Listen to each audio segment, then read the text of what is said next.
Welcome to Mythic Audiobooks. The next parts of this audiobook will be added to the playlist soon, so be sure to check the description.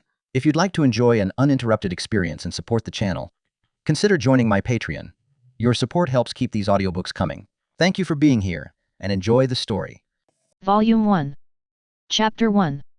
On a quiet night, the city's neon lights illuminate the sky. The hustle and bustle of the streets shows prosperity, and street vendors work hard to promote their own products and delicacies. As the night deepened, the neon lights were still on, but the crowds gradually dispersed and the vendors packed up their stalls and left. In a gym on the street with the lights still on, several clerks and coaches were finishing up their work for the day, constantly putting the dumbbells scattered on the ground back in place. A shrill whistle suddenly sounded, startling a group of birds that were looking for leftovers on the ground. Several white vans were chasing a black car, speeding towards it on the empty road. People's natural desire to gossip was aroused, and several people in the store curiously leaned their heads out to look outside. "Good fellow, Brother Sue, look, these guys are really risking their lives, driving so fast in the city. If I were a traffic policeman, I would definitely fine them severely," a clerk said to his companion next to him. A companion called Brother Sue said indifferently, "Why bother with them? If something happens when you drive so fast, you can only say it's your own fault, you can't blame others." "That makes sense. I think so. Go back and clean up. Finish it early and leave work early. Let's go, let's go. It's none of our business. Just watch the fun." They chatted for a while and then returned to the store to continue their work. After about a quarter of an hour, the shop was cleaned up, and several people said goodbye to each other at the door and went home. Su-bai was riding his electric scooter on his way back to his rental house, the night breeze caressing his cheeks. The slightly cool air at night beside the roadside green belt is slightly fresh and refreshing. Su-bai walked casually while humming a song, worrying about what to eat for supper when he returned home that night. He was unemployed right after graduation from college. Fortunately, he had a habit of fitness during his 4 years in college and became a fitness coach with the introduction of a friend. However, Su-bai was not too worried about work, as the money left by his adoptive parents was enough for him to spend until he died. Su-bai was abandoned by his parents when he was young and was sent to an orphanage by kind-hearted people. When he was 5 years old, he was adopted by an elderly couple who had been infertile for life and raised him. Su-bai's adoptive parents had worked in the business world for half their lives, and their family conditions were excellent, so he had a very happy childhood. But there are always unexpected events. When Su-bai was a junior, both of his parents passed away, leaving Su-bai with a large amount of assets. Su-bai knew very well that wealth should not be shown to others, so after graduating from university, he stayed in another place, rented a house, and lived a slow life alone. Just as Su-bai was debating between stewing a bowl of wontons or frying 2 eggs for his midnight snack, the roar of an engine brought him back to reality. The convoy that had passed by the gym entrance earlier appeared behind Su-bai. The leading black car had dents and holes all over its body. A piece of the windshield on the trunk was even broken. "Hello, is this the police? There are a few cars on Huayuan Road, running around and disturbing people in the middle of the night. Is there no one to stop them?" As a law-abiding citizen, Su-bai of course called 110 immediately. The operator on the other end of the phone responded and said that they had sent someone to deal with it and they were on the way. Su-bai reported the specific location again and was about to hang up the phone when several black gun muzzles appeared from the windows of several vans at the rear of the convoy. Flames spurted out of the muzzle of the gun, firing at the black car in front. "They have guns!" Su-bai on the roadside immediately shouted loudly into the phone. "Hide somewhere quickly and don't have any contact with them. I will report to my superiors now." The operator on the other end also heard the deafening gunshots and told Su-bai to pay attention to his own safety and report to his superiors immediately. Su-bai parked the tram aside, hid in the open space in the green belt beside the road, and looked at the oncoming vehicles nervously.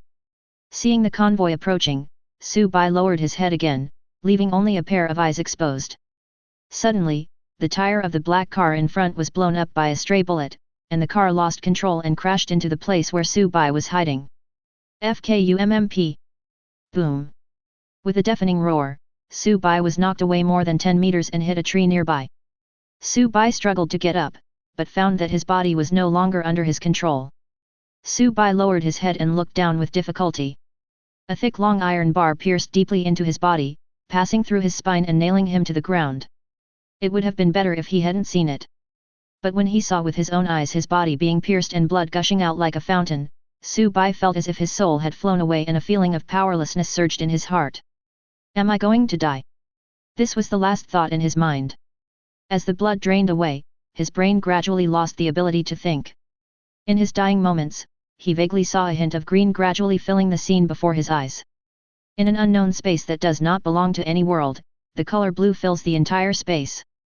A person with a badly damaged body and a horrific hole on his chest was lying on the ground, twitching slightly occasionally.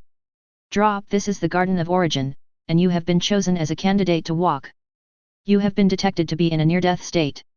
Your body state is temporarily locked for 15 minutes. The walker trial is now open to you. Preparatory walker Su Bai, please choose whether to accept the walker trial. If you choose to accept, your physical condition will be restored to its peak. If you choose not to accept, you will be teleported back to the real world in 15 minutes.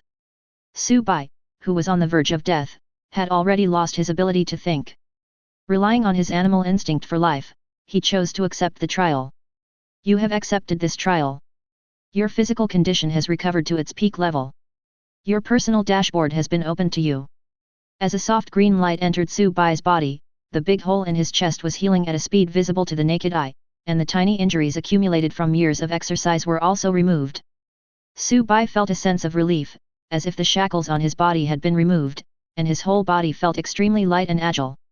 At this moment, a blue light screen appeared in front of him, with gorgeous golden patterns flashing around it, and Su Bai's personal information appeared on the screen. Preparatory walker, no number, note, you will get the unique number after you complete the walker trial. Name, Su Bai. Level, 1. Race, human. Talent, none. Occupation, none. Note, talents and professions will be obtained after you become a walker. Health, 100%, note, this attribute cannot be fully digitized and depends on your current physical condition. Physical energy type, none. After obtaining talent and occupation, physical energy can be activated. The energy type is usually mana. Due to different talents and occupations, the physical energy of some walkers will not be limited to mana. Basic attributes, strength, 14 constitution, 12 speed, 10 intelligence, 10 appeal, 10 luck, 6, extremely difficult to improve, and cannot be improved through attribute points, only improved by skills, equipment, etc. Note, for ordinary adult human males, all other attributes except luck are 10 points, and luck is 5 points. Preparatory walker Su Bai, your walker promotion trial is about to begin. You can select the world type you prefer from the following keywords. 1. Cold weapon war. 2. Supernatural powers. 3. Cyber technology, mechanical ascension. Tip, the difficulty of the promotion trials for the preparatory walkers is generally not high, but they are all dangerous, so please choose carefully. If you successfully complete the trial, the talents you gain will be biased towards the world type you choose. Su Bai thought for a moment and decisively chose the cold weapon warfare type of trial. The reason is simple. In addition to his love of fitness, he also took an extra ancient martial arts and gunmanship course in college. As the saying goes, never put down the fists, never leave the songs. Even after graduation, he still did not give up. During the 4 years of college, he went to the martial arts gym to train every day at a fixed time and place. He still has some basic skills, and with the extraordinary strength he has gained from long-term fitness, cold weapon warfare is the most suitable for him. Ding, the trial type has been selected, and the appropriate world is being matched for you. About 10 seconds later, the reminder sound of the Court of Origin sounded again. The appropriate world has been matched and the world data is now open to you. World name, Balstar. World level, LV3. Entering the time node, the third full-scale war between humans and orcs. World introduction, human civilization was born on this planet thousands of years ago. In the process of exploring the world, people discovered the orc tribe on the other side of the continent. Orcs have a certain level of civilization, but they are bloodthirsty and warlike by nature, rejecting all races that are different from themselves. During the first contact, the human exploration team suffered heavy losses. After that, both sides regarded each other as heretics, and a century-long war began. Right now, both sides have assembled millions of troops on the front battlefield to fight the final racial war. Entering location, frontline battlefield. Trial duration, 5 days. Trial reward, you will be resurrected by the Court of Origin and become a formal walker. Penalty for failure, total death. Transmission is about to begin. This world is directly under the jurisdiction of the Court of Origin. Transmission costs nothing. As soon as the words fell, the green color in front of Su Bai's eyes quickly faded and gradually disappeared. The entire mysterious space began to move rapidly, and planets passed by Su Bai's eyes, with all kinds of strange appearances. Some planets emitted soft light, appearing holy and warm, while some planets were dark, and even if they were far away, they would make people feel weird, dirty, and uncomfortable. There is also a planet with an extremely huge creature attached to it, occupying nearly one half of the planet's area and constantly eating away at the planet. Just one look at it made Su Bai break out in a cold sweat. The life level of this creature was far beyond that of humans.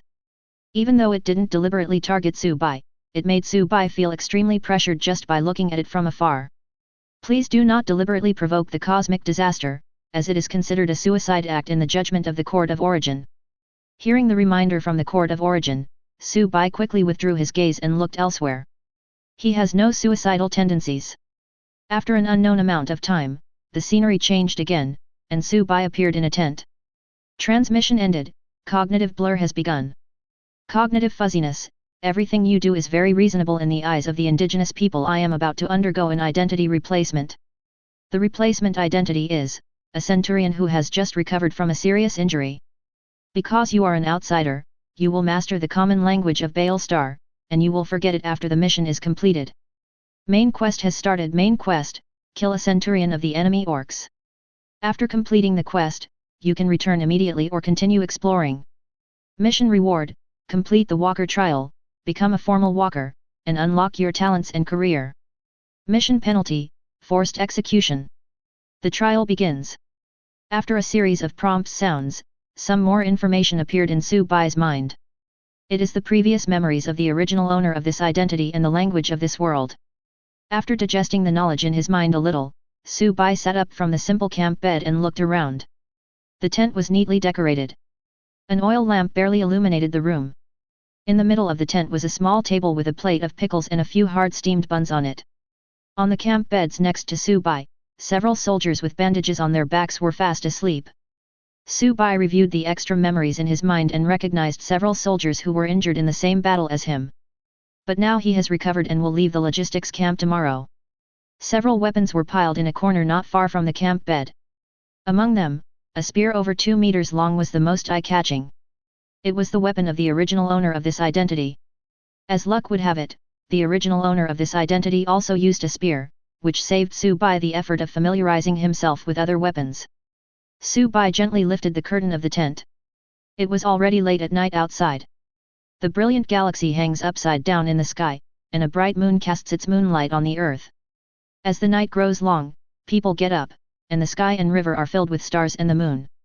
This ancient poem suddenly popped up in Su Bai's mind.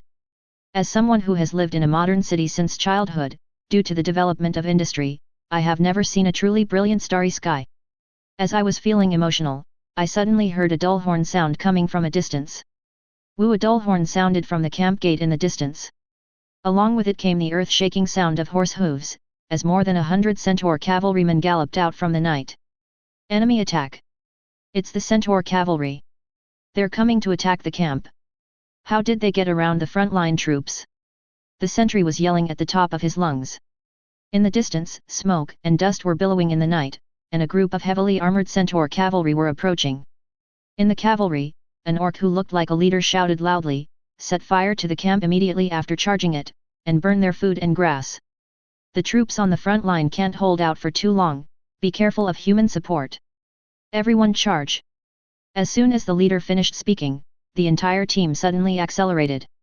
The men in front of the team took off a huge prismatic shield from their backs, held it in front of them and rushed towards the camp. This camp was originally used to accommodate the wounded, and is now temporarily used to store food and fodder. There are not many guards left, and they are unable to organize an effective resistance at this time. Rush! At a command from the orc leader, the centaurs in front of the team grasped their shields tightly and charged towards the fence outside the camp. There was a crackling sound, and the huge kinetic energy brought by the tall horses and heavy shields charging forward smashed the wooden fence into pieces. The men and horses continued to move forward after charging into the camp. The upper men drew out the long swords from their waists and charged towards the nearest tent. The author has made some minor adjustments to the first and second volumes, but there may be omissions. If you encounter some character names or physical data descriptions that are inconsistent while reading, you can send a paragraph comment and the author will modify and correct them in time. Thank you in advance, dear readers. Chapter 2. A scream came from the tent, and then it died down after a moment. The centaur warrior who had rushed in earlier came out covered in blood, shook the blood off his knife, and continued to rush towards the next tent. The cavalry in the rear filed in through the gap, and after entering the camp, they scattered and looked for their targets. These cavalrymen all had kerosene on their waists. When they saw a tent, they would pour a spoonful of kerosene on it, then bend over and light it with the torches in their hands. The tent turned into a flaming cage, burning the wounded inside to death. Soon, the entire camp was ablaze with flames, and the sounds of fighting and screams could be heard from the thick smoke. Su Bai's tent was not near the gap where the troops rushed in. At this time, he had already heard the shouting outside, and woke up the other wounded soldiers in the tent to discuss countermeasures. A moment later, the firelight reflected the scene outside the tent onto the tent one by one. Inside the tent, Su Bai held a spear in his hand, staring nervously at the shadow on the tent, with a large amount of adrenaline secreted in his body. The hand holding the spear trembled slightly, and the whole person entered a state of tension and excitement. After a while, the firelight cast a tall figure on the tent. The figure had 4 hooves on the lower part and a human body on the upper part. It was obviously a centaur cavalryman. Rushing towards the tent. Rotolo has gone on a killing spree tonight. As the first orc warrior to rush into the camp, the long sword in his hand has already killed nearly 20 souls. Rotolo, who was looking for targets in the thick smoke at this time, suddenly saw an intact tent in front of him. He immediately accelerated and rushed up, ready to start killing. We've killed too much white meat tonight. Maybe we should catch a few alive and bring them back for human sacrifice. During the charge, Rotolo suddenly changed his mind and decided to capture the humans in the tent as sacrifices. After a few breaths, Rotolo rushed to the front of the tent, but did not launch an attack. Instead, he carefully walked around the tent half a circle and prepared to break into the side of the tent. Rotolo held a huge shield in front of him with his left hand, and pointed the tip of the long sword in his right hand at the bottom of the tent and slowly moved it upwards, as if to cut a gap. Seeing that half of the tent was about to be cut in half, the long knife in Rotolo's hand hit a hard object, and he couldn't help but add a little more force. In an instant, a long spear shot out, pierced into Rotolo's armpit and went out from his right shoulder, bringing out a large string of flesh and blood. Rotolo's right arm was instantly disabled. The piercing pain made the horses raise their front hooves and wail loudly. Su Bai in the tent pulled out his spear and stabbed the centaur's belly button again when the time was right. Rotolo quickly put the shield in his left hand in front of him to block the tip of the spear. But who knew that the shot was just a decoy? The gate of the camp suddenly opened, and several wounded soldiers jumped out with sharp blades in their hands. He aimed the long knife in his hand at the 4 hooves of the man and the horse and chopped them off. The sharp blade pierced into the flesh, and the horse's front hooves were immediately cut off, and 2 long knives were stuck in the bones of the hind hooves. The horse and man who had lost their front hooves fell forward and struggled in pain. The blood gushing out of the wound had gathered into a puddle on the ground. It was obvious that he would not survive for much longer. Su Bai walked out of the tent with a spear in hand, took a deep breath, and stabbed Rotolo in the head. The red and white substance splashed out immediately, and a shocking big hole appeared on the centaur's head. The centaur whose head was pierced had long since lost his voice, and his huge body was twitching slightly instinctively, which was extremely frightening, and his death was miserable. A black light flashed across the centaur's corpse, and an ancient black treasure chest appeared on the ground. Hint: you have completed your first kill. This kill will definitely drop a special black iron treasure chest, which can be opened with specified item types. Hint: the natives of the world cannot detect or obtain the treasure chest. Hint: you killed the centaur cavalry and received 100 points of trial merit. Tip: trial merits can be exchanged for supplies at the trial shop in the Court of Origin. Su Bai sat next to the centaur's corpse and checked the prompts of the Court of Origin. He had just come to his senses at this moment, gasping for breath, and felt that his heart was about to jump out of his chest. A foul smell of blood came, and Su Bai couldn't help but retching. He had just launched a surprise attack on the centaur, and his spear had pierced into the centaur's armpit and exited from his right shoulder, crippling his arm in one blow. When he drew out his spear and attacked again, a large amount of blood splattered all over Su Bai. Su Bai was too nervous at the time and didn't pay much attention to it. But when he smelled the fishy odor on his body, he immediately felt nauseous and wanted to vomit. After a short pause, Su Bai suppressed his nausea and picked up the treasure chest from beside the corpse. Prompt: you have obtained the treasure chest, and your personal storage space has been opened for you. The current storage space size is 9 cubic meters. Tip: the storage space limit can only be increased after the walker rank is broken through. When the prompt sounded, Su Bai found that his spirit had made contact with an unknown space. As soon as he thought about it, the black iron treasure chest in his hand disappeared. Su Bai checked the space and found the treasure chest lying there quietly. The storage space is very convenient. At this time, the fire was still burning all around, and the constant shouting and killing brought Su Bai back to reality. He glanced at the damaged tent behind him and then at the several wounded soldiers. The other side of the camp has not been affected yet. You guys should hide over there. Following me will only affect my actions. Several wounded soldiers understood the other meaning in Su Bai's words. After saying goodbye to him, they supported each other and turned to leave. Su Bai was thinking about his next move. A treasure chest will drop when you kill the centaur cavalry. The purpose of the treasure chest is already very obvious. It is not clear what you can exchange for trial merits, but it never hurts to get more. Su Bai saw the shield next to Rotola's body, walked forward, reached out to touch it, and the information on the shield appeared in front of Su Bai. Name: Heavy Shield Quality, Ordinary Equipment, No Quality Attack, 6 Defense, 18 Durability, 85/100 Introduction. This heavy shield is specially made by orc craftsmen for centaurs. It is tough and durable. This equipment can be stored in the storage space and cannot be taken out of this world. After glancing at the information on the shield, Su Bai's mind moved, and the shield in his left hand disappeared and entered the storage space. When it appeared again, it had been moved to his right hand. Just as Su Bai was studying the wonderful uses of the storage space, the sound of horse hooves came from the thick smoke not far away, and 3 figures quickly approached Su Bai. Su Bai immediately hid behind the damaged tent, staring at the figure in the thick smoke, ready for a desperate fight. 3 figures, 1 in front and 2 behind, rushed out of the thick smoke. Directly in front of him was a centaur cavalryman with several arrows stuck in his body and an expression of fear and despair on his face. He no longer had the arrogance and cruelty he had when he first rushed into the camp. 2 human cavalrymen followed closely behind the centaur, constantly drawing their bows and shooting arrows at the centaur. Reinforcements are coming. After seeing the visitor's attire, Su Bai was overjoyed. He had seen the attire of the 2 human cavalrymen in the memory of the original owner of this identity. They were the most elite cavalrymen of mankind. The men and horses ran towards Su Bai's tent in panic, and did not see the body of their fellow tribesmen lying on the side of the tent or Su Bai with only half of his head exposed behind the tent. Seeing that the men and horses were approaching, Su Bai tensed his body and silently estimated the distance in his mind. He seized the opportunity to jump out of the cover and block the path of the troops. The men and horses were startled by Su Bai's sudden appearance. Just as they were about to turn around and go around, they discovered that Su Bai was wearing only ordinary infantry light armor. He immediately made up his mind and stopped dodging. A cruel and fierce light flashed in his eyes, and he was ready to step over Su Bai. Seeing the centaurs approaching, Su Bai produced a shield and a spear out of thin air in his hands.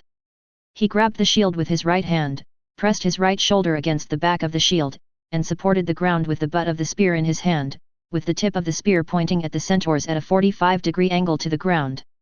At this time, the distance between the centaur and Su Bai was not enough for it to dodge. For a moment, the centaur's face came into close contact with the shield. The 2-meter-long spear in Su Bai's hand was nearly halfway penetrated into the centaur's body, with half of the spear tip protruding from the back. Blood gushed out from the wound, and the horse's body gradually went limp and fell to the side, no longer alive. Su Bai was also hit dizzy by the terrifying force of the centaur. He sat down on the ground and didn't get up for a while. Hint: you have obtained 100 points of trial merit. Good fellow, he nearly killed me while trying to pick up a head, and not even a treasure chest dropped. Su Bai complained in his heart. The 2 cavalrymen at the rear slowed down and walked towards Su Bai when they saw that the men and horses had been dealt with. The leading cavalryman dismounted and helped Su Bai up from the ground, patted him on the shoulder, and asked, "Brother, my name is Wang Yi. Which battalion are you from? Why haven't I heard of such a tough guy like you before?" After hearing what the cavalry said, Su Bai burst out laughing. If they really had to compete in physical fitness, these elite cavalry would probably not be able to beat him. As a young man who insisted on fitness and shooting every day for 4 years in college and had chicken breast and eggs for every meal, he must be much better than people in this era where even the wounded can only eat pickled vegetables and steamed buns. However, Su Bai did not give much explanation and just made up a lie to get away with it. The cavalryman did not ask too many questions, but patted the horse under him and said to Su Bai, "Come with us, we will take you to find a horse." Su Bai nodded in agreement. His main task was to kill an orc centurion. Right now the camp was basically half destroyed, and it was still unknown when he could go to the front line. If I delay it for a few more days, I'm afraid I'll be in trouble when the deadline comes. The 2 cavalrymen in front of them were obviously coming from the front line to support the camp in the rear that was attacked by the centaurs. After they clear out the assault troops here, they will definitely return to the front line. If we follow them, then we will definitely be able to reach the front line. Seeing Su Bai agreed, Wang Yi said to another knight behind him, "You go and continue to clear out the remaining centaurs. I will take this brother to meet up with Centurion Wei first." The knight nodded in agreement and turned his horse to rush into the depths of the thick smoke. Wang Yi took Su Bai to meet up with the centurion who led the team to support them. Not far away from the camp where Su Bai was located, there was a small hill that was not very high. Now, if you stand on the hill and look at the camp, you will see flickering fires and billowing smoke in the camp, and nearly half of the barracks are on fire. At this time, a group of more than 10 cavalrymen rushed out from the thick smoke in the camp and fled to the wilderness farther away. Nearly 30 human cavalrymen followed closely behind, constantly shooting arrows, and soon 7 or 8 of them fell. The remaining men and horses fled even faster, wishing they had a few more hooves. However, the bows and arrows of the human cavalry in the rear seemed to have eyes, killing people and horses efficiently and accurately. People and horses kept falling down amid the sound of bows and arrows breaking through the wind. In less than a quarter of an hour, the last group of troops was completely wiped out, and the human cavalry then turned back. Wang Yi led Su Bai to the assembly point of the cavalry unit. At this time, Su Bai had found a warhorse in the camp and was riding on it. Many cavalrymen who have completed the clearing mission are already waiting here, waiting for the return of their companions. After a while, the last cavalry of nearly 30 people came over from a distance, filled with a murderous aura. After seeing the leader clearly, Wang Yi led Su Bai to him. "Captain Wei, this brother Su Bai defeated 2 horses by himself. I want to bring him into our cavalry camp. The leader is the centurion leading this team." Hearing Su Bai's impressive battle record, the centurion surnamed Wei was also stunned, then nodded in agreement. A moment later, everyone gathered together, and at a command from Centurion Wei, the entire cavalry battalion returned towards the front line. Chapter 3. On the desolate plain, the light of the stars and the bright moon shines on the earth, covering the ground with a faint layer of silver gauze. A cavalry unit marched quickly under the cover of night, rushing towards the front battlefield. In the team, Su Bai's face turned pale.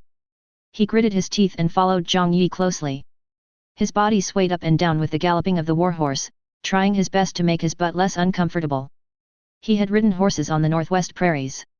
But that is different from marching on war horses. Su Bai could only try his best to adapt his body. "Brother Su, you seldom ride a horse, right?" Zhang Yi saw Su Bai's embarrassment and asked with concern. After hearing what Zhang Yi said, Su Bai was stunned and couldn't help but smile bitterly. "Indeed, I just rode it a few times before, and I didn't expect that this beast would be so uncomfortable to ride." Su Bai's words caused all the cavalrymen around him to burst into laughter. They had heard about Su Bai's record of defeating 2 groups of people, but they didn't expect that such a strong man would also suffer a defeat. "Be patient for a while, we will soon reach the front-line camp," Zhang Yi said comfortingly. "There is nothing anyone can do about riding a horse, it requires long-term training to become familiar with it." After about an hour, the outline of the front-line camp appeared in Su Bai's field of vision. The camp was extremely large. Not far away, one could see barracks illuminated by torches, connected together in groups, stretching to the horizon. Nearly half of the entire human empire's troops are stationed here to resist the orcs' attack. Rest for 5 hours after returning, and launch the attack after daybreak. Do you understand? After arriving at the camp, the leading centurion named Wei gave orders. Everyone answered yes. The cavalry entered the camp, settled their horses, and then returned to their tents to rest. As a new member, Su Bai was temporarily arranged to go to the warehouse where weapons were stored to take a temporary rest. After entering the warehouse, Su Bai closed the doors and windows of the warehouse and took out the black iron-level treasure chest dropped by the Centaur Knight after killing him from the storage space. This treasure chest was dropped by the first enemy he killed. It can contain items of specified types, so its value is naturally needless to say. Su Bai took a deep breath, selected the type of item as a spear, thought about all the bad luck that had happened to him since he was a child, and shouted loudly. "Please, I really need a spear." A black light flashed, and the black iron-grade treasure chest disappeared. In its place was a completely black spear with many gaps on the gun body and dark golden scaly patterns faintly emerging on the surface. Name, Haja type, long gun quality, black iron, severely damaged, durability, 120/. Unable to view due to insufficient permissions, attack power, 35/. Unable to view due to insufficient permissions, equipment effect, increases damage caused by attacks by 20%. Active skills, Firebringer, the evil breaker has good energy conductivity. During combat, it can attach its body energy to the gun, increasing the damage caused by plus 45% of the base damage. Passive skills, Break Evil, deals an additional 50% true damage to evil spirits, and elemental creatures. Equipment introduction, this weapon does not belong to this world. It is badly damaged and seems to need repair. Looking at the equipment information, Su Bai's face was filled with pain. This spear named Punchy has a higher durability even in a damaged state than the Centaur heavy shield he had picked up earlier. But after reading its skill introduction, Su Bai felt that the only characteristic of this gun was its toughness. It feels like you are a reservist who accidentally obtains the regular army's top equipment, but then you find out that you don't even know where the safety pin is. Su Bai is in this situation. God knows how a reservist with no talent or profession, or even no physical energy, could get such regular army equipment. It's okay. At least it's strong. At least we don't have to worry about it breaking. Seeing that it still had 120 points of durability even after being damaged, Su Bai could only comfort himself in this way. Putting aside for the moment the shame of opening the treasure chest, Su Bai performed 2 gun skills with a spear. The spear feels surprisingly good. The seemingly heavy spear feels incredibly light and nimble in the hand. After practicing a few more times, Su Bai became familiar with the gun. He put the spear into the storage space and lay down on the camp bed beside him to rest. 5 hours later, the early morning sun rose from the horizon, illuminating the land covered with sores. The assembly horn sounded in the camp. Su Bai climbed up from the camp bed, put on his armor, and walked out of the warehouse where he had rested last night, carrying Punchy. Go to the stable to get the warhorse and go to the gathering. After a while, the entire cavalry battalion was assembled. After breakfast, everyone, led by the centurion named Wei, headed to the training ground in the center of the camp. There was a tall reviewing platform in the center of the parade ground.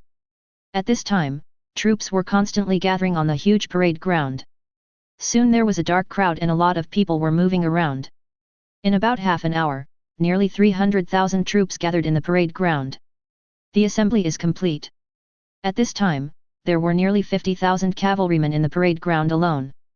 After watching the troops gather, a marshal wearing golden armor, a golden helmet, and a red robe walked up to the reviewing platform in the center of the parade ground. He pointed the sword in his hand at the sky and shouted in a voice as loud as a bell, "Over the years, we have no idea how many times we have fought with those beast-blooded bastards. Are you afraid? Don't be afraid." Hundreds of thousands of soldiers below responded immediately, with a deafening roar. Seeing the high morale of the soldiers, the marshal was very satisfied and continued, "This time the Empire is concentrating all its efforts on this. The main forces have already assembled in the rear. I need you to be the vanguard and pave the way for victory for the Empire. The Empire will last forever, and humanity will last forever." The soldiers struck the ground with their weapons and shouted, "The Empire will last forever, and humanity will last forever. The Empire will last forever, and humanity will last forever. The Empire will last forever, and humanity will last forever." The deafening shouts resounded through the sky, and the morale of the entire army reached an unprecedented peak. Even Su Bai was infected and started shouting along. "Attack!" the marshal shouted again. As soon as he finished speaking, the gate of the training ground on the side of the front battlefield was opened. Nearly 50,000 cavalry troops, including Su Bai, left first and went far away, preparing to encircle the enemy. A moment later, the infantry troops in the rear formed a military formation. As the main force of this vanguard, they had to face the orc army head-on. The army formation consisting of hundreds of thousands of people revealed a murderous atmosphere as they advanced towards the front-line battlefield not far away. As a member of the cavalry, Su Bai had to make detours after the battle began. The cavalry troops were divided into several groups and began to encircle the enemy. Therefore, after going around a big circle, they arrived at a forest not far from the orc base camp. The cavalry unit where Su Bai was located hid itself, waiting to encircle the orc troops after the battle began. From a distance, the buildings of the orc base are mostly supported and decorated with bone materials.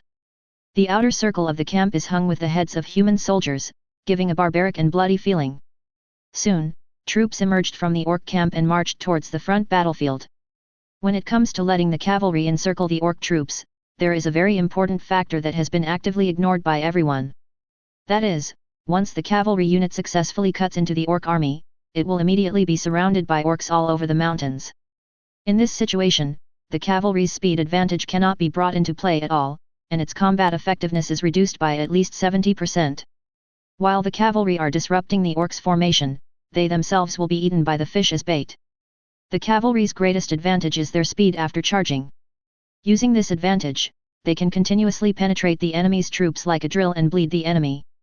Once a small group of cavalrymen were surrounded and forced to dismount to fight, they would lose their speed advantage and would be quickly wiped out by the enemy, which outnumbered them by several or even dozens of times. Everyone in the cavalry unit was aware of this and knew they might not be able to come back this time. But no one showed any fear or terror. This was a war concerning the survival of the race. No one would retreat at this juncture, even at the cost of their own lives. As the orc troops disappeared from sight, the cavalry troops left the woods where they were hiding and chased in the direction where the orc troops disappeared. Halfway through the journey, a burst of shouting and screaming came from afar. It was a signal that the human vanguard had entered into close combat with the orc army. "Everyone speed up," the cavalry commander shouted upon hearing the sound. "As units of centurions, charge freely. Human history will always remember us." As the commander's orders were passed down, he took the lead in leading his own troops to launch the charge. The cavalrymen in the rear scattered and rushed towards the orc army from different directions. Since ancient times, everyone has to die, but I will leave my loyalty to shine in history. Just as Wen Tianxiang said, the human beings in this world also sacrificed their lives for the survival of their own race.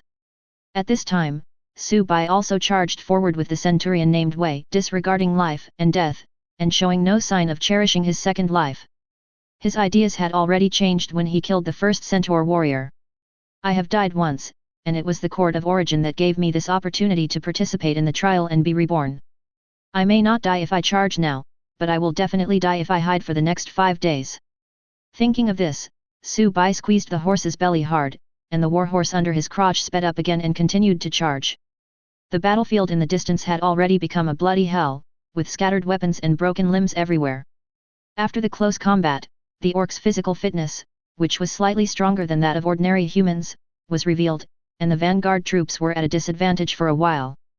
At this time, under the command of the central commander, the million-strong orc army gradually spread out to both wings, vaguely intending to surround the human vanguard force of only a few 100,000. Once surrounded by the orc army, the human vanguard will be caught in a trap.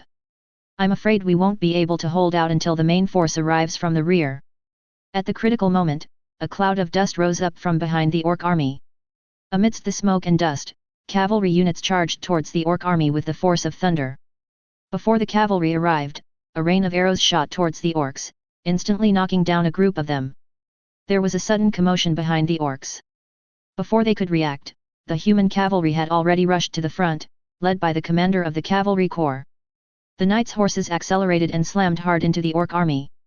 Then, the horse under the knight's crotch was full of weapons. The warhorse let out a whine.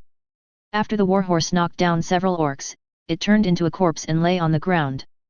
The knight on horseback immediately dismounted and fought on foot, forming a simple military formation with several comrades around them. They brandished their swords and fought hard, and they managed to hold out against the orc army for a while before being wiped out. The cavalry attacked the orcs' phalanx in waves like waves hitting rocks, and the orcs' rear was immediately in chaos. The orc commander immediately dispatched his troops to stop the human cavalry. With the cavalry's harassment from the rear, the pressure on the human vanguard was immediately reduced, and the human commander also breathed a sigh of relief. Not long after, the first wave of cavalry led by the cavalry commander was completely wiped out, and the commander himself also died on the battlefield.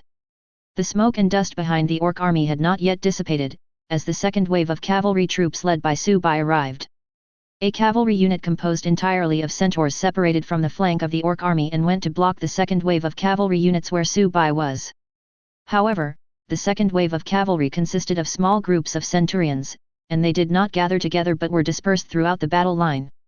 He immediately avoided the oncoming centaurs and cavalry and continued to rush towards the orc army. Unlike the previous entire army, this wave of cavalry had a very large impact range. The entire orc army's rear line was affected by the cavalry charge. After several rounds of attacks, the dispatch of the entire orc army's rear line became obviously chaotic. For a time, small military formations composed of hundreds or even dozens of cavalrymen who dismounted and fought on foot were spread all over the rear of the orc line, and it was difficult to wipe them out in a short period of time. Subai naturally charged forward on horseback, drilling into the orc army like a spike. After charging into the formation and knocking down several orcs, the warhorse stopped its momentum, lost its speed, and was also covered in weapons. Warhorse died. Fall to one side. Subai immediately dismounted, holding a spear to break the evil and joined the battle. At this time, Subai, Zhang Yi, the centurion surnamed Wei and dozens of other cavalrymen dismounted and fought on foot, forming two inner and outer circles of battle formation. The cavalrymen holding short weapons and shields were in the outer circle, while Subai and others holding long spears were in the inner circle. The cavalry in the outer circle entangled the charging orc soldiers, while the spears in the inner circle pierced through the gap between two comrades and reaped the lives of the orcs. The cavalry is the most elite branch of the empire, and the training and equipment they receive are all first tier. Even if they dismount and fight on foot, their combat power is still stronger than that of the orcs. At this moment, at the critical moment of life and death, Subai and the cavalrymen, who were originally strangers to him, cooperated more and more tacitly. The battle formation formed by the crowd continued to reap the lives of nearby orcs. For a while, they resisted several charges by the orcs and persisted in the melee. Reminder, you have obtained 30 points of trial merit. Hint, you have obtained 20 points of trial merit. Reminder, you have obtained 30 points of trial merit. In just a few minutes, Subai already had 13 kill notifications. However, orc infantry is the lowest level of soldiers, and each kill only brings 30 to 20 merits. Seeing the orcs being killed, they dared not move forward for a moment. The morale of the crowd was high and they formed a formation and charged towards the orcs. Then something changed suddenly. The cavalry that had previously blocked Subai and others turned back and joined the battlefield. Relying on their tall bodies and the heavy shields in their hands, the centaurs charged at the human cavalry that had lost their speed. After a few charges, the cavalry's battle formation was shattered. More than half of the human cavalry fighting on foot were killed, and the remaining ones were just struggling to hold on. With the addition of centaurs and cavalry, the orc army quickly adjusted its formation. The archers in the front began to move to the rear, preparing to use their long-range advantage to take down the human cavalry in one fell swoop. The changes in the orc army were completed in just a few minutes. In order to avoid being accidentally injured by their companions, the orc infantry retreated quickly. In an instant, a rain of arrows began to fall on the remaining human cavalry. The human cavalry who were hit by arrows fell one after another. The army formation that had been barely holding up under the charge of the centaur cavalry was washed away by the rain of arrows and now completely collapsed. After several rounds of arrow rain, the battlefield was littered with the corpses of human cavalry riddled with arrows. Only a heavy shield of the centaur cavalry stood on the ground, out of place among the surrounding corpses. A human cavalryman under the shield was unexpectedly safe and sound. The cavalryman was Subai. At the critical moment when a rain of arrows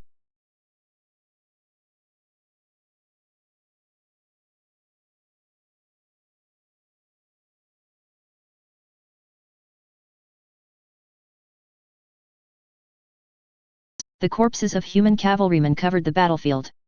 Zhang Yi, whom he had just met yesterday, was lying at his feet, with arrows all over his body. A fatal arrow shot into his heart and out of his back. Zhang Yi's eyes were wide open, the pain before death was frozen on his face, and he died with his eyes open. Chapter 4. The rain of arrows stopped and Su-bai looked around.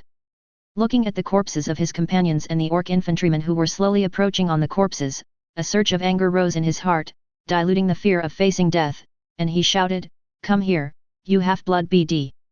After saying this, he didn't care whether they could understand it or not, and just made an international friendly gesture to the orcs around him. As if they understood the meaning of the gesture, the orcs around suddenly became furious. The orcs swarmed forward together, ready to cut Su-bai into pieces. Arakulu, orc language, everyone retreat, a loud shout came from behind the orcs.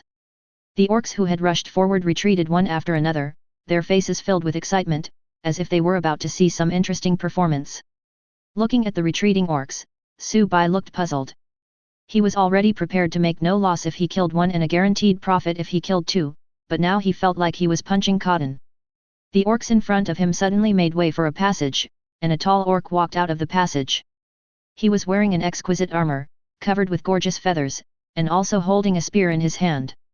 The spear was made of meteorite iron and had strange patterns on it.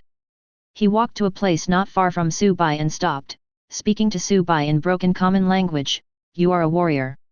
I, Carter, am the leader of 10,000 men. I will challenge you. If you lose, you die. If you win, you live." Carter is the second son of the Beast King. He is also a famous strongman among the orcs and loves to challenge the strong. And Su-bai was able to survive the rain of arrows. Successfully attracted his attention. As the second son of the Beast King, even the marshal had to give him some face. This is also the reason why he was able to find Su-bai for a duel in the chaotic battlefield and was not afraid of subsequent punishment. The next moment, a reminder sound came from the Court of Origin. Hint: your main quest has been forcibly changed to the challenge of the 10,000 captains. Mission reward: if you exceed the requirements of the trial mission, your awakened talents and professions will be locked at the S level and the upper limit can reach SSS level. Penalty for failure: death. Su-bai didn't care about the high rewards offered by the new main line. At this moment, his eyes were fixed on Carter, the orc commander in front of him, holding a spear in his hand to break evil, ready to attack at any time. Seeing Su-bai's attitude, Carter couldn't help but become serious. He slowly took off all the decorative feathers on his body, shook his spear, and then strode towards Su-bai. After a few steps, he exerted force with his legs and rushed towards Su-bai quickly, stabbing him in the face with the spear in his hand. Su-bai Poxy made a horizontal move and deflected the spear that was stabbing at him. Immediately following, Su-bai felt it. Although he deflected the stabbing gun to the side, the enemy's terrifying force was still transmitted to his arm along the gun shaft, and Poxy almost slipped out of his hand. Su-bai took 2 steps back, secretly surprised. According to the standards of the Court of Origin, the strength of this orc centurion in front of him might be 17 or even 18 points, far exceeding Su-bai's 14 points. Compared to Su-bai, Carter was even more surprised. The human cavalry in front of him was able to survive the rain of arrows. It's not easy indeed. No matter what they were thinking, there was no trace of emotion on their faces. The two men stared at each other, nervously watching each other's every move from the corner of their eyes, and their bodies involuntarily began to circle around an invisible point. Ha! Su-bai suddenly jumped up and stabbed Carter in the heart with the spear in his hand. If Carter was hit by this bullet, there would probably be a big hole in his chest. Carter reacted immediately, leaning his body backwards and using a not-so-perfect bridge to barely avoid the spear. He used his backhand to support the ground with the meteorite spear in his hand, twisted his waist, and kicked away Poxy with his belt kick. Pretend to stand up. Su-bai, who had seized the initiative, would never give him a chance to get up. Su-bai immediately rushed forward, taking advantage of the time when Carter's old strength was exhausted and his new strength had not yet been generated, and punched Carter hard in the face, knocking Carter back to the ground, and then stepped forward to beat him up in the face. Carter landed and immediately rolled to the side, avoiding being attacked in the face. He turned around, leaned over, picked up the spear in his hand and made a low sweep, aiming at Su-bai's left leg in front of his hip, trying to break Su-bai's left leg. Su-bai seized the opportunity, pulled his left leg back and kicked the ground, avoiding the sweeping spear. He exerted force with his right leg, rushed forward, stepped on the meteorite spear that Carter swept over, and controlled his weapon. In an instant, the spear in his hand stabbed out, pointing directly at Carter's head. Carter was also a veteran on the battlefield. He immediately dropped the meteorite spear in his hand and dodged Su Bai's attack to break the evil. He strode towards Su Bai, intending to rely on his superior strength attribute to engage in close combat with Su Bai. Su Bai quickly leaped back a few times, creating some distance between himself and Carter. He swung the spear in his hand, blocking all possible routes for Carter to get close. Seeing that he could not get close to Su Bai, Carter turned around, picked up the meteorite spear, and chased after Su Bai. As he ran, he gathered power with the spear in his hand and stabbed at Su Bai again. Su Bai quickly raised the poxy to block the meteorite spear and threw it aside. But who knew that Carter would take advantage of the situation and move forward, stabbing out with his spear continuously, forcing Su Bai to retreat again and again. Suddenly Su Bai made a mistake and the spear in his hand slipped out of his hand, leaving the door in front of him wide open. Carter immediately strode forward and aimed the meteorite spear straight at Su Bai's face. But who would have thought that Su Bai didn't dodge, but picked up the fallen poxy with his right hand and stabbed it straight into Carter's throat, intending to exchange his life for his. Carter didn't care. He drew his gun much earlier than Su Bai, and the meteorite spear had already pierced Su Bai's head before Su Bai stabbed him. But who knew that something strange would happen suddenly? A shield full of arrows suddenly appeared between the two of them, blocking the meteorite spear that Carter was stabbing at. Carter thought to himself that something was wrong. Before he had time to think about how the shield appeared out of thin air, his throat and spine were pierced by the evil spirit, and he died. Carter, the orc commander of 10,000 men, has been killed. A silver light flashed, and a silver treasure chest appeared next to Carter's body. Hint: you get 3,000 trial merit points. Reminder: your main quest challenge of the 10,000 has been completed. You can choose to return immediately, or you can choose to stay for 36 hours before returning. Su Bai immediately picked up the treasure chest dropped by Carter, and frantically chanted the word return in his heart. The scene in front of him gradually blurred, and he began to return. Through the blurred scene, Su Bai vaguely saw the orcs who had been gathered in a circle to watch the battle rushing over, with the ferocious light in their eyes seeming to devour Su Bai. After another bizarre teleportation, Su Bai returned to the previous Cyan space. The reminder from the Court of Origin rang in his ears: congratulations on becoming an official walker. Walker number 762,744. The settlement of this trial begins.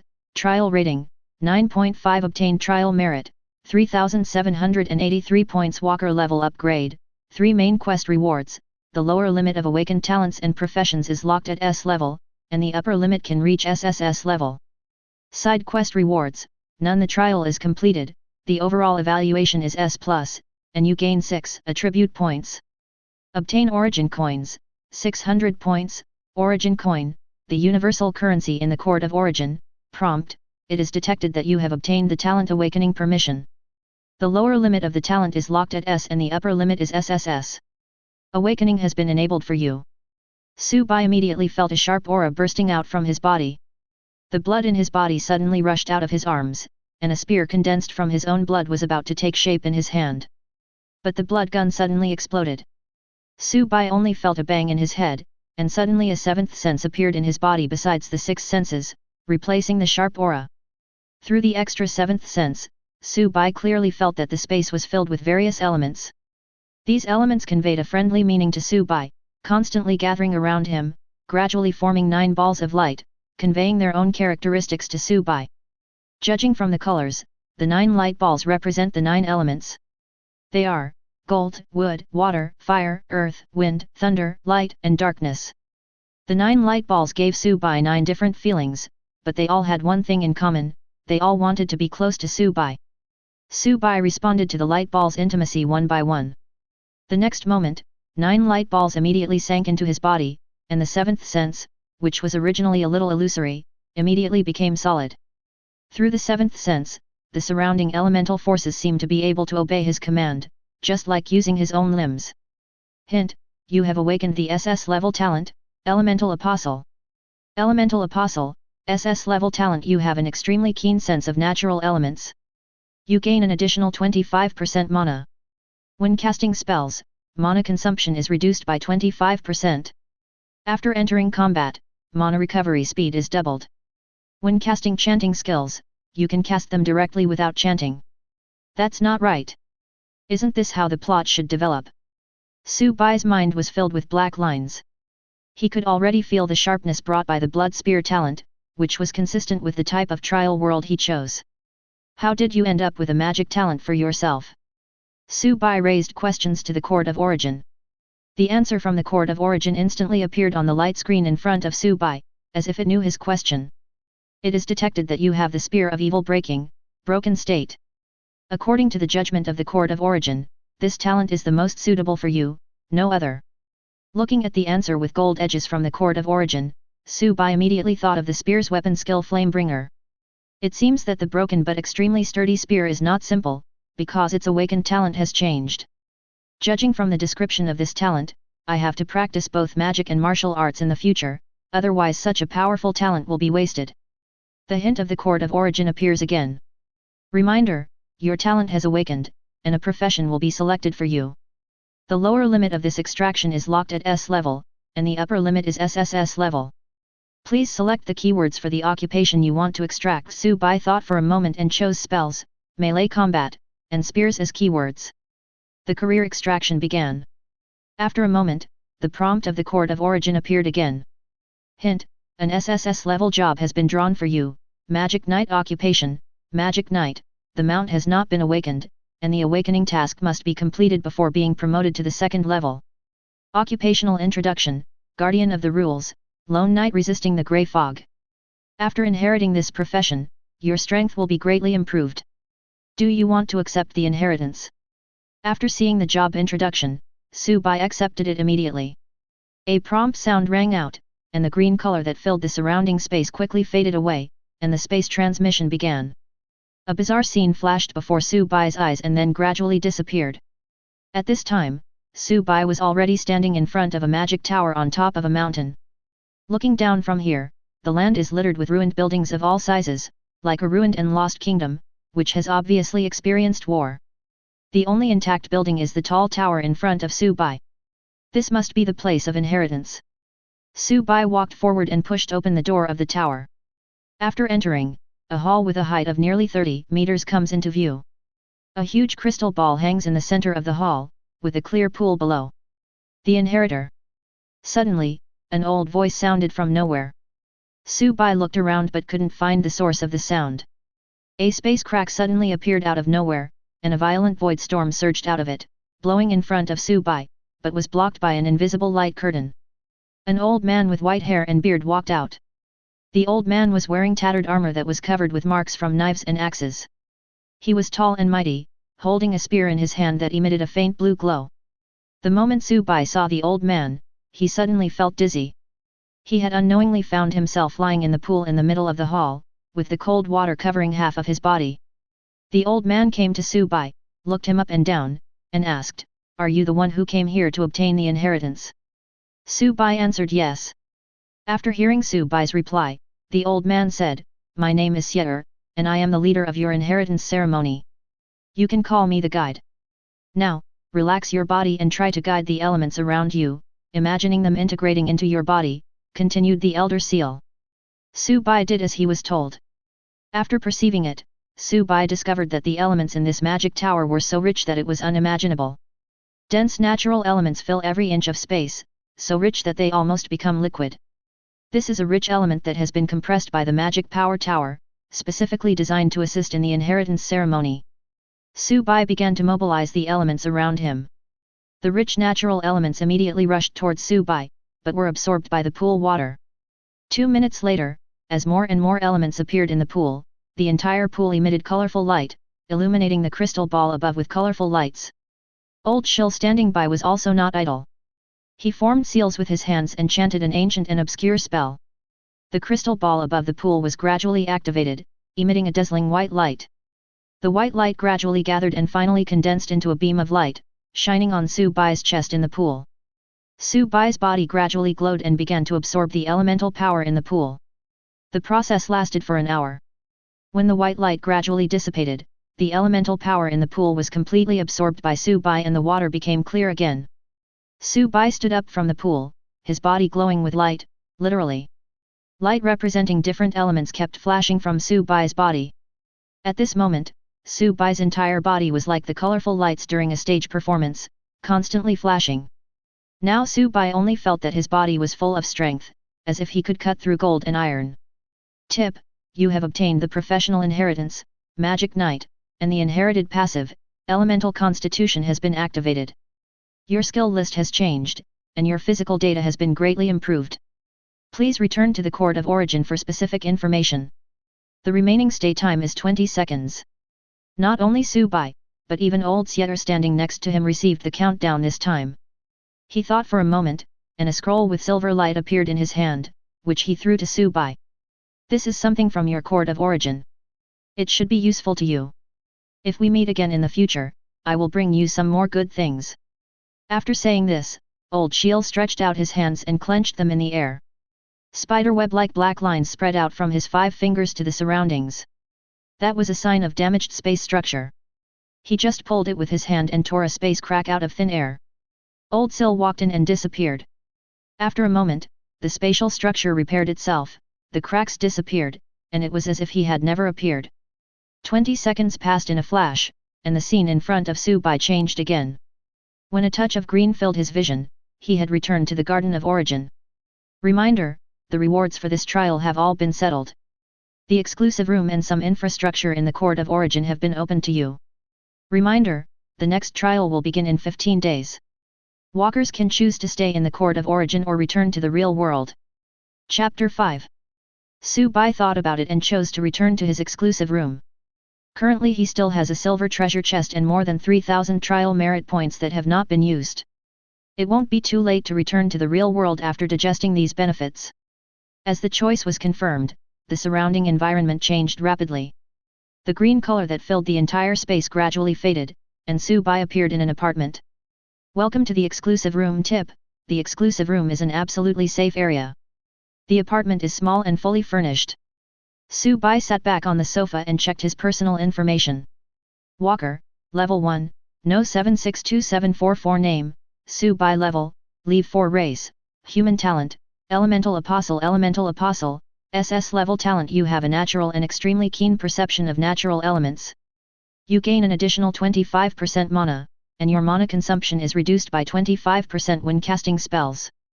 Your mana recovery speed doubles after entering combat, and you can cast chanting skills directly without chanting.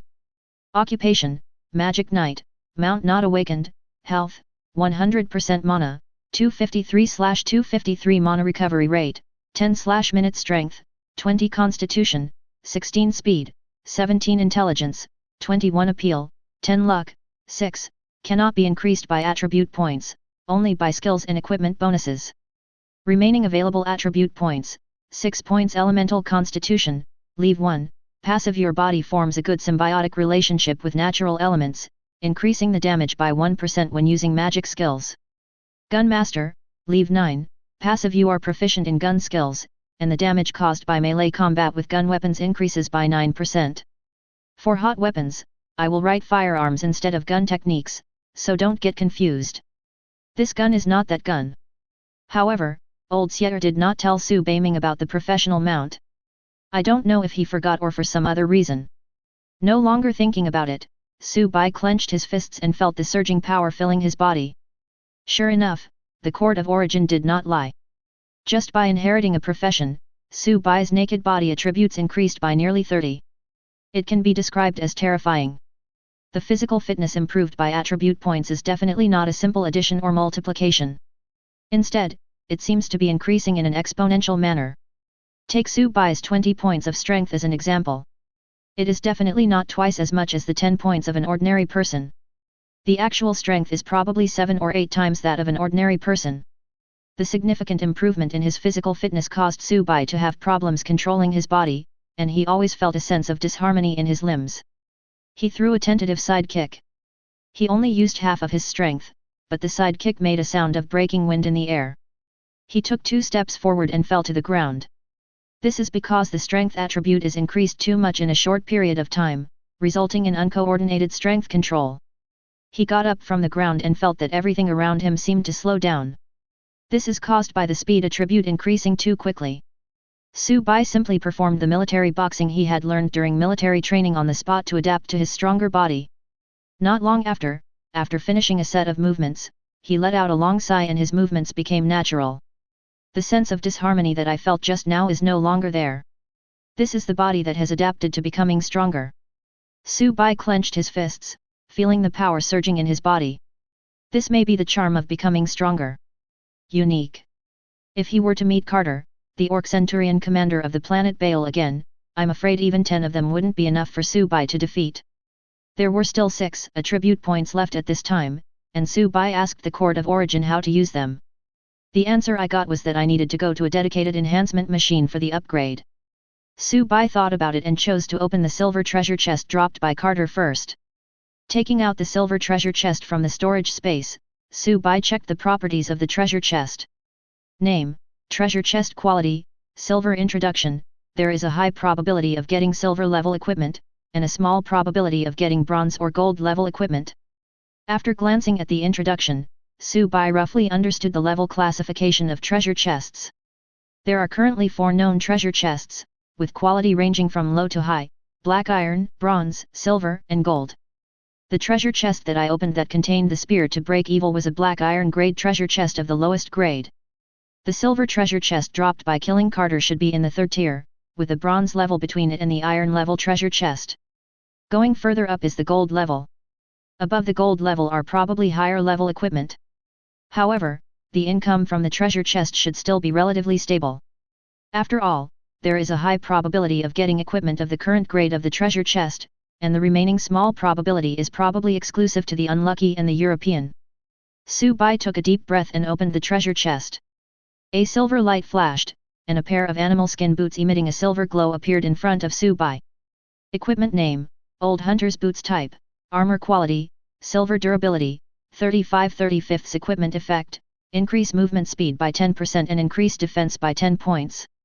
Equipment skill, speed, active, super speed, increases movement speed by an additional 50% for 2 minutes, with a 5-hour cooldown after use. Introduction, only those who run fast are called hunters. The reward was neither good nor bad. After Su Bai put on the boots, he immediately felt a lot lighter. After putting on the new equipment, Su Bai remembered that the silver scroll that old Sieter had given him was still in the storage space, so he took it out to check. Bound scroll quality, profession-specific item, no quality. Effect of use, bind the main weapon to yourself, giving the main weapon growth characteristics. Restrictions on use, only available to the inheritors of the Magic Knight. Introduction, the inheritance of a group of lonely knights, it has certain characteristics of the Court of Origin and can be used in the skill upgrade cabin. Tip, the trial shop, skill upgrade cabin and other facilities are located inside the Garden of Origin. There will be special guides for the first time, so you don't have to worry about getting lost. Su Bai looked at the item information and got up to go out. Walking out of the apartment, what came into view was a variety of buildings, and the appearance of the Garden of Origin appeared before his eyes. At the foot of the cyberpunk neon skyscraper is a medieval-style blacksmith shop, and the bizarre and mysterious witch castle is next to the modern garden villa. There are many scenes like this here. Although the various buildings are very different, they do not feel messy. Flying devices are constantly shuttling in the sky, and like the many buildings on the ground, they also have different styles. People of all kinds walk on the streets, and they are all dressed differently. Not far away, there was a slight sound of an engine, and a spherical robot flew to Su Bai. A tray with a watch-shaped object popped out from under the robot, and a realistic human voice was emitted. Hello, Walker number 762,744. Welcome to the Court of Origin. This is your micro-terminal. Through this terminal, you can conveniently use the internal facilities of the Court of Origin and other extended functions within the terminal. Su Bai picked up the terminal from the tray and put it on his left hand. The terminal was immediately activated and a menu page appeared. This terminal has the characteristics of the Court of Origin. As long as the Court of Origin exists, the terminal will not be destroyed. I wish you a happy life. The robot said, then turned and left. Su Bai opened the terminal's search interface and searched the trial store. The terminal immediately projected a light screen in the air, and a three-dimensional sand table map appeared on the screen, with the location of the trial store marked on it. Su Bai followed the map and walked into the street, heading towards the location of the trial shop. Entering the street, we heard shouting. Level 3 tank, find a DPS position. The adventure group is disbanded, and a lot of equipment is on sale at 30% off. 30% off. Cute and charming, looking for thigh protection online. The streets were bustling with people coming and going. Some of these people were wearing high-tech armor, while others were wearing medieval knight armor. There were also merchants in robes selling hot weapons at stalls not far away. Although their outfits were different, Su Bai found a common point. They all speak the same language as mine. There is no doubt that these people are from the real world, rather than the world of heavens connected to the court of origin. Su Bai continued to move forward following the map. After a while, a building that looked somewhat like a shopping mall appeared in front of Su Bai. There are 4 big characters trial shop hanging above the building. Enter the trial store and a prompt will pop up on the terminal in your hand. Tip: you have entered the trial store. The store function has been activated on your personal terminal. You can quickly purchase goods through your personal terminal. You can pick up the goods in the store after payment is completed. Tip: since you are a first-level walker, the quality of the goods you can purchase is only black iron, bronze, and a small part of silver. I wish you a happy shopping. After the prompt was given, a store icon appeared on the terminal's main menu interface. Su Bai clicked on the icon and browsed the items in the store. After browsing for a while, Su Bai selected a few items: diluted mana potion type, permanent buff potion quality, bronze effect, takes effect when mana is below 500 points. After drinking, mana is permanently increased by 50 points. A maximum of 3 bottles can be consumed. If more than 3 bottles are consumed or the mana exceeds 500 points, it will be ineffective. Introduction: diluted magic potion, suitable for newcomers. Price: 500 trial merit points. 1 bottle can be purchased after each trial is concluded. Scroll of frost trap type, skill scroll quality, bronze effect. After using, you can learn the skill frost trap leave 1 frost trap leave 1, chant for 3 seconds, consume 20 mana points to place a frost trap that lasts for 30 minutes, and when triggered, it slows down the enemy by 15% and causes 40 points of spell damage. There are up to 3 frost traps, and the cooldown time is 10 seconds. Tip: the damage caused by the skill is not an absolutely fixed value. This value is only for reference. Introduction: the mage has high control and can kill everyone in 1 second with frost. Price: 1200 trial merit points. Strange hamburger times 5 type, restoration quality, black iron effect, restore 40% of maximum health within 5 seconds after use, effective below 400 health points. Introduction: my sister said it's 0 calories. I'm eating eat. Price: 200 trial merit points. 5 can be purchased after each trial. Small crystal core times 21 type, consumable quality, silver effect, can be used to increase your own skill level, up to level 20. Introduction: a crystal that carries the power of rules. Price: 50 trial merit points. No purchase limit. Su Bai looked around the store, but there was not a single piece of silver level equipment. The only silver level item is a small crystal core used to increase skill levels. It seems that killing Carter, the orc commander who is slightly stronger than himself, will result in a silver level treasure chest. This is really a stroke of luck. Su Bai also didn't want to choose iron and bronze equipment. However, after careful comparison, he found that none of them could compare to the spear of breaking evil, so he had to give up. But strangely enough, the evil breaker, which is only of black iron quality, even has an effect that surpasses the silver level old hunter boots. It seems that the quality of the evil breaking sword must have been very high before it was damaged, so that it still has such powerful properties even after it was damaged to the black iron level. I hope that after using the binding scroll to bind itself, I can view its unknown properties. Su Bai thought to himself. After paying for the selected goods and picking them up, I only had 33 trial merit points left. Drink the diluted magic potion first. Su Bai's mana reaches 303 points. The medicine tasted a bit strange, like fermented coconut water. Su Bai walked out of the trial shop and headed to the upgrade hall. The upgrade hall is not far from the trial shop. You can see it as soon as you go out, so you don't need a map. Su Bai entered the upgrade hall, followed the instructions on the terminal, came to an attribute enhancement machine, and walked in. Lock the hatch. Tip: you can freely allocate 6 attribute points. Please allocate them properly. Su Bai took a look at his basic attributes and decided to allocate 4 points to Constitution and 2 points to Speed.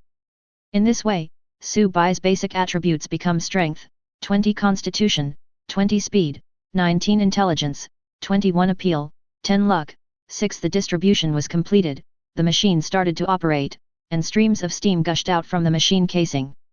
Su Bai felt a slight itching in his body, which was a signal that his body tissues were growing and strengthening rapidly. After a while the itching sensation disappears and the strengthening is complete. After walking out of the machine, Su Bai felt an indescribable sense of comfort, and every cell in his body was full of energy. Then he followed the prompts on his personal terminal and found an unused skill upgrade cabin in the upgrade hall. Su Bai walked into the cabin and closed the door tightly. Take out the frost trap scroll you just bought and choose to learn. The next moment, the scroll turned into blue fluorescent spots and sank into his body. Ice trap leave 1 has been learned. Please check it in the skill list. Su Bai checked the skill list, selected frost trap leave 1, and tried to upgrade it. Hint: do you want to upgrade the frost trap to level 1? Each level consumes 1 small crystal core plus 20 origin coins. Su Bai had not touched a cent of the 600 origin coins from the trial settlement reward, and he also had 21 small crystal cores. Seeing that he still had enough supplies, Su Bai chose to upgrade 5 levels first. The skill upgrade cabin started to operate, and the upgrade was completed after a while. Su Bai checked the skill description and found that the improvement from leveling up 5 levels in a row was quite large. Frost trap leave 6, chant for 3 seconds, consume 20 mana points to place a frost trap that lasts for 30 minutes, and when triggered, it slows down the enemy by 20%, plus 5%, and causes 50, plus 10, points of spell damage. There are up to 3 frost traps, and the cooldown time is 10 seconds. Tip: the damage caused by the skill is not an absolutely fixed value. This value is only for reference. Continuing to look through the skill list, Su Bai chooses to upgrade the 10th level Elemental Constitution, passive, Elemental Constitution, leave 1, passive. Your body forms a good symbiotic relationship with natural elements, and the damage when using magic skills increases by 1%. Prompt: do you want to upgrade the Elemental Constitution, passive, to level 1? Each level consumes 1 small crystal core plus 40 origin coins. Su Bai clicks confirm and the upgrade begins. The number of small crystal cores and origin coins in the storage space immediately decreased. After a while, the upgrade was completed and the skill list changed. Elemental Constitution, leave 11, passive. Your body forms a good symbiotic relationship with natural elements, increasing the damage by 11% when using magic skills. Leave 10 additional bonus, increase mana by 15%. The 11% damage bonus can increase the damage caused by the frost trap by an additional 5.5 points. It may seem like spending more is not worth it, but it is not. The base value of frost trap is not high, so the benefit brought by the percentage damage bonus is not as substantial as directly increasing the skill level. But if a skill has an initial damage of 1000 points, the 11% additional damage bonus can immediately bring a full 110 points of damage increase. Comparing skills with lower basic values, the difference is obvious. Su Bai also understood this truth, so even if the short-term benefits were not that high, he still had to improve his elemental constitution. However, what surprised Su Bai was that after reaching level 10, he actually got an additional 15% mana bonus. After taking a look at his Spear Master, passive, skill which had already reached level 9, Su Bai chose to upgrade it by 2 levels. He wanted to see if there would be any additional bonus after leave 10. Hint: do you want to upgrade the Spear Master, passive, to level 9? Each level consumes 1 small crystal core plus 40 origin coins. Su Bai glanced at the storage space and saw that there were still 6 small crystal cores and 100 origin coins left. Decisive choice to upgrade. This upgrade ended quickly, and Su Bai checked the skill changes. Gunmaster leave 11, passive. You are proficient in gun skills, and the damage caused by melee combat with gun weapons increases by 11%. Leave 10 additional bonus, increase attack power by 15%. It is true. Su Bai was delighted. It seemed that there was a reason why the passive skill upgrade was so expensive. With 20 origin coins left, Su Bai did not choose to upgrade the frost trap to the next level, but instead prepared to keep it for emergency use. Then, Su Bai took out the bound scroll given to him by Old Sieter and chose to use it. The scroll turned into a beam of light and sank into his body. After a while, a new skill appeared in the skill list. Binding, active, leave max. You can bind the main weapon you use to yourself, convert it into growth equipment, and give it your personal characteristics. Tip: this skill will become a passive skill after use. Su Bai took out his spear to destroy evil and used his skills. The next moment, a drop of blood flew out from Su Bai's fingertips and sank into the body of Poxy's gun. The golden scales on the black gun body were immediately lit up, and the elemental power in the surrounding space began to merge into the gun body. As more and more elements were incorporated, the golden lines gradually faded. The jet black gun body turned crystal transparent. The originally broken gun body was gradually repaired under the power of elements and gradually became complete. At this time, through the gun body that looks like it is carved from crystal, you can see that there are many fine lines inside the gun, and countless lights are flowing in it, which is very beautiful. The elemental light gradually dissipated and the binding was completed. At this time, Poxy had completely changed its appearance, from a black spear with a sense of tatters to a piece of glass-like work of art. As the binding was completed, Su Bai felt a clear connection between himself and Poxy. With a thought, the transformation was just completed, and the evil-breaking sword that was still floating in the air automatically fell into his palm. Holding the evil breaker, Su Bai checked his skill list. The skill bind, active, disappeared, and was replaced by a new passive skill, devouring. Devour, passive breaking evil can devour items with elemental energy to improve its own quality. Current progress, 0%. It seems that this is the condition that can allow Poxy to grow. At this time, the reminder from the Court of Origin sounded, tip, the basic attributes of destroying evil have changed, please check it yourself. Su Bai checked the properties of Poxy. Name, Hagiotype, long gun quality, bronze durability, 170/170 attack, 46 equipment effect, attack damage increases by 25%. Magic lance, active evil breaker has good elemental and energy conductivity. In battle, it can release magic skills and body energy through the gun body, which will reduce the cooldown time and release cost by 50%. It also gains additional damage increase, the increase is basic damage plus 45%. Break evil, passive deals an additional 50% true damage to evil spirits, and elemental creatures. Equipment introduction, the spear reforged in Nirvana, the glory of the past has nothing to do with it, and a new chapter will be written in your hands. After seeing the introduction of the equipment, Su Bai immediately understood that the reason why the demon breaking had undergone such a big change was not a simple repair, but a direct recast from the inside out. The strength of the new skill magic spear was beyond Su Bai's expectations. It suddenly occurred to him that the frost trap should also be within this amplification range. If the previous Flamebringer only increased the damage of normal attacks, then the current magic lance can increase the damage of both normal attacks and skills at the same time. It also reduces cooling and mana consumption. It's so terrifying. Su Bai holds the evil breaker in his hand and tries to cast an ice trap. The talent Elemental Apostle is activated immediately. There was no need to chant, an icy blue light immediately appeared on the body of the evil breaking spear. The frost trap that was originally required to be set up in the environment is now attached to the gun body, and will explode immediately as long as it comes into contact with the enemy. Open the skill list again, the cooldown time of the frost trap is only 5 seconds. The mana consumption is only 2.5 points. The reason why there is such a small mana consumption is that Su Bai's talent Elemental Apostle is superimposed with the weapon skill Magic Lance, which reduces the mana consumption by a total of 75%. Only to reach this level.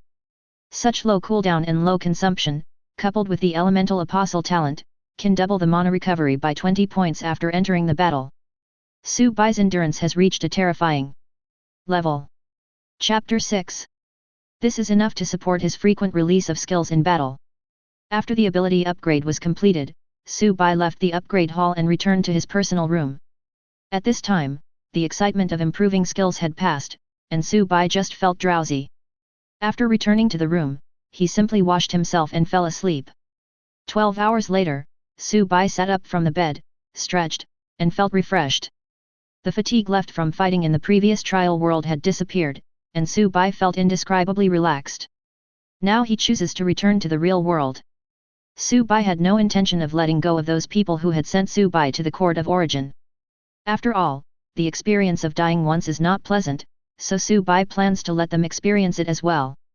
I don't know what the situation is in the real world, and whether the speed of time flowing in the real world is consistent with that in the Court of Origin. Thinking in his mind, Su Bai activated the terminal on his left hand and chose to return to reality. Tip: after returning to the real world, your weapons, equipment, and skills will be disguised and can be used normally. The prompt tone ended, blue gradually filled his field of vision, and the transmission began. When the transmission ended, Su Bai was already lying in a green belt. There are obvious signs of cleaning around the green belt. At this moment, the early morning sun shone through the shade of the trees onto his face. It's a nice day. Su Bai was sighing in his heart about the good weather today, when suddenly a detail he had forgotten came to his mind. If Su Bai remembered correctly, he entered the Garden of Origin late at night, and returned in the sunny morning. FK. Su Bai quickly jumped out of the green belt and ran towards the convenience store in the distance. He's going to ask the time. The terminal in hand no longer displays any functions after entering the real world. There is only a countdown to the return time. When entering the Garden of Origin, Su Bai's cell phone and other personal belongings did not enter with him, but remained where they were. As the site of the accident, the green belt here has obviously been cleared, and the items left at the scene should have been taken away by those who came to investigate. After a while, in the convenience store, the boss looked at the sweaty Su Bai and greeted him enthusiastically, "Young man, what do you want to buy?" Su Bai ignored the boss and asked hastily, "Boss, what day is it today?" The boss looked at Su Bai in confusion and said, "September 28th, what's wrong?" "It's over." Su Bai's heart skipped a beat. If he remembered correctly, the night he entered the Court of Origin was September 24th, and now 4 days have passed. Some things, I'm afraid, can no longer be explained. Su Bai immediately ran towards the rental house, leaving the shop owner standing there in confusion. Arriving downstairs of the rental house, Su Bai looked around. Seeing that there was no one around, he jumped up to the air conditioner unit on the wall on the second floor, slightly adjusted his direction, and with his hands, he grabbed the window of his rental house on the third floor and climbed in. Entering the room, Su Bai immediately noticed something was wrong. There were obvious signs that the house had been ransacked. After a careful check, no property was lost. I guess it was done by official investigators. Su ignored it and turned on his computer, quickly browsing the latest news. Sure enough, in the city's recent hotspot, Su Bai found a piece of information related to him. On the evening of September 24th, a major shooting occurred in our city, resulting in the deaths of 3 people involved and the disappearance of a passerby. The murderer has not yet been arrested. Su Bai skipped the official report and quickly turned the page to find information about him. Missing person information, Su Bai, male, 23 years old. FK. Online help, about being declared a missing person after resurrection. Now that things have come to this, we have to think of a solution. Otherwise, if I had been missing for so many days for no reason, what would my acquaintances think if they suddenly saw me? The police will ask me where I have been? You can't just tell people about the Court of Origin, because obviously no one will believe it. Sitting in front of the computer desk, Su Bai pondered for a moment and suddenly thought of a possibility. When I was in the Court of Origin before, no matter if they were knights in armor, mages in robes, or beautiful women acting cute and asking to be taken with them, all these different kinds of people had one thing in common that could not be ignored.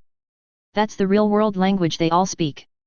This shows that they all come from the world they live in, rather than the heavens they were connected to before the origin. So why, before entering the Court of Origin, did Su Bai have no idea that there were so many people with special abilities in this world?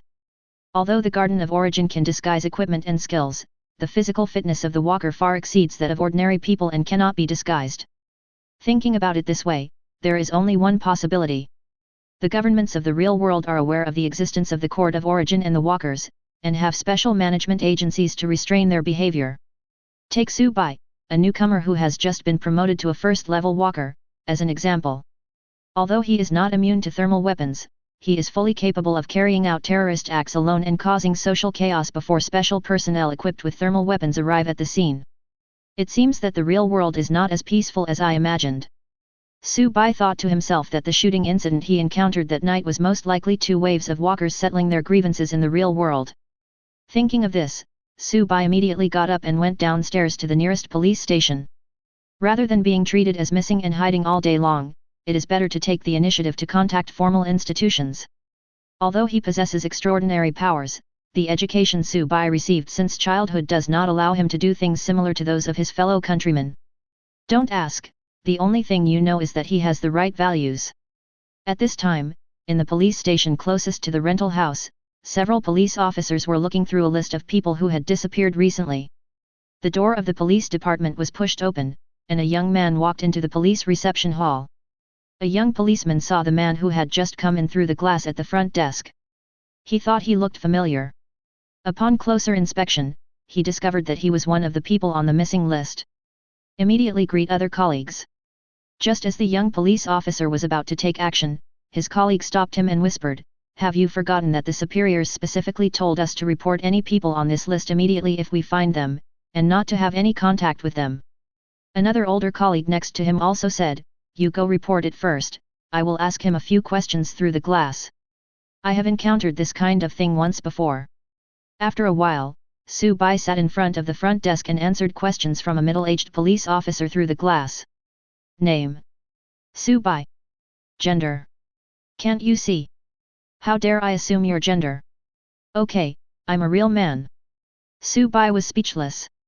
Age: 23. Profession: fitness trainer. When did you enter? Su Bai was surprised. It seemed that the government was aware of the existence of the court of origin. On the evening of September 24th, Su Bai reacted and answered truthfully. Okay, the basic situation has been recorded. Please sit down and rest. Someone will come to take over from you later. The middle-aged police officer on the other side of the glass breathed a sigh of relief. It seemed that this guy was easy to talk to. The reason why there is a rule prohibiting contact is that some new walkers who had just returned to the real world could not accept the reality and became mentally ill, causing huge chaos, which led to this rule. Su Bai sat on a bench in the lobby and waited for a while. Several special vehicles stopped outside the police station, attracting the attention of passers-by. The rear door of the leading vehicle opened, and two men in black and sunglasses got out and walked into the police station. They saw Su Bai sitting on a bench nearby and immediately took out his ID from his pocket. "We are the National Supernatural Management Agency. Please come with us, Mr. Su." "Okay, I need you to ensure my personal safety." A man in black answered Su Bai seriously, saying, "I assure you that your personal safety will not be harmed in any way." Su Bai stood up and followed the two men out. After leaving the police station, several people got into the car and closed the door. Two men in black stood close to Su Bai, one on the left and one on the right, watching his every move. The vehicles started, and the entire convoy escorting Su Bai drove away into the distance.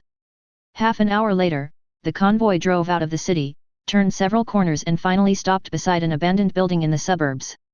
This is a long-abandoned hospital. There are weeds growing in front of the door is closed, and the windows are covered with heavy curtains. It is obvious that it has been abandoned for a long time.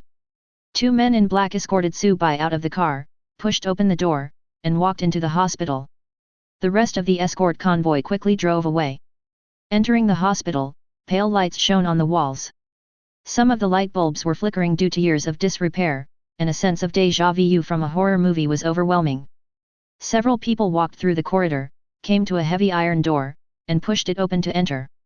The room was empty, and sunlight shone through the gaps between the curtains and reflected on the walls. After entering the room, one of the men in black squatted down and tapped rhythmically on the floor in the corner. After a while, the floor flipped up, revealing a passage. The passage curved and extended downward, and it was unknown where it led. The two men in black continued to lead Su Bai down. "Hey, where are you going?" Su Bai asked loudly. Although the two men in black would not harm him, it was a bit worrying to bring him to this remote place. The man in black on the left said apologetically, "I'm sorry, Mr. Su, for giving you a bad experience. This is our operations office in this city. We will need to take you to register later. After the registration is completed, we will send you back safely." After hearing his reply, Su Bai didn't ask any more questions, stopped struggling, and followed him obediently. First of all, he couldn't beat the opponent. Secondly, the other party had not shown any ill will towards him on the way here, nor had he bullied him by relying on his superior strength, so Su Bai temporarily believed the other party. If the two men really showed malicious intent later, Su Bai would immediately take out the spear from the storage space to break the evil, and use all his talents and skills to fight them to the death. Several people walked down the winding passage, and after a while, a high-tech underground base appeared in front of Su Bai. Inside the base, many staff members are busy. Su Bai couldn't help but take a few more glances. After entering the base, the two men in black let go of Su Bai, took off their sunglasses, and introduced themselves. Welcome to the Special Operations Division, I'm Wang Song and he's Zhang Zili. Seeing Su Bai paying attention to the staff, Wang Song explained to him. These people are ordinary people who have undergone rigorous training. They don't know that we have special abilities.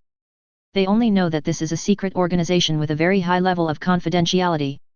Su Bai nodded to show that he understood.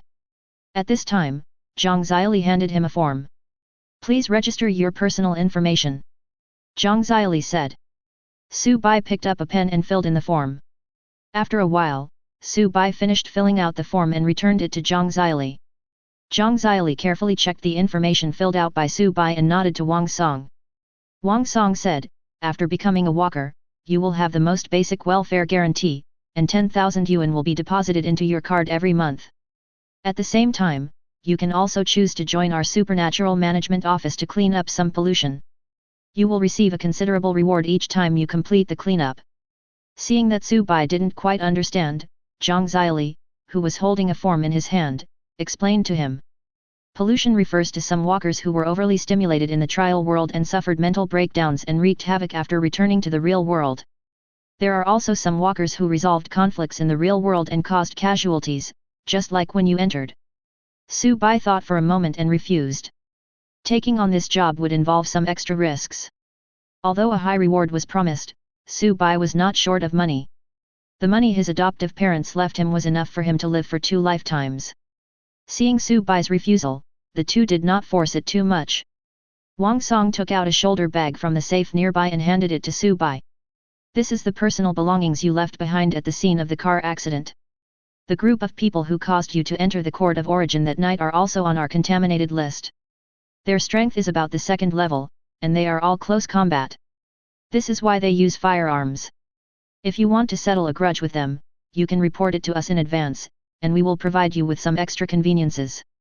Wang Song paused, then changed his tone and said, also, please don't mention our situation to others, otherwise you will also be considered as polluting.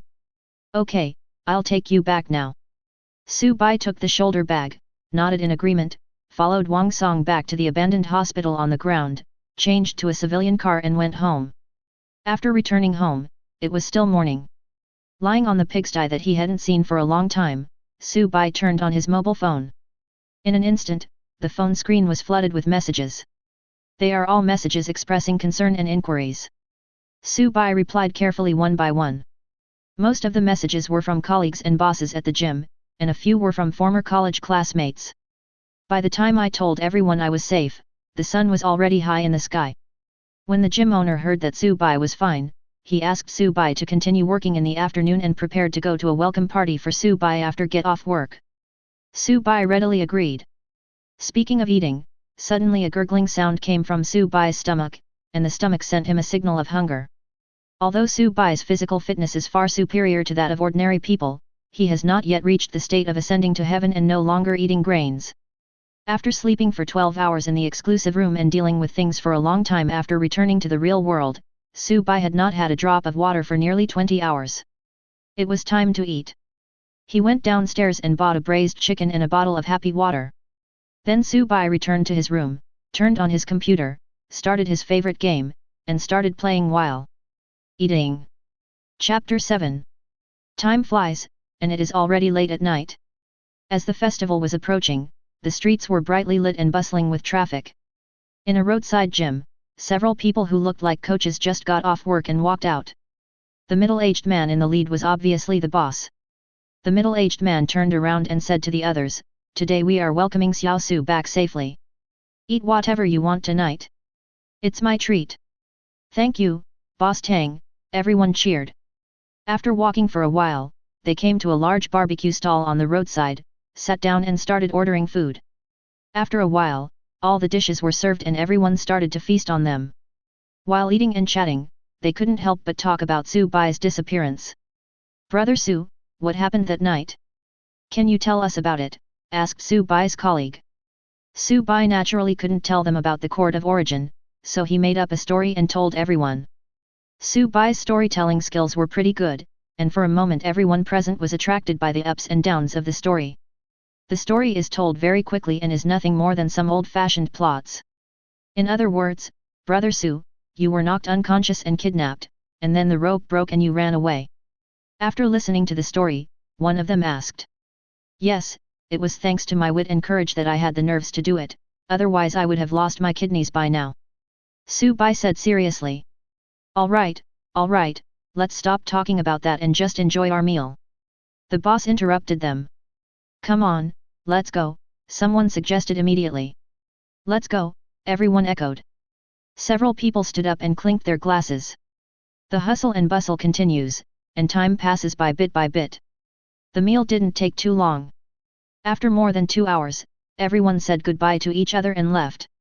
Instead of riding his electric scooter, Sue Bai trotted home along the sidewalk. His jog was already much faster than an ordinary person's full speed. Because he didn't drink much, Sue Bai didn't get drunk. Instead, his brain became very clear under the stimulation of alcohol. Halfway through the journey, Sue Bai saw a person under a tree in the distance, holding onto the tree as if he was vomiting. Another drunk. Sue Bai thought secretly. Along the way, he saw at least 5 or 6 people vomiting on the roadside. As he was getting closer, Sue Bai covered his nose and prepared to speed up to pass by the man, but his pupils suddenly contracted and a strong smell of blood filled his nasal cavity. Sue Bai looked carefully and was shocked by the scene before him. That person is not vomiting, but eating. I saw the man holding something unknown in his hand and chewing it with relish, with large drops of blood dripping from his mouth. Because the distance was far and the light was dim, Sue Bai mistakenly thought that he was vomiting. At this time, the distance between the two was no more than 10 meters. The figure eating in front slowly raised his head and looked at Sue Bai. With the help of the light, Sue Bai could see the man's appearance clearly. That person was a monster that could no longer be called a human being. Its face was covered with green pus bubbles, and its mouth had disappeared, replaced by a 3-petal mouth part that could open to the neck. Its exposed limbs were covered with black hair, and its feet on the ground had been replaced by bird-like claws. Its hands had sharp claws, and were currently holding a limb that resembled a human thigh, chewing it with relish. FK.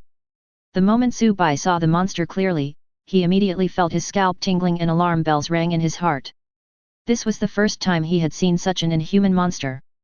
The orcs that were previously fought against on the Star Bale do not count. Although some of the orcs' limbs were transformed, they still had some human characteristics, but the thing in front of him was clearly a complete monster. The monster also saw Sue Bai, dropped the limbs in its hands, let out a sharp roar, bent down, and rushed towards Sue Bai using all 4 limbs. Sue Bai was also not vague. He immediately suppressed the shock in his heart. With a thought, the poxy appeared in his hand. The gun body emitted a faint blue light, and he moved forward to meet the enemy. The distance of 10 meters passed in a flash. Sue Bai moved sideways, dodged the monster's sharp claws, and kicked the monster in the back. With Sue Bai's 20 points of strength added to this kick, the monster was kicked hard into the tree next to it. It hit the trees and shook them, causing leaves to fall. The monster stood up, shook off the fallen leaves on his body, and stretched his body. This kick did not cause it any serious harm, but instead aroused its ferocity. It immediately dug the ground with its limbs and rushed towards Sue Bai again.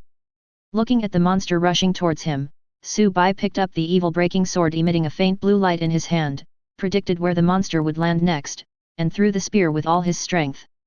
In the brief fight just now, Sue Bai found that although the monster's physical fitness was stronger than that of ordinary people, it was still not good enough compared to him. That's why Sue Bai cast the evil breaker with frost trap attached, wanting to see the destructive power of this combination of skills. In an instant, the spear accurately pierced the monster's abdomen.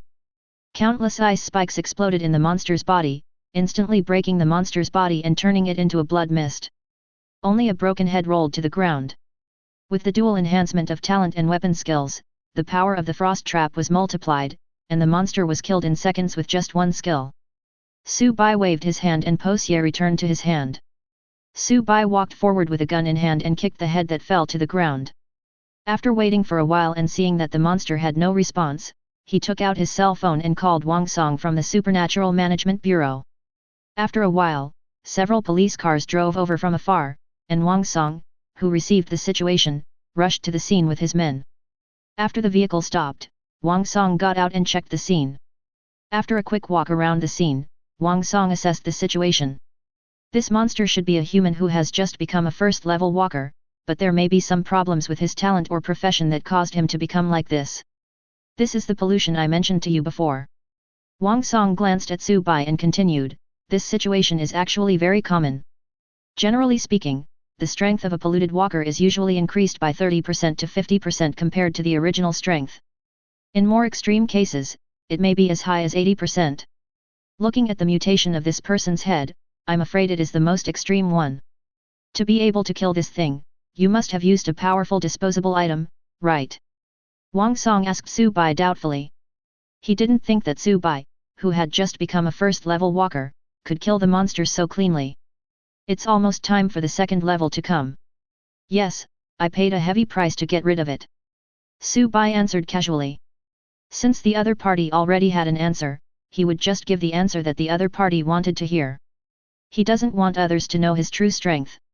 After hearing Su Bai's answer, Wang Song nodded and said, if I'm not mistaken, your next trial should be about 2 weeks away. This is not difficult to guess, said Su Bai. That's fine. We were supposed to deal with the pollution this time. Since you did it for us, we can't treat you unfairly. Wang Song patted Su Bai on the shoulder. A powerful one-time item will be mailed to you within 3 days. Don't forget to sign for it.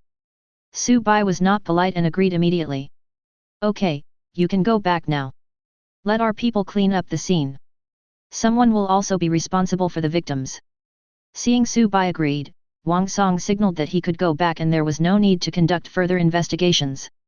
After returning home and taking a quick hot shower, Su Bai lay on the bed, recalling the details of the battle just now.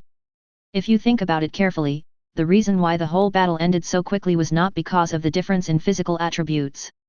Although Su Bai's physical attributes are higher than those of the monsters, the factor that determines his victory is not his physical attributes, but his fighting skills. Given the monster's instinctive fighting style, even if its physical attributes were twice as high as Su Bai's, Su Bai could rely on his superior fighting skills to consume it to death. Thinking of this, Su Bai felt that he might need to pay more attention to his fighting skills instead of just improving his strength. Thinking of this, Su Bai was no longer sleepy. He activated the terminal in his left hand and asked if there were any facilities inside the Court of Origin that could improve his combat skills. Tip: if you want to improve your combat skills, please go to the Garden of Origin, the Fighting Skills Training Hall. After receiving the reminder, Su Bai was overjoyed and decided to give it a try tomorrow. The next morning, Su Bai was teleported to his own room in the Court of Origin. He walked out of the room and followed the instructions on the terminal to the Fighting Training Hall. After walking for a while according to the map, a building similar to the ancient Roman Colosseum appeared in front of Su Bai. After Su Bai walked in, a prompt popped up on the terminal. Reminder: you have activated the Fighting Skills Training Hall. You can get 48 hours of free time for the first activation. In addition, you can get an extra hour every day, with no upper limit. Current arena level: failed preliminary testing. After passing the initial test, you can earn fighting points by fighting with others to increase your level and unlock more facilities. After briefly reading the prompts, Su Bai continued to follow the information provided on the terminal and came to an unused training room. Pushing open the door, a high-tech training room appeared in front of Su Bai. The training room is equipped with complete training facilities. At this time, another prompt popped up on the terminal.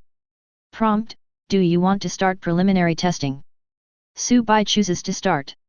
Preliminary testing will begin in 10 seconds.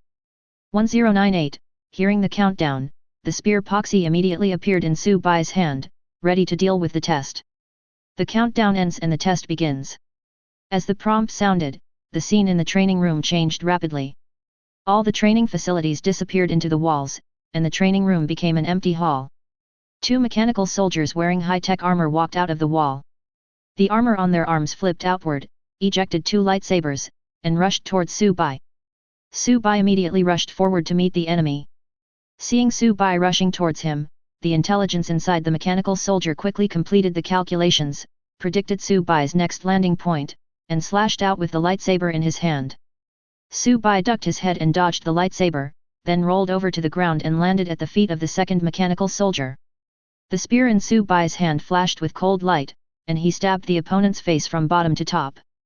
The ice crystals shattered, and the mechanical soldier whose head disappeared fell straight down.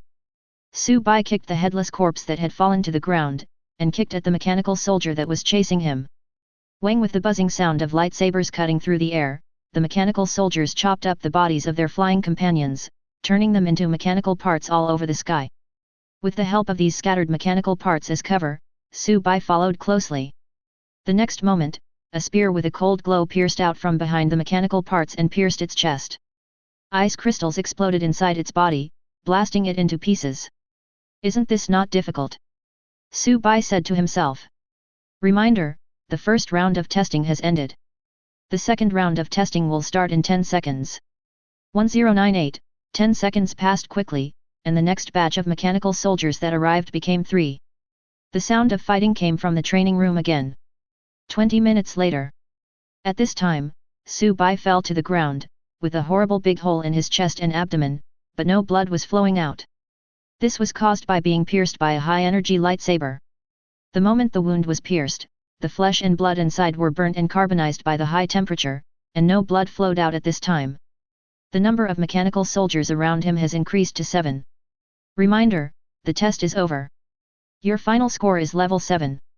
The wall of the room opened automatically again, and the robot soldier turned around, entered the wall, and left. Your injuries have been automatically restored. Along with the prompt sound, a soft green light shone down, and the wounds on Su Bai's body recovered rapidly at a speed visible to the naked eye. After a while, Su Bai sat against the wall, gasping for breath. He could barely handle 5 mechanical soldiers at the same time. 6 was his limit. When dealing with 7 mechanical soldiers at the same time, he only lasted 10 seconds before he was vulnerable, stabbed twice in the back, and lost his combat effectiveness. Just as he was thinking about how to conduct targeted training next, the reminder from the Court of Origin sounded. Reminder, you have completed the preliminary test, and the current arena level is 6. Reminder, your arena level has exceeded level 5, and the battle projection permission has been opened for you. Battle projection introduction. After using this permission, you will be projected with powerful people from all over the world to guide your training. You can get this permission once after each trial. Current projection upper limit level, level 3. It's really a relief to have someone send you a pillow when you feel sleepy. Seeing the prompt, Su Bai was moved. I was just thinking about how to improve my combat skills, and the Court of Origin gave me this authority. Choose to use it now. Hint, this time I will project for you the Scythe of the End, Ariel, level 3. This projection duration, 3 hours.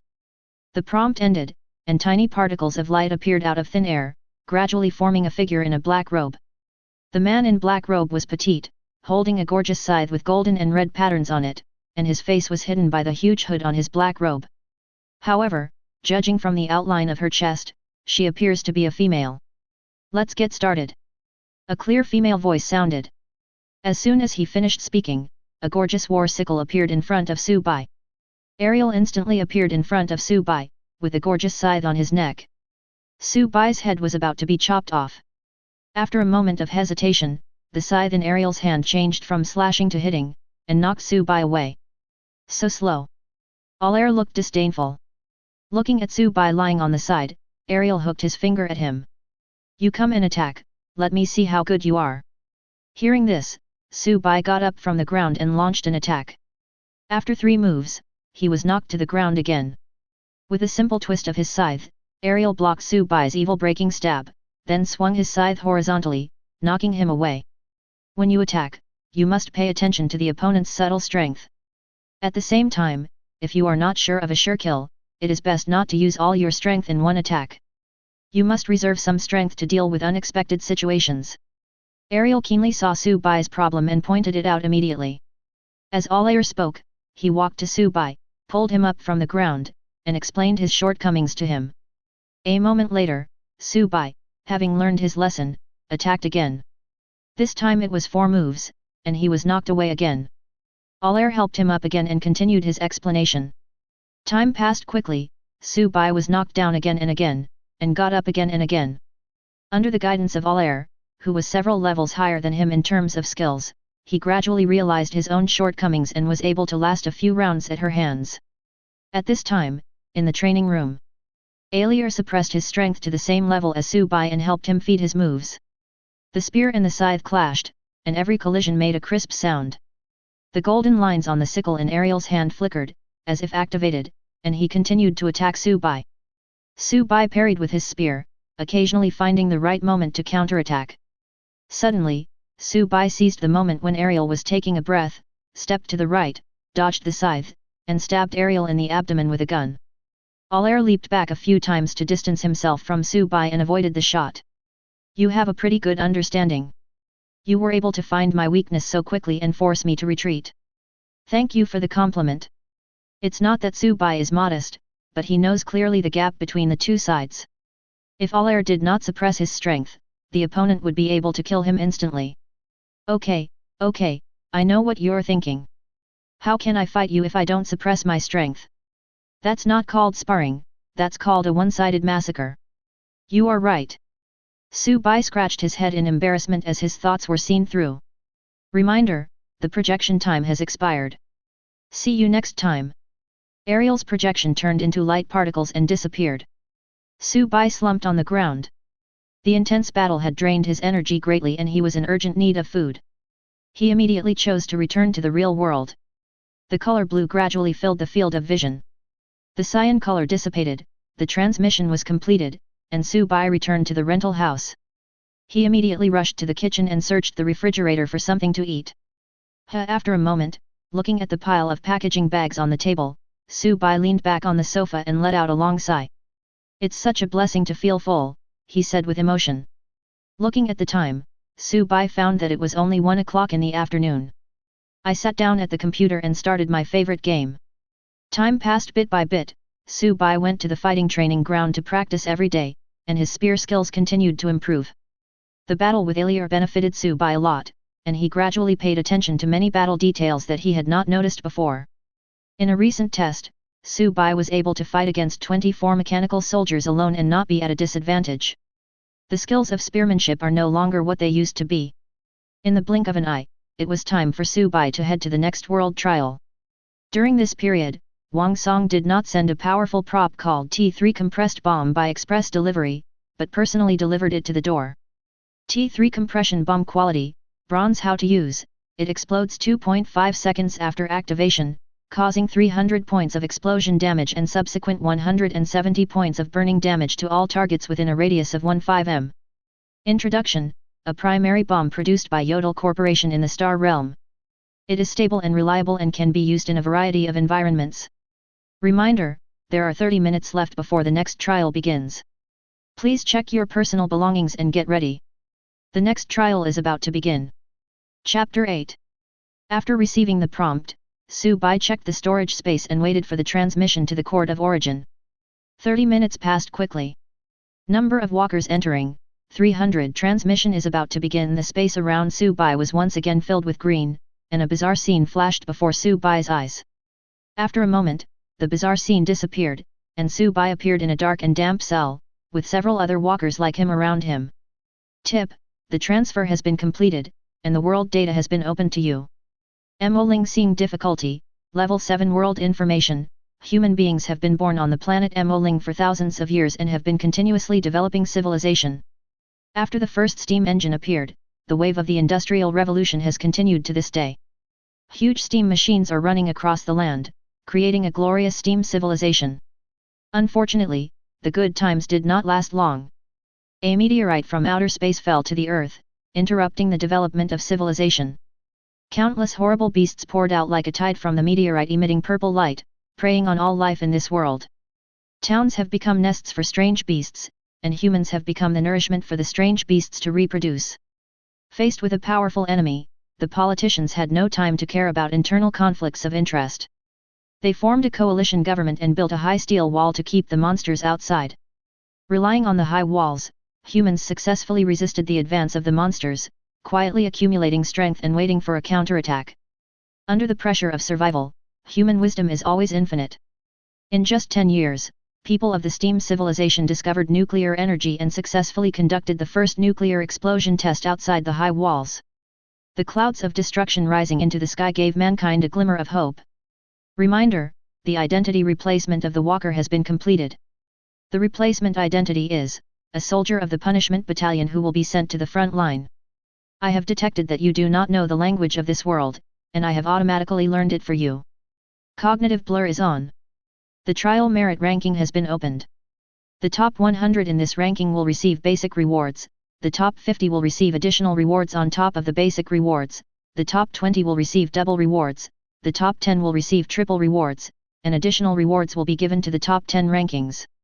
Basic reward, Small Crystal Core X10 extra rewards for the top 10, first place, Dragon Hunter's Will, silver level set, second place, Charm Feather Blade, silver level dagger, third place, Blue Flame Domain, silver level skill scroll, fourth place, Basic Electromagnetic Sniper Rifle, bronze level firearms, fifth place, Thorn Entanglement, bronze level skill scroll, 6th to 10th place, Small Crystal Core times 40. The trial merit rankings are updated in real time and will be calculated after the world ends. The main quest has been started, with 3 stages in total. The first part of the main mission, kill 100 strange beasts. Main quest first round reward, 3 bronze treasure chests. Until you complete the first ring, the next 2 rings won't be visible. Main quest time limit, 15 days. Penalty for failure of the main mission, forced execution. The World Contact channel has been opened. You can speak freely in it. The trial begins.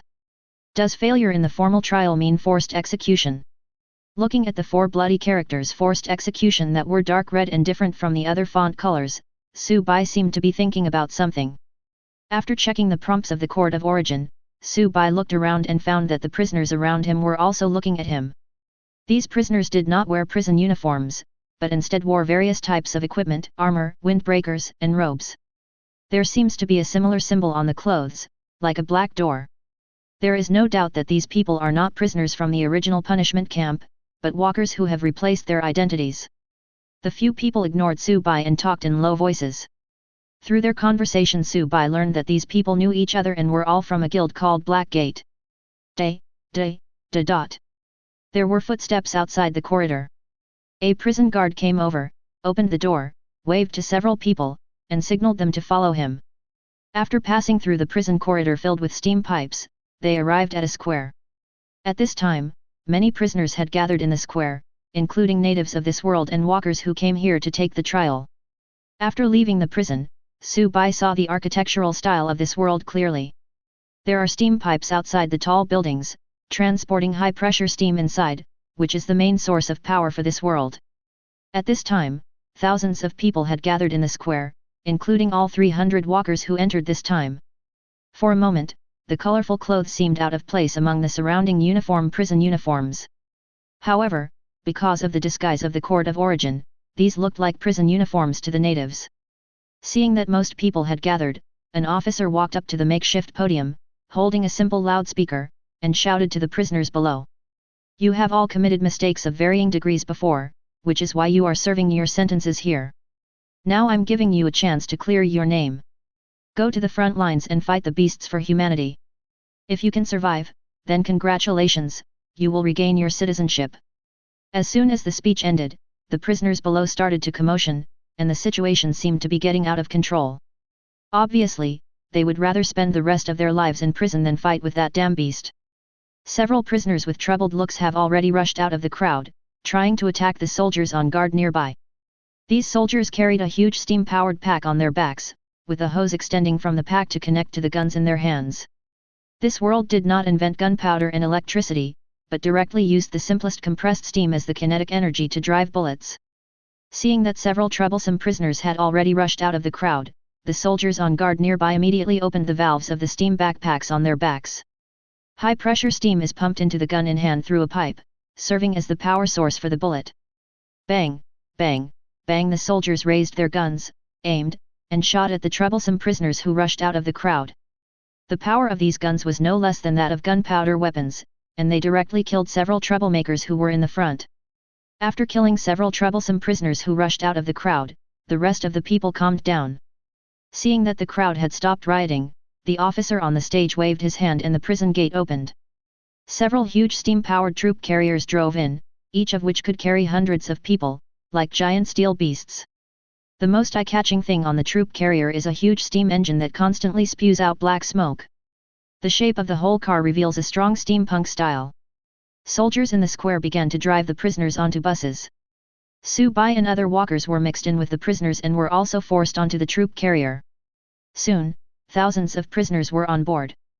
At the officer's command, the steam engine on the troop carrier let out a ferocious roar, emitted a thick black smoke, and then slowly started up and drove towards the high steel wall.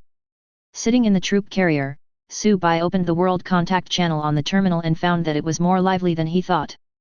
Black tank, Black Gate Guild. The top tank will take your damage, you can output without any worries. If you want to find a guild, come to Black Gate. Loyao, solitary player will joining a guild give me a girl. Black tank, Black Gate Guild. Ruby, Rose Guild is the brother above coming to Rose. Loyao, Sanran, I must be mentally ill to join a crazy guild like yours. I've heard about the wicked things you've done. Ruby, Rose Guild, don't let me see you on the steel walls. Mu, Sanran brother, you are finished. Last time, I saw Hongyu castrate a person who offended her in public. Hongyu, Rose Guild. Mu, you also want to be my sister. Mu and Sanran, begging for mercy, kowtow.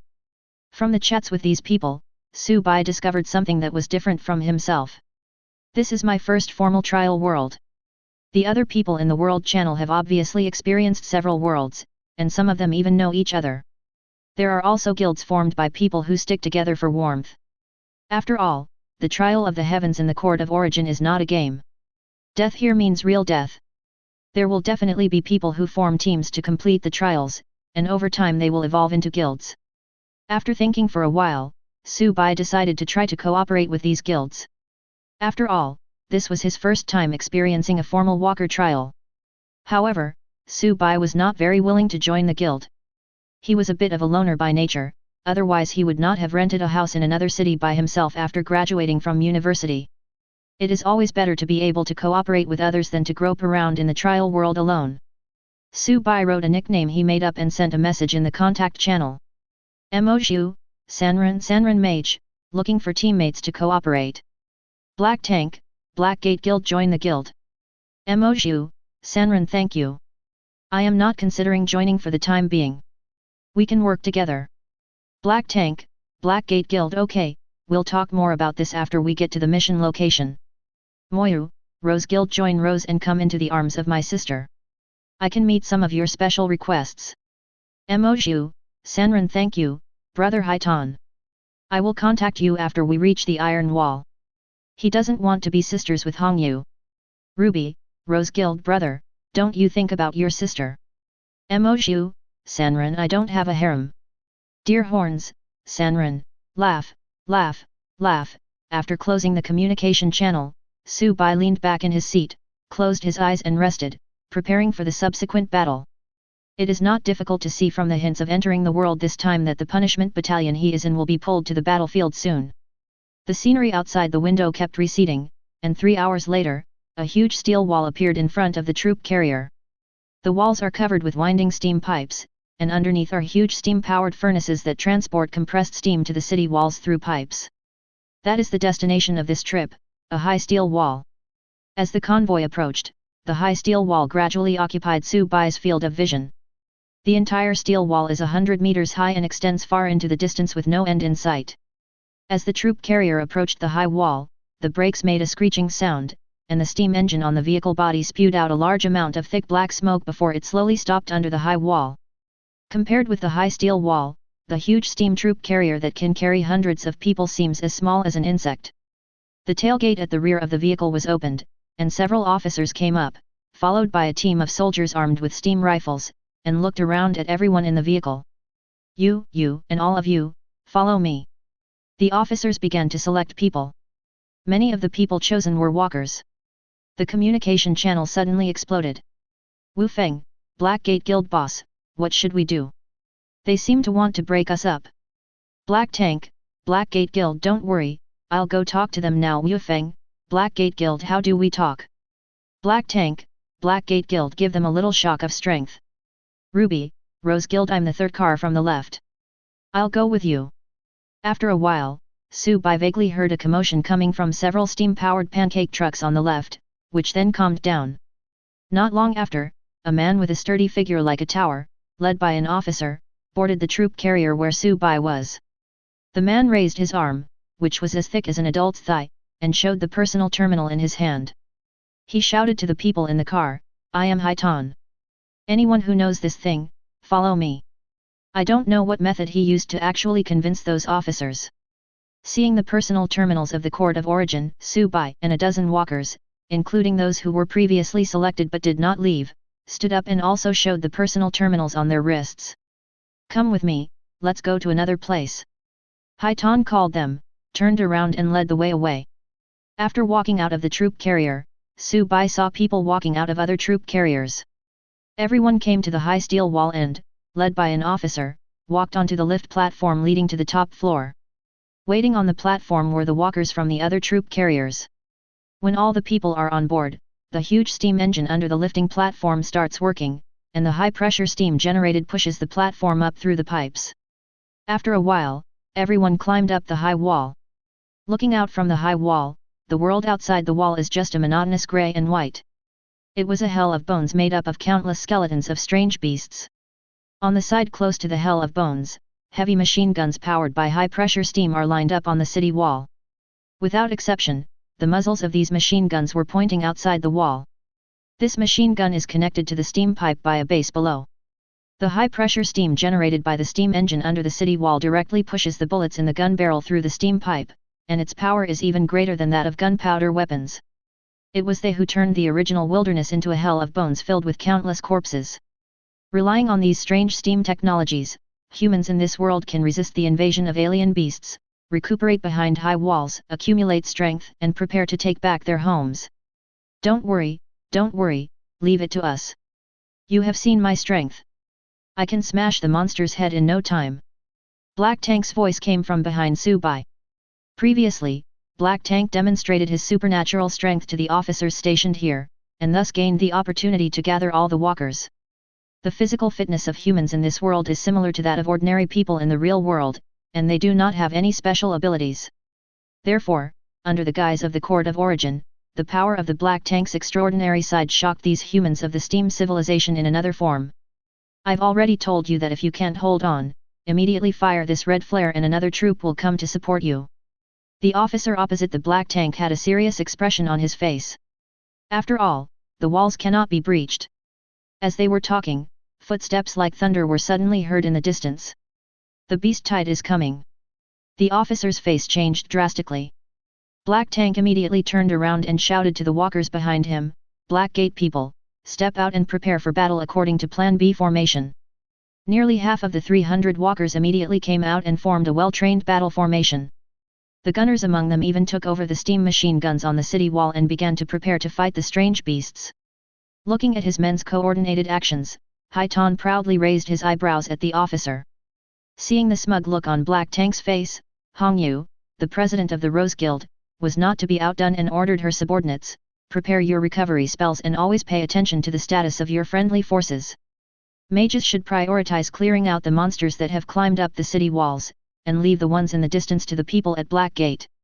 At this stage, the wizard cannot cast spells across too long a distance, but it is more than enough to clear out the strange beasts climbing up the city wall." After hearing her words, the crowd, which originally only had about half left, split into a large group again, most of whom were girls. The rest are just some individual players who have not joined a guild. Su-bai walked out of the crowd and asked, "Are you willing to cooperate?" Chapter 9. Black Tank stepped forward and asked, "Could you please open up your main abilities? I need to know your strength." Su-bai opens his intelligence attribute and mana to the Black Tank. These two items are the most important attributes of a mage, and are also the most direct criteria for judging whether a mage is strong or weak. Black Tank was somewhat surprised when he saw Su-bai's intelligence attribute of 21 and mana of 303. This was already much higher than many mages in their guild, and was basically on par with those top mages that had cost a lot of resources to train. It's hard to imagine that this is a lone ranger. You and the Rose Wizard will clean up the monsters that are climbing up the city wall. The rest of us from the Black Gate will lead the way. Most of their Black Gate people are close combat people, so they naturally have to protect the mage at this moment. Su Bai didn't say much, just nodded in agreement, turned around and walked to the mage camp at the back. Since there are people in the front who are serving as melee fighters and tanks, he won't show his melee strength for now. After receiving Aller's instruction, Su Bai's marksmanship improved rapidly and is now completely different from before. Sometimes, fighting cannot rely on brute force alone, but also requires skills. With Su Bai taking the lead, Hai Tan went to ask the remaining individual players if they were willing to cooperate, and naturally no one refused. At this time, no one will have trouble with teamwork. It didn't take long for everyone to arrange their formation. The beast tide has come within the range of the steam machine guns on the city wall. Everyone on the wall suddenly became nervous and stared at the smoke in the distance. In an instant, the beast tide in the distance was approaching the city wall. Su Bai saw the appearance of the strange beast clearly. The strange beast was about 3 meters long, with bone spurs protruding from its back and joints. It had no scales or hair, and its skin was covered with a thick dark brown stratum corneum. Its deep purple eyes shone with a ferocious light. At a glance, strange beasts were rushing towards the city walls from all over the mountains and plains, and their number might be as high as millions. Everywhere within sight, there were strange black and brown beasts. Looking at the surging tide of beasts, the gunner in front immediately opened fire, and the sound of high-pressure steam-driven bullets leaving the barrel was heard. Not only on the section of the city wall defended by the walkers, but also on the walls in other directions, there were explosions caused by bullets pushed by high-pressure steam. The steam machine gun spewed out jets of steel, tearing the strange beasts that came into range into pieces like a meat grinder. For a moment, purple-red blood splattered in the beast tide below, and the strange beast rushing in the front was instantly crushed and turned into corpses. The strange beasts at the back did not retreat because of the death of their companions, but continued to rush towards the city wall by stepping on the corpses. However, the number of beasts was too large. In a blink of an eye, the strange beasts broke through the blockade of the firepower network, rushed to the bottom of the city wall, and entered the blind spot of the steam machine gun. Since the outer layer of the steel wall is made entirely of metal and has no fulcrums, the strange beasts were unable to climb up for a while. As more and more strange beasts rushed to the bottom of the city wall, a high slope built by the strange beasts slowly took shape under the city wall, and the strange beasts at the back began to climb up by stepping on the bodies of their companions. The slope made of flesh and blood of the strange beast is rising little by little. Use the mage's skills directly downwards. Hong Yu, who was always paying attention to the battle situation, shouted loudly, and the mages released their skills to clear the hill of flesh and blood formed by the strange beasts. The sounds of various chants and the light of charged energy filled the city walls, and in a blink of an eye, skills and techniques flooded the tide of beasts below. Su Bai also threw down a few frost traps. Soon he was stepped on by strange beasts, and ice crystals exploded among the beasts. After so many skills were used, the high slope of monsters below immediately shrank several meters, and the momentum of the attack was obviously stagnant. But except for the walkers, the other defensive forces on the steel wall do not have the power of the extraordinary side and cannot use skills to clear out the monsters. However, since they can defend their high steel walls from being breached, they naturally have their own ways to deal with it. On other sections of the city wall, a group of soldiers wearing black gloves and heat-insulating gloves appeared and kept throwing thin iron buckets down. These thin iron drums are filled with steel balls and contain high-pressure steam. The thin iron barrel will explode when it collides with the strange beast. The high-pressure steam inside will carry the steel balls mixed with the iron sheet of the barrel with terrifying kinetic energy, causing them to explode in all directions and cut the bodies of nearby strange beasts. The thin-skinned iron barrel is filled with high-pressure steam temporarily. Only when the beast tide rushes close will the steam be poured into the barrel through the steam pipe, and then it will be dropped immediately, causing an explosion. If filled in advance, the steam inside will cool down after a while and these thin iron barrels will become useless. Every time one of these thin iron buckets was thrown down, a large number of strange beasts would fall down. At this moment, looking from the sky, the dense swarms of strange beasts were hitting the high steel walls like waves hitting the rocks on the shore, but were repelled by the human defenders on the wall. The battle had lasted for nearly half an hour. In order to ensure the continuity of spells and skills, the mages have already drunk several bottles of mana recovery potions. The exception is Su Bai, who only prepared recovery items that restore life, and did not prepare recovery items that can restore mana. At the moment, he could only reduce the frequency of skill releases, relying on the double recovery and mana consumption reduction effects of the Elemental Apostle's talent to ensure that his skills were uninterrupted. Elemental Apostle, SS level talent. You have a natural and extremely keen perception of natural elements. You gain an additional 25% mana, and your mana consumption is reduced by 25% when casting spells. Your mana recovery speed doubles after entering combat, and you can cast chanting skills directly without chanting. The battle continues. The strange beasts seemed to be endless. Even though the thin iron barrels filled with steam and the magician's skills never stopped, the hillside they formed was also rising little by little. At this time, the slope of flesh and blood had reached a height of 100 meters, level with the city wall. The strange beasts at the back began to step on the bodies of their companions and pounce on the top of the wall. Switch to D formation. Nurse, keep an eye on my health. I'll be at the front, ready for hand-to-hand combat. Seeing the strange beast pouncing on him, Haitan shouted. He took out a shield and a huge hammer from the storage space and rushed forward. In an instant, most of the strange beasts that climbed up the city wall were knocked away by him, and the gunner who took over the steam machine gun at Hyman was able to retreat safely. The rest of the melee walkers stepped forward, ready for hand-to-hand combat. At this time, hand-to-hand combat had already begun on the wall. The mage and the gunner quickly retreated, while releasing their skills at a farther distance to block the subsequent monsters that rushed up. This not only reduces the pressure on teammates in close combat, but also avoids accidental injuries to teammates. This is reality, there is no such thing as immunity to friendly fire like in the game. With so many people standing on the wall, no one was squeezed off the wall thanks to the fact that the steel wall was not only 100 meters high but also nearly 30 meters wide, and the battle formations of the Black Gate Guild and the Rose Guild were able to be deployed. Watching the scene of the walker and the strange beast engaging in hand-to-hand combat in front of him, Su Bai used a detection skill at a strange beast not far away, whose abdomen was ripped open, its internal organs spilled all over the ground, and it was lying on the ground on the verge of death. The detection skill is built into Su Bai's personal terminal after he becomes a formal walker. It does not require consumption and does not need to be upgraded. However, if the physical attribute or rank of our side is too different from that of the enemy, the detection skill will be useless, and the enemy information detected will be. Let me give you an example. For example, Su Bai's strength and constitution attributes are both 20 points, while the enemy in front of him has 25 points of strength and 19 points of constitution. If Su Bai casts a detection at this time, then the detected enemy's strength attribute will be invisible. The physical attribute that is lower than Su Bai will be fully displayed as 19 points. For example, the enemy is one level higher than Su Bai, that is, level 2. So if Su Bai places a detection, all the enemy's attributes will be invisible. However, there is a way to deal with this situation, which is to purchase special detection equipment. This kind of detection equipment can obtain all the information about the enemy through a special method.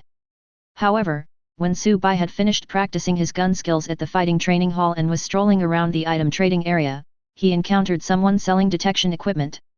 It was a bronze-level detection equipment, sold at auction. The final transaction price was as high as 2,400 origin coins.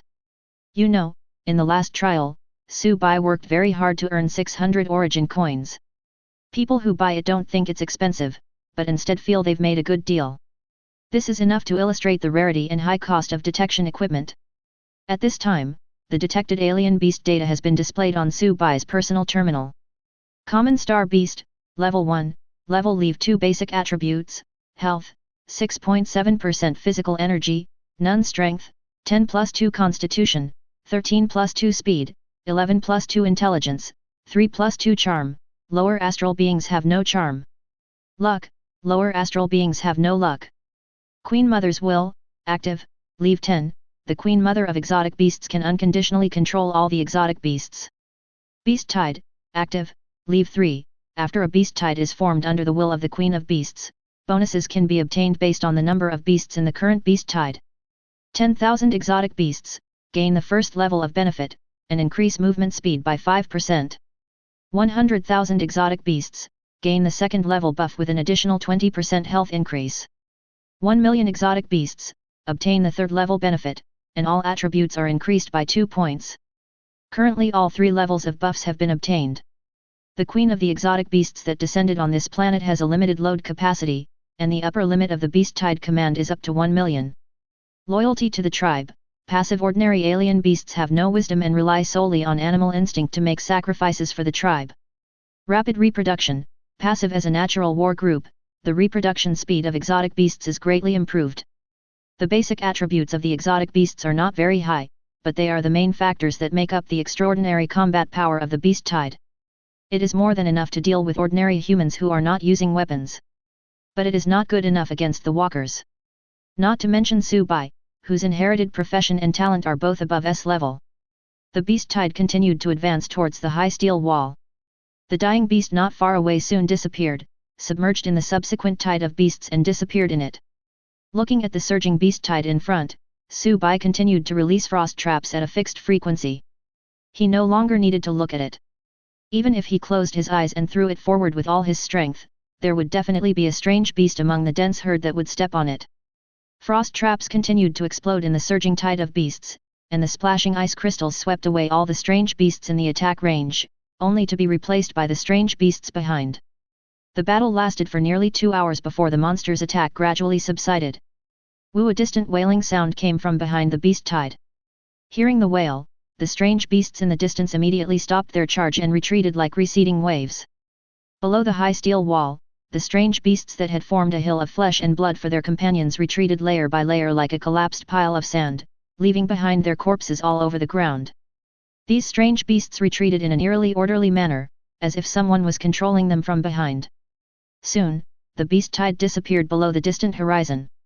This time the beast tide is over. The people on the wall looked at the herd of beasts disappearing from their sight, finally breathed a sigh of relief, and collapsed on the ground.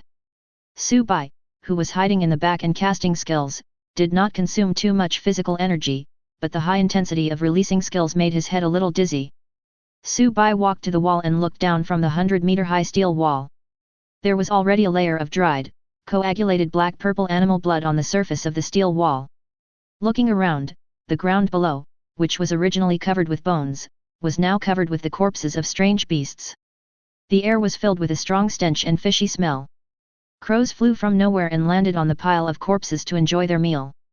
I believe that it won't be long before the corpses of these strange beasts will turn into bones again. Subai opened his personal terminal to check the results of this battle. The first stage of the main mission has been completed. The second stage of the main mission has been completed. The third ring of the main quest is not yet open. It will be open in 2 days. What surprised Subai was that the second part of the main task was also completed. Subai checks the information of the second ring of the main mission. Second round of the main mission, kill 1000 monsters. Current kill count, 2372 at this time. All the walkers present received prompts from the Court of Origin.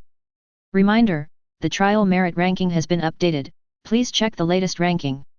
Number 1, Emoju, Single Player, Trial Merit 2372 points. Number 2, Hongyu, Rose Guild, 830 points of Trial Merit. Number 3, Agi, Blackgate Guild, 824 points of Trial Merit. Number 4, Yutong, Rose Guild, Trial Merit 711 points. Number 5, Muyu, Sanran, Trial Merit 637 points. Number 6, Black Tank, Blackgate Guild, Trial Merit 586 points. Number 7, Zhongyu, Blackgate Guild, Trial Merit 557 points. Number 8, Ali, Blackgate Guild, Trial Merit 493 points. Number 9, Tianping, Rose Guild, 437 points of Trial Merit.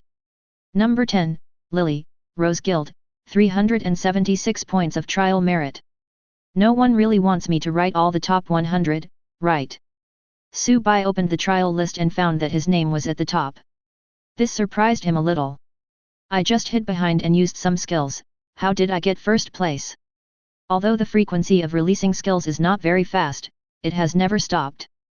At this time, the world communication channel has exploded. Zhongyu, Blackgate Guild. Is this individual wizard so powerful that he has taken down 2 guild leaders? Ruby, Rose Guild at Blackton, please tell me what you think at the moment. Black Tank, Blackgate Guild. I am a melee fighter. Can my killing speed be compared with that of a mage? And you are also outdone. You are a real mage. Ruby, Rose Guild. I'm a girl, can you compete with me? Black Tank, Blackgate Guild. Reminder, this walker has been temporarily banned for half an hour. Dear horns, laugh, laugh, Laugh, Yutong, Rose Guild, I'm right next to this new guy. He hasn't even drunk a single mana potion, and he's still using his skills the whole time. He deserves to be first. Su Bai closes the world contact channel. He already has a plan of action for the next step. Previously on the troop transport, he had asked the prisoners in this world and learned that the interval between two beast tides was usually no less than half a month. Moreover, the third round of Su Bai's main quest will be open in 2 days. Perhaps I can use this period of time to understand the world and see if I can gain some benefits. After all, he had successfully repelled a wave of beasts, and his status was no longer a prisoner, but an official citizen. Maybe you can explore this unknown world. Chapter 10. The beast tide ended and follow-up troops came to replace the guard. The walkers took the elevator back to the ground. The war had just ended at this time, and the camp below the high steel wall was busy. Elevators were constantly carrying the wounded down from the city wall and transporting back various weapons, ammunition, and other consumables. The less seriously injured were treated and bandaged on the spot, and then transferred to a field hospital not far from the high steel wall to rest. The wounded who were seriously injured and seemingly beyond saving were pushed into a black tent. When they came out again, they were already lying in simple coffins and were transported to the rear for burial. The cruelty of war is reflected at this moment. Due to the special nature of the walkers, with the help of life-restoring items and the treatment of the nurse, only a few people were slightly injured after a battle. When they reached the ground, the officer who had led them up was already waiting there. Seeing Haitan standing in front, the officer nodded to him. This is a recognition of strength. The officer then announced to everyone, "Thank you for holding the line of defense for humanity. Your merits have offset the crimes you committed. Now you have been restored to official citizenship." As he spoke, he pointed to the barracks not far away. "That's where you'll live. There are also taverns and places to vent in the camp, but please remember, no disturbances are allowed." The walkers chose their barracks and went to the recreation area in groups of 3 or 4 to kill time. Su Bai picked a barracks at random and went there to rest. He wanted to take advantage of the period when the beast tide receded and the third ring of the main quest had not yet been opened to accept some additional tasks in exchange for rewards. He asked around in the camp and found the quartermaster department. The quartermaster's office was not far from the camp, next to a large warehouse. Arriving at the door of the quartermaster department, Su Bai pushed the door open and walked in. Sitting in the quartermaster's office was a middle-aged man in civilian clothes with a broken leg. The man had a pipe in his mouth and was writing something on the table casually. Hearing the sound of the door being pushed open, the man raised his head and looked towards the door. Seeing Su Bai coming in, the middle-aged man said casually, "If you want to get something, fill out the form first, then go to the warehouse and find it yourself." Then he pointed to a wall next to him that was covered with papers. "If you want to take on an outing mission, find a suitable one on the wall next to you. Don't take too long and take on missions that you can't complete. I won't care if you die." As soon as the man finished speaking, Su Bai received a prompt from the Court of Origin. Hint, you have discovered a hidden unit, Quartermaster Yegulan. 75/100. When your friendship with Yegulan reaches 500 points, he will issue you a special mission. You can accept missions from Yegulan, the frontline quartermaster. You can accept multiple missions. After completing the mission, you can receive rewards from Yegulan. Su Bai walked to the wall covered with papers, and a list of available tasks automatically popped up on the terminal, and the tasks on the list were automatically graded according to difficulty. 1 star is the easiest and 5 stars is the hardest. Su Bai selected carefully. The simplest 1-star tasks are basically running errands around the camp. The most difficult 5-star mission is to explore the crater where the Zerg mother nest is located. Of course, the rewards are also proportional to the difficulty of the task. Su Bai picked a 3-star outing, tore his to-do list off the wall, and placed it on Yegulan's desk. 3-star exploration mission, explore a 10-kilometer radius east of the wall to see if there are any scattered exotic beasts wandering around. That's it. I need to get the necessary supplies to complete the mission. It is clearly written on the task list. If you choose the task, you can receive a steam motorcycle as a means of transportation. However, it must be returned after the task is completed. What, you said it was lost? Sorry, triple compensation. Yegulan glanced at the task Su Bai had chosen, glanced at Su Bai, handed him a form, and said, "Fill out this form, then go to the warehouse in the back and pick up a motorcycle yourself. Reminder, you have accepted a 3-star exploration mission. Please complete it within 1 day. Mission reward, 300 origin coins plus 300 trial merit plus 90 quartermaster Yegulin favorability. Mission penalty, because you did not complete the mission within the time limit, you will be detained for 3 days, and the quartermaster Yegulin's favorability will be reduced by 50. Following Yegulin's instructions, Su-bai pushed out a steam motorcycle similar to a motorcycle from the rear warehouse. However, due to the different technology trees, this steam motorcycle is 5 meters long, and the huge steam engine occupies 1/3 of the body of the vehicle. The vehicle exudes a wasteland punk style, giving people a rough beauty.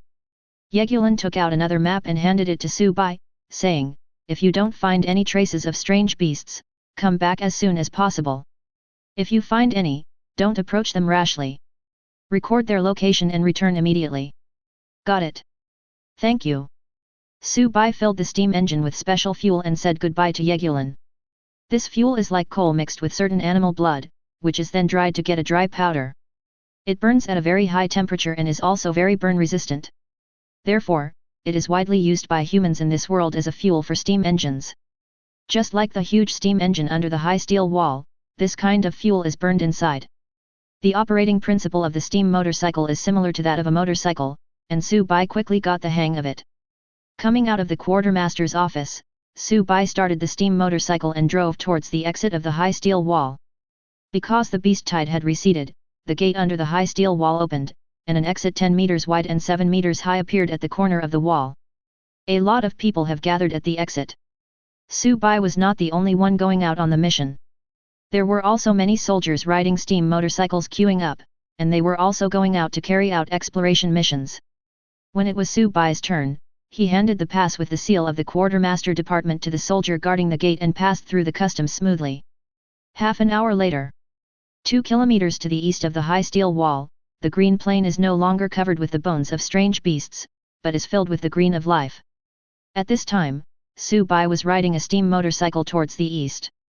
The steam engine, which occupied 1/3 of the entire vehicle body, spewed out white smoke, leaving a white smoke trail behind him. Although this steam motorcycle is huge in size and heavy in weight, the steam engine on it has powerful horsepower. Therefore, the speed of the steam motorcycle was very fast, enough for Su-bai to get rid of the strange beast in time after encountering it and return to the steel wall. Su-bai roughly estimated that this steam engine was more powerful than the engines on most motorcycles on Earth. Combined with the compressed steam-powered firearms seen in the steel wall before, the steam technology in this world can be said to be very advanced, and has even embarked on a completely different development path from that of Earth. The steam motorcycle continued to move across the wilderness, quickly heading towards the mission site. Su-bai walked and stopped along the way, taking notes as he went, and recorded most of the key points that needed to be explored in the mission. These key points are specially marked on the map by Yegulin, and Su-bai only needs to make sure that there are no strange beasts gathering near the points. In the middle, they encountered 3 small groups of strange beasts, each numbering about 100, and were easily killed by Su-bai. Unfortunately, these strange beasts were far inferior to him in strength and did not drop any treasure chests. But he was also given trial merit. An hour and a half later, Su-bai was almost reaching the end of the mission. The vehicle continued to drive on the plain, and after a while, a lake appeared in front of us. The lake is not too big, about 100 meters long. Su-bai stopped in front of the lake and took out the map that Yegulin had given him earlier. This lake is specially marked on the map and is a place similar to a landmark. This is the end of the journey. After checking the surrounding environment for any traces of strange beasts, Su-bai can return to submit the task. Su-bai restarted the steam motorcycle and began to patrol around the lake. Because humans have retreated behind high steel walls for a long time, the natural environment outside has degenerated towards its primitive state, and the scenery is very beautiful, and this lake is no exception. The lake water is crystal clear and the sunlight shines through the water, casting ripples on the sand and rocks at the bottom of the lake. On the other side of the lake is a sloping hillside, below which is a lush forest. At this time, Su-bai had already circled half of the lake and arrived at the other side. Looking at the forest not far away, Su-bai always felt that there was something strange in this forest, as if something in it was watching him. It made him feel uncomfortable all over. The longer you stay, the more intense the gaze becomes. In the end, the intense gaze almost turned into tangible malice. Su-bai parked the steam locomotive by the lake, took out the spear from the storage space, and slowly approached the edge of the forest. He decided to find out. The closer we got to the forest, the more obvious the feeling of being watched became. Su Bai walked into the forest, pushed aside the bushes in front of him, and explored deeper into the forest. After walking about 200 meters, Su Bai came out from behind a tree and a clearing appeared in front of him.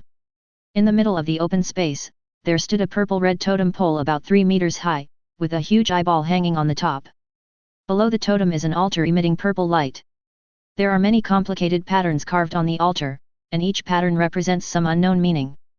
The altar is surrounded by small crystal cores, and there are even 5 larger crystal cores surrounding the base of the totem pole at the top. The moment Su Bai saw the eyeball, the hostility of being stared at immediately reached its peak. Su Bai quickly hid behind a tree, tightly gripped the spear in his hand, and stared in the direction of the eyeball. After a while, nothing changed. The eyeball still hung there, emitting malice. This eyeball does not seem to be a living thing, but rather more like an object with biological characteristics.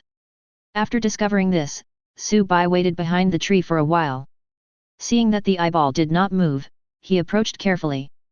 Walk out of the woods and into the open space. The sense of being watched from the direction of the giant eyeball still existed, but the eyeball itself did not respond to Su Bai at all.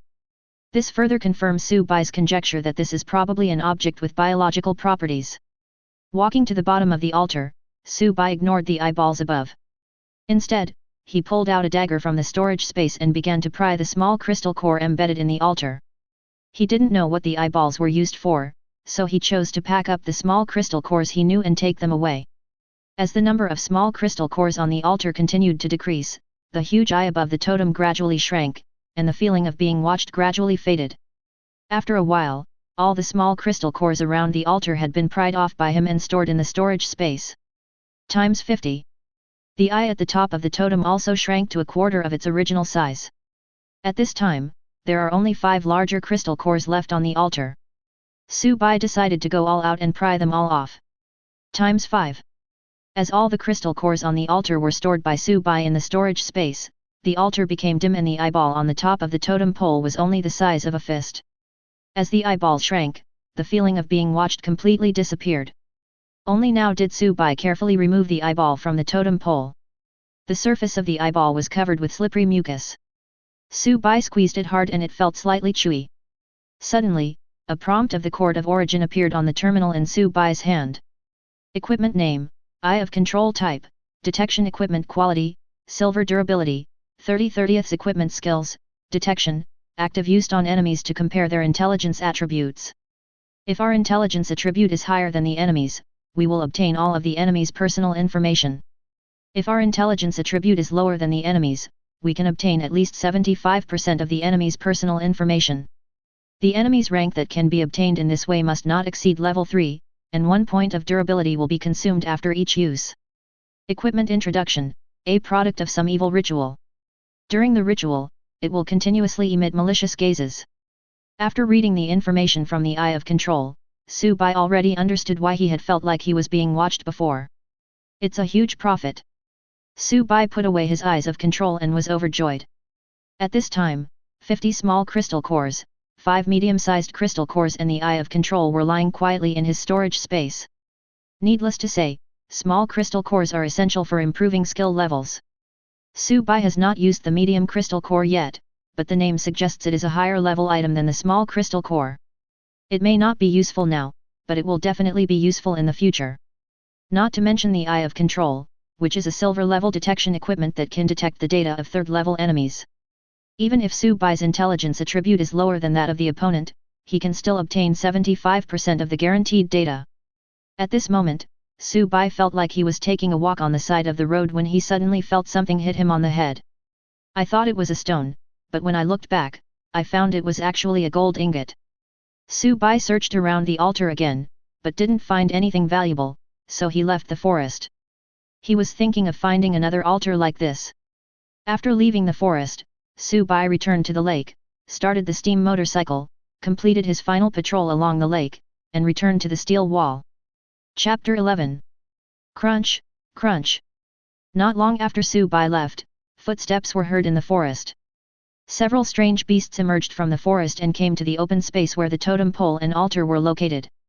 One of the strange beasts was much larger than the others, with a length of 6 meters and a height of 4 meters. It also has more bone spurs on its body, and its entire body is covered with a layer of red stratum corneum, which is different from other strange beasts. This red monster had never appeared in the beast tide before. The red beast is obviously different from other ordinary beasts, and is more like an elite unit among the beasts. Roar! At this time, it had seen that the crystal core on the altar and the eye of control on the totem pole had disappeared. It was stunned at first, and a very anthropomorphic expression appeared on its face. Then it let out an angry roar, rushed to the altar, and smashed the altar and totem pole to pieces like crazy. The ordinary strange beasts following behind it stood there trembling, not daring to move. A moment later, the red beast stood up from the ruins of the altar, with red light in its eyes, and looked around at the several ordinary beasts around it. A low roar continued to come out of its mouth. As if venting its anger was not enough, the red monster slowly walked to the nearest ordinary monster and raised its front paws to step on its back. The ordinary beasts did not dare to resist and were trampled to the ground by the red beast's front claws, with terrified howls coming from their throats. Seeing this, the other strange beasts nearby dared not move, for fear that the red strange beast would notice them. The red monster bent down, opened its bloody mouth, and bit the neck of the ordinary monster under its feet. The ordinary beast let out a wail, and then disappeared. Because the red monster had already pulled out its entire spine and was holding it in its mouth. The red beast's eyes revealed a ferocious look. It raised its head and threw the spine of the ordinary beast in its mouth, which was still attached with flesh and blood, into the air. It opened its bloody mouth in midair to catch it, and held it in its mouth while chewing, making a creepy crunching sound. Blood mixed with bone powder kept dripping onto the corpse below. It was bloody and cruel. In the blink of an eye, it swallowed the entire spine and licked its lips, seeming to be still unsatisfied. The red monster lowered its head and tore off a large piece of meat from the corpse of the ordinary monster, chewing it in its mouth. After a while, it had eaten most of the corpse at its feet, then raised its front paws and threw the remaining half of the corpse to other ordinary beasts nearby. Several other common strange beasts immediately swarmed over and devoured the corpses of their companions. In the blink of an eye, the body disappeared, leaving only a pool of blood on the ground. Roar! The red beast growled, turned around and plunged into the forest, heading deeper into the forest. The other strange beasts followed closely and disappeared into the forest. The afterglow of the sunset reflected on the high steel wall, and the sunset dyed the wall an orange-red, as if the entire wall was on fire. Su-bai has returned to the steel walls. Arriving at the quartermaster's office, Su-bai concealed the strange altar and totem poles found in the woods, handed the recorded environmental data to Yegulin, and settled the task. Yes, I haven't seen such a detailed report in a long time. Yegulin carefully checked the data recorded by Su-bai, took out 10 silver coins from the drawer under the table and handed them to Su-bai. Since you completed your first mission so well, these are my personal gifts to you. Take them and go to the recreation area to relax. As he said this, he gave Su-bai a smile that showed that he understood. You have obtained 300 origin coins plus 300 trial merit plus 90 points of favorability with Quartermaster Yegulin. Su-bai glanced at the hint before origin, and weighed the silver coins in his hand. Su-bai walked out of the quartermaster's office and decided to go to the cafeteria to eat something before going back to have a good sleep. After running around outside recording data for half a day, even though he had extraordinary physical strength, he was still a little tired. He has not yet reached the state of being detached from the world, so naturally he still needs rest. When we arrived at the cafeteria door, it was dinner time. The cafeteria was brightly lit and noisy. Su-bai walked closer and saw dozens of long tables arranged in the shape of a Chinese character for Chinese character 4, with the opening facing the door. At this time, a banquet was being held in the cafeteria. The open space in the middle of the row of characters became a temporary dance floor, and many soldiers were twisting their bodies to the beat of the music. A variety of delicious food was served on the table for people to enjoy. Seeing the scene in front of him, Su-bai was a little confused at first, but after thinking about it, he understood the reason. Having just experienced a brutal battle, the soldiers' nerves are still tense and they need to relax and rest, and holding a banquet is the most convenient and effective way to do so. After entering the restaurant, Su-bai walked around the group of people dancing in the middle, took a plate, went to the dining table, picked up 2 chicken legs and some other side dishes, scooped up some rice, sat down and started eating by himself. "Hey, where did you go this afternoon? I didn't see you." Just when Su-bai was chewing a chicken leg, someone suddenly called him. A big hand rested on Su-bai's shoulder. Su-bai turned his head and saw that the person coming was Haitan. Haitan sat down next to Su-bai, and regardless of whether Su-bai was willing or not, he picked up another chicken leg from his plate and started eating it with him. "Your performance on the city wall today really exceeded my expectations. It was even better than many of the top mages in our guild. I have discussed with several other important guild members that we can establish a short-term cooperation in this world. What do you think?" "Okay." Of course, Su-bai agreed. In today's battle, he discovered that the Blackgate Guild had extremely strong overall strength. Moreover, as the president, Haitan did not retreat to the back, but took the initiative to rush to the front line to share the pressure for other members. Moreover, he has come to me on his own initiative and expressed his willingness to provide me with supplies. There is no such cliched plot of suppressing newcomers. A very reliable teammate, Su-bai has a very high opinion of Hyman in his heart. Seeing Su-bai agreed, Haitan took out 2 bottles of golden liquid medicine from the storage space. "What's this?"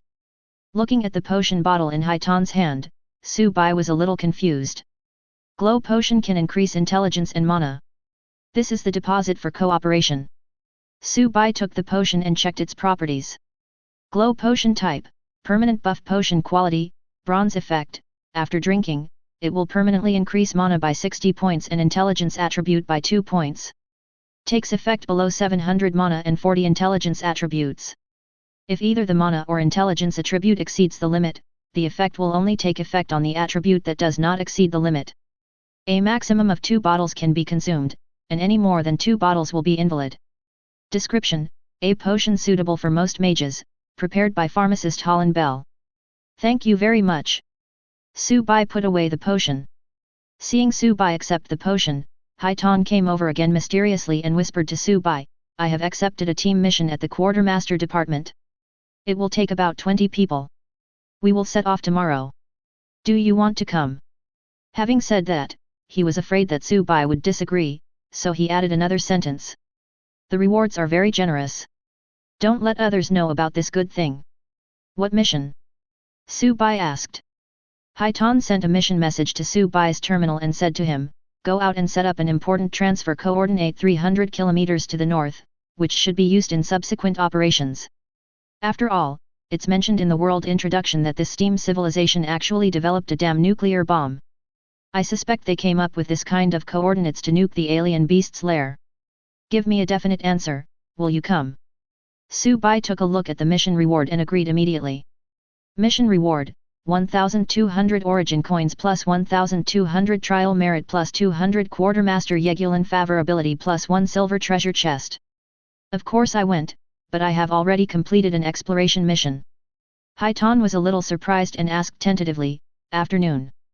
I was wondering why I couldn't find you this afternoon. It turns out you were out on a mission." Haitan scratched his head. Soon, the two exchanged contact information and agreed on a specific plan for tomorrow's action. After finishing all the work, Haitan said goodbye to Su-bai and made an appointment to set off at 7 o'clock tomorrow morning before leaving. Before leaving, Su-bai took out the 10 silver coins that Yegulan had given him from his pocket and put them in Haitan's hand. "The guy from the quartermaster department gave it to me, but I don't think I'll need it. You can go to the bar and exchange it for some good wine." Haitan took the silver coin and tossed it in his hand, said thank you to Su-bai, and left first.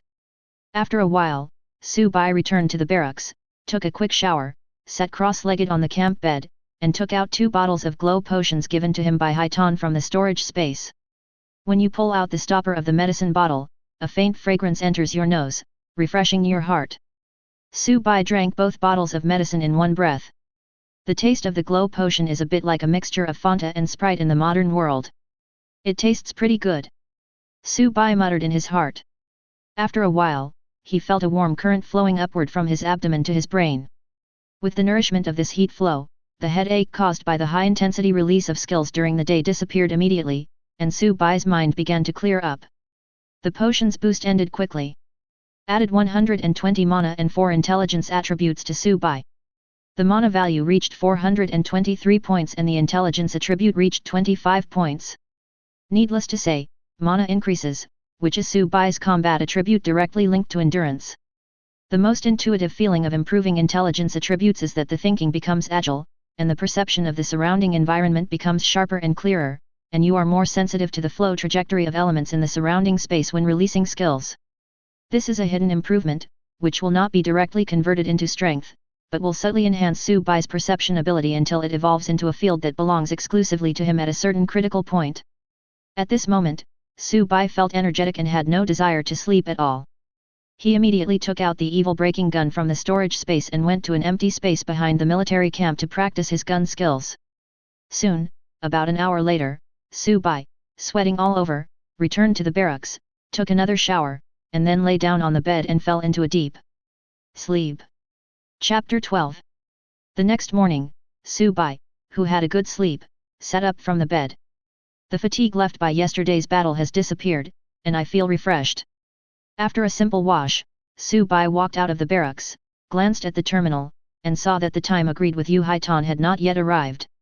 Su-Bai went to the cafeteria to choose a breakfast, ate while walking, and slowly headed towards the scheduled meeting place. Along the way, Su-Bai saw many soldiers busy at work, not knowing what they were preparing for. They kept loading ammunition and fuel onto the vehicles around them, as if they were preparing to go out exploring. Su-Bai just took a look and didn't care and continued walking. Ink revision. There was a shout from behind. Hearing someone calling him, Su-Bai looked back. I saw a boy about 16 or 17 years old running towards me from behind, holding breakfast in his hand just like Su-Fei. Su-Bai remembered him. His name as a teenager was Agi.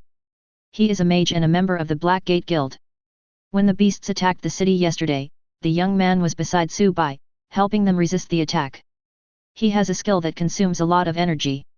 After it is released, the area within 50 meters will be filled with black flames, which will last for 5 minutes. It effectively hindered the attack of the monsters. It has a wide range and strong power, and can always buy breathing time for the melee personnel in front at critical moments. However, it consumes too much mana, and it takes a long time to recover mana after each use.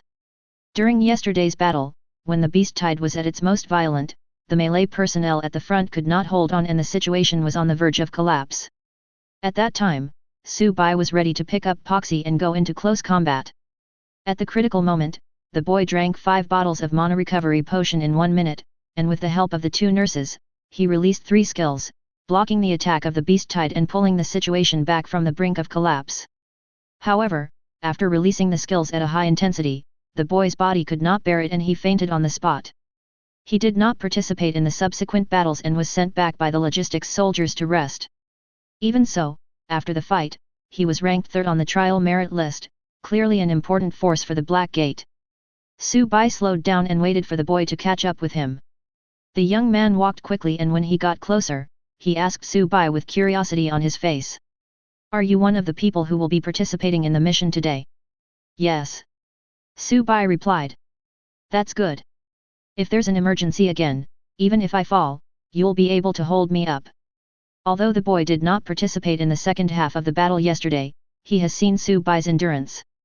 While other mages were relying on the priest's amplification and mana recovery potions to persevere and suppress the beast tide with firepower, only Su-Bai remained calm and continued to release skills at a fixed frequency without even chanting the pre-swing. Moreover, his skills are very powerful. After the ice crystals explode, no strange beast can survive within his attack range. It gave everyone a great shock. The two walked and talked until they came to a simple garage. 4 steam tanks were parked in the garage, with the black tank leaning against the front door. These steam chariots are of the same style as the steam motorcycles that Su-Bai rode during previous exploration missions, both exuding a strong steampunk style. The body of the vehicle is also huge, with the front half being the space for the crew members and the back half being a huge steam-powered furnace. The huge body is made of heavy metal, and there are 2 steam-powered machine guns on the roof. "Get in the car, you two are the only ones missing." Seeing the 2 people coming, Haitan spoke. Thanks to its outstanding performance in defending the iron wall, the black tank was able to receive this important outing mission. It was thanks to this mission that he got these tanks. These chariots are not difficult to drive, and the members of the Black Gate Guild quickly got the hang of it. At this time, people popped their heads out of other cars nearby. They were all important members of the Black Gate and greeted Su-Bai. These people are important members of the Black Gate, and their performance in defending the Iron Wall was also very conspicuous. Su Bai was familiar with their faces and responded one by one. After greeting everyone, Su Bai and Agi got on the chariot where the black tank was.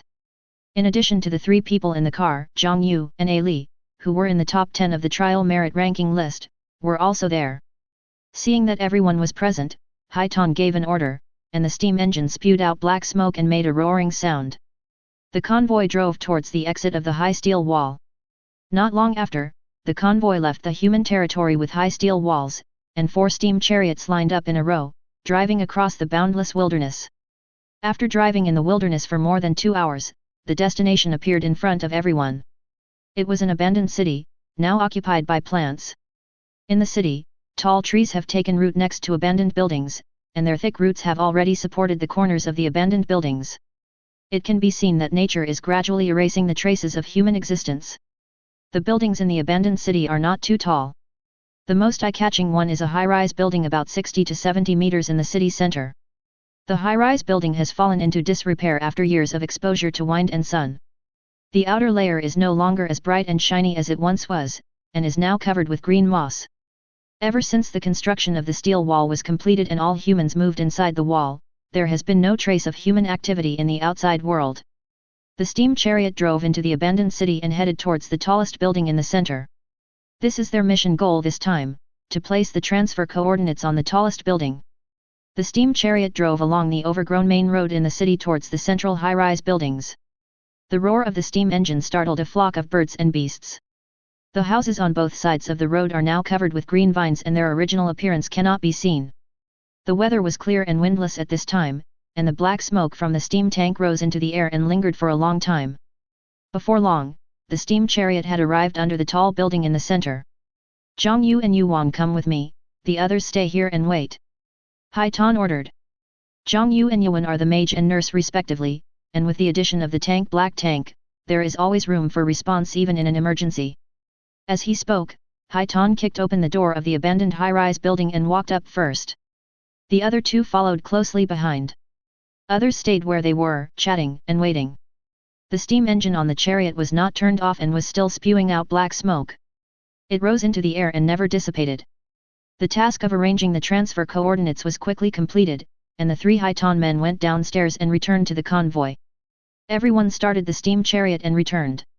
Continue along the same road we came from, heading towards the high steel wall.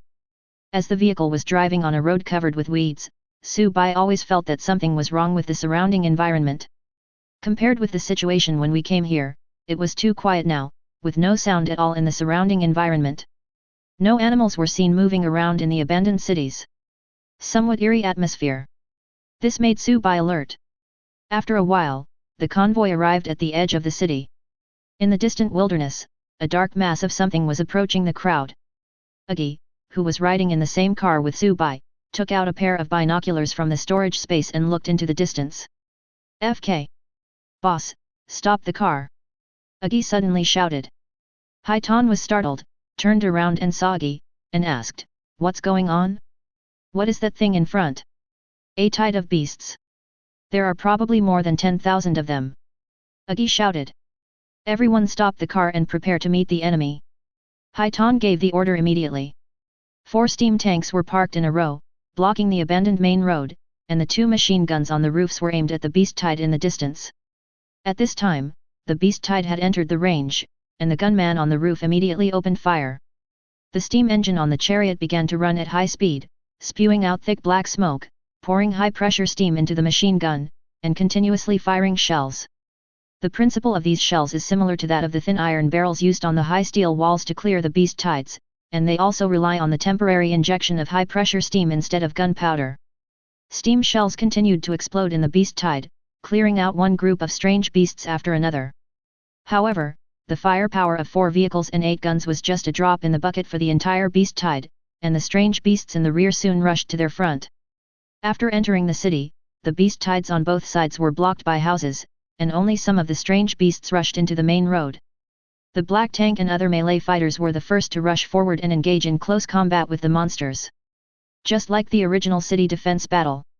However, there is no high cushion of steel walls here, and the situation becomes intense as soon as they meet. Su-bai, Agi and other mages continued to release skills as usual to relieve pressure on melee teammates. Fortunately, the physical fitness of these strange beasts is not high, and they are obviously no match for the walkers in a one-on-one situation. There are also buildings on both sides of the road, which hinder the impact of other strange beasts. With the support of the mage and nurse in the back, the melee personnel in the front did not face much pressure. At this moment, 4 red monsters that Su-bai had never seen before, which were a whole circle larger than ordinary monsters, jumped down from the houses on both sides and joined the battlefield. The incident happened suddenly.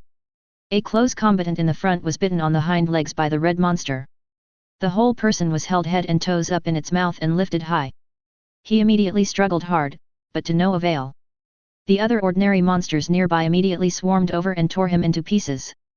No. Haitan's eyes were bloodshot. Seeing that the situation was not right and his companion was buried in the belly, Black Tank put away the shield in his hand, raised the war hammer above his head with both hands, smashed an ordinary alien beast in front of him into meat paste, and gave orders on the communication channel. Everyone, get together and shrink the battle formation. Several melee fighters in the front immediately retreated, tightly blocking the mage and nurse behind them, completing the contraction of the battle formation and guarding against the sudden appearance of strange beasts from other directions. Ah! Just after the battle formation was withdrawn, several screams were heard in the communication channel. The steam machine guns in the rear that were still suppressing the dampened enemy immediately stopped firing. Su-bai turned his head and looked back, only to see 4 more red monsters standing on the car, tearing at the body of the gunner on the roof. At this time, the steam engine on the chariot had been shut down and no longer emitted black smoke. Before they knew it, they had been surrounded. A red monster at the back spat out the body parts in its mouth, jumped off the steam chariot, and rushed towards the nearest nanny. The nurse is standing at the back, a certain distance away from the melee personnel in front, so it is obviously too late to provide support at this time. She looked at the strange beast rushing towards her and was frightened out of her wits. The red beast pounced on the wet nurse and opened its bloody mouth to bite her. The nanny was so frightened that she closed her eyes and dared not to look. Puff! A soft sound appeared in her ear. She had already smelled the stench from the strange beast's mouth, and after waiting for a long time she did not feel any pain. She slowly opened her eyes and looked up. He saw a long spear with light flowing inside it standing in front of him, and the tip of the spear just pierced through the head of the red monster. The huge body of the red monster fell to the side. Looking at the 3 remaining strange beasts in front, Su-bai stepped forward and stood in front of the nanny. What are you still standing there for? Hurry up and give me some status. Su-bai's voice rang out. To the nanny's ears, the plain voice sounded like heavenly music. Yes, yes, yes. The nurse quickly stepped back a few steps and gave Su-bai several buffs. Bloody fight, temporary buff every time you kill an enemy, you will immediately recover a small amount of physical strength. Whisper of the Wind, temporary buff your movement speed increases by an additional 15%. You guys hold the front. Su-bai turned around and said to the Black Tank and other melee fighters in front of him. In the back, I'm enough on my own. As he spoke, Su-bai used a detection skill on a red beast still perched on top of the steam chariot. Star Beast Mutant, First Order, Level Leave 4 Basic Attributes, Health, 100% Physical Energy, None Strength, 16 Constitution, 16 Speed, 13 Intelligence, 5 Charm, Lower Astral Beings have no charm. Luck, Lower Astral Beings have no luck. Queen Mother's Will, Active, Leave 10, the Queen Mother of exotic beasts can unconditionally control all the exotic beasts. Beast Tide, Active, Leave 7, after a beast tide is formed under the will of the Queen of Beasts, bonuses can be obtained based on the number of beasts in the current beast tide. 10,000 exotic beasts, gain the first level of benefit, and increase movement speed by 10%. 100,000 exotic beasts, gain the second level buff with an additional 40% health increase. 1 million exotic beasts, obtain the third level benefit, and all attributes are increased by 4 points. Currently 1 layer of benefit has been obtained. The queen of the exotic beasts that descended on this planet has a limited load capacity, and the upper limit of the beast tide command is up to 1 million. Elite Individual, Passive, Leave 15, after a benign mutation, it initially possesses a certain degree of intelligence and can autonomously execute the orders of the Queen of Beasts. Loyalty to the tribe, passive ordinary alien beasts have no wisdom and rely solely on animal instinct to make sacrifices for the tribe. Rapid reproduction, passive as a natural war group, the reproduction speed of exotic beasts is greatly improved.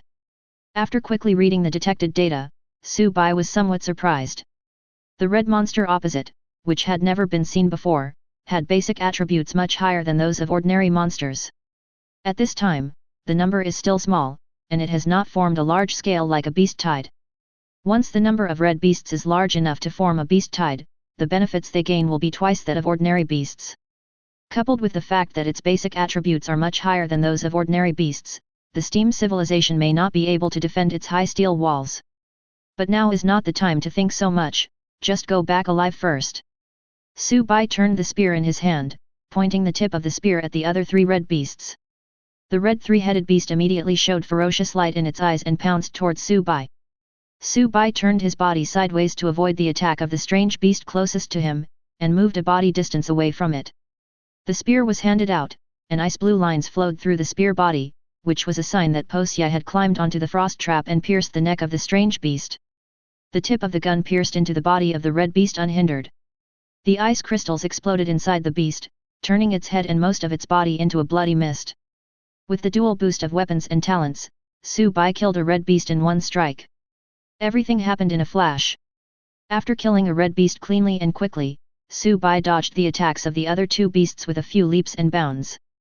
Stand back and create some distance between you and them. Ho ho ho! Seeing their companion being killed instantly, the other 2 red beasts were a little afraid to move forward. They lowered their bodies and let out low roars from their throats. The man and the 2 beasts confronted each other for a moment, and then the 2 red beasts suddenly stood up at the same time and attacked Su Bai from both sides. Su Bai reacted quickly, picked up the half-dead body of the red beast from the ground, and threw it towards the red beast on the left.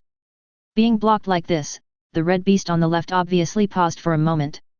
Taking advantage of this opportunity, Su Bai kicked the ground hard and rushed towards the red beast on the right. His boots flashed silver, and he activated his active skill speed. He instantly accelerated and rushed to the front of the red beast on the right. Super speed, active increases movement speed by an additional 50% for 2 minutes.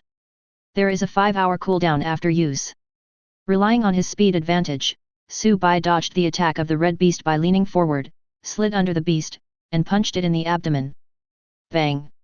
Su Bai used all his strength in this punch, and his fist made a sound of breaking wind as it hit the belly of the red monster hard, sinking deeply into it. The 6-meter-long body of the red monster on the right was knocked off the ground and floated into the air, forming a large C shape in the air. It let out a scream from its throat and some filthy things spewed out of its mouth. The red monster fell heavily to the ground, and just as it was trying to get up with difficulty, it was stepped on the head by a foot. Su Bai shot it in the head and killed it easily without activating the frost trap. Su Bai pulled out the spear from the head of the fallen red monster and stretched his sore wrist. The punch was quite powerful, and the recoil caused his wrist to hurt. Su Bai turned around and looked coldly at the other red beast behind him. At this time, the red beast no longer dared to move forward. Its eyes were full of fear as it stared at Su Bai's every move. It couldn't understand why the human in front of it was so strong. Looking at this red beast, Su Bai planned to capture it alive. This red beast had never appeared on the battlefield of the Iron Wall before, and it had a certain degree of intelligence. Perhaps it would be more valuable to capture one alive than to kill it. Thinking of this, Su Bai put the spear in his hand behind his back, stared at the last red beast, and slowly approached it. As Su Bai slowly approached, the last red beast growled and slowly retreated, trying to distance itself from Su Bai. There was no way Su Bai would let it succeed, so he suddenly accelerated forward, stepped on a raised pile of rocks nearby, and jumped onto the red monster. The red beast immediately began to twist its body wildly like a frightened wild horse, trying to throw Su Bai off. Su Bai grabbed onto the bone spurs on its back and avoided being thrown off. He chose the right moment, aimed the tip of the spear at the spine of the strange beast, held the spear with both hands, and stabbed it down hard. As its central nervous system was severed, the strange beast, which was twisting its body to throw Su Bai off, immediately stopped moving and fell limply to the ground. Chapter 13. Puff. Su Bai stood on the back of the collapsed red monster and pulled out the spear from its body, bringing out a string of blood beads. Su Bai flipped over and jumped off the back of the red monster, came to its huge head, and poked its head with the butt of his gun. Roar! The red beast let out an unwilling roar and opened its mouth wide, trying to bite Subai. However, its body was no longer under its control, leaving only its head and neck twisting constantly, which looked a bit funny. At this point, the 4 red monsters that attacked from behind were all eliminated. Seeing that the red beast had lost its ability to move, Subai no longer paid attention to it, left it behind, and turned to join the battlefield in front. Returning to the others, Subai put the spear Poxy into the storage space, became a mage again, and began to use skills in the rear to clear out the strange beasts. He did not choose to continue using the spear in close combat. The reason is simple, because in the beast tide, the ordinary exotic beasts are standing very densely. Therefore, range skills are the best choice for clearing ordinary beasts. In addition, these ordinary beasts only have primitive animal instincts and basically have no intelligence. The frost traps originally used for sneak attacks can be thrown directly into the beast tide to play the greatest role. So at the moment, the speed of killing enemies in close combat is far slower than when a mage uses AoE skills from behind. However, if someone really treats Subai as a fragile mage and chooses to assassinate Subai at close range, then he would probably die miserably. After all, with the dual blessing of talent and weapons, melee combat can be said to be Subai's strongest means of single combat. Just like when facing several red beasts that obviously have a certain level of intelligence and whose individual strength is stronger than ordinary beasts at the same time, Subai will choose to pick up his spear and go forward for close combat to tell them who is the real hunter. At this time, on the battlefield ahead, Haitan and his men had already killed 2 red monsters. After the panic caused by the sudden attack, the walkers showed their full strength. With tacit cooperation, the members of the Black Gate Guild relied on the terrain advantage and resisted the surging tide of beasts even without the support of the steam cannons in the rear. With the addition of the powerful mage Subai, the pressure on the melee personnel in the front was suddenly reduced. In a short while, everyone worked together to drive the beast tide back step by step. Soon, the remaining 2 red beasts were also killed by everyone, and at this time there were no more red beasts moving on the field. However, everyone remained alert and kept an eye on their surroundings, fearing that they would be ambushed by the red monster. However, in the following battle, no red monster appeared. In about an hour, nearly 10,000 ordinary beasts had been completely eliminated by the various abilities of the walkers. 5 people were killed or injured among the 20 people. But this is not a game. Once you die, you are dead and there is no way to resurrect. The battlefield was filled with smoke and the corpses of strange beasts were scattered all over the ground. Looking at the corpses of strange beasts all over the ground, Haitan felt a little melancholy and came to Subai. "You are so strong, why didn't you tell us earlier?" He originally thought that Subai was already a very powerful mage, but he didn't expect that his real identity was actually a melee master. "Maybe if you had taken action earlier, Xiaodu and the others might not have died. In the Garden of Origin, life and death are commonplace. If you die in a trial, you can only say that you are unlucky. You can't blame Subai for that." But seeing his brother who was still alive the previous second, he was torn to pieces and swallowed by the strange beast the next second. It would be a lie for Haitan to say that he didn't feel sad. He came to find Subai now, but he didn't mean to blame him. He was just afraid that Subai was hiding his strength and cooperating with them, and whether he had any ill intentions. "I'm sorry about this. I didn't expect this to happen. In the beast tide, I can clear monsters faster as a mage than as a melee fighter." Su apologized to Haitan with regret. "As for me hiding my strength, I can only say that one must be on guard against others. If I really had any evil intentions, I wouldn't have saved Zhao Qian." Zhao Qian is the wet nurse that Subai rescued earlier. Subai did not say these words to Haitan alone, but sent them directly to the communication channel of this operation. Except Subai and Black Tank, the remaining 13 people can see these messages. The reason why he never revealed his true strength before was because he was wary of other walkers. Those who walk are also human beings, and they have 7 emotions and 6 desires. Even if Subai believed in Haitan and the others, it was inevitable that other walkers would be jealous of his equipment. The abilities of these walkers are varied and strange, covering all aspects. Once these people with special abilities have evil intentions, the consequences will be disastrous. Subai is not so arrogant as to think that he is invincible. Haitan and other members understood what he meant and didn't say anything more. Soon everyone cleaned up the battlefield and tied the red beast that Subai captured alive to a steam chariot. "Return at full speed towards the steel wall. They had to return quickly and tell the people inside the steel wall that an elite individual had appeared among the strange beasts. If a beast tide consisting entirely of red monsters appeared, the consequences would be disastrous. I'm afraid that none of the 300 walkers who entered this time can complete the main quest. Once the main mission fails, the punishment is forced execution. An early warning must be given as soon as possible. 4 steam chariots were running at full speed across the wilderness, heading towards the high steel wall. At this time, a huge blood-red building with a strange shape appeared in front of the convoy. This building covers an area of about 1,000 square meters and at first glance it seems to be made of a biological material. At first glance, this building looks a bit like an enlarged version of a star fruit, but it is covered with a layer of flesh on the outside, making it look a bit bloated. The membrane was filled with liquid, and something was faintly moving in the liquid. This building was not seen when they set out, but it appeared here in less than half a day, making everyone feel a little uneasy. On this planet, this style of architecture would definitely not be built by humans. Then it can only be a strange beast. Thinking of this, the feeling of uneasiness in everyone's hearts became stronger. Everyone stop the car, stay in your car and don't move. I'll go down and take a look. Don't forget to add status to me.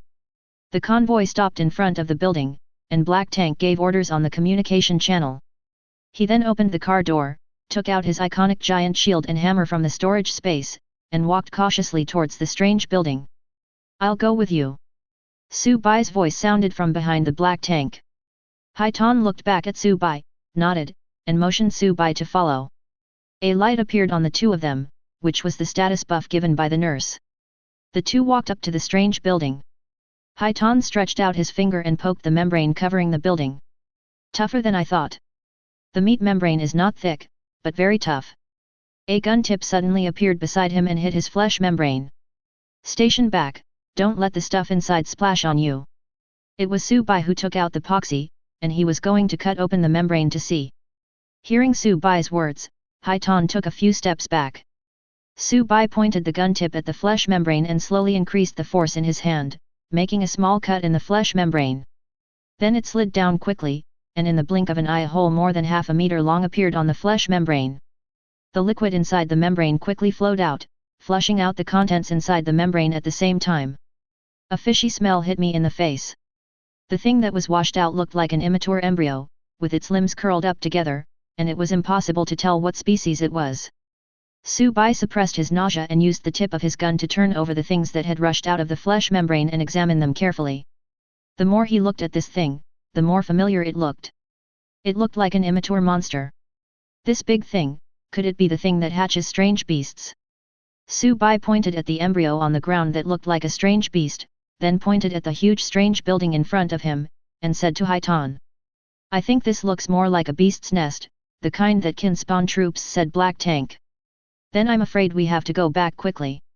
Su Bai put away his spear, feeling a little worried. This place is only 100 kilometers away from the steel wall. If the alien beasts' nests are built here, it will definitely not be good news for humans. Burn it, Agi.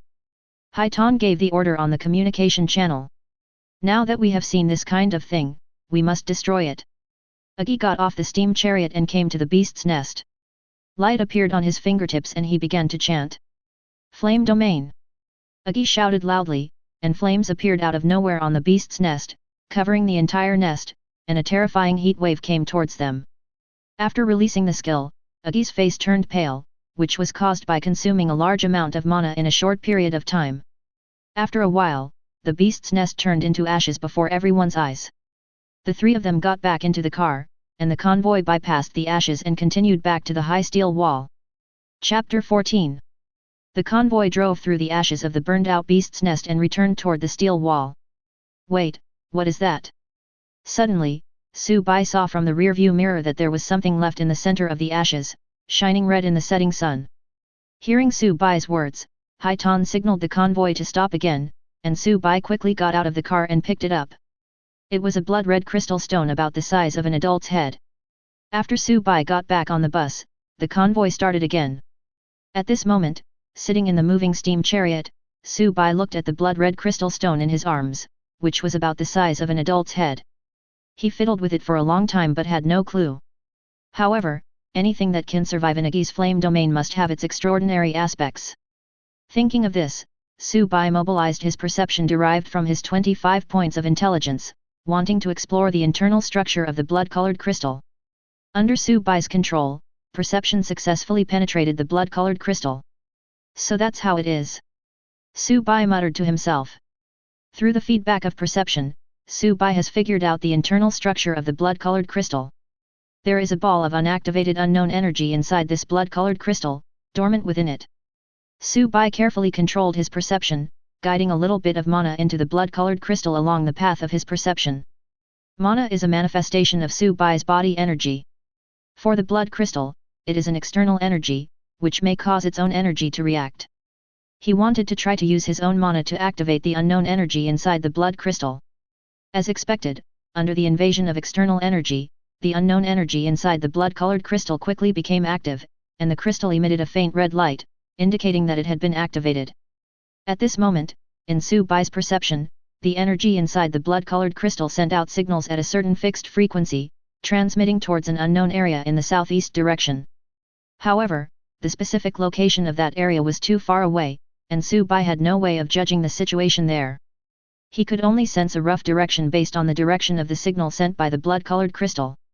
If Su-bai remembered correctly, the southeast direction where the blood-colored crystal sent out the signal was the direction where the meteorite carrying the alien beast mentioned in the world introduction fell, and it was also the direction where the alien beast's mother nest was located. Therefore, the signal sent by the blood-colored crystal is most likely sent to the alien beast's nest. Su-bai speculated that the function of this blood-colored crystal from the destroyed beast's nest should be to enable the will of the queen of alien beasts to be transmitted to farther places, thereby controlling the beast tide from a distance. This was not Su-bai's blind guess. He had been wondering before that there was obviously no queen of alien beasts in the two beast tides he encountered. So, how do ordinary beasts, which have no intelligence, form a beast tide and attack in an orderly manner in the absence of a queen beast? And this blood-colored crystal that can transmit signals over long distances should be the real answer to this question. At this moment, as if in response to Su-bai, a powerful will from the southeast suddenly entered Su-bai's perception range and quickly sank into the blood-colored crystal. Su-bai didn't even have time to react. Buzz! A powerful mental shock spread out from the blood-colored crystal. This impact covers a very wide area. Including Su-bai, everyone in the team felt a buzzing in their heads and felt dizzy. Fortunately, the impact came suddenly and ended quickly. The dizziness lasted only a moment and did not cause the steam tank to lose control. When the impact ended, the blood-colored crystal vibrated and began to flash a dazzling red light. A figure emerged from the red light and gradually became clearer. This figure resembles a human female, with a pretty face, tall stature, a pair of horns on the top of the head that curl backwards, a pair of fleshy wings on the back and behind the body, no clothes on the body, and important parts of the body are covered with purple-red scales, with large areas of skin exposed to the air. In addition to the important parts of her body, her forearms and the front half of her calves were also covered with purple-red scales, extending all the way to her hands and feet, and the nails on her fingertips and toes were sharp black claws. "Human, you have offended me." A cold voice came from the blood-colored crystal. As the voice sounded, the figure stretched out his left index finger, and the black claws on the fingertips pointed at Su-bai. In an instant, Su-bai felt as if he had fallen into an icy cave. Cold sweat broke out on his head and his thoughts seemed to have stopped at this moment. Hint, you are now suffering from the ruined judgment. The judgment passed. Since your intelligence attribute is higher than 20 points, you are immune to the effect of this beheading.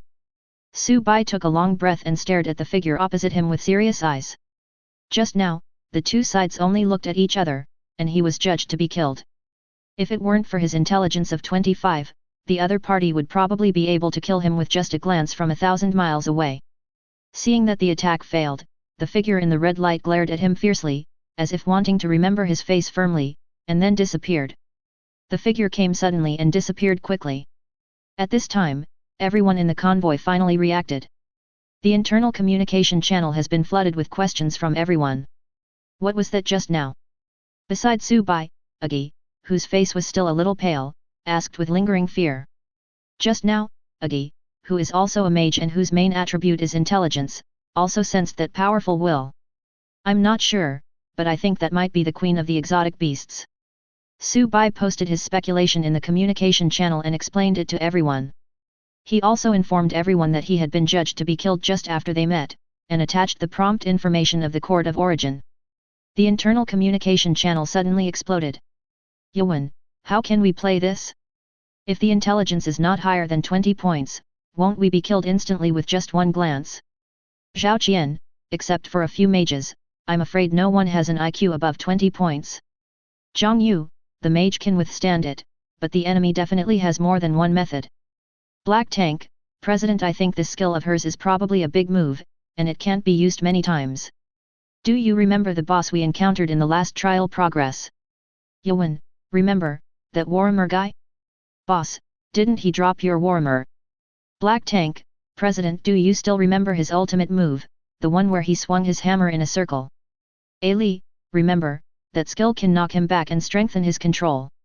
If it weren't for the fact that he would have a weak period after using the ultimate skill, and if it weren't for the mandatory loss of 30% of his health, I'm afraid we would have to sacrifice a dozen more brothers to take him down.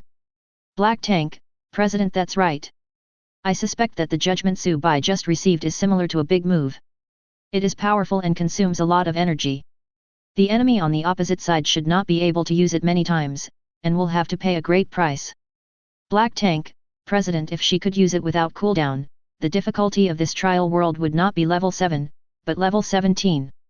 Su Bai, if that's the case, maybe I can go up first and take the judgment, and stand in the front. The nurses in your guild can protect my lifeline, and you can just output damage in the back. Haitan is worthy of being the guild master. Although he looks big and strong, he is actually very thoughtful and can quickly analyze the enemy's attack pattern. At this time, the previous panic had passed, and everyone came to their senses and thought about it carefully, and they also felt that this was the truth. If the queen of alien beasts on the opposite side could really use this kind of killing skill without limit, she would not need to create a beast tide at all, and could slaughter all the humans on the entire Emoling star single-handedly. There would be no situation where humans would build high steel walls to resist the invasion of alien beasts. Thinking of this, everyone felt relieved. At this time, they were not far from the high steel wall, and the convoy continued to return at full speed. Zoom out. About 2,000 kilometers southeast of the steel wall, there is a meteorite with a diameter of about 10 kilometers. There is a huge crack on its surface. From the crack, you can see an ethereal purple-red light emanating from the interior of the meteorite. It is emitted by a throne in the center of the meteorite. There was a figure sitting on the throne. It was the Queen Mother of the exotic beasts who had appeared in front of Su Bai earlier and almost killed him instantly with one move. No, she should not be called the Queen Mother, that is what humans call her. She should be called the Queen of Beasts. In the astral world, her status is not even that of a Queen Mother. Speed up, progress. I want to see the human's body. A cold, slightly angry voice sounded. The Queen of Beasts gave the order. At this moment, she was very angry that the talent she was most proud of was not able to kill that tiny human being instantly.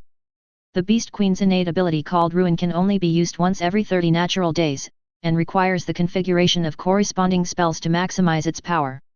It was enough for her to kill a third-level invader in seconds with her first-level strength. However, when she sensed that her newly built nest in the distance was burned down by humans, she felt angry and prepared to order her men to go and retrieve the blood-colored crystal in the center of the nest. Unexpectedly, after a while, she sensed that the blood-colored crystal had been activated by humans in some unknown way.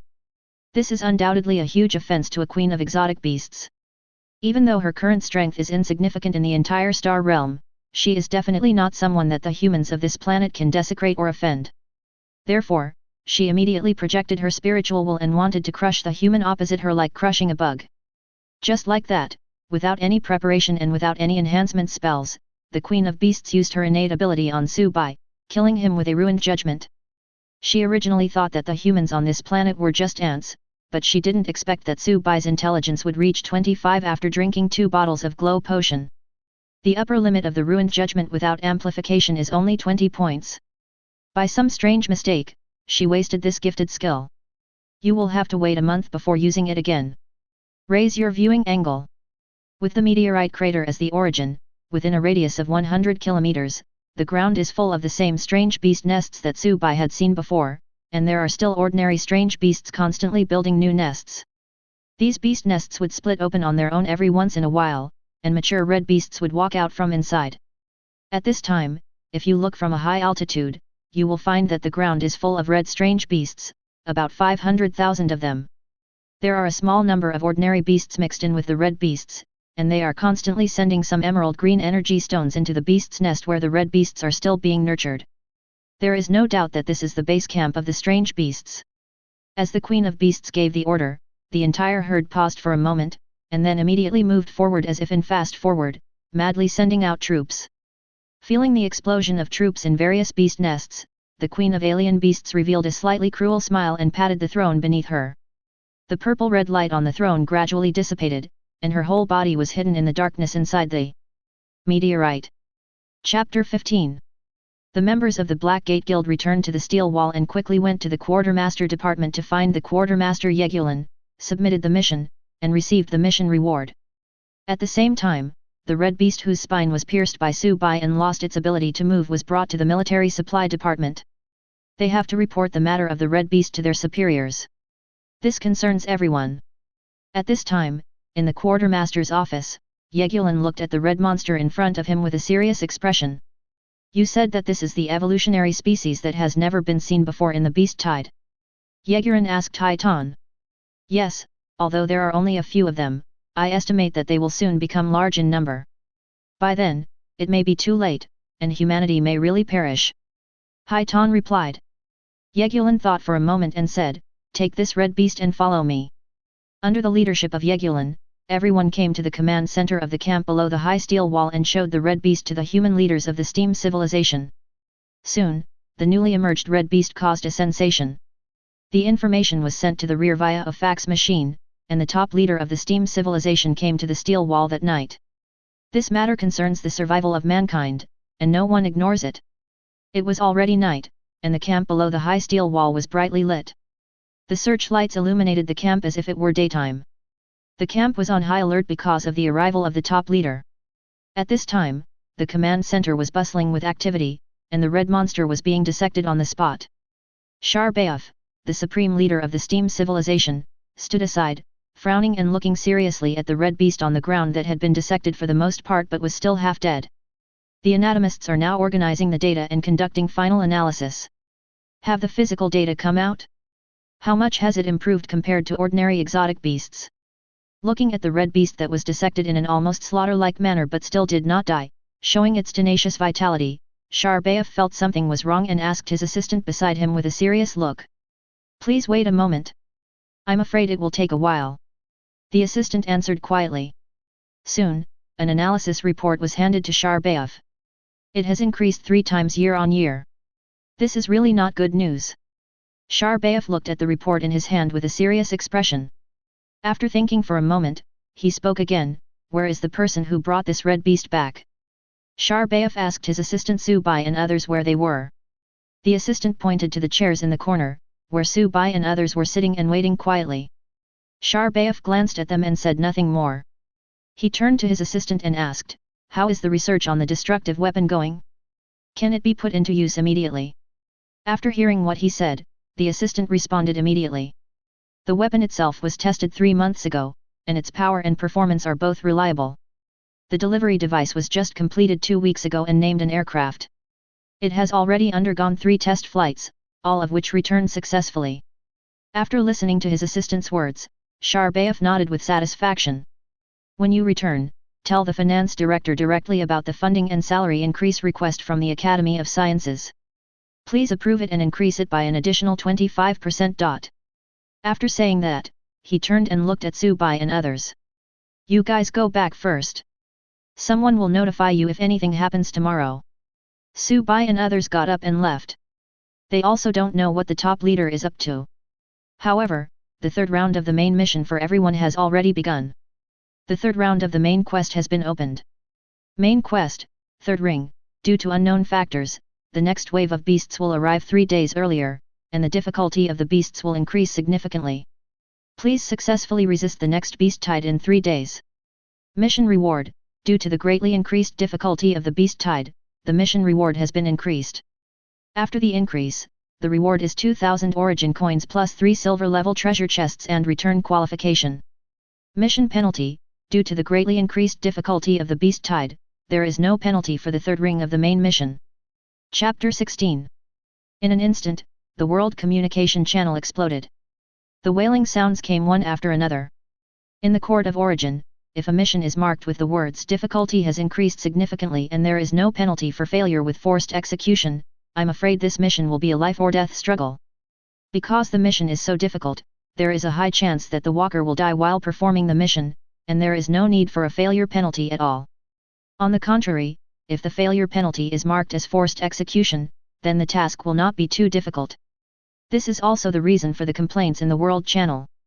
Soon, the walkers informed the Steam Civilization government of this matter, saying that they had discovered that a tide of beasts were gathering and they expected an attack in 3 days, and asked them to prepare a response plan in advance. Little did people know that after seeing the physical fitness of the Red Beast, Sharbaev, the supreme leader of the Steam Civilization, already had a plan in mind. 3 days passed quickly. In the early morning, on the horizon southeast of the steel wall, the smoke and dust raised by the beast tide blocked the sunlight and quickly advanced towards the wall. The soldiers guarding the city also received the notice and knew that this beast tide was different, so they made preparations early. This time, the beast tide was composed entirely of densely packed red alien beasts. The pressure could be felt from a long distance away, and the oppressive feeling was far beyond that of an ordinary beast tide. Because the red beast not only has stronger basic physical fitness than ordinary beasts, but after forming a beast tide, it can almost get twice the bonus of ordinary beasts. As the tide of beasts entered the range of the steam machine guns on the high wall, the sound of steam-driven bullets exploding rang out one after another, beginning to block the advancing tide of beasts in front. This time was obviously different from the past. The firepower network formed by the steam machine guns originally only needed 3 or 4 bullets to tear an ordinary alien beast into pieces, but this time it took 8 or 9 shots to seriously injure a red alien beast.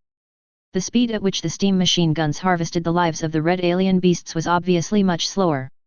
Soon, a beast tide composed entirely of red monsters advanced forward under the firepower, and its speed was much faster than before. In a blink of an eye, they arrived under the high-strength steel wall, and the red monsters in front began to use their bodies to form a high slope of flesh and blood. For a moment, thin iron barrels filled with compressed steam, as well as skills and techniques flashing with various lights, fell one after another, but they only slowed down the rising momentum of the slope of flesh and blood. Su Bai stood in front of the city wall, looking at the rising slope of flesh and blood, holding the spear Po Xiaobei behind him, with more than a dozen buff lights added by the nurse flashing on his body, ready for a bloody battle at any time. This time, he will be the main force at the front. The bloody slope continued to climb upwards, and was about to reach the same level as the city wall. Su Bai could already see the ferocious gaze of the red beast. At the critical moment, the roar of a steam engine sounded above everyone's heads. A steam plane suddenly appeared in the air and flew rapidly towards the southeast. The plane flew about 2 kilometers and arrived directly above the beast tide. It threw 2 thick cylinders downward from the bottom of the belly, quickly increased its altitude, and flew into the sky. Seeing this scene, many walkers have guessed what it is. At that moment, all the buffs on Su Bai disappeared and were transferred to the mages at the back. The mages then took the mana recovery potions in unison. In an instant, the mages, relying on the enhanced status granted by the nurse, unleashed countless skills and spells on the section of the wall defended by the walkers, and forcibly cut down nearly 30 meters of the flesh and blood slope formed by the red beasts under the wall. The offensive momentum of the red beasts showed a noticeable stagnation. Seeing that the red beast could not come up for a while, all the people walking on this section of the city wall turned around and ran back immediately, regardless of the roar of the supervising officer in the rear. Those who could fly flew, and those who could not fly all took the lift platform, trying to return to the ground behind the high steel wall. The lifting platform had just reached halfway when a violent vibration was heard from afar. At this moment, on the battlefield, it was as if the sun had fallen to the earth. 2 dazzling suns appeared in the center of the beast tide, and countless red beasts were vaporized in an instant. In an instant, the deadly radiation brought by the nuclear explosion reached the steel wall first. What followed was a terrifying heat wave and shock wave. Below the high steel wall, a raging fire quickly ignited on the body of the red monster that formed the slope of flesh and blood, and was then slammed heavily against the high steel wall by the shock wave, turning into a pool of burning, indistinguishable shape. The metal shell of the steel wall quickly turned red. The moisture and oxygen in the air were quickly consumed. In an instant, both the human defenders on the wall who had no time to react and the tide of beasts under the wall were turned into charred corpses in horrible shapes in a short period of time. The nuclear explosion lasted only a moment, and the fireball that emitted a dazzling light at the center of the explosion disappeared. 2 mushroom clouds appeared at the explosion site, and the radioactive dust was thrown into the sky tens of thousands of meters by the impact of the nuclear bomb explosion. The plane that had dropped the nuclear bomb flew back through the radiation cloud.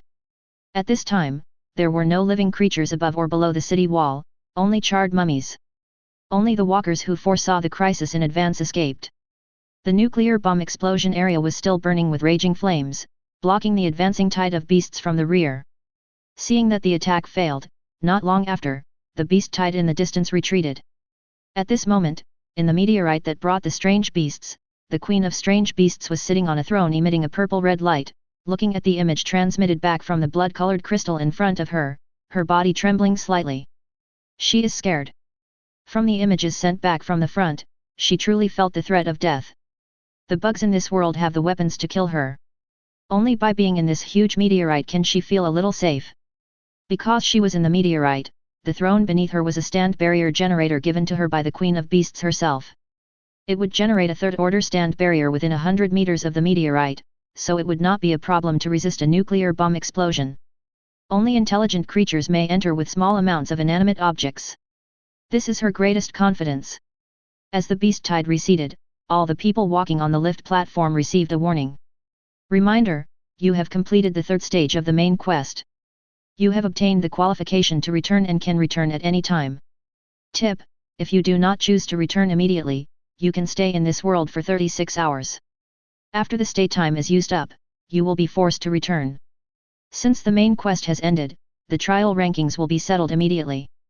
Number 1, Emoju, Single Player, Trial Merit 4372 points. Number 2, Agi, Blackgate Guild, Trial Merit 1734 points. Number 3, Hongyu, Rose Guild, Trial Merit 1572 points. Number 4, Black Tank, Blackgate Guild, Trial Merit 1211 points. Number 5, Muyu, Sanran, Trial Merit 1135 points. Number 6, Zhongyu, Blackgate Guild, Trial Merit 1075 points. Number 7, Ali, Blackgate Guild, Trial Merit 924 points. Number 8, Yutong, Rose Guild, Trial Merit 657 points. Number 9, Tianping, Rose Guild, 430 points of Trial Merit. No. 10, Lily, Rose Guild, Trial Merit 415 points. The ranking of the Trial Merit ranking has been locked. The Trial Merit obtained later will not be included in the ranking calculation. The leaderboard rewards will be issued after you return to the Court of Origin. How cruel! They don't even let their own people go. After checking the tips of the Court of Origin, Su Bai felt that he had underestimated Sharbaev's determination. In order to survive this crisis, this guy actually dared to detonate a nuclear bomb so close to the steel wall. The lift platform had returned to the ground, and the walkers came down one after another, but were immediately surrounded by the guard army behind them. Although they anticipated the nuclear explosion and left the front line in advance and survived, this behavior is considered desertion on the battlefield, and the consequences can be imagined. But no one cares. Now that they have the qualifications to return, they can leave whenever they want. Chapter 17. At this time, the nuclear explosion had just ended, and these soldiers were not wearing any protective equipment. Obviously, this world can only create a nuclear explosion, but does not understand the protective measures that need to be taken after a nuclear explosion. Nor do they know the horror of high-energy radiation. Perhaps after Su Bai and others left, many years later, more than 70% of these soldiers would have died of various cancers. At this moment, the soldiers surrounding the walker opened a passage, and the supreme leader of the steam civilization, Sharbaev, actually came from behind, followed by several personal guards. He waved his hand, signaling the personal guards and other soldiers to lay down their weapons, and said to the walkers in a condescending tone, "Don't be so nervous. I understand your thoughts." Soldiers fighting bravely in the front were killed by weapons from the rear. If it were me, I would make the same choice as you. However, disobeying military orders and deserting the battlefield is a capital crime. You cannot escape this. As soon as he finished his slightly mocking words, an assassination walker suddenly appeared behind him, grabbed his neck from behind, lifted him up, and pressed the sharp blade in his hand against his back. At once, the surrounding soldiers loaded their steam rifles, but no one dared to fire. "MD, you talk too much. Bang! The assassin walker grabbed Sharbaev and smashed his head to the ground. He was an independent player, and now that the main quest had been completed and he had obtained the qualification to return, he naturally began to do as he pleased. As an assassin-type walker, and a soloist at that, the fact that he has been able to survive to this day shows that he is very powerful. His strength is single combat, and he is good at delivering a fatal blow when the enemy is unaware. But this time, his strengths were of no use on the battlefield, so he didn't even make it into the top 100 of the trial merit rankings. Naturally, he was very depressed. Coupled with the fact that he was almost killed by a nuclear bomb, at this moment, the anger in his heart had reached its peak. Sharbaev's tone made him very unhappy, so he immediately chose to attack Sharbaev to teach him a lesson. After all, with the qualification of return in hand, people from the motherland cannot just leave after doing bad things. They can, and disappear completely physically. Bang! Bang! Bang! The moment Sharbaev fell to the ground, the surrounding soldiers immediately opened fire on the assassination walker. However, the bullets did not hit him. His body gradually became blurred, and he gave the middle finger to the people around him and disappeared.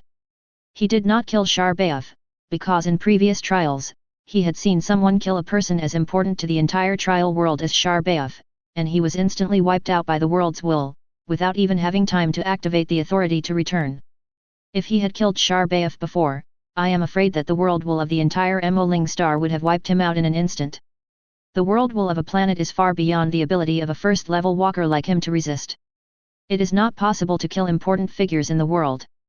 This is something that all walkers know, including the newcomer Su-bai, because the black tank mentioned it to him. This is why Sharbaev can speak to these walkers with supernatural powers in such an arrogant tone and still survive to this day. Because no one wanted to touch him. Stop! At this moment, Sharbaev's voice came from the ground with a slight tremor. The surrounding soldiers immediately stopped firing, and Sharbaev's personal guards stepped forward to help him up. At this moment, his face was covered in blood, with many wounds on it and a lot of sand and stones embedded in it. This shows how ruthless the assassin was. A military doctor immediately came forward to treat his wounds. Sharbaev refused the military doctor's kindness, cleared his throat, endured the severe pain, and forced an ugly smile on his face. Everyone, I apologize for my tone just now. I wanted to threaten you with military law, but looking at the current situation, I'm afraid it's not necessary. Hiss. The wound was injured when he spoke, and Sharbaev took a deep breath. After a moment's pause, he continued, just consider it as a request from me. I ask you to go and destroy the meteorite that brought the alien beast to our world. After hearing his words, the walkers ignored him, and their number was slowly decreasing, with many choosing to return. Are you kidding? The qualification for returning has been obtained. Is there really any fool who would do such an obviously thankless task? However, the people from the Blackgate Guild did not leave. All who left were members of the Rose Guild and other individual members. Because in the internal communication channel of the Blackgate Guild, Haitan pinned a message. Haitan, President, don't leave yet. Listen to him. I feel like this guy will give us a mission soon. If not, it won't hurt to leave later. Hey, you know what, after listening to what he said, I think he is not a fool. At this time, Sharbaev was still speaking. Perhaps you are wondering why it was you? Because from the intelligence I have collected these days, I found that you all have some power that does not belong to this world. Perhaps you are like the meteorite with the strange beast, coming from outside the world. Seeing no one respond, Sharbaev expressed his speculation. There was no doubt that his guess was completely correct, but still no walker paid any attention to him. Then, he pointed at Su-bai, Haitan, and others who had not returned yet. Like you, I really can't believe that there are humans who can bring back a red beast so easily. Su-bai shrugged and still ignored him. Even as he spoke, only half of the walkers were left, and their number was decreasing. In the blink of an eye, only members of the Blackgate Guild were left, and everyone else had left the trial world. Seeing that there were fewer and fewer people, Sharbaev became a little anxious, because he knew that this job could only be done by these people and ordinary soldiers were simply not capable of doing it. The reason is simple. Long before the Beast Queen came to this planet through that strange meteorite and the Beast Tide developed, the humans of the Steam civilization had tried more than once to destroy the meteorite that brought the beasts back, but all ended in failure. Because there is a barrier 100 meters away from the meteorite, which blocks all artillery shells, chariots, and various steam machines outside. Only human infantry can enter with small steam firearms. However, if the human infantry went in like this, they would undoubtedly be giving away their lives to the monsters inside whose combat capabilities far exceeded those of humans. Therefore, even if the beast tide did not develop in the early stage, the humans of the steam civilization on Emoling star would not be able to completely destroy the meteorite and eliminate the beast tide. But the appearance of the walker brought a turning point for Sharbaev. At this moment, seeing the walkers disappearing one by one in unknown ways, it would be strange if he was not anxious. As long as you are willing, I can agree to any request. Looking at the decreasing number of walkers, Sharbaev blurted out. As soon as he said this, all members of the Blackgate Guild received a prompt. Hint, you have triggered a large-scale mission, Mo Lingxing's request mission, kill the Queen of Beasts, Ella. Mission reward, unknown failure penalty, none. When they saw the task prompt, everyone was stunned and confused. Chapter 18. Boss, let's just go back. Agi, who was next to Haitan, said. Zhang Yu on the side also echoed, yes, the mission information is too strange. We don't even know what the reward is. After reading the mission information, Haitan himself was not prepared to stay any longer and immediately had to return with all his members. You guys go ahead, I'll be back later. Just as he was about to return, Su Bai's voice rang out. After hearing his words, Haitan was stunned, looked at Su Bai, and said, Mo Zhu, you are not really going to take that strange task, are you? Su Bai nodded. Seeing Su Bai's insistence, Haitan asked in confusion, give me a reason. No reason. Okay, then we'll see you in the Court of Origin. Black Tank felt a little regretful, he would not interfere with Su Bai's choice. However, as the guild leader, Haitan could not bring the entire guild to accompany Su Bai to complete a mission with unclear risks and rewards. He waved his hand, signaling everyone to return. Before leaving, he looked at Su Bai and said solemnly, don't die. As he spoke, the figure gradually disappeared, leaving the trial world and returning to the Court of Origin. In fact, Su Bai had his own plan, but he did not tell Haitan, mainly because he was afraid that Haitan would not believe it even if he told him. Su Bai is not the kind of good guy who wants to save the world at any time.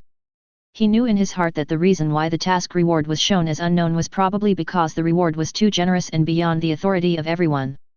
Just like when Su Bai first obtained the spear to break evil. At that time, Su Bai could not directly access many of the data on Poxy. Only after it was bound to Su Bai's exclusive growth weapon, Poxy was reborn from the inside out, and Su Bai could view Poxy's attributes. Therefore, when he received the task prompt earlier, he had been observing the reactions of Haitan and others, and found that they had no idea what the word unknown meant. It can even be said that they have probably never come into contact with this kind of items that are beyond their own level and authority. In this situation, even if Su Bai told the truth, I'm afraid no one would believe it. Rather than doing something thankless, it is better to take on this task with rich rewards and no penalties. Even if he really couldn't defeat the Queen of Monsters, Ella, he could still escape from the battlefield and return safely with the return authority in his hand. Anyway, there is no penalty for the mission. Seeing the people walking on the field disappearing one after another, Sharbaev felt a little melancholy and lost. He lowered his head and sighed constantly, as if he had aged by 10 years in an instant. Hey, do you have any battle plan? Tell me about it. A voice sounded in front of Sharbaev. He raised his head and looked forward with some confusion, only to see Su Bai with his hands folded in front of his chest, looking at him expressionlessly. Aren't you leaving? Asked Sharbaev. Why are you leaving? I, Su, usually do good deeds and save the world. Tell me what difficulties you have. Su Bai, like a charlatan, uttered shameless slogans. Hearing Su Bai's words, Sharbaev's brows just relaxed, but then he thought of something and his brows furrowed even tighter than before. His tone was somewhat unbelievable, and he asked Su Bai with a hint of doubt, are you sure you are alone? Yes. After hearing what Su Bai said, Sharbaev said in a somewhat unfriendly tone, Mo Lingxing is not your world. If you are just using the excuse of saving the world to amuse me, please leave quickly. Sharbaev was a little angry, he felt that Su Bai was making fun of him. No, I really am going to save your world. Su Bai quickly waved his hands and added, if I tell you that I killed 3 red beasts in 1 minute and captured one alive, would you still think I'm making fun of you? Previously in the fighting training ground, after Su Bai's instruction from Ariel, his spear skills greatly improved, and his understanding and perception of combat also reached a higher level, so dealing with the 4 red beasts was naturally a piece of cake. He even had a feeling that if his spearmanship could be improved further, he could upgrade the skill level of Spearmanship Master, passive, by 1 level without the need for a skill upgrade warehouse or a small crystal core. After hearing Su Bai's words, Sharbaev was a little surprised and asked, "Did you catch that one alive?" He was referring to the red monster that was dissected last night. "If you mean the one last night, then that's it," Su Bai replied. "That's good. Why don't we act immediately and not give the monster a chance to catch its breath?" Sharbaev immediately asked Su Bai to cooperate with them. In fact, he still didn't trust Su Bai a little bit, so he chose to act immediately. If he had acted earlier, even if Su Bai was just a figurehead and not as strong as he claimed, Sharbaev would have had more time to prepare the next plan after the failure of this operation. If the operation is successful and Su Bai kills the Queen of Beasts, that would be great. Then, Sharbaev said, "There is a barrier within 100 meters of the meteorite. Only humans with individual weapons can enter. We will use 5 suns to help you clear the way and clear the beasts gathered near the meteorite. We will send you directly into the 100-meter range of the meteorite. The rest is up to you." Su Bai agreed, but he made a small request. 2 hours later, 2 steam planes took off one after the other and flew towards the meteorite in the southeast direction of the steel wall. The front plane contained 5 nuclear warheads, and Su Bai was on the rear plane. At this time, he was wearing a heavy lead suit with rough workmanship and a huge special parachute bag on his back. He strongly requested Sharbaev to prepare the lead suit and special parachute for him, which took more than an hour. Please note that it did not take an hour for a certain craftsman or a production line, but it took the entire steam civilization an hour to prepare this lead suit for Su Bai. After the nuclear bomb explodes, he will wear a lead suit and use a special parachute to enter the battlefield, then take off the lead suit and fight a decisive battle with the Queen of Beasts. This was all because Su Bai informed Sharbaev that a nuclear bomb explosion would produce lethal radiation, so he was able to get the lead vest within an hour. Su Bai didn't know that his action would indirectly save thousands of people after he left Mo Lingsing in the future. The speed of the 2 steam planes was not very slow, but not very fast either. After 4 hours, they arrived 10 kilometers away from the meteorite where the Queen of Alien Beasts was. At this time, the beasts on the ground around the meteorite had discovered the 2 steam planes and began to get agitated, but to no avail. On the plane carrying the nuclear bomb in front, the pilot looked at the beast tide covering the ground below. He took out a yellow flag from under the seat with his left hand, stretched it out of the cockpit, and waved it back. This means preparing to drop bombs, and signaling the steam planes behind to retreat. After seeing the flag, the steam plane that Su Bai was riding in quickly turned around and flew back about 20 kilometers before stopping. After a while, 5 suns lit up around the meteorite in front, but they were only about 20 kilometers away, and the blinding light made Su Bai unable to open his eyes. The explosion was over, followed by a mushroom cloud rising into the sky. When the mushroom cloud dissipated, 5 huge craters appeared around the meteorite, and the tide of beasts that had originally gathered there had all disappeared. After completing its mission, the steam plane responsible for dropping bombs in front bypassed the airspace where the previous explosion occurred and returned first. It's Su Bai's turn to enter. As the steam plane he was riding came above the meteorite, Su Bai, wearing a lead suit and a special parachute on his back, opened the hatch on the belly of the plane, looked at the strange meteorite emitting purple-red light below, and jumped down without any hesitation. Chapter 19. After the nuclear explosion, in that strange meteorite, the Queen of Strange Beasts, Ella, was sitting on the throne standing in the inner space of the meteorite. The throne emitted a purple-red light, illuminating the empty space inside the meteorite, and also reflecting Ella's beautiful yet cold face that showed no emotion at all. This time, she was not afraid because of the human being's world-destroying weapons falling on her head, nor was she sad because the beast tide she had cultivated with great effort was destroyed. At this moment, her eyes were fixed intently on the light screen in front of her that was composed of red light emitted by the blood-colored crystal, and her hands were constantly adjusting the unknown structure displayed on the light screen. She was the only one who recognized that thing. It was the genetic structure of an alien beast. Thanks to humans, she has found the direction of the next evolution of the alien beasts and has an idea in mind. The reason why the alien beasts in the star realm can invade various planets in the star realm without restraint is because their genes have adaptability and evolutionary capabilities far exceeding those of other species. This means that no matter how harsh the environment they face, the Queen of Beasts can evolve into species that can adapt to the environment by modifying their genes in a short period of time. This makes them a naturally suited war race for invasion. But this capability does not come without a price. Except for the queen and mother of the herd, the lifespan of other beasts is only 30 to 50 days. This is the continuation of the entire race through individual sacrifice. At this moment, in Ella's conception, the new monster will have the ability to absorb the energy of a nuclear bomb explosion, and can store the huge amount of energy generated by the nuclear bomb explosion in the newly evolved energy storage organs in its body, and can eject particle jets from its mouth when necessary. Moreover, in order to withstand the nuclear explosion, the new monster will evolve into an extremely huge body, nearly 300 meters long. She has already thought of a name. It will be called Plasma Energy Releasing Beast. After the alien beast completes this evolution, humanity's terrifying world-destroying weapons will no longer pose any threat to her. With the Plasma Energy Releasing Beast in her possession, she will be able to easily break down the steel wall that has blocked her for 10 years, destroy the humans behind the wall, and completely occupy the planet. Then, relying on the resources of the entire planet, she will obtain a large number of plasma energy releasing beasts, and then form a beast tide. Then you can start looking for the core of this planet, assimilate it into yourself, and integrate it into your body. In this way, Ella can erase the world consciousness that originally existed naturally on the Emoling star. If she completes this step, she will become the master of Emoling star and turn this planet into a new colony for the alien beasts in the star realm. This is her ultimate goal, and it is also the test for every low-level beast queen to advance.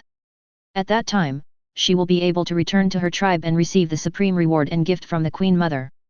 By then, having accepted the grace of the Queen Mother, she will unlock more talents and abilities, and her strength will soar like a rocket to the 5th level. She will become a middle-level queen who owns a planet and continue to expand the territory for the tribe. At present, the genetic map of the plasma energy-releasing beast has not been modified yet, and she still needs some time. In order to evolve a plasma energy-releasing beast, in addition to modifying the genes of the beast itself, it is also necessary to adjust the structure of the hatching nest, which is also a huge project. Ella was not in a hurry. She already had an idea and all that was left was a matter of time. Moreover, the throne beneath her could generate a barrier of high strength within 100 meters of the meteorite, which could effortlessly withstand the attack of a nuclear bomb, giving her absolute confidence. It can be said that the initiative is now entirely in Ella's hands.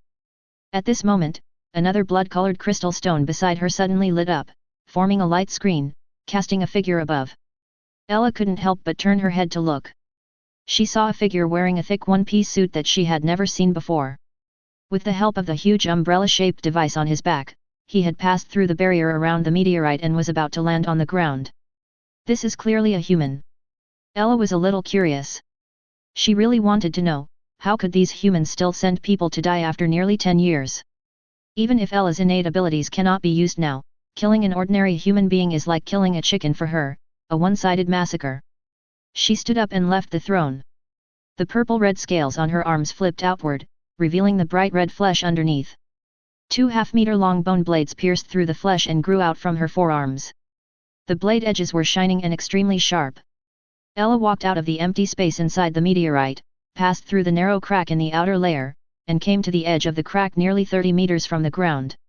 Ella leaped down, and the pair of fleshy wings behind her spread out, fanning the air in the sky, allowing her to land steadily on the ground. At this time, the man in the sky had reached the ground and was taking off the thick one-piece suit that Ella had never seen before. Looking at the somewhat funny figure opposite, the bone spurs on Ella's arm shrank back. She decided to give him more time. After all, he had successfully aroused his interest. Just like that, under Ella's gaze, Su-bai took off his heavy lead suit. The weight of the lead suit was no different from ordinary clothes for Su-bai's current physical condition, but the cumbersome process of putting it on and taking it off made Su-bai upset. After taking off his lead suit, Su-bai took a long breath, took out the spear from the storage space to break the evil, waved his finger at the Queen of Strange Beasts opposite, and rushed forward quickly, pointing the spear directly at Ella's heart. Chapter 20. Su-bai pushed the ground forward, and with a strength of 20 points and a speed of 19 points, he quickly approached Ella. Ella was a little surprised. She had already recognized the man in front of her as the human who had offended her before. She didn't expect that he would dare to appear in front of her. Thinking of this, Ella, who had just had several nuclear bombs thrown at her head, suddenly became furious. She ejected bone blades from her arms and rushed towards Su-bai. The two sides approached each other quickly, and during the sprint, Su-bai did not forget to use a detection skill to check Ella's attributes. The intelligence attributes of both parties have been compared. You have obtained 100% of the other party's personal information. Queen of Beasts, Level 1, Name, Ella Level, Leave 7 Race, Advanced Star Beast Health, 100% Mana, 212/212 Mana Regeneration Rate, 3/Minute Strength, 19 Constitution, 27 Speed, 12 Intelligence, 20 Charm, 26 Luck, 3, originally 5 points, rejected by the world, suppressed, Talent 1, Ruler. A-level talent can unconditionally control all low/mid-level monsters under his command and grant them additional bonuses. Talent 2, Ruined Gaze. S-level talent gaze at the enemy, causing a ruined judgment on it. If the opponent's intelligence attribute is lower than the judgment upper limit, it will trigger a killing effect. The judgment upper limit can be increased by an amplification array. The upper limit of the judgment of non-amplifying magic array is 20 points of intelligence attribute. The upper limit of the first level amplification array is 40 points of intelligence attribute. The upper limit of the double amplification array is 80 points of intelligence attribute. The upper limit of the triple amplification array is 120 points of intelligence attribute. Cooling time, 30 natural days. Hidden Thorn, Leave 11, active Ella conceals her breath and launches a sneak attack on the enemy. If the sneak attack is successful, it will cause 20% of the opponent's maximum health plus 75 points of damage. Cooling time, 2 hours. Neurotoxin, Leave 7, active. There is an organ for storing neurotoxin under Ella's bone blade. When the bone blade pierces the opponent's body, it can inject neurotoxin into the opponent's body, causing paralysis for 3 seconds. Beast Tide Master, Leave 10, passive within a 10 km radius with Ella as the center. For every 10,000 low-level exotic beasts on the field, Ella will gain a 1% bonus to all attributes, with a cap of 100%. Current bonus, 0% Bone Blade Basics, Leave 2, passive Ella is proficient in Bone Blade, and the melee damage caused by using Bone Blade increases by an additional 0.2%. During the battle, Ella's attributes did not appear on Su-bai's personal terminal, but were projected directly onto his retina. Ella's basic attributes are not very strong, and it can be seen that she is more inclined towards survival and command. The 32 points of defense and 27 points of constitution can ensure Ella's survivability, while the 25 points of charm and 20 points of intelligence can ensure that she can command and dispatch the beast tide more efficiently and conveniently. Moreover, as long as the number of alien beasts under her control reaches 1 million, Ella can obtain a super increase in all attributes by doubling. It can be said that she was born for war and aggression. However, what surprised Su-bai was Ella's passive skill Bone Blade introduction, which seemed to be just for the sake of numbers. Now is not the time to think about these things. The two sides are already close. Su-bai's spear is glowing with an ice blue light and is extended forward, pointing directly at Ella's heart under her proud breasts. Ella was surprised. She thought Su-bai was just an ordinary, arrogant human being. However, the sharp aura of this shot told her that Su-bai was by no means simple. In a panic, she had no time to react and could only cross the bone blades in front of her in a defensive posture. Clang! A crisp collision sound was heard, and Ella crossed her bone blades with her arms to block Su-bai's spear, and flicked it to the side, trying to remove Su-bai's strength. Su-bai noticed Ella's intention and quickly put away his gun and switched to sweeping. All this happened in an instant. Ella had no time to react. The handle of the spear hit Ella's waist and abdomen, and ice crystals exploded on her abdomen. Thanks to her outstanding defense and physical attributes, and the fact that Su-bai used a slap instead of a stab, this attack did not cause much damage to Ella. She was simply pulled out nearly 10 meters, rolled on the ground, and raised a cloud of dust. Ella supported herself on the ground with the bone blade of her arm and climbed up from the ground, her eyes and eyebrows slightly raised, her face full of anger. How much did they offer you to kill me? I'll pay 3 times as much. She thought Su-bai was a killer sent by her enemies in the Star Realm, and yelled at Su-bai. The Star Beasts are a natural war race. They have destroyed countless people's homes during their invasions and colonizations, and naturally have made countless enemies. If they were in the Star Realm, with the presence of the exotic beast queen to keep the place in check, some people would not dare to act rashly. However, it was a different story for the lower-ranking queens who were sent out to colonize and train in the Star Realm. Without the protection of the tribe and the Queen Mother, the killers in the Star Realm will naturally come to you. Ella's innate skill Ruined Gaze is designed to deal with this situation. Moling Star is a first-level planet, which means that the upper limit of individual strength on this planet can only reach the early second level. Stronger ones will be forcibly expelled from the planet by the world will of Moling Star. Therefore, killers of the third level or even higher cannot enter this planet at all. After being enhanced, Ella's innate skill Ruined Gaze can kill third-level enemies in seconds, so dealing with early-stage second-level enemies is naturally a piece of cake. Now that her innate abilities cannot be used and the beast tide has been completely wiped out, she chooses to negotiate terms with the killer in front of her. In fact, she was right to think so. From Ella's perspective, Su Bai first tricked her into using her innate skill Ruined Gaze to save her life, and then joined forces with the humans of the planet's native steam civilization to use a nuclear bomb to destroy the beast tide she had worked so hard to cultivate, and then came alone to carry out a decapitation operation on him. This is totally the action of a killer who specifically targets alien beasts from the Star Realm. Stop. Stop. I'm just a weak woman who likes to stay at home. There's no need to be so rough with me, right?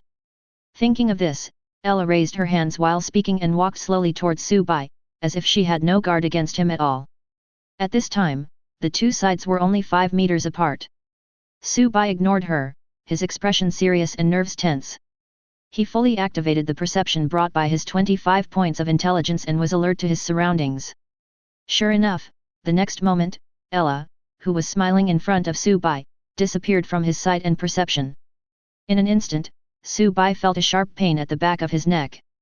This was his perception sending him a crazy warning. Su Bai immediately twisted his body to the side to avoid the incoming attack. In an instant, a bone blade flashing with cold light brushed past Su Bai's neck, leaving a bloody mark on his neck, and suddenly appeared where his neck was originally. If Su Bai had dodged a moment later, he would have been successfully ambushed by Ella and his head would have been chopped off. Su Bai rolled over and put some distance between himself and his opponent. Tisk, I thought you were so strong. Ella's figure gradually appeared from the air. Looking at Su Bai's embarrassed appearance, she said with disdain. At this moment, she seemed like a different person. She no longer had the panic she had when she was assassinated. Instead, she was filled with indifference like a hunter examining her prey. Even the low-level beasts in the Star Realm are bloodthirsty and warlike. Ella, as the Queen of Beasts, is no exception. Not only is she extremely cruel, she is also cunning and deceptive in the way she treats her enemies. The race of star beasts will bite off a piece of flesh from the enemy before they die, even if they are facing an enemy that is no match for them. Everything that happened just now was just an act on her part, just to lure Su Bai into a trap so that she could take Su Bai down in the easiest way possible. This shows the benefit of having detection equipment. The enemy's capabilities are completely under your control.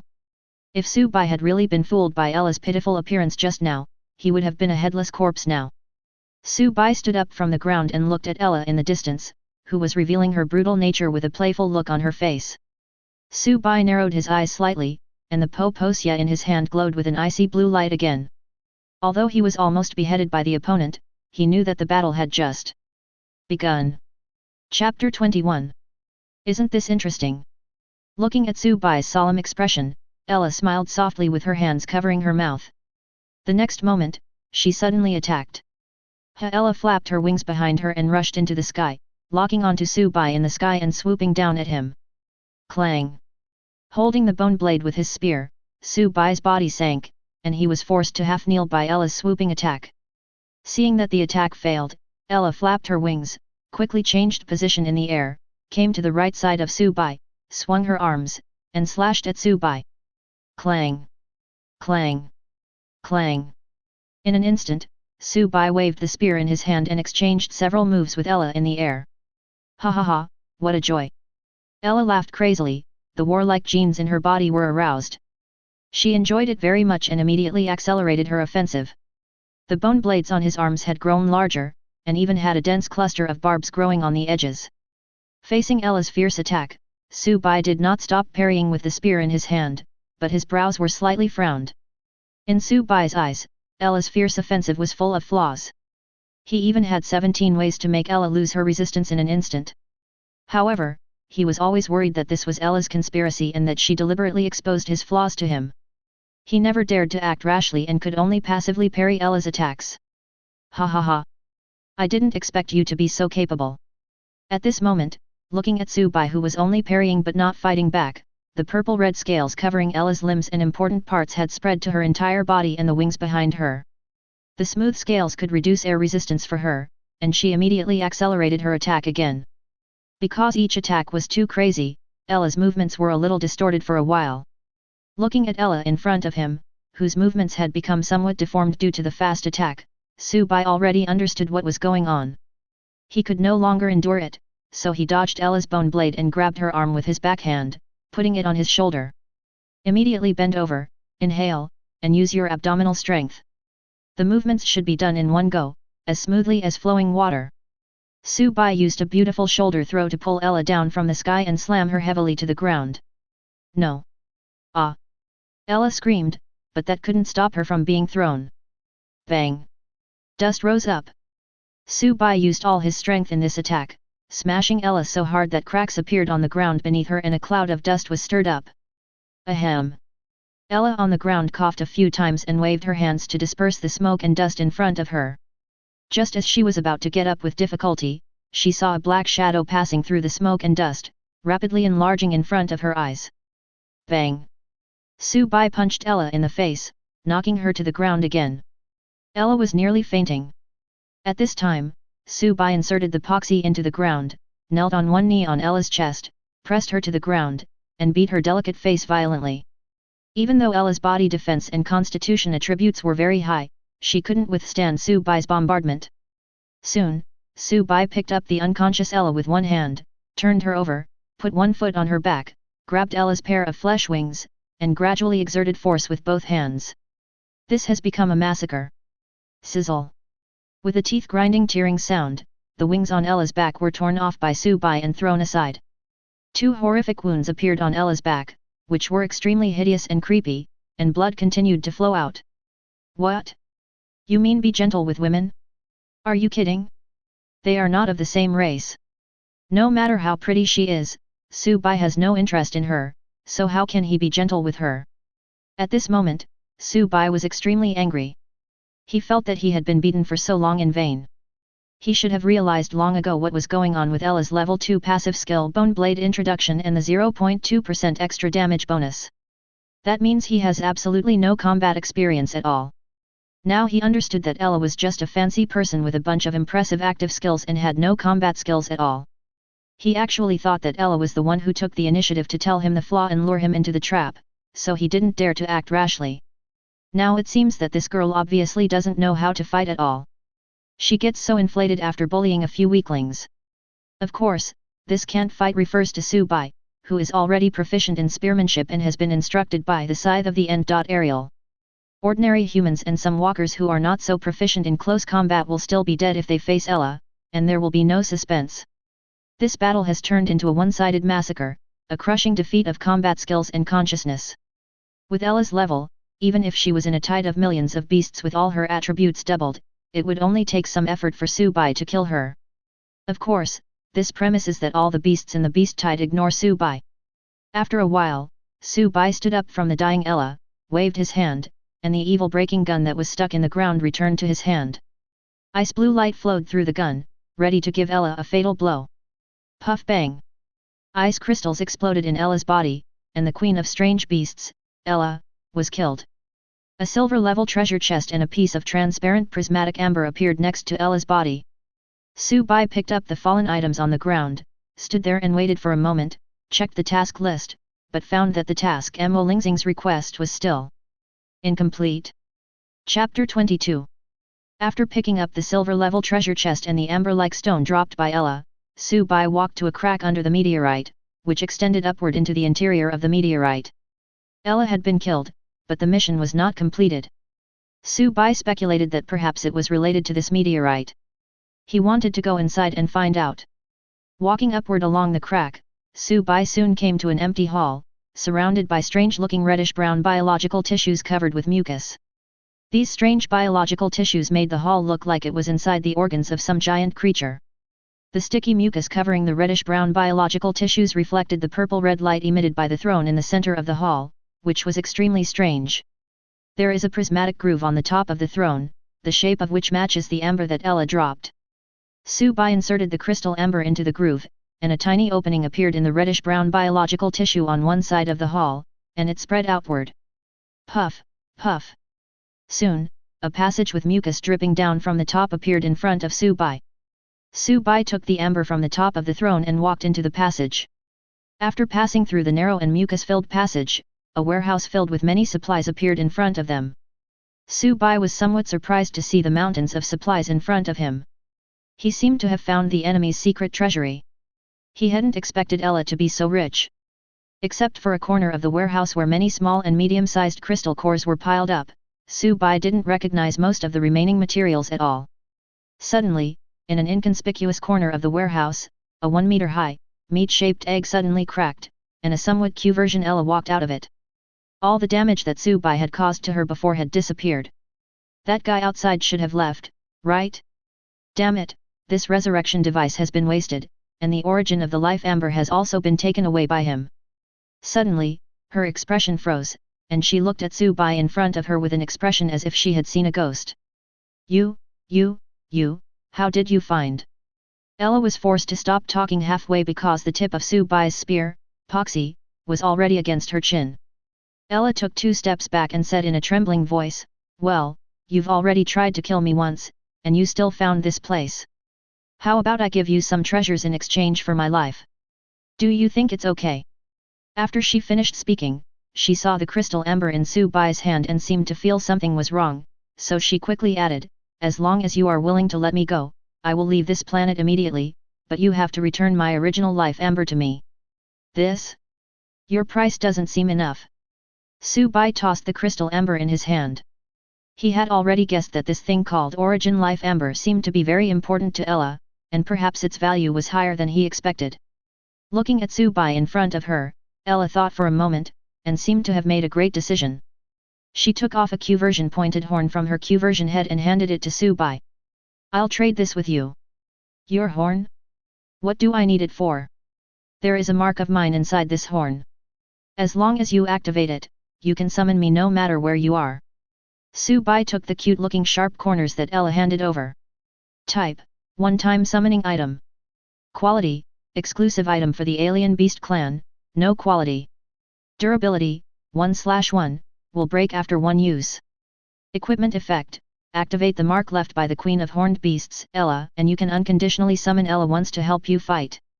Introduction: AQ version of the Queen's Horn. You wouldn't do anything unspeakable to a child, would you? After receiving the Q version of the Queen's Horn, Su-bai pointed to a piece of mineral material and asked Ella. "What are these?" He had never seen these things before. "Don't you know? Those are the basic materials used to set up the amplification array of the talent Ruinous Gaze. They are worthless. When I came here, I got more than a dozen quotas from the tribe." Su-bai nodded thoughtfully. Looking at Su-bai's performance, Ella was a little confused. "Aren't you from the astral realm here to assassinate me? How come you don't even know these things? Astral world? Do you mean the universe outside this planet? Did you come here on a meteorite? You really don't know? Wait, you don't even know what the astral realm is." Now it was Ella's turn to be surprised. Su-bai felt that the two seemed to have some misunderstanding about the word star realm. "I don't know. Explain it to me." After hearing what Su-bai said, Ella held her forehead with one hand, not knowing what to say. After a long while, she finally spoke slowly. "The star realm is extremely vast, with countless brilliant and magnificent planets. My race is a primitive race that originated from the star realm. The entire star realm knows this. However, the universe where this planet is located can be considered a small world bubble, with a range of only about 1 light-year. The starry sky that humans on the planet can observe is just a false projection from the starry world.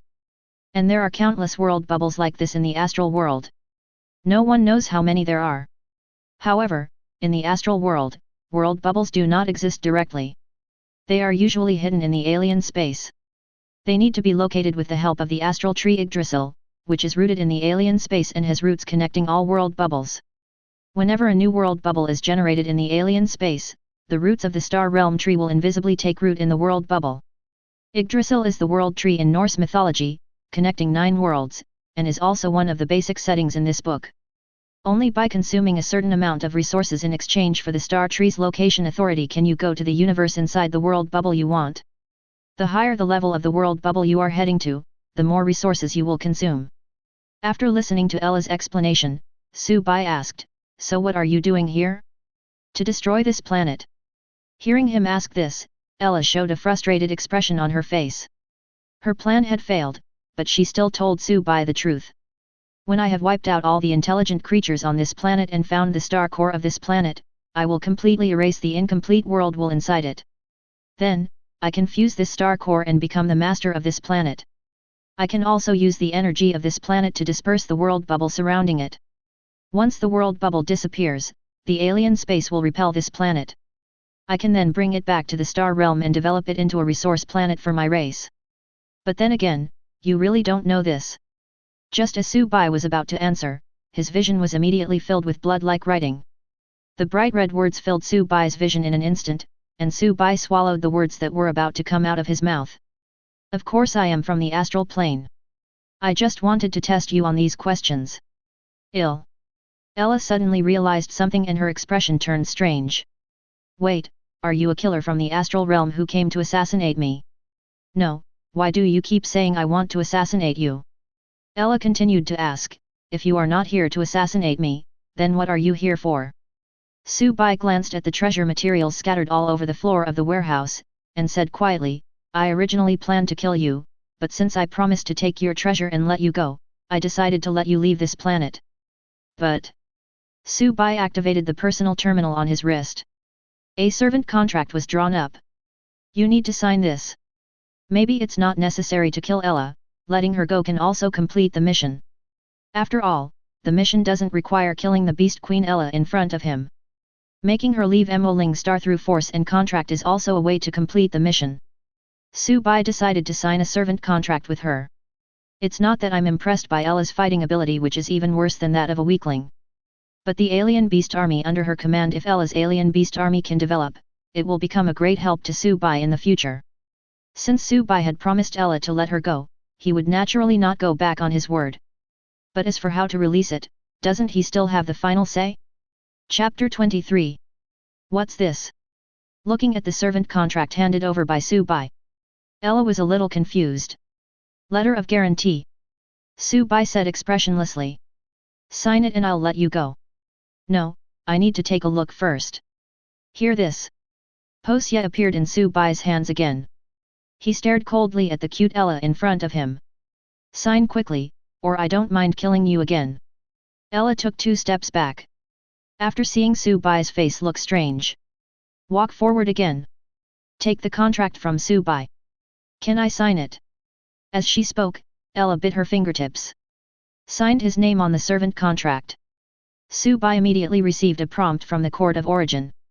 Hint, you have contracted a servant, and the remaining contract slots are 1/2. As Ella signed her name on the servant contract, the contract turned into a stream of light and disappeared in Su-bai's palm. Su-bai immediately felt a connection between himself and Ella. He seemed to be able to control the other person's life and death. And Ella obviously felt it too. "What on earth was that thing you asked me to sign just now?" Ella looked terrified and her voice trembled. "Servant contract." When the dust settled, Su-bai admitted it directly and generously. "Don't worry, I will keep my promise and let you go. You are my servant, after all. At present, all the beasts under Ella's command have been destroyed. And Emoling Sing definitely couldn't stay here any longer." Su-bai planned to let her go instead of keeping her with him. Let her return to a new planet and develop the alien beast tribe again. When Ella is needed in the future, she and the monsters under her command can be summoned through the servant contract. As for the Queen's Horn, Su-bai returned it to Ella. With the servant contract, he doesn't need it. But since the other party is already his servant, so Ella's resources equal Su-bai's resources.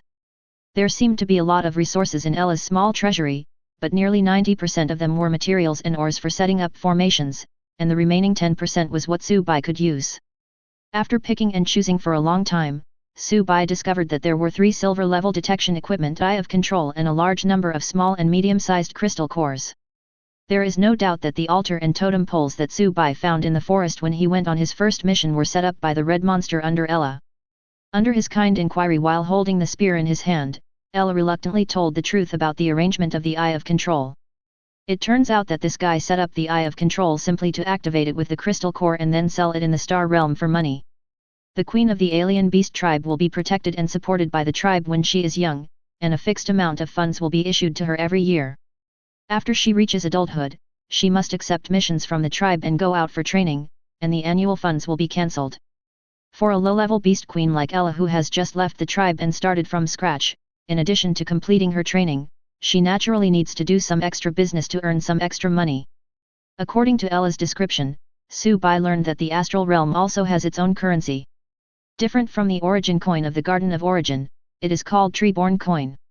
It is said to be made of branches fallen from the astral realm tree and cannot be imitated. What surprised Su-bai even more was that when he took a Treeborn coin given to him by Ella and tried to exchange it for origin coin, he found that the exchange rate between origin coin and Treeborn coin was 1:10. Here is an origin coin, which can be exchanged for 10 tree coins. This makes the image of the Garden of Origin even more mysterious in Su-bai's mind. There are a few bottles of potions in the corner of Ella's warehouse. These are from Ella's good friend who is a pharmacist in the astral realm. When she heard that Ella was going to carry out a mission for the tribe, she gave her own stock to her. Ella had already consumed these potions and reached the maximum usage limit, so she kept the rest. She had originally planned to return the favor to her best friend after returning to the Star Realm, but now Su-bai got the advantage. Strength Enhancement Potion ×2 type, permanent buff potion quality, bronze effect, after drinking it, the strength attribute will be permanently increased by 2 points. A maximum of 2 bottles can be used. More than 2 bottles will be ineffective. Only effective when strength attribute is below 40. Introduction, made by the astral pharmacist Jasmine L and given to her best friend Ella, it is reliable and of high quality. Health Boosting Potion ×3 type, permanent buff potion quality, bronze effect, after drinking, the maximum health points and physical attributes will be permanently increased by 100 points and 3 points respectively. A maximum of 1 bottle can be consumed. Repeated drinking will cause adverse reactions and be life-threatening. Only effective when health is below 600 and stamina is below 40. If either the health or physical attributes exceeds the limit, it will only take effect on the attribute that does not exceed the limit. Introduction, made by the astral pharmacist Jasmine L and given to her best friend Ella, it is reliable and of high quality. Swiftness Potion ×5 type, permanent buff potion quality, black iron effect, after drinking, the speed attribute will be permanently increased by 1 point. A maximum of 1 bottle can be consumed. Repeated drinking will cause adverse reactions and be life-threatening. Only effective when the speed attribute is below 35. Introduction, made by the astral pharmacist Jasmine L and given to her best friend Ella, it is of reliable quality and high quality. Sage's Moment ×1 type, permanent buff potion quality, silver effect, after drinking it, the intelligence attribute will be permanently increased by 5 points. A maximum of 3 bottles can be used. If more than 3 bottles are used, it will be ineffective. Only effective when the intelligence attribute is below 50 points. Introduction, it was created by the star pharmacist Jasmine L and is her most proud work. She gave it to her best friend Ella. Only her closest people can get this bottle of potion. Chapter 24. Apart from these potions and some crystal cores, Ella's small treasury was filled with formation materials, but there was no equipment at all. Su-bai was a little bit unconvinced at first, thinking that Ella had hidden the equipment. It was only under his questioning that Ella told the truth. Because of the special nature of their race, the purple-red scales they are born with cover their entire body during battle, which is the most suitable defensive equipment. Their weapons are completely derived from their own bones, such as the bone blade on Ella's arm, and other tribesmen will derive bone shields, bone guns, and even bone hammers from the bones in their bodies. Therefore, they do not need to arm themselves with additional equipment, and as their physical fitness improves, the corresponding attack power and defense strength of these equipment will also increase. Even at higher levels, these natural weapons and armor will be covered with special equipment skills. According to Ella, the queen of their alien beast clan is extremely well equipped with powerful weapons. A full-strength attack can turn a planet into dust. Her power is extremely terrifying. This ability of the Queen of the Beasts is well known in the Star Realm, and it is the foundation for the beasts to survive in the Star Realm. That's why Ella told Subai. When talking about the strongest person in her family, Ella's eyes were full of undisguised admiration. She was completely a little fangirl of the Queen of Exotic Beasts. Unable to find any usable equipment, Subai had to pick up a lot of ores and materials with elemental properties to increase the growth of Evil Breaker. Soon, Subai selected all the items, put them into the storage space, and left the huge meteorite under Ella's reluctant gaze. Subai also kept his promise and not only spared her life, but also returned Ella's original life soul to her. Ella returned to the meteorite and painfully activated the positioning authority that she had purchased from the star tree with a large amount of tree coins. She chose to return to the star realm and leave the world bubble where Emoling was. Click, click. Subai had just walked a short distance when he heard the sound. He looked back and saw a huge space crack suddenly appear next to the meteorite behind him. Several tree roots as thick as 30 or 40 meters stretched out from the space crack, entangled the meteorite where Ella was, dragged the meteorite into the space crack, and disappeared. As soon as Ella and the meteorite disappeared, Subai immediately received a task reminder, indicating that the task Emolingzing's request had been completed. Hint: you have completed the task, Emolingzing's request. Hint: you have received a gift from the will of the Emoling Star World. Your overall attributes, including the luck attribute, have been increased by 5 points. Hint: you have obtained a world-class treasure chest, Emolingzing, first level, world-class treasure chest, Emolingzing, first level, quality, world-class introduction. You have gained the goodwill of the world and condensed it into this treasure chest. After opening it, you will definitely get world-class items with a score of 1 to 20 points. Tip: depending on the level of the treasure chest, the lowest score for world-class items is 1 point, and the highest is points. Unable to view due to insufficient authority. Tip: equipment rating is only enabled for items of gold level and above. Items below gold level will not have ratings. After checking the prompts, Subai understood that the extra world-class treasure chest in his hand now was Emolingzing, first level. Because Emolingzing was only a first-level world, this treasure chest was also of the lowest level among the world-class treasure chests. But even so, the words world-class in its nature alone made it stronger than the silver, bronze, and black iron equipment in his hands that didn't even have an equipment rating. Breaking evil is a separate matter. It is a growth equipment bound to Subai. In the future, Subai will definitely upgrade it to gold or above, and then it will have its own rating. Hint: you have completed all the tasks you have accepted in the current trial world. Do you choose to return to the Garden of Origin? Subai chose to return. Soon, a green light filled his vision, everything around him began to become illusory, and the return began. Chapter 25. The green color in front of him disappeared, and Subai appeared in his exclusive room. Reminder: you have returned to the Court of Origin and are now calculating the rewards for this trial. Trial rating, 8.34 overall evaluation, S, you gain 4 attribute points. Obtain origin coins, 1000 points. You have completed the main quest, 3 rings in total. Rewards, 9 bronze treasure chests, 3 silver treasure chests, 2500 origin coins. You have completed the side quest, Emolingzing's request. Reward, received. You have obtained 5872 points of trial merit. Not only does Subai gain trial merit from killing strange beasts, but he will also gain additional trial merit from completing tasks assigned by Quartermaster Yegulin. However, these trial merits obtained through tasks will not be included in the trial merit rankings. 1. Reward: Dragon Hunter's Will, Silver Level Set, Small Crystal Core X. 73 pieces of equipment immediately appeared in front of Subai, and the set skills immediately appeared on the panel in front of Subai. Set skill: Dragon Hunter's Will. 2-piece effect: when you equip 2 pieces of the Dragon Hunting Will suit at the same time, your attacks will be accompanied by a Blood Flame effect, causing an additional 10% of the enemy's current health as damage, and doubling the damage to dragon enemies. 3-piece effect: when you equip 3 pieces of the Dragon Hunter's Will suit at the same time, you will gain a 10% increase in all attributes, except luck. Dragon Hunter's Will, Silver Level Set, consists of 3 pieces of equipment, namely, Item 1, Dragon Hunter Cloak Type, Armor, Cloak. Quality, silver. Durability, 58/58 defense, 49 equipment effect, reduce the fire damage you receive by an additional 5%. After entering combat, increase your health by an additional 20% of the maximum upper limit. Equipment skill 1, Dragon Hunt, passive when fighting dragon enemies, deal 20% additional true damage. Equipment skill 2, Child of the Sky, passive when falling from a high altitude, you can enter a gliding state and be immune to fall damage.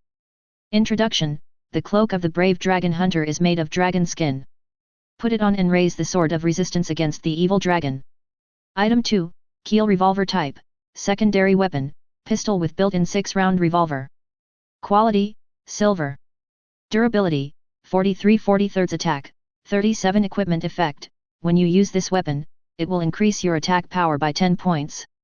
When you put this weapon into the storage space, it will increase your health by a maximum of 25%. Equipment skill 1, Amplified reaction, passive when you equip this secondary weapon and your primary weapon is a firearm. Single-shot high-powered firearms will have an additional 25% increased penetration or explosion properties, and rapid-fire or suppression firearms will have an additional 25% increased ammunition reserve. When your primary weapon is a melee weapon, equipping this secondary weapon will give you an additional 100 health points. Equipment skill 2, secondary weapon, passive, when the distance to the enemy is less than or equal to 3 meters, the damage caused by using this weapon will be increased by an additional 75%. A headshot will convert all of the damage into true damage, and the movement speed will be increased by an additional 30%. Introduction, an ancient revolver made of dragon bones. Do you really want to use it to hunt dragons? Item 3, Dragon Heart Necklace type, jewelry, necklace. Quality, silver. Durability, 21/21 defense, 3 equipment effect, increases the physical attribute by 3 points. Equipment skill 1, Deterrence, active after using this skill, you let out a roar, causing a deterrence effect on enemies within a 30-meter radius, reducing their physical defense attribute by an additional 10%. Duration, 5 minutes. Cooling time, 30 minutes. Dragon Heart Guardian, passive when you are attacked by an enemy that is lethal enough, you will not die immediately, but will enter the Dragon Heart Guardian state. In this state, the death effect you suffer will be borne by the Dragon Heart Necklace. You will recover 100% of your maximum health and 100% of your maximum mana in the next 3 seconds, and permanently gain an additional 10% increase in all attributes.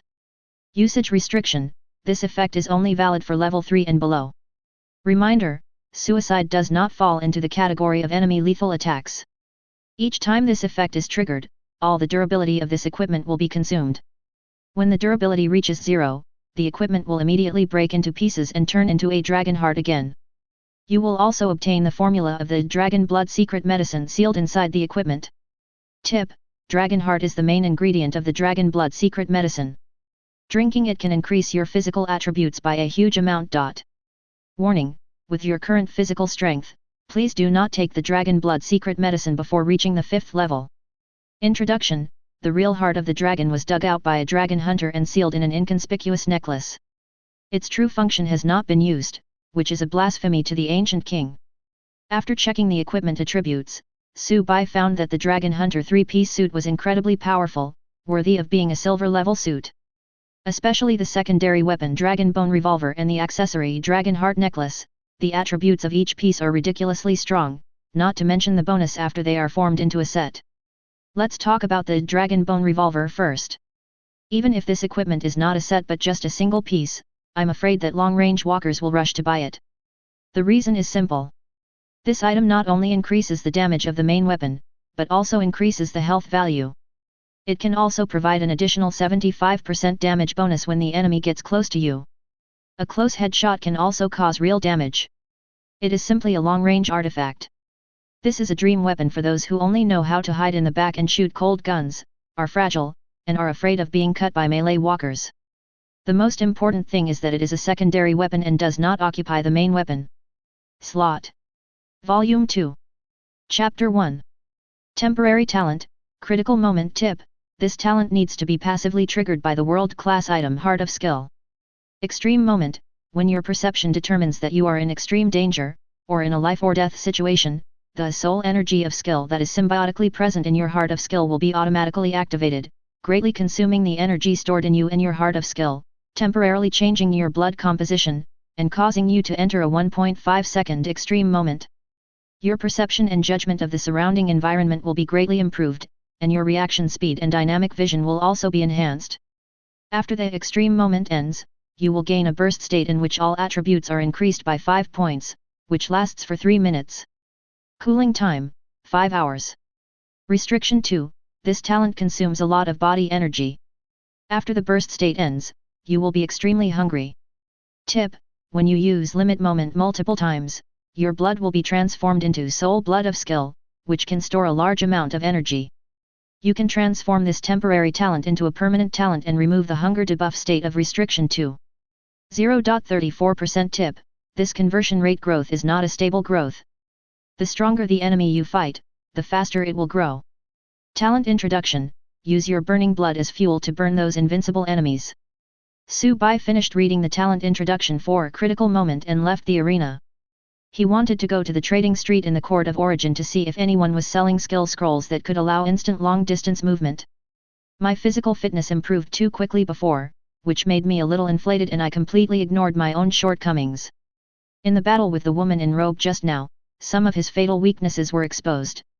In the face of the sudden attack at the beginning, the woman in the robe used the earth element to generate obstacles to block her attack route and vision.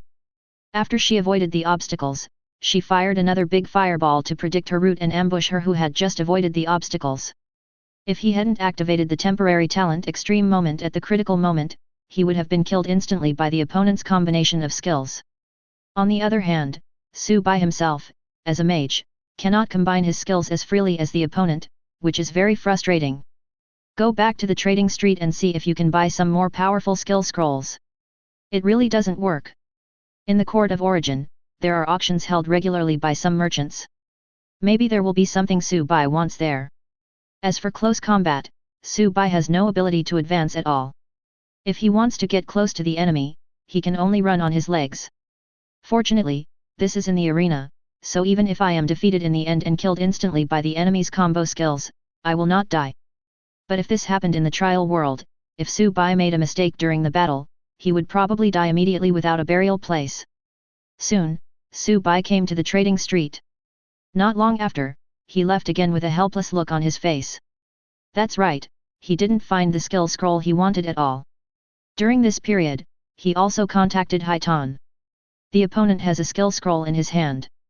But the quality is too poor and the investment is not proportional to the return. Su-bai was a little disappointed, but there was nothing he could do. In the battles to come, he could only try his best to avoid being pulled too far away by the enemy, which would put him in a situation where he was being kited. Time passed quickly, and in the blink of an eye it was time for Su-bai's next trial to begin. During this period, except for a trip back to the real world, he spent the rest of his time in the arena in the fighting training ground. When he was tired, he returned to the lounge, nibbled on some energy-rich fruits, took a short rest, and continued to fight against powerful enemies.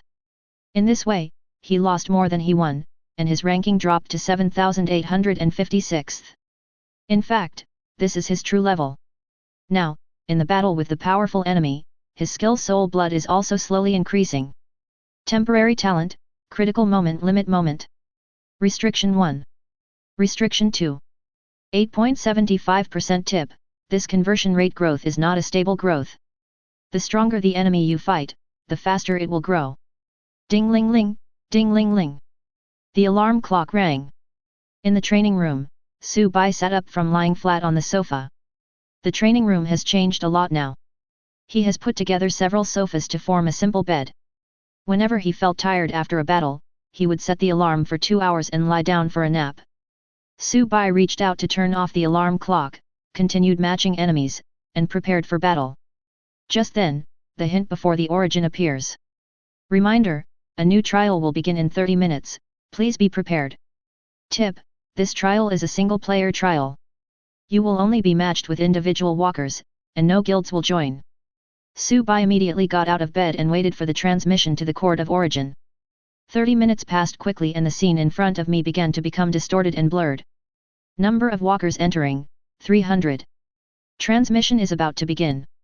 The green color enveloped him, and bizarre scenes flashed before his eyes, followed by darkness. The trial begins. Chapter 2. Hint: the common language of this world has been automatically unlocked for you. The transmission ended, and Su-bai saw darkness in front of him. In the darkness, he felt the water flowing over his body. There is also a faint fragrance, like some kind of spice. He moved his limbs slightly and found himself lying flat in a large square box, with half of his body soaked in a fragrant liquid. His clothes had long disappeared, and he was lying naked in there. However, the personal terminal issued by the Court of Origin is still worn on the left hand, and the storage space can be used normally. Su-bai raised his hand, ready to push the box open and go out. He also placed clean clothes in the storage space in case of emergencies. Hurry up and carry this batch of goods up. If you delay the adults' dinner, you will have your salary for next month deducted. Yes, sir. Just then, voices of conversation were heard outside the box. Su-bai stopped what he was doing and continued to lie in the square, concentrating his breath. Not knowing whether the people outside were enemies or friends, he chose to wait and see. Then, Su-bai felt that the square box he was in was lifted up steadily and then put down. Not long after, a collision sound was heard, as if something was pressed on the square box where he was. After a while, accompanied by the neighing of horses, there were jolts, and he seemed to be moved to a carriage and sent in another direction. Su-bai tried to push open the box again, but found that the lid seemed to be pressed down and could not be pushed open. Su-bai had to give up. The current situation is relatively safe, so he opened his personal terminal and checked the information about the planet. Silent Night Star difficulty, level 11 world information. Silent Night Star is a planet tidally locked to the star in its own galaxy. One side of it always faces the hot star, while the back side always faces the cold universe. Silent Night Star, the side facing the star is a boiling magma ocean. Here, the scorching sun hanging high in the sky never sets and continues to bake the earth. The terrifyingly high temperature evaporates the rocks on the planet into gas, which then condenses into raindrop-shaped magma in the sky and falls to the ground. Over time, the side of Silent Night Star facing the star turned into an ocean of magma. The back of the Silent Night Star is just the opposite. The bone-chilling eternal night is the theme song here. Millions of years of unmelted ice covers the earth, and there is deathly silence everywhere. But who could have known that beneath the glaciers covering the earth, there were dark and twisted creatures? Silent Night Star, in the twilight where the scorching sun and the eternal night meet, is full of vitality. This vitality is like a ring, following the land of dusk and surrounding the Silent Night Star. Here, there is neither the scorching heat under the sun nor the bitter cold of the eternal night, but the 4 seasons are warm like spring. Over time, the first humans were born here. The breath of life is like a fresh fruit, luring the twisted creatures that existed before the ancient times under the eternal night glacier. With their dry and twisted bodies, they crawled out from the ground 10,000 meters below, along the cracks in the glaciers, and came to the ground, bathing in the starlight of the eternal night. The bone-chilling cold of the eternal night seemed to have no effect on them. Under the starlight, their dry and twisted bodies gradually became plump and full, and their appearance became indistinguishable from the original humans. Afterwards, they covered themselves with human skins, left the eternal night, came to the land of dusk, and quietly mixed in with the humans who had just established a primitive civilization. For a time, fear, suspicion, and despair filled the newly born human race. People died mysteriously every day, and everyone lived in fear, afraid that they would be the next. The twisted creatures played humans in their hands, and the original human civilization was destroyed in despair. The twisted creatures felt bored, which was not the result they wanted. They have become somewhat addicted to these delicious foods. Thus, they preserved a spark of human civilization, quietly lurking in the twilight, secretly controlling and observing. Perhaps, you can get a glimpse of them hidden behind the stories in some urban legends. They were also given a name by the frightened humans, vampires. However, among the new humans, there seemed to be a group of people who had already noticed the existence of the vampires in the shadows. They established the Hunters Guild and paid a huge price to fight against the vampires. After checking the world introduction, Su-bai checked the trial missions. Main Mission 1, The Mastermind, find and kill a vampire hiding in a bustling city. Mission Reward, depending on the level of the vampire you killed, you will gain varying amounts of Hunter Guild reputation. Tip: this behavior will prevent you from joining the vampire camp. Main Mission 2, Enemy of Justice, find and kill a vampire hunter belonging to the Hunter Guild. Mission Reward, you will receive varying amounts of vampire reputation depending on the level of the vampire hunter you killed. Tip: this behavior will prevent you from joining the Hunter Guild. Tip: there is no penalty for main missions 1 and 2. Main mission 3, choice. Find the Hunter Guild or the Blood Clan, join them, and obtain a position of at least Great Hunter, Hunter Camp, / Blood Clan Count, Blood Clan Camp, within 30 days. This will be considered as completing the mission and obtaining the right to return. Penalty for failure, death. Tip: in this world, trial merit will be replaced by hunter reputation. After reading the world introduction, Su-bai had a preliminary understanding of the basic situation of this trial. At the same time, he also had a vague suspicion about his current situation. At this moment, the carriage under Su-bai stopped shaking. Hurry up, if you delay the master's meal, you will lose your job. There was another noise outside. Su-bai felt himself being lifted up steadily again, not knowing where he was being taken. After a while, Su-bai felt that the person who was carrying him stopped and put him down. After a while, the sound of conversation was heard again around. I heard that this time it's a big deal. I'm really looking forward to it. Yes, it is said that the Viscount specially found it just to celebrate his youngest son's birthday. Tisk tisk tisk, I can already smell the spices. It's been a while since I've eaten raw pickled food. Look, the Viscount is here, and next to him is his youngest son. It became quiet outside. Good evening, everyone. I am Viscount Pullman. Thank you all for taking the time out of your busy schedule to attend my youngest son's birthday. Applause broke out and quickly died down. The Viscount's voice reappeared. I have prepared fresh ingredients for you all to enjoy. As the Viscount's voice fell outside, the lid of the square box containing Su-bai was opened, and some dazzling light reflected into his pupils. He instinctively raised his hand to block it, but it caused a burst of exclamations. Oh my god, what did I see? It turned out to be a living blood food. Your Excellency, you are too polite. I will start enjoying it first. Suddenly, Su-bai felt a tingling sensation in his neck, which was his perception giving him a warning. He tilted his head instinctively. The next moment, liquid with a fragrant scent of spices splashed on his face. Su-bai stood up and looked back, only to see a pale man holding a table knife, stabbing him in the place where his neck had just been. If he hadn't dodged in time, his artery would probably have been punctured by now. Su-bai wiped the fragrant liquid on his face and looked around. After seeing clearly where he was, murderous intent vaguely rose in his eyes. At this moment, Su-bai was standing on a round dining table.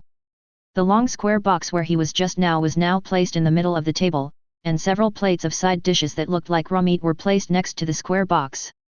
Under the round dining table, more than 10 pale-faced men and women in luxurious suits were sitting in a circle, holding cutlery for cutting food in their hands. The situation was obvious. Su-bai was being treated as a vegetable. Anyone who can treat him as a dish is undoubtedly a vampire. At this moment, seeing him stand up, the vampires under the table all showed excitement on their faces, and some of them kept licking the sharp fangs sticking out from the corners of their mouths with their tongues. Only the figure on the main seat looked a little unnatural. Excuse me, Viscount. I haven't eaten such fresh food for a long time. At the dining table, a middle-aged vampire drooled continuously from the corner of his mouth. He turned his head to the figure at the main seat and gave a slightly apologetic expression. After saying that, he looked at Su-bai obsessively again. His eyes seemed to be looking at a delicious meal that he had not tasted for a long time. Then, the middle-aged vampire dropped the knife in his hand, grew sharp nails on his hands, opened his mouth, revealing sharp fangs, stood up, pounced on the table and bit Su-bai's neck. Bang! Suddenly, the middle-aged vampire's head exploded, turning into a bloody mist in the sky. You guys seem a little too weak. After punching the middle-aged vampire's head, Su-bai retracted his right hand, shook off the blood on it, and looked at the other vampires who were standing there at a loss. He said coldly, "You only have this little ability, and you still want to eat me." He discovered that this vampire was much weaker than he had expected. Chapter 3. Bang! The headless body of the middle-aged vampire fell on the dining table, smashing several delicate plates with a crisp sound. You guys seem a little weak. As early as Su-bai stood up from the square box, he cast a detection skill at Viscount Pullman on the main seat. Viscount of the Blood Clan, First Order, Name, Sean Pullman. Level, Leave 4 Race, Low-level Vampire. Health, 100% Blood Energy, 75 75th strength, 14 physical fitness, 18 speed, 14 intelligence, 11 appeal, 17 luck, 5 active skills, none passive skill, blood of the bloodline. Body of the vampire. The body of the vampire is tougher and increases the body's defense by an additional 10 points. Perhaps it was because he was a low-level vampire, but Viscount Theon Pullman's physical fitness was roughly comparable to that of the Red Beasts under Ella's command. But it is still not comparable to the physical fitness of ordinary people. However, for Subai today, the vampire Viscount in front of him is equivalent to a kindergarten child. At this time, at the dining table, the remaining vampires all stood up and stepped back, assuming fighting postures, and confronted Subai nervously. "Dad, I'm scared." In the depressing atmosphere, a somewhat childish voice was heard. That was Viscount Pullman's youngest son. The young Viscount was holding a piece of raw meat dripping with blood in his hand, looking at Subai standing on the dining table with a somewhat frightened expression. At this time, a vampire woman who looked 70% like the young Viscount stood up and immediately protected him behind her. "You are a hunter?" Viscount Pullman stared at Subai. "I think so. I'm not a vampire anyway." As soon as Subai finished speaking, cracks appeared on the table under his feet, and he appeared in front of Viscount Pullman. There were sounds of fighting in the house. What followed was a scream of terror, echoing throughout this remote manor. The servants in the manor seemed to be accustomed to the screams and continued with their work. They are used to it. This kind of scream might be the special hobby of the big shots in the manor. Sure enough, not long after, the manor returned to its usual tranquility. At this moment, the roar of an engine was heard on the only road leading to the manor. A sturdy-looking off-road vehicle arrived quickly, crashed open the gate of the manor, and rushed towards the villa in the center of the manor. None of the servants dared to stop them. But it is strange that in such a huge manor, there are only some servants busy with daily chores, but no bodyguards. Seeing that the SUV was about to hit the 5-story villa in the center of the manor, the driver in the car suddenly turned the steering wheel, and the SUV stopped with a handsome drift, raising a cloud of dust on the ground. Click, click, click. The sound of leather boots stepping on the ground was heard, and 3 men in black windbreakers got out of the car. The leading man in a windbreaker had a fierce look on his face, with sharp eyes and a long, hideous scar running through his forehead. The 2 men in windbreakers behind him still looked childish and were much younger than the leading man. They all had a falcon-shaped pin on the chest of their windbreakers. In addition to the uniform windbreaker attire, they held a sharp long sword that shone with a cold light, and wore an old-fashioned flintlock rifle with a rose relief on its waist. "Boss, this is the private estate of Viscount Theon Pullman of the Theon family. If the intelligence is correct, an innocent civilian was sent here today." The young man on the left reports to the leading man in a windbreaker. "Let's go. I hope we don't arrive too late and he can still have an intact body." After hearing what the leading man said, the 2 young men behind him couldn't help but shudder. They had long heard how miserable it would be to be served as the main course of a blood feast. "Let's go and get to work." The leading man called out to his companions behind him, and then kicked the heavy iron door of the manor villa. Bang! There was a loud bang, followed by smoke and dust from the damaged building structure. The 2-ton steel door was kicked off the door frame by the man in the windbreaker and fell backwards. A footprint is clearly visible on the iron gate. "Go up." The man in the windbreaker waved his hand, as if he had done something insignificant. After entering the villa, several people quickly walked up the stairs. "Damn, there's such a strong smell of blood, are you sure it's just one person?" After walking a few steps along the stairs, the leading man in a windbreaker looked a little unhappy and questioned the young man next to him. "But this is the information we received." Faced with his boss's questioning, the young man was a little overwhelmed. "Forget it, let's go back and talk about it. It shouldn't be a problem as long as the Duke of the Theon family is not here."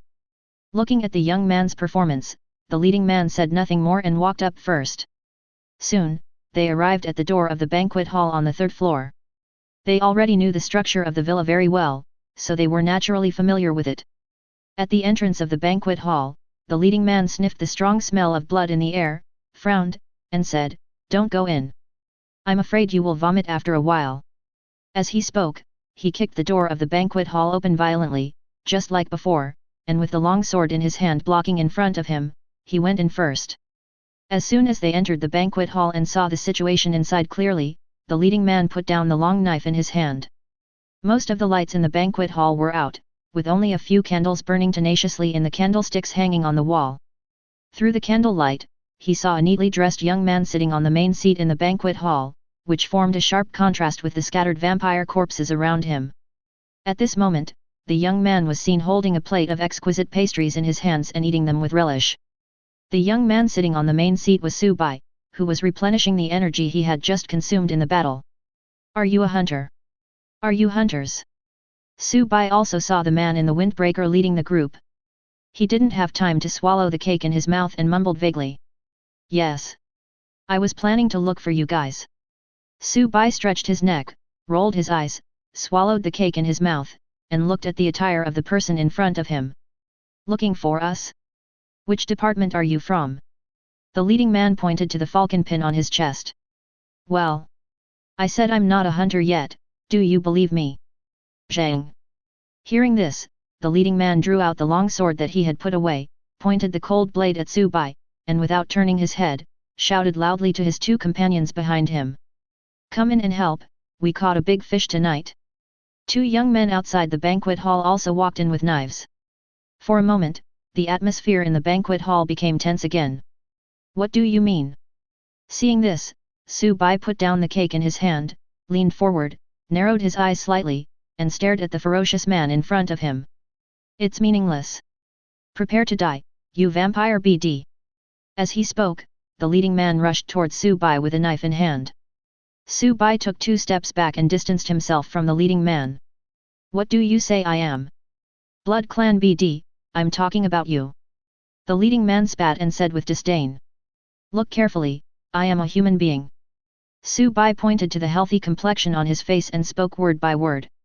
He couldn't understand how the other party connected him with those vampires who looked weak and sickly.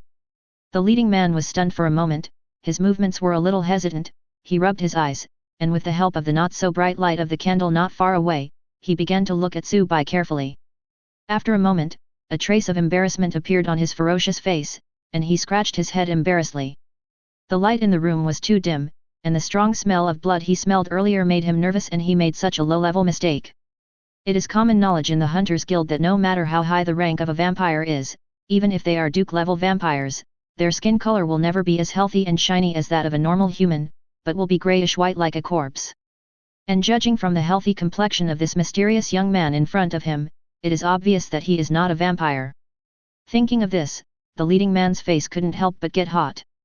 "Oh no, this is really embarrassing in front of the younger generation," he thought to himself. "Hey, what are you thinking about?"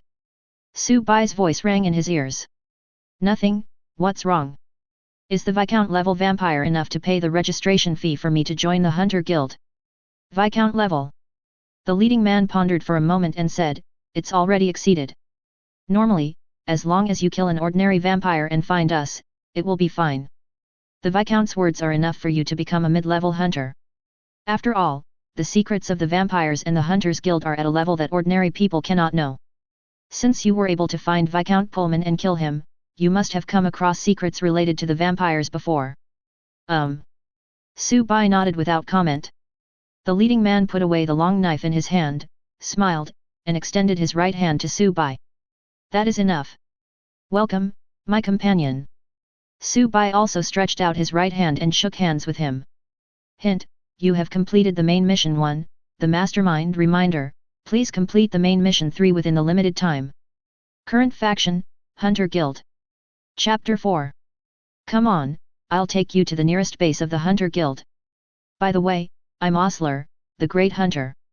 My name is Moju." Subai revealed the code name he used in the last trial world. Several people left the villa, returned to the SUV, and drove away from this remote manor.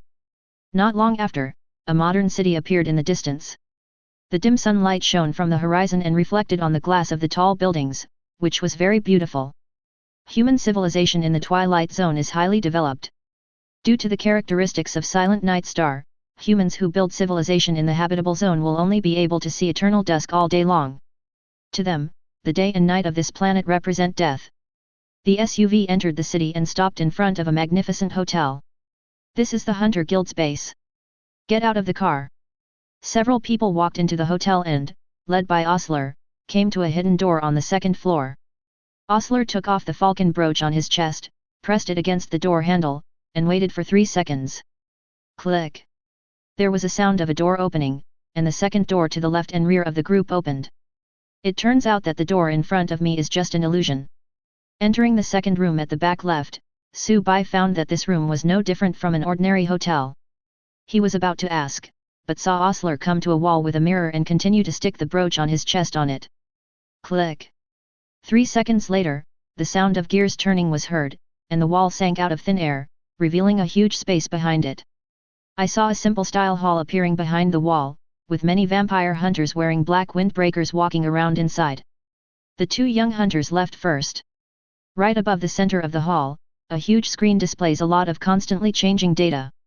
Even though it was far away, Su Bai's current eyesight was clear enough to see what was displayed above. The upper part of the screen probably contains some tasks or precautions, while the lower part introduces the history of the Hunters Guild. With Su Bai's current intelligence, he only needed to take a quick glance to get a general idea. The Hunters Guild was founded more than 300 years ago by a man named Malhersus. He was the first person to discover that the vampires were lurking in human society, secretly observing and manipulating the entire human race. Malhersus first told his companions about this matter, but no one was willing to believe him. It was not until he walked out of a wealthy merchant's house carrying a vampire's head and saw that the head was obviously not that of a human that Malhersus's companions accepted the truth. No one knows how Malhersus gained the power to defeat these terrible races. All we know is that he obtained a secret medicine formula, and it was with the mysterious potion in this formula that he was able to control this powerful power. Later, Malhersus, relying on this mysterious potion formula, founded the first Hunters Guild with his companions to fight against the vampires hiding in the darkness. During these 300 years, the Hunters Guild continued to grow and develop to its current size. And that mysterious potion formula, including the mysterious potion prepared by this formula, are all kept in the hands of successive presidents of the Hunters Guild. This is because Malhersus established a rule in the early days of the establishment of the Hunters Guild.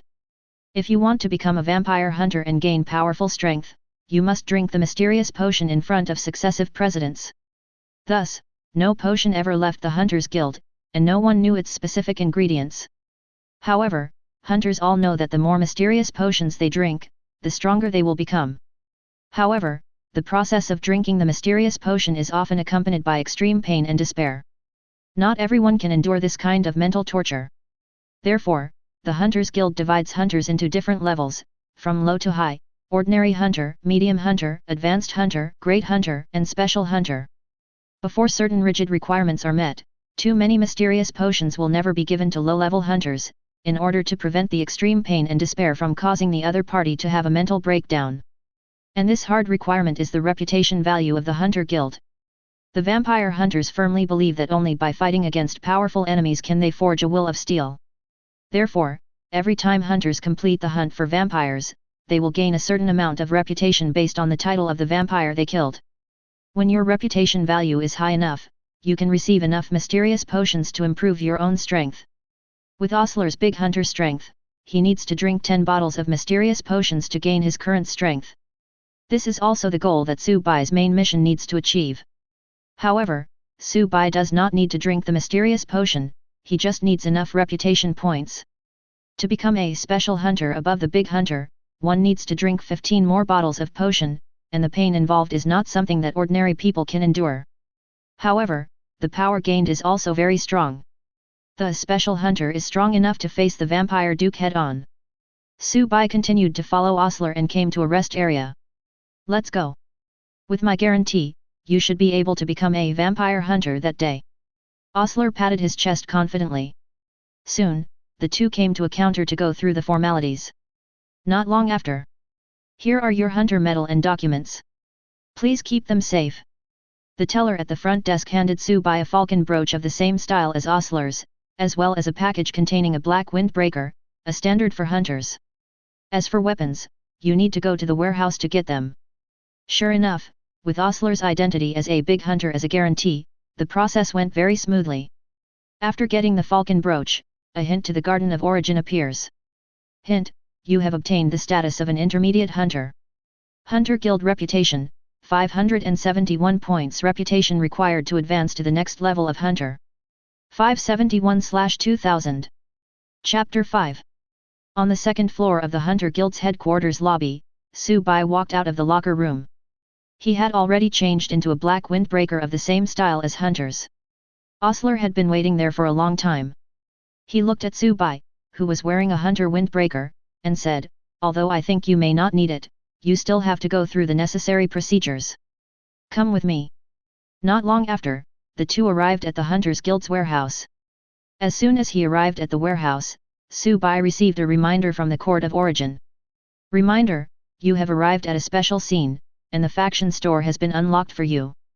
In the faction store, you can use your extra hunter reputation to buy the equipment and items you need. Tip: in this faction store, the equipment items are provided by the Court of Origin, and the natives of this world are only used as a transit point for distribution. Item list: Blue Sky Wings, Silver Level Sniper Rifle Price, 7,500 Hunter Reputation. Stock: 1 Bloody Smile, Silver Level Armor, Mask. Price: 6,300 Hunter Reputation. Stock: 1 Raging Waves, Silver Level Boxing Gloves. Price: 5,500 Hunter Reputation. Stock: 1. Introduction to Firearms, Silver Level Skill Scroll. Price: 2,100 Hunter Reputation. Inventory: 3 Secret Blood Dagger, Bronze Level Dagger. Price: 600 Hunter Reputation. Inventory: 3. Price: 300 Hunter Reputation.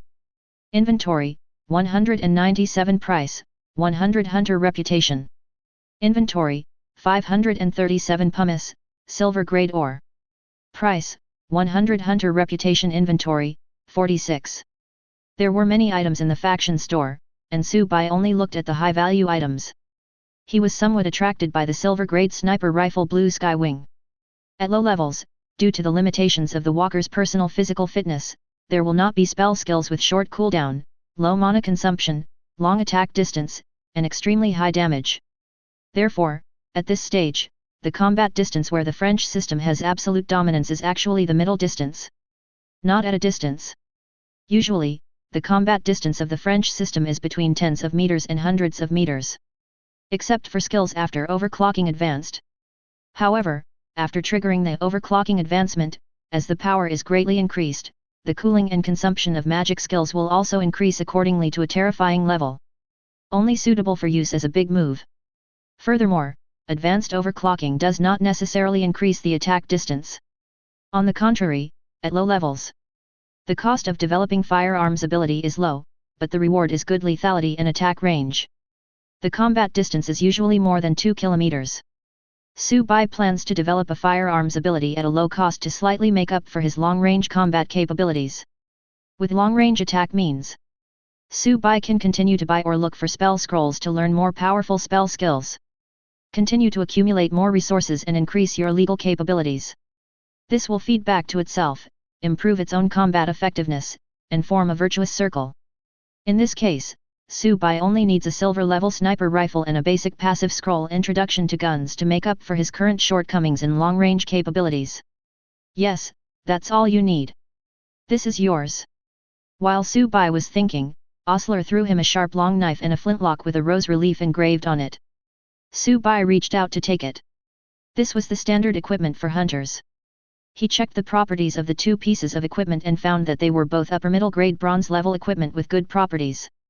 Next, Osler handed over a box of silver-coated bullets. This is a special bullet for that thing. It has a special killing effect on vampires. Even if a high-ranking vampire is hit, it will take a while to recover. But I don't really like to use it. I don't like it. Osler pointed to the box of silver bullets and then to the flintlock in Su Bai's hand. Thank you. Su Bai put these away. He was not going to use the equipment distributed by the Hunters Guild. After all, he had never even touched a gun before, and something might go wrong in actual combat. As for the long sword, although it was well made, it was definitely not as convenient for him to use to break evil. It's good enough to be a collection. This is yours, take it. At this moment, a voice sounded beside Su Bai. He looked back and saw two more hunters coming to collect their equipment. The leading hunter handed the same standard equipment to the hunters behind him. The hunter raised his hand and took it. Su Bai's pupils suddenly contracted. Just now, when he saw the second hunter raise his hand, the standard personal terminal for the walkers of the Garden of Origin was revealed under the cuffs of his black windbreaker. It looks like we need to speed up. Su Bai thought. He didn't want the blue Sky Wings sniper rifle he had chosen to be exchanged for by someone else in advance. Thinking of this, Su Bai turned his head and looked at Osler with a serious face. Have we already wasted too much time? When are we going to start saving the world? Oster was a little confused. He couldn't figure out what Su Bai was thinking. Don't you want to take a break? No, I have heard the desperate cries of innocent people at the blood feast. It's time to save them. Stop, follow me. Osler interrupted Su Bai's somewhat silly speech, and the two returned to the lobby on the first floor. In the lounge area, Osler handed Su Bai a stack of documents. It's all here, take a look for yourself. Su Bai took the document and looked through it carefully. The contents of the file are very messy. For example, someone heard miserable screams in the early morning, students disappeared mysteriously, middle-aged people went fishing in the middle of the night and never returned, and other missing cases. The Hunters Guild determined that none of these disappearances were man-made. At the same time, the document also provides a detailed analysis report on these missing cases. Through these clues, it is possible to further determine the location where a vampire is hiding in the city, as well as the approximate time and range of their activities. These data should point to a gathering place for vampires, similar to the manor of Viscount Pullman, but this gathering place is located in the city. The owner of the gathering place should be a middle-level vampire of the Earl level, whose strength is roughly equivalent to that of a high-level hunter, and he has several Viscount-level vampires under him. Oster reminded Su Bai of the risks. No. Hearing this, Su Bai got up and left. Don't you want me to join you? Need not. Not long after, Su Bai rode his motorcycle to a bar full of lights and wine. This motorcycle is also provided free of charge by the Hunter Guild. Su Bai was wearing casual clothes. The standard windbreaker provided by the Hunter Guild was a bit too conspicuous, so he put it in the storage space. As I walked into the bar, I heard singing. I saw many men and women twisting their bodies wildly under the dazzling lights. Su Bai walked through the crowd and came to the bar. What to drink? The bartender asked him. Su Bai ignored him. With the help of the light, he looked at the bartender's pale face and spoke nonchalantly. I want to see Morse. The bartender was stunned for a moment, then his face became a little gloomy. He pointed to a closed side door and said, the banquet will start soon. The Count is waiting for everyone inside. I hope you can call him by his name after you go in. Su Bai shrugged and turned away. Coming to the tightly closed side door, Su Bai pushed it open and walked in. Behind the door is a scene completely different from the noisy and bustling bar outside. A room of nearly 300 square meters appeared in front of Su Bai. There were several exquisite portraits hanging on the walls of the room, all of which depicted pale-faced vampires. Below the portrait is a glass display case surrounding the entire room, filled with human heads of which only bones are left. In the center of the room was a huge long wooden table surrounded by gorgeous leather high-backed chairs. At this time, the main course had not yet been placed on the table. Nearly 30 vampires had already sat down, but there were still 7 or 8 empty seats. Chapter 6. Hearing the door opening, the vampires looked towards Su Bai. Which family are you a descendant of? Why have I never seen you before? On the main seat, a dignified old vampire asked Su Bai loudly. He is Su Bai's target, the vampire Count Carter Morse. Su Bai didn't respond. He flipped his right hand and the spear Posya appeared in his hand. You guys, are you ready to eat? As Su Bai finished speaking, he raised his left hand, and ice crystals appeared on his fingertips. Icy ground spikes. Bang! In an instant, the icicles pierced through the heavy wooden table, taking with them the bodies of 8 vampires nearby. The rest of the vampires quickly assumed fighting stances. The war is about to break out.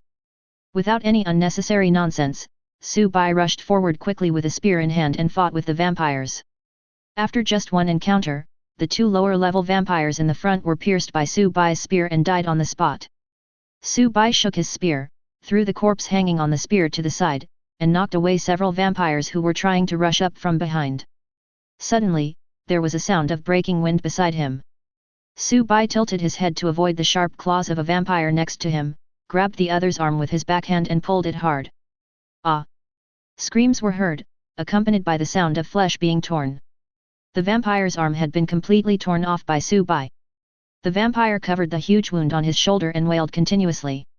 Su Bai threw the remaining limb in his hand aside and shot him again, ending his life. Then he raised his left hand again, and an ice blue light appeared at his fingertips. Another icy spike. Puff, puff, puff. The instantaneous icy spikes instantly pierced through several vampires on the side. The lifeless body of the vampire hung limply on the sharp ice cone, and blood flowed down the ice cone, forming a puddle. It has only been 3 minutes since Su Bai entered the room. At this time, including Count Morse himself, there are only 12 vampires left on the field. Big hunter, he must be a big hunter. Beside Count Morse, a young vampire had a trembling voice and looked at the situation in front of him with a look of disbelief on his face. Judging from his attire, this young vampire should be a viscount. Shut your mouth, a hole. Count Morse stretched out his hand and slapped the young viscount in the face, leaving 5 bloody marks on his face with his sharp fingertips, and cursed angrily. Let's go together. If we don't kill him, none of us will survive today. The remaining vampires immediately swarmed over and besieged Su Bai. That's the way it should be. Su Bai raised the corner of his mouth slightly, and the spear in his hand shook, then he stepped forward to fight. Puff! In an instant, a vampire in the front was stabbed in the throat by Su Bai and fell to the ground. Su Bai maintained his forward thrusting posture, took a step forward towards the oncoming vampires, and swung his gun across, knocking away several vampires who followed closely behind. With the blessing of Su Bai's 32 points of strength attribute, several vampires smashed into the glass display case on the wall like cannonballs, smashing it to pieces. They fell to the ground and struggled for a moment before they died. Just now, all the bones and internal organs in their bodies were shattered by Su Bai's blow, so naturally they could not survive. Su Bai put away his gun and moved forward, coming to the side of the young vampire viscount, dodging his attack, grabbing his neck, and lifting him up with one hand. Crack! With a crisp sound of bones breaking, the young viscount's neck was crushed by Su Bai with one hand, and his body, which was still struggling in the air, immediately went limp. At this time, there were only 5 vampires left on the field, including Count Morse. Su Bai threw the corpse in his hand aside, and an icy blue light appeared in his hand. He was ready to use another icy ground spike to kill the only 5 remaining vampires, including Count Morse. Suddenly, a red light emitting an extremely terrifying aura suddenly lit up from Count Morse's body, enveloping the remaining 5 vampires, and turned into a blood-red ray that shot towards Su Bai. All this happened in an instant, and Su Bai's perception immediately gave a crazy warning. Boom! The heart of technique in Su Bai's chest beat vigorously, and everything around him slowed down before his eyes. He entered the limit moment. Relying on the powerful effect of extreme moment, Su Bai dodged the blood-red ray. The blood-red rays penetrated the roof, leaving a horrible big hole in the ceiling. The blood-red ray lasted only a moment before it ended. Su Bai went to see Count Morse and the others again and found that they had turned into mummies. The blood-red ray emitted by Count Morse just now was obviously an explosive skill that came at the cost of his own life. Knowing that he could not kill Su Bai, the other party chose to die with him. After 1.5 seconds, the critical moment ends and the cooling time begins. Su Bai let out a long breath, and immediately took out a piece of apple-like fruit from the storage space and started eating it.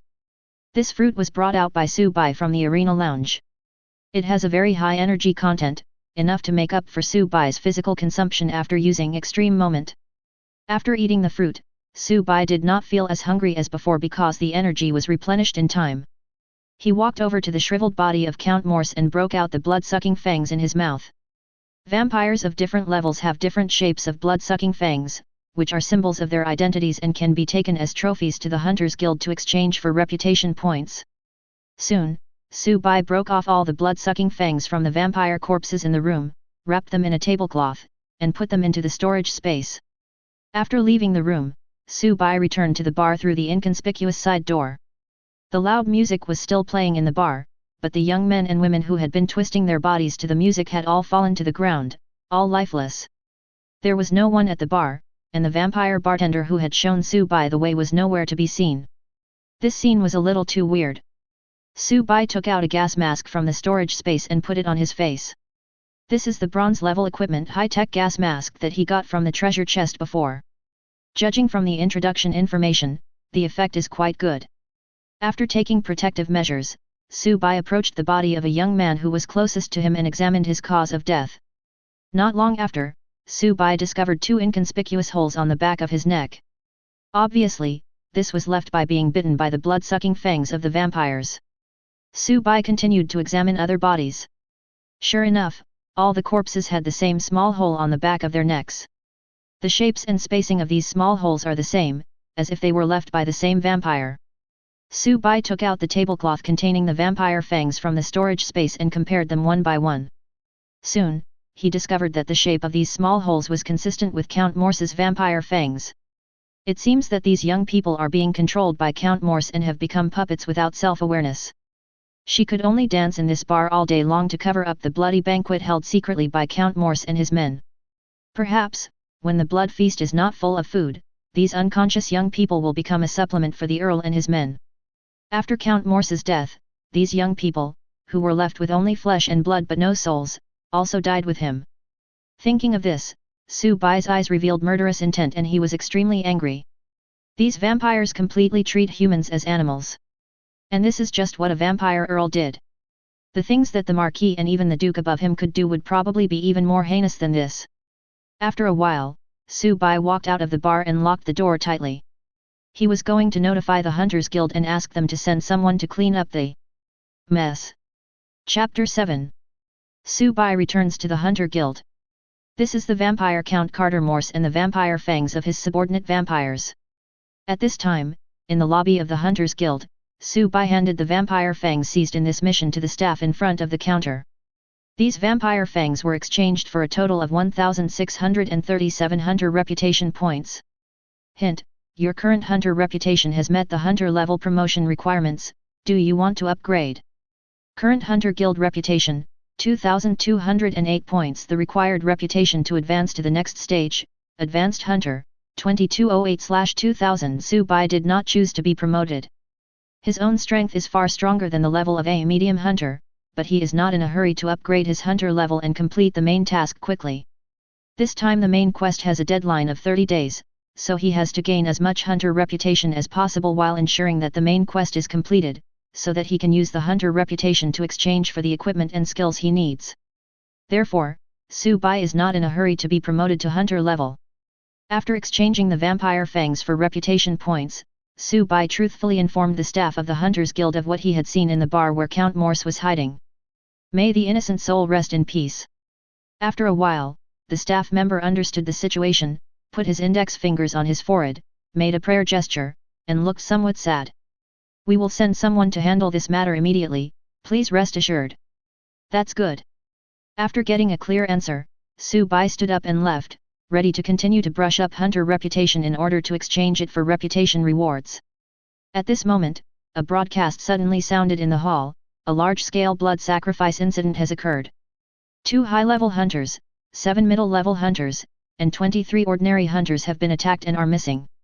Based on the descriptions of the survivors, it is preliminarily determined that the blood sacrifice site is a Marquis-level vampire territory, with a small probability of being a Duke-level territory. Currently, the second group of hunters who went to explore are still trapped inside, waiting for support. This mission is extremely dangerous. To avoid unnecessary casualties, ordinary hunters please stand by here. Hunters of medium or higher caliber, please rush to the abandoned factory in the northern suburbs for support immediately. The situation suddenly became busy in the Hunters Guild Hall. Among the busy crowd, Su Bai also found several walkers wearing personal terminals of the Garden of Origin. It seems that he is also preparing to set off for the northern suburbs factory. Su Bai did not come forward to greet them. Although they were all walkers, they did not know each other, and even had some vague competitive relationship, so there was really no need to say hello. Su Bai walked straight through the crowd and left the Hunters Guild Hall. Not long after, Su Bai rode the motorcycle provided by the Hunter Guild and rushed to the abandoned factory in the northern suburbs. Half an hour later, he arrived near the abandoned factory. From here, you can see the abandoned factory buildings built with steel sheds, which are now covered with rust. In order to avoid exposing his location by the sound of the engine, Su Bai parked the motorcycle on the road some distance away from the abandoned factory. Because he didn't know the exact location of the second group of trapped hunters, Su Bai did not enter directly from the factory gate. Instead, he chose to walk around for a distance, came to the side fence of the factory, climbed over and sneaked in. As soon as he entered the abandoned factory, the spear posya immediately appeared in Su Bai's hand. The factory was eerily quiet. It had been abandoned for a long time, so there should have been at least some chirping of insects and birds, but at this moment there was not a single sound. A gust of wind blew from the north of the factory, bringing with it a slightly rancid smell of blood. The bloody smell entered Su Bai's nostrils, making him frown. Obviously, this foul smell of blood is a bit abnormal and should be related to the blood sacrifice incident mentioned in the previous Hunter Guild broadcast. The second group of trapped hunters are likely to be nearby. Following this blood energy, Su Bai lowered his body, pressed against the rusty wall of the abandoned factory, sneaked into the abandoned factory, and searched towards the north for the source of the blood energy. The abandoned factory was extremely quiet. Su Bai slowed down his pace as much as possible to avoid making unnecessary noise. With his current level of control over his body, it is easy for him to do this. After walking for a while, a huge circular pit appeared in front of Su Bai. By comparing with the map provided by the Hunters Guild, Su Bai discovered that the location of this pit was originally a transit warehouse of an abandoned factory. Su Bai walked to the pit and looked down. Looking from above, the pit first went vertically downwards, and when it went about 100 meters underground, it suddenly turned a right angle of nearly 90 degrees. Due to this corner, the direction of the pit changed from vertically downward to parallel to the ground, extending in an unknown direction. And the slightly fishy smell of blood came from this pit. At a depth of about 100 meters, with Su Bai's current physical condition, if he jumped directly without any equipment or protective measures, there is a high probability that he would still die. But this did not bother him. Su Bai took out a leather cloak from the storage space, put it on, and jumped directly into the pit. The high-speed fall that was supposed to happen did not happen. Su Bai floated in the air as if he was carrying a parachute, slowly descending to the bottom of the pit. This is the passive skill Son of the Sky of the equipment Dragon Hunter Cloak, which brings a gliding effect to Su Bai. Child of the Sky, passive when falling from a high altitude, you can enter a gliding state and be immune to fall damage. Among the 3 pieces of the Dragon Hunter set, only this cloak is somewhat conspicuous. Su Bai usually does not equip it, but only equips the 2 less conspicuous equipment, the Dragon Bone Revolver and the Dragon Heart Necklace. Needless to say, the Dragon Heart Necklace is a life-saving artifact. As for the Dragon Bone Revolver, Su Bai is not yet proficient in using firearms, nor will he use it as his main means of combat. However, the Dragon Bone Revolver is the best secondary weapon for long-range walkers. Its equipment effect can be said to be specially designed for long-range walkers. The value of the Dragon Bone Revolver will be fully realized only after Su Bai exchanges the sniper rifle Blue Sky Wings and the basic firearm skill scroll Firearms Introduction in the Reputation Store and possesses long-range precision strike capabilities that far exceed his current magic skill range. Now, the reason why he equipped the Dragon Bone Revolver was simply to complete the 2-piece effect of the Dragon Hunting set with the Dragon Heart Necklace. After a moment, with the gliding effect of Son of the Sky, Su Bai landed steadily at the bottom of the pit. At the bottom of the pit, the slightly rancid smell of blood was even stronger. This made Su Bai feel a sense of crisis. Therefore, Su Bai did not put away the somewhat conspicuous Dragon Hunter cloak, but continued to drape it behind him. He originally carried 2 pieces of Dragon Hunter series equipment, and now with this cloak, all the set effects of the Dragon Hunter suit were activated. Set skill, Dragon Hunter's Will. 2-piece effect, when you equip 2 pieces of the Dragon Hunting Will suit at the same time, your attacks will be accompanied by a blood flame effect, causing an additional 10% of the enemy's current health as damage, and doubling the damage to dragon enemies. 3-piece effect, when you equip 3 pieces of the Dragon Hunter's Will suit at the same time, you will gain a 10% increase in all attributes, except luck. Both effects of the Dragon Hunter set are very powerful, and can be said to be essential for fighting against strong enemies. Su Bai gathered his cloak, trying his best to make himself less conspicuous, and stuck to the wall of the passage, going deeper into the distance. Not long after entering, he saw a flash of red light in the distance of the passage. Continuing to move forward in the direction of the red light, Su Bai walked about another 5 kilometers. At present, this distance has left the scope of the abandoned factory on the surface and arrived at the wilderness outside the factory. There were no emergencies along the way, and Su Bai successfully reached the end of the pit, where a huge underground cavity appeared before him. Judging from the geological structure, this underground cavity should be a karst cave eroded by water. Perhaps because of the long time, the groundwater has long disappeared, leaving only this huge cavity. Su Bai looked into the hole, and saw a huge semicircular blood-colored barrier covering the center of the hole. The red light that Su Bai saw in the underground passage earlier was emitted by this barrier. Su Bai left the passage and entered this huge underground cave. Relying on the cover of the rugged rocks in the cave, he hid his body and slowly approached the blood-colored barrier. Chapter 8. With the help of the stalactite columns in the cave as cover, Su Bai gradually approached the bloody barrier. Soon, he arrived not far from the blood-colored barrier. Su Bai casually picked up a stone from the ground and threw it gently towards the blood-colored barrier. He quickly lowered his head, leaving only a pair of eyes exposed, hiding behind a thick stalactite column to observe the situation outside. The moment the stone hit the blood-colored barrier, a flash of red light appeared at the impact point, and the hard stone immediately turned into powder. Seeing this scene, he did not act rashly and decided to observe the surrounding situation first. Just now, he had seen that the ground in the blood-colored barrier sank, forming a depression. Fresh blood accumulated in this depression, forming a pool of blood. However, this pool of blood only contained about half of the blood and was not full. The blood pool was very large. On the ground around the pool, there was a circle of inverted crosses leaning toward the bottom of the pool. Su Bai roughly estimated that there were nearly 500 inverted crosses facing the bottom of the blood pool. There was a human being tied to each inverted cross. These humans were tied to an inverted cross, with their heads facing down and their feet facing up, the same orientation as the inverted cross, with their heads pointing towards the blood pool in the center of the blood-colored barrier. The arteries on both sides of the necks of these humans tied to inverted crosses were cut, and blood was constantly gushing out into a pool of blood. Some of these humans who were bled were still struggling, while others had lost all life and became corpses. Judging from their attire, these people being tied to inverted crosses and bleeding were not only civilians, but also quite a few vampire hunters wearing black windbreakers. Those should be the hunters who have been killed. In addition to these, Su Bai also saw that not far from the blood-colored barrier, there was another passage that led into this huge underground cave. At the blood-colored barrier facing the passage, an opening about 5 meters wide and 3 meters high was opened to facilitate entry and exit. Su Bai saw that there were still humans with bound hands, being escorted by vampire guards, walking out of that passage, and then entering through the opening of the blood-colored barrier. After entering the blood-colored barrier, they will be brought to these inverted crosses, like lambs to be slaughtered, waiting for death to come. Some of them were numb and had expressionless faces, while others were trembling in fear.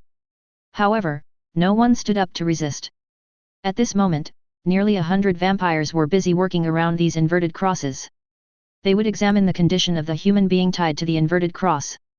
Whenever a person's blood was drained, his body would be taken down from the inverted cross by the vampires and thrown into the pool of blood. Afterwards, the vampires captured another human, tied him to the cross, slit his throat, and brutally bled him. After bleeding, repeat the previous steps. The whole process is like an assembly line, mechanical and efficient. Among them, one female vampire was clearly different from the others. She was seen sitting on a leather sofa, watching other vampires busying around in the blood-colored barrier. In front of her was an exquisite glass coffee table with some pastries and snacks on it. She crossed her legs and savored the delicious food nonchalantly, with several vampires serving her. Judging from the scene, this female vampire is obviously the owner of this place. This female vampire was wearing a black robe with gold patterns.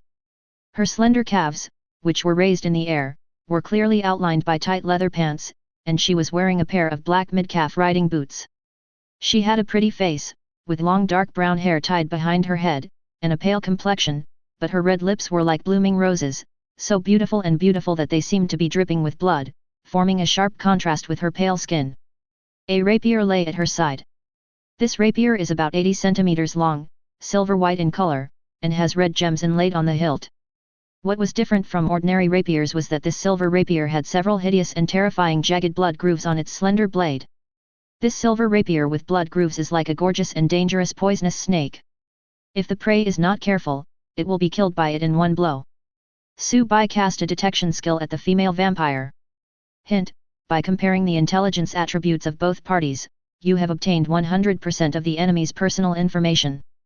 Gareth Cecil level, leave 7 race, high blood race, secondary evolution, health, 100% blood energy, 130/130 strength, 22 constitution, 25 speed, 30 intelligence, 22 appeal, 29 luck, 5 active skill 1, blood shadow leave 8.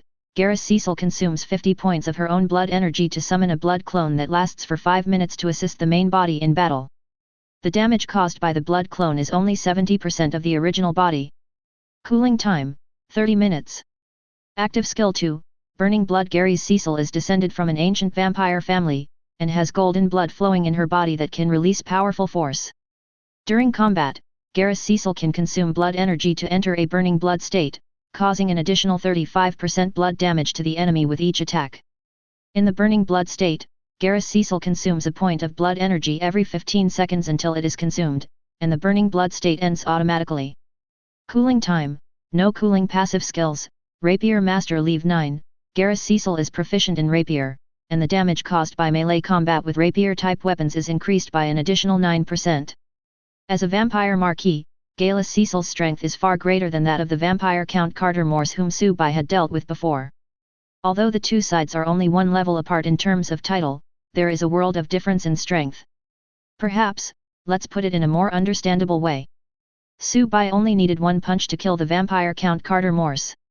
If it was Marquis Garrus Cecil, he might just knock him down with 2 punches and then use Break the Evil to add one more shot. With Subai's basic physical stats all above 30 points and leave 22 basic passive skills, it can be said that crushing the enemy is easy. In this world, perhaps only the Grand Duke of the Blood Clan can fight him. However, even though his strength overwhelmed the enemy, Subai did not act rashly. Just like now. As more and more blood was poured into the blood pool in the blood-colored barrier gave him a very bad feeling. He vaguely felt that there was a powerful creature lurking in the blood pool, constantly absorbing the blood in the pool to replenish itself. As for the vampire Marquis Garrus Cecil, her goal should be to awaken the thing in the pool of blood. Subai speculated that the blood-colored barrier that could easily turn rocks into powder should be the protection mechanism that this mysterious creature unconsciously generated while it was sleeping. If that's true, it's horrible. But Subai had no intention of retreating. In his perception, the mysterious creature at the bottom of the blood pool was still sleeping. This leaves room for maneuver. Perhaps, as long as the subsequent battle is resolved quickly and does not wake it up, there should be no problem.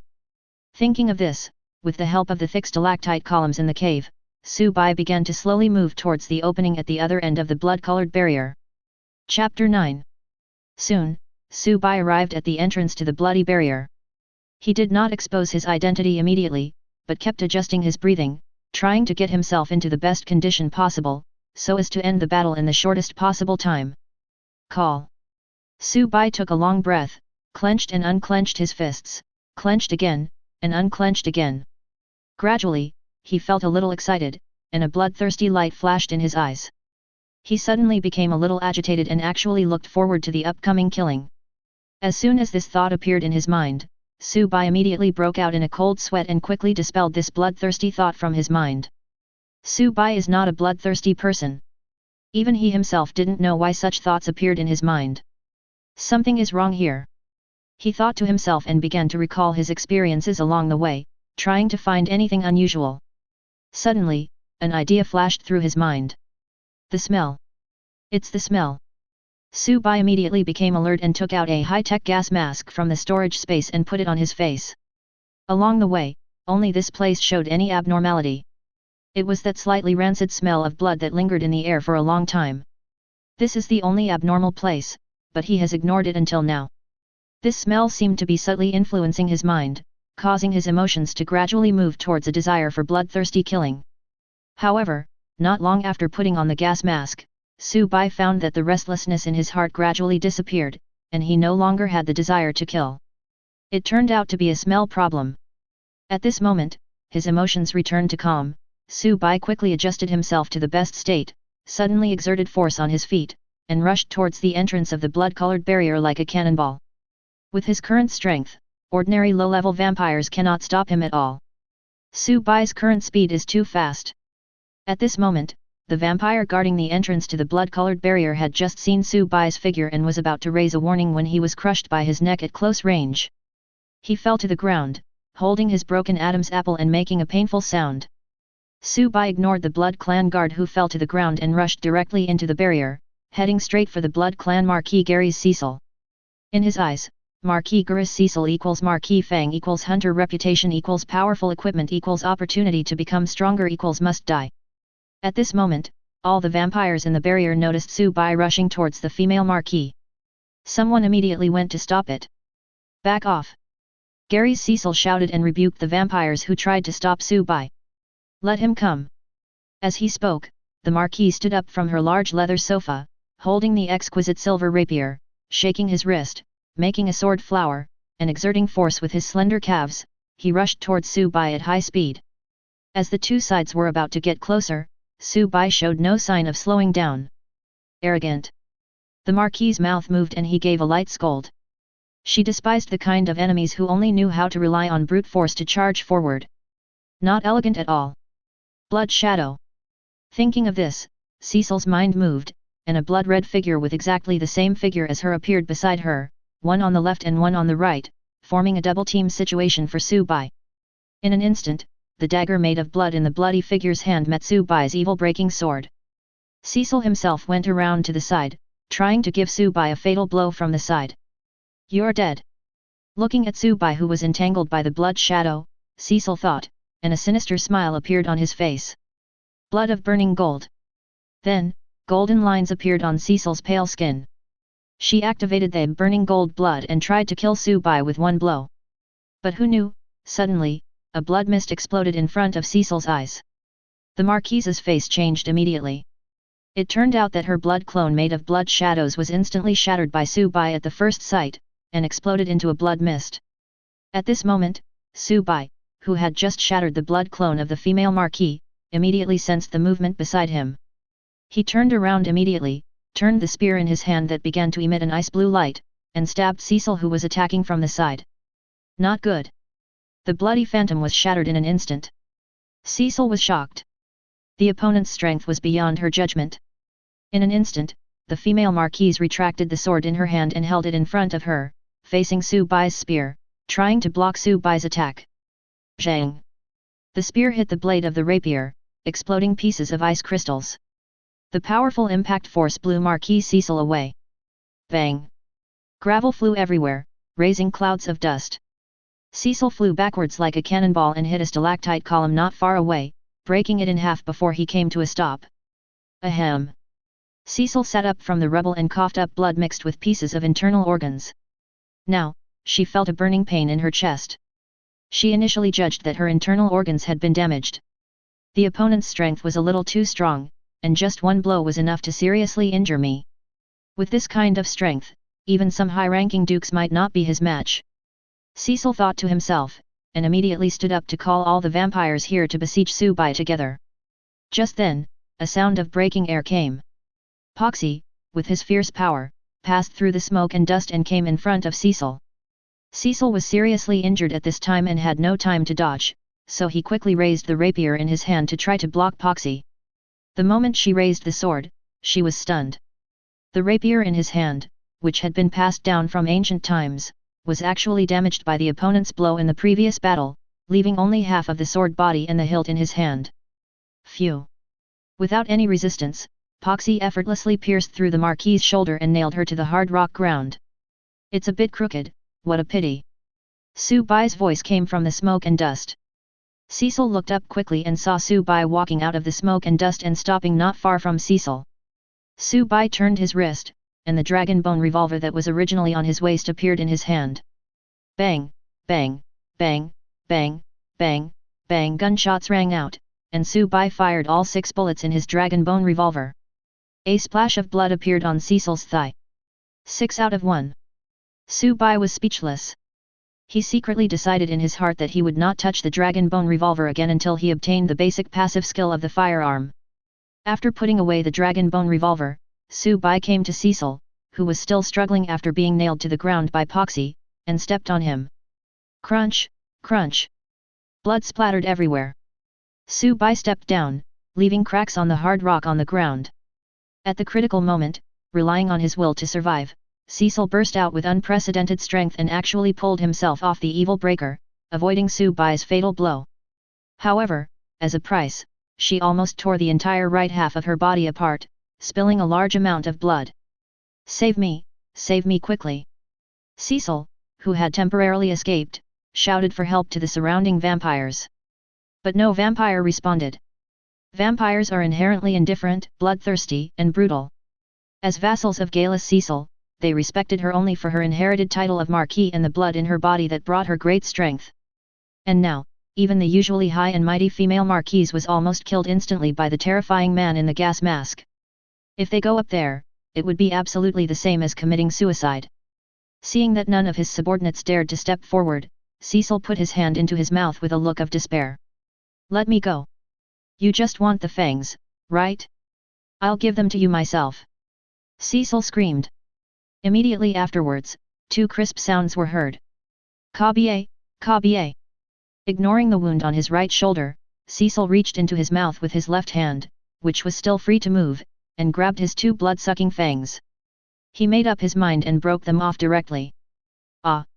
As the vampire fangs fell, Cecil, who had not uttered a single sound even though half of his body was nearly torn apart, let out a sharp scream. The scream only lasted for a moment, and the Marquis endured the pain with her strong willpower. I'll give you the fangs, and let me live.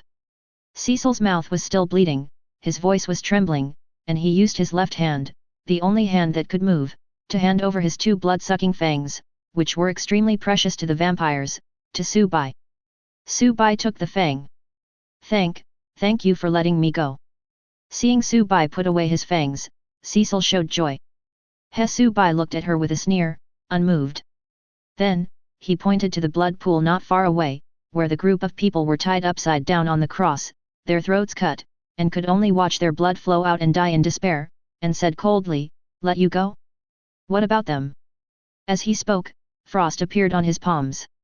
The next moment, an icy spike appeared and pierced through Cecil's already broken body. Chapter 10. You regard them as the same kind.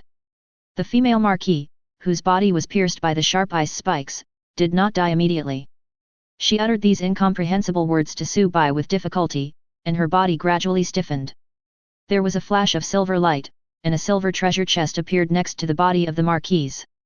Due to the existence of the reputation store, Su Bai did not obtain any trial merit in the 3 battles.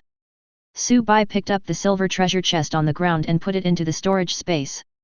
As for the remaining vampires in the venue, they had already fled. Escaped into the passage at the other end of the blood-colored barrier. Are you kidding? Even the high and mighty female Marquis was killed instantly. They would just die if they stayed here. Without the guards of the vampires, the humans who were still alive in the blood-colored barrier began to help each other untie themselves. After resuming the action, they spontaneously put down the bodies of their companions who were still tied to the cross but whose blood had been drained. Seeing this, Su Bai called them to stop, pointed to the underground passage he had come from, and said, "Go there, someone should be there to pick you up." The contact person Su Bai was referring to was naturally the Hunter Guild. However, he did not explicitly state the existence of the Hunters Guild. It's better for ordinary people not to know about these things. Come to think of it, the Hunter Guild's main force should be arriving soon, and they will probably be able to find the pit in the abandoned factory soon. The rest is easy. With the ability of the Hunter Guild, it is easy to bring these civilians to the ground. As for the remaining cleanup work, that is the Hunter Guild's headache. However, the Hunters Guild has been able to fight the vampires back and forth for more than 300 years, so it must have experience in dealing with emergencies in this regard. Perhaps, after being rescued, these civilians will undergo a memory erasure process to erase their memories of the vampires and this blood sacrifice. This is not something Su Bai needs to worry about. Soon, the civilians took the bodies of their companions and left. Only Su Bai was left in the bloody barrier. At this time, he was standing next to the blood pool where there was no more blood replenishment but the water level was still dropping. He frowned, sensing the situation below the blood pool. After killing the female Marquis, the situation in the blood pool seemed to have changed a little. At present, with the perception ability derived from his 38 points of intelligence, he is unable to find out the situation inside the blood pool. One could only vaguely feel that the mysterious creature under the blood pool had not been awakened by the previous battle and was still sleeping. In addition, the amount of blood in the pool is still decreasing, which means that the creature has not yet awakened and is still absorbing blood to replenish itself. He couldn't tell whether the current situation was good or bad. While thinking about it, Su Bai caught a glimpse of a group of figures in black windbreakers appearing in the passage he came in from in the distance. That was a small team from the Hunter Guild, with only a dozen people. Come to think of it, the Hunter Guild's large force should be dealing with the aftermath of those civilians at this time. The fact that they were able to send a team of more than a dozen people to explore the huge cave underground was enough to show how seriously they took this blood sacrifice. The hunter team quickly approached and came to the blood-colored barrier, looking for an entrance. Su Bai waved at them and pointed to the entrance at the other end of the blood-colored barrier, signaling them to enter from there. After a while, the hunter team entered the bloody barrier. The leader of the team was Su Bai's old acquaintance, Big Hunter Osler. However, in this team, in addition to Osler and several hunters from this world, there were several people Su Bai had seen before. They were the same walkers he had met in the Hunters Guild before. This made Su Bai alert, as he was unwilling to reveal his identity as a walker. I didn't expect you to come so soon. After entering the bloody barrier and seeing Su Bai, Osler was a little surprised. Then he saw the body of the female marquise lying on the ground. At this time, the icy spikes that pierced the marquise body had long disappeared, and her body was lying on the hard rock on the ground. This is, Golly's Cecil? The vampire marquis. Osler was incredulous.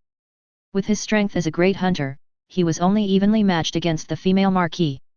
Judging from the current situation, the female marquis seemed to be killed instantly by the medium hunter in front of her. From the moment they met, he guessed that Su Bai was quite powerful, but he didn't expect that he was so strong. At this moment, Su Bai showed the strength to kill the female marquis in seconds, which even the several special hunters that Osler knew might not be able to do.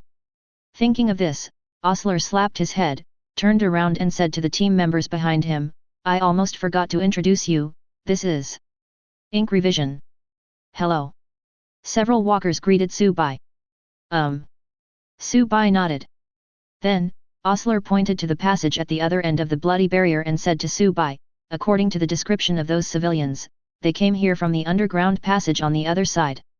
Moreover, from the description, we know that the passage is connected to a huge underground city. In that underground city, there are still many humans imprisoned and kept there. Since a large number of personnel had to be dispatched to deal with the aftermath of the civilians, the headquarters sent me to lead a team to investigate the situation there first. So, you think you don't have enough manpower and want me to go with you? Yes, with you, the success rate will be greatly increased. Okay, but I'll do it alone. As he spoke, Su Bai glanced at the walkers in the team. If there are too many people, it will hold me back. The walkers immediately felt offended, but did not dare to argue with Su Bai. Are you kidding? They almost got wiped out when they besieged a vampire count. The man in front of him, who was either a native or a walker, could kill the marquis instantly. What if something I said makes someone unhappy and they scatter my ashes? Who can I turn to for justice? Then, Su Bai pointed to the blood pool where the water level was still dropping, and added, there is something under the blood pool. You'd better send someone back to report the situation. What else could it be? Osler walked to the pool of blood without any concern. Suddenly, his expression changed drastically. His perception ability was not very good, and he was far away from it before, so he did not notice the situation inside the blood pool. At this time, after getting closer, he also felt the breath emitted by the horrible creature that was still sleeping in the blood pool. In an instant, cold sweat covered Osler's forehead. Damn it! Oslo wiped the cold sweat from his face and asked Su Bai beside him. What is this? I don't know either. You'd better find someone to report back as soon as possible. At this moment, Osler had realized the seriousness of the matter and immediately sent a hunter back to report. Chapter 11. The hunter who returned to report left, and Su Bai and others also left the bloody barrier. Go to the passage leading to the underground city at the other end of the bloody barrier. As for the unknown creature in the blood pool, with Su Bai's current perception, he could not feel its specific shape. He could only vaguely feel that it was a huge sleeping consciousness that was absorbing the blood in the blood pool. Although there was no replenishment, there was still nearly half of the blood pool left. Since Su Bai had quickly dealt with Marquis Cecil, it did not cause much commotion. Nor did it awaken the unknown creature sleeping in the pool of blood. Based on the current situation, Su Bai estimated that it would not wake up for a while. Even so, its elusive aura of terror still made the big hunter Osler tremble with fear and break out in a cold sweat. Soon, several people went deep into the passage leading to the underground. After entering the passage, several people discovered that there was a kind of moss plant emitting purple fluorescence growing in the passage, providing a faint light for the originally dark passage. So, in order to avoid exposing their position, everyone turned off the lighting equipment in their hands. After walking a short distance, with the help of the faint fluorescence emitted by the moss, everyone saw many incomplete human corpses scattered in the passage. These corpses should be the traces left behind by the civilians who were previously escorted up by the vampire guards for blood sacrifice, some of whom had courage and resisted along the way but were brutally suppressed by the vampire guards. This also indirectly explains why Subai saw that at the blood sacrifice scene, those groups of civilians were about to face death, but no one dared to resist. The reason is simple. Those who dared to resist had long been used as an example to warn others and brutally killed. The rest are just weaklings. Only after Subai defeated the Marquises and the remaining vampires escaped did they dare to untie each other and escape. As for the hunters who were sacrificed beside the blood pool, they were different from the civilians. They were killed directly while performing their mission and were not escorted up from the underground city by the vampires. The few of them continued walking forward for a distance, and a fork in the road appeared in front of them. There are 3 intersections on this fork in the road. I'll take the one on the far left, and you can choose the rest. Subai said to the others. Soon, the teams were assigned. In addition to Subai, Osler and several hunters from the Hunter Guild were in one team, and those walkers were in another team. Of course, the few of them also agreed that if the fork in the road was blocked, they would return along the same route and wait for others here. If others have not returned after half an hour, go back to the ground first and seek help. After assigning the teams, Subai, holding the evil breaking skill in his hand, walked straight into the leftmost fork in the road. Tick-tock, tick-tock, this fork in the road is still covered with mosses that emit purple fluorescence. The sound of flowing water can be faintly heard in the distance, and the air seems to be a little more humid. After walking a little further, Subai discovered that some strange patterns began to appear on the surrounding stone walls. Most of these strange shapes are covered with luminous moss. Subai cleared away the glowing moss covering the strange patterns, and the strange patterns on the stone wall revealed their true appearance. That is a mural. Subai carefully examined the mural with the help of the faint fluorescence emitted by other luminous mosses around the mural. The mural was divided into 3 areas. Subai looked at it for a while and found that there was no obvious connection between the 3 areas. I don't know why the painter put them together. And the contents of these 3 murals left him a little confused. The theme of the first mural is a huge mountain, at the foot of which is a large group of kneeling human figures, which should represent humans or vampires. The view continues upwards, and when you reach the halfway point of the mountain, you can see some patterns representing clouds painted around. Still no problem here. Next, the view shifts to the mountain peak. On the top of the mountain, the painter painted tentacle-like patterns all over it, which were twisted and entangled together, filling the entire mountain. Then, the viewing angle was raised again, and a sun pattern occupying nearly half of the first area appeared in Subai's eyes. Perhaps because he was afraid that the expression might not be clear enough, the painter also drew many radial lines on the sun pattern. This sun is the weirdest thing. In Subai's opinion, in the first mural, whether it was the crowd of pilgrims at the foot of the mountain, the clouds halfway up the mountain, or the twisted tentacles covering the entire mountain, he would not find it strange if any of them appeared on Silent Night Star. The only incredible thing about this painting is the huge sun that occupies most of the first area of the picture. If Subai remembered correctly, the side of the night star facing the sun had already turned into a sea of magma due to tidal locking. There is no way life could survive there, let alone leave murals in the dusk land. It can even be said that the humans and vampires on the Silent Night Star can only see the setting sun at dusk in their entire lives, and they cannot see the scorching sun hanging high above their heads at noon. This is the weird part about the first mural. Let's look at the second mural. The second mural depicts an isolated island suspended in the ocean. The painter drew wavy lines around the island to represent the ocean. The terrain on the isolated island is divided equally into 4 areas from left to right. The first area on the left is a beach without any plants. There are some ripples drawn on the beach, which should represent the waves crashing onto the beach. The view moves to the right, the beach gradually disappears, and is replaced by a forest full of trees. As can be seen from the murals, the trees in the forest are full of fruits. Continuing to the right of the forest, there is a primitive settlement built with thatched huts. There are human figures painted in the settlement. However, unlike the human figures in the first mural, the human figures in the second mural are holding weapons in their hands and killing each other. The view continues to move to the right, leaving the settlement where the war is breaking out and coming to a wilderness. There were 16 human-shaped figures standing in the wilderness, all in a circle, with their legs bent and their arms folded backwards. No one knew what they were doing. If you look at the image from a higher angle, you can see many small dots above the isolated island, which should represent stars. That's all there is on the second mural. Compared with the first mural, there are more unreasonable elements on the second mural. On Silent Night, the only place that can have liquid water is where Subai is currently, the dusk land that surrounds the entire planet in a ring. As for the stars in the mural, perhaps only the vampires have seen them on the 1,000-year-old glacier on the back of the Silent Night star. But that is a glacier, not an ocean, and there is no island. This is what's weird about the second mural. Let's look at the third mural. In the picture, a huge palace outlined with simple lines comes into view. The palace is wrapped in a huge spherical pattern. There is a tiny opening above the spherical pattern, with a human figure poking out of it. The view returns to the palace. There were many human-shaped figures standing in front of the palace, and one of them was obviously several times larger than the other human-shaped figures next to it. The painter probably painted this human figure taller than other human figures in order to show his noble status. In the mural, these human figures all raise their heads in unison, holding weapons in their hands, looking up at the human figure above them who is sticking his head out of the opening of the circular pattern that wraps the palace. In Subai's opinion, the third mural is the only normal one, but when put together with the other two murals, it makes Subai a little confused. Subai turned on the personal terminal on his arm, used it to record the pattern on the mural, and continued to go deeper into this fork in the road with his spear in hand. Chapter 12. Leaving the mural, Subai continued walking deeper into the fork in the road. As he went deeper, the fluorescent moss on the stone walls of the fork in the road was gradually decreasing. Some brown lines as thick as a baby's arm appeared among the moss, sparsely intertwined.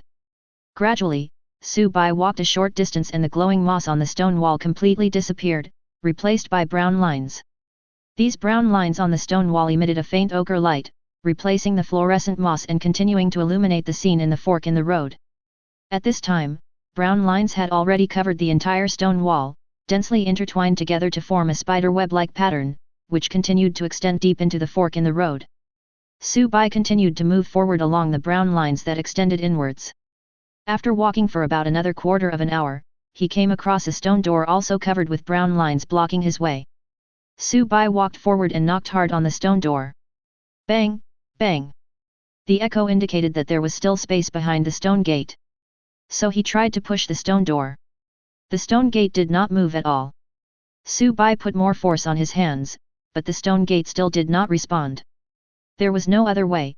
Subai had to take 2 steps back, lower his shoulders, and punch the stone door. Boom dot. Chirp.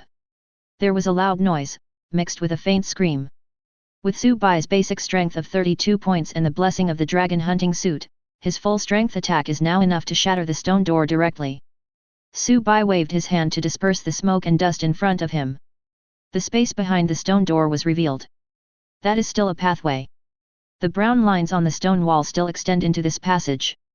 Subai kicked away the gravel at his feet and walked in. Suddenly, he stopped, bent over and picked up something from the rubble. It was a piece of meat paste, and its shape looked like a bat.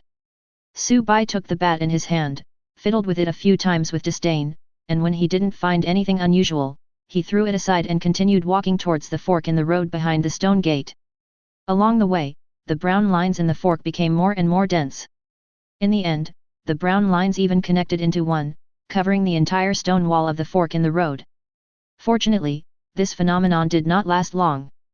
Subai walked forward for a distance, and the space in the fork in the road suddenly became clear and gradually became wider. At the same time, the brown lines on the stone wall of the fork in the road began to gradually decrease, and slowly returned to the previous grid shape, covering the stone wall again.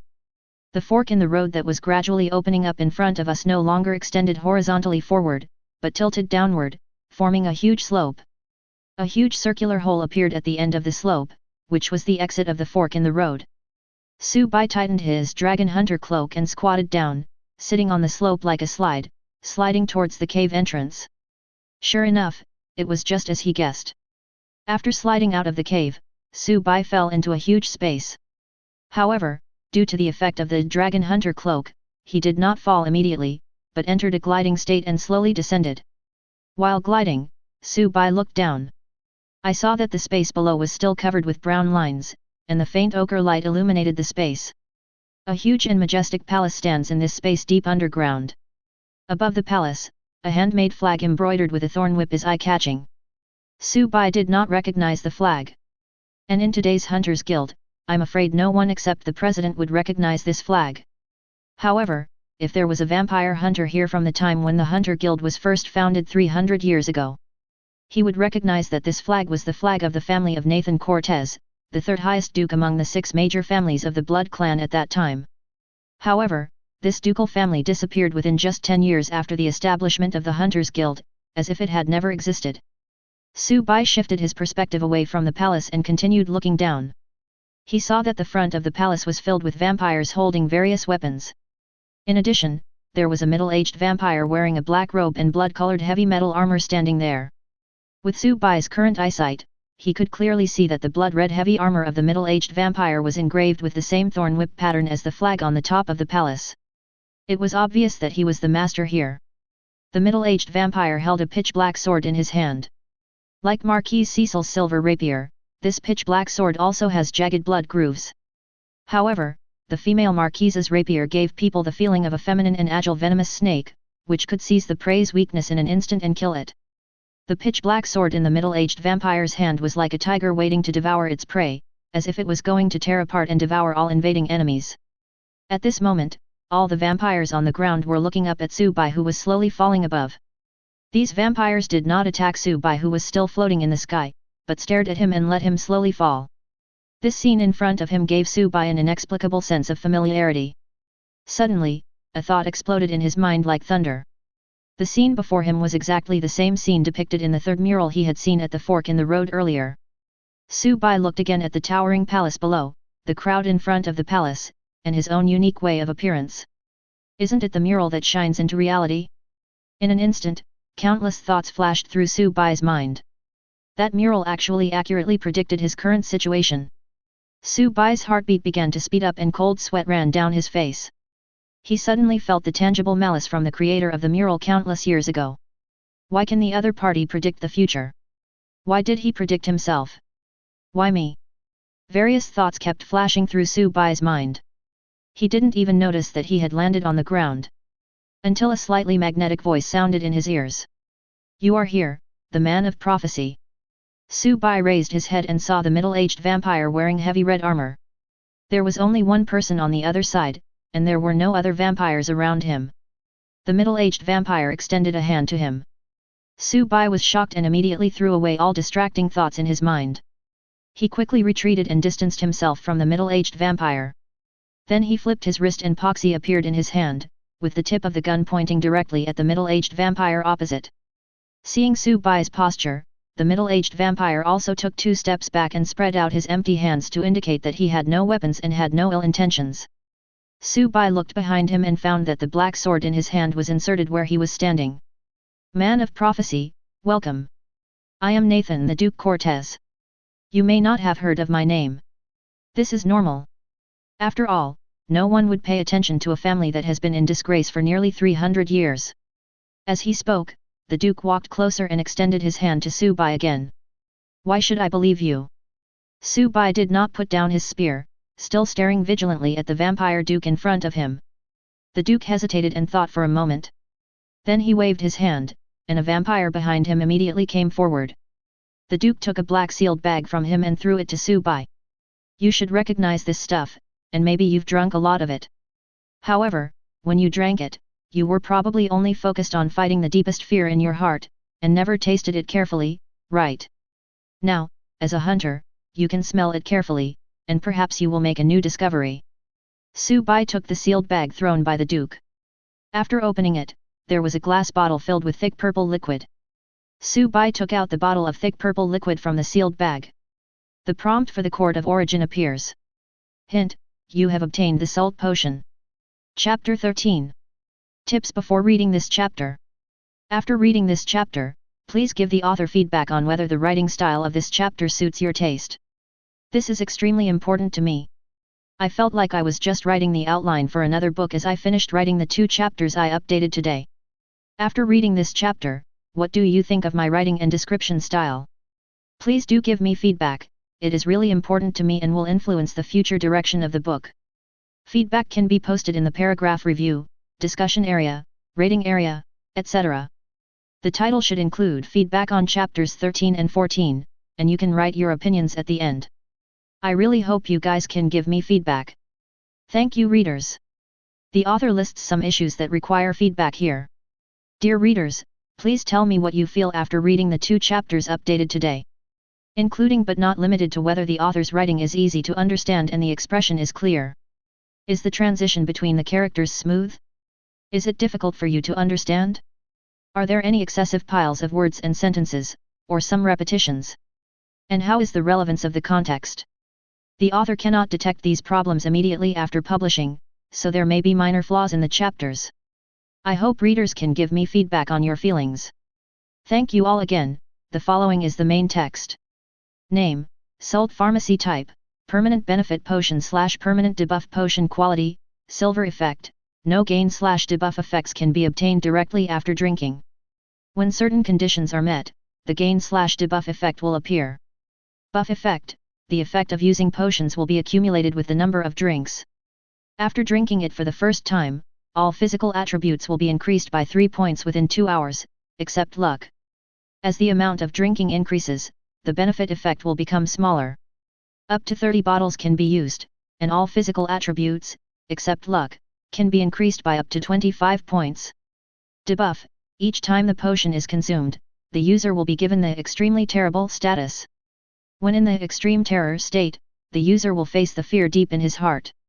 The duration of the extremely terrifying state depends on the user's personal willpower, with a minimum duration of half a second and a maximum duration of 5 minutes. After the extreme terror state ends, the user will be permanently given a layer of evil mark. The malignant brand can be stacked up to 30 times, and the brand effect will not appear before the 30th layer. When the mark of evil transformation reaches the 30th level, the user will be transformed from a human to a bad blood human. And changed from short-lived species to long-lived species. Bad blood humans will lose their ability to reproduce. Evil blood humans look the same as vampires, but they do not have the same bloodthirsty desire as ordinary vampires. Introduction: the brave man who slays a dragon will eventually become a dragon, but inside the ugly body of the dragon, the brave man's heart still beats. Gene Salt, the spark. After checking the potion information, an absurd thought that was somewhat unbelievable to him vaguely emerged in his mind. However, while thinking about this ridiculous idea in his mind, he did not stop his hands. He opened the bottle of salt potion neatly, put it to the tip of his nose, fanned it gently with his palm, and smelled the scent. I didn't smell anything. Although he could not smell anything, Su Bai still closed the potion again, handed it to the Duke, and expressed his inner guess. So, you are not actually a vampire, but a human transformed into an evil blood human. The Duke nodded. Yes, I am even a vampire hunter. Wait, you said you were a vampire hunter. Su Bai keenly discovered the problem. If he remembered correctly, in the pile of information about the vampire Count Carter Morse that Osler had given him before, there were some detailed records about the common sense of the vampires. Among them is the appearance of the vampires. The records mentioned that as an immortal race, the appearance of the vampires was affected by both age and strength. Take the vampire Count Carter Morse and the vampire Martianiscarus Cecil as examples. Carter Morse looks like a dignified old man. With his strength as a count, his actual age should be around 120 to 130 years old. Gareth Cecil looks like a young woman in her 20s, but given her status as a marquis, her real age should be between 240 and 270 years old. It seems that the female marquis is twice as old as the old earl. As for her appearance, she blasted the old earl hard. The middle-aged man in front of Su Bai who calls himself the Duke is not a vampire, but an evil blood human transformed from a human due to the use of the salt potion. Although they are of different races, they both belong to the category of immortal species, so the gap should not be too big. In other words, the Duke Nathan Cortez in front of Su Bai is actually close to 1,000 years old. The Hunters Guild has a total history of only 300 years. Therefore, No matter how you look at it, the Duke cannot be a vampire hunter. Seeing Su Bai questioning him, the Duke smiled helplessly and explained. You may not know that the real Hunter Guild disappeared 300 years ago. And the Hunter Guild that still exists now is just a tool used by the other vampire families to eliminate dissidents from each other. Then, the Duke used his slightly magnetic voice to slowly narrate to Su Bai a secret that had been lost in the long river of history. In ancient times, out of need for food, the vampires who had just come to the surface from under the eternal night glacier of Silent Night Star quietly infiltrated into the first generation of human civilization. They are like an evil beast lurking in the shadows, gradually devouring the first generation of human civilization. Soon, the first generation of human civilization disappeared under the encroachment of the vampires. The ancient blood clan, which wiped out the first generation of human civilization, reached its peak. Unlike today's blood clans where a duke can support an entire family, in the ancient blood clans of that time, there were still higher ranks above the duke. Different from the 6 major blood families today. In ancient times, the blood clan had 1 blood ancestor and 12 princes. The 12 princes established 12 huge blood families. The supreme blood ancestor, together with the princes, controls the entire blood clan. In that era, there were not only many dukes, but also far more in number than there are today. I didn't have a say among the vampires like I do now. In this way, the first generation of human civilization in the Twilight Land faded away in the shadow of the ancient vampires. In order to avoid completely consuming all the food, it returns to sleep under the eternal night glacier. The ancient vampires preserved the seeds of the survivors as food and rebuilt the second generation of human civilization in the Dusk Land. Having learned from the first lesson, with the deliberate reservation and restraint of the vampires, the second generation of human civilization took nearly 7,000 years to develop smoothly and has continued to this day. In the second generation of human civilization that has continued to this day, the first person to discover the existence of vampires was not Malhesaz, who founded the current Hunters Guild 300 years ago. But as early as 4,000 years ago, an old man named Jean Cert. It was a rainy night. A mentally disturbed low-level vampire accidentally broke into his home, wreaked havoc, and killed and ate all his family members. Only the old man escaped the disaster because he was hidden in the attic by his family when the vampires broke in. The old man did not come out of his hiding place in the attic until the insane low-level vampires had their fill and left. When he saw the house full of broken limbs and remains of his relatives, he suddenly realized that his own race had always been treated as food and lived under the shadow of another race. From then on, in order to change the fate of his race, the old man began to learn about knowledge related to mysticism. At first, the old man didn't make much progress. Until he found an ancient book that detailed how to summon the pollution in the chaotic dimension. He spent the last moments of his life deciphering the mysteries contained in this book. Until the end, he used his own human blood to construct a formation that could communicate with pollution. He expressed his demands to pollution, willing to exchange everything he had for a way to fight against the vampires. Pollution met the old man's request and handed him a parchment with a potion recipe. After delivering the parchment, Pollution did not charge the old man anything and took the initiative to cut off contact. In the days that followed, the old man prepared a potion based on the records on the parchment that would allow ordinary people to have the power to fight against the vampires. After the medicine was prepared, the old man had little time left. In the last days of his life, he spread the recipe of this potion and the truth about the existence of vampires. That potion is the salt potion. Humans soon became aware of the existence of vampires and began to use self-potions to fight against them. But everything has a price, and the power gained from using the salt potion is no exception. When you are willing to bear the heavy price of this potion, you are qualified to obtain the power it brings. After drinking the salt potion, humans will gain power that does not belong to humans when they suffer from extreme despair and pain. When this power reaches its peak, humans will also have a long life and become the same immortal species as the vampires, evil blood humans. Bad blood humans are infertile. Actually, for humans, the immortal species is a torture more horrible than death.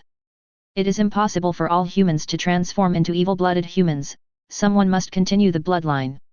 Therefore, after drinking the potion, the people who were transformed into immortal species, their families were often still short-lived species. When the people you cherish leave you one by one and you are powerless to do anything. This heavy pain is the true price of the salt potion. In order to fight against the flourishing blood clan in ancient times, humans at that time usually chose to directly drink the maximum dose of salt potion to obtain maximum power, transforming into the immortal species evil blood human while losing their fertility. In this way, based on the salt potion, more and more humans who have realized the truth of the world are fighting against the vampires at the cost of enduring extreme pain and changing their own race.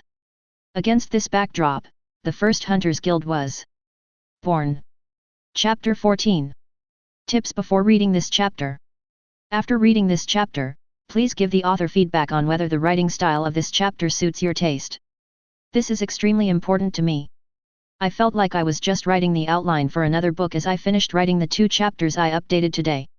After reading this chapter, what do you think of my writing and description style? Please do give me feedback, it is really important to me and will influence the future direction of the book. Feedback can be posted in the paragraph review, discussion area, rating area, etc. The title should include feedback on chapters 13 and 14, and you can write your opinions at the end. I really hope you guys can give me feedback. Thank you, readers. The author lists some issues that require feedback here. Dear readers, please tell me what you feel after reading the 2 chapters updated today. Including but not limited to whether the author's writing is easy to understand and the expression is clear. Is the transition between the characters smooth? Is it difficult for you to understand? Are there any excessive piles of words and sentences, or some repetitions? And how is the relevance of the context? The author cannot detect these problems immediately after publishing, so there may be minor flaws in the chapters. I hope readers can give me feedback on your feelings. Thank you all again. The following is the main text. Finally, the Hunter Guild gathered enough strength to challenge the vampires. A fierce battle broke out between the 2 sides that lasted for 3 days and 3 nights. The land was covered with rivers of blood, and the waters were flowing for thousands of miles. With the end of the war, the Blood clan gained a tragic victory at the cost of the Blood ancestor falling into sleep, the Blood inheritance of 7 of the 12 major families being wiped out, and all the Blood clan princes of these 7 bloodlines dying. After this great battle, only a dozen evil-blooded humans from the Hunter Guild managed to escape the battlefield. These evil-blooded humans hid themselves in secret, waiting for their chance to make a comeback. The vampires won and launched a round of purges against humans, slaughtering nearly 70% of them. Not long after the massacre, the 5 surviving princes were seriously injured in the battle and died soon after. Without the prince who was the source of the family blood, the remaining 5 major families were also severely damaged. This resulted in no vampire defending the title of prince appearing in the 5 major families in the following thousands of years. Not long after, the group of evil blood humans who survived the war successfully blended into the vampire race by virtue of their identical appearance and equally long lifespan as the vampires. The evil-blooded humans have been developing secretly within the vampire race for thousands of years. Finally, around 300 years ago, they gathered together a number of true vampires and established the 6th largest family of vampires at the time, the Thorn of Purification. Relying on its previous accumulation, after the establishment of the Thorn of Purification, it immediately gained considerable voice among the vampires. At the same time, it ranks 3rd among the 6 major families. Afterwards, the group of evil-blooded humans who survived the war began to expand in secret. The real purpose of their expansion is to replace the real vampires in the family with evil-blood humans. After achieving their goal, they will establish a family composed entirely of evil-blooded humans within the vampire clan and restart the war. Duke Nathan Cortez was the first person to drink the Sart potion, transforming from a human to a bad-blooded human and joining the Thorn of Purification family. At the same time, it is also the last one.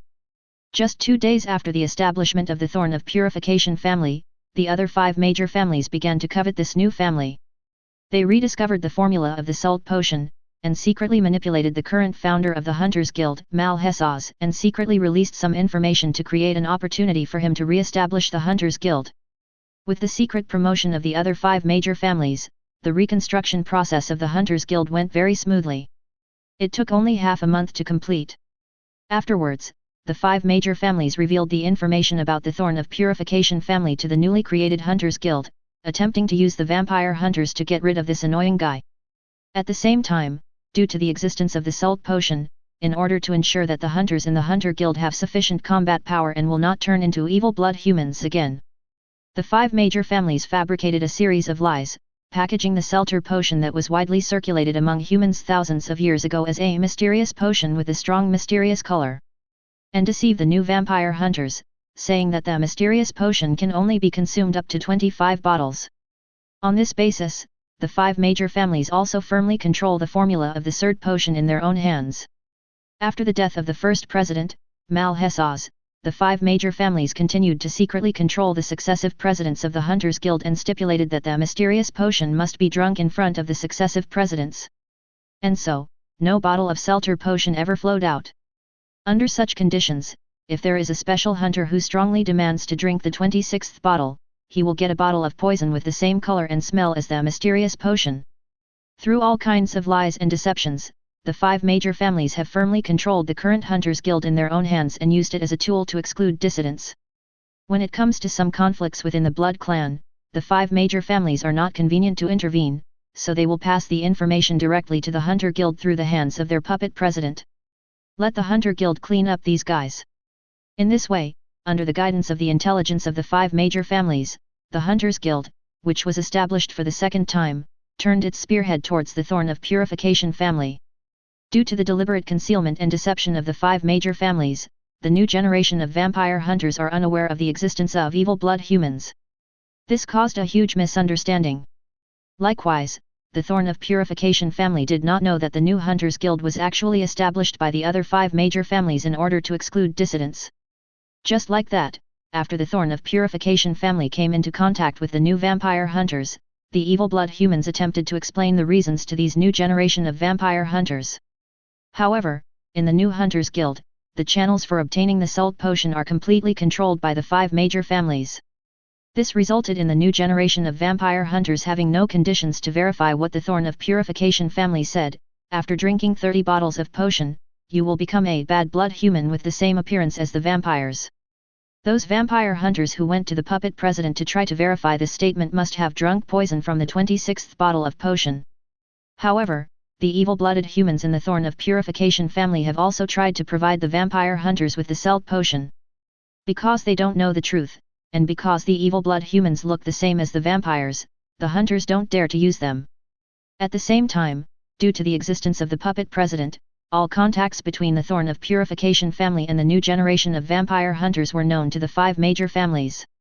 The 5 major families then discovered that the rapidly rising family of the Thorns of Purification was actually composed of evil-blooded humans left over from the Great War 4,000 years ago. Because evil-blood humans look the same as vampires, they cannot be distinguished at all.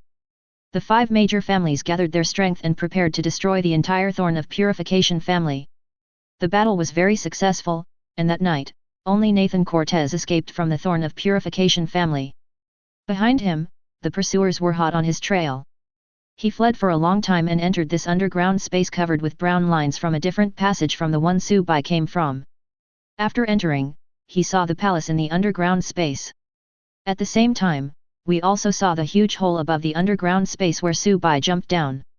That's right, this palace already existed in the underground space before Nathan Cortez came.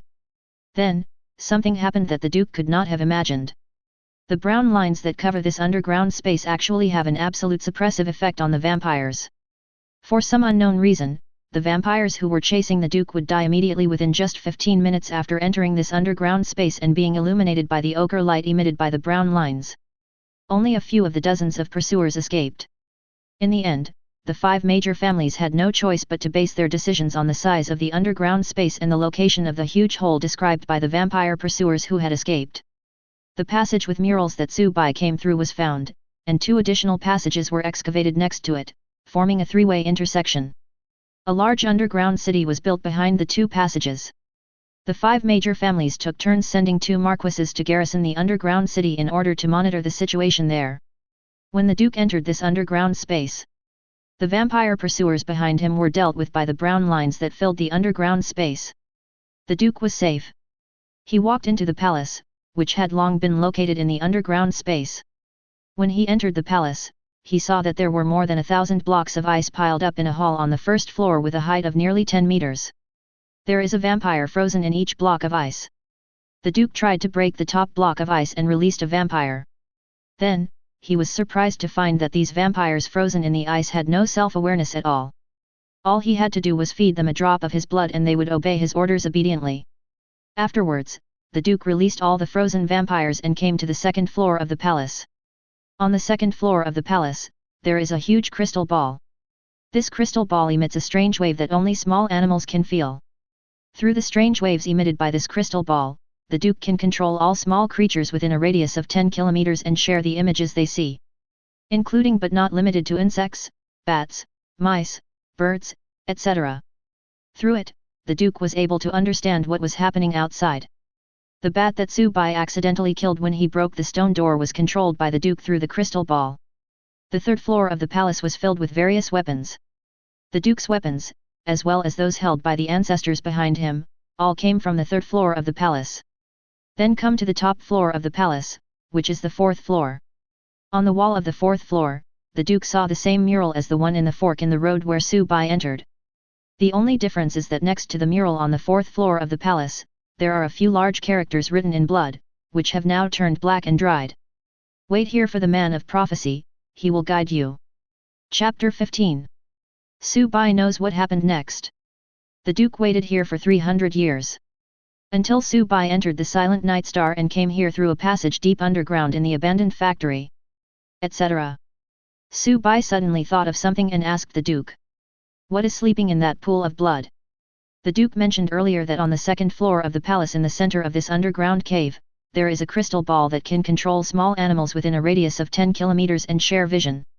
Therefore, Subai concluded that the Duke must know something. The Duke did not answer him immediately, but turned and walked towards the palace, motioning Subai to follow. "Come with me, I'll take you there." Hearing this, Subai put away the demon-breaking technique, followed the Duke into the palace. After entering the palace, the two walked up the stairs to the second floor of the palace. On the second floor of the palace, Subai saw a grey stone table placed in the center of the palace. The stone table shows some signs of weathering, with cracks and missing corners in many places. Above the stone table, there is a wooden base, and a crystal ball the size of a human head is placed on the wooden base. The two came to the stone table. The Duke placed his hand on the crystal ball and activated it. Images began to flash continuously on the surface of the crystal ball. Soon, the screen stopped flickering. The interior scene of a cave appears in the picture. It is the cave where the blood pool is located. The picture in the crystal ball has a relatively low perspective, probably the perspective of some small animals like mice. However, in the current picture, the cave is empty. This was the scene 8 days ago. The Duke took his hand off the crystal ball. But the image on the crystal ball did not disappear and was still playing. Not long after, a group of vampires appeared on the screen, walking out of the passage at the other end of the cave. The leader was the Marquise. In this team of vampires, many people were holding instruments and tools used to draw formations. The Duke reached out again and placed his hand on the crystal ball. The next moment, the images on the crystal ball began to speed up. In the picture, these vampires chose a relatively flat open space in the huge cave and began to work on it. Soon, a huge formation spell with a radius of about 300 meters, emitting deep blue light, appeared on the open space. After the formation was completed, in the passage at the other end of the cave, about hundreds of humans were escorted up by a group of vampire guards. The vampire guards drove these humans to the huge formation. Then, the female marquise lowered her body, pierced her wrist with the silver dagger in her hand, and dripped a drop of blood onto the formation. In an instant, the dark blue lines on the formation quickly turned into scarlet blood red, which was a sign of being activated. When the magic circle was activated, the human above it showed a painful expression. Immediately afterwards, their bodies exploded instantly and turned into smelly pus and blood, evenly spread across the entire magic circle. Under the influence of the formation, the smelly pus and blood began to become extremely corrosive, corroding the rocks on the ground, including the formation carved on it, and seeping downwards. In the blink of an eye, a huge pit was eroded out of the rock on the ground. The corrosiveness of this blood is gradually weakening. Eventually, all of them gathered at the bottom of the pit, forming a small pool of blood. Immediately afterwards, another team of vampire guards walked out from the passage at the other end. This time, they did not escort human civilians. Instead, he exerted all his strength to lift a huge hand that was 5 meters wide and walked out of the underground passage. Subai saw from the image on the crystal ball that the hand was grayish-white in color and had sharp nails that were 2 meters long. The skin and flesh on the palm are severely dehydrated and dry, making the palm skeleton particularly clear, making it look more like a skeleton claw. There is a smooth cut on the back of the palm. Dried flesh and bones can be seen through the incision. The Blood Clan guards carried this huge dry hand and came to the blood pool that had just formed. Throw your palm into it. Not long after, a blood-colored barrier then appeared. The picture stops here. The Duke pointed at the picture on the crystal ball, gritted his teeth, and said to Subai. You should know what happened next. They bleed humans like slaughtering livestock, and use their blood to continuously nourish this palm. So, what exactly is that palm? After seeing the picture presented in the crystal ball, Subai was full of doubts.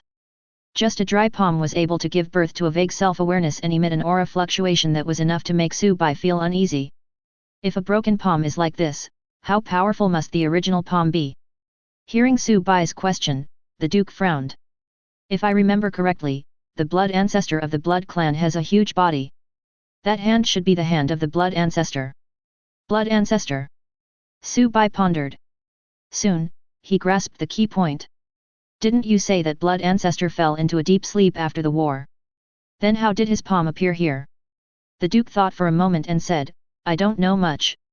Those evil blood humans back then told me that as the first blood of the Blood Clan, his strength is very strong.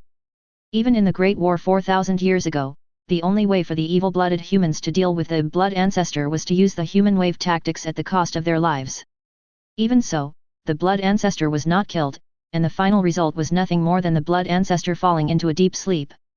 As for why his limbs are here, I have no idea. The Duke told Subai what he knew.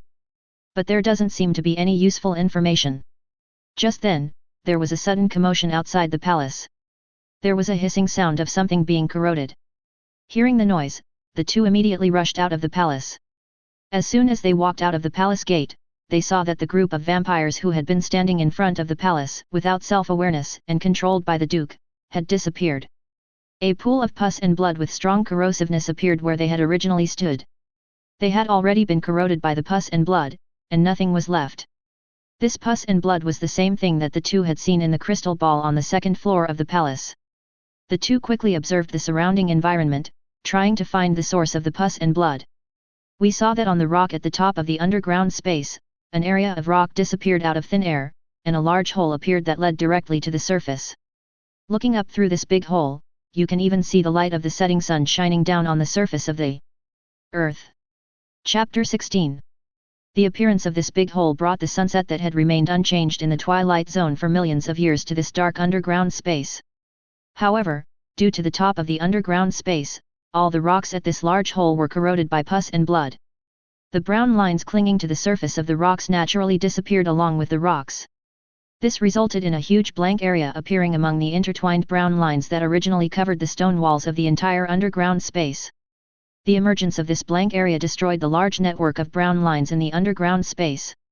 At this time, all the brown lines in the entire underground space were slowly dimming and no longer emitting an ochre-colored light. This shows that they have lost their power to suppress the vampires. Oh no! They found a way to destroy these brown lines.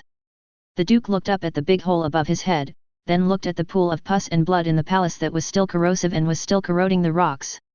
He looked not good. Subai also looked up. Suddenly he discovered that many dark shadows appeared in the light coming down from the big hole above his head. He looked closely and found that they were actually many vampire warriors. These vampire warriors had a traction rope 2 fingers thick tied around their waists and descended quickly.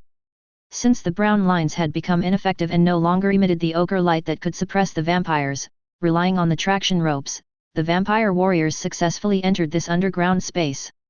Get ready for battle, they are coming. The Duke also noticed the situation above his head and made a gesture. Bring me my weapons. No one responded. The Duke then realized that including his own pitch-black sword, all the unconscious vampires under his control were completely corroded by the pus and blood that fell from the sky. With no other options, he had to return to the palace and fetch a similar pitch-black sword from the armory on the 3rd floor. After getting the weapon, the Duke left the palace and prepared to meet the enemy together with Subai. When he returned, he just happened to see that the Blood Clan warriors who fell from the sky untied their traction ropes about 10 meters above the ground, jumped down from the heights, landed steadily on the ground, and launched an attack on the palace. And in the big hole above, vampire warriors were still constantly descending and entering this underground cave through traction ropes. At this time, Subai was standing in front of the palace, holding a spear in his hand. The Duke immediately stepped forward and joined the battle. When he got closer, the Duke found that next to Su Bai was a gadget he had never seen before. Click, click. Facing the oncoming vampire warriors, the portable sentry turret quickly transformed and unfolded, and began to spit out flames at the vampire warriors rushing towards the palace. Da-da-da-da. Amid the rhythmic firing of 5 rounds per second from the portable sentry turret, the vampire warriors who were rushing towards the palace stalled and fell down one after another like wheat being cut. The few vampire warriors who broke through the fire blockade and came to the front of the palace were easily dealt with by Su Bai and the Duke, who were holding weapons. However, just as the two of them dealt with one group of vampire warriors, the next group of vampire warriors landed and launched another attack. Never stopped. 10 minutes later, more and more vampire warriors are entering the underground space.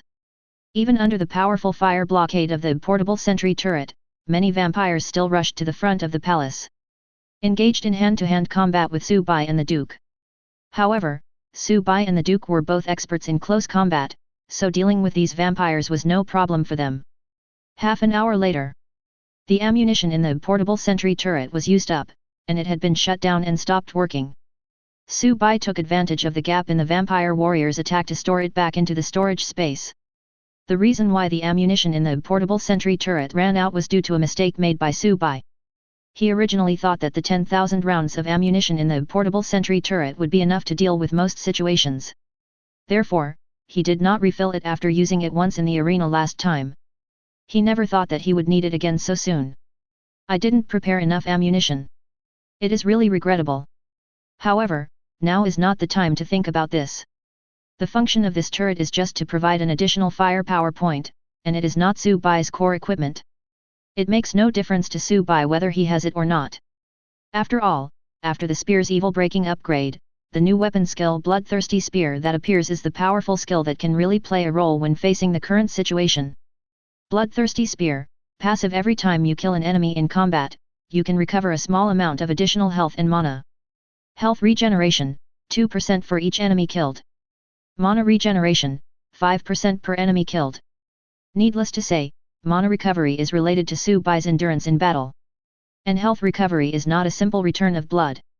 When the health value is restored to 100%, the health value will be restored again. This recovery will be converted into the purest energy to replenish the body's physical consumption. At the same time, speed up the recovery of physical injuries. With this skill, Su Bai is least afraid of the current human wave tactics. It can even be said that this is his home court. At this moment, although the portable sentry turret was turned off, it also caused the corpses of vampire warriors to pile up in front of the palace. Even so, there was still a steady stream of vampire warriors falling into this underground space from the big hole at the top and joining the battlefield in front of the palace. An hour later. Puff. On the battlefield, Su Bai dodged the attack of a vampire warrior and stabbed the evil breaking sword with an icy blue light into his body. The ice crystals shattered. The upper body of the vampire warrior disappeared immediately. The remaining lower half of his body collapsed to the ground helplessly. On Su Bai's side, he received several tips from the Court of Origin. 5%. 1198/122722%. 475/475100%. It is detected that your current health is 100%. This recovery has been converted into energy to replenish your physical strength. Just like that, an hour had passed since the battle began, and Su Bai was still energetic, without any sign of fatigue. On the other hand, the situation was quite different for the Duke, who was fighting alongside him. Even though Su Bai was trying to share the pressure with him, the Duke was already a little out of breath after an hour of fighting. However, this is already an amazing performance. At the beginning of the battle, Su Bai discovered through detection skills that the physical attributes of these vampire warriors were all above 20 points. Each one came close to the original Earl Carter Morse. However, the inheritance of titles within the Blood clan is fixed and is passed down through blood. This means that even if these elite vampire warriors live out their long lives as immortals, they will not be able to obtain even the lowest title of Baron. You will be the lowest and most ordinary lower-level vampire for your entire life. Sent to the battlefield. The fighting continues. Chapter 17. The battle continues, and the vampire warriors seem endless. Zhang. Bang. Su Bai held the spear horizontally in his left hand, blocking the sharp blade of a vampire warrior in front of him. He then clenched his right fist and punched him in the chest. Click, click. The sound of bones breaking was heard. Su Bai's punch went straight through the vampire warrior's chest, shattering his heart. Blood gushed out of the vampire warrior's mouth and nose. He hung on Su Bai's arm, twitched twice, and then became motionless. Su Bai threw the dead vampire warrior in front of him, slightly blocking the footsteps of the vampire warriors who continued to rush up from behind. Taking advantage of this opportunity, Su Bai picked up the sharp blade dropped by the vampire warrior and threw it in the direction of the Duke. Puff! The sharp blade pierced into the flesh, piercing through a vampire warrior who wanted to attack the Duke from behind, but its momentum was still unabated and it pierced into the abdomen of another vampire warrior behind him before it stopped.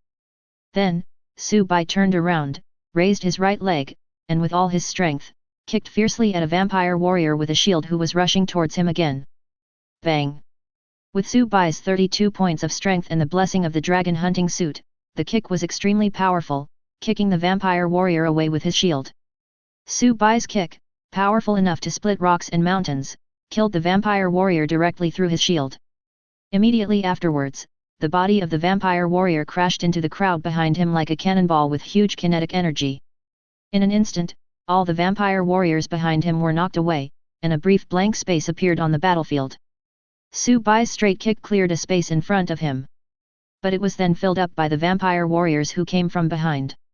Looking at the Blood Clan warriors rushing up again, Su Bai thrust out the spear in his left hand that glowed with an ice blue light. The vampire warrior at the front tried to raise his weapon to block the shot, but was immediately shattered by the ice crystals. Blood and flesh splattered. Afterwards, the tip of Poxy's spear pierced through 3 vampire warriors at the back before it stopped just barely because of the lack of length. At this moment, the vampire warriors on both sides of Su Bai also surrounded him. Upon realizing the situation, Su Bai quickly switched the evil breaking sword in his left hand to his right hand. Then, he wielded the evil breaking sword with 3 corpses of vampire warriors hanging on it in his right hand and swept it to the right. The moment the sweeping Poxy came into contact with the vampire warrior on the right, inertia caused the 3 corpses on the gun barrel to be torn apart and fall to the ground. Immediately afterwards, Poxy continued to hit the group of vampire warriors rushing up from the right, directly cutting off the bodies of a large number of vampire warriors. In an instant, broken limbs flew everywhere and blood splattered everywhere. These vampire warriors died without even having time to scream. At the same time, Su Bai stretched out his left hand, grabbed the arm of a vampire warrior on the left who was slashing with a weapon, and bent it backwards. Click, click. In an instant, there was a teeth-grinding sound of bones breaking. The vampire warrior let out a scream. His left hand loosened and he dropped the weapon.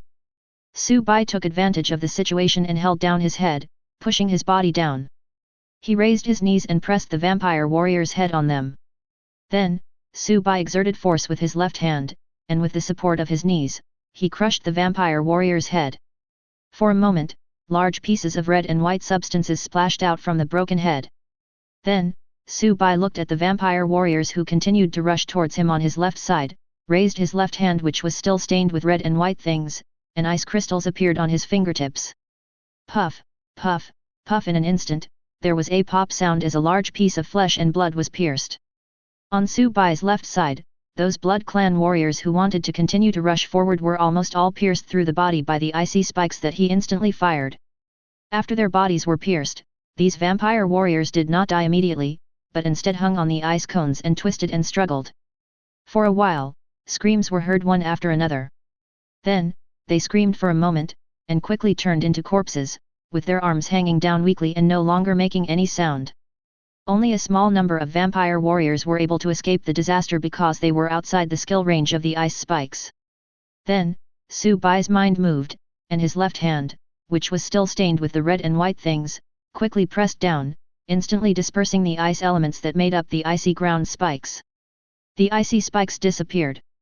The corpses that were originally stuck on the icy spikes all fell to the ground. The ground around Su Bai was already stained with blood. And there are still vampire warriors rushing from behind.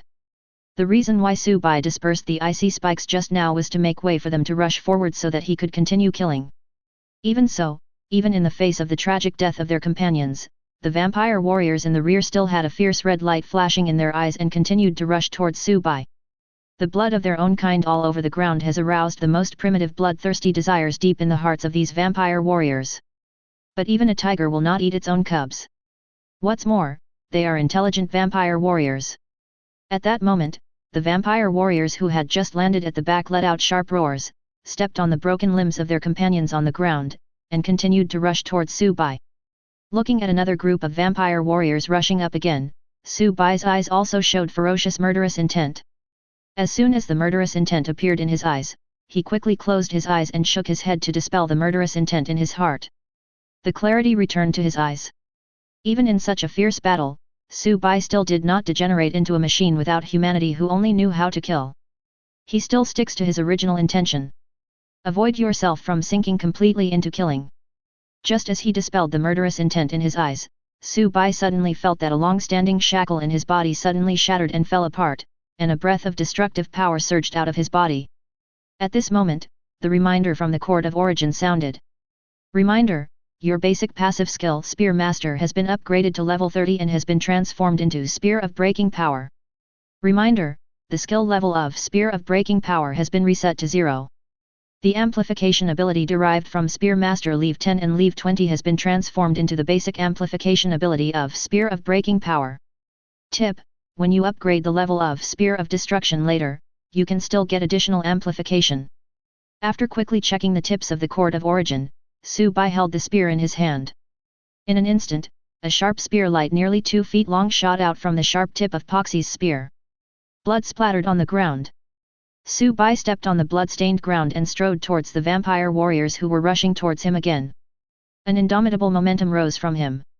Su Bai clenched the Poxy in his hand and thrust it forward. Gun's heart, breaking the momentum. Boom! A sonic boom occurred and the air waves spread. This powerful thrust directly created a sonic boom. Afterwards, blood rained down in this underground space. When Su Bai made this straight stab, he suddenly had an epiphany. No matter it was the training that Ariel had given him before, or Su Bai's own insights from fighting for life and death with various strong men in the arena. The moment he realized his true intention, the spear skills that had accumulated in his body for a long time burst out at this moment. Thus, a technique he created himself, Heart of the Gun, breaking the momentum, was born.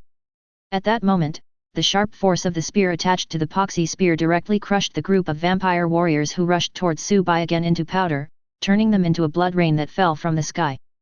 About the battle scenes described in this chapter. Do you think it's a bit too bloody? Feel free to leave your comments here. Chapter 18.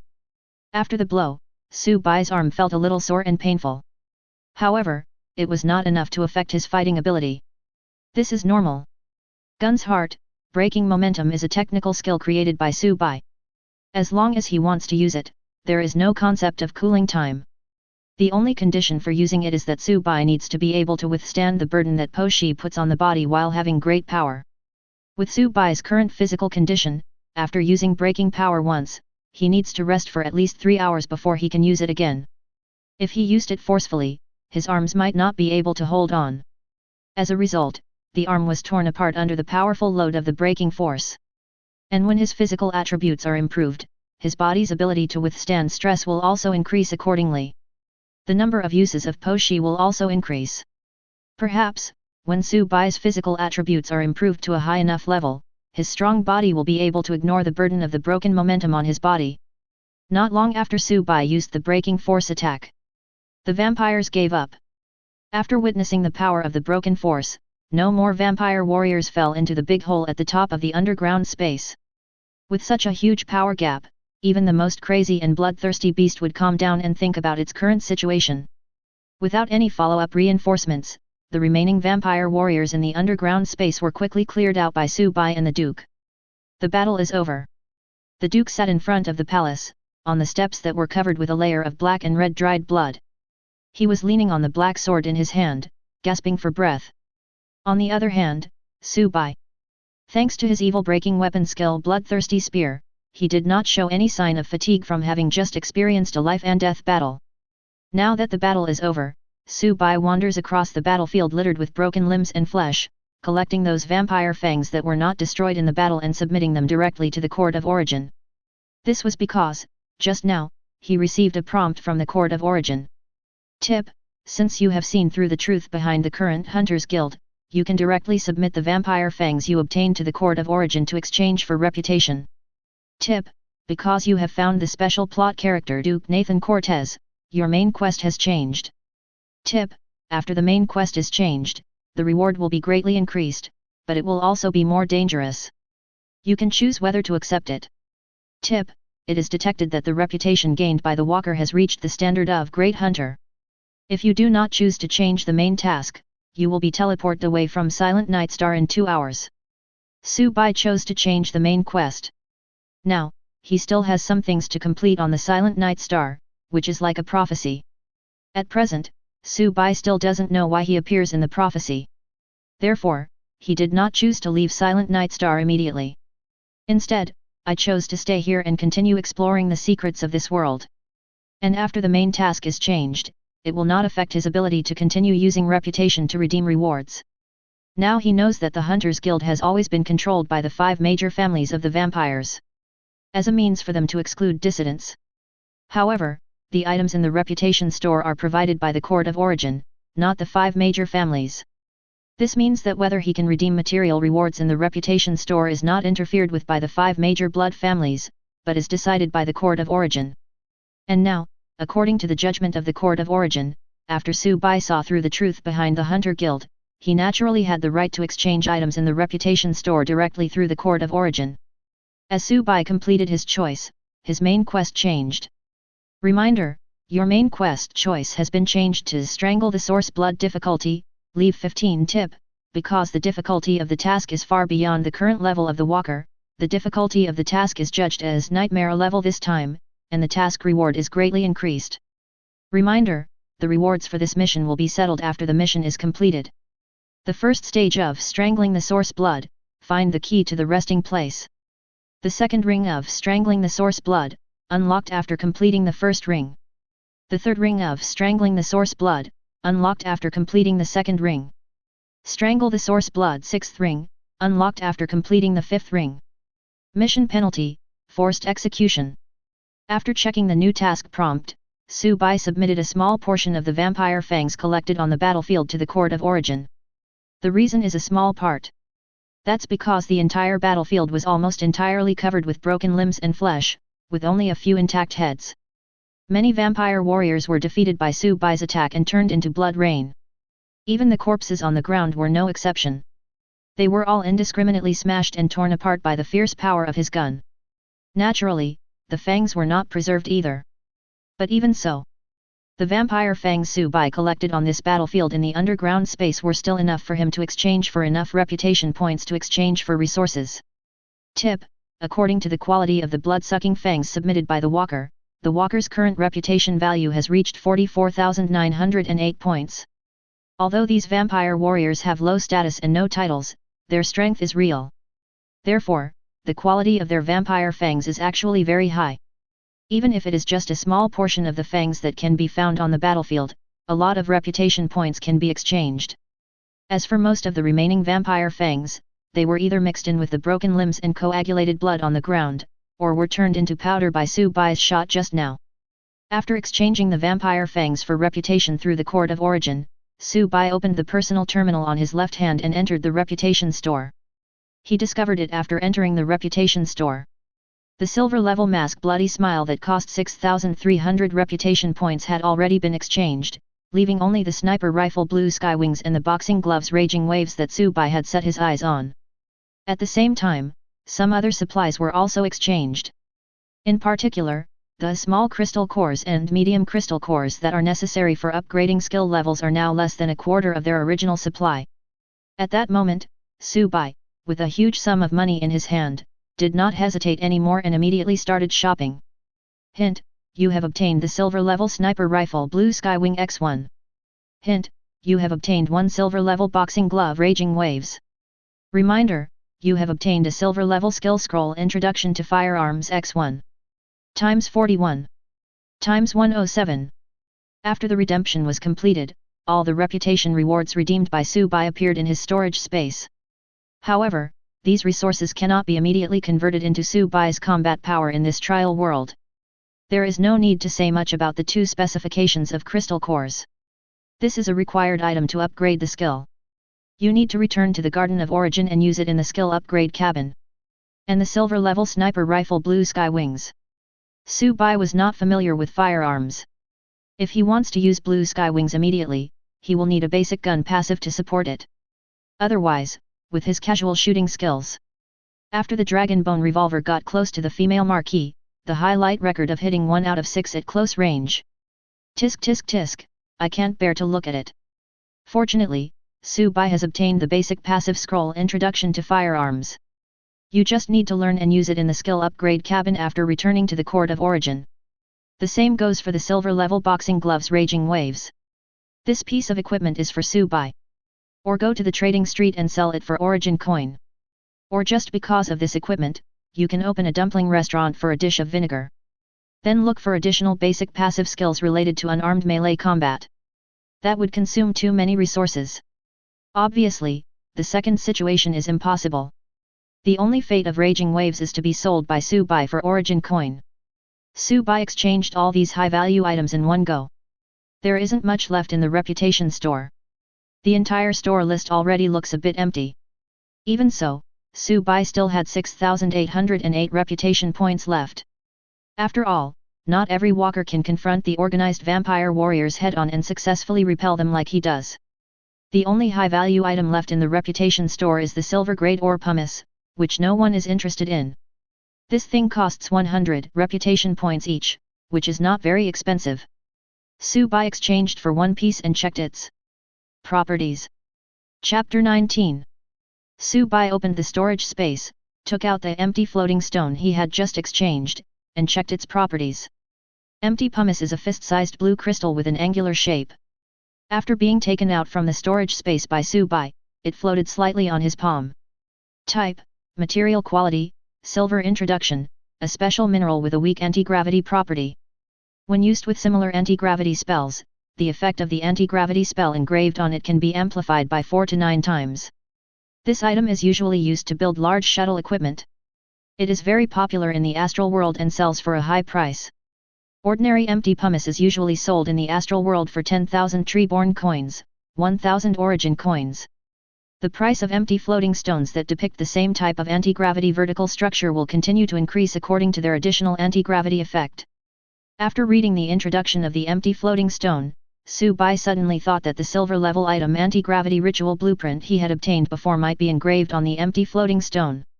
The anti-gravity spell blueprint is somewhat special. It is different from the technique drawings that can be learned directly in the skill upgrade cabin. It cannot be learned in the skill upgrade cabin, but Su-bai needs to carve the formula recorded on this drawing on the carrier himself. The technique recorded on this drawing is currently too complicated for Su-bai. With Su-bai's current intelligence attribute of 38 points, he would feel dizzy if he just looked at the blueprint for a while. Su-bai estimated that he had to raise his intelligence attribute to at least 45 points before he could properly understand the anti-gravity formula recorded on the blueprint. After reading the introduction information of the empty floating stones, Su-bai bought all the remaining 45 empty floating stones in the reputation store in one go. This kind of ore that no one cares about may be the most valuable item in the reputation store.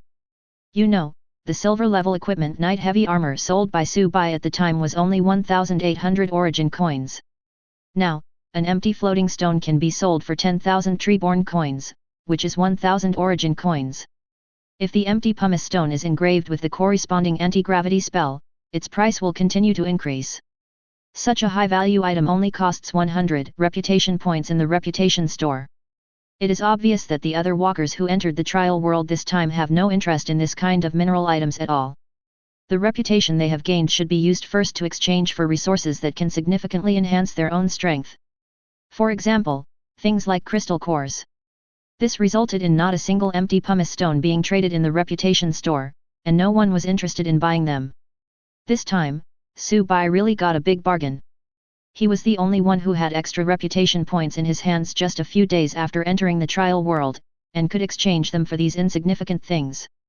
Anyway, Su-bai currently has an additional 6,000 reputation points. These reputation points will disappear at the end of the trial, so it's a waste if you don't use them. Just think of it as a no-cost investment. When Su-bai has the ability in the future to carve the techniques recorded in the anti-gravity technique drawings on the floating stone, The price of these empty pumice stones will continue to increase. For Su Bai, who only needed to pay some useless reputation to exchange for empty floating stones, this was simply a huge profit without any investment. Now, when he looked at the empty pumice, his eyes were full of dollar, money, symbols. After putting away the floating stone, Su Bai took out the silver-level boxing gloves Raging Waves and the silver-level sniper rifle Blue Sky Wings that he had just obtained and checked their properties. This is a pair of metal boxing gloves. The blue-green metal wraps the entire body of the gloves, and there are spikes similar to brass knuckles installed on the knuckles, flashing a cold light. Equipment name, Raging Waves type, weapon, glove quality, silver durability, 54/54 attack, 45 equipment effect, increases melee penetration by 25%. Equipment skill 1, Power of the Sea. Power of the Sea, active, consume 75 mana to activate this skill and enter the Power of the Sea state. In this state, attack speed increases by 20%. And each attack has a 5% chance of paralyzing the enemy for 2 seconds. Power of the Sea Waves lasts for 9 minutes. Cooldown time, 27 minutes. Equipment skill 2, Evil Waves. Rise. Surge of the Evil Wave, active, consume 200 mana points to activate this skill, and strike a punch with the power of the Evil Wave at the enemy in front. Causes damage to the enemy equal to 30 plus current attack attribute times 1 plus current strength attribute times 1.5. Cooling time, 1 hour. Introduction. Listen, this is the roar of the sea. The equipment attributes of Raging Waves can be said to be among the best in the silver tier. The equipment effect of increasing melee penetration by 25% alone is powerful enough. Su Bai before his Spear Master transformation into Spear of Breaking Power. He spent a lot of resources to upgrade Spear Master to level 20, but it only increased the melee penetration effect by 20%.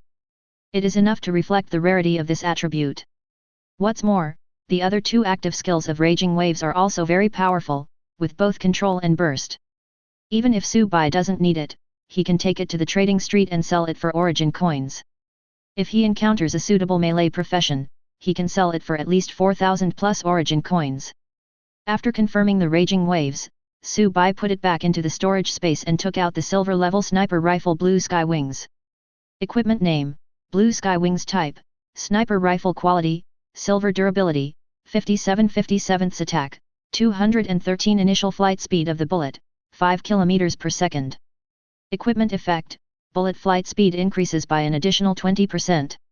Equipment skill 1, Blue Sky Azure Sky, consumes 200 mana points to activate this skill. After locking onto an enemy target for more than 3 seconds using the Blue Sky Wings built-in 418x stepless zoom, the next bullet fired will have an additional tracking effect. Cooling time, 30 minutes. Equipment skill 2, Blue Wing Smash. Green Wing Smash, consumes 150 mana points and adds an additional green wing effect to the next bullet fired. The next attack will have additional damage equal to speed attribute times 1.7 plus intelligence attribute times 0.9. Cooling time, 10 minutes. Tip, Equipment Skill 1 and Equipment Skill 2 can be activated at the same time. Introduction, Wings of the Blue Sky. The Blue Sky. Blue Sky Wings is a heavy sniper rifle that is 173.4 cm long and full of futuristic technology. Almost as tall as Su Bai. It has a streamlined blue gun body. Several white magnetic restraint lines are located on its gun body and barrel. Judging from its appearance alone, it is somewhat similar to the laser weapons in Star Wars. In fact, it is an electromagnetic kinetic energy sniper rifle. Since the Blue Sky Wing uses electromagnetic propulsion, there is no need to worry about the gun body overheating. Therefore, the Blue Sky Wings can use exclusive 27.6 mm heavy armor-piercing bullets. If a bullet of this caliber hits your body, it would be more than just bruises. It's a problem of pieces here and there. There will be more in the evening, you can click to urge for more. Chapter 20. After collecting the materials exchanged from the reputation store, Su Bai took another look at the changed main task prompt, walked towards the Duke sitting on the steps of the palace, and asked, "Have you ever heard of the sleeping place?" "I've heard of it. When I was still in the Thorn family, I heard of this place." The Duke looked a little lonely, and some bad memories came to his mind. It is said that the resting place is in the deepest part of the largest underground city of the vampires, the holy city of Kalkstick. However, for some unknown reason, the holy city has been abandoned for a long time. "Are you looking for a resting place? I can take you to the holy city." I've been there once and saw the deserted holy city. Thank you. Seeing the Duke's somewhat depressed expression, Su Bai didn't say much, but just thanked him. A moment later, the two climbed up the stone wall of the underground space with their bare hands to the high passage where Su Bai came from and walked in. With their physical fitness, climbing this height is no problem at all. Soon, they walked out of the fork in the road with the murals and came to the original three-way intersection. Here, the Duke said, pointing to two other forks in the road. After entering an underground city from any of these two forks, you can go to the holy city of Kalkstick through the fast passage built by the vampires in the underground city, which connects the entire underground vampire city in the Twilight Zone. If I remember correctly, I saw in the crystal ball that your companions took these two forked roads to enter the two underground cities for reconnaissance, right? Then I'm afraid I have to tell you some not-so-good news. The Duke continued. Even if your companions are not discovered by the vampires in the dungeon during the reconnaissance, they will be secretly executed after returning to the Hunters Guild. You know the reason.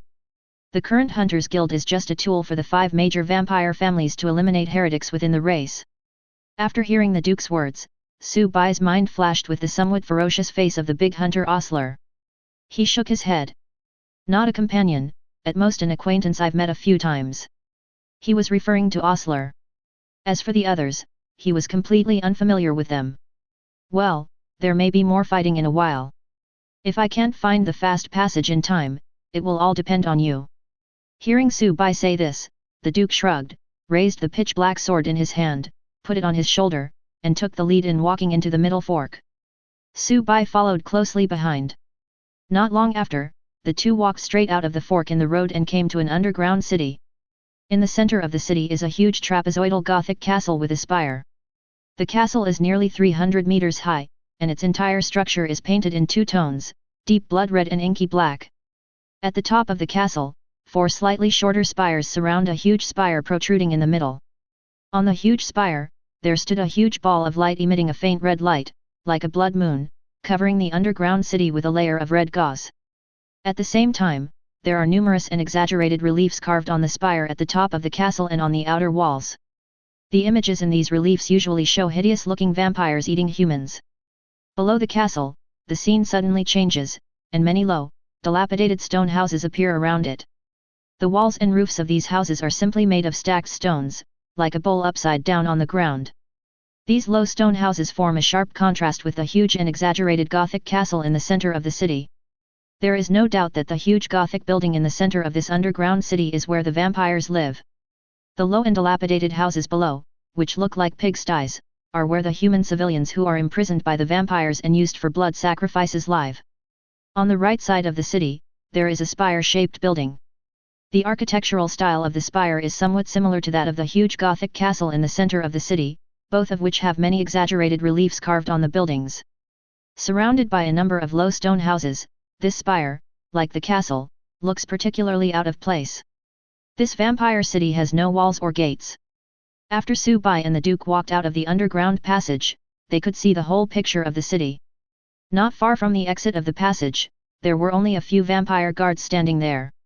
Just think of it as a doorman. Behind them was a wooden frame with a bronze bell for signaling messages hanging on it. At this time, they had already discovered Su Bai and the Duke who had just walked out of the underground passage. However, after seeing the two men, these vampire guards behaved uncharacteristically and did not attack them. Instead, they kept retreating while trembling. Obviously, Su Bai's notoriety for killing people in the previous battle has spread throughout this underground city. Perhaps, these vampires will give him some outrageous nicknames such as Spear Death and Vampire Killer. After seeing Su Bai and the Duke holding weapons, several vampire guards immediately retreated. At the same time, he nervously watched their every move. Su Bai rushed forward quickly, trying to silence the vampire guards and not give them a chance to raise the alarm. If you kill all enemies who discover you when you sneak in, you will not be exposed. The Duke followed Su Bai and looked around, looking for the entrance to the fast lane in the city. The architectural style of the vampires was the same, and the Duke had used the fast lane many times before. Currently, he is looking for buildings of similar shape in the city. Soon, his eyes lit up and he quickly ran towards Su Bai. Just at this moment, something unexpected happened ahead. I saw a vampire guard running back quickly, trying to ring the bronze bell behind him to sound the alarm. Seeing this, Su Bai immediately raised his hand, and just as an ice blue light flashed in his hand, he was suddenly pushed down by the Duke, who rushed up from behind.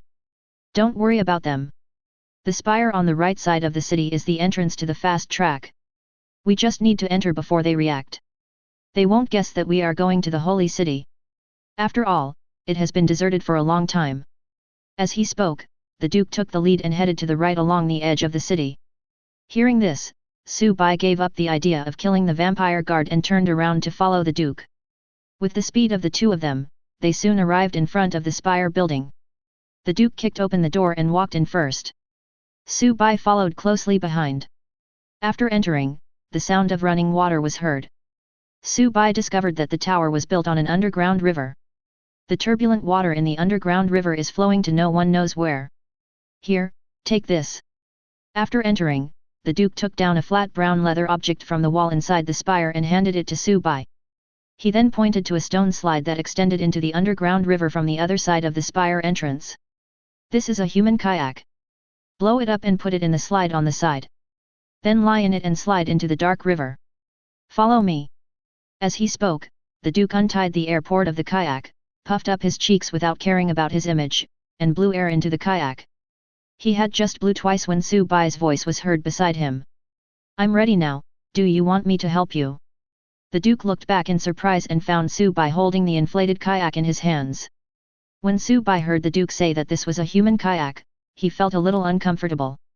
Therefore, he relied on his talent as elemental apostle to have a keen sense of natural elements and mobilized the wind element in the surrounding space at the cost of consuming a little mana.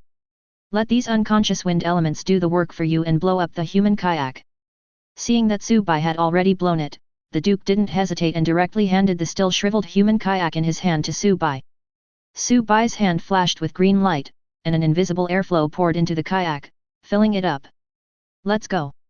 Su Bai returned the kayak to the Duke and signaled him to take the lead. Taking the kayak, the Duke turned around, put the blown-up kayak into the slide on the other side of the spire entrance, and lay down in it. With a whoosh, it followed the slide into the underground river, and floated away into the distance under the push of the rapid current of the underground river. Su Bai followed the Duke's example, entered the underground river, and floated away. This is the third update today. Everyone should go to bed early after reading this. Chapter 21.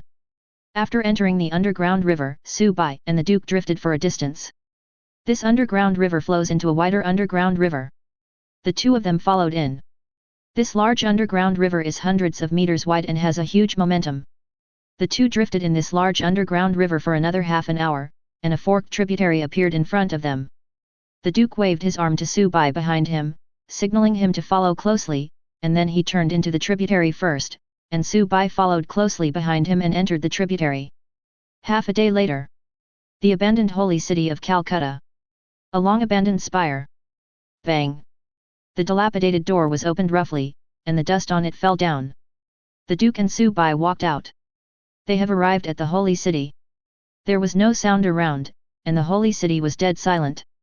On the ceiling of the underground space where the holy city is located, there are many glowing vines hanging down, providing faint lighting for the holy city. Unlike previous vampire cities, there are no vampire buildings with exaggerated shapes in the holy city. Perhaps because of abandonment, there are only collapsed ruins here. Except for a triangular altar about 20 meters high in the center, it is relatively intact. I haven't been here for a long time. It looks like it's still the same. Nothing has changed. I'm afraid these vampires would never have thought that we didn't go to their other important cities through the underground river, but came to the long-abandoned holy city. Looking at the dilapidated scene of the holy city in front of him, the Duke pointed to the triangular altar in the center of the holy city. The path leading to the resting place is said to be under the triangular altar. From there, you can reach the deepest part of the holy city. Soon, the two arrived under the triangular altar. The area surrounding the altar was filled with human bones.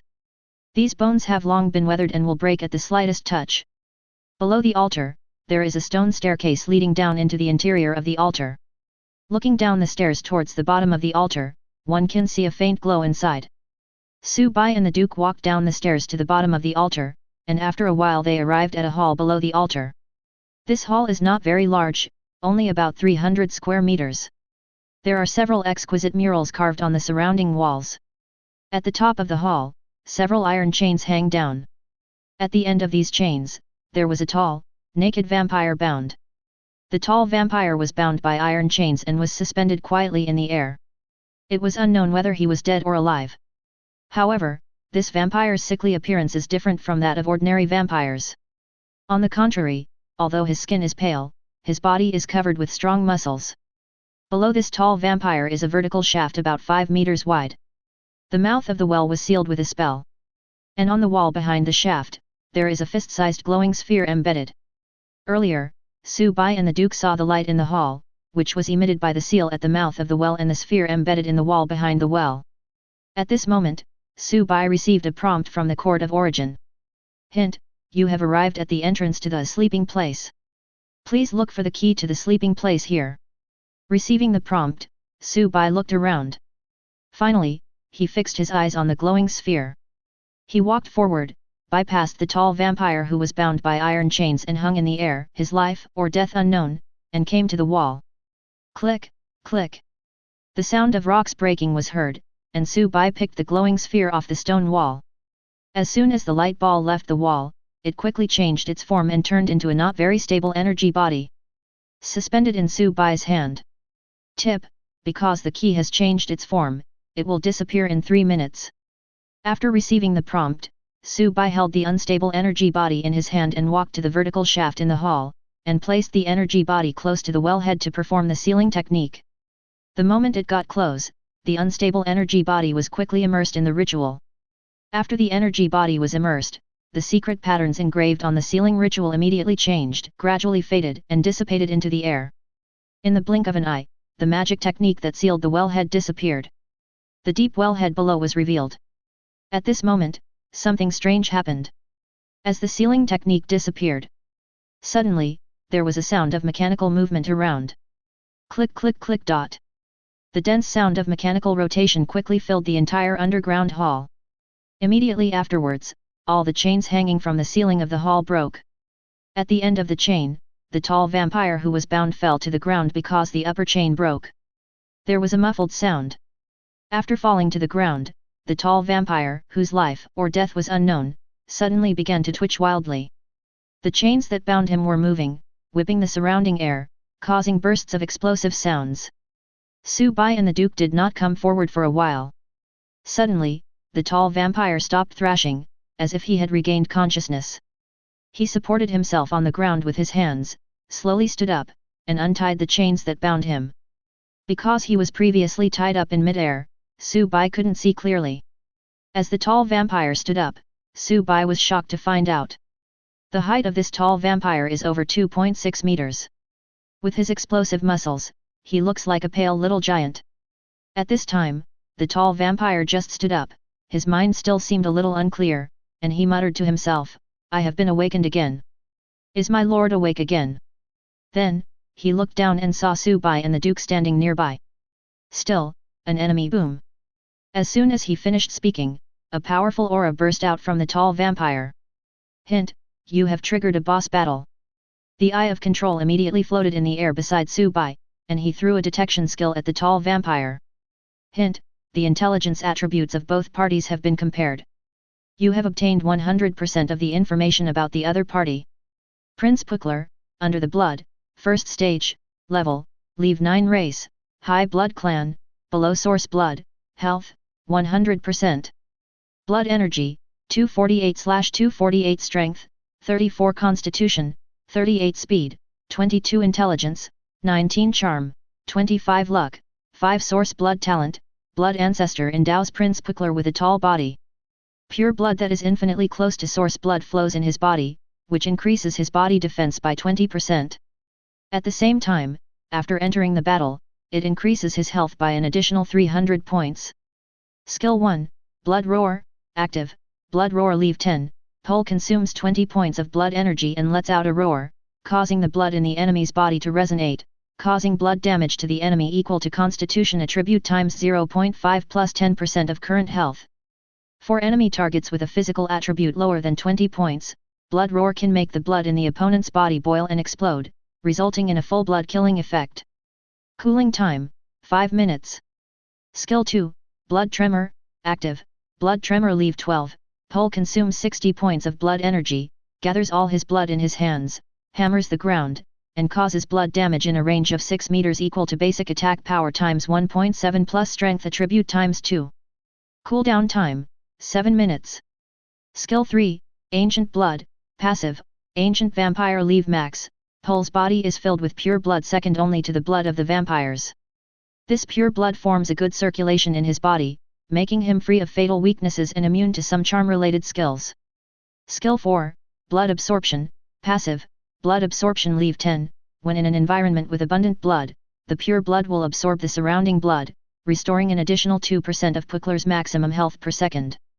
Skill 5, Prince's Authority, Active, Prince's Authority Leave 15, consumes all current blood energy, Puckler enters the crowned prince state, and the pure blood in the body is fully activated. In the next 50 seconds, all his attributes, except luck, are improved by 20%, and each attack will carry blood damage of 5% of his maximum health. After the skill duration ends, Pole will enter a short period of weakness due to the depletion of blood energy in the body. Cooling time, 36 hours. Skill 7, Close Combat Master, Passive, Close Combat Master Leave 14, Pole is proficient in close combat, and his melee damage is increased by 14%. Leave 10 additional bonus, increase attack power by 15%. What do you think of this arrangement of character skills? Compared to the previous one. You can tell the author what you think here. Chapter 22. Intruders, disturbing my lord's sleep, die. After the powerful aura exploded, Pole stood up and roared. He exerted force with both feet, cracks appeared on the ground, and his huge body instantly rushed towards Subai and the Duke. As he ran, boiling blood smoke rose from the prince's hands, which were bigger than wash basins. He exerted force with his feet again and flew into the air. This time, as he jumped up, he stepped on the ground and created a shallow pit of half a meter in diameter. In midair, Pole clenched his fists, and the boiling blood smoke on his fists drew a clear mark in the air, aiming at Subai and the Duke, and smashing down. Faced with the powerful oppressive attack, Subai and the Duke did not dare to delay and quickly jumped back. Boom! After a loud bang, Pole's blow hit the place where Subai and the Duke had previously stood. A bloody shock spread to the surroundings. The whole hall shook. Not far away, after dodging Pole's oppressive attack, Subai looked carefully and found that a deep pit about 1 meter deep appeared where he had been standing before. Within a 6-meter radius around the deep pit, the ground subsided to varying degrees. With one blow, Puckler actually smashed the hard rock ground within the attack range into a dent. What kind of monster is this? Not far from Subai, the Duke holding a pitch-black sword exclaimed. He did not recognize the Blood Prince in front of him. According to the information known to the Duke, the 12 princes of the Blood Clan had died 4,000 years ago. Judging from the current situation, there may be some unknown secrets involved. Be careful, this is the prince. Subai spoke up to remind the Duke. Prince? Haven't they already? The Duke was interrupted again before he could finish his words. Pole had risen from the smoke and dust and was rushing towards him. Upon seeing this, the Duke immediately clenched the black sword in both hands, and black stripes appeared on his body. The appearance of these black stripes made the Duke's momentum rise sharply. This is a fighting style unique to evil-blooded humans, using dark patterns to strengthen themselves. The next moment, the Duke with dark patterns on his body did not dodge or evade, but tightly grasped the black sword in his hand, met Puckler who was rushing towards him, and slashed down with the sword. And Pole, who was like a little giant, clenched his fists and struck at the Duke. Boom! After a loud bang, the finger bones of Puckler's right hand that he had used to attack the Duke were twisted and broken, and pure blood emitting a faint silver glow flowed out. This was caused by the dark sword in the Duke's hand. The Duke who had injured him was now flying backwards, hitting the wall, sliding to the ground, spitting blood and trying to get up with the help of the ground. The black sword in his hand fell to the ground not far away. Just as Puckler was about to continue chasing the Duke, he felt a pain in his calves. Both of his calves had been pierced by an ice spike. At this time, Subai had successfully flashed behind the Duke under his cover, leaped into the air, gathered strength for a strike, and stabbed out with a spear. Gun's heart, breaking the momentum. Boom! The next moment, the sharp force of the gun instantly shattered the right half of Pole's upper body, blasting it into a blood mist that filled the surroundings. Pole's health was instantly emptied by Subai by 70%. After the right half of his upper body disappeared, Pukler did not die immediately.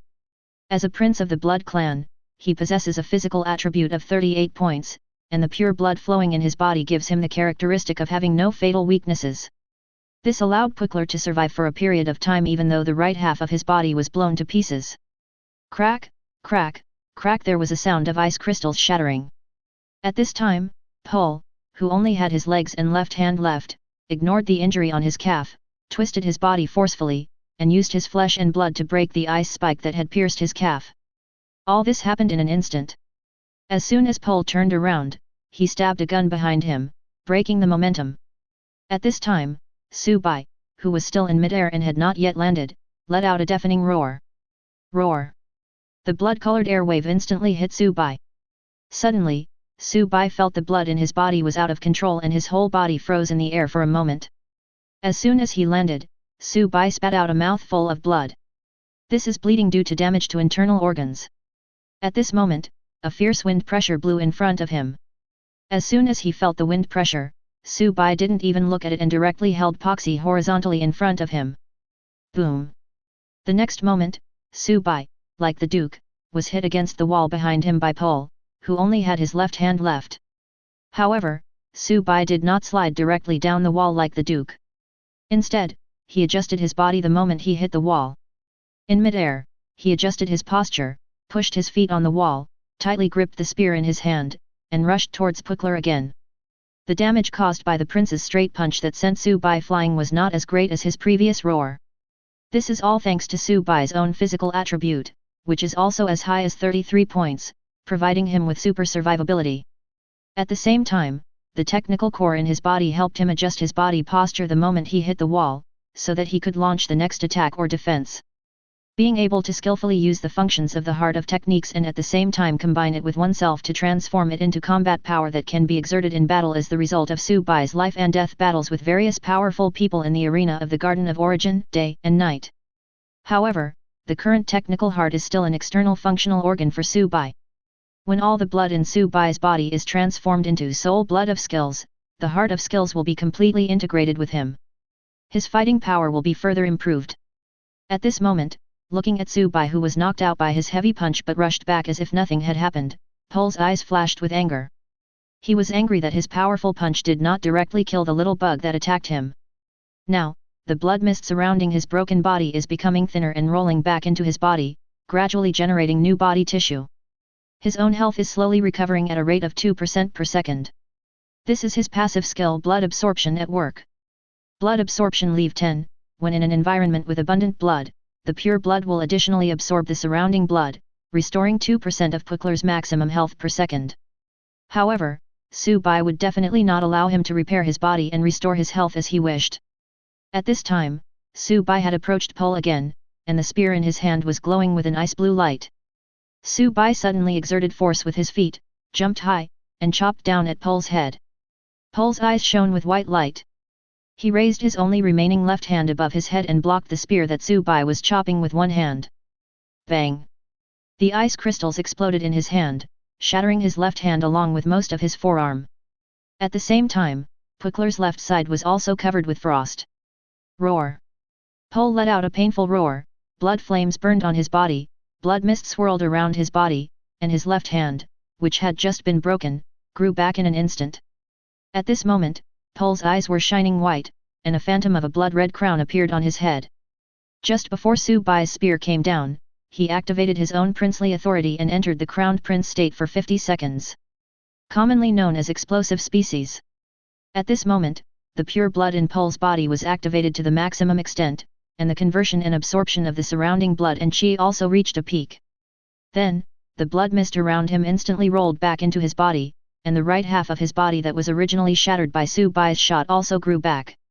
At the same time, all attributes are increased by 20%, except luck, and each attack carries a buff of 5% of the maximum health. A terrifying feeling of oppression instantly erupted from him. Seeing that the first attack failed, the opponent also entered a state of explosiveness.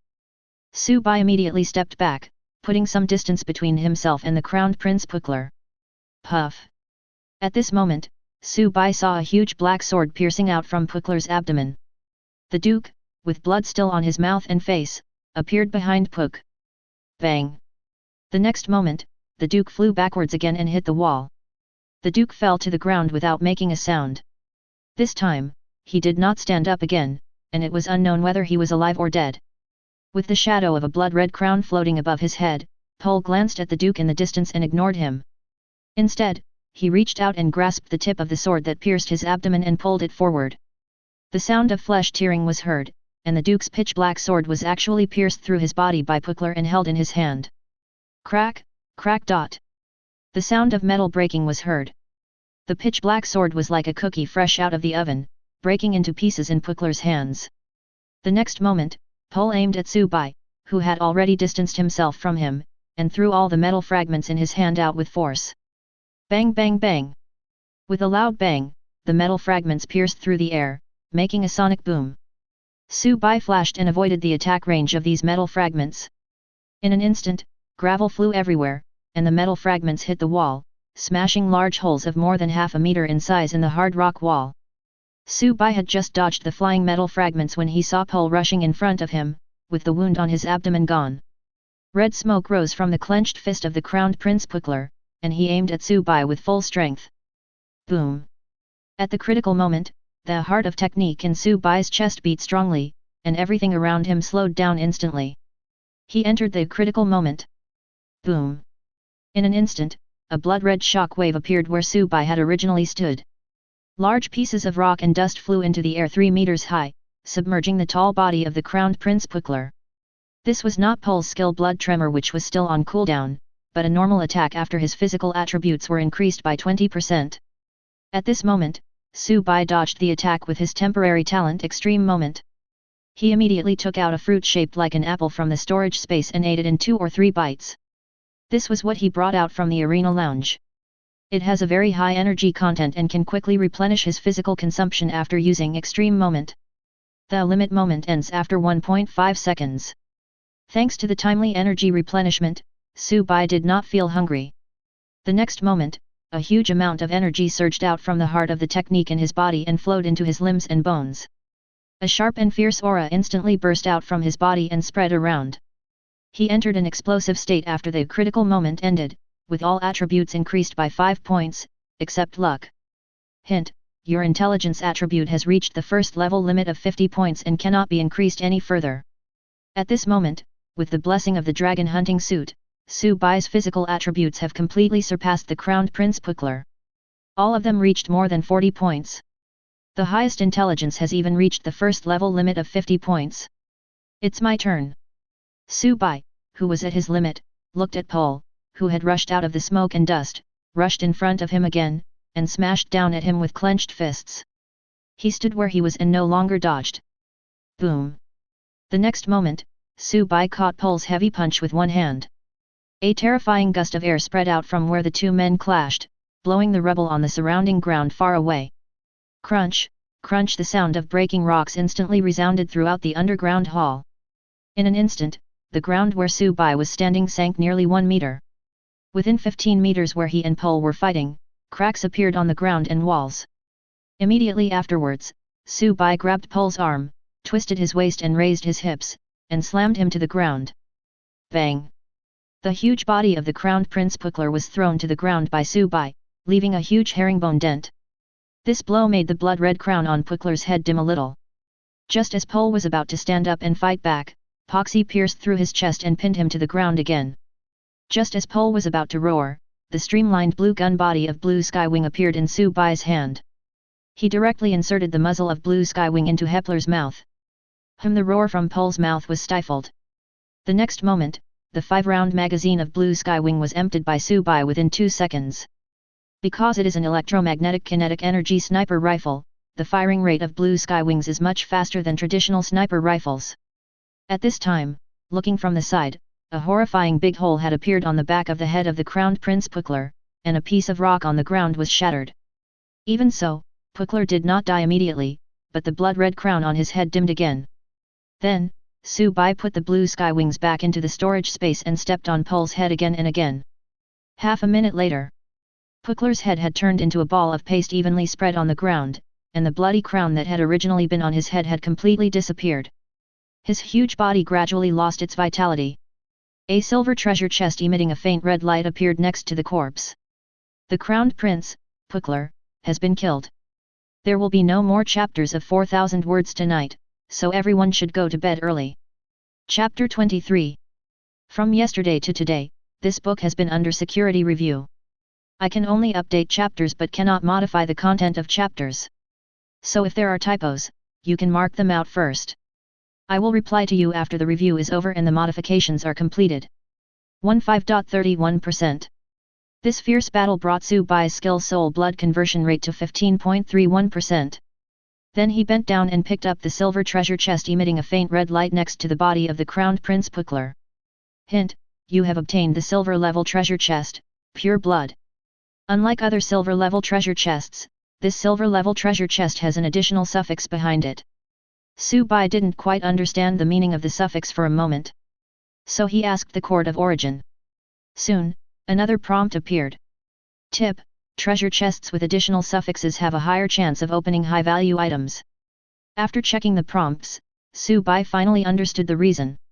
Generally speaking, since the probability of opening high-value items is higher, the value of this treasure chest with a special suffix is higher than that of an ordinary treasure chest without a suffix. After collecting the silver-level treasure chest. Pure Blood dropped by the crowned Prince Puckler, Su Bai walked to the wall on one side of the underground hall, came to the Duke, whose life or death was currently unknown, and checked on his condition. At this time, the Duke was in a coma. The dark patterns used in the previous battle had not faded away and still covered his body like a spider web. Su Bai did a simple check on the Duke and found that he was actually fine, but just unconscious after a serious impact. However, it is still unknown when the Duke will wake up. Su Bai couldn't just wait here for the Duke to wake up. So Su Bai laid the Duke flat, took out a piece of his own clothing from the storage space, folded it into a pillow shape, and placed it behind the Duke's head. He also used the evil breaking technique to carve a line of words on the rock next to him, informing him that he had taken the lead. After doing all this, Su Bai came to the vertical shaft in the center of the hall, cut off several chains still wrapped around it, and jumped in. Relying on the gliding state provided by the Dragon Hunter cloak, Su Bai slowly fell into the well. The shaft was extremely deep, and after falling for 15 minutes, Su Bai still hadn't reached the bottom. Half an hour later, he still hadn't reached the bottom. An hour later, it still hadn't reached the bottom. 5 hours later, he was still falling. At this moment, he vaguely felt that he seemed to have passed through a thin film. Half a day later, Su Bai finally landed along the vertical shaft. At this moment, the space he was in was dark. Su Bai took out a piece of lighting equipment from the storage space and turned it on. A small and cramped underground house appeared in front of him. This house is only about 15 square meters.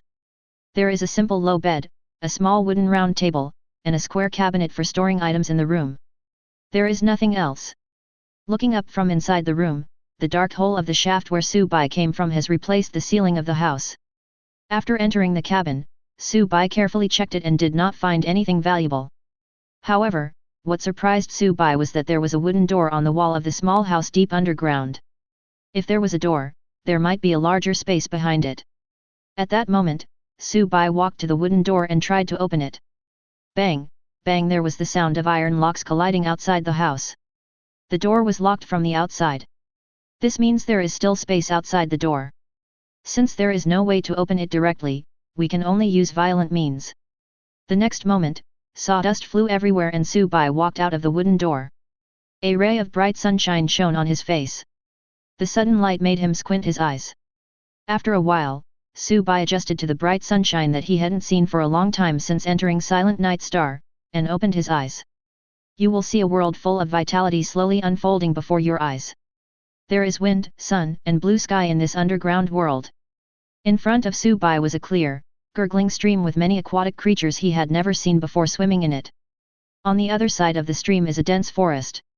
From time to time, the sounds of animals could be heard in the forest. Continue looking into the distance, and a snow-capped mountain appears in sight. He seemed to have left the Silent Night Star and came to another world. Just then, the prompt of the Court of Origin appeared. Hint: the sleeping place is an independent and different space located inside the Silent Night Star. You can enter it through the space membrane at the junction. Tip: there is more than one space membrane, please find it yourself. Reminder, the second round of the main quest Strangle the Source Blood has been opened. The second round of Strangling the Source Blood, please arrive at the foot of the Holy Mountain within 2 days.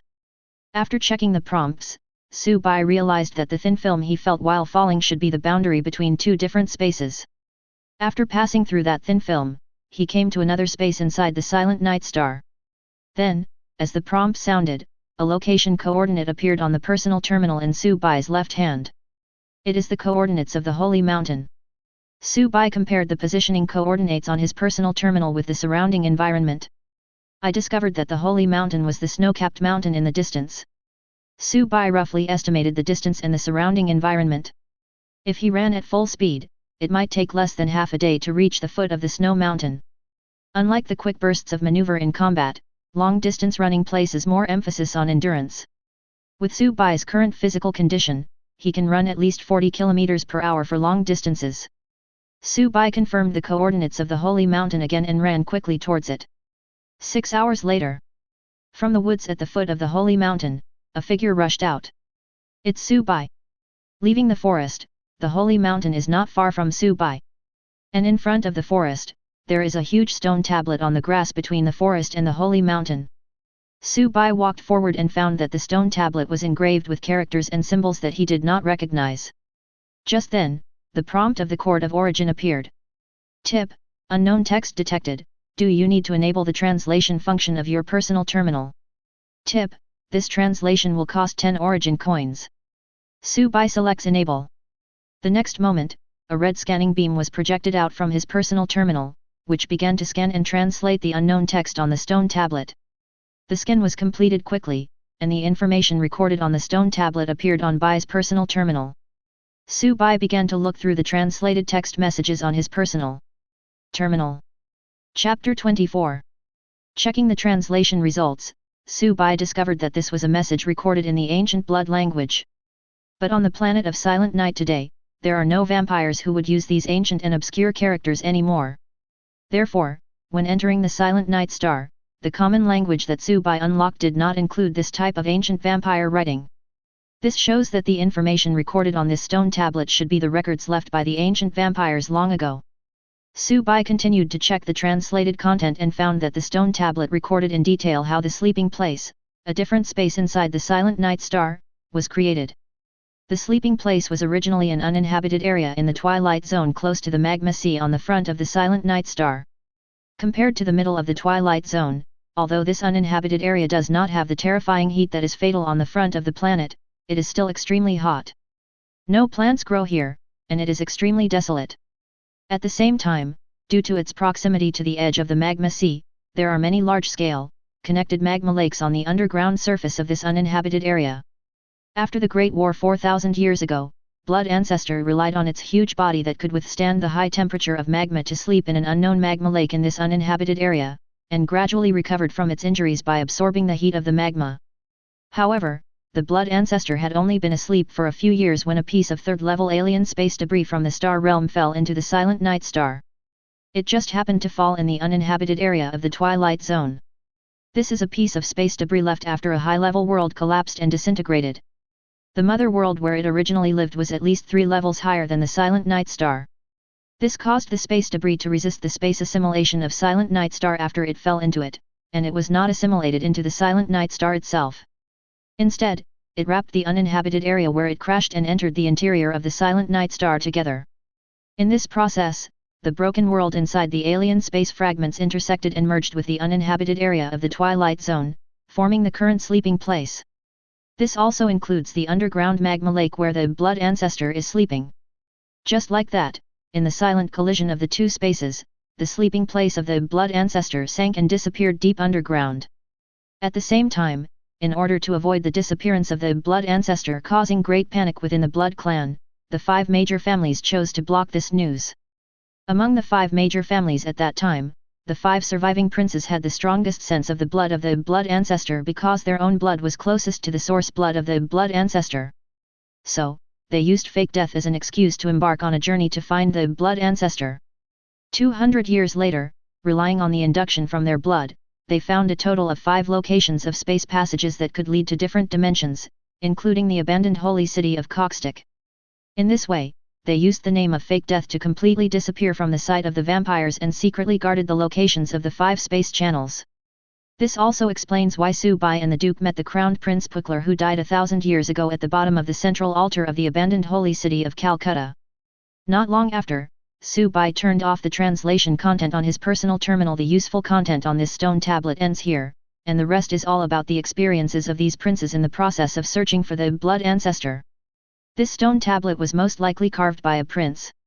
Just after checking the contents of the stone tablet, Su Bai suddenly received a prompt from the Court of Origin. Hint: you have obtained the hidden title Truth Seeker. Truth Seeker, 2-star title, Origin, Silent Night Star / Sleeping Place. Equipment effect: when you learn spells / secret patterns / array engravings, your comprehension ability increases by 25% and your learning efficiency increases by 20%. Introduction: this may be one of the shortcuts for seekers of knowledge to become scholars. After checking the attributes of Truth Seeker, Su Bai put away the title and walked to the foot of the snow-capped holy mountain. Hint: you have completed the second round of the main quest Strangle the Source Blood. Reminder: the second round of the main quest Strangle the Source Blood has been completed, and the third round has been opened. Suddenly, the revelation of the Court of Origin was interrupted. Just when Su Bai was still confused, the prompt appeared again. Tip: due to unavoidable emergencies, the third, fourth, and fifth rings of your main quest Strangle the Source Blood have all been automatically unlocked, and the sixth ring has been opened. Mission completion conditions: win the next battle and survive. Penalty for mission failure: none. Reminder: a high-intensity boss battle is coming, please be prepared. As soon as the reminder of the Garden of Origin ended, the sound of footsteps came from the jungle behind Su Bai. A team of 15 vampire warriors walked out of the woods. On their shoulders, they were carrying a 5-meter wide and 10-meter long wooden platform, and on top of it was a huge hand of the same size as the wooden platform, walking towards Su Bai. That palm was exactly the huge palm that Su Bai had seen on the second floor of the underground palace before. However, the huge palm is no longer as dry as before, but has become full and round. But the skin on the palms is still an unhealthy grayish white. If what the Duke said at that time was correct, then this huge palm was the palm of the blood ancestor. At this time, the team of vampire warriors was still dozens of meters away from Su Bai, and Su Bai's perception began to send out crazy warnings. He once again felt the huge and terrifying consciousness in the giant palm. At this moment, a majestic and angry voice suddenly came from the palm. "Why are you, lowly creatures, in my sleeping place? Kill him and pour his blood on this hand of mine." As the words in the palm fell, the Blood Clan warriors who raised their huge palms placed the wooden platform flat on the ground, drew their weapons, and killed Su Bai. Looking at the vampire warriors rushing towards him, the spear Posya appeared in Su Bai's hand. Then, he used a detection skill and was shocked to find that the physical fitness of these vampire warriors were all above 25 points, and some even exceeded 30 points. Such strength is already close to that of some vampire dukes. But there is still a big gap between him and Su Bai. The next moment, Su Bai, holding a spear, rushed towards the opponent like a cannonball. What followed was a massacre like a wolf entering a flock of sheep. 10 seconds later, there were corpses all over the ground at Su Bai's feet. The 15 vampire warriors were dealt with by him cleanly and neatly. Now, all that was left of the enemy was his huge palm and the huge and terrifying consciousness inside him. "Oh, what a bunch of rubbish, it's no pity if they die." The consciousness in the palm spoke again, as if it didn't care at all about the lives of the vampire warriors. Immediately afterwards, a horrifying sound of flesh and bones twisting and tearing came from the huge palm. This huge hand immediately began to twist abnormally, and the internal tissue structure quickly gathered together. Gradually, a tall human-shaped outline was formed. Soon, only a thin layer of membrane remained on this huge palm, wrapping a tall human figure inside. The next moment, there was a crackling sound, and the remaining membrane of the huge palm was torn apart by the tall outline inside. A figure as tall as 3 stories walked out. Boom! Along with it came a terrifying bloody pressure, which made the dragon hunter cloak on Su Bai flutter. A giant who was 10 meters tall appeared in front of Su Bai. Although this giant is taller than the crowned Prince Puklar, he is not as strong as him. His perfect body proportions and perfect body lines outline a well-proportioned and powerful beauty. Then, the giant bent down and pulled out a 6-meter-long bone sword from the flattened membrane of his huge palm behind him. Except for the handle, this giant bone sword is covered with hideous bone spurs. A huge blood-red eyeball is embedded in the hilt of the bone sword and is constantly rotating. Hint, you have triggered a high-intensity boss battle. There is one more chapter to come in the evening, don't go away. Chapter 25. The Eye of Control appeared in the sky and transmitted the detected data to Subai. Hint, the intelligence attributes of both parties have been compared, and 95% of the enemy's information has been obtained. Name, Source Blood Talk Pewdie, Incomplete Form, Category, Bloodline, Bloodline Health, 100% Blood Energy, 950/950 Strength, 42 Constitution, 43 Speed, 24 Intelligence, 40 Charm, 38 Blood Talent, Incomplete Form, Cannot be used, Skill 1, Blood Body, Passive, Blood Body Leave 15, after entering the battle, health points increase by 1000 points, there is no fatal weakness in the whole body, immune to all mental and charm control effects, and 0.3% of maximum health is restored per second during battle. Skill 2, Blood Explosion, Active, Blood Explosion Leave 19, after being activated, it consumes 10 points of blood energy per minute, and each attack will have an additional blood damage of strength attribute multiplied by 0.3. Cooldown, no cooldown. Skill 3, Blood Control, Passive, Source Blood Control Leave 17, use the authority of Source Blood to forcibly control the enemy target with blood in its body, causing strong control for 3 seconds. Cooling time, 15 minutes. Tip, if your physical attribute is greater than 30 points, you will be immune to this judgment. Skill 4, Blood and Bone Sword, Skill Passive, Blood and Bone Sword Leave 3, the damage caused by great sword weapons is increased by an additional 36%. The basic bonus ability of the Blood and Bone Sword, increases blood damage by 15% and increases blood penetration by 20%. Skill 5, Bone of Doom, not complete form, cannot be used. Skill 6, Primordial Blood, not in its complete form, cannot be used. Skill 7. Skill 8, Blood. Conviction, active, incomplete form, cannot be used. Seeing the information sent back by the Eye of Control, Subai took a deep breath. He finally understood where the terrifying consciousness in that huge hand came from. If his guess was correct, the Blood Ancestor's true consciousness was currently parasitic in one of his hands. Even so, the Blood Ancestor, who had transformed a temporary body into one with just one hand, gave Subai a strong sense of oppression. It is hard to imagine how powerful the Blood Ancestor is in his fully manifested form. No wonder the Duke once said that once the Blood Ancestor appears on the battlefield, he can only be defeated by human wave tactics. Faced with such an enemy, Subai could only put everything aside and fight to the death. The next moment, Subai's figure flashed and suddenly disappeared from the spot. When he appeared again, he was close to the Blood Ancestor and stabbed out with a spear emitting an ice blue light. Snap! The sound of ice crystals breaking was heard, and the spear pierced into the Blood Ancestor's thigh, leaving a horrible big hole. The Blood Ancestor lowered his head, and looked at Subai with his eyes that had a dark red halo inside. He didn't care at all about the spear piercing his leg. Then, the Blood Ancestor grasped the huge bone sword in both hands and raised it high. Boiling blood flames appeared on the sword's edge, and the hilt emitted a dazzling red light. The big sword brought up a sharp sound and slashed towards Subai. Boom! A deep pit appeared on the ground where Subai had just stood. The moment the sword fell, he leaped backwards and avoided the attack. The Blood Ancestor strode forward and chased after Subai. Boom! Another sword strike, and the ground was covered with dirt. Subai barely dodged it again. The Blood Ancestor in his incomplete form, with his abilities restricted, can easily turn a normal attack into a big move by relying on his tall stature and strong physical attributes. Boom! Boom! Boom!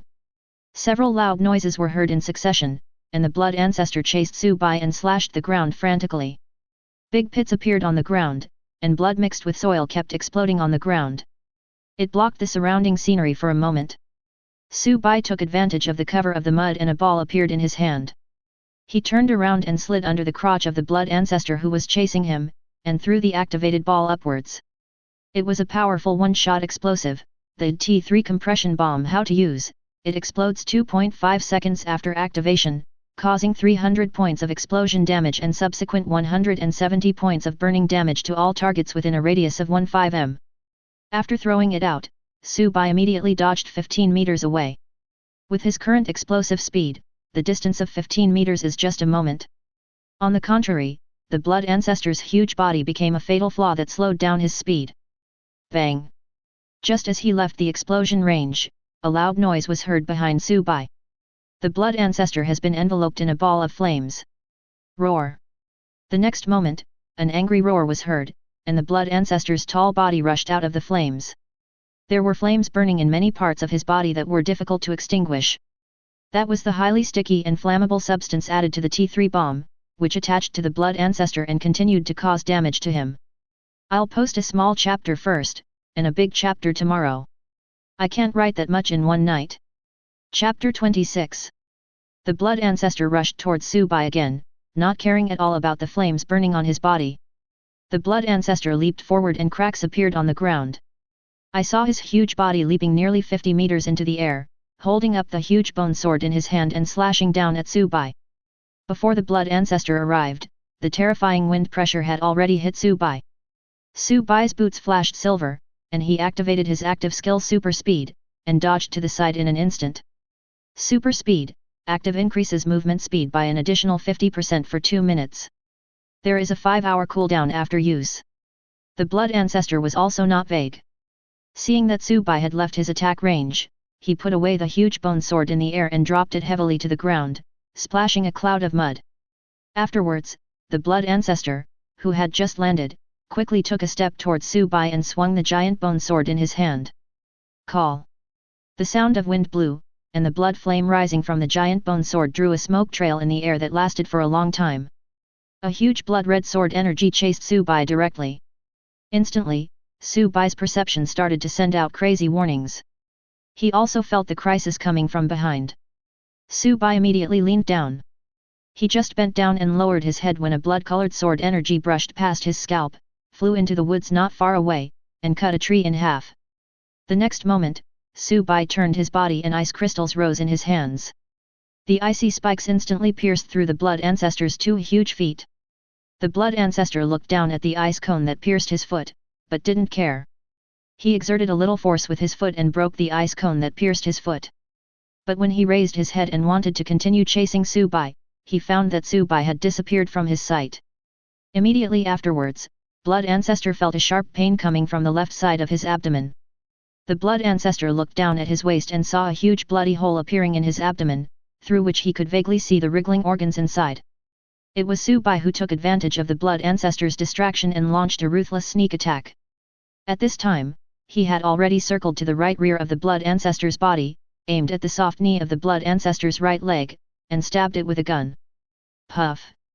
The spear pierced the flesh, passed through the gap in the middle of the knee, and finally shattered the patella, barely stopping its momentum.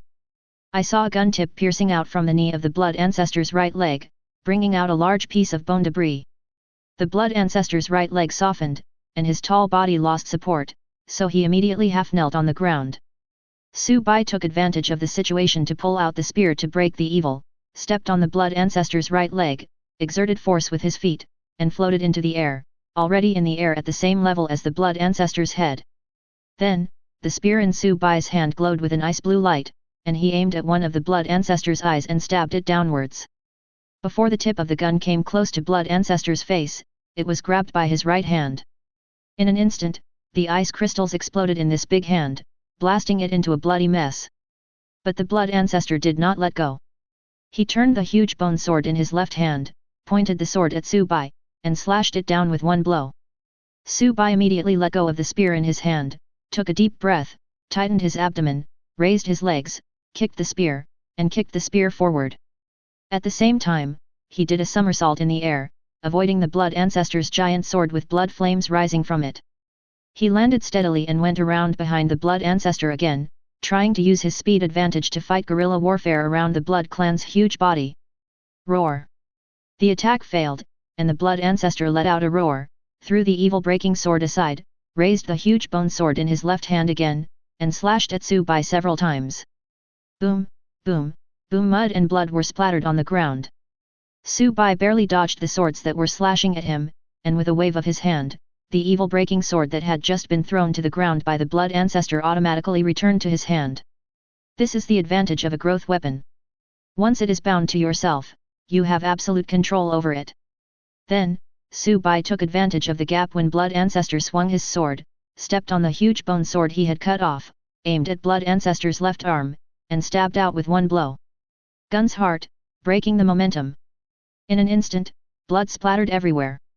Su Bai broke the momentum with one shot, smashing the Blood Ancestor's left hand holding the bone giant sword into pieces. The huge bone sword also fell to the ground. Blood Ancestor clenched his right fist and smashed towards Su Bai. Su Bai rolled over after landing, avoiding the Blood Ancestor's subsequent right punch. The Blood Ancestor took advantage of the situation and picked up the huge bone sword that fell to the ground with his right hand, and slashed at Su Bai with the sword. Puff! The mud splashed on the left side of Su Bai's body. At the same time, he felt a chill in his left shoulder, followed by a piercing pain that rushed straight to his brain. He dodged the Blood Ancestor's right fist, but failed to dodge the 6-meter-long bone sword. Fortunately, he had experienced this kind of pain of broken limbs at least a dozen times in the arena. Already have a certain tolerance and experience in dealing with this situation. At the moment he just clenched his teeth and groaned in pain, then immediately relied on his strong control over his body to mobilize the remaining sensitive muscles in his left shoulder, contracting and squeezing them to seal the blood vessels and prevent heavy bleeding after the broken arm. All Su Bai did was completed in a split second after his arm was cut off. At this moment, his pupils suddenly contracted. The heart of technique in my body beat vigorously. In an instant, everything around slowed down except Su Bai. The critical moment has been triggered. Su Bai turned his head to look to the left and found that after the Blood Ancestor cut off his left arm with one blow, he turned the giant sword in his hand and was about to sweep it towards him. If Su Bai was hit by this blow, he would surely die. Therefore, the critical moment was automatically triggered. After 1.5 seconds, the limit moment ends. Su Bai disappeared on the spot. The giant sword in the Blood Ancestor's hand slashed through the air, leaving a faint red smoke trail in the air. Bang! The next moment, Blood Ancestor felt a sharp pain in the back of his head and fell forward involuntarily. Immediately afterwards, the Blood Ancestor felt severe pains in many parts of his body in a short period of time. He lowered his head and looked down, only to see a one-armed figure moving quickly around the Blood Ancestor's huge body. At the same time, he kept waving the spear in his right hand, stabbing at the Blood Ancestor again and again. The one-armed figure holding the spear was Su Bai. At this time, he has entered the explosive state after the end of the limit moment, and some of his physical qualities have caught up with the current incomplete form of the Blood Ancestor. But it still could not create the same crushing situation as when facing the Crowned Prince Pukler before. He could only rely on his own speed advantage to continuously consume the Blood Ancestor's energy. Roar! The Blood Ancestor angrily swung the huge bone sword in his hand and slashed at Su Bai frantically, but Su Bai dodged them one by one with his speed advantage. For a moment, the ground around the Blood Ancestor was splattered with dirt caused by his cuts. Although the Blood Ancestor's attack was powerful, it did not cause any hindrance to Su Bai. Su Bai's steps and the spear in his hand never stopped for a moment. From the flying mud, one can see that blood mist is constantly exploding on the tall body of the Blood Ancestor, and ice crystals appear from time to time and flash by. 2 minutes later, before the burst state ended, the Blood Ancestor in the incomplete state had been stabbed into a sieve by Su Bai using his speed advantage. There is no other way. If you are not strong enough, you have to use explosive power to make up for it. His tall body covered with blood holes slowly fell to the ground, causing quite a shock. He was not dead yet. On the huge head, Blood Ancestor's eyes, like light bulbs, stared at Su Bai, who was standing in front of him with a broken arm, his eyes full of anger. Human, do you think you can defeat me just like that? After saying that, he closed his eyes. Immediately afterwards, this huge body immediately lost its life. But Su Bai did not receive any kill notification. His condition was very bad at this time, with only 36% of his health left. But the mana is still sufficient, thanks to the series of buffs from the talent Elemental Apostle. Looking at the huge body of the Blood Ancestor that had fallen to the ground and lost its life, Su Bai was a little confused. Why didn't the kill notification appear? When he was confused and was about to ask the Court of Origin, the ground beneath my feet shook violently. He felt that the epicenter was not far away, just at the foot of the snow-capped mountains. Su Bai immediately looked towards the foot of the snow-capped mountains. At the foot of the snow-capped mountain, the ground gradually began to rise. Then, the raised ground split to both sides, and a huge crack hundreds of meters long extended out. It extends all the way to Su Bai's feet. Su Bai looked into the crack. I saw a dried-up giant about 100 meters tall lying under the crevice. Lava was rolling around the giant, and he was actually lying in a lava lake. That was the blood ancestor's true form. Just by taking a glance, Su Bai felt a tremor from the deepest part of his soul. The sense of oppression is too strong. It is hard to imagine how to defeat such a behemoth. At this moment, the blood ancestor slowly stood up, and a huge arm stretched out from the magma lake, bringing up a large piece of magma, stretching out of the crack, and grabbing the ground beside it. Run now, you might still have a chance. A teasing laugh came out of the blood ancestor's original mouth. Seeing this scene, Su Bai's eyes suddenly burst into a thick cocky light, and then cocky lines appeared on his body. The next moment, all the mana in his body was almost exhausted. After doing all this, Su Bai immediately ran into the forest without looking back. While escaping, he even used his remaining mana to mobilize the wind element in the surrounding space to speed himself up again.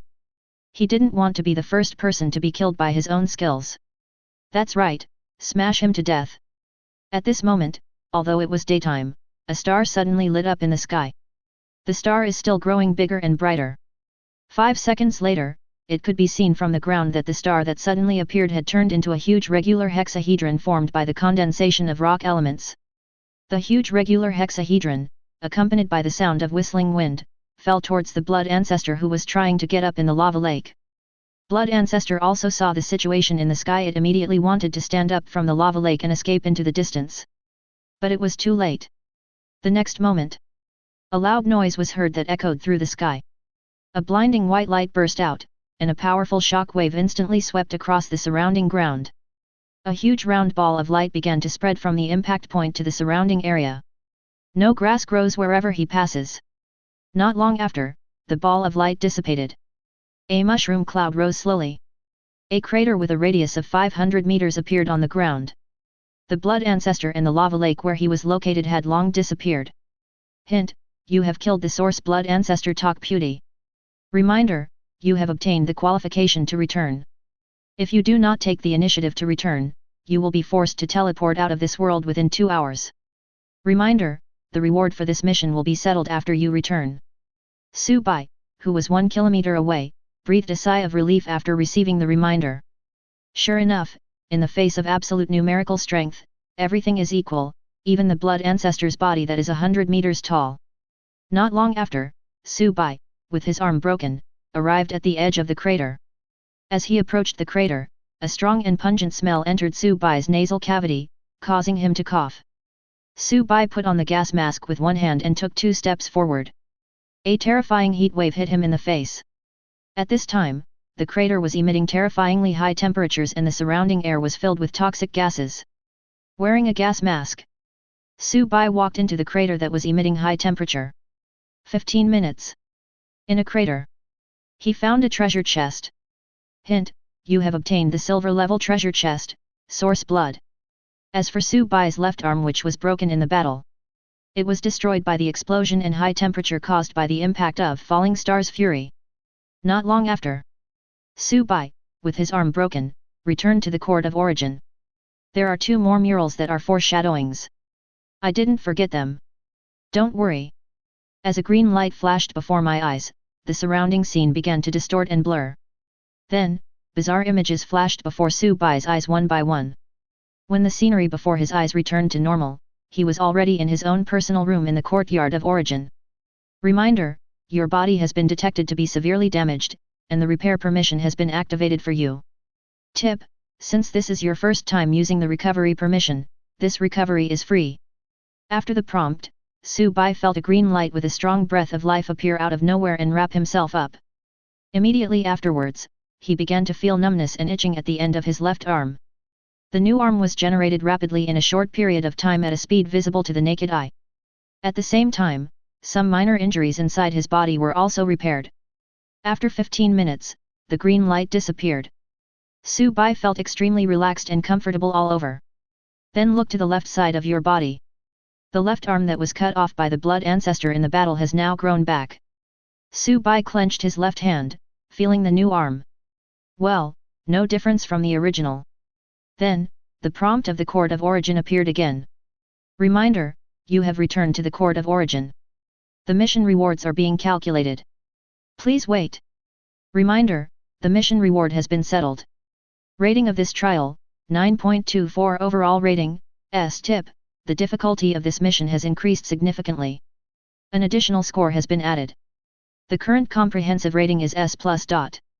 The extra rewards for this mission have been accumulated and calculated, and will be distributed to you now. Hint, you get 10 attribute points, 5,000 origin coins, silver level equipment book of marking, silver level equipment robe of stigmata, 140 small crystal cores, and 50 medium crystal cores. The current rewards have all been settled. It's time for the author's most headache-inducing equipment description. If you feel that the author has written a good book after reading this, I hope you can give this book a 5-star rating in the book review section. Thank you. Chapter 27. After checking the benefits of this mission, Su Bai took out 3 silver-level treasure chests from the storage space.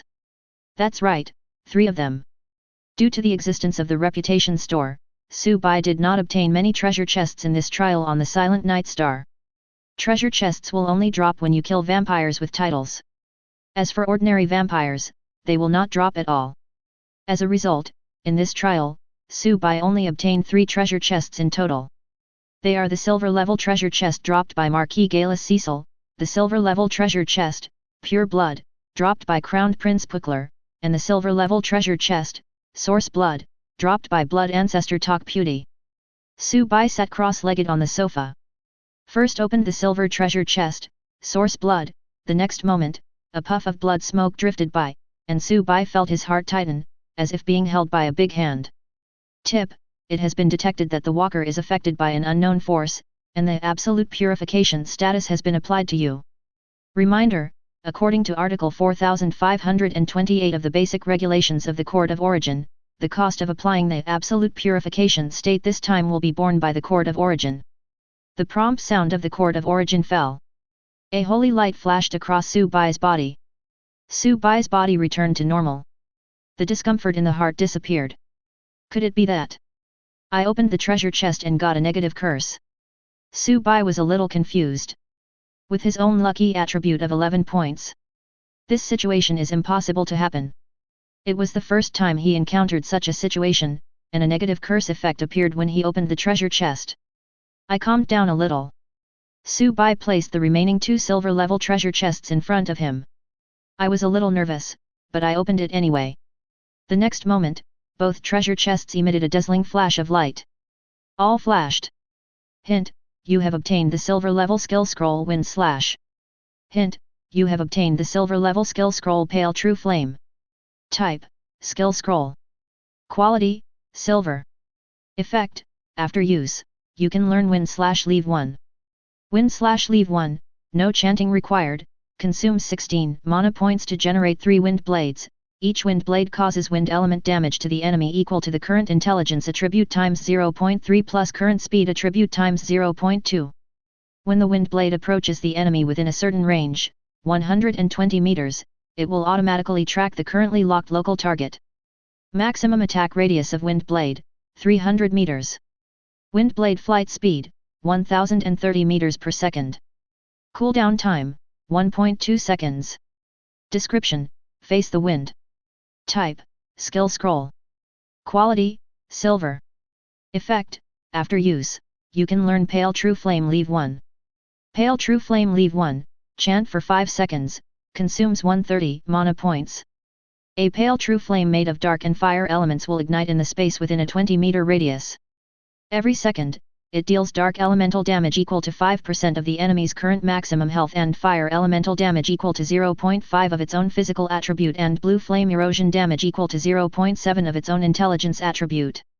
When the enemy is under the influence of pale true flame, it will be additionally affected by the dark attribute pressure effect, reducing the enemy's movement speed by 20% and attack speed by 25%. The first time you activate Pale Flame, you will need to consume 130 mana points. Subsequent activations will not consume any mana points. Instead, it consumes 10 mana points per minute after it is turned on to maintain the existence of the Pale True Flame. When the mana is exhausted, the Pale True Flame will automatically shut down, and it can also be manually shut down in the middle. Cooling time, no cooling time, it can be activated as long as the mana is sufficient. Introduction, the fire of hell in the abyss, the flames that burn the world. Check out the effects of these 2 silver level skill scrolls. Su-bai opened the personal information list, scrolled down, and found the lucky attribute. He looked at his 11 points of luck, and suddenly felt that it was rimmed with gold and was sparkling. The troubles caused by the negative curse effects that had appeared earlier had long since vanished. For the first time, Su-bai felt that his 11 points of luck were actually so useful. He looked at the 2 skill scrolls he had just opened in his hand, feeling deeply moved. It really is something that flashes out of a treasure chest. The effects of these 2 silver level skill scrolls are simply ridiculously powerful. Let's first talk about the ordinary silver level treasure chest dropped by the female marquis, and the skill scroll wind-splitting slice that came out of it. This ranged skill has a short cooldown, fast flight speed, good attack range, and under certain conditions, it also has the ability to automatically track. Ranged skills no longer need to be released through breaking evil. After reducing the cooldown and consumption through Su-bai's own talent Elemental Apostle, the cooldown time is only 0.9 seconds. Although the damage is a bit low, the attack frequency is high. Throw out wind blades once every 0.9 seconds, 3 at a time, with tracking effect. A perfect skill for mid-range combat. Let's take a look at the silver level treasure chest with the special suffix Pure Blood dropped by the crowned Prince Puckler, and the skill scroll Pale True Flame that appeared in it. This is a magic ability that is more inclined towards melee combat. Looking at the characteristics of this skill, it does not need to be released through breaking evil. If you insist on clinging to it and releasing it, it will only cause each attack of Posya to come with some additional damage. Instead, it lacks the most important dark attribute range pressure effect. After Pale True Flame is activated, it can not only continuously cause continuous damage to close-range enemies. It can also reduce the enemy's movement speed and attack speed through the heavy pressure of the dark attribute. And the consumption is very low, and it can be turned off or on at any time during the battle. It can be said to be a very convenient means of suppressing the enemy in close combat. Although Pale True Flame is a magic skill, its nature means that it is most suitable for melee walkers. Su-bai is a master of both combat and magic, so it can be said that this skill was tailor-made for him. After putting the 2 powerful skill scrolls he had just obtained into the storage space, Su-bai also took out the 2 silver level equipment Book of Marking and Stigma Robe that were distributed when the task Strangle the Source Blood was settled. View its properties. Equipment name, Book of Marking type, Spell equipment, Magic book quality, Silver durability, 20 seconds attack, 48 equipment effect 1, increase spell power by 25%.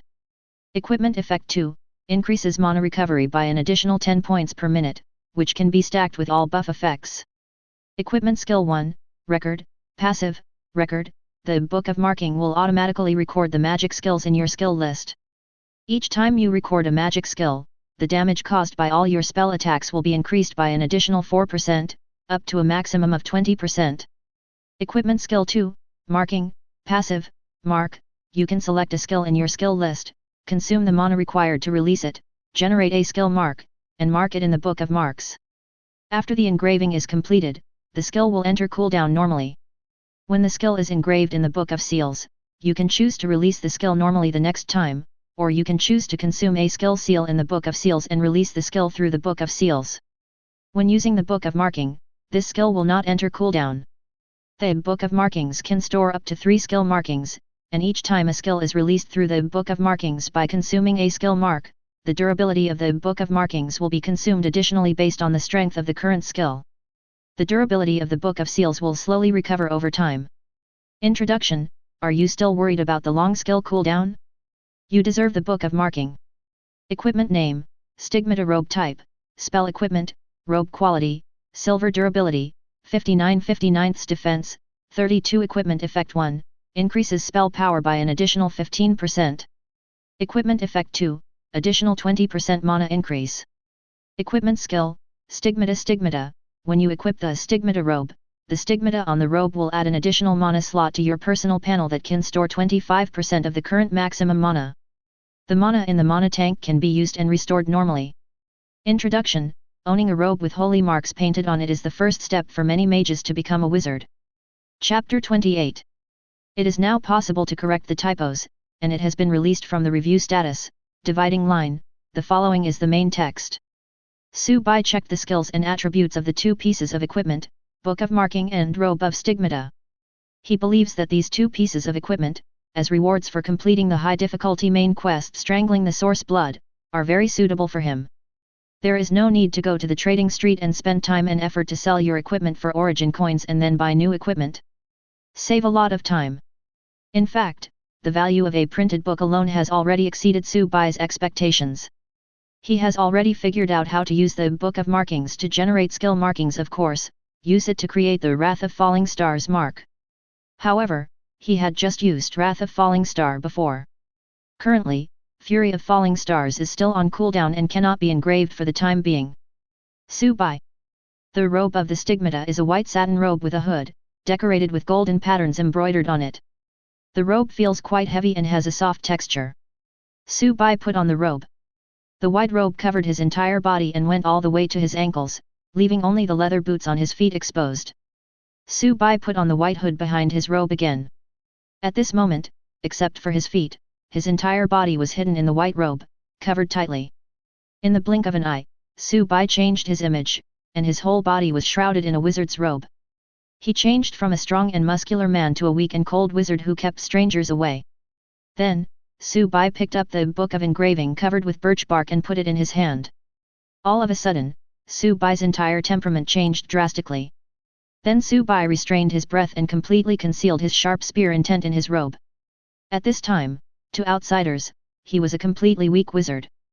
Of course, if there really is a melee walker who thinks Su-bai is a mage and chooses to attack Su-bai, then, under this heavy robe, the sharp spear intent would burst out in an instant and tear him into pieces. After checking the properties of the two pieces of equipment, Su-bai did not put away the stigmata robe but continued to wear it. Dressed as a wizard, Su-bai left his personal room and headed to the trading street. He also has a piece of equipment Raging Waves to sell, and by the way, he will see if he can buy some skill scrolls that are useful to him in the trading street. At the same time, familiarize yourself with your mage vest in advance. Not long after leaving the exclusive room, Su-bai walked to the trading street. The trading street was noisy, and Su-bai walked inside, looking for an empty stall. Just then, he saw a purple scroll with a faint glow of lightning placed on a roadside stall. The stall owner was a girl, wearing a black tube top, with a hot body and her hands wrapped in bandages. She looked like a melee fighter. Su-bai walked forward, picked up the purple scroll, and checked its properties. Thunder to eliminate evil, G, type, skill scroll.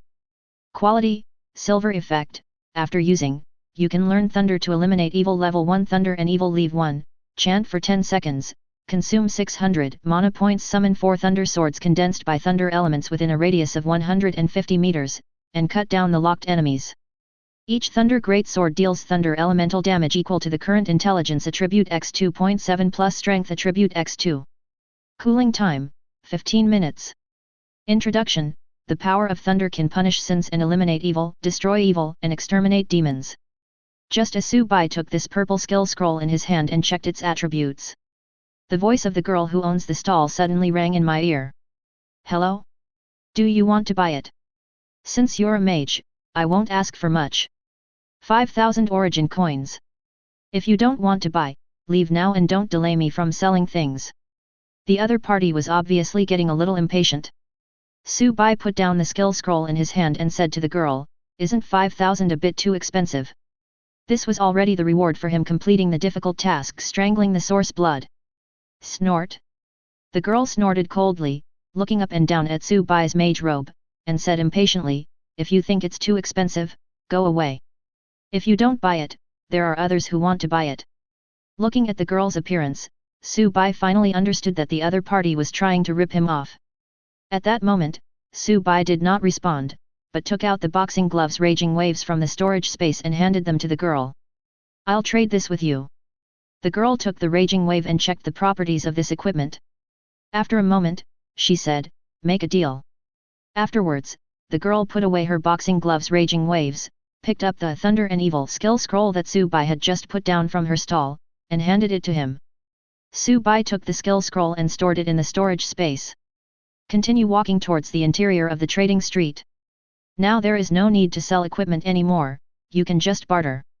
It saves a lot of trouble and time. Next, Su Bai walked around the trading street again, but still couldn't find the displacement scroll he wanted, so he had to give up and leave the trading street.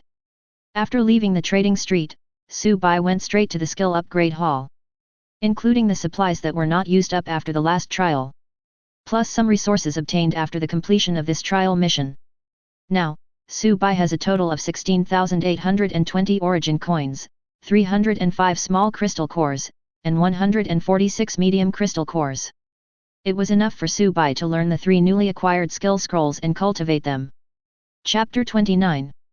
After entering the skill upgrade hall, Su Bai found an unused physical attribute enhancement machine. He walked in and locked the cabin door. Reminder, you have 10 free attributes to allocate, please allocate them properly.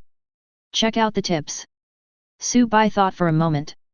Choose to distribute the 10 free attribute points you currently have into 4 points of strength, 4 points of constitution, and 2 points of speed. As a result, Su Bai's basic physical attributes now become strength, 36 constitution, 37 speed, 36 intelligence, 38 charm, 16 luck, 11, cannot be increased by attribute points, only by skills and equipment bonuses. He tries his best to ensure the balanced development of the 4 basic physical attributes. Treat the 4 basic physical attributes of strength, physique, speed, and intelligence as primary attributes. Make yourself strong and comprehensive, with no obvious weaknesses. Rather than having one physical attribute that stands out, other physical attributes are poor. Blood Ancestor in his incomplete form is a good negative example. The explosive batch with strong other attributes, on the contrary, had its speed attribute dragged down, and was finally exhausted to death by Su Bai in the explosive state with his speed advantage. In order to ensure the balance of his own abilities, Su Bai decided to slow down the improvement of his intelligence attributes during this physical attribute improvement. Let me mention the charm attribute again. Su Bai really doesn't know what it is used for. It's really useless. The reason why his charm attribute has now reached 16 points. Or it was because among the bundle of potions that he had exchanged for the Eye of Control and the Black Gate, there was a potion that could enhance both charm and another physical attribute at the same time. In addition, I had previously had the opportunity to increase all attributes by 5 points. This brings his charisma attribute to a high 16 points. The free attribute points obtained from this pilot have been distributed. Su Bai left the basic attribute enhancement machine. Soon, he found an unused skill upgrade cabin in the skill upgrade hall. Su Bai walked in and locked the hatch. Then, he took out the silver level basic skill scroll Introduction to Firearms from the storage space and chose to study it. Prompt: do you want to learn the Firearms Basics Level 1, Passive? Su Bai chose to study. The next moment, a ball of light burst out from the skill upgrade cabin, enveloping Su Bai. In an instant, countless basic knowledge about firearms flooded into Su Bai's mind. After a while, the white light dissipated. Su Bai rubbed his swollen head. Just now, the amount of firearms knowledge that flooded into his mind in a short period of time was a bit too huge, and he almost couldn't handle it. Fortunately, his current intelligence attribute is 38 points, which is enough for him to digest the basic firearms knowledge that floods into his mind. With 38 points of intelligence attribute as support, Su Bai quickly digested all this knowledge. At this moment, Su Bai felt that his head was just slightly swollen. He opened the skill list and saw Firearms Basics Level 1, Passive, appeared below his skill list. Reminder: do you want to upgrade the Firearms Entry Level, Passive, to Level 1?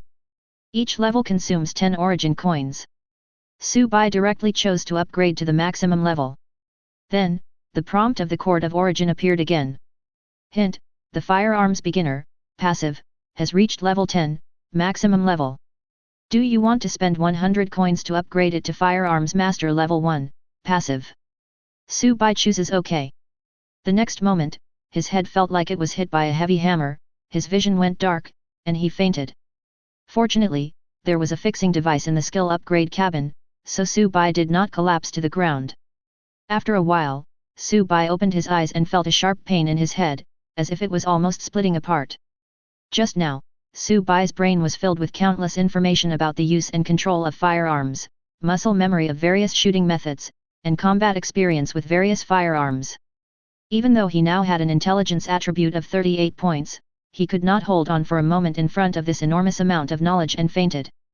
Who at this moment, Su Bai, who had just woken up, had bloodshot eyes, veins bulging on his forehead, and cold sweat running down his face.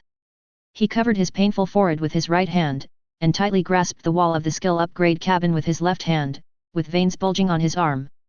He was breathing heavily. After a while, Su Bai finally digested all the knowledge in his mind, and the severe pain in his head disappeared, and he recovered. After returning to normal, Su Bai leaned against the wall of the skill upgrade cabin and took a break. I reopened my personal information list, scrolled down, found the newly acquired basic passive Gunmaster Leave 1 in the passive skills, and chose to upgrade it. Hint: do you want to upgrade Gunmaster, passive, to level 1? Each level consumes 1 small crystal core plus 40 origin coins. This time, regarding the basic firearms ability, Su Bai was a little hesitant to improve it too much at once, and could only improve it slowly level by level. Mainly because of the psychological trauma he suffered the first 2 times. 5 minutes later. Prompt: do you want to upgrade Gunmaster, passive, to leave 20? Each level consumes 50 small crystal cores plus 1000 origin coins. Su Bai finally upgraded his Gunmaster to level 20, and when he reached the qualitative change point of increasing the price, he stopped upgrading. For Su Bai currently, the level of Gunmaster is enough. Any more would be counterproductive. Gunmaster Leave 20, passive: you are proficient in firearms, and the damage caused by long-range firearms increases by 20%. Leave 10 additional bonus, increase attack power by 15%. Leave 20 additional bonus, increase long-range penetration by 20%. Like Su Bai's other 2 basic passive skills, Gunmaster also gains an additional bonus to a fixed level after reaching Leave 20.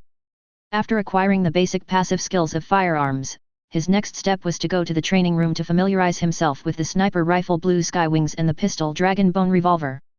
But not now. He still has 3 skill scrolls to learn. Su Bai took out the silver level skill scroll Wind Slash from the storage space and chose to learn it. As Su Bai confirmed the learning, the skill upgrade cabin began to operate, and the silver level skill scroll Wind Slash in his hand disappeared out of thin air. At this moment, a strong wind suddenly blew in the closed skill upgrade cabin.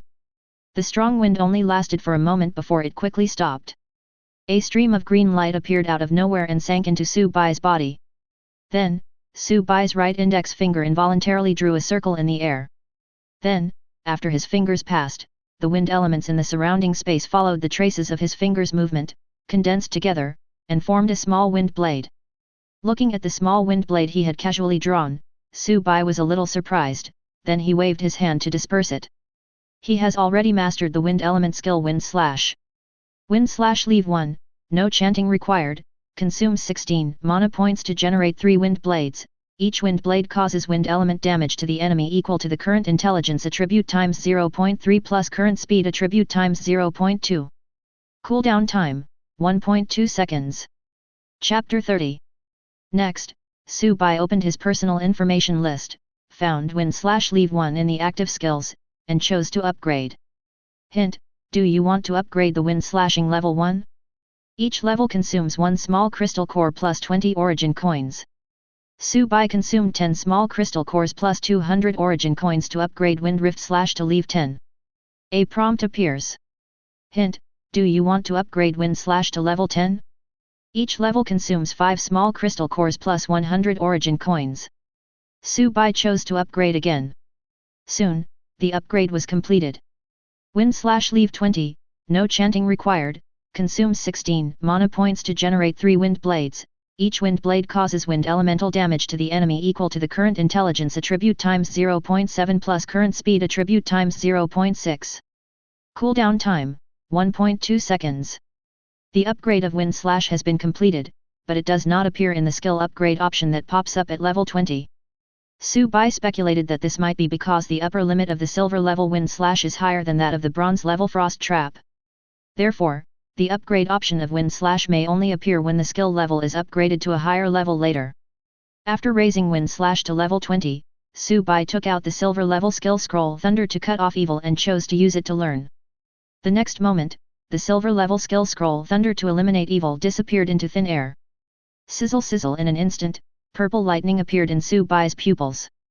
Su Bai's hair was standing on end and there were purple lightning snakes moving all over his body, appearing and disappearing from time to time. A domineering aura of destruction spread out around Su Bai, with him as the center. Then, the skill upgrade cabin started working, making a buzzing sound. A soft white light enveloped Su Bai, suppressing the aura of destruction emanating from him. Gradually, the white light dissipated, revealing Su Bai inside. I saw that the lightning that had just been wandering around Su Bai's body had disappeared, and everything returned to normal. Only at the bottom of his dark eyes could one vaguely see a hint of purple lightning flashing from the depths of his pupils from time to time. Pa! Su Bai raised his hand and snapped his fingers, and a flash of lightning flashed across his fingertips. He has mastered the lightning element skill Strike Thunder to eliminate evil this time. Su Bai directly spent 60 small crystal cores plus 1,200 origin coins to upgrade Thunder to cut off evil to level 20. Thunder and evil leave 20, chant for 10 seconds, consume 600 mana points, summon 4 giant thunder swords condensed by thunder elements within a radius of 150 meters, and cut down the locked enemy. Each Thunder Greatsword deals Thunder elemental damage equal to the current Intelligence attribute x 4.7 plus Strength attribute x 4. Cooling time, 15 minutes. The cost of Thunder to stop evil is proportional to the benefit. Based on Su Bai's current 38 Intelligence attributes and 36 Strength attributes, the mana consumption of Thunder to cut off evil is as high as 600 points, which results in a total Thunder attribute damage of nearly 1,300 points for the 4 Thunder Greatswords. This damage, for an ordinary walker, is enough for a Thunder Giant Sword to clear about 80% of the opponent's health bar. What's more, Thunder to cut off evil only has a cooldown time of 15 minutes. Compared with the 5-day cooldown period of Wrath of Falling Stars, this cooldown recovery speed is like the difference between a rocket and a bull cart. Then, Su Bai took out the silver level skill scroll Pale True Flame and chose to study it. Unlike the previous 2 times, there were no unexpected situations this time. After choosing to learn, the silver level skill scroll Pale True Flame directly sank into Su Bai's palm. Then, a grey flame appeared on Su Bai's palm. This is the blue flame composed of dark and fire elements. Su Bai looked carefully at the Keng Yan in his palm. I saw that in the air around Keng Yan, the light seemed to be distorted. This is not because the temperature of Keng Yan is too high, causing the surrounding water vapor to evaporate, thus causing the light to be distorted. On the contrary, the blue flame formed after the fire element and the dark element merged has a temperature of only over 20 degrees. If it falls on a normal person, it may even feel a little cold. Just like a gust of wind blowing by. The culprit that causes the distortion of the surrounding air. In fact, it is the heavy pressure property of the dark element that slightly distorts the surrounding space. This causes the light to be distorted. Soon, Su Bai spent 60 small crystal cores plus 1,200 origin coins to upgrade the Pale True Flame to level 20. After reaching level 20, the skill cost, skill range, and pressure effect of Pale True Flame have not changed. This is a fixed value after learning the skill. The only thing that changes is the damage that Pale True Flame deals to surrounding enemies. Pale True Flame level 20, every second, it deals dark elemental damage equal to 7% of the enemy's current maximum health and fire elemental damage equal to 0.7 of its own physique attribute and pale flame erosion damage equal to 0.9 of its own intelligence attribute. At this time, Su Bai still had 12,220 origin coins, 105 small crystal cores, and 146 medium crystal cores. He opened his basic personal information list, found Elemental Constitution level 22, passive, and chose to upgrade it. Hint: do you want to upgrade your Elemental Constitution, passive, to level 22? Each level consumes 50 small crystal cores plus 1,000 origin coins. Tip: small crystal cores can be exchanged for medium crystal cores, and 1 medium crystal core can be exchanged for 10 small crystal cores. Su Bai consumed 30 medium-sized crystal cores and exchanged them for 300 small crystal cores. Then, he directly chose to upgrade to level 8 Elemental Constitution. Reminder: the Elemental Constitution has reached level 30 and has been transformed into a demon body. Reminder: the skill level of demon body has been reset to 0, and the amplification ability derived from Elemental Constitution level 10 and level 20 has been converted into the basic amplification ability of demon body. Tip: when you upgrade the level of the demon body later, you can still get additional amplification. Chapter 31. Su Bai checked the properties of the demonic body. Magic body level 1, passive your body has formed a good symbiotic relationship with natural elements. Every time you release a magic skill, the natural elements will quickly complete a cycle in your body, nourishing your body and slightly increasing your maximum health and maximum mana limits. This improvement is permanent. At the same time, the damage of this skill is increased by an additional 40%. HP increases after each skill release, 10 points. Mana increased after each skill release, 20 points. This effect can increase maximum health and maximum mana up to 10 times in one trial world progression. Demon Body Basic Ability Bonus, increases mana by 15% and increases spell power by 20%. Next, Su-Bai opened the skill list and found the passive Spear skill ability Spear of Breaking Momentum that he had gained through his own breakthrough in battle, and checked its properties. Spear of Breaking Force Leave 1, passive greatly improves the efficiency of your self-developed spear skills. Spearmanship Potential Rank, +1 melee damage with guns increases by an additional 40%. Basic Ability Bonus of Spear of Destruction, increases attack damage by 15% and melee penetration by 20%. Su-Bai asked the Court of Origin for the resources needed to continue upgrading these two passive abilities. Then he found out. If you want to upgrade Demon Body and Spear of Destruction again, each level up will require 5,000 Origin coins plus 10 medium-sized crystal cores. Now the Origin coins in his hands are running out, with only 4,220 left. On the contrary, there are still quite a few crystal core stones, including 5 small crystal cores and a total of 116 medium-sized crystal cores. Due to insufficient Origin coins, Su-Bai could no longer upgrade his skill level. Today, Su-Bai's naked personal information panel is as follows.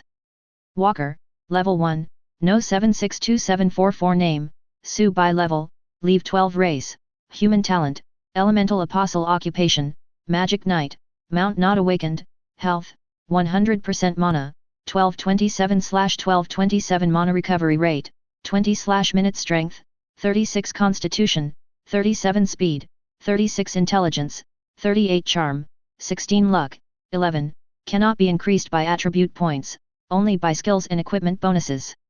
Remaining available attribute points, 0 points Active Skills, 1 LV.22 LV.13 LV.20 Skill 4, Thunderbolt to eliminate evil Leave 25 LV.20 Passive Skills, 1 LV.1 Skill 2, Spear of Destruction Leave 1 3 LV.20 As for the bonuses of equipment such as the Dragon Hunting Set and the Stigmata Robe, that's another matter.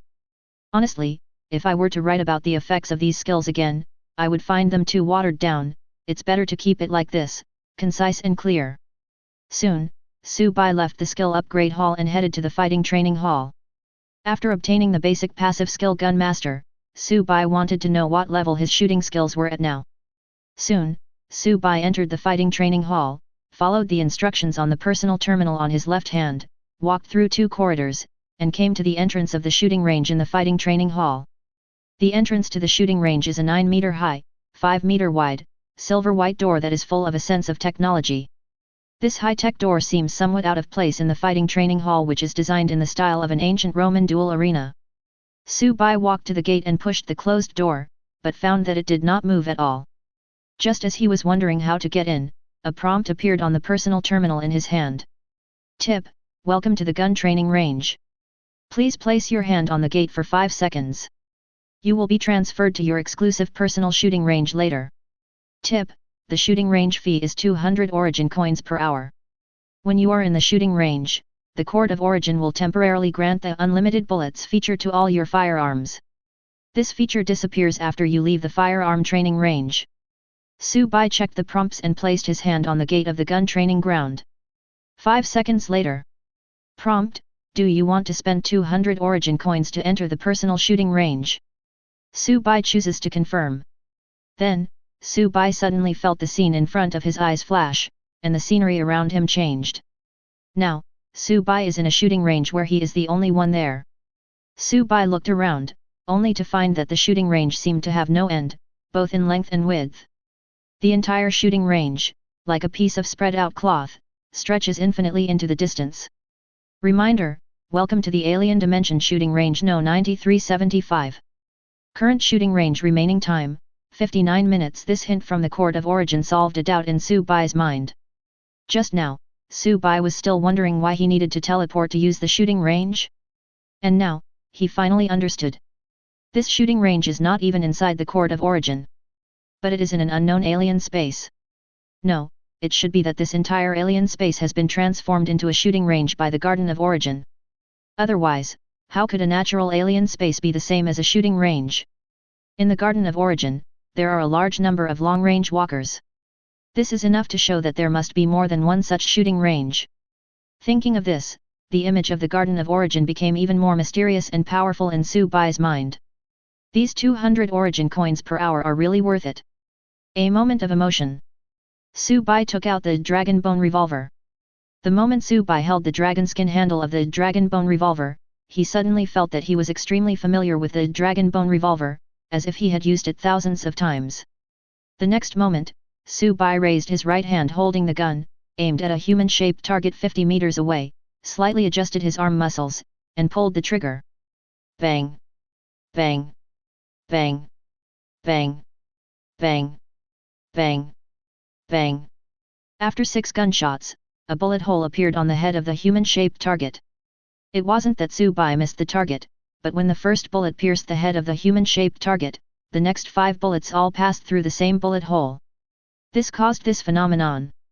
He looked at the dragon bone revolver in his right hand, and then looked at his right hand holding the gun. Su Bai was a little bit unbelievable. You know, he had never used hot weapons before entering the court of origin. At the same time, Su Bai was also very clear about his shooting level. To describe it as terrible is not an exaggeration. After acquiring the basic passive skill Gun Master, the changes and improvements in Su Bai's shooting skills are so exaggerated that a day without seeing you feels like a century. It also justifies the suffering Su Bai went through when he was learning and upgrading Gun Master. Su Bai doesn't want to experience the refreshing feeling of having his brain filled with knowledge a second time. Chapter 32. After retracting the Keel revolver, Su Bai took out the silver-level sniper rifle Blue Sky Wing. Then, he lay on the ground, opened the tripod of Blue Sky Wing, and placed its streamlined gun body full of technology in front of himself. Then, through the aiming device of Blue Sky Wing, Su Bai aimed at a humanoid target moving at high speed 3 kilometers away. 2 seconds later, Su Bai did not activate the locking function of the Blue Sky Wing aiming device. Instead, he calculated the impact of the surrounding environment on the bullet in his mind based on the environmental information displayed on the sight, and added a lead time. After doing all this, Su Bai pulled the trigger and shot. Next moment the magnetic field restraint lines on the Blue Sky Wings flashed, and a slight sound of electromagnetic acceleration was heard. In Su Bai's sight, the human-shaped target that was moving at high speed disappeared in an instant. It was blown to pieces. With the 27.6mm caliber ammunition of Blue Sky Wings, plus the bullet speed of 5,000 meters per second, and the 20% bullet speed bonus of weapon equipment effect. Such power is normal. 1 hour later, the stay time was up and Su Bai did not renew the contract. He was automatically teleported out of the alien space shooting range. I was teleported back to the high-tech silver-white door at the entrance of the shooting range. Su Bai left along the same path, walked for a while, found an unused training room, and walked in. He then chose to summon the projection of Ariel. Hint, I will summon the Scythe of the End for you soon, Ariel, level 3 / The remaining time of the current projection is 8 hours, 52 minutes, and 56 seconds / Prompt, do you choose to summon? Call. Su Bai confirmed.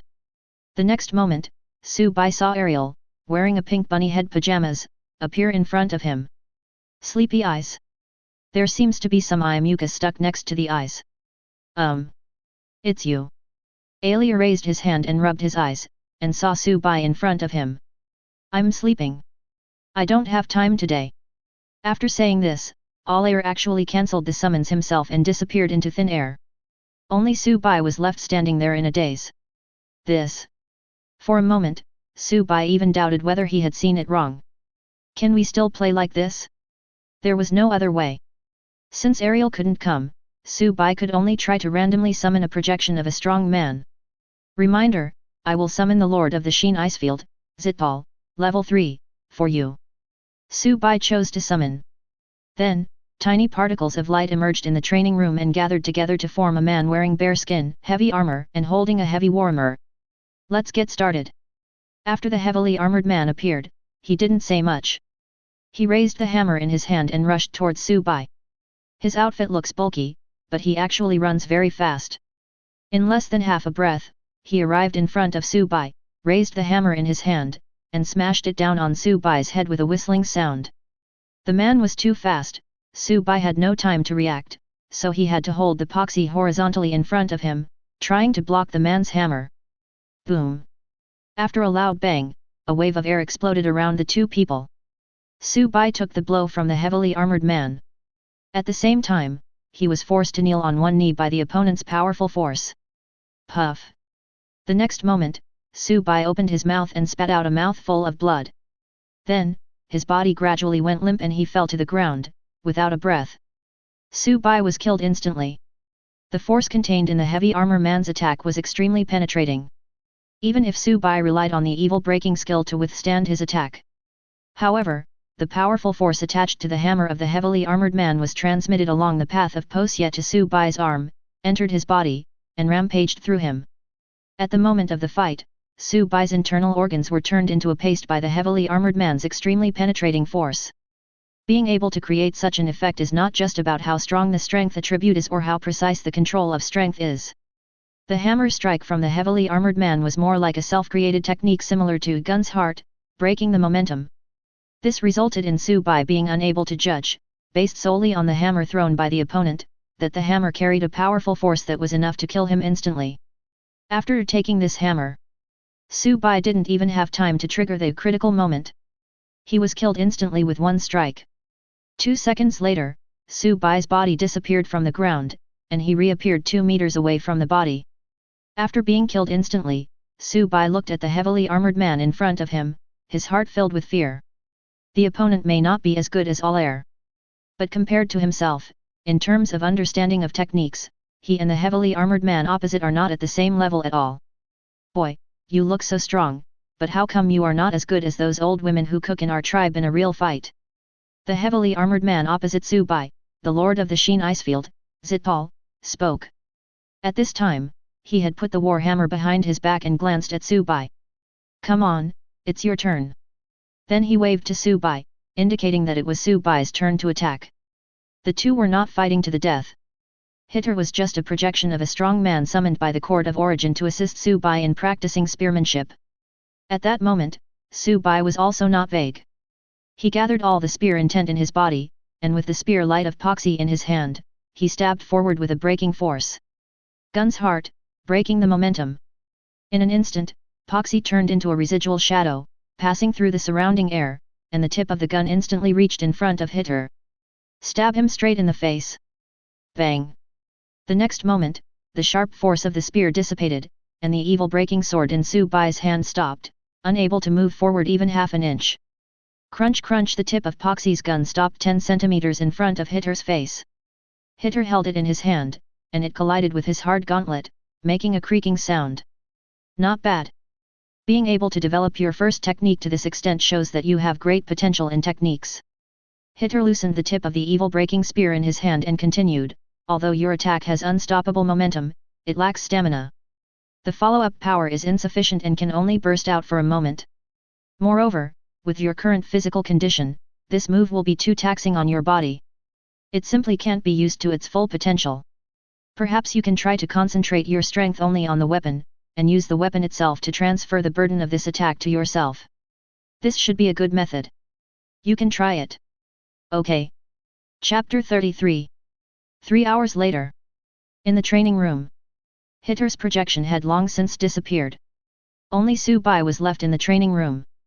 He kept waving the spear in his hand, stabbing at the alloy training pole in front of him. This training post is made of a Lodman alloy. This alloy has only one property. That is extremely hard.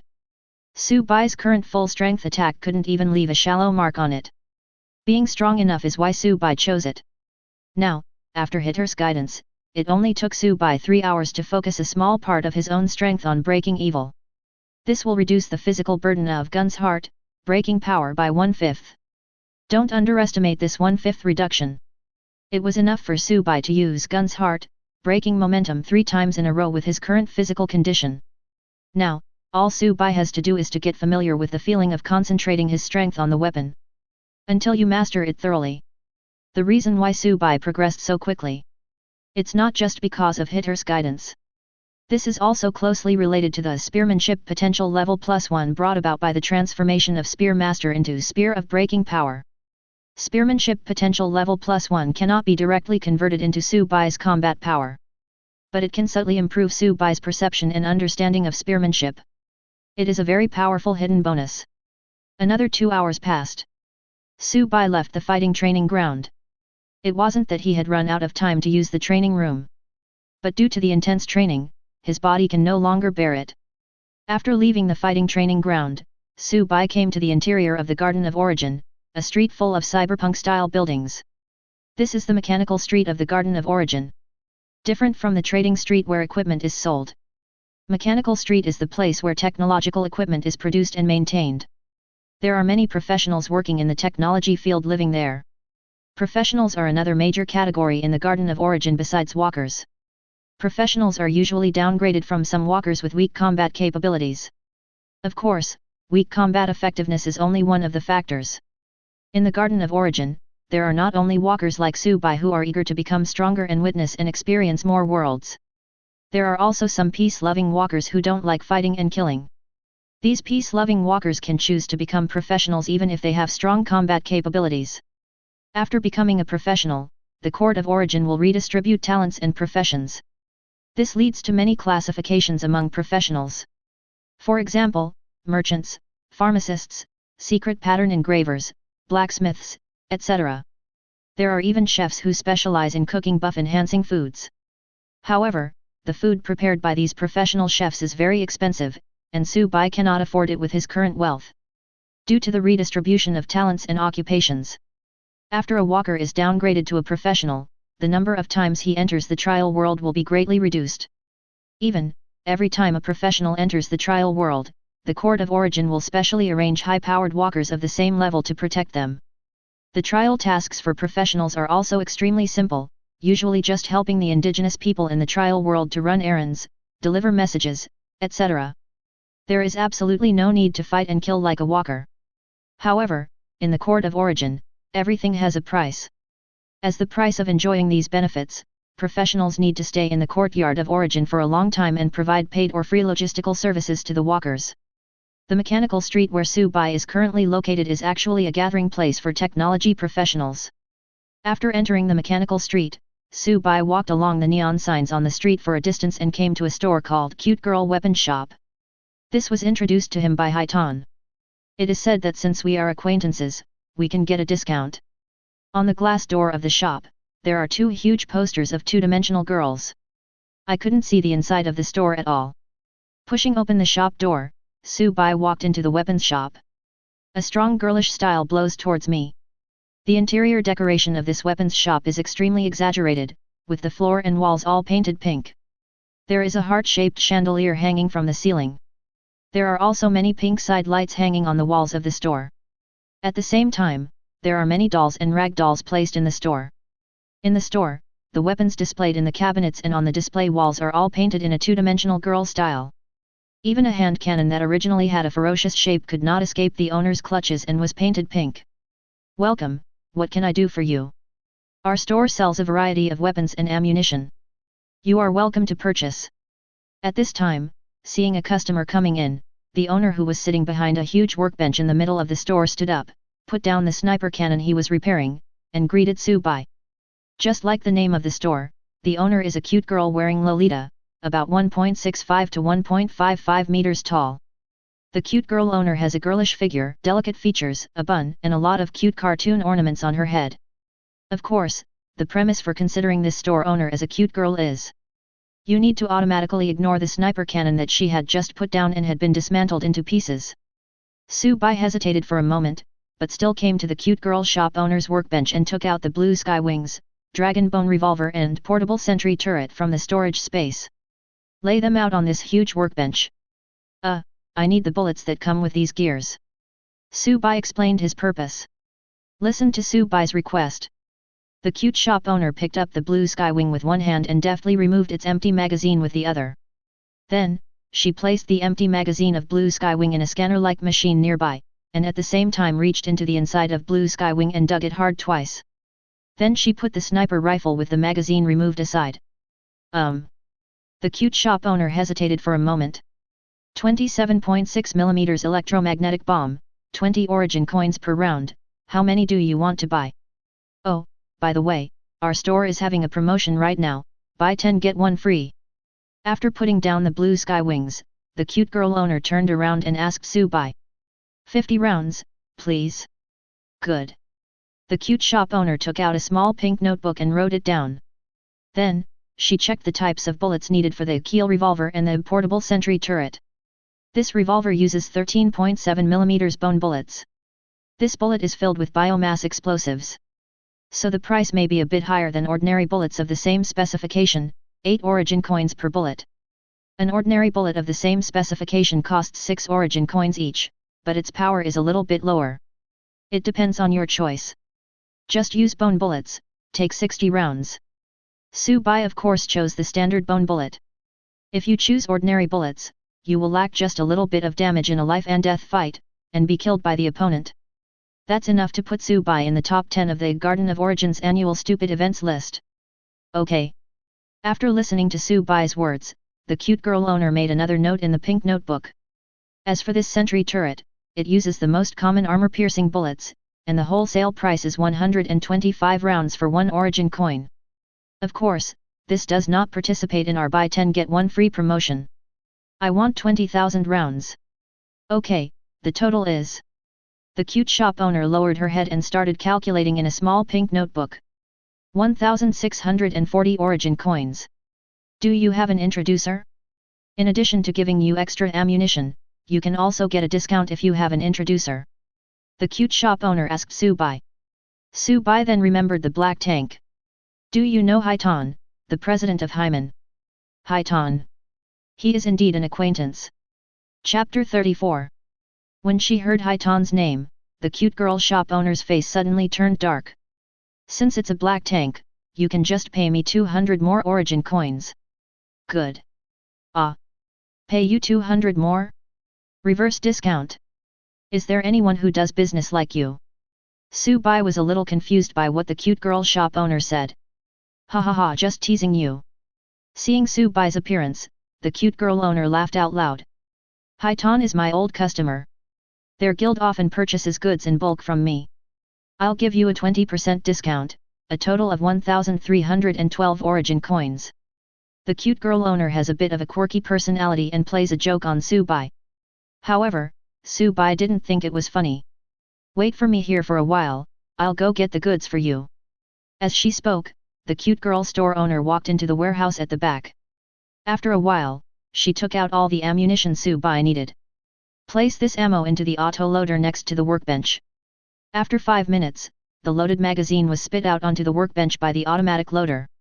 All these magazines were temporarily printed out by the cute girl store owner after she scanned the model of the equipment on Sue Bai. However, it is different from the original magazine. These magazines are all printed with the paint of two-dimensional girls, and also have the very conspicuous name Mo Girl Weapon Shop. And the pattern on each magazine is different.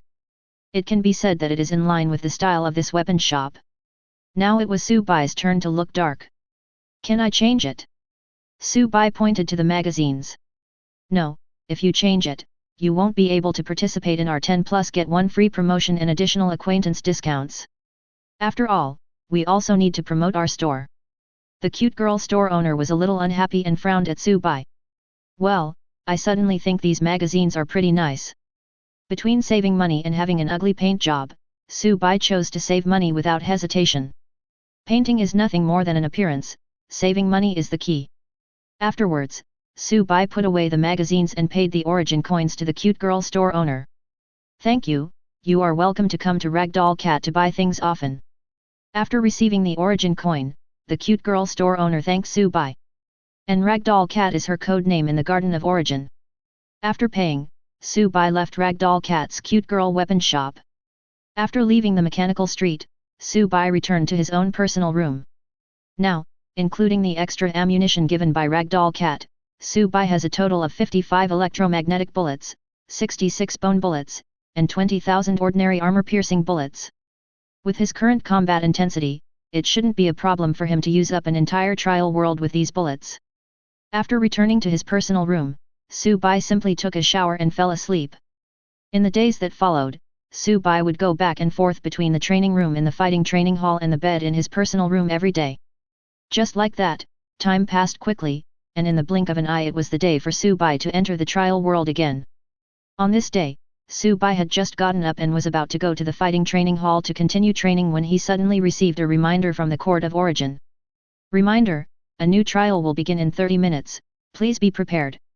Tip: this trial is a multiplayer trial, and the trial type is a survival trial, Battle Royale. Tip: in this trial, only 1/10 of the walkers can survive and complete the trial. Tip: this trial will only match individual walkers, no guilds will join. Tip: in this trial, you will be matched with 3 temporary teammates who are different from your currently selected profession. Hint: please choose your career from the following 4 careers. 1 Melee, 2 Magic/Ranged, 3 Support, 4 Tank. Tip: after you complete your career selection, you cannot change it.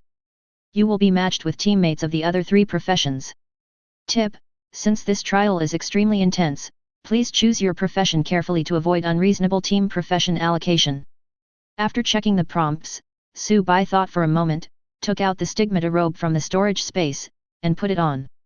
At the same time, Su Bai also took out the Book of Seals which had 3 Fury of Falling Stars skill seals engraved on it. Then he decisively chose the legal profession. The prompt for the Court of Origin appeared immediately. Tip: you have completed your career selection and the selected career cannot be changed. Currently selected occupation, Law Department. Tip: you have been matched with a suitable teammate, and some of his information will be revealed to you soon. Teammate 1, female, melee type, weapon used, sealed blade sword. Teammate 2, female, support, weapon used, holy healing staff. Teammate 3, male, tank, weapon used, guardian wall, heavy shield. After checking the information of his teammates, Su Bai quickly checked the supplies stored in his personal storage space. After confirming that everything was correct, he sat on the bed and waited for the transmission to the Court of Origin. Just as Su Bai was waiting to be teleported in his personal room. In the trading street of the Garden of Origin, all kinds of recovery items have been sold at sky-high prices. Because it is forbidden to attack each other within the Court of Origin. Therefore, in order to compete for a bottle of recovery potion, many walkers swore and cursed at each other in the trading street. And what's worse, directly without any cognitive ambiguity, on the street. Do something unsightly. This survival trial includes all the middle and low-level walkers in the Garden of Origin. And the 400 first-level walkers in the same batch, including Su Bai, are just a drop in the ocean. This means that 9/10 of the middle and low-level walkers will be directly eliminated in this survival trial. It is extremely cruel. This is also the reason why an ordinary bottle of recovery potion would be sold at a sky-high price and why some walkers indulge in it on the streets. Those who choose to buy potions feel that they still have a glimmer of hope and can survive this survival trial. Those who choose to indulge themselves in the streets have completely lost hope. They are just enjoying themselves as long as they can while they are still alive. As for high-level walkers, due to having experienced many large-scale and brutal eliminations, their numbers are extremely scarce compared to middle and low-level walkers, and they will not have such large-scale survival trials. 30 minutes passed quickly. A sense of teleportation appears. Su Bai disappeared into his personal room. A new volume is about to begin. Since it has not yet reached 200,000 words, I hope that readers who want to read the book can read 3 or 4 chapters later. It won't affect the author too much. Let the author's completion rate of 200,000 words look better. Please. The completion rate of 200,000 words seems to be related to the recommendation of this book, so the author urges readers to read a few more chapters. Thank you in advance to all readers for your support to the author. Volume 3. Chapter 1. A sense of teleportation appears. A strange scene flashed before Su Bai's eyes. When his vision became clear again, Su Bai was already in a fully enclosed white cabin. Reminder: you have arrived at the Twilight Continent Space Transfer Station. Please follow the instructions on your personal terminal and prepare to enter. The prompt disappeared, and a wall of the closed cabin suddenly opened, revealing a huge helipad in front of Su Bai. The space where this helipad is located is also enclosed, covered by a huge dome with many searchlights shining down from above the dome. Provide lighting for the apron. There are a total of 400 such enclosed cabins surrounding this apron, numbered 1 to 400. It just corresponds to the 400 walkers in this survival trial. On the apron, there was a huge black transport airship with no markings on it. This transport airship is flat in shape, has a large belly, and its entire fuselage is covered with thick armor. The light from the dome above the tarmac shone on the armor, making their reflection somewhat dazzling. Many hideous-shaped weapon modules are mounted on the surface of these armors. To say it is armed to the teeth is no exaggeration. At the rear of the transport, the hatch to its belly compartment was wide open. At this time, many walkers were already boarding the plane. At this moment, a prompt popped up on Su-Bai's personal terminal. Reminder, please enter the transport airship within 15 minutes, otherwise you will be deemed to have given up this trial and will be executed immediately.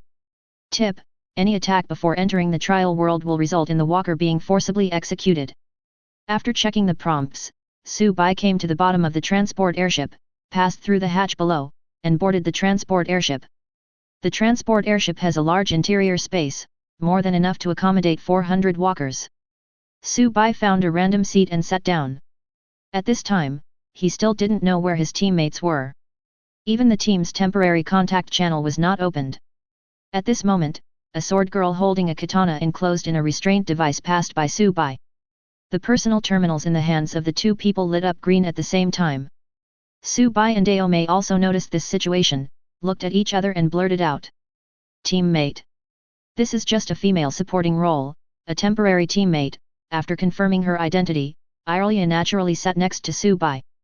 After sitting down, Daomei placed the sealed blade sword against her seat, and pulled out a small knife from her waist, playing with it in her hand. This sword girl seems to be of mixed race, with wheat-colored skin, three-dimensional facial features, and a high ponytail.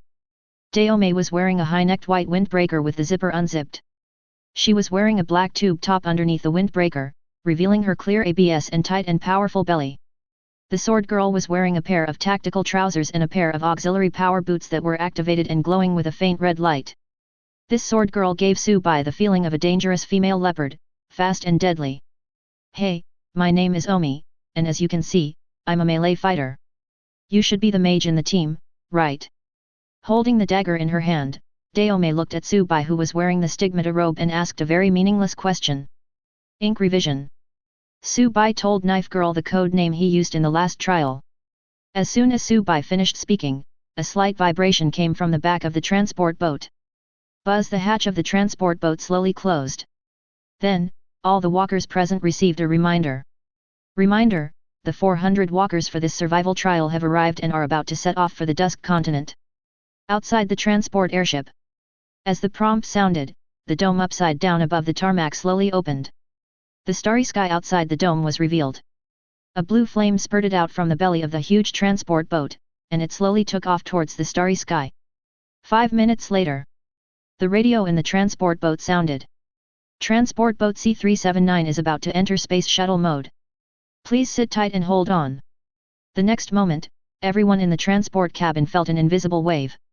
The fluctuation lasted only for a moment and then disappeared. Then, the reminder of the Court of Origin sounded. All walkers received the reminder from the Court of Origin. Reminder, we have arrived at the Dusk Continent. This survival trial is about to begin. Reminder, there are 400 walkers participating in this survival trial, divided into 100 teams of 4. Tip: in this trial, every time you kill a walker, your team will gain 1 trial point. Reminder, after this trial, the top 10 teams in the points ranking will be eligible to return and receive ranking rewards, and the remaining teams will all be forcibly executed. Seeing this prompt, the atmosphere in the cabin seemed to freeze. The temperature seemed to have dropped a few degrees. Hints of the Court of Origin continue to appear. Tip: the way to enter this trial is random landing. If you don't have a parachute prepared, you can buy one for 50 Origin coins. Tip: after entering the trial, your personal terminal will display the location of you and your teammates in real time. Reminder, the team's temporary contact channel has been opened. Reminder, the trial will begin in 5 minutes. After checking the prompts, Su-Bai suddenly felt his shoulder poked by a hard object. He turned his head and saw that it was Omi stabbing him with the hilt of the dagger. That. Do you have any extra Origin coins? Lend me 50 to buy a parachute. If I can make it back alive this time, I'll pay you back immediately. Omi's face looked a little ugly, as she had long spent all her origin coins. Seeing Oyumi's look, Subai opened his personal terminal and found the temporary team contact channel that had just been opened. Edited 3 emails and sent them in. Emoju, Mage Male, with 50 origin coins, x3. Subai didn't want to see his 3 temporary teammates being killed before the battle even started. To be on the safe side, send 3 copies directly. As soon as the emails were sent, they were all received. Omi, Melee received. Thank you. Orange, Assist received. Thank you. Red Bear, Tank received. Thank you. Emoju, Mage. Emoju, Mage, don't forget to return it to me. After spending 50 origin coins to buy a parachute. Just then, there was a sudden commotion in the transport cabin. Is there anyone who can lend us 200 origin coins? They were a temporary team, and no one had any extra origin coins. The 4 walkers looked desperate and shouted loudly in the cabin. No one paid any attention to them. At this moment, everyone is a competitor.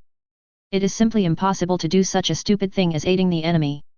As the 5-minute countdown was about to end, the 4 walkers looked a little overwhelmed and actually started crying. They could not accept the outcome of being thrown to death. The 5 minutes passed quickly. The reminder of the Court of Origin sounded. Survival trial begins. The next moment, all 400 walkers in the cabin disappeared. Don't worry, there will be more in the evening. Does anyone remember Brother Wuzan? Chapter 2. Survival trial begins. As the prompt sound of the Court of Origin fell, the scene in front of Subai changed rapidly. Then, he found that he was currently at an altitude of 10,000 meters, and was still falling down. Subai reached back and touched the landing backpack on his back. Look down. Below Subai was a yellow desert gobi. This gobi desert is very large, and only a hint of green can be seen in the east, like a forest. In the remaining 3 directions, there is no end in sight for this desert. Then Subai looked around. Find those temporary teammates. Afterwards, Subai discovered that the sword girl Omi, who was originally sitting next to him, had disappeared and was randomly teleported to an unknown place. And in the air not far from Subai, there were 2 figures that Subai didn't recognize also falling. One person has an umbrella, and the other does not. There are walkers from other teams. It is indeed a random transmission. Seeing this scene, Subai thought. The wind whistled beside his ears, and Subai raised his hand to glance at the altimeter on his personal terminal. I found that I had not yet reached the optimal parachute opening distance. So he continued to maintain his free fall, falling towards the Gobi desert below. At this moment, Subai suddenly heard a scream not far away. The walker without an umbrella suddenly had a hook in his hand and threw it at the walker with an umbrella next to him. The barbs on the claws pierced into the hind legs of the umbrella walker and hooked his hind legs tightly. The survival trial officially began the moment we left the transport airship. At this time, any attack during the parachuting process will not be forcibly executed by the Court of Origin. The person walking without an umbrella kept pulling the hook in his hand, and slowly approached the person walking with an umbrella in a state of free fall. And those who walk with umbrellas are not vegetarians either. Subai, who was far away, saw that the man walking with an umbrella flip his wrist, and a heavy sniper rifle longer than the blue sky wing appeared in his hand. At such a close distance, there is no need to aim at all. The walker with an umbrella aimed the heavy sniper rifle in his hand directly at the walker without an umbrella who was approaching him. Just open fire and fire 1 shot. Bang! A heavy shield appeared in the hands of the umbrella-less walker.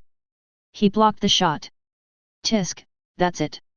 The umbrella-less walker had a mocking expression on his face. Then, he held the shield across his body with one hand and used the other hand to continuously pull the hook to continue closing the distance between the two. Seeing that the attack failed, the long-range walker with an umbrella did not panic, but aimed the heavy sniper in his hand at the grappling hook hanging on his leg. No. The man walking without an umbrella's face suddenly changed. The next moment, gunshots rang out and the hook rope was broken. The long-range walker himself was pushed away from the opponent by the recoil of the shot. Move sideways to a distance in a free fall state. Ba. BD. After breaking the hook with a shot, the long-range walker spat in the air. Then he gave the tank walker the middle finger. The next moment, he suddenly felt a tightness in his chest and saw a cloud of blood mist exploding in his chest. The severe pain came instantly. Buzz immediately afterwards, a slight sound of an electromagnetic weapon being activated reached his ears.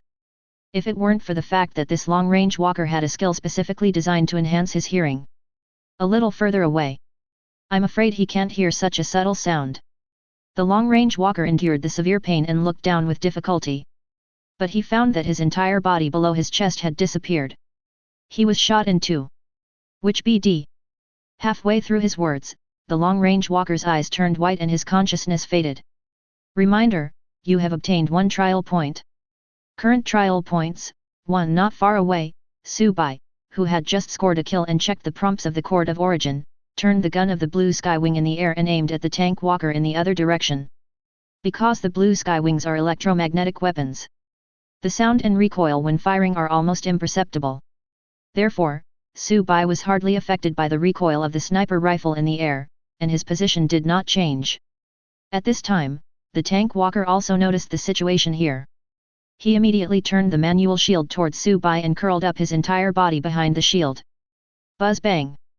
After a slight sound, the electromagnetic kinetic energy bullet of the blue skywings hit the shield in the hands of the tank walker. It created a dent and made a loud noise.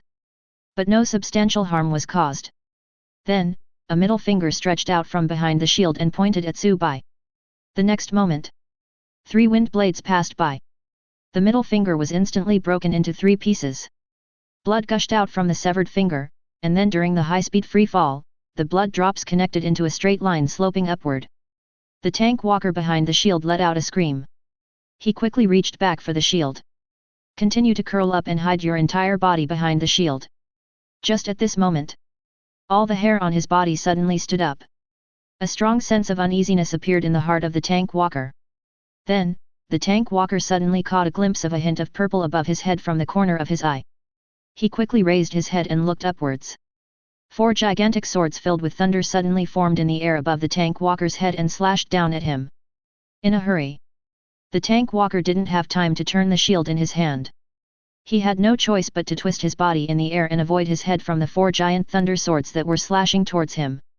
The next moment, he was pierced through by the 4 giant lightning swords.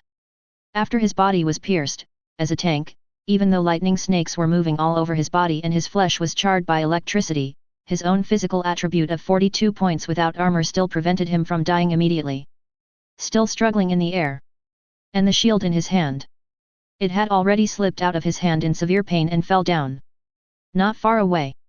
Seeing that his thunderbolt didn't kill the opponent, Subai raised his blue skywings again and fired another shot at the tank walker's head. In an instant, the tank walker's head and half of his upper body exploded into a bloody mist. The tank walker died. The mutilated and charred body fell downwards. Reminder, you have obtained 1 trial point. Current trial points, 2. Subai killed the 2 walkers at the beginning of the survival trial. Then, he used all his eyesight to try to find new walkers from other teams in the air. Ready to find the next target. But after searching for a long time, no one was found. Subai had to give up. Continue to lower your head and fall downwards. Chapter 3. Dusk Continent, Barren Rock Desert. Hiss hiss, a tiny sound echoed through the desert. I saw a palm-sized, earth-yellow sand beetle lying on the sand, using its thick and powerful forelimbs to constantly throw the sand on the ground to the side and dig downwards. Before long, a shallow pit appeared in the desert. The sand beetles burrowed in, using the shallow pits to escape the harsh sun of the rocky desert. Just at this moment, next to the shallow pit, a small piece of quicksand suddenly rose up. A hideous mouthpart emerged from the quicksand. In the mouthparts, sharp teeth are arranged inward in a spiral circle. Then, an animal that looked like a python emerged from the quicksand. It was a sandworm more than 1 meter long and as thick as a bowl. Although the echinoderm looks like a snake, its body surface is not covered with smooth scales like snakes, but is covered with hard protrusions. That is a hard cuticle covering the surface of the echinoderma sandworm. It can protect it from the harsh sunlight of the rocky desert and prevent water loss in the body. The body of the echinoderma is tough and powerful. Because they live in the quicksand of the rocky desert all year round. To avoid the visual impact caused by the scorching sun, the echinoderma sandworm mainly relies on the vibrations caused by the prey moving on the sand surface to hunt. This caused its eyes to degenerate and lose its visual function. At this time, it was attracted by the noise made by the sand beetle earlier. Following the sound of the sand beetle digging, the echinops came to the entrance of the shallow pit and stretched its body into it. However, the sand beetles in the shallow pit were unaware that danger had arrived and continued to dig downwards. The next moment, the echinops quickly lunged forward, then immediately shrank out of the shallow pit. I saw that its ferocious mouth was tightly holding a struggling sand beetle. Then, the mouth parts of the echinoderma sandworm moved and swallowed the still struggling sand beetle into its stomach. After completing the hunt, just as the echinodermal sandworm was about to burrow into the quicksand again, a dark shadow suddenly fell from the sky. It hit its body. Bang! Because the shadow is too fast, a small sand pit was directly created on the sand, splashing a lot of sand. The echinodermal sandworm that had just finished hunting had already turned into meat paste because of this sudden disaster. The dust dissipated. A dark shadow appeared. The black shadow was charred all over, and its head and upper body had long disappeared. There were 4 horrific penetrating wounds on his body. Around the wound, there were occasional flashes of lightning. Then, a few more objects fell from the sky. Those were 2 broken bodies. And not far from them, a figure carrying a parachute slowly landed on the ground. It's Subai.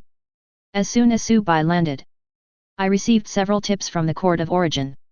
Hint: you have arrived at the Dusk Continent, the Barren Stone Desert. Tip: this survival trial only opens 3 areas, the Barren Stone Desert, the Misty Forest, and the Silent Snow Country. Please do not leave the current survival trial area, otherwise you will be forcibly executed. Tip: the execution circle has been refreshed and can be viewed on your personal terminal. Tip: the execution circle shrinks in real time. When a person walks outside the execution circle, he will be executed immediately. Tip: when there are only 10 walker teams left in the survival trial, the execution circle will stop refreshing and the trial will end. Settlement rewards will be distributed based on the team's trial points ranking. Tip: the settlement reward is extremely generous, please try your best to get a higher ranking. Tip: kill the hostile walkers in this survival trial and you will get the killing chest. Subai checked several prompts in the Court of Origin and opened the personal terminal in his hand. The map of Dusk Continent was already displayed on Subai's personal terminal. At the same time, the positions of Subai himself and 3 other temporary teammates were also displayed on the map. Subai's own symbol on the map is an open magic book. The symbol of Sword Girl Omi is a katana. The other 2 teammates, the tank and the healing team, are represented on the map by a shield and a staff respectively. Through the map, Subai learned that the barren rock desert where he was currently located occupied a large area in the northwest of the Dusk Continent. Southeast of the stony desert is a swamp forest area called the Misty Forest. Just south of the barren rock desert is a frozen glacier area called the Silent Snow Country. According to the positions of teammates' marks, Subai found that Irelia and Omi were alone in the Silent Snow Country, while the other tank teammates and healing teammates were in the Misty Forest. In addition to these 3 areas, on Subai's personal terminal, the map of the Dusk Continent is still covered by a large shadow. Those are the unopened areas.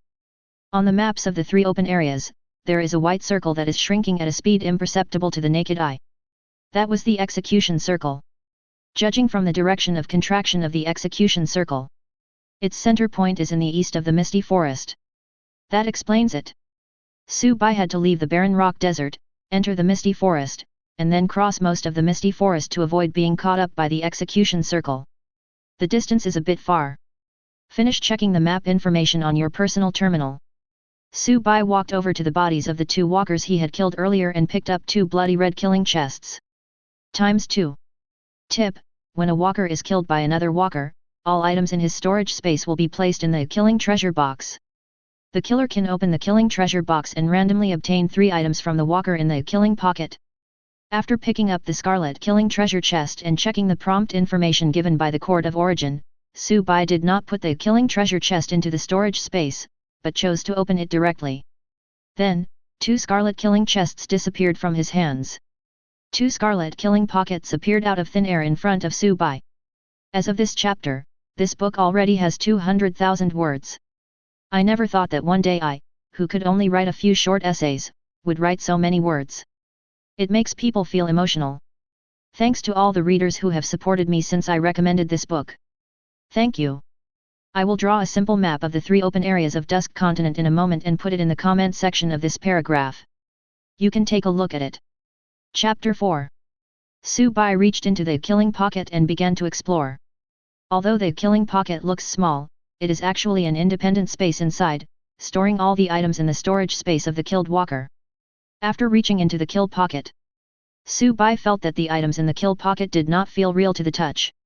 It's like there's a thin layer of gauze between us. I can't tell by touch what I'm touching. Soon, Su-bai fumbled around inside for a while. He grabbed something and pulled his hand out. The killing pocket then expanded a bit. A belt was caught by Su-bai.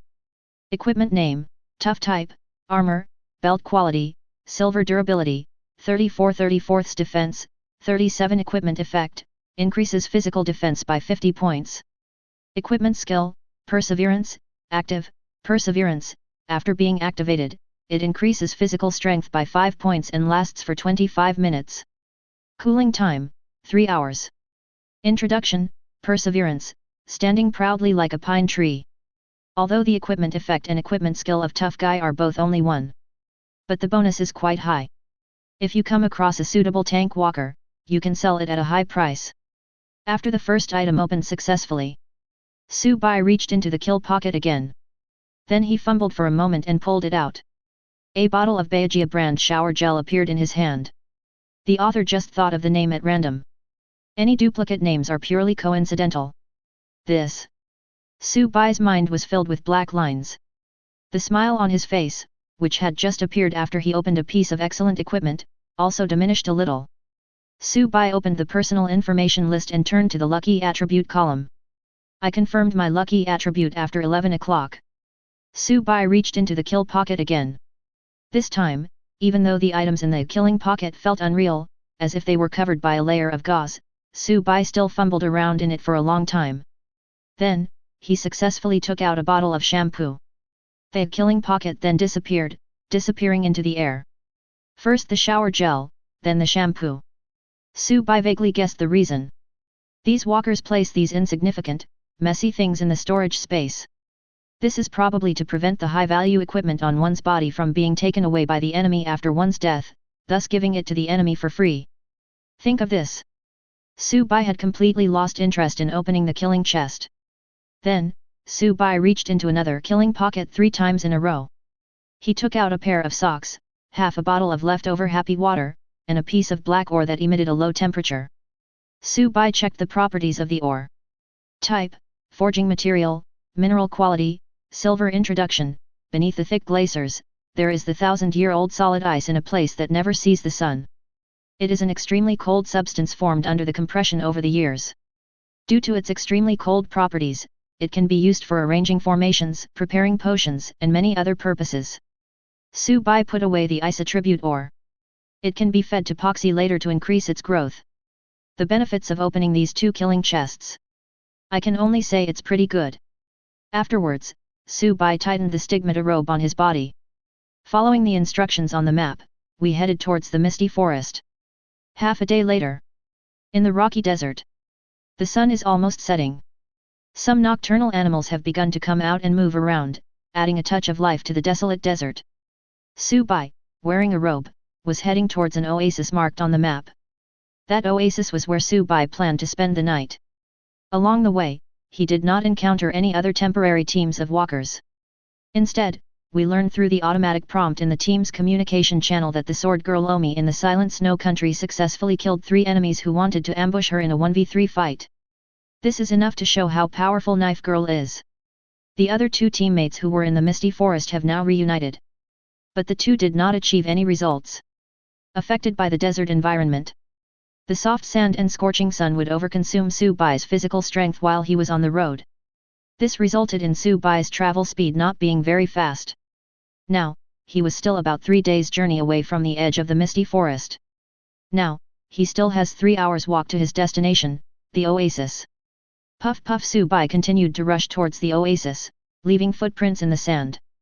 Then, a brown light flashed around the footprints, and the quicksand automatically gathered, covering the footprints left by Su-bai. This is Su-bai consuming a small part of his mana to control the surrounding rock elements to erase his footprints and avoid leaving traces that the enemy can track him. At this moment, several bulges suddenly appeared in the gravel beside Su-bai. Several echinoderms, thinking that prey had appeared, broke out of the sand and pounced on Su Bai. Then, Su Bai slapped them to death one by one. Along the way, Su Bai has lost count of how many times he has encountered such situations. Su Bai squatted down, picked up the corpse of the echinoderma sandworm on the ground, and took out a sharp knife from the storage space. Contrary to the hideous appearance of the echinodermal sandworm, the tender meat inside it is very delicious. For Su Bai, this is a rare food in the desert. Su Bai was seen skillfully cutting open the hard cuticle of the echinoderm, peeling off the outer skin, dissecting out the internal organs, and taking out the white and tender meat from the echinoderm. Without any preservation treatment, he directly put the tender meat into the storage space. The walker's storage space is an independent and different space. Therefore, the time inside it is in a solidified state. Except for some special cases, such as the advancement of breaking evil, any item will remain in the same state when it enters and when it comes out. There will be no food spoilage. Soon, Su Bai turned several echinodermal sandworms that attacked him into processed fresh meat and stored them all in the storage space. Along the way, Su Bai's storage space has unknowingly been filled with a bunch of processed echinoderma sandworms. The reason why Su Bai took the time to deal with the corpses of the echinoderms while on the road was to avoid the possibility that he would become hostile to other walkers one day and become a killing treasure chest after dying in battle and be opened by the enemy. By then, when the enemy opens his killing chest, there will be a high probability that he will get 3 fresh echinodermal sandworm meat in a row. It effectively prevents your important equipment from becoming the enemy's handy equipment. After dealing with these echinoderm sandworms, Su Bai continued to move towards the oasis. On the way, he manipulated the rock elements to constantly control the surrounding sand and stones to process his footprints, leaving no traces for the enemy. Soon, when the sun was about to set, Su Bai had arrived not far from the oasis. Chapter 5. The oasis is not large. In the center is a shallow lake formed by groundwater gushing upwards. The lake surface reflects the dim sunset over the barren rocky desert, and it appears sparkling. Around the shallow lake, there are many sandy drought-tolerant plants similar to cacti. Unlike cacti, they have many yellow, fist-sized fruits on their tops. However, Su Bai did not see any animals in the oasis. This made him cautious. Entering the oasis, Su Bai took a tour around the oasis. No feces left by large predators were found, indicating that the oasis is still safe. Afterwards, Su Bai came to the shallow lake in the oasis, took out a test tube as thick as a finger from the storage space, and installed it on the fixture. Holding the fixture in his hand, Su Bai inserted the test tube into the shallow lake of the oasis and scooped out some lake water. Then he took out a bottle of transparent solution from a medicine bottle from the storage space, sucked out a few drops with a dropper, and dropped them into the test tube containing lake water. The clear solution is CZ517 reagent, which can be used to test whether the water is drinkable. CZ517 reagent was equipped in the survival backpack that Su Bai bought from a professional for 5 origin coins when he was wandering in the Garden of Origin a long time ago. After the CZ517 reagent was dropped into the lake water and left to stand for 30 seconds, there was no change. This proves that the water quality of this shallow lake is safe and can be drunk after heating and sterilization. After completing the inspection, Su Bai took out the water container from the storage space and filled it up. With this additional clean water, Su Bai already had clean drinking water stored in his storage space. This amount of water was enough for him to use for 15 days of intense daily travel. In this desert, water is extremely scarce. Even if Su Bai used his talent to condense the surrounding water elements, he could only condense a little bit. It's not enough for him to consume. Similarly, the power of water element skills will be greatly reduced in this desert. After replenishing the water reserves, Su Bai picked a fist-sized yellow fruit from the top of a cactus-like plant near the lakeshore. He plans to test whether the fruits are edible. Then, Su Bai took out a test tube, cut open the yellow fruit with a knife, and squeezed some juice into the test tube. During this process, a little juice from the yellow fruit stained the back of Su Bai's right hand. In an instant, Su Bai felt a tingling sensation on his skin that was stained with the juice. Immediately afterwards, a small bubble appeared on the back of Su Bai's hand. He quickly threw away the yellow fruit in his hand and took out clean water from the storage space to rinse the back of his hands. But it's too late. The original small blister has turned into a huge blister with some yellow pus-like substance inside. The next moment, the blister burst, and the smelly pus inside flowed down the back of Su Bai's right hand. Seeing this, Su Bai frowned and immediately washed off the pus on the back of his hand with clean water. After the pus was washed away, some festering wounds were revealed on the back of the hand below. Suddenly, a flame ignited on the back of Su Bai's hand, and a burnt smell wafted out. The flames dissipated. The ulcer on the wound on the back of Su Bai's hand had disappeared, replaced by a layer of burnt black scab covering the wound. After using the fire element to disinfect and seal the wound, Su Bai took out a roll of gauze from the storage space and wrapped it around the wound. After doing all this, Su Bai clenched his right fist and felt a slight tingling sensation in his arm. Fortunately, this was only a superficial injury and did not affect his subsequent fighting. Afterwards, Su Bai gathered the fire element again and burned the half-cut yellow fruit on the oasis sand. And he buried the ashes in the sand, without leaving a trace. No more testing required. Those yellow fruits that grow on cactus-like plants contain a highly corrosive poison. Even though Su Bai's physical attributes were not low, he couldn't resist this poison even if he was just touched by it a little. Fortunately, he handled it in time and it did not affect the subsequent battle. Su Bai originally wanted to eat some fruit for a change of taste. Since the yellow fruit was inedible, Su Bai had to take out the processed sandworm meat from the storage space. Condensed the fire element in the hand, roasted it, and used it to satisfy hunger. Just after eating half of the sandworm meat, Su Bai suddenly felt a dull pain in his heart. That was his perception ability giving him a warning. Su Bai instinctively leaned to the right. Bang! The next moment, a palm-sized sniper bullet grazed Su Bai's left shoulder and shot into the sand in front of him. The splashing sand hit Su Bai's cheek, causing pain. After entering the Dusk Continent, as the survival trial began, whether he was trekking through the barren rock desert or resting after arriving at this oasis, in order to avoid being attacked, Su Bai's perception ability was always kept at the maximum range.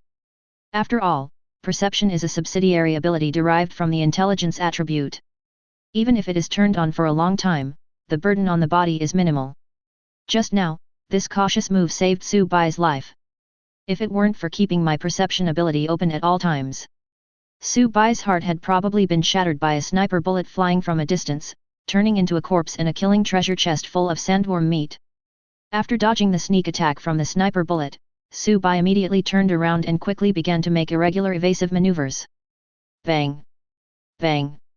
2 more sand pits appeared on the ground, with sand and gravel splashing everywhere. Relying on evasive maneuvers, Su Bai successfully avoided the 2 subsequent bullets fired at him. At the same time, Su Bai had already determined the direction from which the bullet came. At this time, Su Bai had already left the oasis. We arrived at the back of a sand dune. Using the cover of sand dunes, Su Bai flipped his wrist and the blue sky wings appeared in his hand.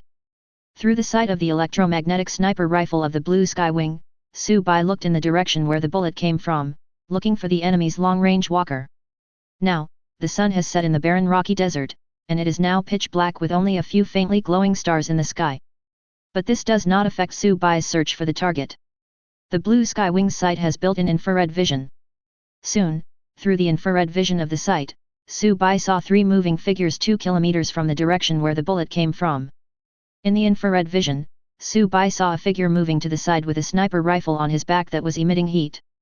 It seems that since the sneak attack failed, they are preparing to move their position. The other 2 figures rushed straight towards him. Su Bai encountered a 3-man team that had already joined up. Judging from the situation, the opponent has decided to take down Su Bai by relying on their numerical advantage and long-range firepower. Chapter 6. It is obvious that the other party is fearless. How could Su Bai let them succeed? Su Bai hid on the back of a sand dune. Through the infrared vision of the blue sky wing's sight, Su Bai locked his crosshairs firmly on the sniper who was still moving his position in the distance. Because of the wizard robe he was wearing, the other party mistook him for a mage. Therefore, they dared to move their position so blatantly without any cover. At this time, the 2 walkers approaching Su Bai were still some distance away from him. This distance was enough for Su Bai to first eliminate the opponent's long-range fire support. To ensure a one-shot kill, Su Bai directly activated the 2 weapon skills of the Blue Sky Wings, Blue Sky and Blue Wing Heavy Strike. Azure Sky consumes 200 mana points to activate this skill. After locking onto an enemy target for more than 3 seconds using the Blue Sky Wings built-in 418x stepless zoom, the next bullet fired will have an additional tracking effect. Cooling time, 30 minutes. Green Wing Smash, consumes 150 mana points and adds an additional green wing effect to the next bullet fired. The next attack will have additional damage equal to speed attribute times 1.7 plus intelligence attribute times 0.9. Cooling time, 10 minutes. 3 seconds later, the crosshairs of the blue Skywing locked onto the ranged walker. A striking red triangle icon appeared in the sights of blue Skywing. The other party has been locked. The next moment, Su Bai pulled the trigger. Puff! The wings of the blue sky made a slight sound of electromagnetic acceleration. An electromagnetic kinetic energy bullet with the blue wing effect whizzed out from the blue sky wings. The distance between the two sides was only more than 2,000 meters, and the electromagnetic kinetic energy bomb arrived in an instant. Visible from infrared perspective. The enemy's long-range walker who was still moving seemed to have noticed Su Bai's shot and made an evasive move, but it was of no avail. The electromagnetic kinetic energy bullet with the blue wing effect accurately pierced his head. Then, in the infrared vision of blue Skywing, a ball of bright light exploded on the head of the long-range walker. The enemy's ranged walker's head was shattered by Su Bai's shot, and the headless corpse fell straight to the ground. Reminder, you have obtained 1 trial point. Current trial points, 3. After eliminating the enemy's long-range firepower point, Su Bai turned his gun and aimed at the 2 enemy walkers rushing towards him. Damn it, why is the old cat gone? The enemy's melee walker was the first to notice the problem. He noticed that the remote teammate's avatar had dimmed in the communication channel. Isn't that lone guy a mage? How can his casting distance be so far when he's only at the first level? Another voice sounded. It was the tank of the enemy team. This tank was not equipped with a shield, but was wearing heavy armor and holding a ferocious war hammer in his hand. If we really want to break it down, he is actually a battle tank among the tank types. The question about the battle tank made the melee fighter frown. He thought of a possibility, but then rejected his idea. How should I know? I didn't hear any gunshots, nor did I see any flashes of fire. He shouldn't be a sniper. FK. I don't care about that anymore. I'm the tank, I'll go first, you find a chance to sneak attack him. The battle tank is a bit impatient. As he spoke, the battle tank raised the hammer in his hand and rushed towards Su Bai, while shouting loudly to his companions. Find the right moment and try to kill with 1 strike. No need for you, be careful. Bang! Blood mist splashed. The electromagnetic kinetic energy bullet of the blue Skywings directly hit the chest armor of the enemy combat tank. Along with the armor, most of the muscles on the combat tank's chest were destroyed. Tanks usually have higher physical attributes and defense. Without hitting the head, the conventional firing of the blue Skywings cannot kill with 1 shot. It can only cause serious injuries to it. Even so, with this kind of injury, most people would probably faint from the pain. The battle tank just groaned. Immediately, the wound on his chest began to heal rapidly at a speed visible to the naked eye. That is the battle tank's innate skill, which can consume its own mana and quickly repair wounds in a short period of time. It can be said that before the mana is exhausted, as long as the combat tank does not suffer fatal injuries, he is a pseudo-immortal. The battle tank reached out his hand and dug into the wound on his chest, and pulled out the electromagnetic kinetic energy bullet of blue Skywing that was embedded in his muscle. He held it in his hand, glanced at the shape of the bullet through the night vision goggles on his head, and then threw it on the ground. So you're playing with an electromagnetic sniper rifle, a silent thing that only women use. No wonder I didn't hear any gunshots just now. Hyena, I'm on first. The battle tank grinned fiercely, called out to his melee teammates behind him, roared, picked up the warhammer in his hand, and rushed towards Su Bai. What a pity, it was a little crooked and didn't hit the head. Su Bai looked through the infrared field of view of the blue Skywing's sight and saw that the tank had taken his electromagnetic kinetic energy bullet but was still charging towards his battle tank without any problem. He felt a little regretful and sighed secretly. Seeing that the opponent was about to approach him, Su Bai put away the blue Skywings. He also took off the large hood of the stigmata robe. Su Bai took out a night vision goggles from the storage space and put it on his head. With a flip of his wrist, the evil breaking gear appeared in his hand. Su Bai jumped out of the sand dune where he was hiding and faced 2 enemies rushing towards him. The 2 sides met and there was no nonsense. You're playing melee with me again. What are you trying to show off for?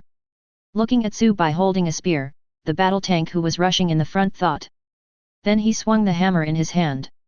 Aim at Su Bai and smash it on the head. At this moment, a pale flame suddenly ignited in the space with a radius of 20 meters centered on Su Bai. Many of these pale flames fell on the battle tanks. The battle tank suddenly felt his body slowing down, and the heavy armor on his body and the hammer in his hand became heavier. The sudden deceleration and heavy pressure caused the battle tank's hammer to slow down by half a second. This caused his movements to stagnate. At the same time, he found that although his heavy armor was not damaged, his skin felt a slight tingling sensation and his health was still decreasing. The next moment, he saw a crystal spear emitting sharp light piercing his face. Gun's heart, breaking the force. The battle tank wanted to dodge, but under the slowing and pressure effects of pale true flame, he had no chance to dodge. He could only watch as Su Bai's shot was rapidly approaching his face. In an instant, the fierce gun intent penetrated the battle tank's head and upper body directly, crushing them into pieces. Kill the tank in one hit. Su Bai, after being guided by the Lord of the Icefield, hit her. Learned how to focus my strength on weapons. Although, he is not very proficient in controlling this technique now. However, he still used gun's heart, breaking momentum, a technical skill created by Su Bai, which greatly increased its power while reducing his own burden. It can even achieve the effect of killing a tank in one hit. Chapter 7. Reminder, you have obtained 1 trial point. Current trial points, 4 after killing the battle tank instantly. A scarlet kill chest appears next to Battle Blanket's corpse. Su Bai didn't pick it up, but through night vision goggles. Look for the enemy melee walker who just disappeared from your sight. The moment he saw the battle tank that was killed instantly by Su Bai, the enemy's melee walker blended into the night and disappeared. After he disappeared, a vague sense of crisis lingered in Su Bai's heart. The opponent should be a melee assassin walker with the ability to become invisible. Now it has disappeared from Su Bai's sight. He should be looking for an opportunity in the dark to kill Su Bai with one strike. After discovering that the enemy had disappeared, Su Bai did not blindly look for the enemy, as this would have made it easier for him to reveal his flaws. Instead, he just stood there, keeping the pale true flame activated. 2 seconds later, the pale true flame within 20 meters of Su Bai seemed to be disturbed. Gathered together, they outlined a human figure. Now, there was a flash of lightning in Su Bai's eyes. Thunder strikes and cuts off evil. The next moment, 4 giant lightning swords with arcs of electricity appeared directly above the human figure. Aim at him and cut him down instantly. The human figure had no time to dodge and was instantly pierced by 4 giant lightning swords and nailed to the ground. Plasma instantly covered his entire body, and a burning smell wafted across his body. Reminder, you have obtained 1 trial point. Current trial points, 5. Another scarlet kill chest appeared next to the charred corpse. Su Bai turned off the pale true flame and put away the evil breaking sword in his hand, but still kept his perception ability open to prevent sudden danger. At this moment, a prompt suddenly popped up on Su Bai's personal terminal, indicating that there was a new message in the temporary small chat channel. Hint, Moju, Mage, killed 3 enemies. Omi, melee at Moju, Mage, how many people do you have? Are they seriously injured? Omi, melee, if you are seriously injured, find a place to hide and wait for me to come and pick you up. Moju, Mage, there are only 3 enemies, and they have been dealt with. Moju, Mage. Moju, Mage, I'm fine. Omi, melee, that's good. Red Bear, tank steady, these 2 are the big guys. Orange, assist anyone missing a pendant. Omi, melee. After closing the temporary team's channel, Su Bai put on the large mage hood of the stigmata robe again, covering his head and hiding in the hood. He first picked up the killing chest dropped by the enemy's melee assassination walkers and combat tanks and put it into the storage space. Then, Su Bai came to the headless body of the enemy sniper 2 kilometers away, picked up the kill chest dropped by him, and put it away as well. During this process, Su Bai did not forget to consume a small part of his mana and manipulate the rock elements to bury the bodies. At the same time, he erased all traces of battle in the desert and cleaned up the battlefield. After doing all this, Su Bai directly opened the 3 killing chests. Then he got a toothbrush, a lighter, 2 family planning supplies, a rag doll, and a half-eaten bag of potato chips. Su Bai was speechless. It was the first time he felt so upset. Then, he gathered the surrounding fire elements in his hands, ignited a flame, and burned these objects to ashes, burying them under the sand. Afterwards, Su-bai returned to the oasis. I picked a lot of yellow fruits from the tops of those cactus-like plants and placed them in the storage space. These yellow fruits contain a highly corrosive poison inside. No matter if it's a sinister person, or just throw it directly at the enemy's face. They are all unexpected moves. Next, Su-bai did not continue to rest in the oasis. But after checking the supplies in the storage space, we left the oasis directly and continued to head towards the misty forest under the cover of night. Su-bai didn't realize it before. This oasis marked directly on the map is actually a very unsafe place. It is only suitable for short breaks and replenishing water, and it is impossible to stay here. Since Su-bai can find this place, then other temporary teams in the barren rock desert may arrive at any time. This means that if Su-bai stays in this oasis for a long time, he is likely to encounter multiple groups of enemies coming to the oasis to replenish water. This oasis in the desert is like a piece of fresh meat with a bloody smell in the sea, attracting the vicious sharks that are looking for food beneath the waves. This is not the situation Su-bai wants to see. That's why he chose to leave and continue on his journey. Before leaving, Su-bai also added a little surprise to the shallow lake in the oasis. Puff puff dot. In the darkness of the night, the sound of footsteps on sand could be heard. A figure in a white robe appeared in the desert at night. Several bulges appeared in the sand. Several echinodermic sandworms were attracted by the sound, rushed out of the quicksand and pounced on the source of the sound. A green light flashed. The wind blade cut all the sandworms into pieces and scattered them on the gravel. Afterwards, the sand in the desert automatically separated and then closed together, burying the remains of the sandworm. Su-bai was no longer in the mood to deal with these sandworms meticulously. It is important to hurry. And, in the rocky desert, there are too many of these echinodermal sandworms. Su-bai even doubted it. Did I fall into a sandworm nest? Now, whenever an echinodermic sandworm attacked him, he would kill it with his wind blade and then bury it hastily. After simply dealing with the sandworms that attacked him, Su-bai continued to move towards the misty forest. Just at this moment, he received 2 prompts from the Court of Origin. Reminder, you have obtained 1 trial point. Current trial points, 6. Reminder, you have obtained 1 trial point. Current trial points, 7. Seeing the prompt, Su-bai was delighted.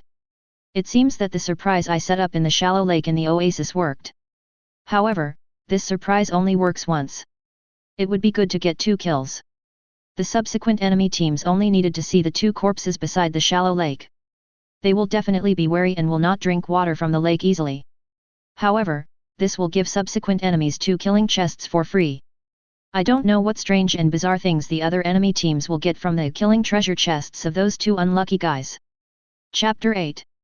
Half an hour later, Su-bai was walking in the desert, and through the green vision of the night vision goggles on his head, he suddenly saw a huge undulation in the desert not far away. The width of the sand dune was tens of meters and it was moving rapidly towards Su-bai, raising a cloud of dust. Just at this moment, Su-bai received a tip from the Court of Origin. Hint, you have encountered a Lord-level creature, Deep Rock Sandworm, level 1. Tip, you can obtain rewards normally by killing Lord-level creatures. Just as Su-bai checked the prompt of the Garden of Origin, the moving sand dune was only about 300 meters away from Su-bai. Su-bai roughly estimated the movement speed of the deep rock sandworms. The speed of deep rock sandworms in the desert can even reach 120 km per hour. Su-bai obviously couldn't outrun the other person. Of course, he had no intention of running. At this time, the deep rock sandworm was approaching Su-bai. A huge bulge appeared in the desert. The next moment, the deep rock sandworm's body, which was tens of meters in diameter, broke out of the ground, opened its equally huge and ferocious mouthparts, and bit Su-bai. Boom! The hideous mouthparts fell and smashed into the desert, raising a cloud of dust. Su-bai had already dodged and moved to the side. The Eye of Control appeared in the air beside him, and Su-bai casually used a detection skill on the opponent. The deep rock sandworm missed its target and burrowed its huge body into the desert again, moving around Su-bai in the desert, looking for the next opportunity to attack. As the deep rock sandworms moved, the spectacular moving sand dunes reappeared in the desert. Take advantage of this opportunity. Su-bai glanced at the information about the deep rock sandworm transmitted back by the Eye of Control. Hint, the intelligence attributes of both parties have been compared. You have obtained 100% of the enemy's information. Name, Deep Rock Sandworm, Lord level creature, First Order, Category, Extraordinary creature. Health, 100% physical energy, none strength, 39 constitution, 40 speed, 38 intelligence, 4 appeal, 3 extraordinary talent. 1. Hard shell leave max. The surface of the deep rock sandworm is covered with a layer of hard rock shell, which increases its body defense by 400%. Extraordinary talent. 2. Giant body huge body LX. Max. The deep rock sandworm has a huge body and strong vitality, which increases its health by an additional 2000 points. Extraordinary talent. 3. Desert Lord Sand Sea Lord leave max. Deep rock sandworm can unconditionally command all ordinary sandworms within a 10 km range to serve it. Extraordinary talent. 4. The favor of sand favor of the sand leave max. When in the desert, the movement speed of deep rock sandworms is increased by an additional 30%. Skills, none. After checking the information sent back by the Eye of Control, Su-bai discovered. This big guy moving in the desert in front of me, although he has no means of attack, is extremely tanky and his speed in the desert is also quite fast. Once it targets you in the rocky desert, it would be difficult to get rid of it. Just then, a bulge appeared in the desert again.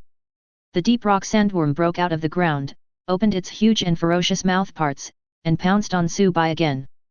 In an instant, Su-bai disappeared from the spot and dodged to the side, avoiding the attack. Then, a spear with an ice blue glow appeared in Su-bai's hand. Su-bai raised the spear in his hand and stabbed it hard at the rock shell of the deep rock sandworm. Bang! The ice crystals shattered on the rock crust, creating a shallow crater and causing minimal damage. In the rocky desert, water elements are extremely scarce, and similarly, the damage of water element skills will also decrease. The same is true for the ice element that is converted from the water element. Even though this attack was attached to the ice spikes of the Evil Breaker, it benefited from Su-bai's talent and the various bonuses of the Evil Breaker. The damage caused is still not ideal. The next moment. Roar! The deep rock sandworm seemed to be enraged and let out a roar. Shake your huge and heavy body. Smash it towards Su-bai who is standing beside you. Su-bai jumped high, avoiding the huge body of the deep rock sandworm that was smashing down on him. Large amounts of dust were stirred up in the desert. Su-bai took the opportunity to jump onto the back of the deep rock sandworm. This thing is just a cylinder, and Su-bai doesn't know whether it has the concept of back or not. Afterwards, Su-bai looked at the hard rock shell covering the body of the deep rock sandworm and was at a loss as to where to start. Su-bai's self-created technical ability Gun's Heart, breaking power can indeed break these rock shells and injure the deep rock sandworms. However, for the huge body of the deep rock sandworm, Su-bai's stabbing shot only caused some superficial injuries. At this moment, the deep rock sandworm began to twist and roll on the ground, trying to use this method to throw Su-bai off and crush him. Seeing that the situation was not good, Su-bai had to jump off the sandworm and jump to the side to avoid being crushed. Call! Suddenly, there was a sound of breaking wind in Su-bai's ears. I saw the deep rock sandworm swinging its long and powerful tail, pulling straight towards Su-bai. The two sides are too close. Su-bai had no time to dodge and could only use Poxy to block in front of him. Bang! The next moment, a loud noise was heard. Su-bai was hit by the deep rock sandworm and flew backwards. He fell on the sand and rolled twice. Ahem! After the blow, Su-bai stood up from the ground, felt a little chest tightness, and coughed twice, but it was nothing serious. He watched as the deep rock sandworm burrowed into the sand again not far away, forming a huge moving sand dune and rushing towards him. Su-bai stood still. He already had the outline of a set of his own techniques and moves in his mind. Su-bai once tried to combine his magic ability with gun skills. However, this move is too difficult, and Su-bai has never performed it completely in the training room. Now, faced with this situation, Su-bai decided to push himself. Even if he fails, he still has the burst state of extreme moment and the resurrection effect of Dragon Heart Necklace to back him up. Looking at the huge sand dune rushing towards him, Su-bai began to gather his aura. The aura on his body became increasingly heavy. After 3 breaths, the huge body of the deep rock sandworm rushed out from the desert, opened its bloody mouth, and pounced on Su-bai who was standing still. The next moment, a flash of lightning passed by. Su-bai disappeared. When it appears again, the person is already in mid-air. Sizzle sizzle. I saw that on the gun in his hand, there was already a flash of lightning emitting a destructive aura that was constantly jumping. In an instant, Su Bai's aura reached its peak, and his eyes flashed with destructive and violent thunder. Su Bai raised the spear that was pulsating with thunder in his right hand, aimed it at the huge body of the deep rock sandworm below, and concentrated all his strength on the spear. Su Bai gathered all his strength and concentrated all his power into the gun in his hand. The destructive thunder-like evil-breaking sword on the gun was jumping out, and he aimed it at the deep rock sandworm on the ground and threw it hard. Heart of the gun, thunder fall from the sky. In an instant, an extremely dazzling bolt of lightning pierced the dark night sky of the barren rock desert and pierced straight into the huge body of the deep rock sandworm. Boom! Immediately afterwards, thunder exploded from the huge body of the deep rock sandworm. Plasma emitting a breath of destruction instantly enveloped the huge body of the deep rock sandworm. Roar! With plasma and lightning all over its body, the deep rock sandworm let out a painful roar. The huge body filled with plasma rolled and struggled in the desert, raising a large amount of sand and dust that covered the area. In the sky full of sand and dust, there is a constant flash of dazzling thunder. Gradually, the movement in the dust slowed down, and then stopped completely. The dust gradually dissipated. When the dust settled, the body of the deep rock sandworm was revealed. It had long been dead, but was still beating with thunder. The Lord-level creature, the deep rock sandworm, has been killed. Chapter 9. Sizzle sizzle dot. After one blow, Su Bai landed on the ground with lightning flashing in his pupils. It worked. Su Bai's attack gathered all his strength and used his original technique, Heart of the Gun, Thunderfall, with the power of thunder, which successfully penetrated the thick shell of the deep rock sandworm and killed it. Hint: you have killed a Lord-level creature, Deep Rock Sandworm, Level 1. A silver light flashed, and a silver-white treasure chest fell next to the corpse of the Deep Rock Sandworm.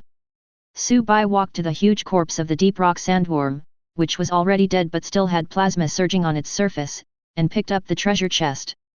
Hint: you have obtained the silver-level treasure chest, Deep Rock Sandworm. Pick up this treasure chest. Su Bai raised his head and looked upwards. It was seen on the corpse of the deep rock sandworm. There was a horrible huge wound. It almost cut the deep rock sandworm's thick body in half. Come closer. Through the wound, one could see that a long spear with lightning all over its body was inserted into it. The released lightning had burned the surrounding biological tissues until they were charred and smoking. It is to break the evil. Crunch crunch dot. Su Bai stretched out his hand and a few sounds of charcoal breaking were heard, and Posya had returned to his hand. At this moment, Su Bai caught a glimpse of something flashing in the huge wound on the body of the deep rock sandworm. Su Bai's pupils lit up purple again, and he clenched his right fist to dispel the lightning elements around him. The next moment, all the plasma on the corpse of the deep rock sandworm was dissipated and disappeared. Su Bai jumped onto the body of the deep rock sandworm, walked to the huge wound and looked inside. At the bottom of the huge wound, where Poxy had just stabbed, a ball of flesh with yellow fluorescent spots on its surface was exposed under the charred black that had been turned up because of Poxy's departure. Because of Su Bai's previous attack of Heart of the Gun, thunder falling to the sky, half of the meatball had been carbonized and charred. Even so, it didn't seem to have suffered much damage. The surface was still slightly undulating and moving. Su Bai walked forward. Picked up this strange meatball with yellow fluorescent spots on its surface. Start with the meatball. Su Bai immediately received a prompt from the Court of Origin. Tip: when you are in the barren stone desert and carry the heir of the Sand King, all enemy walkers within a 10-kilometer radius will be displayed in real time on your personal terminal. Name: Sand King's Legacy. Special item: Introduction. For those who participate in the trial, this is the reward you deserve after defeating the King of the Sand. Don't be too arrogant. Using Heir of the Sand King carefully may bring you higher returns. The prompt sound of the Court of Origin fell. Changes immediately appeared on the personal terminal on Su Bai's wrist. On the map of Su Bai's personal terminal, 3 small red dots appeared within a radius of 10 kilometers with Su Bai himself as the center. That was the enemy walker that the Heir of the Sand King had marked for him. The 3 enemy walkers were not from the same team and were not grouped together. The nearest one is only 3 kilometers away from Su Bai. The farthest ones are at the edge of the detection range of Heir of the Sand King. It's a good thing. Looking at the updated red dot mark of the enemy on the map in the personal terminal in hand, Su Bai thought. Sand King's legacy is like giving Su Bai a perspective with a radius of 10 kilometers in the barren rocky desert. There is a bug-level plugin called Sand King's Legacy. Some ideas that Su-bai had originally given up resurfaced in his mind. Immediately afterwards, Su-bai dealt with the huge corpse of the deep rock sandworm. Today, the execution circle on the map is still far away from Su-bai. Su-bai temporarily stopped his steps towards the misty forest and turned around to head towards an enemy target marked on the map by the heir of the Sand King. 15 minutes later, Su-bai appeared behind a sand dune. He took out the blue sky wings from the storage space. Through the sight of this electromagnetic sniper rifle with built-in infrared vision, locked onto an enemy walker not far away who was heading towards the misty forest. The next moment, a soft sound was heard. The electromagnetic constraint patterns on the blue sky wing gun lit up. An electromagnetic kinetic energy bullet flew out of the chamber. Immediately afterwards, a bright light appeared in the infrared field of view of the blue sky wing sight. Su-bai did not make any mistakes in this shot and shot very accurately. Through the infrared vision of the sight, Su-bai saw a headless corpse fell straight down. The prompt for the court of origin appears. Reminder, you have obtained 1 trial point. Current trial points, 8. Su-bai left the back of the dune where he was hiding and walked to the headless body. He picked up the killing chest that fell to the side and opened it directly. A killing pocket appeared in front of Su-bai.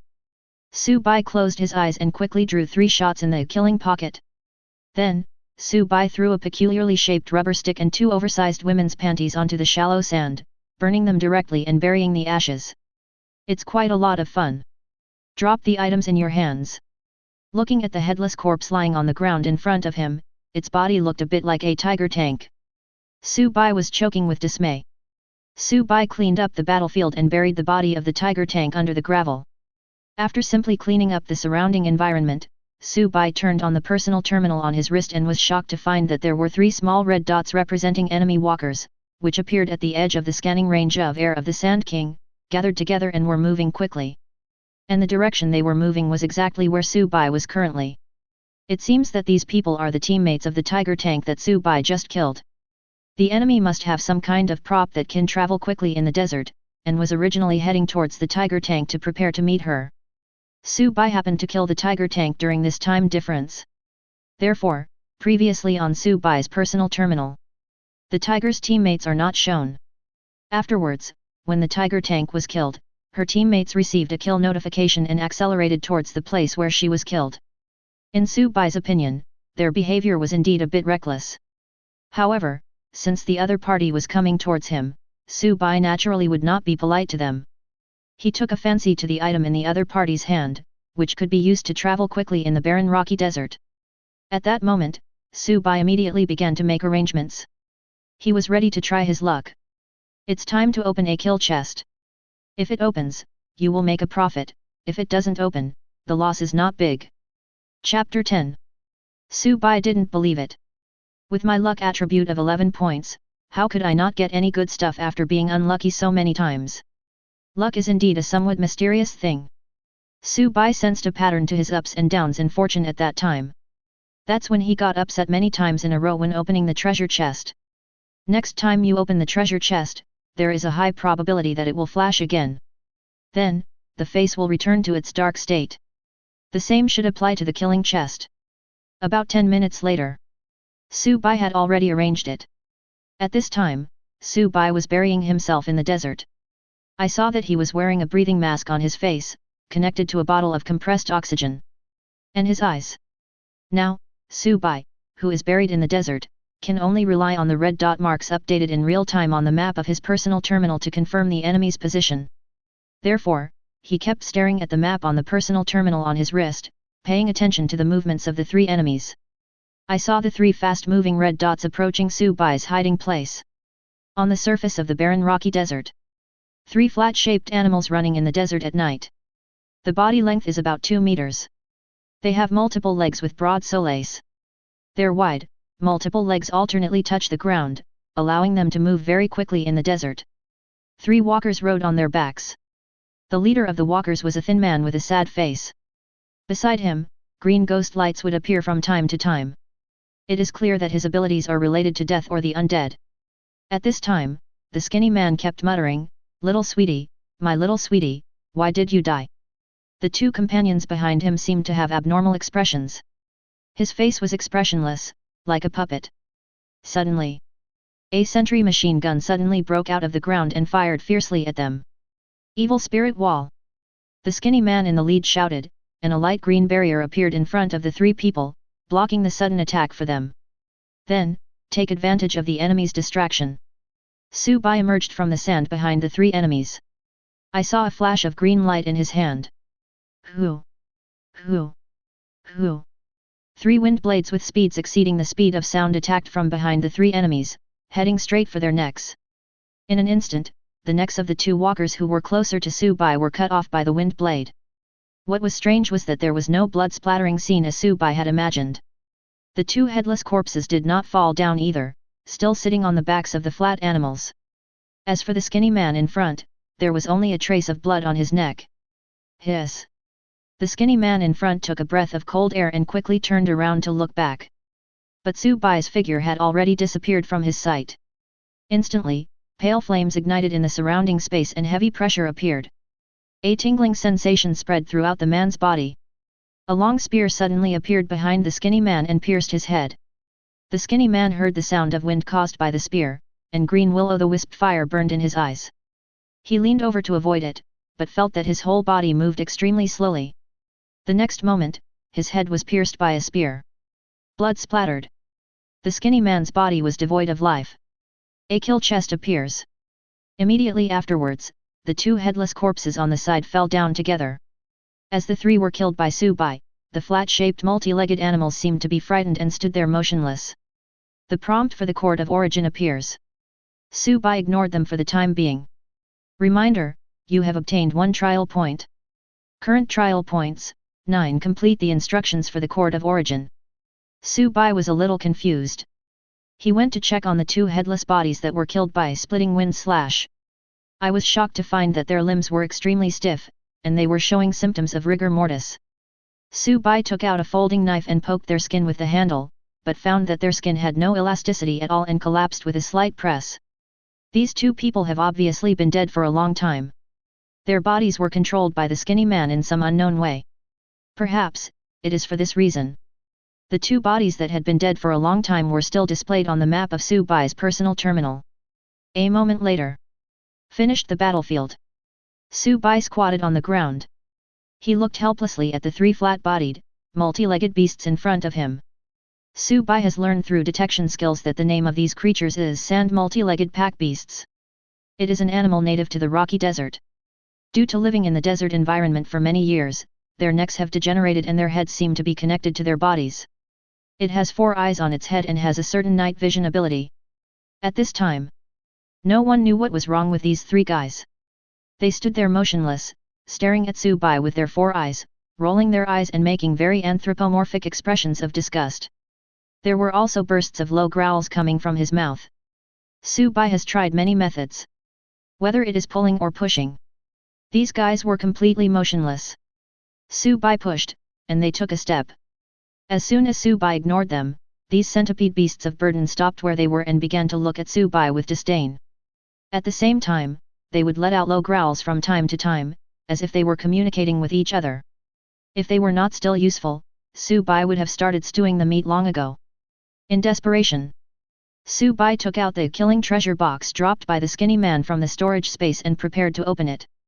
Since the skinny man was able to ride these multi-legged beasts of burden, it meant that he must have a way to communicate with them. Su Bai decided to open the kill chest to see his luck. Then, a killing pocket appeared in front of Su Bai. Su Bai dug 3 times in a row. Hint, you have obtained a non-grade consumable item, Beast Language Fruit. Item name, Beast Language Fruit Effect. After use, you can gain the ability to communicate with animals. Introduction, want to be a friend of animals? How about 1? After digging 3 times, Su Bai obtained a Beast Language Fruit, a razor, and a sweaty shirt. The Beast Language Fruit is as big as a walnut. Its color cannot be seen through night vision goggles, and its skin is very smooth. After burning and burying the 2 useless items, Su Bai took out clean water from the storage space. Simply rinse this Beast Language Fruit and put it into your mouth. After chewing a few times, the sour taste immediately exploded in his mouth. Ugh, Su-bai retched and almost vomited out the beast language fruit. Holding back the nausea, Su-bai swallowed the beast language fruit, which tasted really bad. Then, he heard a sarcastic remark behind him. How funny! I am dying of laughter when I see his expression. Su-bai was a little bit unbelievable. He turned to look at the multi-legged beast of burden that was closest to him. Seeing Su-bai looking at him, the multi-legged beast of burden seemed to have some disdain on its face, and its big mouth opened and closed. What are you looking at? Chapter 11. Su-bai was a little surprised. He replied tentatively. Look at you, what's wrong? The experience of communicating with animals for the first time was truly novel to him. But at this moment, rustle, rustle, rustle, a fine rustling sound came from a distance. Those many-legged beasts of burden suddenly became aggressive. Let out a low growl. The next moment, they seemed to have lost their minds. Many legs moved together. He went around Su-bai and rushed into the desert in the dark night. Su-bai's figure flashed. After chasing for 2 steps, he caught a many-legged beast of burden.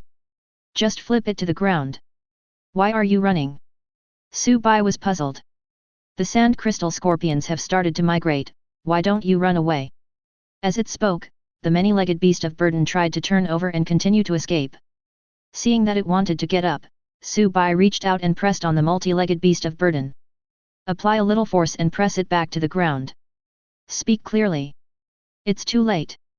The many-legged beast of burden turned its head and looked into the distance in horror. Following its gaze, Su-bai looked. In the green field of view of the night vision goggles.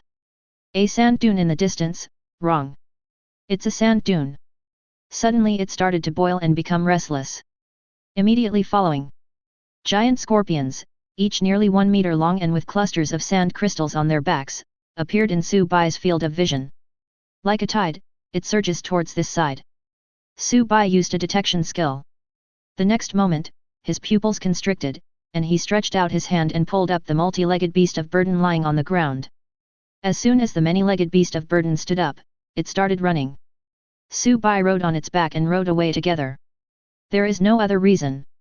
From the information obtained from the detection skill, Su-bai discovered that the strength, physique, and speed of these sand crystal scorpions were all above 20 points. And within Su-bai's field of vision, there were no less than tens of thousands of such sand crystal scorpions. Half an hour later, Su-bai rode a many-legged beast of burden across the desert. We bypassed the migration route of the sand crystal scorpions and arrived at a safe area. The other 2 multi-legged beasts of burden had long disappeared. Because he was riding a multi-legged beast of burden, no echinodermites attacked Su-bai along the way. Multi-legged beasts of burden live in the desert all year round, and their broad paws are covered with a lot of fine hair. When multi-legged beasts of burden walked in the desert, these hairs could effectively offset the vibrations caused by the friction between the sand and the solace of their feet. This will avoid attracting the echinodermal sandworms that are found throughout the rocky desert and may attack you. Where are they migrating to? Arriving at a safe area, Su-bai asked the multi-legged beast of burden beneath him. Those giant scorpions are going to the border of the barren stone desert and the misty forest. There is a long and narrow hilly area over there. It is neither as dry as the barren rock desert nor as humid as the misty forest. They go there to mate and lay eggs. Don't you know this common sense? The many-legged beast of burden said unhappily. Su-bai automatically ignored its tone, got off it, took out clean water and food from the storage space, and placed them in front of it. Is this, for me? The many-legged beast of burden was somewhat unbelievable. In the rocky desert, clean water and food are scarce resources. Su-bai nodded. The many-legged beast of burden lowered its head and began to eat. After a moment, hiccup, the multi-legged beast of burden had finished its meal. Burped. Are you full? Su-bai asked out loud. I'm full, thank you.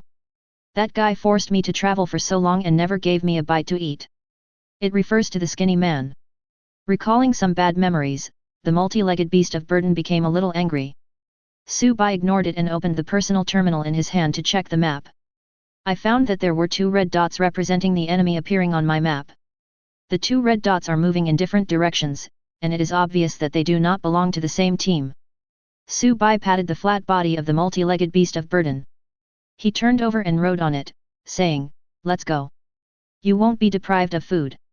The dark night in the rocky desert is coming to an end, a hint of paleness appears on the horizon, and a new day is about to arrive. Riding a multi-legged beast of burden, Su Bai's movement speed in the desert was greatly improved. Not long after, a moving figure appeared in his field of vision. This person was wearing a brown robe and holding a staff. He is a lone mage with no teammates around him. Now, the wizard is using the staff in his hand as an auxiliary tool to support his body and walk hard in the desert. It was obvious that the mage's weak physical condition was not enough to support him in traveling in such a harsh environment as the barren rock desert. Su Bai speculated that given the lone mage's current state, even if he didn't encounter other hostile walkers, it wouldn't be long before he would fall in the barren rocky desert. Su Bai patted the multi-legged beast of burden beneath him, signaling it to stop. With a flip of his wrist, he took out the wings of blue sky directly from the storage space. Through the sight that comes with this electromagnetic sniper rifle, aiming at the back of the mage's head. Pull the trigger. The next moment, a slight sound was heard. Puff! The lone mage's right leg disappeared as it was shredded into pieces by the electromagnetic kinetic energy bullet. He fell to the ground wailing in pain. It went off target. Su Bai felt a little sorry that he had wasted a bullet. Su Bai once again aimed at the lone mage who had fallen to the ground. The influencing factors of the surrounding environment were recalculated again. Another shot was fired. This time, the bullet missed the target even further. It hit the sand directly next to the lone mage. Gravel was splashed. Su Bai ejected the empty magazine. He took out another magazine with a 2D girl's paint job from the storage space and replaced it. Immediately following, he aimed at the fallen mage again, recalculated the trajectory, and pulled the trigger. Gravel was flying everywhere. Crooked again. Su Bai immediately put away the blue sky wings. He patted the many-legged beast of burden beneath him, signaling it to approach the fallen solitary mage. Su Bai has been confirmed. This is not because my shooting skills are bad. But there was something in that area that was interfering with his trajectory. Chapter 12. Interfering with Su Bai's trajectory. It was not some special item on the lone mage who was lying on the ground and wailing. But in the desert environment in front, there is something unknown, interfering with Su Bai's trajectory. Soon, Su Bai rode on a multi-legged beast of burden and approached the lone mage. With a broken leg, the lone mage fell to the ground, still wailing. Seeing Su Bai coming, despair appeared in his eyes. Su Bai had an indifferent expression, and a green light flashed in his hand. 3 wind blades appeared instantly and took his life. The blood flowed onto the sand, dyeing it red. Reminder, you have obtained 1 trial point. Current trial points, 10 after picking up the killing chest dropped by a lone mage. Su Bai disposed of the lone mage's body. He pressed his hand on the sand not far from him. Through the talent Elemental Apostle, using the rock elements that make up the sand and gravel as a carrier, he extends his perception ability deep into the sand. Soon, Su Bai made a discovery. In his perception, about 10 meters deep in the sand, an unknown object is buried. Su Bai's perception alone cannot determine what this thing is. Therefore, Su Bai consumed a small portion of his own mana to mobilize the rock elements that made up the sand and gravel, separating them to both sides. 5 seconds later, the sand separates. A hilt of a sword appeared in front of Su Bai. The blade was still buried in the gravel. Su Bai reached out, grasped the hilt of the sword, and pulled it out. As the sword was unearthed, Su Bai could see its full appearance. This is a sharp dagger. The total length is about 40 centimeters. The sword is engraved with gorgeous and complex patterns. Just then, the prompt of the Court of Origin appeared. Hint, you have obtained insufficient authority, unable to view, ... Item name? Unable to view due to insufficient permissions, quality. Unable to view due to insufficient authority, equipment effect. Unable to view due to insufficient permissions, equipment skills. Unable to view due to insufficient permissions, introduction. Unable to view due to insufficient authority. After checking the tips of the Court of Origin, Su Bai was stunned for a moment. This was the first time he had access to an item that he had no authority to view. Su Bai held the dagger and observed it carefully. Just then, something strange happened. The pattern on the sword flashed, and the dagger in Su Bai's hand suddenly passed through his palm like a phantom. And the moment the dagger passed through his palm, it transformed from an illusion into a solid entity. Then it fell to the ground. Su Bai's eyes widened. If he was not mistaken, The pattern engraved on the blade of this dagger is actually a secret pattern. The flashing of the patterns just now was actually a sign that these secret patterns were activated. After he picked up the dagger, the secret patterns engraved on the sword were inexplicably activated, giving the dagger the ability to travel through space. Then, the dagger passed through Su Bai's palm like a phantom. Then the secret pattern became ineffective, it broke away from the space shuttle state and fell to the ground. The secret patterns on this dagger can give it the ability to travel through space. This aroused Su Bai's interest in this dagger that inexplicably appeared in the depths of the desert. Su Bai leaned over, picked it up again, and held it in his hand. Then, the secret pattern on the dagger flashed again. It passed through Su Bai's palm again and fell to the ground. Can't be taken away. Looking at the situation in front of him, Su Bai guessed in his heart. Then he thought of a brilliant idea. He squatted down and grasped the hilt of the dagger. With a thought, he put it directly into his storage space. Then, Su Bai checked his storage space. I saw this short sword engraved with secret space patterns lying quietly in the storage space, without any reaction. After this strange dagger engraved with secret space patterns was put into the storage space. After Su Bai restored the surrounding environment, he rode back on the multi-legged beast and left. Continue to hunt down hostile walkers according to the enemy markers displayed on your map. As for the secret space pattern engraved on this dagger, it won't be too late to explore the secrets after he successfully completes this survival trial and returns to his exclusive room in the Garden of Origin. 3 days later, in the narrow hilly area where the barren rocky desert and the misty forest meet, Su Bai. 6 bodies of hostile walkers fell in front of Su Bai. The bodies died in various circumstances. Some were pierced by icicles. Some had their heads cut off by wind blades. Others were charred black with huge wounds on their bodies. From time to time, a flash of lightning appeared on his body. In addition, not far from Su Bai, there was another survivor, but he was already dying and was groaning faintly. During these 3 days, relying on the speed advantage of the multi-legged beast of burden and Su Bai's comprehensive and powerful personal abilities, Su Bai has hunted and killed 17 hostile walkers in the barren rock desert. And 3 days passed. The execution circle on the map is also shrinking. Therefore, Su Bai came to the junction of the barren rock desert and the misty forest, preparing to cross this narrow hilly area and enter the misty forest. As for that multi-legged beast of burden, it is, after all, a species native to the rocky desert. After Su Bai rode it to this hilly area, he let it go and gave it some food and clean water. When Su Bai was traveling alone through the hilly area towards the misty forest, he encountered a fight between 2 hostile groups of walkers on the road. 3 on one side, 4 on the other. The battle has already become fierce, and both sides are bloodthirsty. And that was a makeshift team of only 3 people. Clearly at a disadvantage. As an outsider, Su Bai picked up his spear and decided to step forward to mediate the fight and let the 2 sides live in peace. The hilly area has complex terrain, with many shelters and obstacles. To prevent the enemy from escaping, Su Bai chose to rush into the battlefield. After seeing Su Bai, the uninvited guest, in that temporary team of 4 people, a melee walker holding a machete stepped forward, ready to deal with Su Bai. After all, they were a full team of 4. Even if he was missing, their number would be equal to the 3 on the opposite side. In addition, the tanks were still in the front, so they would not be at a disadvantage. After he deals with this uninvited guest, he can continue to suppress the 3 opponents with his numerical advantage until they are all dealt with. Think of this. The melee fighter holding a scimitar took a step forward and rushed towards Su Bai. But just as he took a step, he felt his body sinking and his speed slowed down. Then, a continuous tingling sensation spread throughout his body. The melee fighter was shocked to find that a cold pale flame had attached to his body without him knowing when.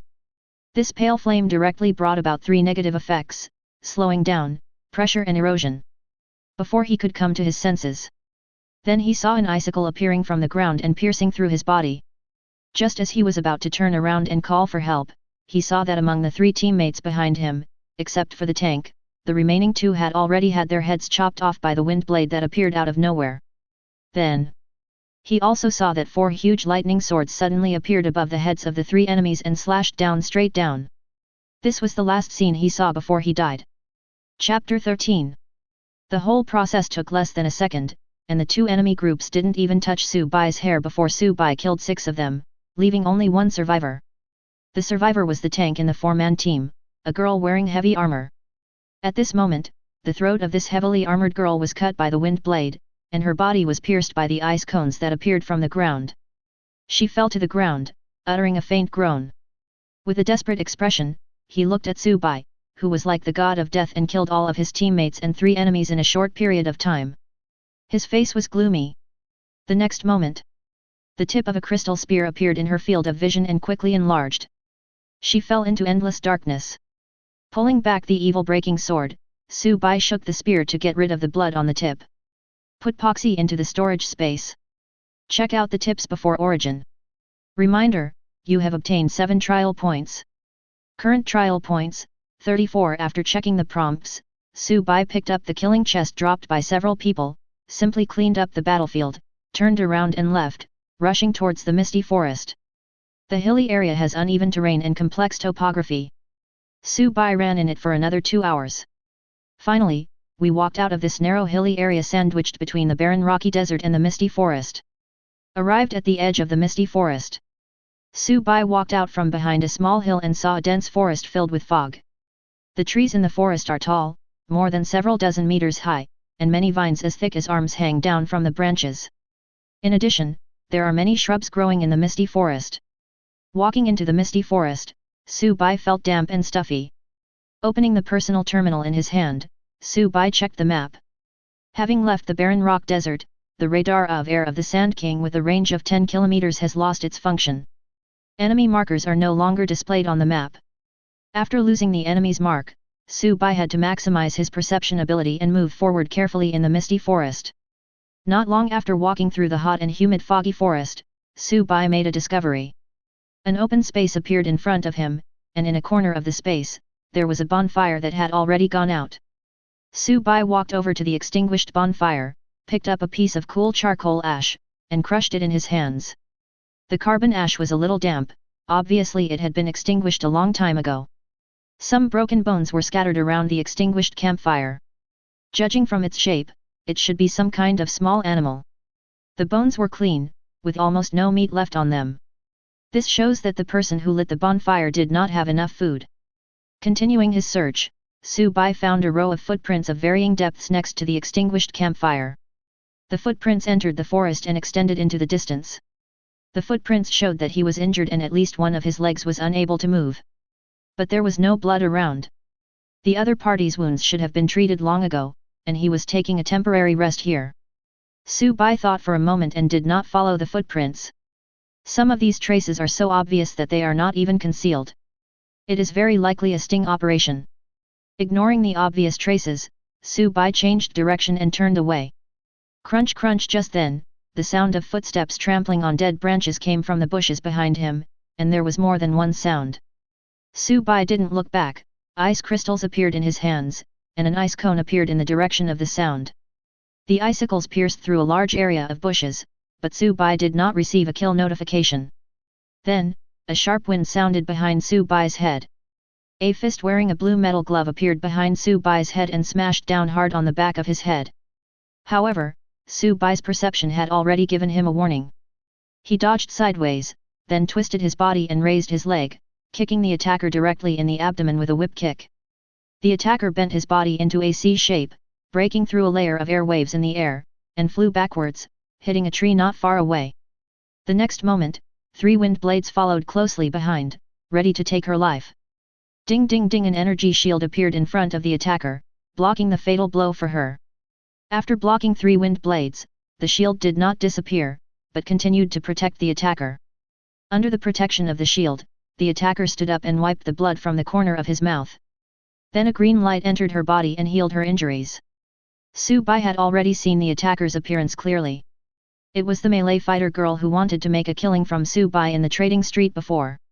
At this moment, the bushes beside the fighting girl parted, and her 2 teammates walked out from behind, also with this layer of energy shield on their bodies. They are a combat tank holding a battle axe, and a healer holding a healing staff. The shields on these 3 people are one of the healing abilities. Then, the fighting girl at the side moved and walked to the side of Tsubai, and together with the other 2 teammates, they surrounded Tsubai vaguely. No excessive nonsense. The healer raised his staff, and several rays of light shot out from the top of the staff, adding buffs to the two teammates. The battle tank and the fighting girl holding battle axes flashed with light and rushed towards Subai. The next moment, a pale flame appeared in the air around them and attached itself to the two of them. The corrosive effect of the blue flame caused their shields to be rapidly consumed, and the pressure and erosion slowed down their movements. Subai simply ignored the battle tank and fighting girl rushing towards him. He dodged the axe from the battle tank and the heavy punch from the fighting girl, with lightning flashing in his eyes. In an instant, 4 giant lightning swords emitting an aura of destruction appeared above the heads of the enemy's healers. He chopped straight down at him. The energy shield in front of the enemy's healer was like paper and was directly shattered by the thunder sword. The healer behind the shield was instantly pierced by 4 thunder swords. Just a meeting. The enemy's healer was killed by Subai with thundering means. The reason why Subai wants to kill the healing system first is that if the healing system does not die, the fatal damage caused by Subai to the other 2 enemies will also be restored in a short time. One increases while the other decreases. The one who will lose in the end will definitely be Subai. Chapter 14. Treatment was posthumous. The shields and buffs on the battle tank and fighting girl all disappeared. Seeing his healing teammate being killed, the enemy's battle tank roared and entered a frenzy state. His already tall stature grew even bigger, his muscles bulged, and he became a little giant nearly 3 meters tall. The little giant-like battle tank directly withstood the pressure and deceleration of Kang Yan, raised the battle axe in his hand, and chopped towards Subai. Too slow. Looking at the incoming battle axe, Subai sneered. In an instant, ice cones appeared under the battle tank's feet and pierced through his 2 thick thighs. At the same time, 3 wind blades suddenly appeared in front of him, leaving 3 horrible wounds on the battle tank's body. But Subai's figure had already disappeared in front of him. The battle axe struck the air. The battle tank in the frenzy had long lost his sense of pain. He struggled and broke the ice spikes that pierced his legs. Ignoring the wounds on his body, he looked for Subai. At this moment, he suddenly felt his body sink. Subai has already ridden on the battle tank's back. Then, a gun tip pierced into the back of the battle tank's head and went out from the face. Pull out the spear. Subai jumped down from the battle tank's tall body. He took a step forward and rushed towards the fighting girl who had already started to flee not far away after seeing that the situation was not good. And behind him, the battle tank's tall body fell to the ground with a loud bang, twitched twice and then became motionless. Buzz buzz buzz, wind blades cut through the air. 3 wounds deep enough to see the bone appeared on the fighting girl's left leg. She staggered and fell to the ground.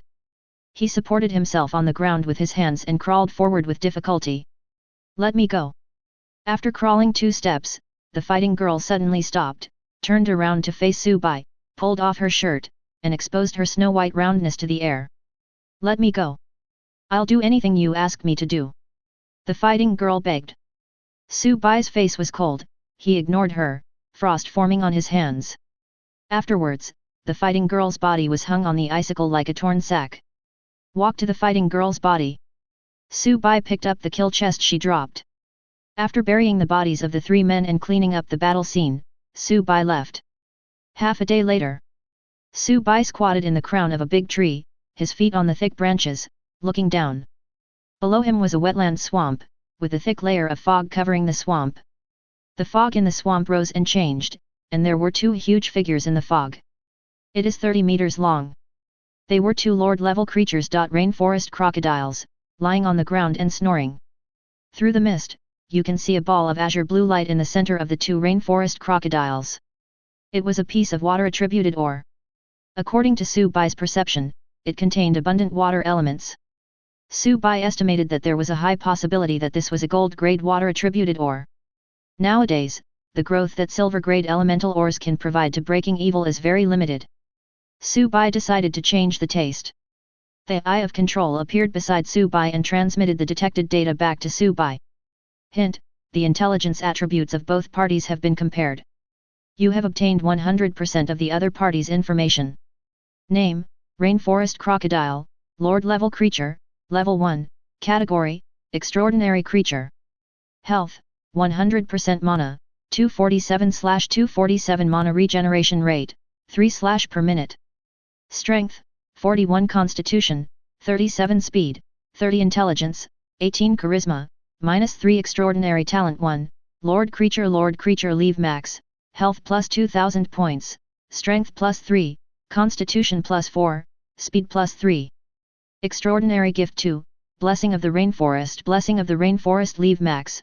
When in the misty forest, the physical recovery ability of the rainforest crocodile is increased by an additional 30%. Active skill 1, surge leave 20.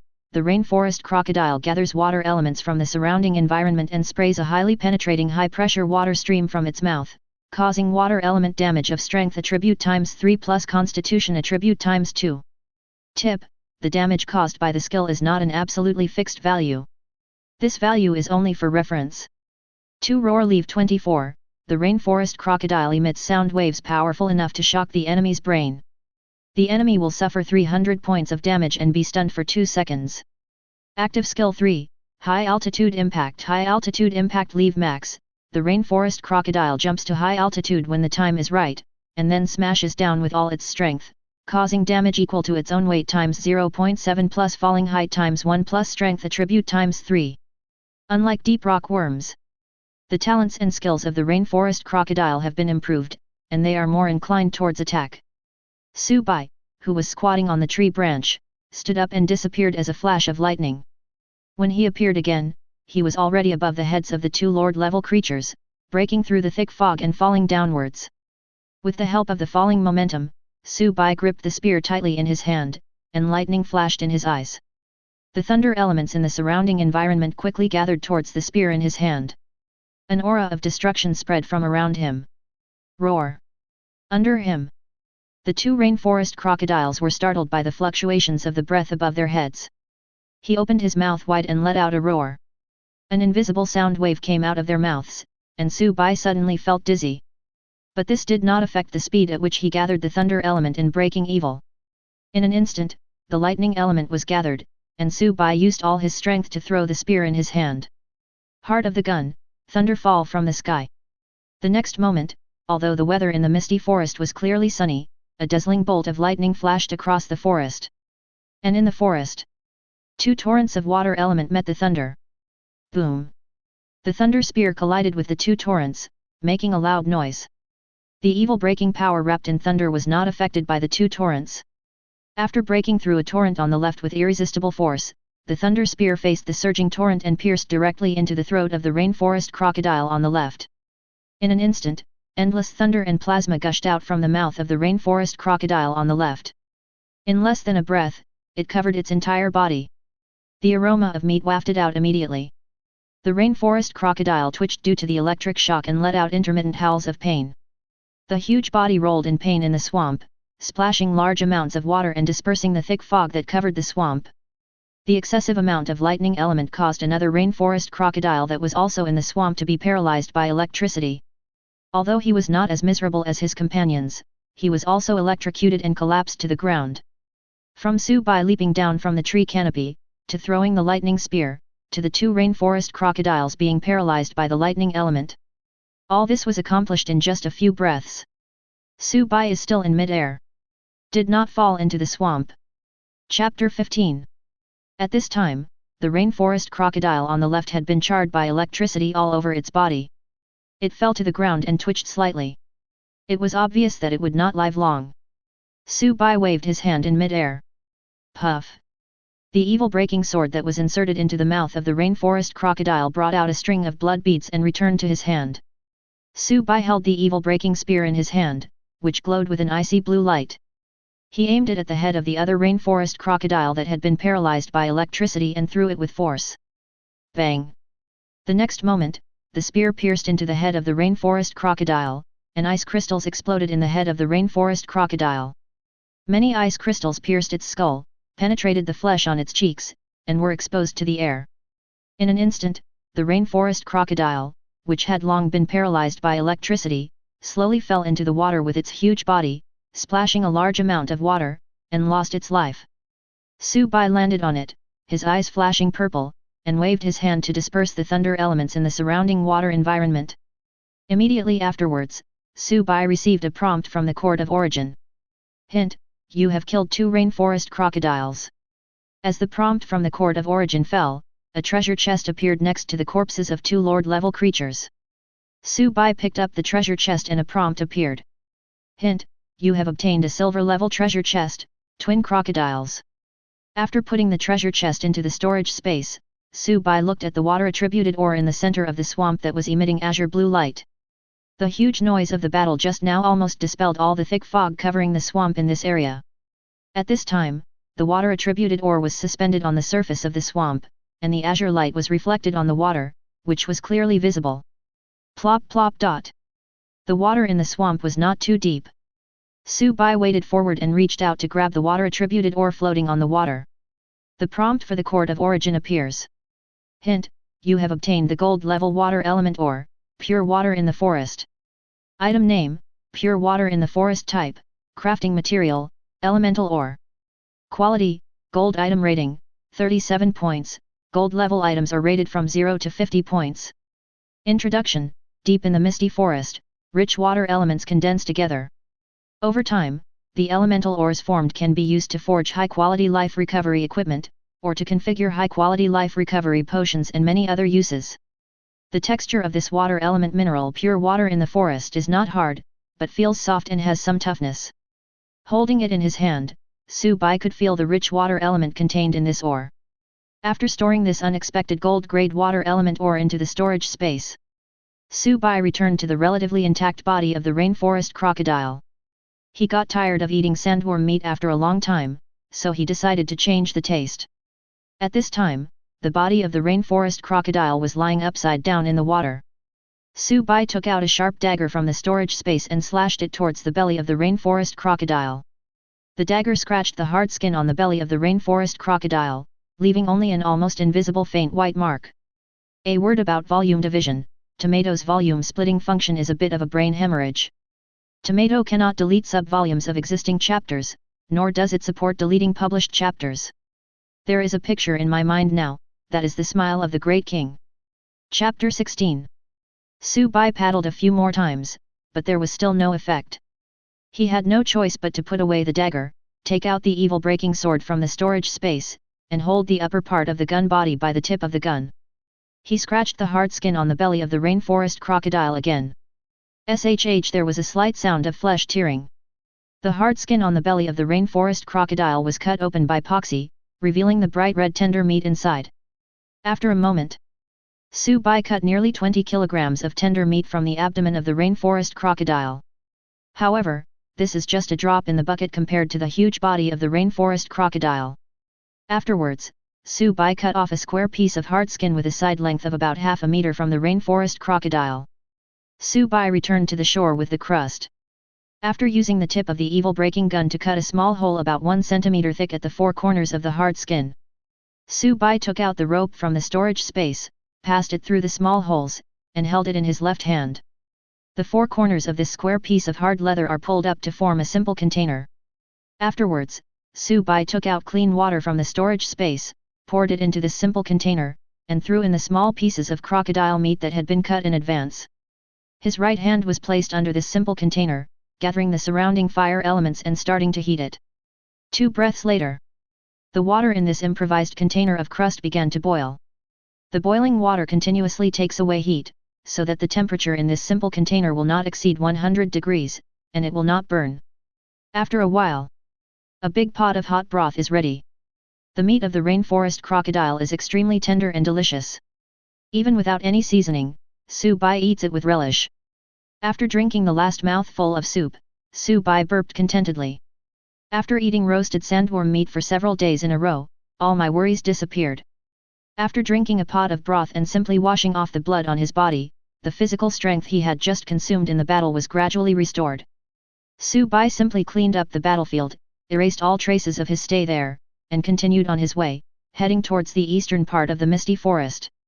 We didn't encounter any enemies along the way. Su-bai walked for nearly 4 hours. The sun began to set over the dusk continent. A fiery sunset glow appeared on the horizon, and the setting sun sprinkled its evening rays on the towering trees in the misty forest, covering them with a layer of gold. Right now, if you look from a distance, in the evening sun, the entire misty forest seemed to be burning, and the tall treetops connected together turned into a golden sea of fire. And beneath these tree canopies, because of the change in the angle of the sun, the tall tree canopies almost completely blocked the sunlight. It was already dark in the misty forest below. As night was approaching, the temperature in the misty forest began to drop. The water vapor in the air began to condense into tiny water droplets, which then gathered together to turn into thick fog. At this time, the visibility inside the foggy forest was very low. Hadot. In the misty forest, looking at the already dim environment and the slowly thickening mist in front of him, Su Bai stopped running and took a long breath. We decided not to continue our journey and spend the night there. There is no way. Even if Su Bai is equipped with night vision goggles, in an environment like the foggy forest, the thick fog at night will greatly interfere with the vision. Chapter 17. Now the visibility in front of him is less than 5 meters. If it lasts a little longer and the fog continues to rise, the visibility may be less than 1 meter in the end. It is very dangerous and unwise to travel under such conditions. After stopping, Su Bai climbed up along the trunk of a giant tree next to him. Decided to spend the night high up. This giant tree is about 70 meters high. With Su Bai's current physical condition, he climbed up quickly. Arriving at the treetops, the sun had already set in the sky. Su Bai looked up and saw the starry sky at the top of the dusk continent through the gaps between the leaves. Su Bai chose a branch that was half a meter thick, lay on it, took out a rope from the storage space, lay down, and secured his torso to the branch. Close your eyes and take a nap. He didn't dare to really fall asleep and still kept his perception ability open. Midnight. 2 loud noises were heard from afar, accompanied by flames shooting up into the sky. It was obvious that these were 2 groups of hostile walkers who encountered each other at close range in the thick fog of the misty forest at night and engaged in a fierce battle. Soon, the fire in the distance went out and there was no more movement.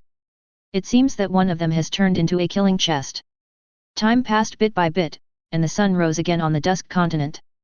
After untying the ropes that were securing him, Su Bai returned to the ground.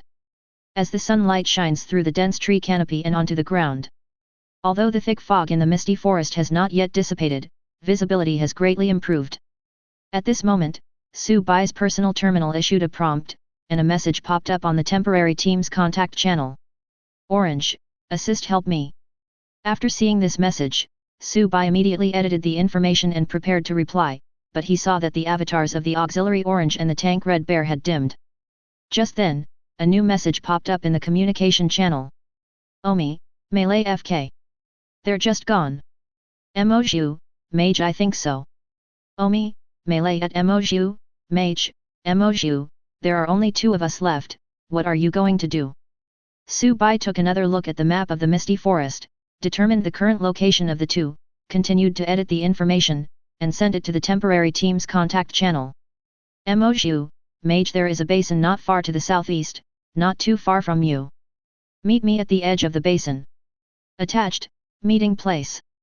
Omi, Melee OK. After closing the temporary team's contact channel, Su Bai observed a 5-second silence in his heart for the 2 temporary teammates who had died. Set off towards the meeting place agreed with Oyumi. As for revenge for the 2 dead teammates, no kidding. He, Su, was just a temporary teammate with them. They didn't know each other before the survival trial began.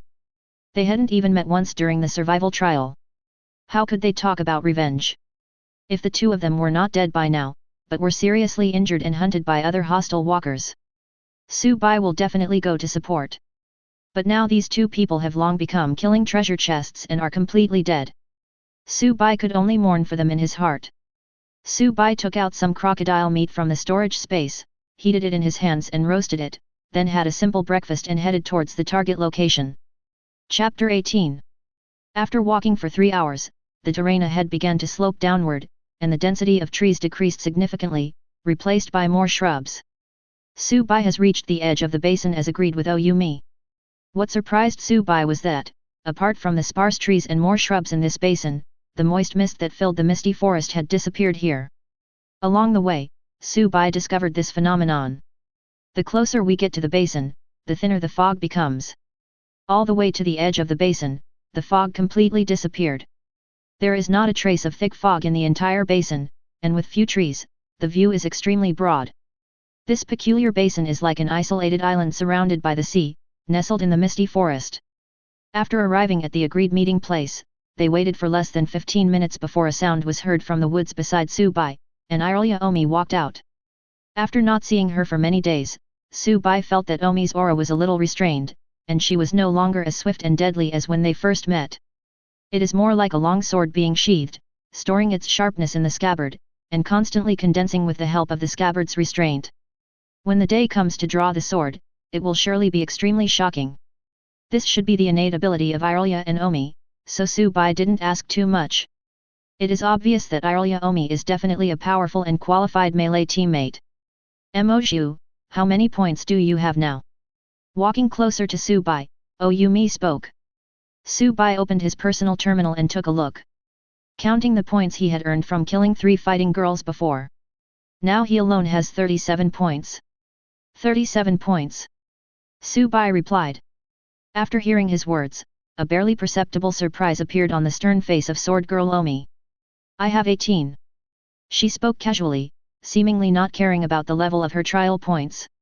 In fact, she is a very competitive person. She and Su Bai are currently teammates. But the fact that her trial points were lower than her opponent's still made her feel a little unhappy.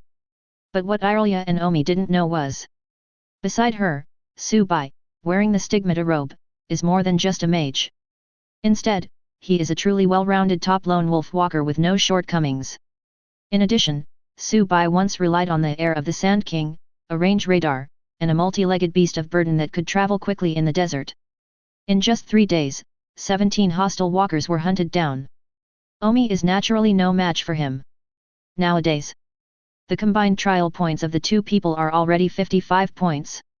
There is absolutely no problem in getting into the top 10 among 400 people. After some calculation in his mind, Su Bai spoke. The score is enough, the next step is strive for a higher ranking. Irelia Omi interrupted Su Bai. That's what I meant. Su Bai chuckled. It seems that this temporary teammate of his is also someone who desires to become stronger. The higher your ranking in the survival trial, the richer the reward you will receive. The richer the reward, the more resources it represents. And more resources are the basis for becoming stronger. Although 2 teammates in the temporary team have died, only Su Bai and Irelia Omi are left. But the 2 of them are still alive, still standing here, and have obtained a considerable amount of trial points. This is the proof of strength. It can truly determine the final ranking of the survival trial. Not quantity, but the strong one. Chapter 19. 5 days later. The edge of the basin where there was not a trace of fog, close to the depths of the misty forest. Su Bai was lying on the crown of a giant tree, holding the blue sky wings in his hand. Look through the sights and aim at the enemies in the distant basin. There are few trees in this basin and the view is wide. Once locked, pull the trigger. Buzz. The electromagnetic constraint pattern on the gun was activated and a slight sound was heard. An electromagnetic kinetic energy bullet shot straight out from the muzzle. The bullet body rotated in the air, breaking through the air, causing layers of air waves, and accurately shot into the head of an enemy method walker in the basin 1.5 kilometers away. Su Bai took his eyes off the sight, turned on his personal terminal, edited the message in the temporary team's contact channel, and sent it out. Mo, law done, you can start now. Omi, melee. It's been 5 days, and I still don't think you're a magician. Moshi, Dharma. After sending the message, Su Bai looked through the sight again in the direction he had just been looking at. At this moment, seeing their teammate being shot in the head in front of them, the other 3 members of the team were very nervous. Immediately start looking for cover around you, to prevent being shot by a sniper from nowhere. Through the sight, Su Bai saw it all clearly. But he did not fire again. Then, a swift figure suddenly appeared in Su Bai's sight. It's Omi. I saw Omi rushing into the battlefield alone with a short blade in his hand. The short blade in her hand seemed to have a soul, and every strike was extremely precise in stabbing the enemy's vital points. Omi is like a female leopard. Accurately and ruthlessly harvest the enemy's lives. The battle was over quickly. With Omi's powerful melee ability, it was a completely one-sided massacre. From beginning to end. The sealed blade sword at her waist had never been unsheathed. Then, a prompt appeared on Su Bai's personal terminal. Omi, melee all killed. Omi, melee. It's still the same old rule. The kill chest is divided equally. Mo, law yet. In the misty forest. There is not a trace of fog in this basin. On the road leading to the center of the execution circle. Whether it is a walker entering the misty forest from the barren rocky desert, it would be better to enter from the silent snow country. Most of the journeys will pass through this peculiar basin. And Su-bai and Oyumi. Just take advantage of the geographical location. Ambush other hostile walkers in this basin. They first searched around the edge of the basin. After killing a team of walkers who had the same idea as them, Omi went into the basin alone to hunt. Su-bai chose a giant tree at the edge of the basin with a wide view. A sniper rifle was set up in the treetops. Provide fire support to Omi in the basin. Besides, Su-bai also uses her extremely wide field of vision to provide Omi with information about other walker teams around her. In this way, the two of them, with one melee and one ranged, earned 21 trial points in 5 days. Without the support of special items like Sand King's Legacy, it is already quite impressive that the two of them were able to achieve this result in 5 days. There will be another chapter later, which will be posted around midnight. If you can't wait, go to bed early. Chapter 20. Now, their trial points have reached 76 points. At the current movement speed of the execution circle, Su-bai calculated it. It only takes less than a day for the execution circle to reach this basin. This means that the two have to abandon this natural hunting ground and continue to move deeper into the misty forest. 1 day later, another 2 trial points were earned. The execution circle is approaching. Su-bai and Oyumi left this strange basin, rushing towards deeper depths. The two walked in the misty forest for another day. A vast river that ran through the entire misty forest appeared in front of the two. The water in this river is not turbulent, but rather very calm. Flows slowly. Come to the shore. Frost appeared on Su-bai's palms. The surrounding ice elements were condensed by him. The next moment, Su-bai's feet stepped on the river water. The frost spread along the soles of his feet, forming a small thick layer of ice, which held Su-bai's body and prevented him from sinking.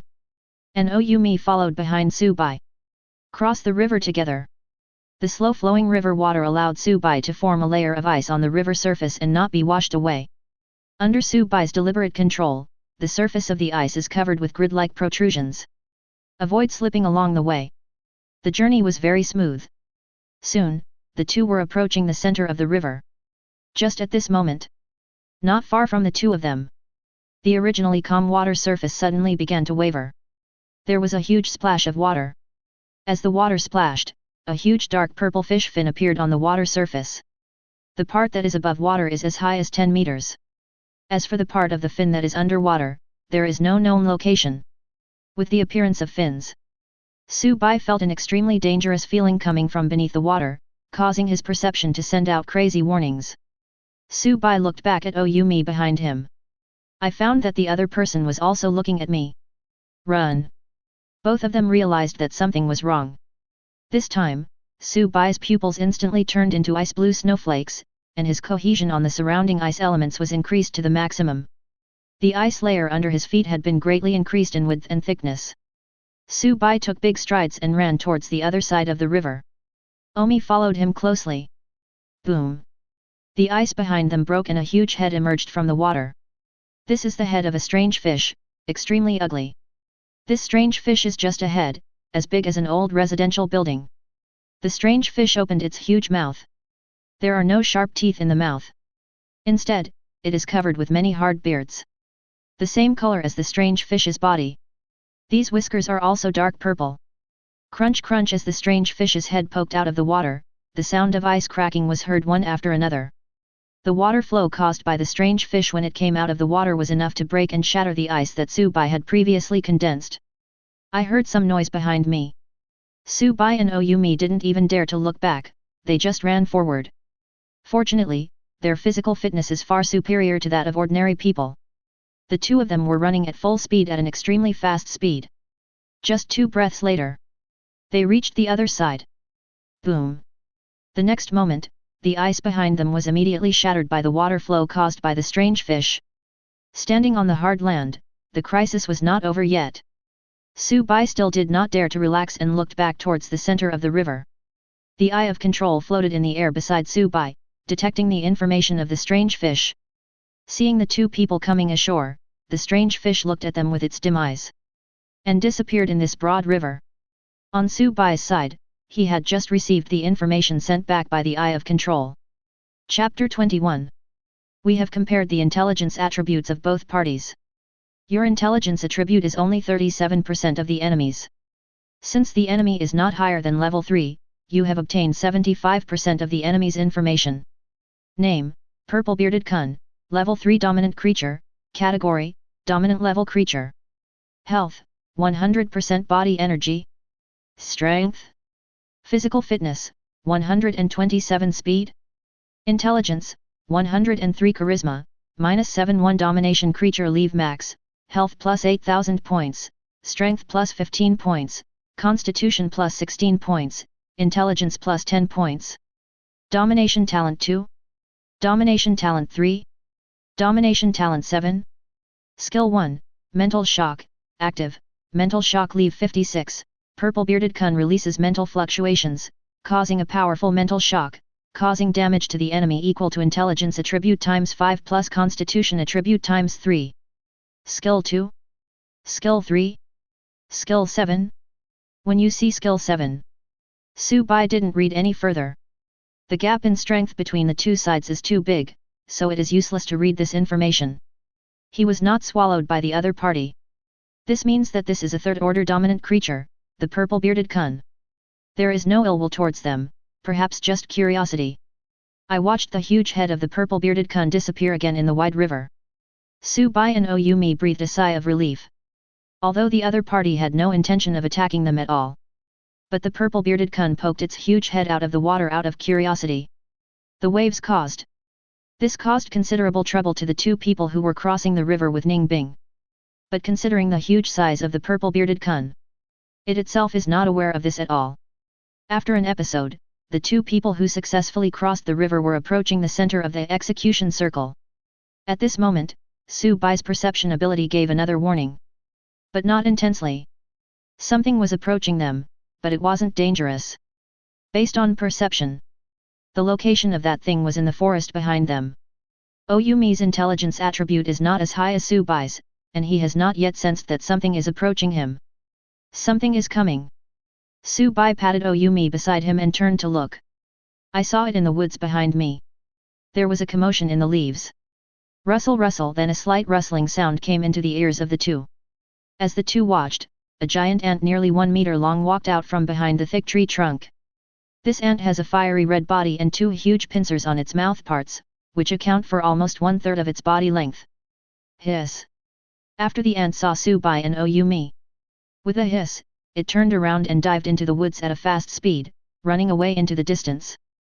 The next moment, 3 wind blades flashed by, cutting off many branches and leaves along the way. All of them were cut on the waist of the giant ant. The wind blade accurately cut it in half at the waist. The 2 body sections fell to the ground, but the fire ant was not dead. From the broken parts of its body, sticky and smelly body fluids flowed out. Hiss hiss! As soon as these body fluids dripped onto the ground, they corroded pits of varying depths on the ground. White smoke came out. Looking at the pits of varying depths on the ground and the rising white smoke, Omi was a little surprised. This. Very corrosive. Chapter 22. And Su Bai frowned. The giant ant's body fluids are highly corrosive. It brought back some bad memories for him. These are the yellow fruits of the cactus-like plants that grow in oases in the rocky desert. Both of them are plants/animals native to the Dusk continent. I wonder if there is any connection between them? At this time, after the body was cut in 2, the giant ant is still alive. When I saw its upper body and the pincers on its head opening and closing and colliding continuously, making a sound of metal colliding. It still looks quite aggressive. Seeing this, Su Bai did not rush forward. Instead, take out the Eye of Control first. I used the detection skill on this half-dead big ant. Hint, the intelligence attributes of both parties have been compared. You have obtained 100% of the enemy's information. Name, Fire Ant, First Level Ordinary Extraordinary Creature, Category, Extraordinary Creature. Health, 13% Physical Energy, none Strength, 27 Constitution, 28 Speed, 25 Intelligence, 3 Appeal, 0 Extraordinary Talent, none Skills, none. Su Bai was a little surprised by the physical fitness of this big ant. It also made him alert. In the huge foggy forest, there are definitely more than just fire ants as this extraordinary creature. Perhaps this survival trial is not as simple as walkers killing each other. After entering the central area of the execution circle, which is the final circle, also fight against otherworldly creatures that live in the forest. Su Bai sent the information of the fire ants to Oyumi through the temporary team's contact channel. Be careful with your follow-up actions. Oyumi also realized this situation, thought for a moment, and murmured. After finishing off this half-dead fire ant, the two did not move forward. Now they are at the edge of the central area of the execution circle. Blocking a group of people on the other side of the river might be a good choice. At this time, Oyumi was sitting on a dead tree, with his long and powerful legs resting on another dead tree next to him, wiping the short blade in his hand. Prepare for the battle that may come next. And in the crown of the big tree next to her, Su Bai had already set up his sniper rifle, just waiting for the prey to come to you. But while the two were waiting, a flock of birds suddenly flew up from the forest far behind. Rustle rustle, then, there came a rustling sound so dense that it made people's scalps tingle, and it approached the two people quickly. Oyumi under the tree immediately became alert. He folded his legs and sat up from the dead tree. He held the short blade tightly in his hand and looked vigilantly into the depths of the woods in the distance. At the same time, through the walker's authority, he directly projected the temporary team's contact channel into his mind. Quickly compile information in your mind. Omi, melee emoju, be alert, something is not right, something is approaching us. Omi, melee, the leaves are too dense, I can't see clearly, can you check and see what is approaching us? Emoju, Mage received. Su Bai received a message from Oyumi. He withdrew his gaze from the dense forest on the other side of the river and turned to the rear. At the same time, he turned the gun of Blue Sky Wing. Look into the dense forest behind. Through the sight of the Blue Sky Wing, Su Bai saw a commotion in the forest behind him, coming from far away and gradually getting closer. Large branches and leaves are flying. Chapter 23. Su Bai's gaze passed through the fluttering leaves. On the ground, they saw a group of fire ants that were more than 1 meter long and countless in number, chasing a small group of large ants that were 3 or 4 times larger than them but had black shells. They were rushing towards the two of them with great momentum. From the side of the Blue Sky Wing, Su Bai saw it. The surface of that small group of large black ants was covered with scars. Fleeing quickly. At the end of their team, a few black ants with broken legs were caught up by the fire ants behind them and were instantly submerged. They were then bitten and eaten. It seems that a war broke out between 2 different ant colonies, and the group of black ants were being chased. They are the losers of this war. Su Bai immediately edited the information in the temporary team's communication channel. Remind Omi. Just at this moment, Su Bai felt that something had entered its perception range. It's under the tree. He turned the gun slightly and pointed it downward. I saw Omi using both his hands and feet, climbing up the tree quickly. It seems that it will only take a moment. The 2 chasing ant colonies came into Oyumi's sight. Discovered by her. Soon Oyumi approached the tree canopy where Su Bai was, and Su Bai stretched out a hand and pulled her. Pull her up to the treetops. Omi came to the tree canopy, took out a large iron bucket from the storage space, and stuck it between 2 branches next to him. Then he took out the contents of the iron bucket and smeared it on himself. The thing was black and looked a bit sticky. It exudes a unique scent of corrupt branches and leaves. Su Bai was a little confused by her actions. What are you standing there for? This is mud from the wetland. I collected it earlier. Applying it on your body can cover up your own natural smell. Seeing Su Bai indifferent, Omi pointed to the iron bucket stuck between 2 vertical forks beside him. She motioned Su Bai to do the same as her and smear the wet mud on his body. Used to cover up one's own smell. Su Bai did as he was told. Now is not the time to be fussy or pretentious. He reached into the iron bucket, grabbed a handful of mud, and smeared it on himself. Only, the feel of the mud was indescribable. The rotten smell on the silt was very strong. Su Bai held his breath and wiped it on his face. Apply it all over your face, then your hair. Then come the limbs and torso. After a while, the white stigmata robe on Su Bai's body completely changed. Covered with black mud. It's a bit dirty. However, it does not affect the effect of the stigmata robe equipment. Just wash up after returning to the Garden of Origin. And oh you me next to Subai. It's even more cruel. Her hands moved so quickly that after images were left, and she evenly smeared the black mud all over her body. In the end, her entire body was covered in mud, with only a pair of eyes exposed. It turned into a clay figure. Soon, Subai and Oyumi were covered in this mud that smelled of corruption. Cover up your own smell. At this time, judging by the sound, the two ant colonies were about to pass under them. The two looked at each other, both a little nervous, and no one spoke. Subai slowed down his breathing, slowed his heartbeat, remained still, and lay motionless on the tree trunk, staring nervously at the woods in the distance. It's not that either of them is timid. But that's the situation today. Even with the strength of the two of them, if you are not careful, you will end up in the belly of ants. Chapter 24. Although Poxy's equipment skill Bloodthirsty Spear, passive, can provide Subai with 2% health recovery and 5% mana recovery every time he kills an enemy. But the body fluids of fire ants are extremely corrosive. It is inevitable to be contaminated with many things in the fierce fighting. Even with Bloodthirsty Spear, passive, providing Subai with super strong endurance in group battles. However, after the health value is restored to 100%, the extra recovery amount cannot directly restore the body's injuries.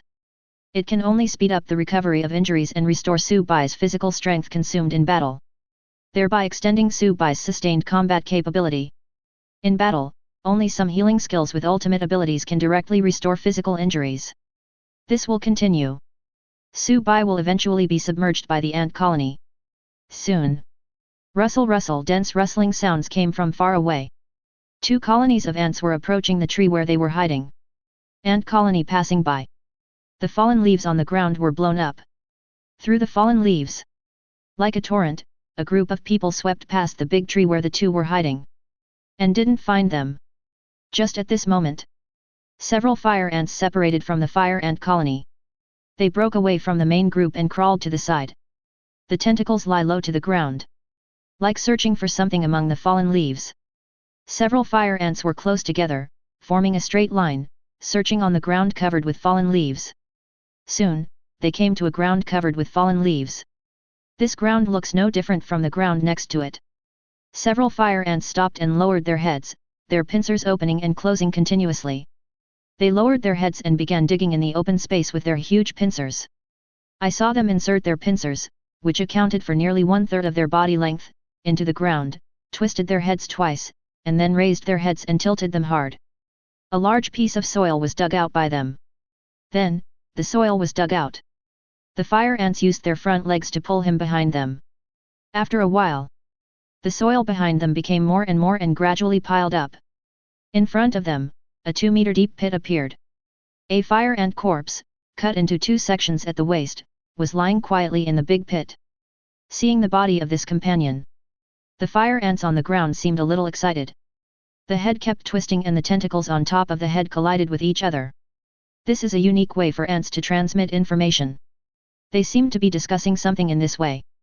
It should be about the 2 broken pieces of the companion's body in the pit. However, a larger fire ant could no longer restrain itself and did not join its companions in the discussion. The teeth of the pliers opened and closed constantly, eager to try. The next moment, it jumped into the 2-meter deep pit. He pounced on the half-chopped body of his companion and began to feast on it. Seeing this, the fire ants on the ground that were still discussing stopped colliding their antennae with each other at the same time. The discussion stopped. They followed the larger fire ant in front of them and jumped into the deep pit, unwilling to be outdone. They scrambled to share the bodies of their companions. Next to these fire ants gnawing on the corpses of their companions.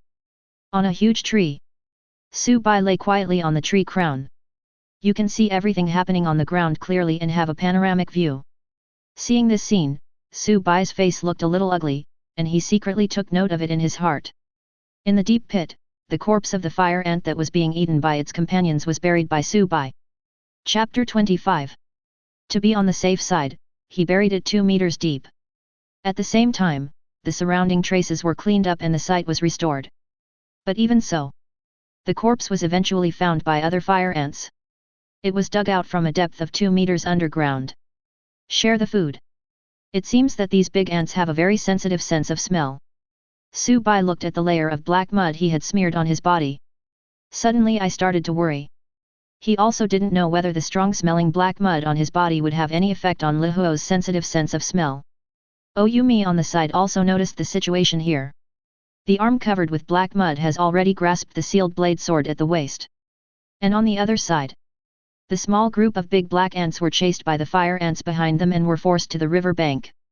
It seems there is no way out. That small group of big black ants stopped, turned around, and stared at the enemy chasing them with their huge compound eyes as big as basketballs on their heads. Chichi, the huge, inky black pincers on the big black ant's head kept opening and closing and colliding. A demonstrative scream came from his mouth. It's not so much about being prepared to fight to the death. It's more like a death struggle. Although their size is 3 or 4 times larger than that of fire ants, the difference in numbers cannot be made up by their size. At this time, the fire ants that followed had surrounded them. Behind is the river bank. The giant black ant had no way to retreat. Looking at the river bank not far away where a battle was about to break out, Su Bai high up in the tree canopy cast a detection skill on the big black ant below. Got their information. Hint, the intelligence attributes of both parties have been compared. You have obtained 100% of the enemy's information. Name, Black Crystal Ant, First Level Ordinary Extraordinary Creature, Category, Extraordinary Creature. Health, 63% Physical Energy, none Strength, 31 Constitution, 29 Speed, 29 Intelligence, 4 Appeal, 0 Extraordinary Talent, none Skills, none. Although the black crystal ant is several times larger than the fire ant, but their physical fitness is not much better than that of fire ants. Now, the few remaining black crystal ants were surrounded by fire ants whose number was more than 10 times theirs. A fight broke out. Chichichi, there were constant hissing and screaming on the battlefield, from both types of extraordinary ants. The riverbank was littered with insect fluids and flesh fragments, mostly those of the black crystal ants. In the battle between the two sides, a black crystal ant is often besieged by 7 or 8 fire ants. Although the chitin exoskeleton on the surface of the black crystal ants that supports their body structure is much harder than that of the fire ants. But under this level of siege, no matter how hard the black crystal ant's exoskeleton is, it can't last long. After all, the black crystal ants still belong to the category of first-level ordinary extraordinary creatures. It is not as special as lord-level creatures or overlord-level creatures. From the essence of life, they are still on the same level as fire ants. The hard exoskeleton on the surface of the black crystal ants can only allow them to hold out for a few more breaths under siege, but they still cannot escape the fate of being torn to pieces by the fire ants. As the battle became more brutal, the river bank was covered with the body fluids and corpses of the black crystal ants. An extremely pungent sour smell wafted from these broken biological tissues. The soil on the river bank was corroded, hissing, and emitting white smoke. The physical fitness of the black crystal ant is not much better than that of the fire ant, but the content of acidic substances in its body is surprisingly high. Chapter 26. Even in the tree canopy nearly 70 meters above the ground, Su Bai also smelled the smell. Just took 2 breaths. It caused a slight burning sensation in his respiratory tract. Su Bai quickly took out the bronze-level equipment high-tech gas mask from the storage space. Wear it on your face. The air was filtered through the mask, and when Su Bai inhaled it again, the pungent sour smell was gone. And Omi beside him. He directly took out an oxygen mask from the storage space. Another cylinder storing compressed oxygen was taken out. Connect the two and put them on your face. Simple and crude. The two continued to observe the battle situation on the battlefield on the river bank in the distance. It's called a battlefield. In fact, it would be more appropriate to call it a slaughterhouse. It was a completely one-sided massacre. Just 3 minutes passed. Not a single black crystal ant was left alive. That river bank was covered with the broken chitinous black shells of the black crystal ants, limbs that had been bitten beyond recognition, and heads that were unrecognizable. There was an extremely pungent sour smell in the air. It may be affected by the strong sour smell emitted from the body fluids of the black crystal ants. The fire ants didn't seem to notice Su Bai and Oyumi hiding high in the tree canopy. They began to move the remains of the corpses on the ground. It looks like it's going to be transported back to the nest. Not long after, there was not a single fire ant left on the river bank. All returned to the depths of the dusk forest. After watching the ants leave, Su-bai and Oyumi in the tree canopy finally breathed a sigh of relief. I finally put my mind at ease. Let's go. Looking at the direction where the fire ants were going away, Su-bai turned and said to Oyumi, what are you going to do? Aren't you going to save people's heads? Omi was puzzled. Seeing that Oyumi didn't understand, Su-bai explained. The group of fire ants just left. We shouldn't run into any danger if we follow them. After all, given their numbers and ferocity, I'm afraid there won't be any living things left wherever they pass. Now is the best time to head to the center of the execution circle. Just follow these fire ants from a distance. Once we reach the center of the execution circle, it won't be too late to retrieve the heads. If we wait until the execution circle is closed in 2 days, we may run into unexpected situations due to the complexity of the misty forest. If you delay for too long, you will inevitably be caught up by the execution circle. Su-bai expressed his own judgment. Let's go, then. Su-bai has explained it very clearly. Omi is not that kind of bad teammate. I immediately understood what Su-bai meant. As he spoke, Oyumi jumped down from the tree canopy first. His figure drew an arc in the air and leaped onto the branch of another giant tree nearby. Then she grabbed a vine hanging from a branch and slid down. Landed smoothly. Su-bai tugged at the stigmata robe on his body. He also jumped down. Come to the ground. The two did not wash off the sticky black mud on their bodies that seemed to never dry up due to the humid environment of the foggy forest. Instead, it went directly in the direction the ant colony left. Rushing towards the center of the execution circle. After all. After entering the central area, the number of extraordinary creatures increased. If you don't wash off the unpleasant black mud that smells like rotten branches and leaves, it was also out of caution for both of them. Chapter 27. Su-bai and Oyumi followed the traces along the way and stayed far behind the army of fire ants.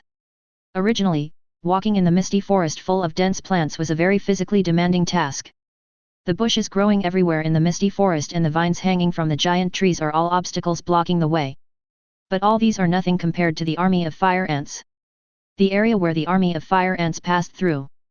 Bushes were trampled and vines broken. They plowed this place like an oversized crusher. As for those creatures living in the misty forest? Feel sorry. When the army of fire ants arrived, those who ran slowly all became food for the fire ants. That's all. The two men, their bodies covered in smelly black mud, followed the army of fire ants from a distance. The journey was very smooth.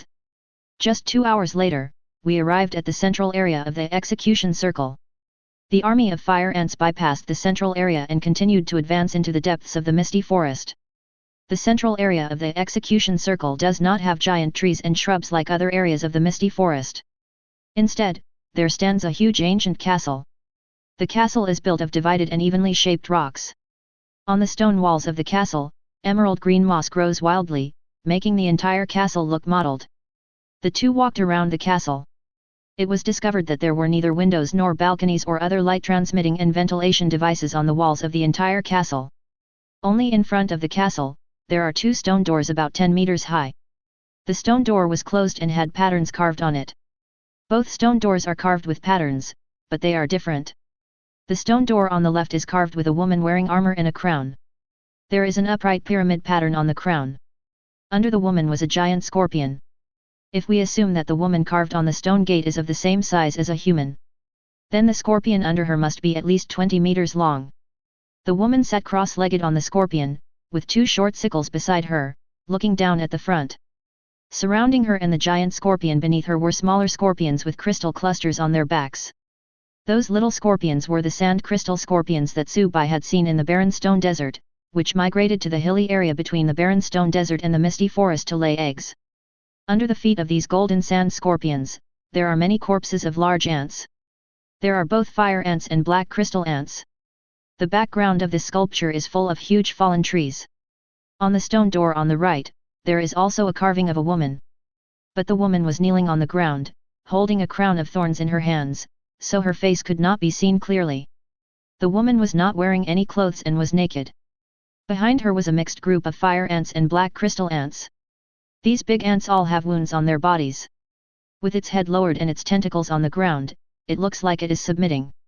The environment around them is a misty forest with dense trees. In the stone carvings of these 2 stone gates, the background of their locations is a misty forest with tall trees. Omi went forward and pushed the 2 large doors with carved stone carvings. But he found that the door did not move at all.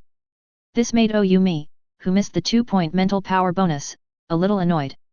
He directly took out a blasting device from the storage space, installed it, and then he and Subai moved away from the 2 closed stone doors there and pressed the detonator in his hand. Boom! Hwala hwala! After a loud bang, rocks flew everywhere. The 2 stone doors were blown to pieces, revealing the interior of the castle. Chapter 28.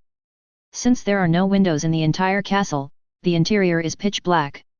The 2 walked in and checked the entire castle.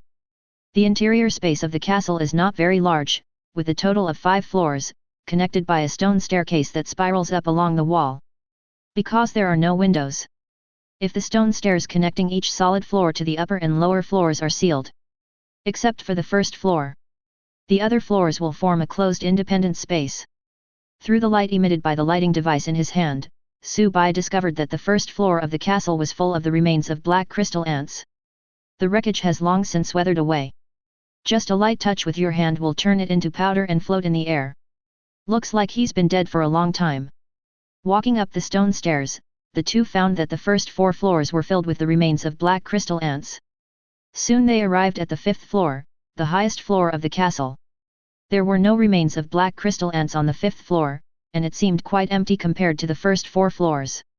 At the deepest part of the 5th floor, a human figure was pierced through the body by several black crystal ant limbs and nailed to the wall of the castle. His head and limbs drooped unnaturally, and he looked like he had been dead for a long time.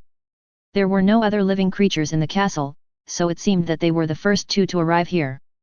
Subai walked forward and looked at the body nailed to the wall. The corpse was a female with tentacles on her head. Because she was nailed to the wall, her head was drooping so Subai and Oyumi couldn't see her face clearly. Suddenly, the corpse raised its head and a woman's face appeared in front of Subai. Look at Subai. However, her eyes are not ordinary pupils, but many small and densely packed compound eyes. At this moment, those compound eyes were staring at Subai. It seems that she is not dead. But it looks like he's not far from death. Puff! The next moment, beside Subai, there was a sound of breaking wind, and the short blade in Oyumi's hand had already nailed into the head of the woman with compound eyes. Pin her back to the wall. Ho ho ho ho ho dot. The head was pierced by the short blade and nailed to the wall again, but the woman with compound eyes was still not dead. His mouth kept opening and closing, and a ho ho panting sound came from his throat. Seems like he wants to say something. Subai looked at her neck and found a hideous cut there, cutting the entire throat of the woman with compound eyes. It was that cut that made it so that the woman with compound eyes couldn't make any sound no matter how hard she opened her mouth. He could only make a ho-ho panting sound. What on earth is this? I'm getting a bit intensive phobia from watching this. Oyumi, who was standing by, looked at the densely packed and tiny compound eyes in the eye sockets of the woman with compound eyes and said with disdain. As he spoke, Omi reached out and pulled out the short blade that was stuck in the forehead of the woman with compound eyes, preparing to stab her again. Wait a moment. Subai stopped Oyumi and signaled her to stay calm. Pointing to the incision on the throat of the compound-eyed woman's neck, he said to Omi, "She seems to want to tell us something." As he spoke, Subai took out a roll of tape from the storage space, tore off a palm-sized piece, and stuck it on the incision in the throat of the compound-eyed woman. The throat no longer leaks. The woman with compound eyes finally succeeded in making a sound. The woman with compound eyes kept opening and closing her mouth, repeating the same syllable. The sound was very subtle, but with Subai and Oyumi's hearing, I can still hear it clearly. Run, run, run. The only syllable she kept repeating was run. What is she asking us to run for? Isn't this already the center of the execution circle? Where else are you going? Looking at the woman with compound eyes in front of him, Oyumi was puzzled. Subai thought for a moment and spoke. Maybe, she's not talking to us. Chapter 29. This woman is in a very strange state right now. I can't sense a single breath of life from her. But she is still alive. Subai looked at the woman with compound eyes in front of him and expressed his own judgment. I think she is frozen. Freeze. Omi was puzzled. Look. Subai pointed to the wound on the compound-eyed woman's forehead that had just been pierced by the short blade in Omi's hand, the cut on her throat at the neck, and the amputated limbs of the black crystal ants that had penetrated her body and nailed her to the stone wall of the ancient castle, and said, "She is still alive despite having so many fatal injuries. This is enough to explain something. I think the reason she's in this half-dead state is because her timeline is frozen." And the word "run" that she kept repeating must mean that she was in that frozen timeline, talking to someone or something that we couldn't contact. Are you sure? Oyumi looked at Subai with disbelief. "That's just my own speculation." Subai shrugged and didn't care. At this moment, several jerking footsteps were heard from inside the castle. It was beneath them. "Someone is coming." The two men immediately became alert, sticking to the top wall of the castle, slowing down their heartbeats and breathing rates, reducing their body's biological activities to the minimum, and preparing to ambush any sudden enemy. Soon. The footsteps are getting closer. Omi has already clenched the short blade in his hand. And Subai's eyes glowed with elemental light. "Be prepared to mobilize elements in the space around you at any time." The footsteps were approaching, and I could faintly hear conversations. "Is this the central area of the execution circle? How come it's an old castle without even a door? Is there any key prop in it?" A female voice came from the stairs below them. The castle without a door that she mentioned actually had a door. And there are two huge carved stone doors. However, the stone gate had already been blown up by Oyumi. It turned into rubble all over the ground and was dealt with by the two of them. "Let's go up and take a look first." "I'm not very clear now." Another male voice. "FK, damn it. Why are there so many giant ant corpses here? Don't touch it. It's better to be cautious." This is the second male voice. "Let's go." "Stop." A short beep sound was heard, and the female walker in the team spoke. "Signal your companion to stop." She is a master of both the support and perception departments, and is the support/reconnaissance position in the temporary team. "What's going on, Raccoon Cat?" her teammate beside her asked. "Biological reactions have been detected. There are two of them, probably around the Lord level." "Tisk, I thought it was something else. You looked so serious, I was shocked." "It's not like we haven't encountered Lord-level creatures along the way, and we killed them all." A teammate next to the auxiliary system known as the Raccoon Cat said nonchalantly. "Now the survival trial has come to an end. Those who have survived to this day are all very strong. He does have the capital to not take Lord-level creatures seriously." But the Lord-level creatures they detected were actually Subai and Oyumi, who reduced their biological activities to a minimum and slowed down their heartbeat and breathing rates. Chapter 30. "Let's go, don't waste time. Aren't they just two Lord-level creatures? Are you afraid?" Next to the Raccoon Cat, another teammate teased. "He is the tank of this team. He is a serious Tan father. With the hard body granted by his SS-level talent steel body and the damage provided by his profession patience, he can increase his defense.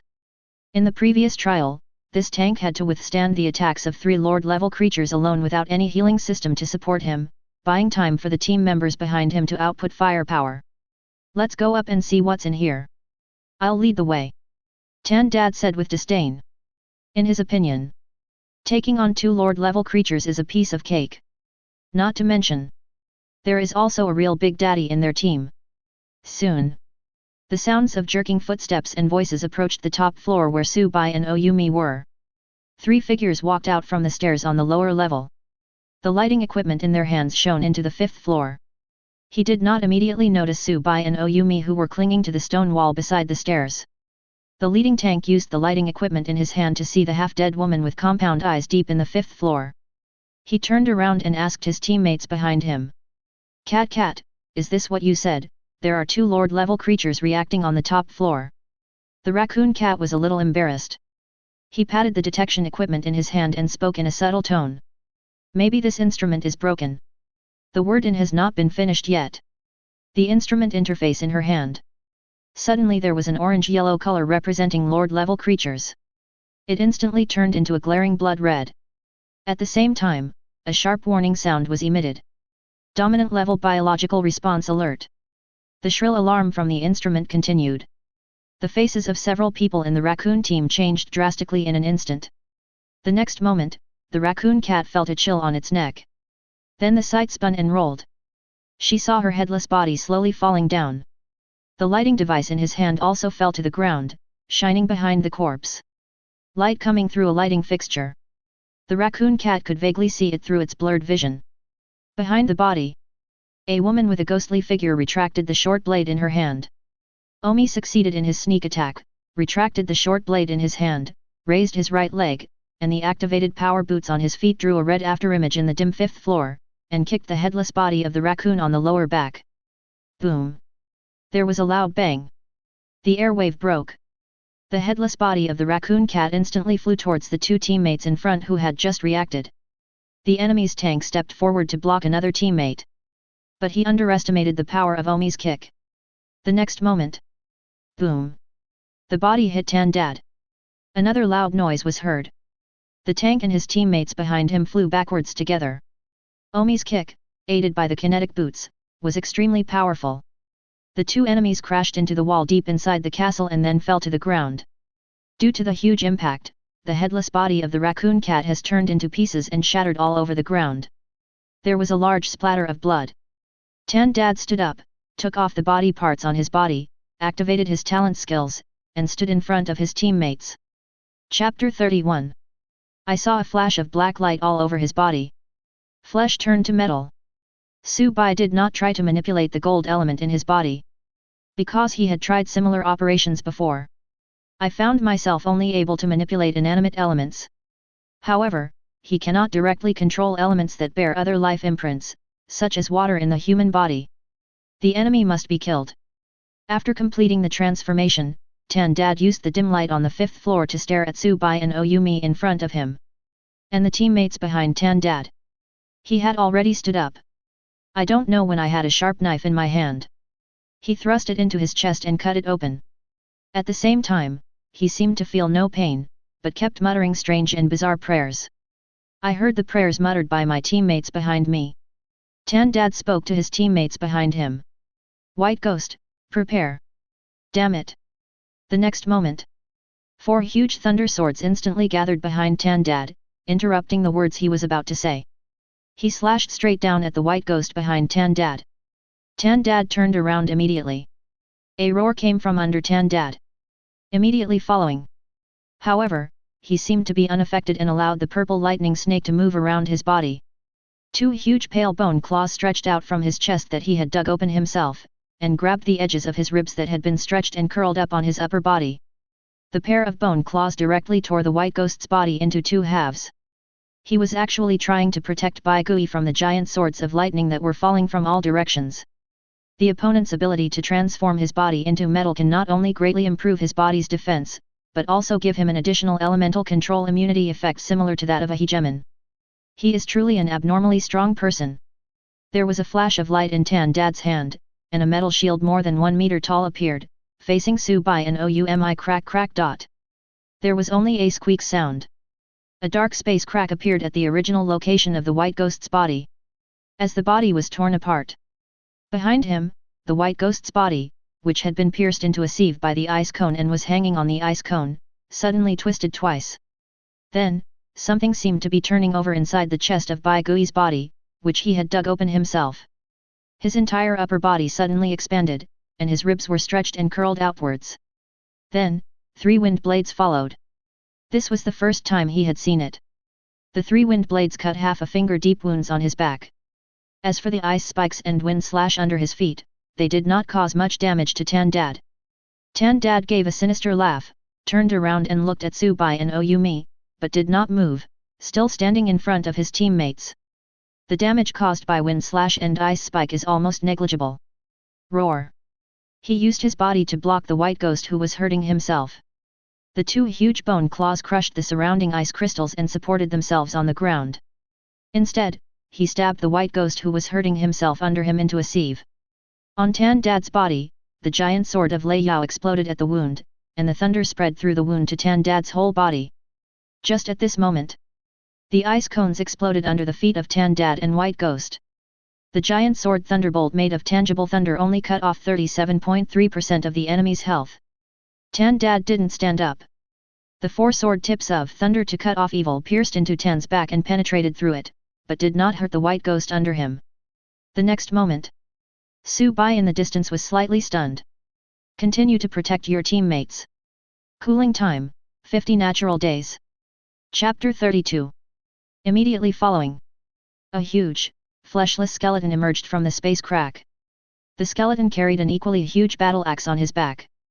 With the appearance of this skeleton, the white ghost's body, which was torn in half, instantly turned into a mass of indescribable flesh and blood. Controlled by some mysterious power in the skeleton, it floated up out of thin air and poured into the torso of the giant skeleton, forming a beating heart in its body.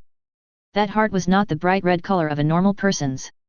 Instead, it is a dark purple color that is so sinister and eerie that it makes people's scalps tingle.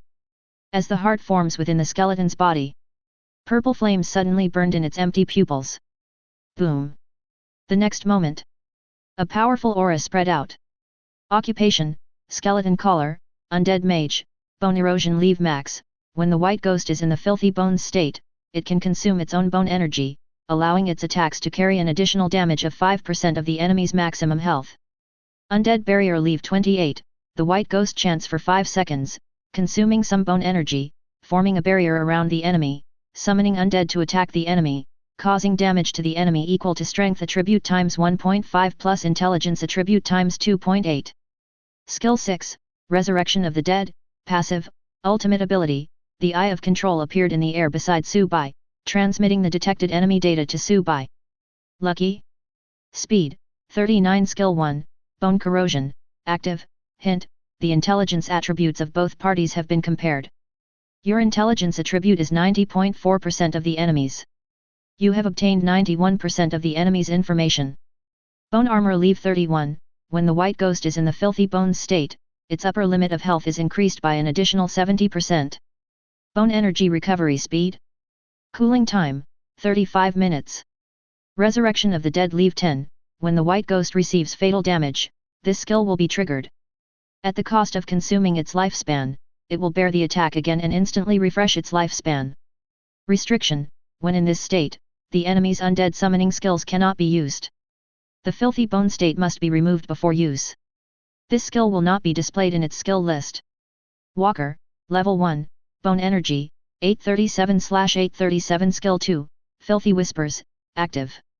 HP, 170%/170%, when in the filthy bone state, the enemy's maximum HP is increased to an additional 170%.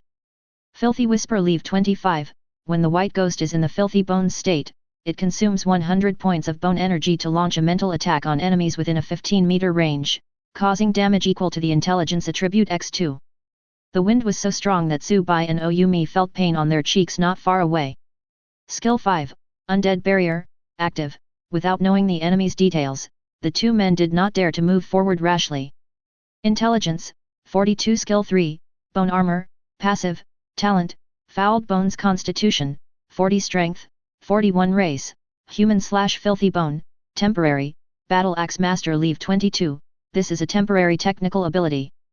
The white ghost will lose this ability after removing the filthy bones state. Name, White Ghost. Cooling time, 20 minutes. Tip, after this talent is activated, the enemy will enter the filthy bones state for 5 minutes, greatly improving its physical attributes. Skill 4, Axe Master, temporary passive, appeal. 7. Chapter 33. The white ghost in the filthy bones state stood up. The tall, skeletal figure stepped over Tan Daddy, who was standing in front of him. Standing next to Tan Dad. White Ghost, your transformation time is too slow. If I hadn't blocked it for you, you would have been killed by the enemy in an instant before you could even finish transforming. Looking at the tall giant skeleton next to him, Tan Dad on the side looked at Subai and Oyumi in front of him with contempt, and spoke to the huge skeleton beside him. The skeleton didn't reply. Its huge head turned, and its pupils burning with purple flames glanced at its teammates beside it, then pointed at two enemies in the distance. After cooperating for nearly a trial world, Tan Dad naturally knew what the white ghost that had transformed into the form of filthy bones meant. With a sinister laugh, Tan Dad jumped high into the air, raised the huge shield in his hand in mid-air, leaned his shoulders against the inside of the shield, and curled up his body behind the shield. Like a metal ball with a cut surface. Bai Gui, who was in the filthy bones state, grabbed Tan Daddy and threw him out like a cannonball, crashing straight into Subai and Omi. Call. The sound of breaking wind spread. Subai and Oyumi jumped sideways to avoid it, and Tan-Dad was about to miss and hit the stone wall of the castle. Desperate charge! Tan-Dad roared in the air and used the charge skill to directly lock onto Omi. His body turned abruptly in midair and crashed into Omi. And on Subai's side, the white ghost in the filthy bone state has rushed towards him. Hand over your detection equipment, and I'll make your death a quick one. Bai Gui glanced at the place beside Subai where the Eye of Control had just floated, and threatened. Detection equipment like the Eye of Control is extremely rare inside the Court of Origin. Not to mention the silver level Eye of Control. Even bronze and even iron level detection equipment. The white ghost never got one from beginning to end. At present, Bai Gui is confident that he can kill Subai. But he was not sure if he could get this detection equipment from Subai's killing chest. Subai ignored the other party's threat. He looked at the white ghost rushing towards him with a serious look. The opponent's tactics are very clear. First, the tank will entangle the enemy's melee system, and then let the main force white ghost quickly eliminate the enemy's fragile mage, and then the two of them will besiege the enemy's melee. But the problem is, Subai is not a mage in the traditional sense. Looking at the white ghost rushing towards him, Subai was ready for the battle. Just at this moment, a cold female voice came from beside Subai. It was Oyumi, who was entangled by Tan-Dad and couldn't get away. Sacrificial blade, sealed blade. Remove.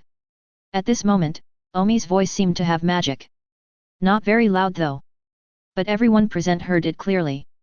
At the same time, Subai sensed an extremely sharp aura slowly spreading from the direction of Oyumi. The next moment, a roar was heard. Die! There was only a squeak sound. An extremely harsh metal cutting sound was heard in the dim fifth floor of the castle. Immediately following. Bang! Omi kicked Tan-Dad's headless body towards the white ghost. The white ghost chopped with his axe diagonally, splitting Tan's headless body, which was still metallized, into two pieces.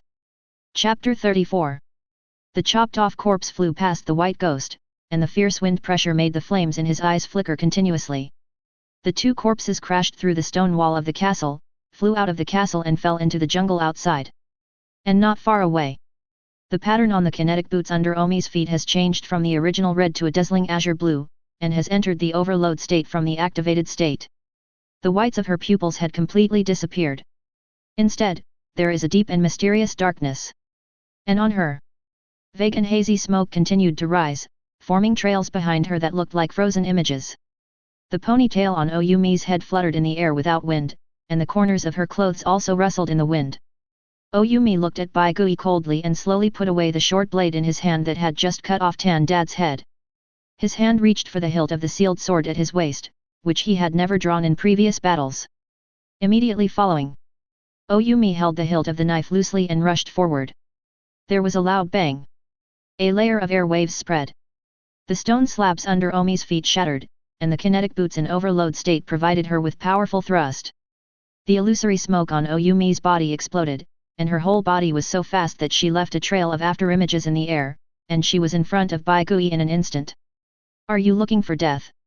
The tall skeleton body of the white ghost lowered his head, with purple flames flashing in his pupils, looking down at Oyumi who was rushing towards him.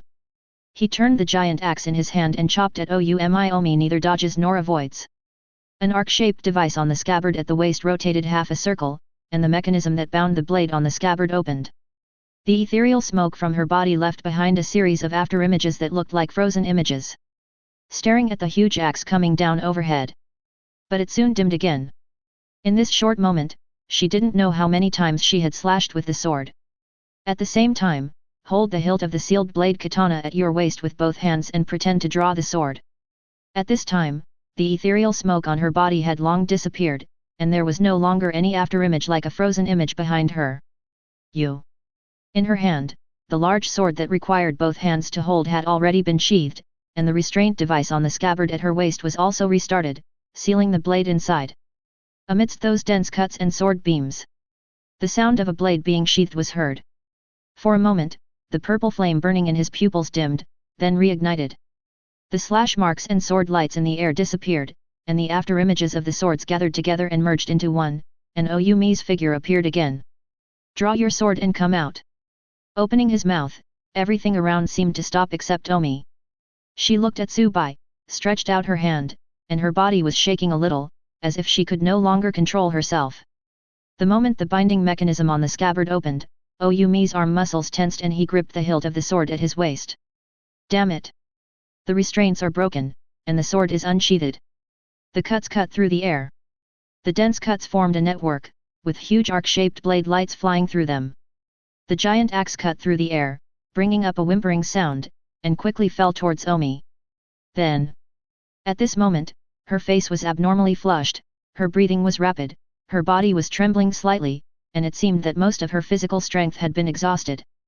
The sharp aura spread out, and Oyumi's figure disappeared in an instant. For a moment, the white ghost was surrounded by dense cuts in the air. Sacrificial blade, sealed blade, shadow severance. For a moment, the white ghost was almost surrounded by the afterimages of Oyumi's sword. The next moment. Bring me some food. Facing the giant axe. Chapter 35. Plop! Before he could finish the word food, Oyumi rolled his eyes and fainted. Fortunately, Subai responded quickly. He supported Oyumi's back to prevent her from falling to the ground. Oh! Immediately following, Subai heard a sound like a sand pile collapsing beside him. Along with Omi, the body of the white ghost who was standing just now also fell down like a collapsed sand pile. Because, in the intensive attack just now, even though he had the ability to revive at the cost of his life, he was still chopped into small pieces of bone by Oyumi's self-created swordsmanship technique is truly powerful. So powerful that the white ghost only managed to strike her with one axe. Even the subsequent skills were not used. In just a few breaths, Oyumi used his resurrection skill to chop him into small pieces. However, before the third stage, the physical fitness of the walker generally did not exceed a certain upper limit. The price of using powerful self-created techniques was that one had to bear the high burden that this ability brought to the body.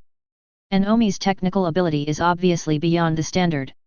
Not only will it put a huge burden on her body, but it will also greatly consume her body energy. This is somewhat similar to Subai's Heart of Technique. However, Subai's Heart of Technique is a more passive ability. And the self-created technical ability of the sword sister Omi, Sacrifice the Blade and Seal the Blade. Shadow Break, is a powerful active ability. Inside the stone fort in the central area, Oyumi didn't get up and still lay straight on the ground.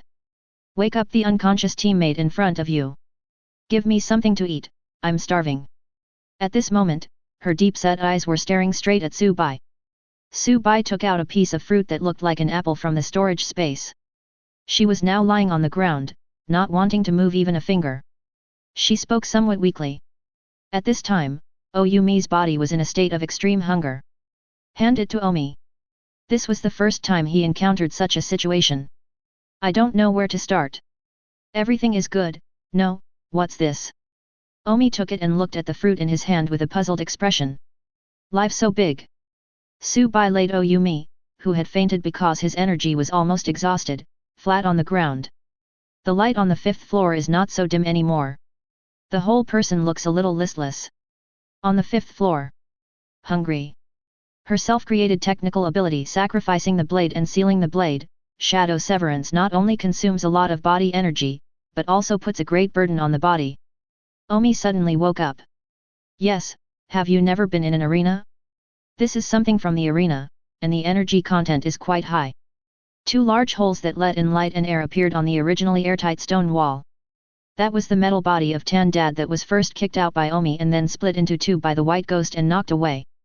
Seeing this, after seeing Subai on the side, as the fruit went down her throat, her hungry stomach quickly broke it down and it was then absorbed by her digestive system.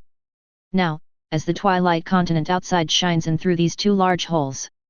Just as he was thinking about what to do next. Can you eat enough? Oyumi replied vaguely, stretched his neck and swallowed the fruit in his mouth. Because the body consumed too much energy in a short period of time, Oyumi's cheeks were a little sunken and his eyes were deep in his eye sockets. It seemed as if it wanted to swallow him. Chapter 36. High amounts of energy were broken down and released from this special fruit, gradually filling up Oyumi's body. Her pupils were filled with shock. She took another bite of the fruit and swallowed it without even chewing. Emoshu, why didn't I know there were such good things in the Garden of Origin before? How many origin coins does it cost?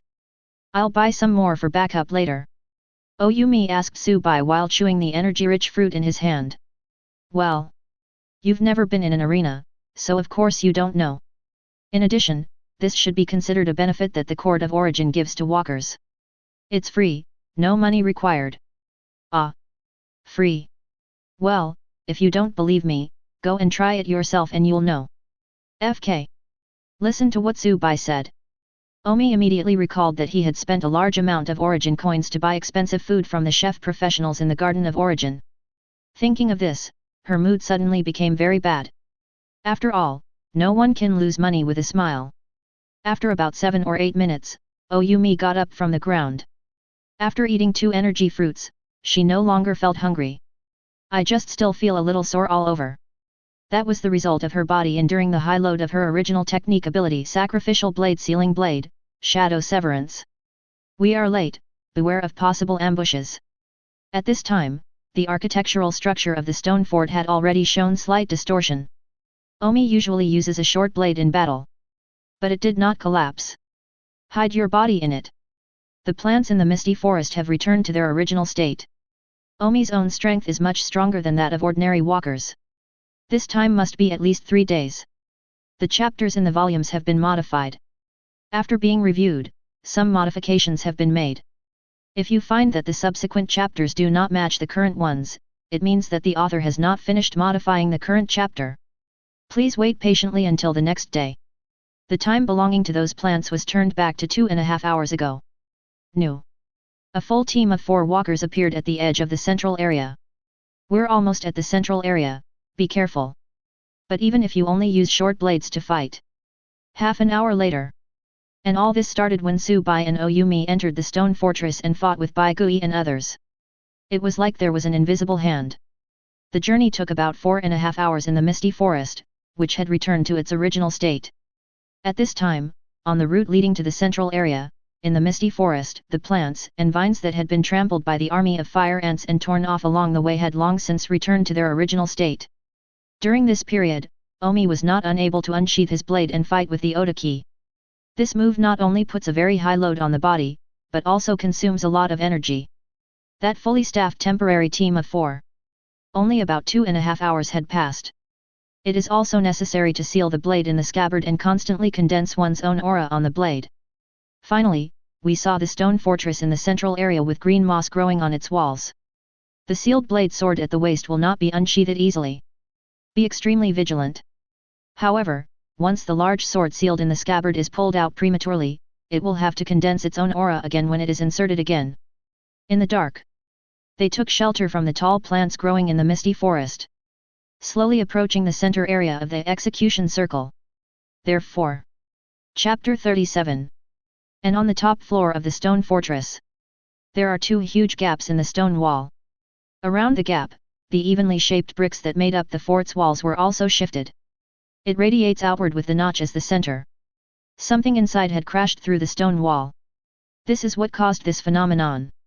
And just below the gap, in the jungle not far away, the 2 sections of metal with smooth cuts knocked down several giant trees, and after landing, they crushed a large area of shrubs and stuck upright in the soil. Stop! See the scene in front of you. In the team of 4, the person walking in front waved his hand, signaling his teammates behind him to stop. I only saw the central area in front of me. A stone fortress with signs of destruction stands here. There are obvious signs of fighting around.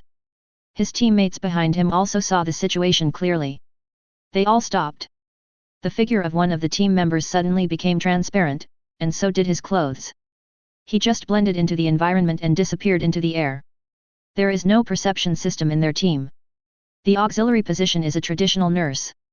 Now, the team consists of a melee assassination walker acting as a scout. At this time, he would also not be sensed by ordinary walkers. This shows that, in the first order, the stone fort in the central area is too conspicuous. Alright. On the crown of a towering tree that is 100 meters tall. The long-range walker in their team is codenamed Bomber, and he deals with bombs and high-powered explosives. Judgment rank +1 is a very powerful hidden bonus. This melee assassin walker activated his stealth skill and his body disappeared into thin air. Closer to the depths of the misty forest. In addition, High-powered explosive killing traps are set up in some strange, tricky, and difficult-to-find locations. The other party thought their actions were very covert. As you continue through the misty forest, more and more enemies will rush to the central area. The reason why Subai and Oyumi are here. The traces of battle around are difficult to clean up. With the disappearance of the assassination department, the three began to move slowly around the stone fort in the central area, detecting the surrounding terrain. This assassin in hidden state is almost impossible to be discovered by detection equipment or reconnaissance and early warning equipment. Moreover, as the circle of execution shrinks, he was responsible for setting up these traps around. This is to avoid the situation where one shot pierces the bodies of two teammates if the enemy has a sniper.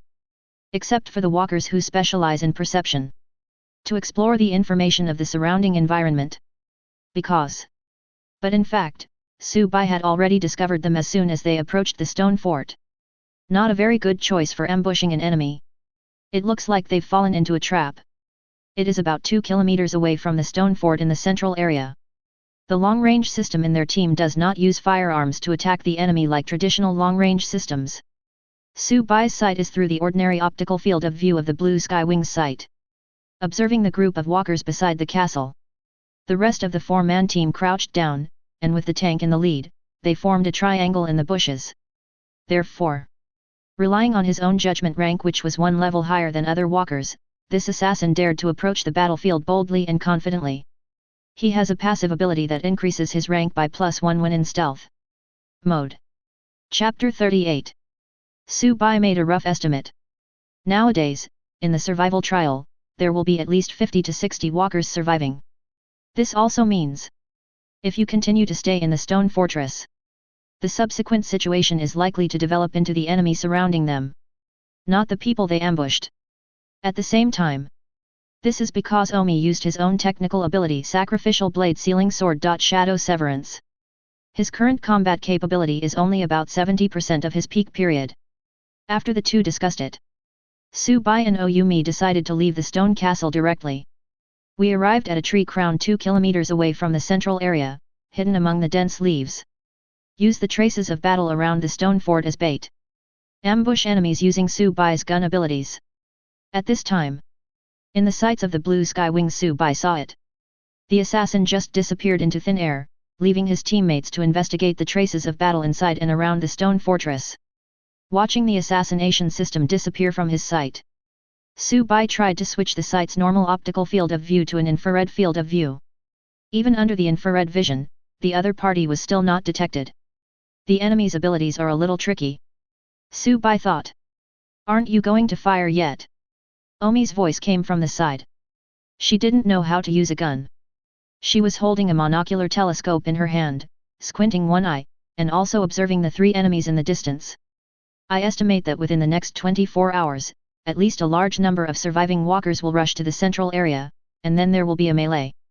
Stay out of the battle, with your gun ready, waiting for the enemy to come. But when he took out a huge electromagnetic sniper rifle from the storage space and replaced the magazine with one printed with a two-dimensional girl's paint. No hurry. This guy actually said he was in no hurry to shoot? Between two thick branches. He is definitely a ruthless person who will never shoot the torso if he can hit the head, and will never fire a second shot if he can kill the person with one shot. This is the kind of guy who would rather hit the head than the torso. Although Subai usually wears this wide wizard robe and covers his head with a hood, he looks weak. Isn't it beautiful? Seeing Omi was puzzled. No hurry. Now within attack range. There are at least 3 clear goals here. It was like the first day I met him. Subai replied calmly. There were 5 or 6 magazines painted with two-dimensional girls' patterns on the platform. And our current location is closer to the depths of the misty forest and further away from the ground. Unexpectedly, Subai's answer surprised Oyumi. She originally thought Subai would say that in the real world, she prefers this kind of two-dimensional culture.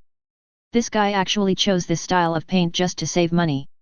The words "Cute Girl Weapon Shop" are clearly printed on the magazine. As for the two-dimensional girl paint and text printed on the magazine, there is a simple platform built with branches. And next to her, that guy actually said. This made Oyumi, who was in close combat, couldn't help but become interested in the store name Cute Girl Weapon Shop printed on Subai's magazine paint. Oyumi once asked Subai, Oyumi looked at Subai beside him with suspicion. Subai started to explain. The scope of the execution circle has approached the central area. If you choose this paint job, the owner of the weapons shop will give you a discount. Chapter 39. That makes sense. Listen to Subai's words. Omi nodded in agreement. But at this moment, she suddenly thought of something and asked, "What about me? What do I do next?" "Nothing for me anymore." Subai thought for a moment, glanced at Oyumi, and replied, "Can you still fight?" Omi's expression froze. It seems that it can fight." Her tone was filled with uncertainty. As she spoke, she raised the monocular in her hand again and looked at the enemy team in the distance that thought they were well hidden. Etc. Another team has arrived, and they are fighting. Subai also saw the situation over there. Even from a distance. No sights are required. He also saw it clearly. Around the stone fort in the central area. 2 exploding fireballs suddenly appeared in the surrounding jungle, one after the other. The explosive trap that the bomber had just set was triggered by a group of hostile walkers who had just arrived at the central area of the execution circle. Boom! The sound waves of the 2 explosions superimposed on each other, and when they reached Subai, the momentum remained the same. And on the battlefield 2 kilometers away. When the first exploding fireball was just lit. In another hostile team, a female healing walker grew 2 pairs of light wings on her back. Her body broke through the exploding fireball that engulfed the other teammates in the team and floated into the air. 3 delicate cries came from her mouth. Sub-shield. Disperse. Healing light. Underneath her. 2 huge explosion fireballs dissipated instantly. A holy light shone from her. As the fireball was dispersed, Subai in the distance was seen through the scope. A large area of vegetation and jungle in the surrounding area was burned, and the ground was charred.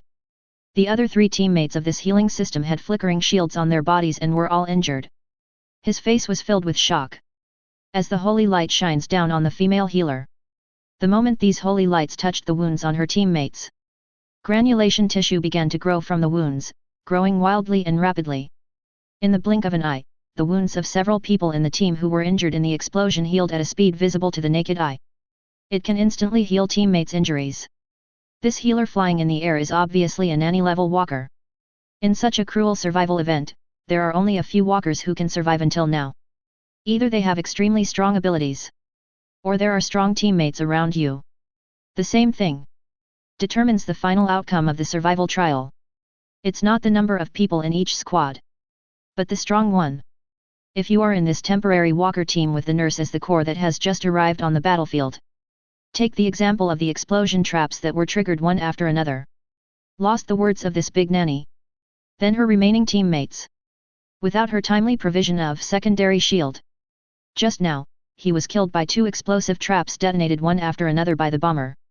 At this time, the big wet nurse with wings of light on her back, floating in the air, chanted quickly. At the same time, he waved the staff in his hand. Halos dropped from the sky and landed on her teammates. Benefit, extreme speed. Boost, huge strength. Benefit. Wise man. Just a moment. Her teammates then received a triple boost in speed, strength, and intelligence. Chapter 40. The tanks in their team have the bonus of multiple life recovery. After the enhancement skills of my own Big Daddy arrived, the tank's fighting spirit surged and he roared angrily. Activate your charge skill. Locked onto the bomber squad not far away. Hold the shield in front of you and rush towards the opponent quickly. At the same time, because of the explosion just now, the assassin in the bomber team has already returned to the team and is hiding in the air. Quietly approached the big wet nurse flying in the air. A war between the 2 sides is about to break out. 2 kilometers away. Yes. Subai replied to Oyumi. He locked the crosshairs of the blue sky wings sight firmly on the head of the big wet nurse flying in the air. This big nanny is a very powerful opponent. She is here. Her team is hard to defeat. But what if she died? Puff! The electromagnetic constraint patterns on the blue sky wing gun flashed for a moment. A slight sound of electromagnetic acceleration was heard. The 27.6 mm electromagnetic kinetic energy armor-piercing bullet of the blue sky wing flew out of the barrel. The bullet flew at high speed in the air, spinning continuously and breaking through layers of air waves. Only 2 kilometers away. It will be here in an instant. Click click click in an instant. I saw it in the air next to the big nanny. Layers of cracks continued to emerge. At the same time, several sounds were heard, like the sound of mirrors shattering. That was one of the equipment effects of one of her life-saving items, a warning shield that could be deployed next to her. These early warning shields are extremely fragile. The high-speed electromagnetic kinetic energy bullets easily penetrated these early warning shields. But it also triggered the big nanny's life-saving props. The next moment, the electromagnetic kinetic energy bullet penetrated several early warning shields and reached the head of the big nanny. Bang! There was a loud noise. The high-speed electromagnetic kinetic energy bullet hit a golden pink barrier. A layer of air waves spread out around. The big nanny's life-saving props take effect. However, her expression looked a little ugly. Every time her life-saving item is used, the durability of the item itself will be consumed according to the current enemy's attack strength. Now, Su Bai's blue sky wings just fired out with one shot. This reduced the durability of this life-saving item by 67%. At this moment, Big Breast's teammates have already started fighting with the bomber squad. She herself was targeted by a sniper from nowhere. The enemy's position was unknown, and there was no light or sound when firing. But the power is ridiculous. It should be a high-powered electromagnetic weapon used. Therefore, the big nanny was also unable to determine the location of the sniper in the dark. Teammates aren't around. She is in a very dangerous situation now. Thinking of this, the big wet nurse immediately stopped flying. Falling back to the jungle on the ground. Take advantage of the jungle cover. Run quickly towards your teammates. At the same time, he muttered something and began to shield himself. But at this moment, in the air around her, the traces like mirror cracks appeared again. An electromagnetic kinetic energy bullet is like opening a perspective in a lock. It actually ignored the tall trees in the misty forest and the obstruction of the jungle shrubs on the ground. Go through the obstacles along the way. Just like a scalpel operated by the top surgeon, it appeared next to the big breast nanny with precision and accuracy. There was a loud bang. Next to the big wet nurse, the golden pink barrier shattered directly. At the same time, a string of bracelets on the wet nurse's wrist broke. After breaking the golden pink barrier, this electromagnetic kinetic energy bullet did not slow down at all. It hit the big TS mom's temple. The powerful kinetic energy of the bullet caused her head to explode instantly, and red and white objects splattered everywhere. Chapter 41. The electromagnetic kinetic energy bullet was fired at high speed. The big TS mom's head exploded. Red and white liquid splashed all around. The surrounding trees were stained with the red and white of the big wet nurse. Her headless body slowly fell to the ground. 2 kilometers away. The big nanny's head exploded and she fell to the ground dead. The clue of the courtyard of origin appeared in front of Su Bai. Reminder, you have obtained 1 trial point. Current trial points, 43. This is Su Bai's current personal score, not his and Omi's team total score. After killing the big nurse, the 2 weapon skills of Blue Sky Wings entered the cooldown period at the same time. Just now, Su Bai relied on the Blue Sky Wings auto-aiming skill Blue Sky and the enhanced skill Blue Wing Heavy Attack that adds the Blue Wing effect to the electromagnetic kinetic energy bomb. The 2 overlap. This gave the electromagnetic kinetic energy bullet that Su Bai had just fired enormous power and tracking capabilities, allowing it to directly ignore the layers of obstacles in the misty forest. Through the interference and obstacles of towering trees and dense bushes along the way, the big-breasted lady was shot in the head with perfect accuracy.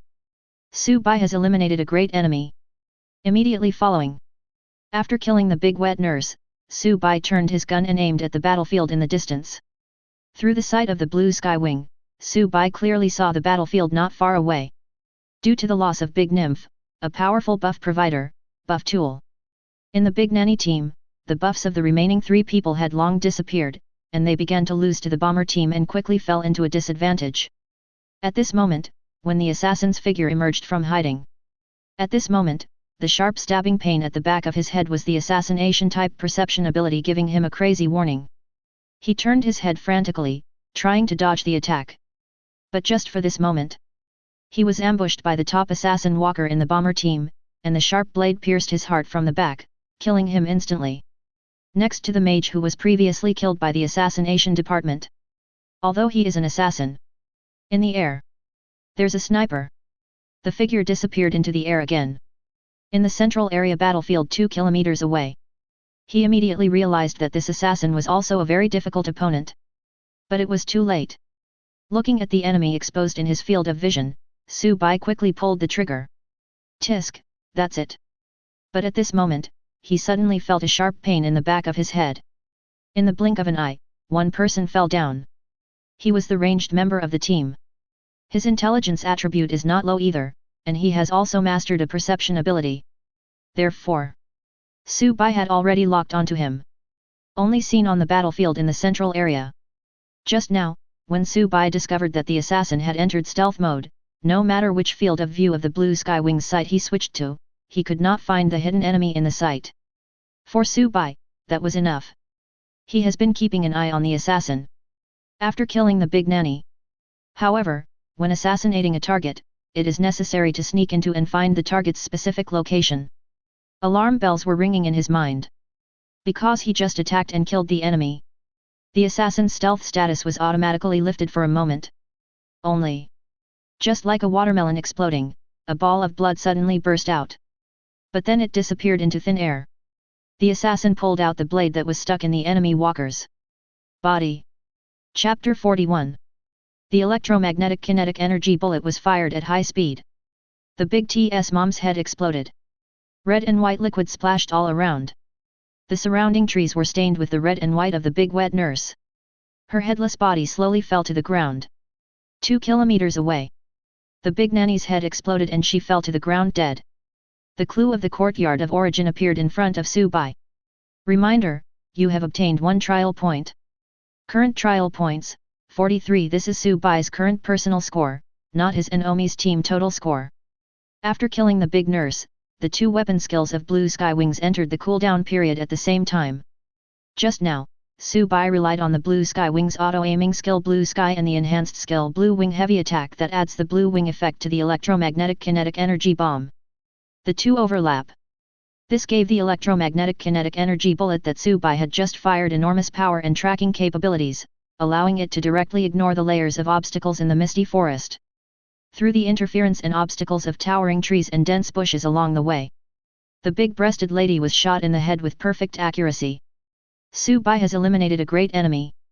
Immediately following.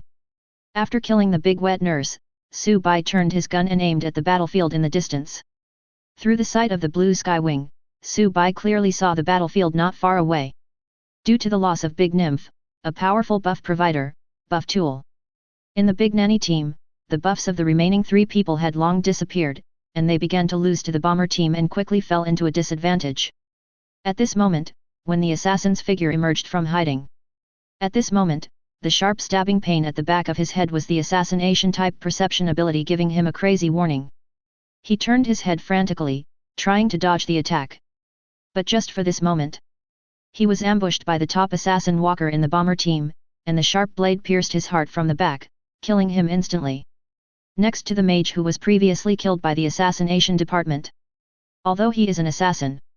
In the air. There's a sniper. The figure disappeared into the air again. In the central area battlefield 2 kilometers away. He immediately realized that this assassin was also a very difficult opponent. But it was too late. Looking at the enemy exposed in his field of vision, Su Bai quickly pulled the trigger. Tisk, that's it. But at this moment, he suddenly felt a sharp pain in the back of his head. In the blink of an eye, one person fell down. He was the ranged member of the team. His intelligence attribute is not low either, and he has also mastered a perception ability. Therefore, Su Bai had already locked onto him. Only seen on the battlefield in the central area. Just now, when Su Bai discovered that the assassin had entered stealth mode, no matter which field of view of the blue sky wings sight he switched to, he could not find the hidden enemy in the sight. For Su Bai, that was enough. He has been keeping an eye on the assassin. After killing the big nanny. However, when assassinating a target, it is necessary to sneak into and find the target's specific location. Alarm bells were ringing in his mind.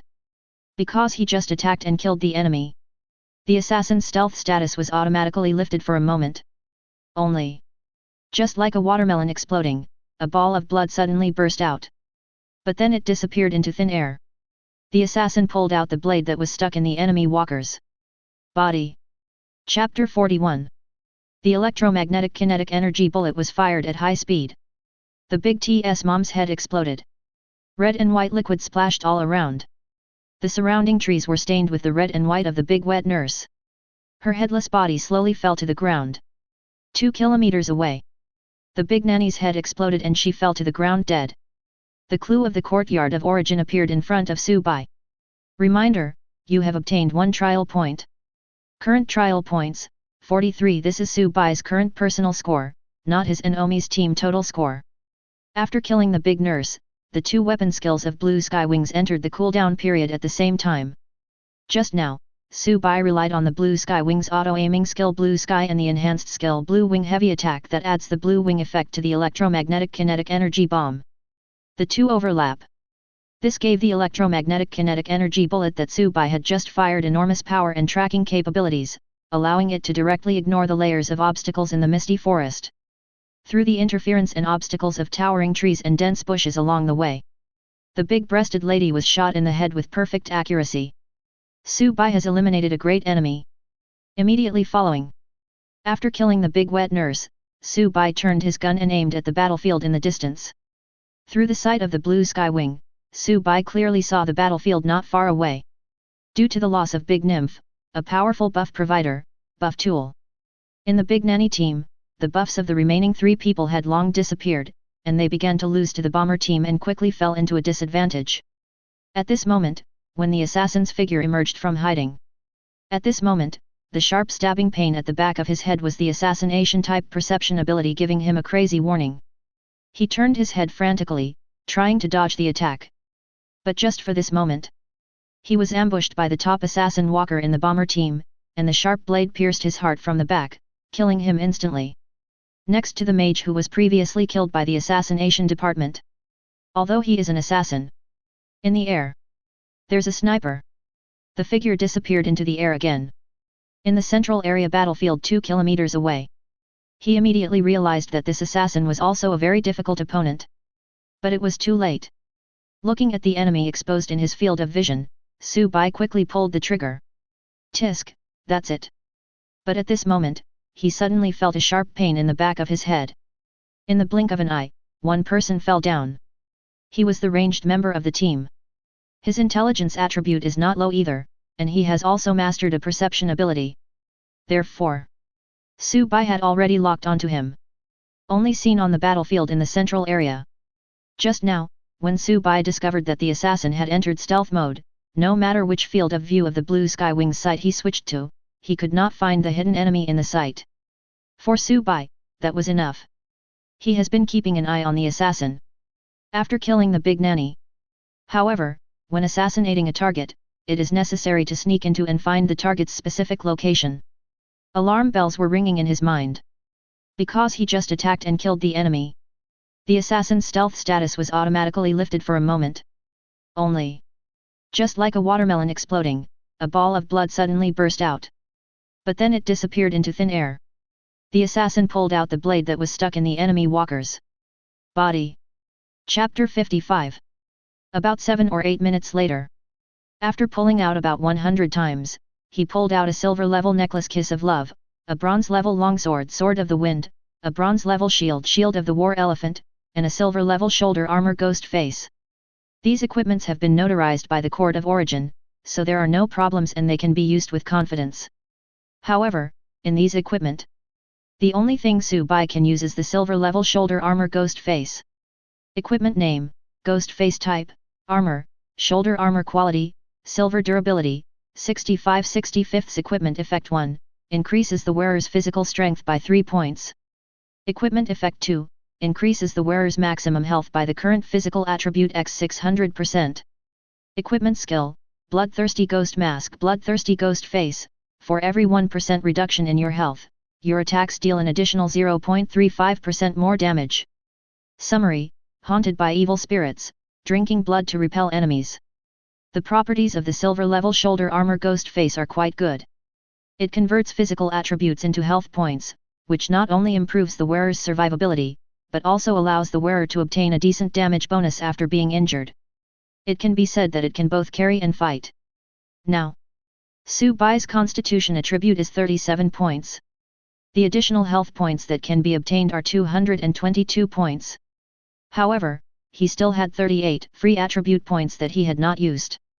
After the physical attributes are improved, the effect of this equipment will be better exerted, giving him a higher health bonus. Except for these pieces of equipment. Those useless items I just drew. Su Bai destroyed them all by condensing fire elements. If they had not been destroyed, various items that could be used to open a grocery store would have piled up like a mountain around him. But even if it wasn't destroyed, Su Bai himself wouldn't dare to use it. These items were brought from the mortal world by walkers and were not notarized by the court of origin. To put it bluntly, it is a comparison between items in the real world and equipment in the Garden of Origin. They belong to another conceptual category of 3 no products. There is no accurate and transparent equipment information. Take toothpaste, for example. Who knows what weird things those walkers will add into it? With their means, it is not difficult to add some explosive stuff into the storage space. Just now, Su Bai even fired 2 high-energy anti-personnel grenades in succession that were about to explode. In the walker's personal storage space, time stands still. Therefore, these 2 high-energy anti-personnel grenades that were about to explode were just fired by Su Bai. It exploded in his hands. Then, the flames engulfed Su Bai, and he only felt the warmth like a spring breeze on his face, and nothing happened. Even the furniture was not damaged in the slightest by the 2 consecutive violent explosions. Under the basic rules of the Court of Origin, the walker's personal room is absolutely safe. Just 2 high-energy fragmentation grenades couldn't cause any splash at all. But if Su Bai had fired these 2 grenades during the survival trial, I'm afraid that Su Bai is seriously injured at this moment, even if he is not dead. Su Bai had realized this before. I started to collect the killing treasure boxes I had obtained, and opened them all at once after returning to the exclusive room in the Garden of Origin. As for the killing chests that were opened in the survival trial before, no high-powered explosives or anything like that were discovered. All I can say is that Su Bai was lucky. Chapter 56. Things have come to this. Su Bai's attitude towards extracting the kill pocket is no longer one of anticipation. Instead, it turned into curiosity. He wanted to see what weird things these walkers could put into their storage spaces to lower the enemy's chances of winning after his death. With curiosity in mind, Su Bai continued to draw the killing pocket. It took about 15 minutes. Su Bai completed drawing all the killing pockets in front of him. Obtained 3 pieces of equipment, as well as many miscellaneous items. Except for these 3 pieces of equipment, other items obtained from these kill pockets. It was indeed an eye-opener for Su Bai. To sum it up in one sentence is, it's really a lavish experience. See these weird and wonderful items. Su Bai even felt that my psychological endurance has been improved to a higher level. No other reason. After seeing it too much, I have developed a resistance to it. After disposing of these useless debris, Su Bai looked at the 3 pieces of equipment beside him. They are a silver-grade claw blade jungle predator, a silver-grade healing staff angel's gift, and a bronze-grade hand cannon with a huge caliber crusher. Equipment name, jungle predator type, weapon, claw blade quality, silver durability, 42-40 seconds attack, 54 equipment effect 1, equipment deals an additional 15% more damage. Equipment effect 2, when the wearer is of assassination type and in stealth mode, an additional 200% damage will be caused to the enemy. Equipment skill, Predator Pounds, after activating the skill, the next 8 times when you use this weapon to attack the enemy, each time will be accompanied by additional damage of agility attribute times 300%. Cooling time, 45 minutes. Introduction, the bone claw blade is made of the leopard's claws, sharp and deadly. Equipment name, Angel's Gift type, Healing Staff origin, Healing Church quality, Silver durability, 28/28 equipment effect 1, the effects of all buff states of the wearer are increased by an additional 20%. Equipment effect 2, when your teammate is in the buff state you have added to him, his health will be increased by an additional 200 points. Equipment skill, Angel's Gift, after being activated, it consumes 200 mana points and restores health and mana for all teammates. Health recovery, 300 points. Mana restore, 150 points. Description, the standard staff of the Healing Church.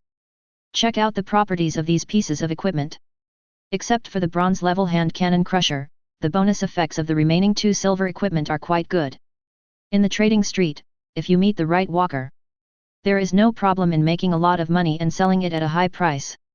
After putting away these pieces of equipment, Su-bai looked at the 12 silver level treasure chests on the side. Among these silver level treasure chests, 10 are ordinary and 2 have special suffixes. They are the mission rewards for the survival trial and the one obtained by Su-bai from killing Lord level creatures in the Dusk Continent. Su-bai was not in a hurry and opened the treasure chests immediately. Instead, he sat up from the sofa. Walk around the exclusive room. While moving your body, turn on the speakers hanging on the wall. After a moment, the speakers began to play loud music. Only this time it's not the exciting good luck comes. But it is exciting. Miracle reappears. Like sunshine, shining through the darkness, The dawn quietly crosses the horizon. Chapter 57. Listening to my favorite music as a child. Su-bai sat back on the sofa. He let out a long sigh and picked up an ordinary silver level treasure chest. Select on. Hint, you have opened a silver level treasure chest. A transparent glass test tube appeared in Su-bai's hand, with a sealed cork upside down on the test tube, containing a silver grey liquid. You obtain a silver level bloodline item, Werewolf Bloodline. Item name, Werewolf Bloodline type, Bloodline item. Quality, silver. Effect, after drinking it, the walker will have Werewolf Bloodline, and the walker will immediately increase 3 points of strength, 4 points of agility, 3 points of constitution, and reduce 15 points of intelligence. After changing bloodline, the walker can transform into werewolf state after entering combat, with no cooldown time. When the walker is in werewolf state, the above-mentioned benefits are doubled and the debuff effects remain unchanged. Bloodline growth limit, level 3. Introduction, Awoo, listen, who is roaring under the full moon? Looking at the sealed tube of werewolf blood solution in his hand, Su-bai seemed thoughtful. He had seen bloodline items a long time ago when he was visiting the trading street. But today is the first time I opened it from the treasure chest. Bloodlines like werewolf bloodline are more suitable for heavy tanks and berserkers. After all, they don't really need intelligence attributes. As for the upper limit of bloodline growth, it does not mean after transforming into werewolf bloodline. The highest level a walker can reach is level 3. Rather, it means that after the 3rd level, this bloodline can no longer play its role. Until then, it is necessary to find a higher level of werewolf bloodline and merge it with it. Or it may cost a huge amount of money to eliminate one's existing bloodline and then acquire new bloodline. Or simply abandon this bloodline and stop using it. Anyway, it is extremely complicated and cumbersome. Some things are useless and tasteless to eat, but it's a pity to throw them away.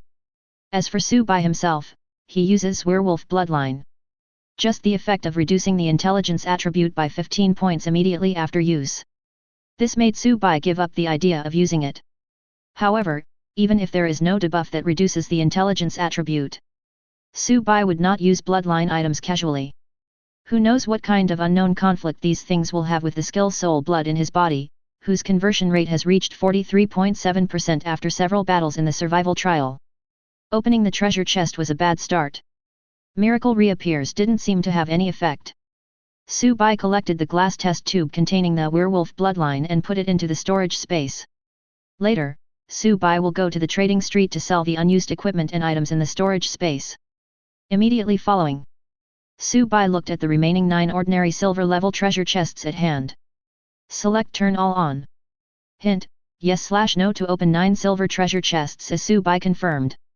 The treasure chest opened and a dazzling golden light flashed. The first moment you see the light appear, Su-bai will know. Flash, golden light. Profit, stable. As the golden light dissipated, several items appeared in front of Su-bai. Hints of the Court of Origin also rolled before his eyes. Hint, you have opened 9 silver level treasure chests. You get Origin coin x 1500 times 30. You obtain the gold level skill scroll, Gate of Hellfire. You obtain silver level equipment, lightweight power arm. You obtained a silver level enhancement potion, Perfectionist. Chapter 58. As the golden light in front of my eyes dissipated, several items appeared next to Su-bai. Su-bai carefully picked up a skill scroll next to him that was very tough and had many circular protrusions on it. This skill scroll seemed to be made of the skin of some monster, and was slightly hot to the touch. Item name, Gate of Hell type, skill scroll. Quality, gold. Item rating, 43, gold level items are rated from 1 to 50 points. Effect, after use, you can learn Hell's Gate Leave 1. Gate of the Hell Leave 1, chant for 300 seconds, consume 270 mana points, summon a gate connected to the Hell, and temporarily transform the battlefield environment within a radius of 0.5 km into the Hell. The maximum health of all enemy units in the Hell of Fire is temporarily reduced by 10%. Duration, 30 minutes. During the duration, 100 mana points are consumed every minute to maintain the existence of the Gate of Hell. While the Gate of Hell exists, all friendly units within a radius of 0.5 km will gain an additional Blessing of Fire bonus that increases their strength attribute by 5 points. At the same time, attacks by friendly units will carry additional burning damage equal to 20% of the current damage caused. Cooling time, 5 natural days. Introduction, follow me, you won't regret it. Seeing the quality of Gate of Hellfire, Su Bai's eyes lit up. Although the skill effect of Gate of Hell does not fit his fighting style. However, just the fact that a gold level skill scroll flashed out from a silver level treasure chest already made too much money. Not to mention, the rating of this skill scroll is not low, and the skill effect is not weak either.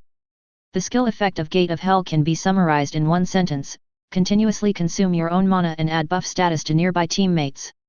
But its mana consumption is extremely terrifying. It takes 270 mana to activate, and 100 mana is consumed per minute to maintain the skill. The skill lasts for 30 minutes, which requires a full 3270 mana points. Such high mana consumption is obviously not affordable for a single walker at this stage. After releasing a skill, you need to constantly replenish blue potions to maintain the continued existence of the skill. High cost and long cooldown time. What's more, the lone wolf walker has no teammates, so it's useless to use him. To put it simply, Gate of Hell is a team-based ultimate move. This means that the best buyers of the Gate of Hellfire scroll are the walker guilds in the Garden of Origin. For example, Black Gate. Su Bai edited an email with the information about the Hell's Gate skill scroll and sent it to the Black Tank. Ask the other party about their purchasing intention.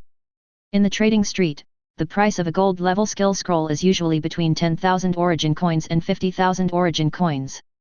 Selling it to Black Tank, although the two parties are not very close, they are also acquaintances.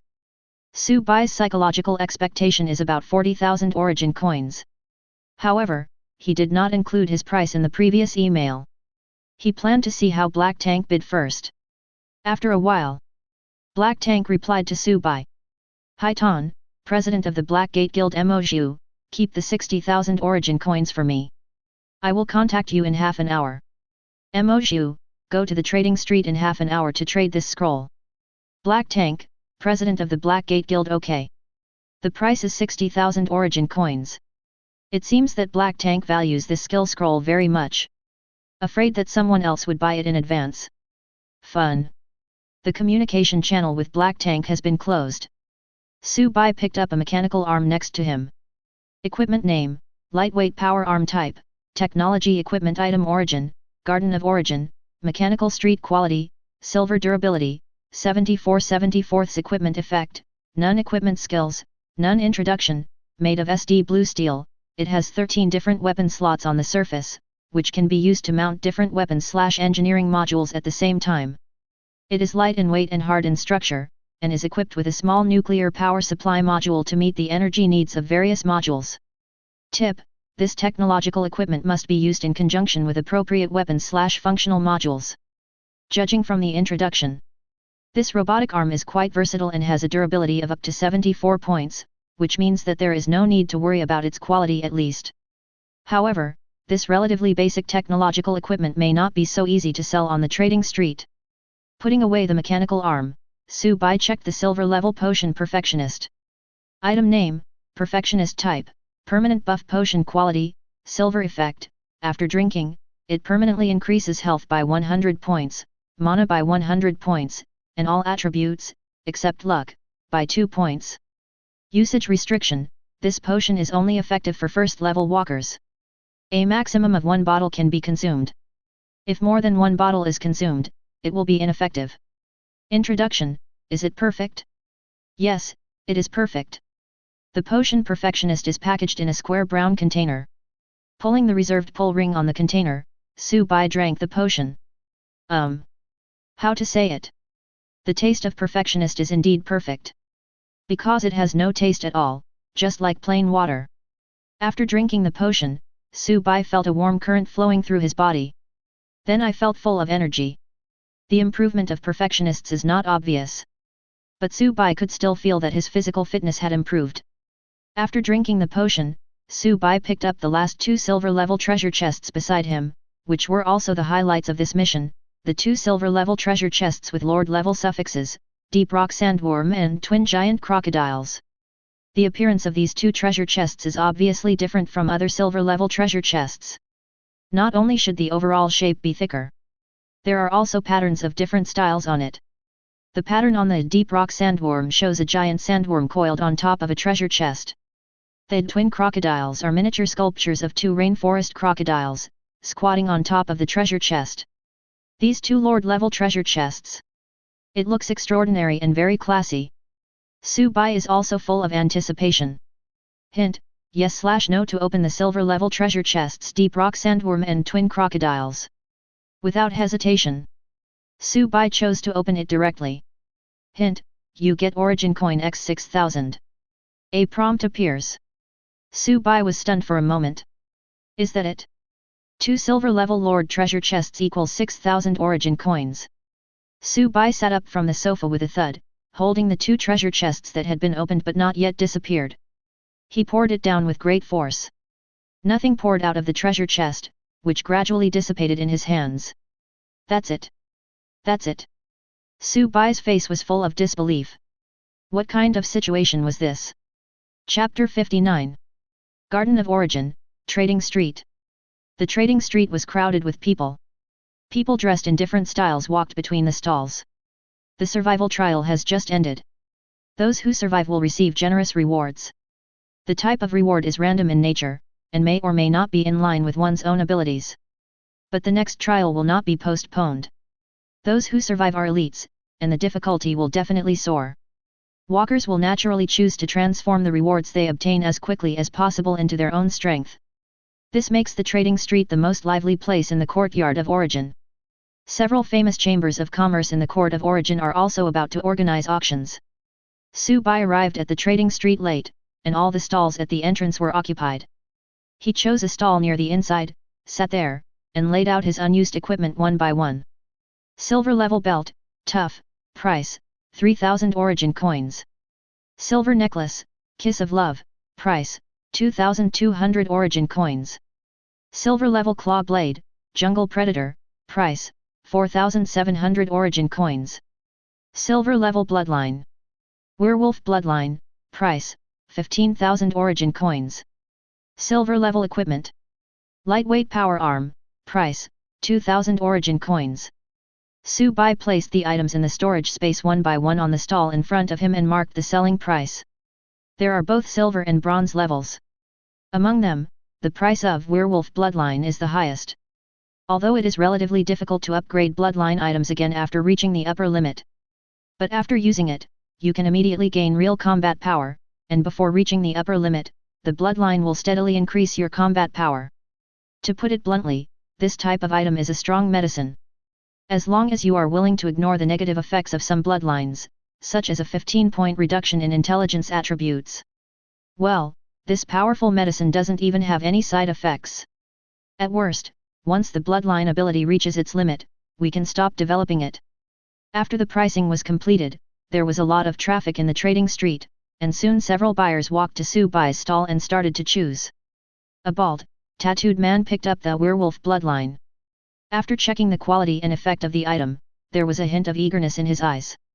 10,000 origin coins. After the bald strong man made the offer, he put the werewolf bloodline back to its original place.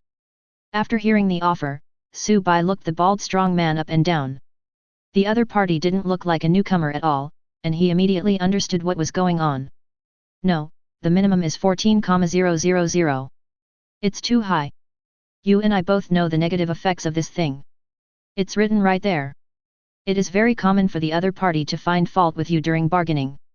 Yes, it is indeed written there, but people who appreciate this bloodline probably don't care about that little bit of intelligence attribute. Could it be that you have seen a berserker or a heavy tank whose main attribute is intelligence? Su Bai raised his tone. The other party was obviously trying to bargain. It would be fine if he bargained a little, but if he bargained too much, he would naturally not tolerate it. The bald strong man was speechless for a moment. The conversation between the two attracted the attention of several passers-by. At this moment, a man with a sinister look and several centipede-like scars on his face walked out from the crowd of onlookers. Came to the Su Bai stall. Chapter 60. After checking the properties and effects of this item, the man smiled sinisterly and spoke. If it's cheaper, I'll take it.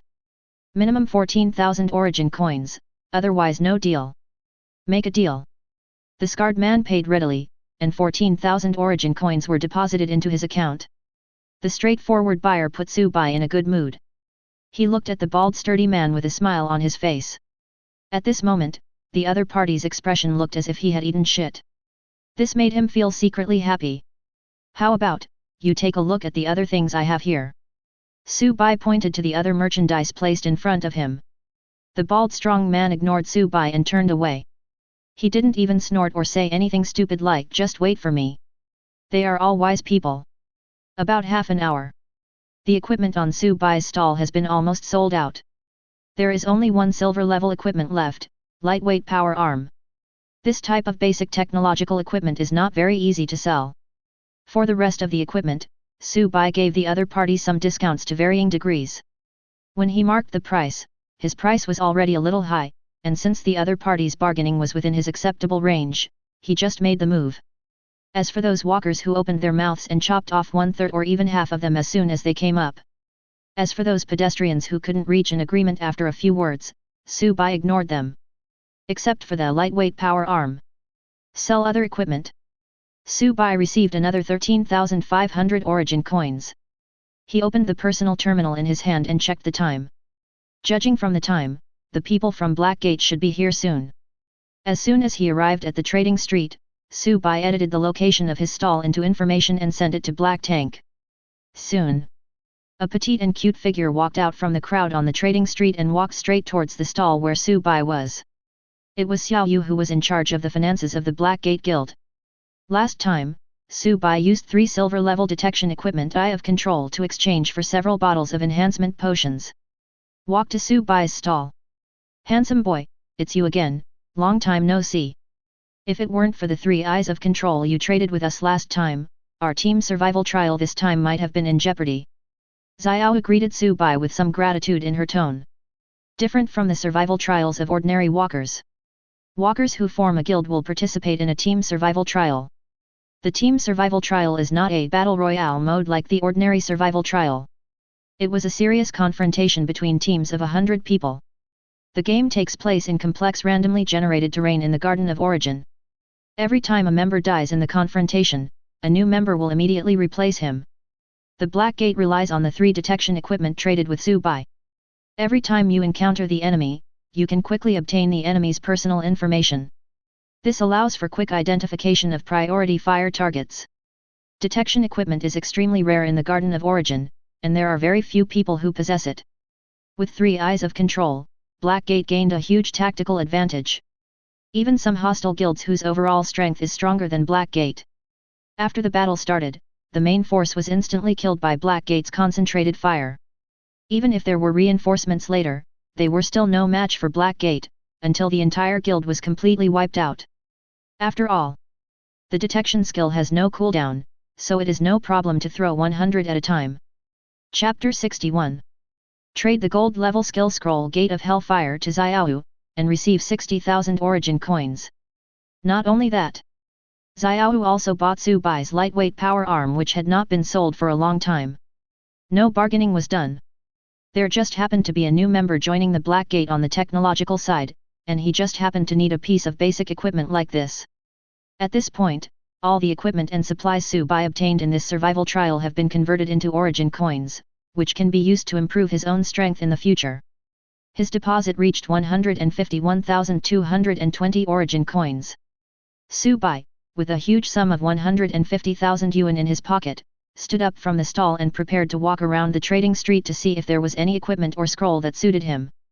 Xiao, who had just walked a short distance, suddenly called him, ran over and handed him a black card. This card has a golden rose pattern printed on it, which looks extremely luxurious. Xiao rubbed her head and spoke awkwardly. Oh, I almost forgot. My mind has been confused these past 2 days from doing the accounting. Handsome boy, this is the VIP ticket our boss asked me to give you for an auction hosted by the Black Rose Chamber of Commerce. We at Blackgate are also participating in this auction. The boss is busy with this matter these past 2 days.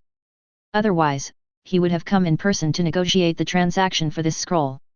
This auction is only open to ordinary first-level walkers for gold level and below equipment items.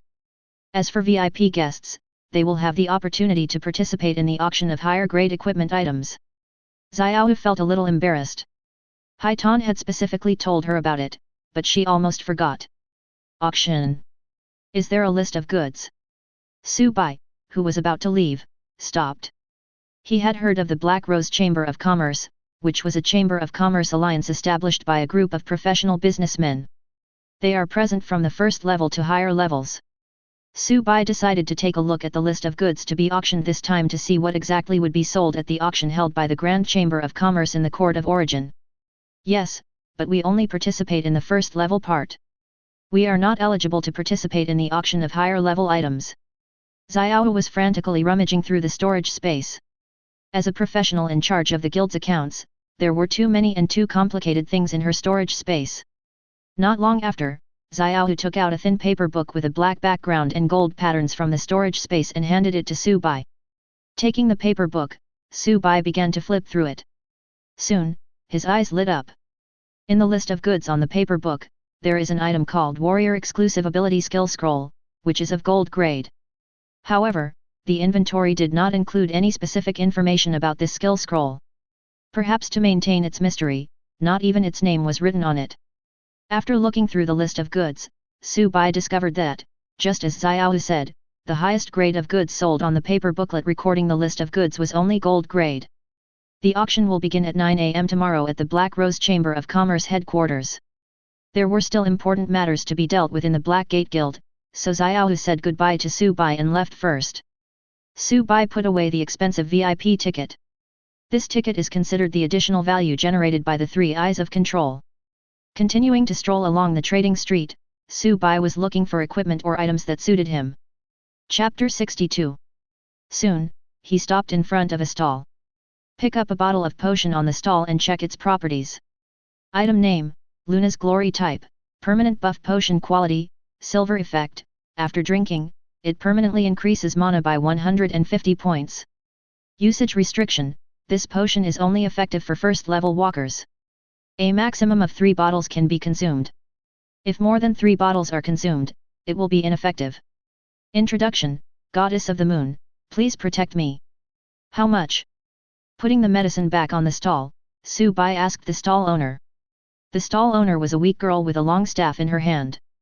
However, the morbid smile that appeared on her face from time to time showed that she was not as simple as she seemed. 6,000. The girl quoted a price. Permanent enhancement potions are items that can immediately improve one's strength after use. Their prices are usually higher than equipment and skill scrolls of the same grade. 5,000. Su Bai tried to bargain 5,700. 5,300. Make a deal. After putting away the medicine, Su Bai paid promptly. I left the girl's stall and continued walking around the trading street. Although there are many stalls in the trading street, there are also many people. But most of the items sold are equipment and disposable consumables. After a walk around, Su Bai did not encounter any skill scroll that caught his eye. And higher level walkers sell high quality skill scrolls. Not only was the price too high for him to afford at the moment, but he couldn't even view the specific information on the scroll. No way, not enough permissions. If you really want to watch it, it can only be one piece. The only thing that can be seen is the restrictions on the use of skill scrolls. For example, the skill scroll that Su Bai just put down requires an intelligence attribute of 65 points or above as a prerequisite for learning it. As for other skill scrolls, the prerequisite is that several physical attributes have reached a certain level. It seems so. Su Bai didn't even meet the prerequisites for use. Even if he could afford it, he couldn't use it before breaking through the second level. After walking around the trading street, Su Bai left with a frown. He did not return to his private room immediately. Instead, he came to the fighting training hall and found an unused training room. Posya appeared in Su Bai's hands. The transparent crystal body of the poxy gun reflected the light coming down from the ceiling of the training room, shining brightly. After undergoing a growth advancement, the crystal clear gun body of poxy looks fragile, but it is actually several times harder than fine steel and extremely tough. It is not as hard as diamond, but will break after being hit by severe external force. A flash of gun light passed by, and the surface of poxy was glowing with brilliant light. The sound of breaking wind spread and the air was disturbed. Standing in the middle of the training room, Su Bai shook his gun and began his daily shooting practice. The sound of breaking wind continued to be heard. Su Bai had no training goal in front of him. He just kept repeating the basic movements of stabbing, picking, chopping and sweeping in a monotonous manner. He had a feeling before that after his basic passive skill of spearmanship changed from Spearmanship Master to Spear of Breaking Force and he gained the bonus of Spearmanship Potential Level +1, his heart seemed to be cleansed and his spearmanship improved. He waved the spear in his hand, and I didn't know how long it took. Su Bai wielded his gun more and more freely, just like taking a sip of cold drink in the hot summer. He had never experienced this feeling before. This feeling of pleasure made Su Bai feel very comfortable. He felt that the weapon in his hand was like an extension of his limbs. Poxy cut through the air, making a whimpering sound zheng. All that was left in the training room was the afterimage of Su Bai dancing with his gun. Chapter 63. Tick dot. A lot of time has passed. A drop of sweat slid down Su Bai's forehead and landed on the tip of his nose. At this time, Su Bai was already covered in sweat, as if he had just been pulled out of the water. Back in his private room, Su Bai simply washed up and fell asleep on the bed. The previous sword practice had consumed a lot of his energy. At 8 o'clock the next morning, Su Bai washed up and left his exclusive room. He was going to attend the auction. Arriving at the auction site, several broadcasting robots suspended in the air kept shouting, "Maintain order. Please queue up consciously. If a conflict occurs, you will be permanently blacklisted by the Black Rose Chamber of Commerce." But this doesn't seem to have any effect. It was still chaotic down there, but no one wanted to have a conflict there. If we offend the Black Rose Chamber of Commerce because of this, it would be more trouble than gain. Ticket checking for admission will begin soon. The door to the Black Rose Chamber of Commerce headquarters opened and a film of light appeared. Admission tickets have been sold in advance through channels, and visitors holding admission tickets can enter directly through the light film. Those who come to join in the fun will be blocked outside by the light film. Su Bai rushed into the venue amid the crowd. Just at this moment, Su Bai suddenly heard a tingling sound behind him. "Hello, Mr. VIP number 15, I am the narrator of your auction, you can just call me Hai Hua." Su Bai turned around and looked behind him. A gracefully dressed girl stood beside him, wearing the uniform of a Black Rose Chamber of Commerce staff member.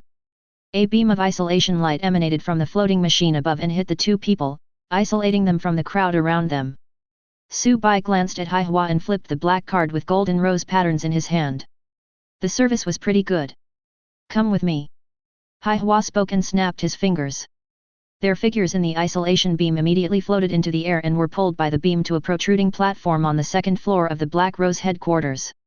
Landing on the platform, Hai Hua led the way, and Su Bai walked through the long corridor and came to a single room. When you enter the private room, the first thing you see is a huge floor-to-ceiling window. Through the floor-to-ceiling windows, you can see the auction venue below. The entire auction venue is in the shape of a huge ring, with a stage for exhibits in the center. The overall tone of the auction venue is black, but the seats and aisles are dotted with gold patterns. With the collision of two visually conflicting tones and the bright lights on the top, the black-based auction venue is not gloomy at all.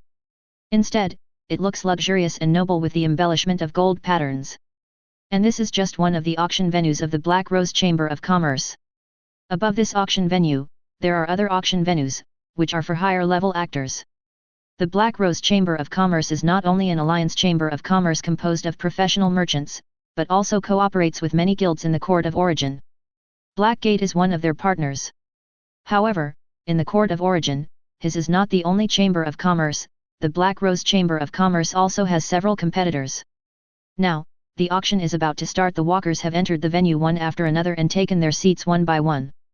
Su Bai sat on a single sofa in front of the floor-to-ceiling window. In front of him was a small table with several exquisite desserts on it. Hai Hua stood behind him. Like the auction venue, the overall tone of the private room is black, and a blooming rose is painted on the wall with gold patterns. It was the same pattern as the one on the black card in Su Bai's hand, only it was magnified many times. Chapter 64. Su Bai just sat down. Hai Hua then handed him a glass screen from behind and helped him light it up. As the screen lit up, a close-up image of the center stage of the auction venue appeared on the glass bottle. Because the VIP room is located at the top of the auction venue. Although the view is excellent, you can overlook the entire venue. However, due to the long distance, the products on the stage are not very clear. Su Bai reached for a dessert on the small table and took a bite. The dessert was soft and had a great taste. He has never eaten it in this world. This should be produced by a professional chef. More and more people gathered at the venue, and soon the seats were full. A bright spotlight hit the stage, and the surface slowly parted. A tall and slender man in a tuxedo, wearing a black mask on his face, slowly rose from the bottom of the stage. Speaker. Black Rose actually invited him to host this auction. The speaker is an extremely powerful walker among the First Order, skilled in mind control and attack. This resulted in his fighting style being extremely strange and varied, and the enemy would often inadvertently enter the illusion he had set up in advance. Then, under the influence of the illusion, he cut off his own head. For a moment, those who recognized him couldn't help but exclaim in amazement. They were amazed at how Black Rose was able to invite the speaker. Ladies and gentlemen. Under the spotlight, the speaker bowed gracefully. Everyone, the entire process of today's auction is notarized by the Court of Origin. Welcome to participate in this auction.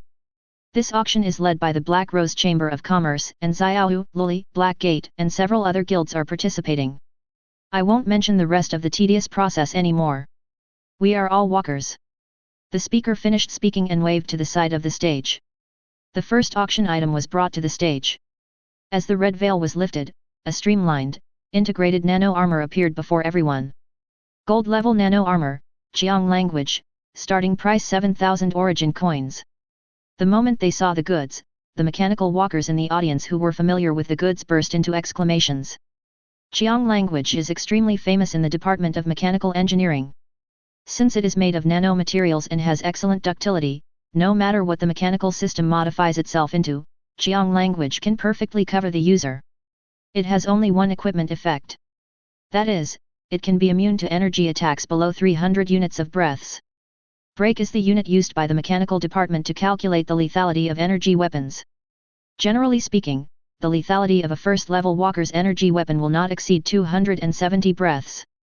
In other words, energy weapons below the first level will not cause any harm to the wearer of Qiang language. If used well, it is equivalent to the second life of the mechanical department. This is why many mechanical engineering students in the audience exclaimed. Although, they had already seen the list of goods for this auction.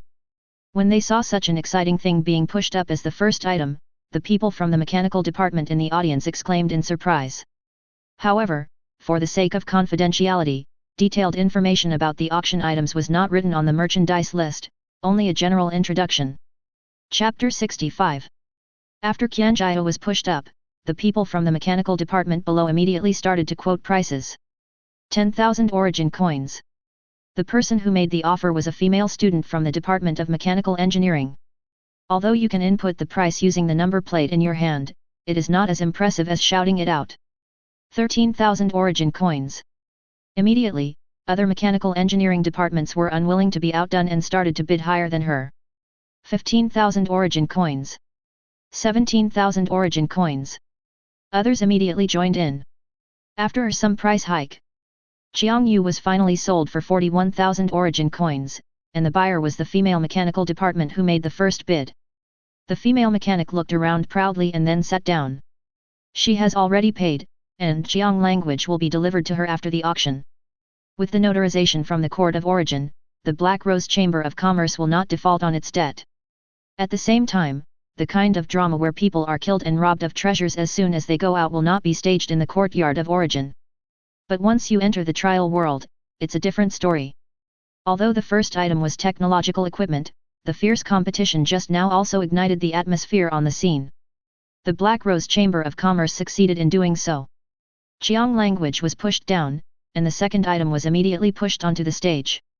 The speaker lifted the curtain covering the goods, and a purple sniper rifle appeared before everyone.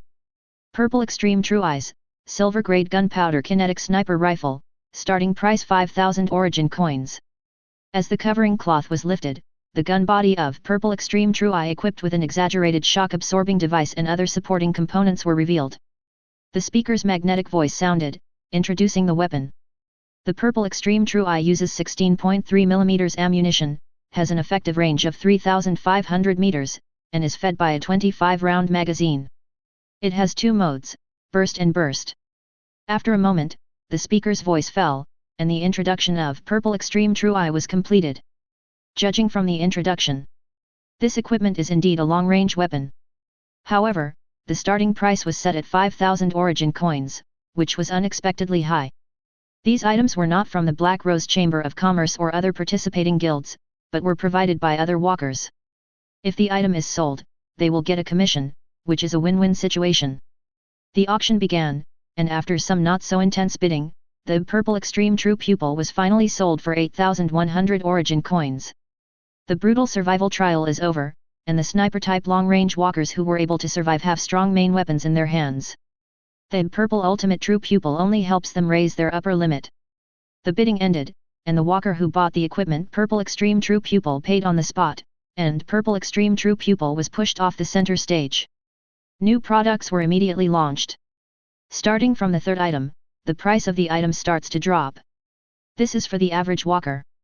Soon, the fourth item, the fifth item, one item after another was auctioned. There were people walking around constantly buying the items they needed. The auction continues. One product after another was pushed onto the center stage. Either the auction transaction is completed or it fails. However, the proportion of unsold items is very small. The items that can participate in this auction are all high-quality products. Chapter 66. As another item was sold, it was pushed off the stage. The speaker's powerful voice rang out. Everyone, the next item to be auctioned is a gold-level skill scroll, but due to some of its restrictions, the price will not be too high. As he spoke, he lifted the cloth covering the item that had just been pushed onto the stage.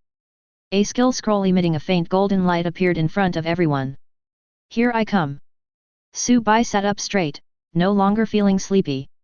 Gold-level skill scroll light blade wheel. Since this skill scroll is quite special, the starting price is 7,000 origin coins. 7,000? When did the starting price of a gold-level scroll become so low? Hey, is there something fishy going on here? That's right, Black Rose wouldn't want to cheat anyone, right? The moment the starting price was announced, the audience immediately began to discuss. Listening to the discussions in the audience, the speaker smiled slightly, his face calm. He clapped his hands before showing the basic information of this skill scroll to the walkers below the stage. Item name, Light Blade Wheel Type, Skill Scroll. Quality, Gold. Item rating, 49, Gold level items are rated from 1 to 50 points.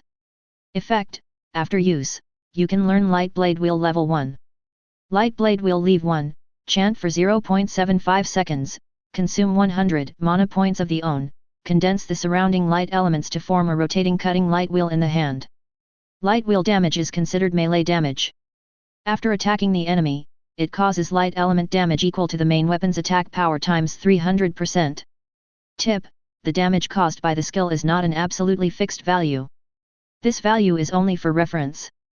The light wheel has cutting, tearing, and armor-piercing effects, and can be thrown or used in close combat. The light wheel has no cooling time and can be shattered by the enemy.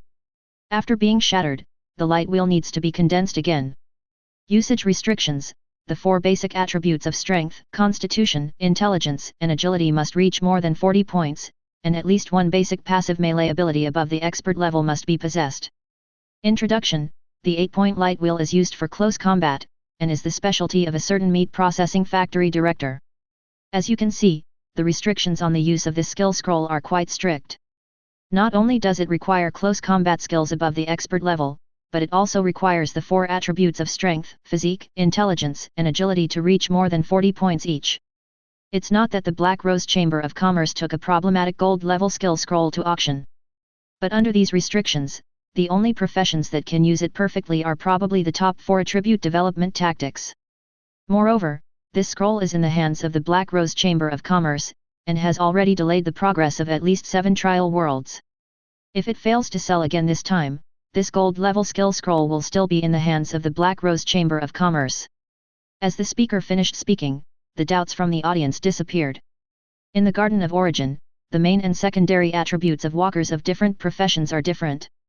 Like tank walkers, their main attributes are usually strength and constitution.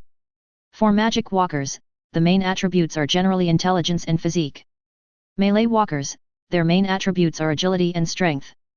In the improvement of personal abilities, the primary attribute should be given priority, and the secondary attributes can be added as appropriate, or even not added. Chapter 67. The usage restriction of this gold level skill scroll is that all 4 physical attributes must reach 40 points or above. For ordinary walkers. Obviously a bit too harsh. Looking at everyone's expressions, I think you all know the reason. Let's start bidding now.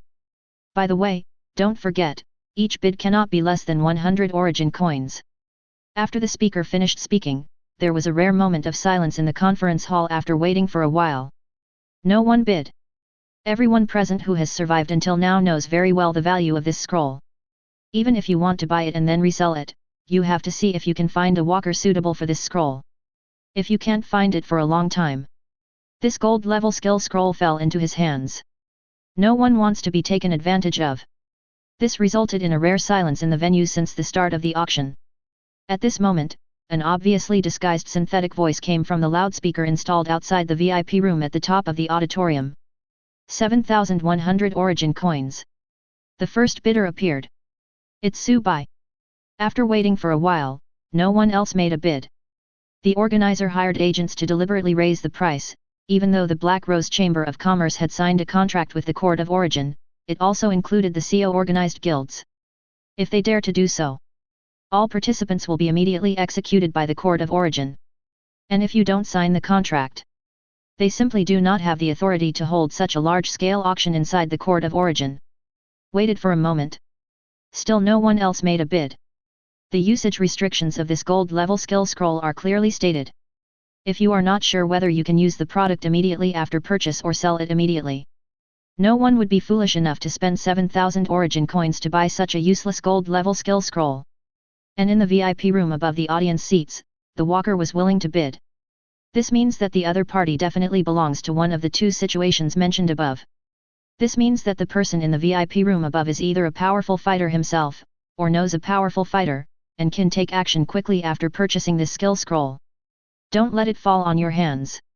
If an ordinary walker were to go and bid against the other party, it is very likely that you will indirectly provoke a powerful fighter whom you have never met before, whose 4 attributes are all above 40 points and whose technical ability is also top-notch among the first-level fighters. It is obviously not worth the loss. Therefore, no one was willing to bid with Subai. Seeing that no one made any more bids, the speaker asked. Only one. The speaker's tone was not one of surprise that only one person had bid. But it was an accident. Surprisingly, this scroll didn't go unsold. After the question was asked, no one walking in the audience below answered the speaker. Apparently, Subai was the only one who made a bid. Okay, then in this case, 7,100 origin coins at a time. 7,100 origin coins second time. 7,100 origin coins 3 times. Boom. The final word. Deal. Congratulations to this gentleman. As the speaker finished speaking, a payment option appeared on the light screen in Subai's hand. After clicking confirm, his deposit immediately lost 7,100 origin coins. This price is for a gold level skill scroll. It's already a bargain price. Wrong. It should be called free price. Chapter 68. Not long after payment, there was a knock on the door of the VIP room. Hai Hua, who was standing behind Subai, went to open the door. A waiter came in with a silver tray in his hands. A skill scroll emitting a faint golden light was placed on the tray. Hey? So soon? Su-bai was a little surprised when he saw the skill scroll. He originally thought that he would be able to get the scroll after the auction was over. I didn't expect it to be delivered so soon. Yes, this is a privilege for Black Gold Card VIPs. Haihua took the silver tray from the waiter, who turned around, gently closed the door, and left. Haihua walked over to Su-bai with a tray, and Su-bai picked up the skill scroll from the tray and checked its properties. Same as just introduced. After buying this skill scroll, Su-bai no longer had any interest in the subsequent items. Although I know there will be more highlights later. But the origin coins in his hands still have other uses, which is to improve his own abilities. Su-bai stood up from his chair and walked towards the door. He was not interested in just looking and not buying. Seeing Su-bai getting up and about to leave, Haihua hurriedly called out to him. Sir, the final item is an item of quality beyond the gold grade.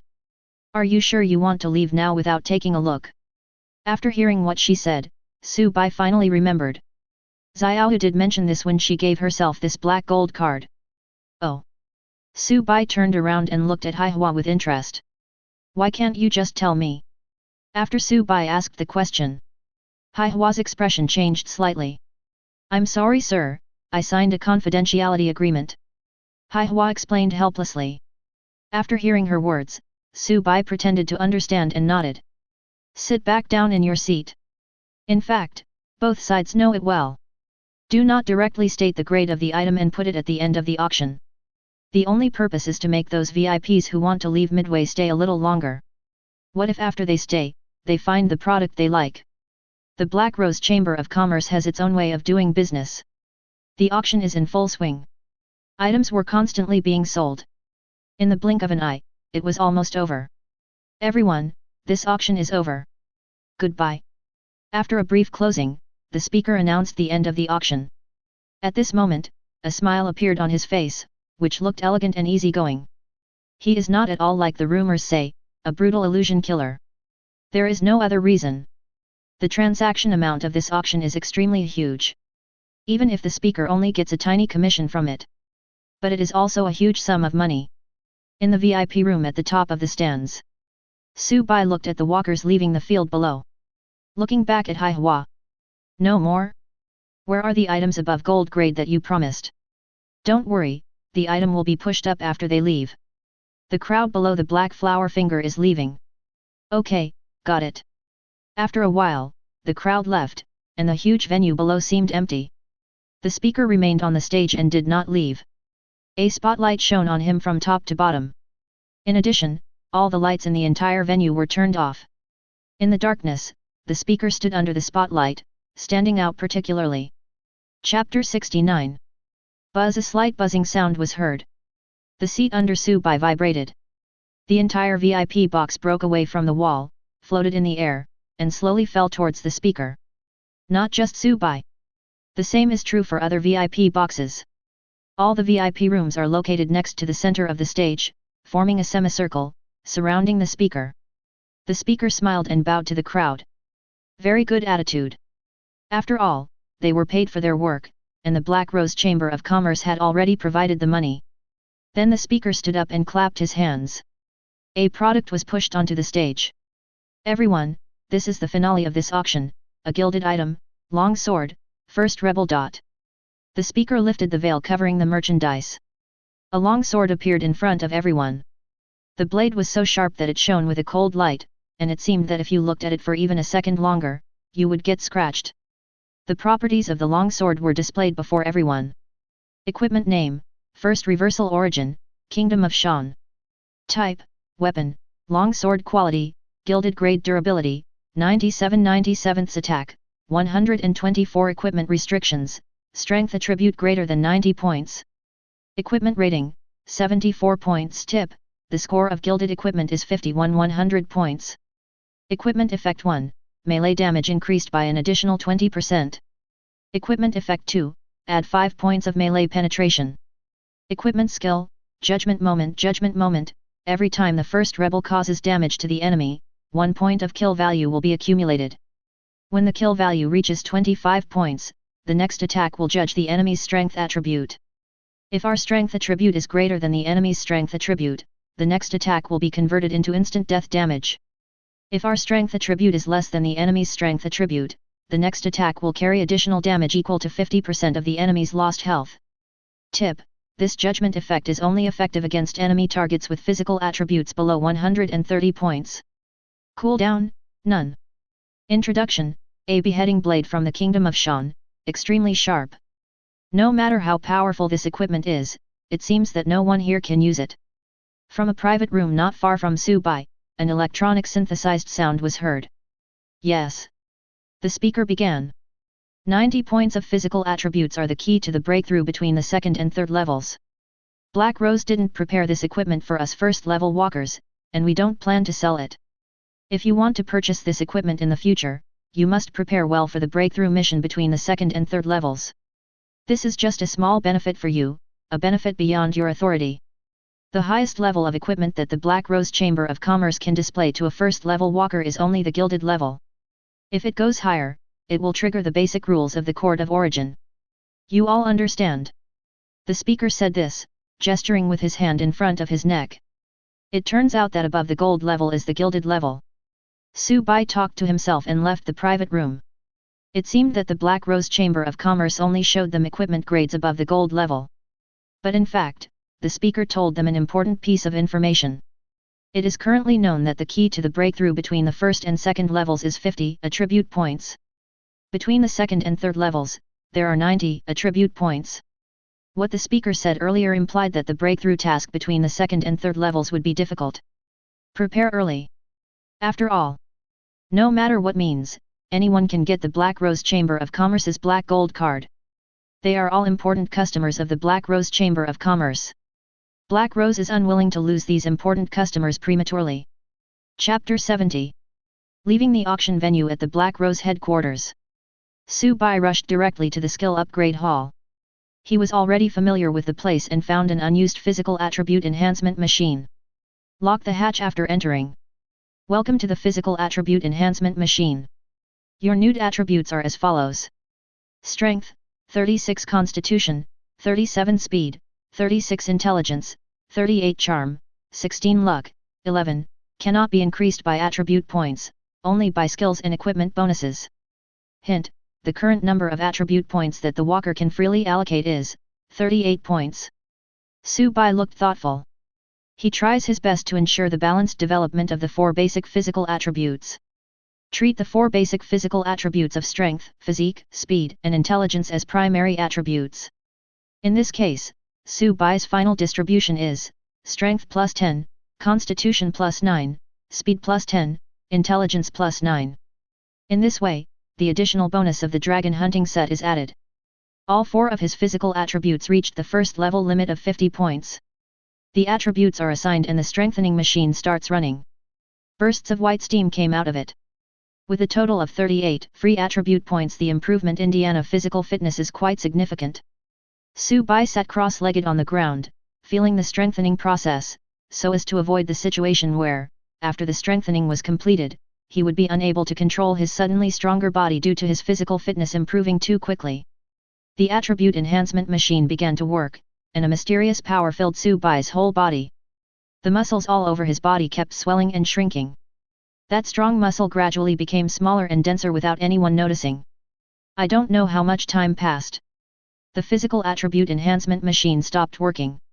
Su-bai's eyes opened. He looked at his right hand and clenched his right fist. I suddenly discovered that my forearm had become thinner without me noticing. Su-bai lowered his head and looked down. But I found that my clothes, which originally fit me well, had become a little loose. When entering the attribute enhancement machine, Su-bai had already locked the hatch. Outsiders cannot see what is going on inside. Su-bai immediately took off his clothes. He was surprised to find that his strong and huge muscles that originally supported his clothes had disappeared. Instead, it has a smooth, well-proportioned body full of classical beauty and golden body proportions. Su-bai tensed his arm muscles, making them as hard as steel. And then I relaxed immediately. As the muscles relax, the steel-hard muscles in the arms become soft, elastic, and extremely resilient again. Su-bai felt. This body is more agile and flexible, without losing explosive power. More suitable for combat. Strengthening completed. Some of the original clothes no longer fit me. Put your clothes back on. Su Bai took a deep breath. A surge of power surged within the body. That's the feeling. As the power surged out of his body, Su Bai's heart had begun to swell without him noticing. This is a sign of strength increasing too quickly. Not just physically. Also psychologically. As the surging power in his body subsided a little, Su Bai had adapted to his now stronger body. The swelling feeling in my heart disappeared. He is still himself. The previous feeling of expansion was only temporary and did not affect Su Bai's thinking. Chapter 71. This kind of thing is normal. Su Bai was not a monk or ascetic whose meditation was as calm as a still well. He is a living person. As long as you are human, you will have desires. And gaining greater power means greater ability. With greater abilities comes greater desires. This was the reason why Su Bai felt so inflated inside earlier. Click on your personal information panel. Su Bai checked his current basic physical attributes. Strength, 46 Constitution, 46 Speed, 46 Intelligence, 47 Charm, 16 Luck, 11, cannot be increased by attribute points, only by skills and equipment bonuses. With his physical fitness improved so much at once, it's no wonder that Su Bai felt such a strong sense of expansion. And, this is just the naked attribute. If the blessing of the dragon hunting suit is taken into account, Su Bai's physical attributes will reach the limit value of 50 points in the first level. Except for charm and luck. As my heart regained its calm, Su Bai left the physical attribute enhancement machine. At this time, more and more people were walking in the skill upgrade hall. Su Bai searched for a long time in the skill upgrade hall and finally found an unused skill upgrade cabin. Stepping in, Su Bai locked the cabin door. Just walked in. The prompt for the Court of Origin appears. Hint, it is detected that you are currently trying to meet the learning prerequisites for the gold level skill scroll Light Blade Wheel.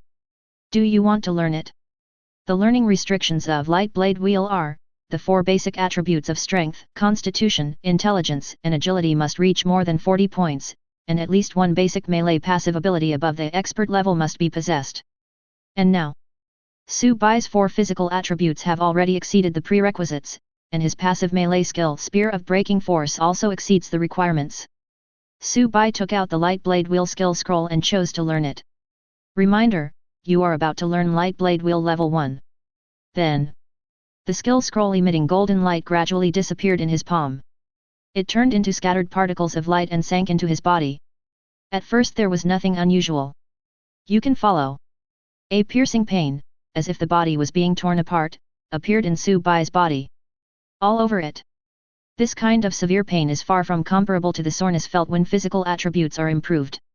Every muscle and cell in his body was wailing. Su Bai couldn't help but scream. Gradually, a series of rice-sized, constantly rotating, jagged circular light spots cut through his skin, drilled out from under his skin, and began to rotate around Su Bai. Su Bai was covered in blood. After the blood touched the ground of the skill upgrade warehouse, it disappeared. Soon, the thousands of light wheels that emerged from Su Bai's body and revolved around his body gathered together. A sharp halo as big as a wash basin was formed. It appeared in his palm and kept spinning.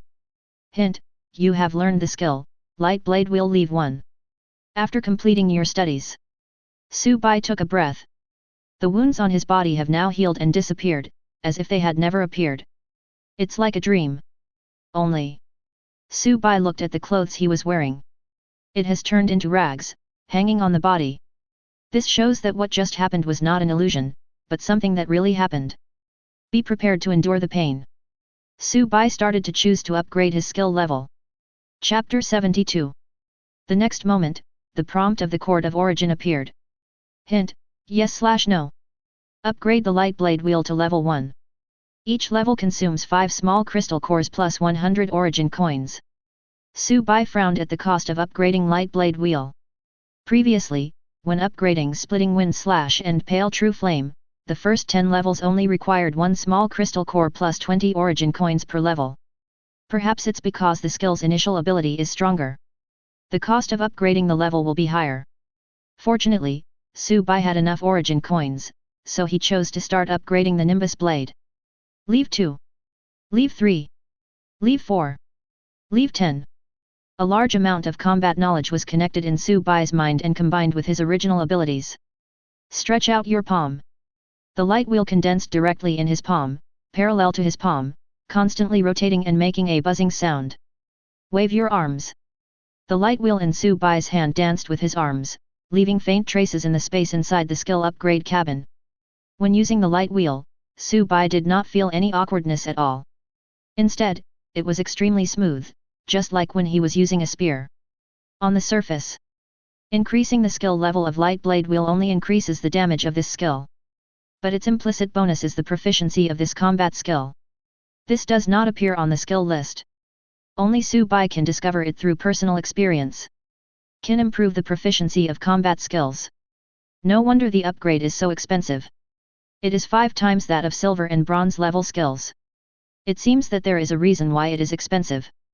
Prompt: yes/no to upgrade the light blade wheel to level 10. Each level consumes 5 medium crystal cores plus 1000 origin coins. Check out the tips. Su Bai was like a wow in his heart. Wow, the price has increased tenfold again. The price doubled, and Su Bai couldn't help but wonder, could it be that the Court of Origin wanted to take advantage of the situation? However, what he didn't know was, he will encounter more expensive ones in the future. Even if the price of each level upgrade increases tenfold, Su Bai currently has enough resources to continue upgrading. Leave 11. Leave 12. Leave 13. Leave 20. Hint: yes/no. Upgrade the light blade wheel to level 20. Each level consumes 10 medium crystal cores plus 1500 origin coins. Fortunately, after this skill reached leave 20, the cost of upgrading did not increase as much as before. Su Bai was relieved. There were still enough resources in his hands, so he chose to continue upgrading the light blade wheel to level 20. Leave 21. Leave 22. Leave 23. Leave 30. Tip: before the walker's physical attributes exceed 50 points, it will be impossible to continue to upgrade light blade wheel. Leave 30. Tip: if the walker wants to forcibly upgrade, this skill will cause unpredictable damage to your body, please consider it carefully. Chapter 73. The skill cannot be upgraded because the upgrade limit has been reached. The clues about the Court of Origin have been given. Su Bai is not the kind of stubborn person. The scene of countless small light wheels emerging from his body just now is still vivid in his mind. He even changed his clothes. Because the clothes just now had been torn into rags. That was when the Court of Origin did not give any risk warnings, and learning this skill made Su Bai feel miserable. And now, the risk warning of the Court of Origin is posted on Su Bai's face. That explains it. There is a real high risk that something will go wrong. If you continue to be stubborn and improve your skill level. This behavior is indeed too risky. What if I really kill myself just by upgrading a skill level? That's really brain dead. Stopping the skill level of light blade wheel, Su Bai opened the personal information panel and found the skill list. View its current properties. Light blade wheel. Leave 30, chant for 0.75 seconds, consume 100 mana points of the own, condense the surrounding light elements to form a rotating cutting light wheel in the hand. Light wheel damage is considered melee damage. After attacking the enemy, it causes light element damage equal to the main weapon's attack power times 600%. The light wheel has the effects of cutting, tearing, armor breaking, and bleeding, additional bonus at leave 20, and can be thrown or used in close combat. The light wheel has no cooling time and can be shattered by the enemy. After being shattered, the light wheel needs to be condensed again. Now, when the level of light blade wheel reaches LV 30, the damage of the light wheel condensed is equal to the main weapon's attack power times 600%. Currently, the attack power of Breaking Evil is 134 points. So, in theory, each hit of light blade wheel can cause 804 points of light elemental damage, and this does not take into account the bonus of Su Bai's various passive abilities. If you add the passive ability, the damage of the light wheel is both melee damage and elemental damage. It can benefit from the 40% extra skill damage bonus and 20% spell strength bonus of Demon Body, as well as the 20% melee penetration bonus of Spear of Destruction. In this case, without throwing the light wheel as a long-range skill, the melee damage of the light wheel can exceed 1000 in a minute. This damage is normal attack damage, with the physical defense and blood volume of a first-level walker today. Except for some top tank systems. With the stacking of these passive ability bonuses, the light wheel in Su Bai's hand can be said to break whatever it cuts. Yes, it really looks like this. As a senior fan of the Olympics, Su Bai found that the skills he learned were really similar to the performance of a director of a meat processing factory. Armor? Please, that doesn't exist. To give a simple analogy, light armor is made of a layer of paper, plate armor is folded in half, and heavy armor is folded in half again. Not to mention, the light wheel can exist forever as long as it is not broken. And even if it is shattered, there is no cooling time. Can recondense immediately. However, after trying it, Su Bai found that the only drawback of the skill light blade wheel was a second light wheel cannot be condensed until the current one is shattered. There is a limited number of halos. At most one light wheel is allowed to exist. Certainly, if there is no quantity limit, the grade of this skill scroll will not be gold. But it is a higher grade that Su Bai cannot access. Chapter 74. At this time, Su Bai still had 112,820 origin coins, 255 small crystal cores, and 116 medium crystal cores in his hand. Su Bai. Hint, yes/no. Upgrade the demon body to level 1. Each level consumes 10 medium-sized crystal cores plus 5,000 origin coins. The resources are sufficient. Su Bai reached level 10 in one go. Leave 2. Leave 3. Leave 4. Leave 10. Reminder, the skill level of Demon Body has reached Leave 10, and the Leave 10 additional bonus has been obtained. Leave 10 additional bonus, the passive ability of Demon Body is effective an additional plus 5 times in each trial world. Current effective times, 15 times. After the upgrade, Su Bai checked the properties of the Demon Body. Su Bai checked the properties of the Demonic Body. Magic Body Leave 10, passive your body has formed a good symbiotic relationship with natural elements. Every time you release a magic skill, the natural elements will quickly complete a cycle in your body, nourishing your body and slightly increasing your maximum health and maximum mana limits. This improvement is permanent. At the same time, the damage of this skill is increased by an additional 50%. HP increases after each skill release, 20 points. Mana increased after each skill release, 30 points. This effect can increase maximum health and maximum mana up to 10 times in one trial world progression. Leave 10 additional bonus, this passive ability will be effective an additional 5 times in each trial world. Demon Body Basic Ability Bonus, increase mana by 15% and increase spell power by 20%. The passive ability of Demon Body is already very powerful. In the last trial world, it had already increased Su Bai's health points by 100 and mana points by 200. After being upgraded to Leave 10 and gaining the additional bonus of Leave 10.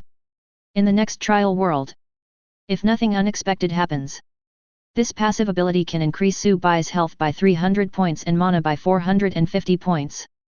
And as the skill level of Demon Body increases, the value of this bonus will continue to increase.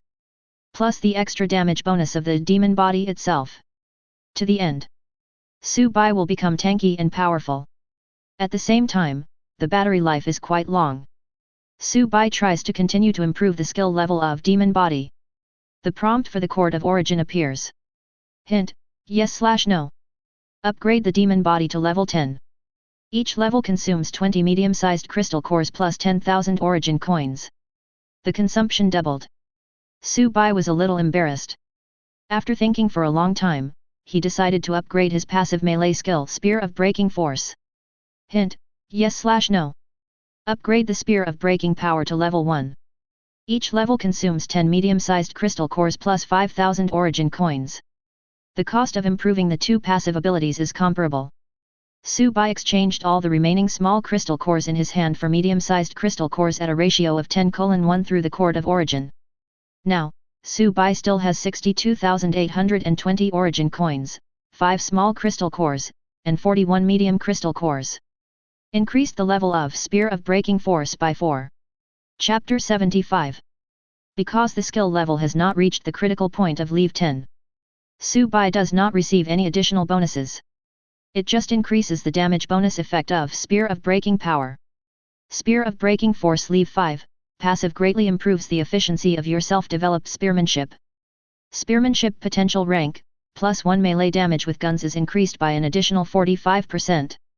Basic ability bonus of Spear of Destruction, increases attack damage by 15% and melee penetration by 20%. Demon Body and Spear of Breaking Power are Su-Bai's core abilities.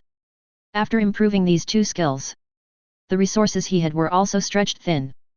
There are only 42,280 origin coins and 5 small crystal cores left. The crystal core stone has reached the bottom.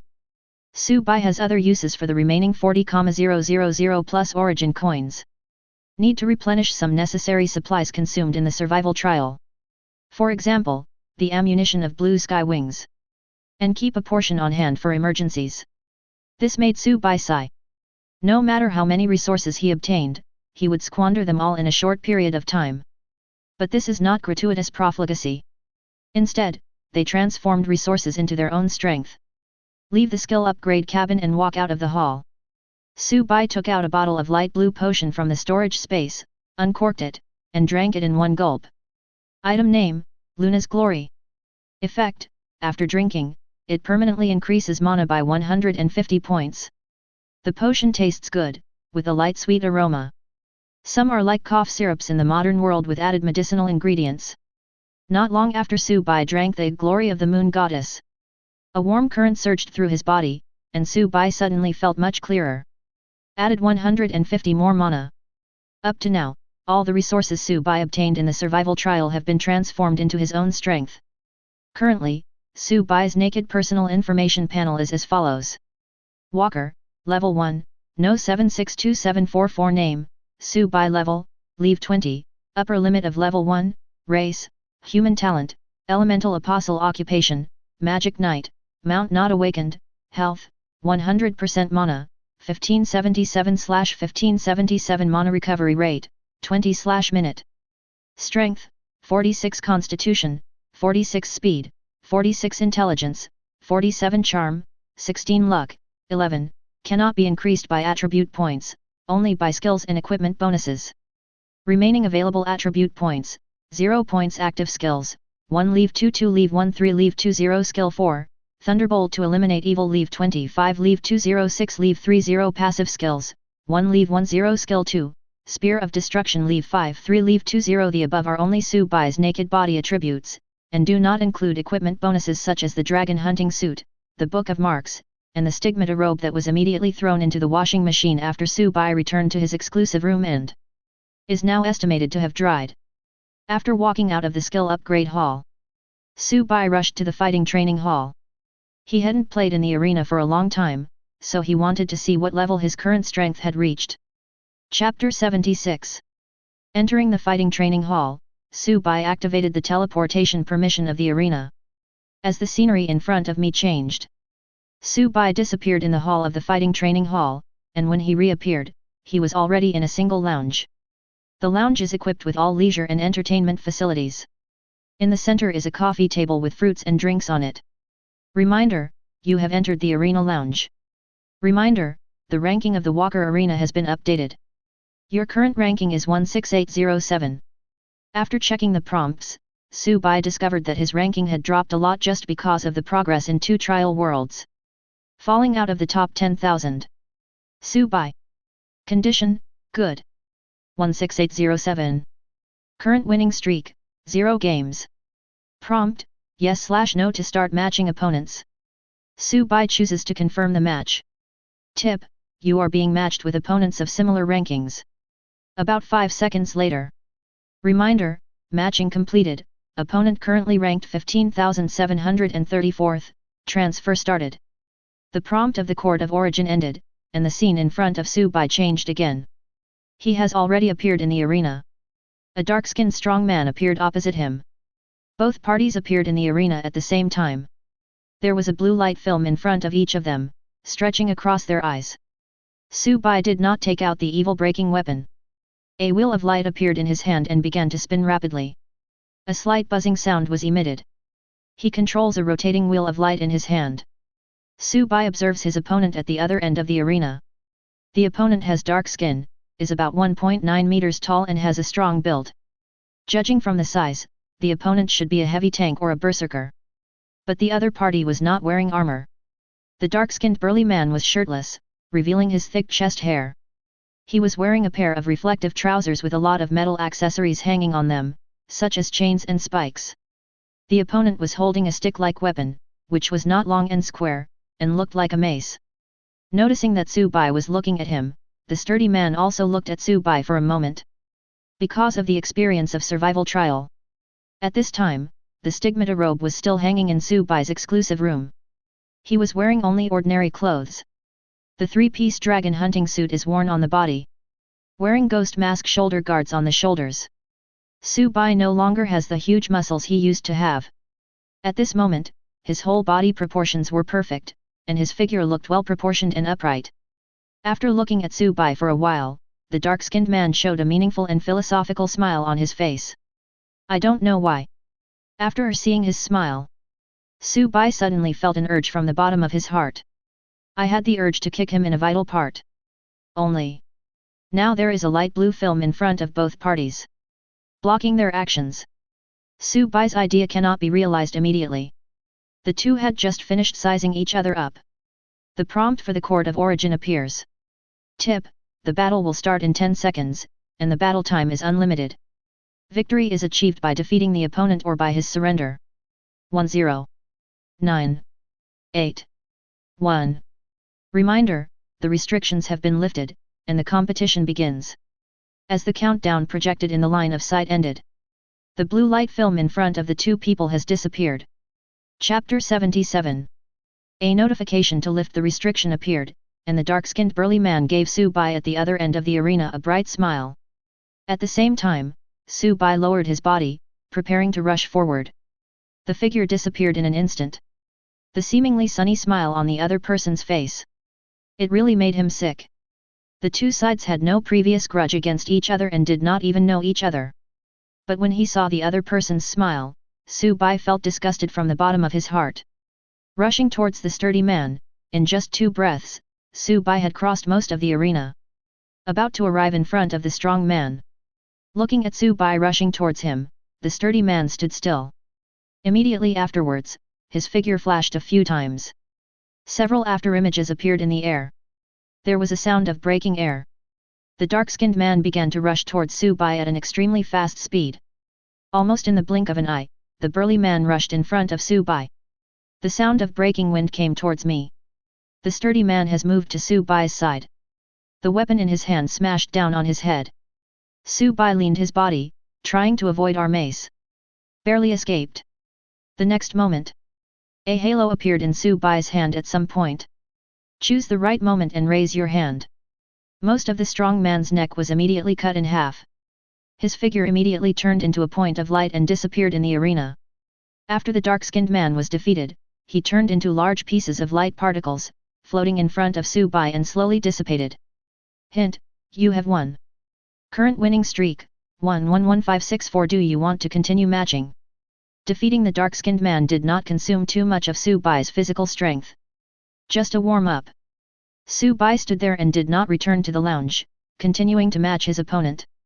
About 7 or 8 seconds later. Reminder: matching has been completed, and the opponent is currently ranked 10432. The prompt for the Court of Origin appears. A figure appeared at the other end of the arena. She is a girl of 17 or 18 years old. There was no conversation between the two sides. When the 10-second countdown ends, Subai moved. The wheel of light spun in his hands and he quickly rushed towards the girl. At the same time, the girl quickly took out a handbag-sized metal box from the storage space and threw it on the ground. This is a walker on the technology side. Amidst a series of intensive clicking sounds, a light artillery platform about 5 meters high and 7 meters in diameter rose from the ground. The outer armor of the turret flipped over, and 2 thick gun barrels quickly extended out from it, pointed to Subai.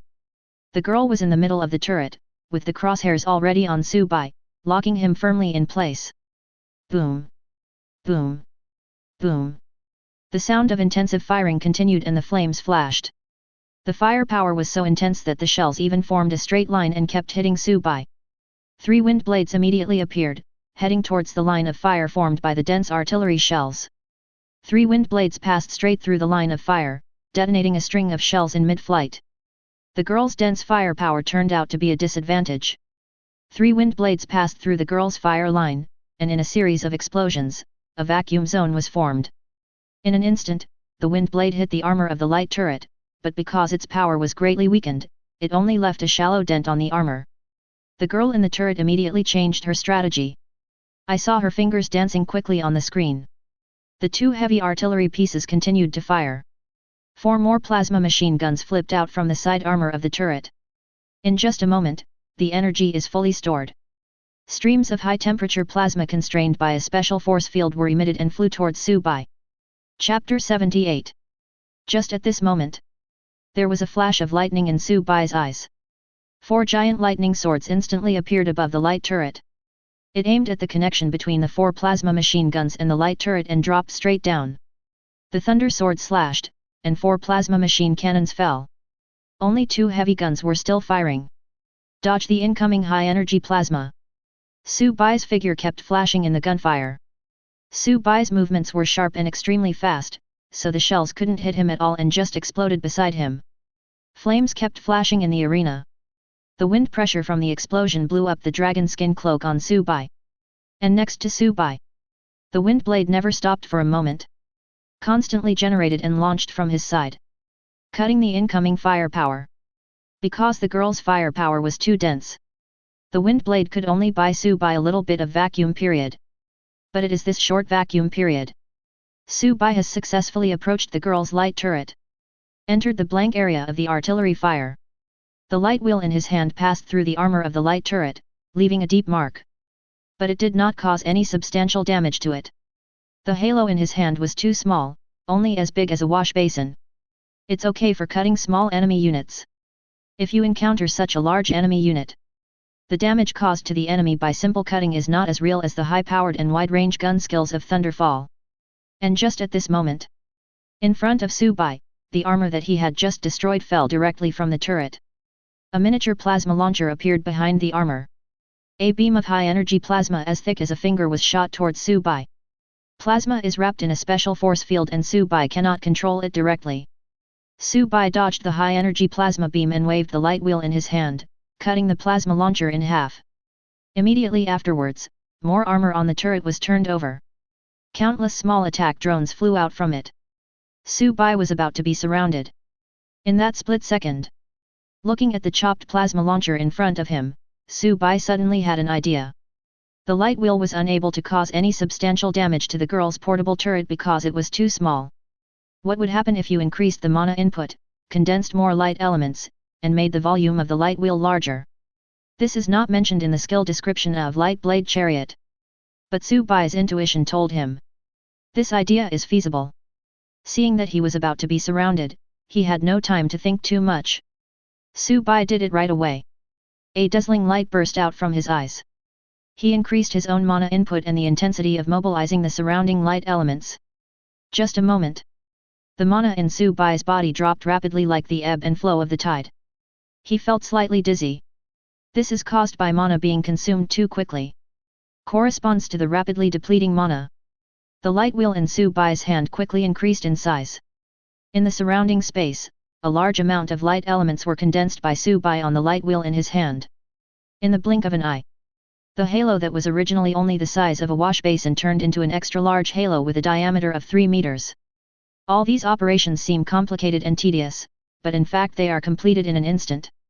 It was so fast that the small attack drones didn't even have time to form an encirclement formation, and the firepower modules under the belly of the aircraft didn't have time to activate.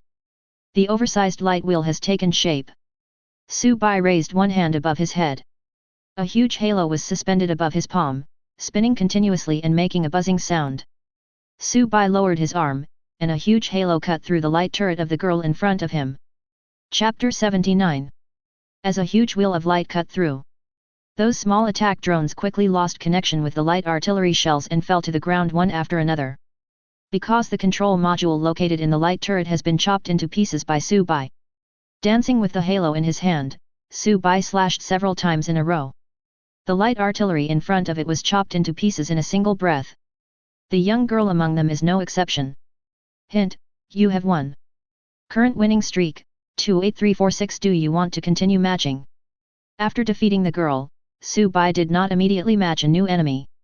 The wheel of light still spun in his hands. Looking at this huge halo, Su Bai felt that the situation was not good. He had a hunch.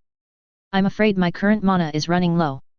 When Su Bai was condensing the giant light wheel earlier, he even felt uncomfortable because his mana was being consumed too quickly.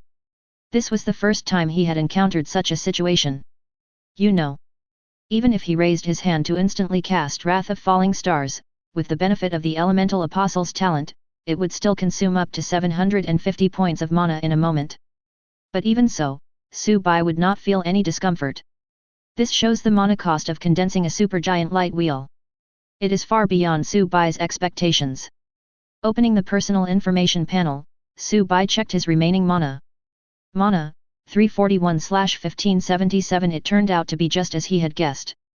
The enormous power of Falling Star's fury comes more from the kinetic energy it brings when it falls from a high altitude. The damage caused by the oversized light wheel in Su Bai's hand after cutting through the target is real pure elemental damage. The oversized nimbus is very sharp, but also a little bit thick.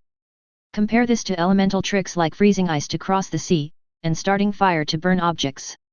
As a combat skill, Light Blade Wheel not only deals damage, but also requires a large amount of light elements to support the light wheel from being destroyed after attacking the target. Therefore, as the volume of the light wheel increases, more elements are required. The mana required to mobilize the surrounding elements becomes more and more. This is not exponential growth, but exponential growth. This is the reason why Su Bai's mana will be rapidly consumed after condensing an oversized light wheel with a diameter of 3 meters. In the arena lounge, a blurry figure appeared, then became clear. Su Bai sat on the sofa. Close your eyes and meditate to keep your mind calm. Waiting for mana to recover. His mana regeneration rate is now 30/minute. It can be fully replenished in less than an hour. Very quickly. When his mana recovered to about 90%, Su Bai stood up from the sofa. Start matching. The match was completed quickly, and Su Bai's figure blurred and was teleported back to the arena. In the arena, as he watched another opponent fall in front of him, the settlement information appeared. Su Bai gasped for breath and sat on the ground exhausted. Review billing information. Hint, you have won. Current winning streak, 29 games. Current ranking, 11th, first tier. Do you want to continue matching? We have won 29 games in a row, and the opponents we are matched with are getting stronger and stronger. The higher your winning streak, the stronger your opponents will be. Likewise, the ranking improvement after victory is also faster. Good and bad go hand in hand. Chapter 80. After playing for 5 hours, Su Bai's ranking dropped from 6,306 to 11th, winning 29 games in a row. Relying on a combination of powerful passive and active abilities, Su Bai still fought his way forward. When Su Bai entered the top 1000 in the first level arena, his opponents started to become more difficult. And the higher the ranking, the longer the matching time becomes. At the same time, the enemies he encountered had various powerful or disgusting abilities. He was most impressed by a pharmacist holding a long knife. The opponent's long sword is loaded with a toxin that grows rapidly after injuring the enemy, and it sticks to the wound and is difficult to remove. If you are not careful and get scratched by the opponent's weapon, it will be extremely painful and unbearable. Furthermore, during the battle, the opponent kept pouring temporary enhancement/recovery potions into his mouth. Those potions either restore health or mana, or enhance one's own strength and speed, etc. The two sides fought for nearly half an hour before Su Bai managed to take him down. He relied on the pseudo time stop effect brought about by extreme moments. Su Bai was able to narrowly win in the final duel. Afterwards, Su Bai returned to the lounge, rested for a short while, and then continued matching. In the subsequent battle, he also encountered a spirit with strange telepathic abilities, a legion called Pop Walker who specialized in summoning. However, due to the lack of protection from his teammates, the opponent was killed instantly by Su Bai after summoning more than a dozen combat servants. And Su Bai's opponent just now was a stone man. The opponent has thick skin and great strength. But speed is a disadvantage. But even so, Su Bai also fought with him for nearly 20 minutes before he won. After defeating the stone man, Su Bai sat in the arena and took a breath. Instead of choosing to continue the match, he returned to the lounge. Without washing up, Su Bai turned on the personal terminal on his wrist, set the alarm, and lay down on the small bed on the side of the lounge to sleep. As soon as my head touched the pillow, I fell into a deep sleep. Experienced continuous high-intensity battles. Both mentally and physically. He is too tired. Beep, beep, beep, beep, beep, beep. 8 hours later. A rapid electronic sound came into Su Bai's ears, waking him up. Got enough rest? Su Bai was in high spirits at this time. The fatigue from continuous high-intensity fighting had long disappeared. After a short break, Su Bai continued to match his opponent. He was able to win 29 games in a row and reach 11th place. With his current strength, it would not be a problem for him to move up a few places. As Su Bai chose to continue matching opponents, the prompt of the Courtyard of Origin appeared. Tip: because your arena ranking has reached 11th place, first level, the matching time may be too long, so this match will be considered a challenge. Tip: after starting the challenge, one of your opponents, the top 10 in the first tier, will be randomly prompted to accept the challenge. Tip: if the opponent voluntarily gives up the fight or does not respond within 2 hours, you will automatically be considered the winner and replace the opponent's position. Tip: if the opponent accepts the challenge, he will determine the environment of the arena. Reminder: challenge begins. Current challenge target: 9th in the first rank. Reminder: the other party has agreed to this challenge. Transmission begins. The matching speed is extremely fast, unlike before when we had to wait for a long time. It looks like number 9 might just be fine. Chapter 81. As the reminder of the Court of Origin came down, the scenery in front of Su Bai changed. When the scene before his eyes became clear again, he was already in the ruins of a building. Tip: this is a random teleport. You and the enemy will be in random locations. Take a quick look at your surroundings. This was not the initial environment of the arena, but was chosen by the 9th challenger. This kind of ruins environment is most suitable for assassination. This is just Su Bai's inner speculation. Of course, it is also possible that the other party is trying to confuse him.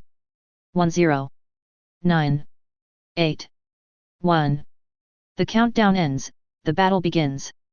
As soon as the countdown of the Court of Origin ended, Su Bai felt a strange wave sweeping over him. He immediately realized that he must have been located by the enemy. The next moment, Su Bai felt a sharp pain in the side of his head as if it was stabbed by needles. Crazy warning of perception ability. The concrete wall on one side of his body suddenly broke apart, and the rebel hit him. An armor-piercing bullet flew towards him at high speed and reached his side in the blink of an eye. As Su Bai made a dodgy move, he felt a burning pain on his face. He reached out his hand and touched it, and his palm was covered in blood. He was hit by the opponent. The armor-piercing bullet was extremely powerful. It just grazed Su Bai's cheek, and his entire face was torn apart. The skin disappeared, but some muscle remained. A huge wound appeared on his face.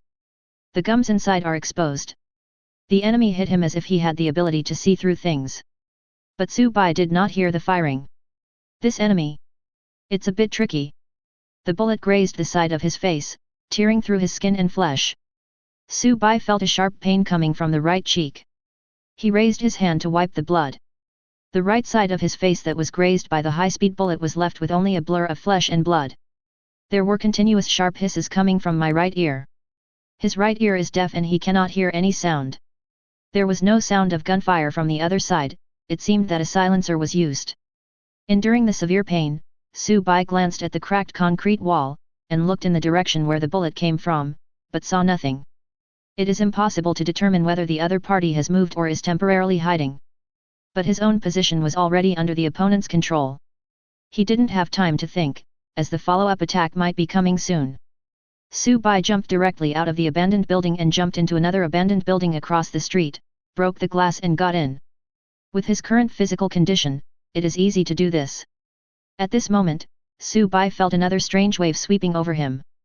This was the ability that the opponent had used to locate him previously. The moment the wave swept past, Su Bai, who was moving at high speed, quickly stopped and pounced to the side and rear. Bang! Behind him, one side of the wall exploded, and a high-speed rotating armor-piercing bullet broke through the wall and shot into the other wall, leaving deep holes. If Su Bai hadn't dodged in time, this shot would have at least cost him most of his combat effectiveness, even if it didn't kill him directly. 3.7 seconds. Su Bai muttered to himself. The opponent's scanning ability can be used every 3.7 seconds. And during these 3.7 seconds, Su Bai moved. The other party did not open fire and tried to stop Su Bai. It seems that this ability is not displayed in real time, but at intervals. The scanning capability could not be used, and the other party was unable to determine Su Bai's location through the ruined buildings. Chapter 82. The opponent opened fire twice, both times after the scan was completed. This means that this wave-like scanning capability needs to be used continuously, and the opponent can only open fire the moment Su Bai is located. In other words, the other party cannot obtain his real-time location. In a real melee, perhaps no one would pay attention to such slight fluctuations. But now the two sides are in a one-on-one duel. This kind of ability is like a striking lighthouse in the darkness. It's too obvious. Although Su Bai is currently at a disadvantage. But that was also caught off guard by the other party. Now he has reacted. Now, he has a preliminary assessment of the ability of number 9. As for number 9, we still don't know his abilities. The moment he dodged the bullet, Su Bai had already completed a preliminary analysis of the enemy's capabilities in his mind. Immediately getting up from the ground, Su Bai went to the side of the direction of the firing. He didn't really mean to confront the man, that would be stupid. Instead, try to move your position when you are scanned next time away from your last position. The intersection of the extended lines passing through 2 points. Thus, the general direction of the enemy can be determined after 2 attacks. Even if the enemy's position changes during this period, it will not be too big. After all, it is only 3.7 seconds, and he still has to adjust his aiming direction and posture. After determining the enemy's approximate location, then use Falling Star's Wrath to end the battle. There is no need to waste so much time with him. After resting for 8 hours, Su Bai's mana was already full. Getting up from the ground, Su Bai immediately moved through the abandoned buildings and headed towards the distance. It is about 2 kilometers away from Su Bai. A sniper in urban camouflage lies in an abandoned building. Wearing a tactical display eyepiece and holding a huge sniper rifle in his hands. Wrong. The caliber of this weapon should be called a sniper cannon. Just looking at the thick muzzle, you can tell that it is powerful. In front of the sniper gun, the sniper installed a silencer that was twice as long as the gun body. This makes the already long sniper gun's overall length reach an astonishing 6.3 meters. Next to the sniper gun, the sniper also placed a ring of sonic surround diffusers. These two pieces of equipment are combined. No matter how loud the gunshot is, it will be tamed. The mute effect is extremely significant. Next to the sniper, there was a palm-sized white object. The object is hexagonal, about the size of a palm, and is placed on the ground. Several sharp spikes popped out from its surface and penetrated deeply into the ground. A light screen was projected above it, with a constantly jumping number displayed on it, 2.54. Soon. The sniper muttered to himself. His eyes were not looking at the sniper gun's sight, but were fixed on the light screen. Soon, the countdown reached 0. The sniper immediately looked at the sight of the sniper gun. A strange wave emanated from this palm-sized white device. Scan the surroundings. At the same time, in the tactical display eyepiece on the sniper's head, Su Bai's figure was immediately projected on the scanning image of the surrounding environment. Got you. Aligning the projection in the eyepiece with the sight's front sight, the sniper pulls the trigger. At the moment he pulled the trigger, he saw Su Bai's evasive action. Then, the projection on his eyepiece disappeared. The sniper lost sight of Su Bai again. Shit. The fluctuations of this all-terrain scanner are too obvious. Chapter 83. The sniper complained. Even if the image in front of you disappears. But he also knew that the enemy had dodged his shot again. He bought this all-terrain scanner at a high price. It was just a silver-level equipment, but the seller asked him for 50,000 origin coins. But it's worth it. This piece of equipment really shined in the last survival trial. In his survival trial, with this equipment, his team killed all the hostile teams they encountered. The wave swept across, revealing the opponent's position without a doubt. Often the other party has not yet realized what this fluctuation is. He had already killed one person. After sharing the location, under the double team of snipers and teammates, the enemy has no chance of escaping. The all-terrain scanner gave him a huge advantage. But now, in the arena, the enemy was not killed at the first opportunity. Slight fluctuations when the all-terrain scanner is in use. Instead, it gave the other party a reminder. Once the opponent realizes this, it will be difficult for the sniper. 2 empty shots in a row. The enemy should hide in abandoned buildings and not come out. Their original home advantage turned into a cover for the enemy. This made the sniper very annoyed. He continued to wait for the all-terrain scanner to cool down. He just didn't believe it. In the face of equipment advantages, can the enemy outlast him? I found you. Just as the sniper was preparing to fight a protracted battle with Su Bai and wear Su Bai out. At this time, Su Bai was lying on his side. He glanced at the deep bullet hole in front of him. A simple map automatically appeared in my mind. Based on the location of the bullet hole, Su Bai roughly determined the direction from which the bullet came. The landing point of this bullet and the previous bullet automatically extended into an intersecting extension line in his mind. In Su Bai's mind, the crude map might not be that accurate. But Rage of Falling Stars is enough to cover it. The next moment, a star lit up in the sky. Su Bai got up from the ground and continued walking through the ruins. There is still some time before Wrath of Falling Star falls. The other party still has a chance to fire another shot. Far away. Just a casual complaint. The sniper removed the empty shell. Pull the bolt to reload quickly. The all-terrain scanner next to him has cooled down. After a wave of waves swept by, Su Bai's figure appeared in his sight again. Hold your breath and aim. The finger is already on the trigger. With a clear sound, the large caliber armor-piercing bullet rotated at high speed and flew out of the barrel. Just at this moment, suddenly there was a whistling sound in the air. The sniper raised his head and looked upwards. But I only saw the ceiling. Zoom out. The environment of this ruins map itself is dusk. You can see it clearly. I saw a huge rock crystal meteorite appeared in the sky at some point. It grew bigger and bigger, and in the blink of an eye it fell to the ground. In the violent white light produced by the release of kinetic energy, Su Bai received a settlement reminder. Hint, you have won. Current winning streak, 30 games. Current ranking, 9th, first tier. Reminder, you have entered the top 10 of the first level arena and obtained the 2-star title, Good Fighter. Tip, after entering the top 5, you will still receive additional rewards. Reminder, the first place in the arena will receive a gold level gem as a ranking reward. Do you want to continue matching? With no choice but to continue the match, Su Bai returned to the lounge with the wound on his face. In the arena, in the lounge, Su Bai appears with half of his right face torn off. Activate treatment permissions. Su Bai closed the competition information and spoke in a low voice. Chapter 84. Reminder, your injury level is being checked. Your current remaining health is 83%. Reminder, detection completed.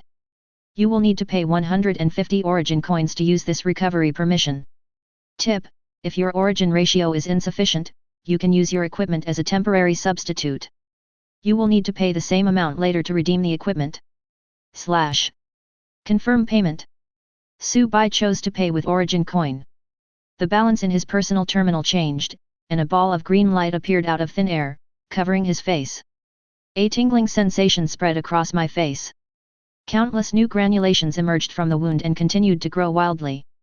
In the blink of an eye, the injury on Su Bai's right face recovered.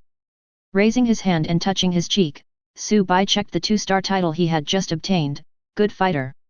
The Warrior, 2-star title, Origin, Garden of Origin/Arena. Equipment effect, after entering combat, reduce the damage you receive by an additional 25%. Tip, this effect is invalid after it exceeds level 3. Introduction, a good fighter faces death. There are special rewards for the top 10 in the arena, which Su Bai did not expect. And the rewards seem quite attractive. Su Bai had heard that it could be used as a gem to be inlaid on weapons, but never touched it. In the Garden of Origin, gem items are even rarer than detection equipment.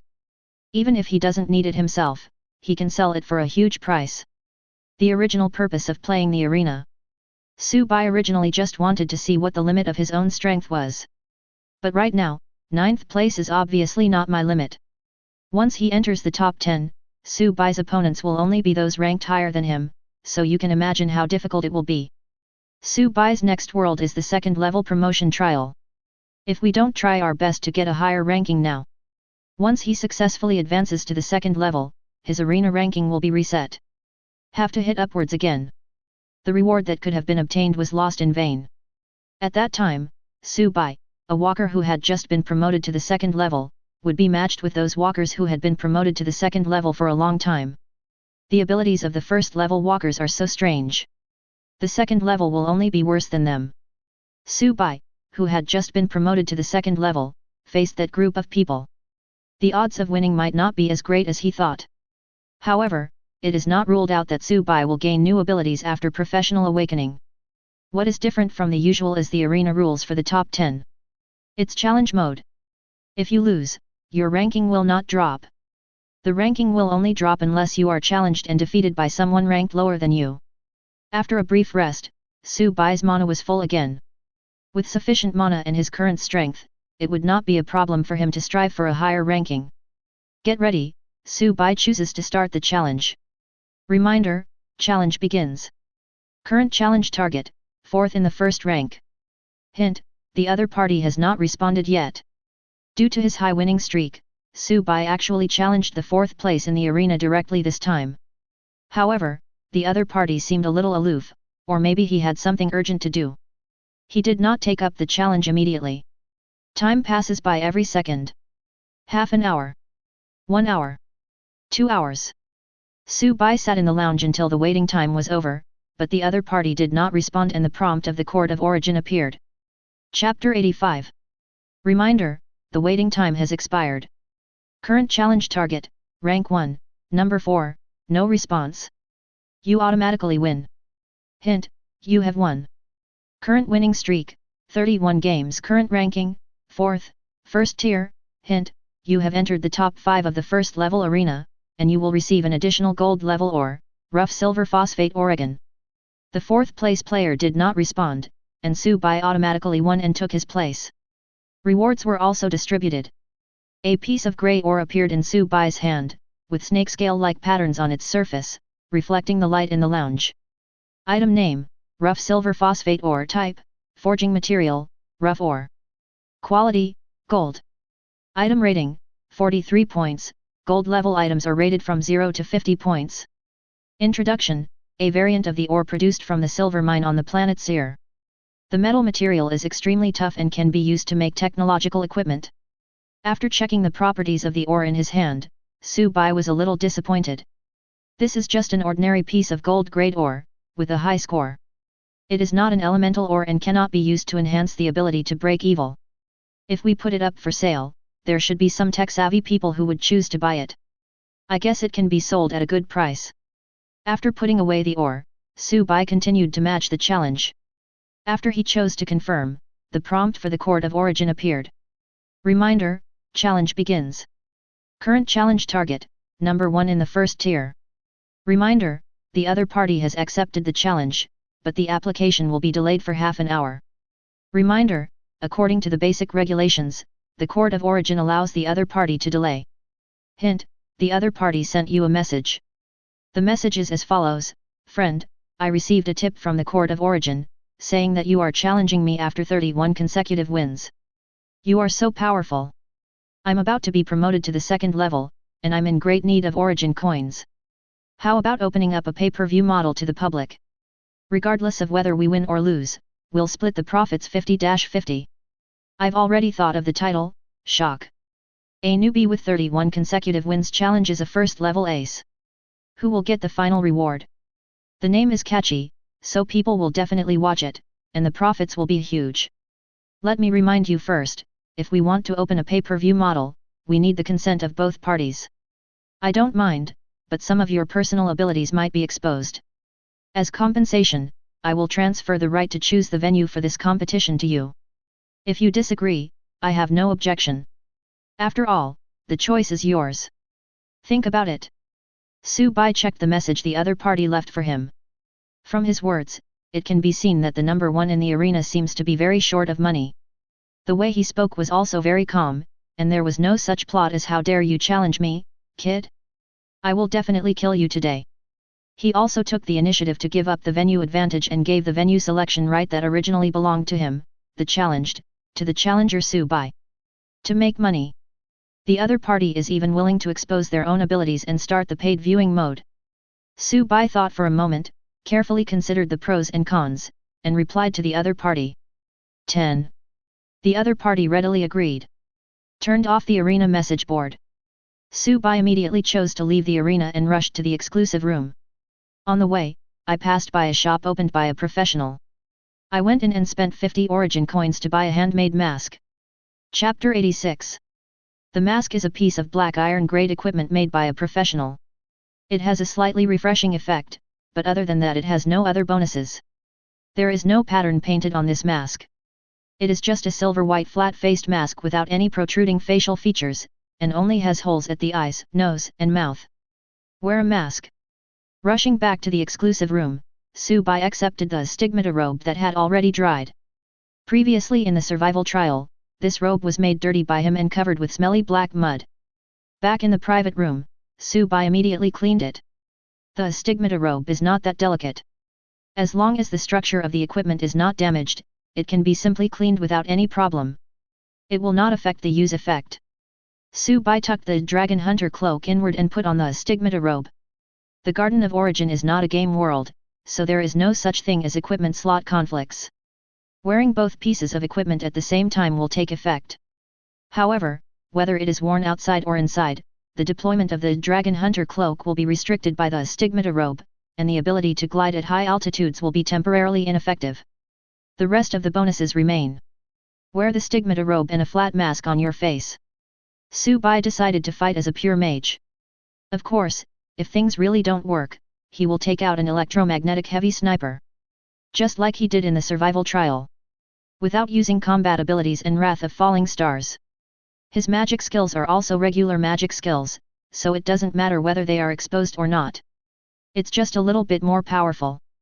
However, the damage caused by the skill cannot directly confirm the power of the skill. Su-bai didn't have to worry about anyone finding out. After making good disguise, Su-bai returned to the fighting training hall. As soon as I entered, I received a prompt. Reminder, you have an unanswered competition. Remaining time to answer, 23 minutes and 36 seconds. Tip, if the remaining response time runs out, you will be deemed to have automatically given up. Su-bai chose to answer, and then he was teleported back to the arena lounge. Tip, contestant number 1 in the first level arena, will give you the right to choose the map. Please choose the battle map. A light screen appeared in front of him, showing a total of 375 selectable combat terrains. After thinking for a moment, Su-bai pressed confirm on the plain map option. Hint, the walker has made a choice, and the current map selected is the Lost Wasteland. Along with the hint of the feeling of origin came the extremely familiar feeling of teleportation that Su-bai had. In the blink of an eye, the scene before his eyes turned into an endless wasteland. The wasteland was covered with dead grass and there were no buildings. The road ahead is smooth. Su-bai vaguely saw a figure standing in the wasteland about 3 kilometers away from him. The other party waved at him. Immediately following, this message appeared on his retina. Reminder, the challenged, first place in the first stage, has chosen to start the paid viewing mode. This mode can only be started after both parties agree to it. After the competition, the ticket revenue will be split 50-50 between the two parties. Su-bai had already promised the other party in advance, and the other party had shown sincerity, so he would naturally not go back on his word. Using only magic abilities, Su-bai was not worried about being exposed. After choosing to agree, a giant eye opened in the sky of the Lost Wasteland. Looking down at the two people below. Chapter 87. Reminder, the paid viewing mode has been turned on. The title information of this competition will be pushed to all first-level walkers. Shocking. A newcomer with 31 consecutive wins challenges a first-level ace. Who will get the final reward? Tip, the battle will start in 10 seconds, and the battle time is unlimited. Victory is achieved by defeating the opponent or by his surrender. 10. 9. 8. 1. Reminder, restrictions lifted, competition begins. An invisible light film in front of him disappeared, and the blue sky wings immediately appeared in Su-bai's hands. Su-bai held the gun in a half-squatting position, and the crosshairs in the sight had firmly locked onto the figure in the distance. No matter whether the opponent is ranged or melee, it's always a good idea to shoot first. Just when Su-bai aimed at the enemy, a blood-red air wave exploded from the figure, and several streaks of blood appeared on his body. In a blink of an eye, they formed a set of red armor that wrapped around his head and covered his entire body.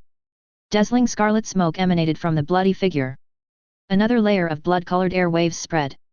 Blood smoke exploded behind the enemy, and its speed increased suddenly. It immediately began to maneuver at high speed, trying to shake off Su Bai's aim. I saw the blood-red figure moving at high speed, constantly moving left and right, gradually approaching Su Bai. At the same time, the blood smoke that continued to escape from his body gradually condensed in his hands, and in the blink of an eye it formed a 1.2-meter-long blood-red sword. It looks like a close combat. Looking at the figure in front of him constantly changing positions and the enemy rushing towards him, Su Bai thought to himself. Although the walkers in the Garden of Origin have many complex abilities and many branches, they can be divided into 3 categories based on their attack methods: melee, ranged, and manipulation. Among them, melee and ranged are easy to understand, while the control type usually includes spiritual, curse and summoning walkers. Su Bai chose this plain terrain. No matter what kind of walker is the number 1 in the arena, Su Bai can fully utilize his long-range magic ability and long-range firearm ability. Moreover, targeting different enemies. Su Bai also has different ways of coping. At this time, facing high-speed maneuvering targets, the equipment skills of Blue Sky Wings become particularly important. Su Bai pressed his finger on a button on the side of the gun. Suddenly, a faint electromagnetic sound was heard. The 2 weapon skills of Blue Sky Wings, Blue Sky and Blue Wing Heavy Strike, are activated at the same time. After all, the opponent is the number 1 in the arena and deserves Su Bai's serious treatment. At this time, the blood-red figure in the distance had already been locked by Su Bai for 3 seconds, and the blue sky took effect, and the tracking function was turned on.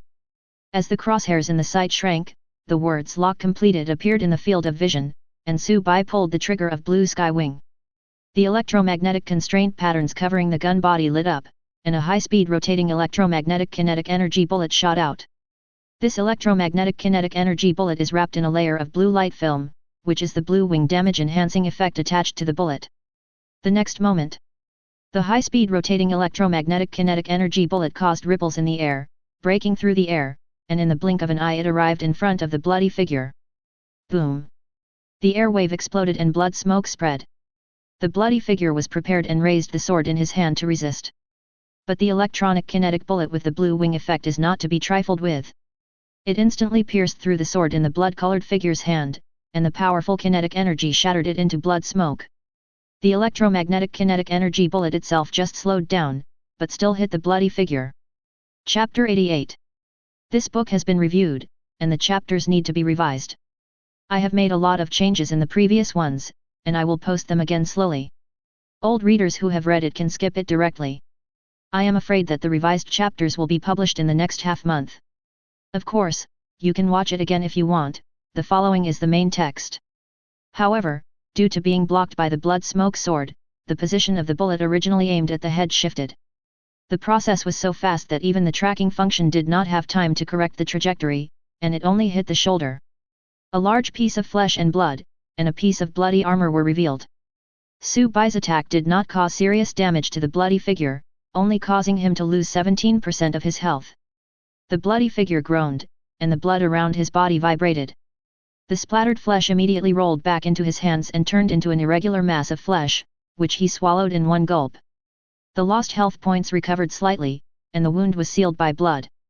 After all, bloody figure is number 1 in the arena, so he does have this ability. From being shot to wound closure. The bloody figure completed the process in just a split second, dodging and running. His speed only slowed down slightly, then quickly picked up again. A new blood smoke sword appeared in his hand again.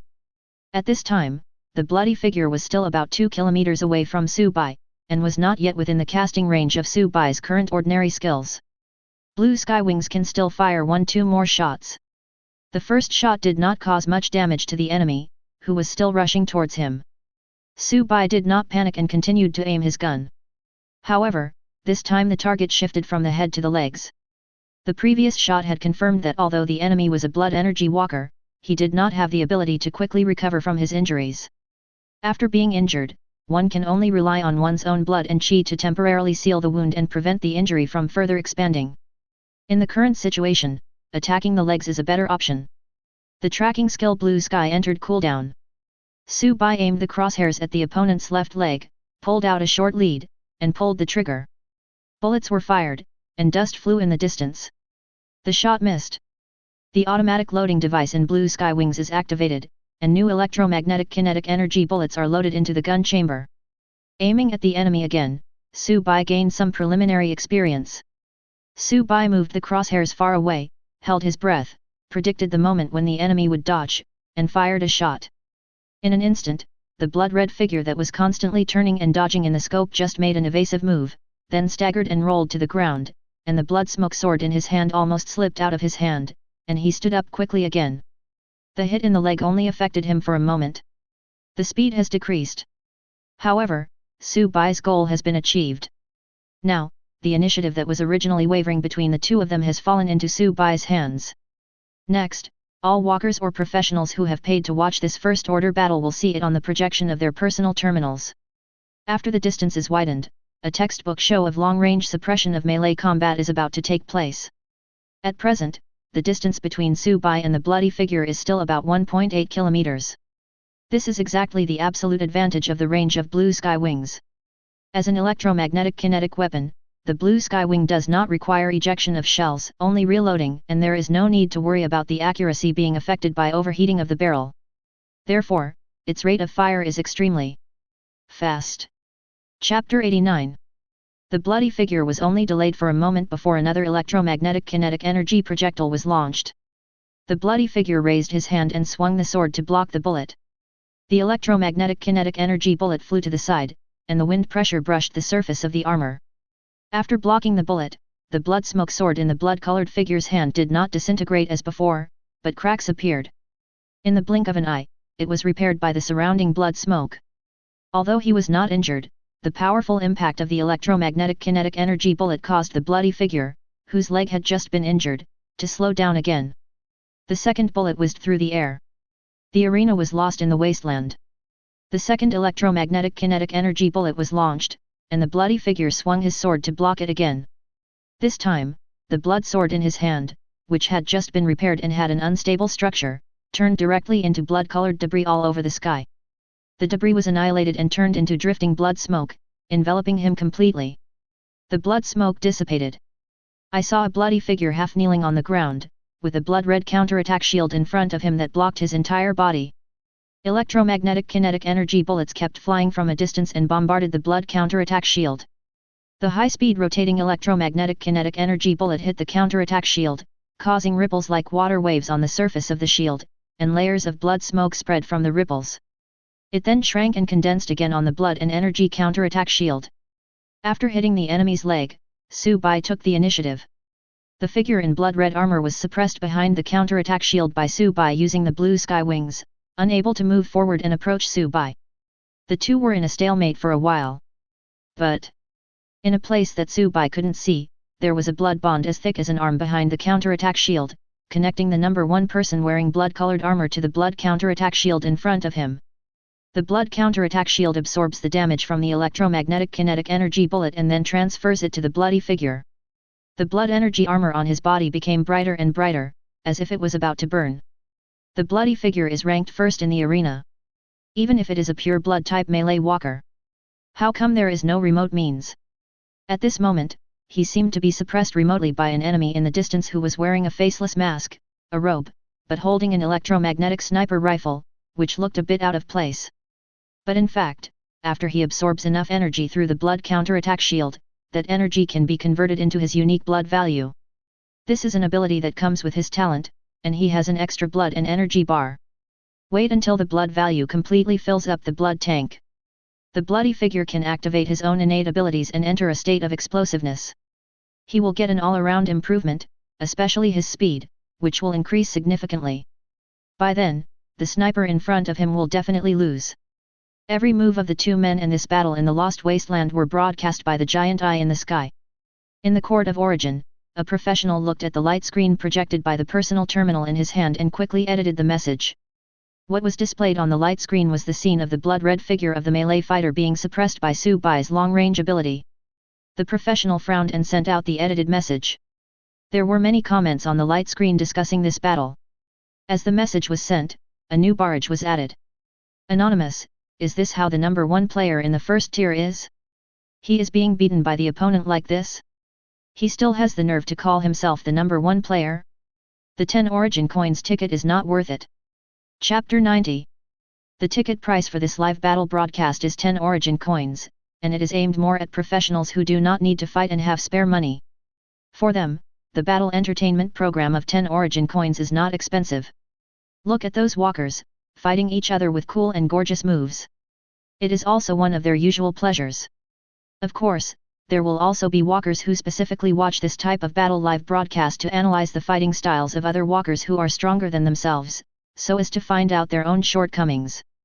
From the beginning of the live broadcast of the battle to now, this paid live broadcast of the battle titled Shocking.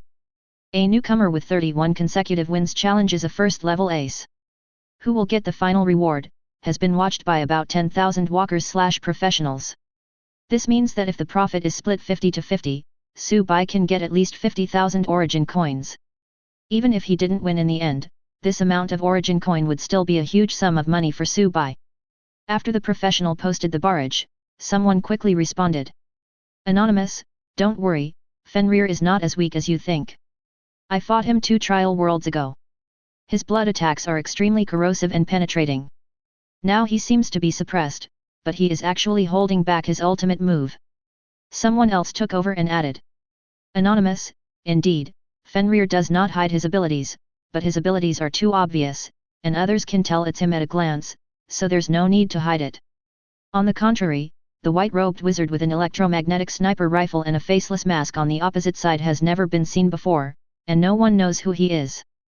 Fenrir is the code name of the number 1 of the First Order in the Court of Origin. Because of his overly obvious abilities and strong strength, there are many people in the first level who know him. Many people watched the live broadcast of the battle just for Fenrir. The weird-looking white-robed wizard they were talking about was naturally Subai. But after this battle, this outfit will be remembered by many. The view switches back to the Forsaken Wasteland. We've been fighting for so long, it's my turn now. Behind the counter-attack shield, Fenrir, wearing blood-red armor, whispered softly. Under the blood-red armor, dark red lines started from his heart, covered his body surface, and spread to his entire body. Fenrir's eyes were bloodshot. The next moment, the blood-colored armor on his body seemed to be burning, turning into blood smoke that continued to boil and spread. His blood energy bar has been filled up and he has entered a bloody burning state. Simply put, we have entered the second stage. The accumulated blood value in the blood tank began to be consumed continuously, maintaining a bloody burning state. When the blood energy is completely consumed, Fenrir will exit the blood burning state. However, before that, Fenrir in the bloody burning state will be greatly strengthened. Ordinary enemies are no match for him. Blood and smoke were all over his body. Fenrir, who was in a state of burning blood, counterattacked behind the shield. He held the blood and smoke sword with both hands, inserted it into his chest, and the sword went out through his body. Ah! Bone and flesh make the sheath, blood makes the sword. Under the blood-red armor, his expression was ferocious and he let out a painful roar. Then, Fenrir pulled out the blood-smoke sword that was inserted into his body with force. When it was pulled out again, a layer of skeleton and bright red biological tissue had attached to the sword. As the bones and flesh piled up layer by layer, the volume of the blood-smoke sword more than doubled. Chapter 91. The blood-smoke sword that was originally held in one hand also changed from a light sword to a heavy sword held in both hands. Fenrir held a ferocious blood-bone sword in his hand, and the blood-red armor on his body seemed to be burning. The counterattack shield in front of him shattered instantly, turned into blood-red smoke in the air, and merged into his body again. Fenrir stopped dodging and rushed straight towards Subai. In the bloody burning state, the previous wounds on his body were instantly filled with blood smoke and no longer affected his movements. Without dodging or avoiding, Fenrir rushed straight towards Subai, and his speed was obviously faster than before. Boom! An electromagnetic kinetic energy bullet hit his head, and the layer of blood smoke on his body was blown away by the wind pressure. Fenrir's head was blown back, but then returned to normal. The spreading blood smoke then shrank and gathered around Fenrir's head. In the blink of an eye, a layer of blood-red crystals covered the wound. Through the blood-colored crystals, you can even see the brain wriggling inside. Blood-colored burning state. Crystallization characteristics. Before the blood gauge returns to 0, Fenrir in the blood frenzy state will gain additional crystal properties. Crystal properties: when Fenrir receives non-lethal damage, his flesh and blood will be transformed into blood crystals, which will increase his physical defense by an additional 25 points and reduce damage by 30%. After exiting the blood-burning state, Fenrir's body will lose this property. Previously, Fenrir relied on this ability to withstand Subai's electromagnetic kinetic energy bullet with his head. The effect was also significant, and he successfully approached Subai within 1 kilometer. This is for walkers of their level. This distance is just one step away. Fenrir entered a bloody burning state, and the barrage in the live battle broadcast instantly boiled over. Anonymous, it's coming, it's coming. To be honest, I was almost killed by Fenrir in his bloody burning state last time. Anonymous, roar, roar. I told you, Fenrir is definitely planning on using his ultimate move. Anonymous, the person in front is He Fang, the great man who was able to survive the bloody burning Fenrir. Please take him with you to the next trial world. My walker number is, this user has set privacy, you must show your ability before you can view it. Anonymous, can the Fise Herman please give it a try? Using the professional ID to deceive people is a bit too much. Anonymous, how do you think the white-robed wizard will respond? Will he surrender directly or die gloriously? The live broadcast of the battle was filled with a lot of noise, but in the arena, the forsaken wasteland was filled with a boiling murderous atmosphere. With the blood-burning state, Fenrir's speed increased dramatically and he rushed to within 1 kilometer of Subai. The gun advantage of blue sky wings no longer existed. At this distance, Subai would be approached by the enemy before he could even fire 2 shots. If it was an ordinary ranged system, he would either surrender or take out his secondary weapon and prepare to fight to the death. But Subai is just the opposite. The blue sky wings in his hand, which was as tall as a person, disappeared. Subai did not retreat, but strode forward and went straight to meet Fenrir, who was rushing towards him. The distance between the two sides was instantly shortened. Then, lightning flashed in Subai's pupils, and 4 huge lightning swords shining with purple lightning instantly appeared above Fenrir's head. Lock onto his figure and chop down. Without raising his hands or chanting, Fenrir didn't even have time to react before the giant sword of thunder pierced through his body. On his body, after being attacked, the blood-colored crystallized body structure prevented the thunder emitting a breath of destruction from spreading further to Fenrir. Chapter 92. Fenrir was nailed to the ground as the thunder sword pierced through his body. Fenrir, who was lying on the ground, clenched the flesh and bone sword in his right hand, and contracted his left hand on the ground of the abandoned wasteland, plowing out finger-deep grooves, and bloodshot eyes. Boom! The next moment, blood and energy burst out from Fenrir's body, blood-colored smoke emerged, and the Lei Yao giant sword was instantly shattered. In the blood-red smoke that filled the surroundings, there were flashes of lightning. The thunder sword was merely shattered, but its power remained. For a moment, Fenrir, who was in the blood-red smoke, was enveloped by flickering lightning. His attack actually caused the thunder to spread to the surroundings. The thunder of destruction continued to strike him, and Fenrir's attacked body continued to transform into blood-colored crystal structures. Even with the damage immunity, his health points continued to decline. Since Subai had no pre-swinging when casting the spell, Fenrir's body was first pierced by 4 lightning giant swords at the same time, and then his whole body was bathed in a sea of thunder. His health dropped to 62% in one go.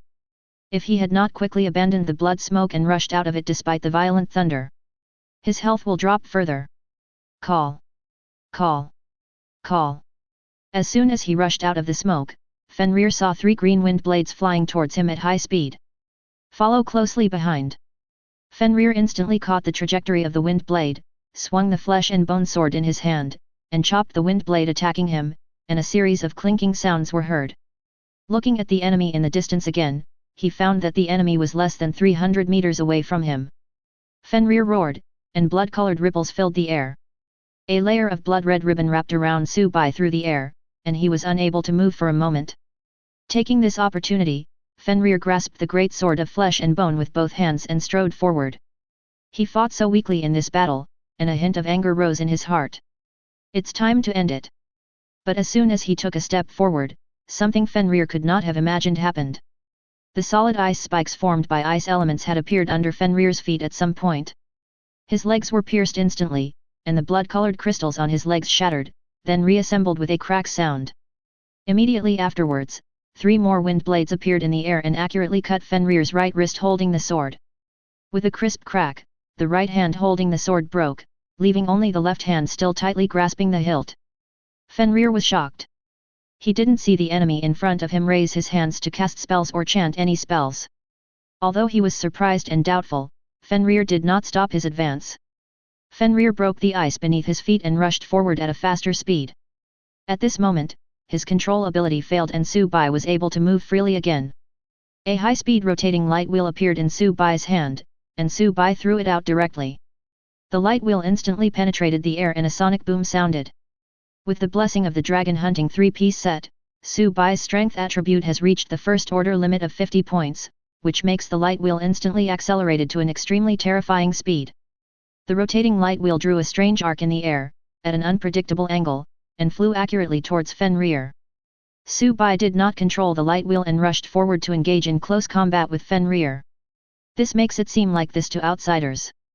The high-speed flying light wheel is just an ordinary magic ability, and it is not associated with the unique ability of the combat method light blade wheel. In the Garden of Origin, there are many magical abilities in the form of a halo. From low level to high level, the ability of this form is at least 800 if not 1000. There are too many possibilities. Chapter 93.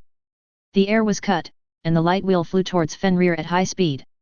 Fenrir looked at the light wheel flying towards him, even though it was flying at an extremely fast speed and at a weird angle. Fenrir still captured its movement. The trajectory of the light wheel formed a twisted arc in Fenrir's mind. The end of the arc is his neck. And now, he only needed to slightly turn sideways to dodge the attack. At this moment, 3 wind blades suddenly appeared beside Fenrir. All his escape routes were blocked. Damn it! Fenrir assessed the current situation in just a moment. He took a step forward and swung the sword with his remaining left hand. The light wheel arrived first and collided with the flesh and bone sword. There was a soft hiss sound. The moment of contact, the sword of flesh and bone split into 2 halves. The light wheel cut through the flesh and bone sword easily like a hot knife through butter, and without losing momentum, it cut off Fenrir's left arm. Then it sank into the soil behind Fenrir and dissipated into particles of light. A blood-red prompt appeared in his sight. Warning, you have been attacked. Your left arm is broken and your health has dropped to 42%. Warning, you are temporarily inflicted with a negative status, bleeding. Because your body has become crystallized, you are immune to this effect. Warning, you are temporarily given a negative status, armor break. Your body defense is temporarily reduced by 15 points and will recover after the battle. The left arm was cut off. Looking at the row of negative statuses in front of his field of vision, Fenrir was horrified. The sharpness of this light wheel was beyond his imagination. But even though his arm was cut off, he remained expressionless. His entire body has now become crystallized and he can't feel any pain at all. Blood smoke rose from his body, and a blood smoke sword grew out of the broken part of his right wrist in an instant. The sword shook, and 2 of the 3 attacking wind blades were split into 2, and the other one cut his right shoulder. Everything was done in the blink of an eye. But what Fenrir didn't expect was... The second wheel of light came towards us. Blood Soul, Guardian. There is no time to charge or attack anymore. Fenrir had previously witnessed the sharpness of the light wheel. This damn skill, when the enemy releases it, it seems like there is no need for cooldown at all. As the blood energy was consumed, a blood-red wall immediately appeared in front of Fenrir.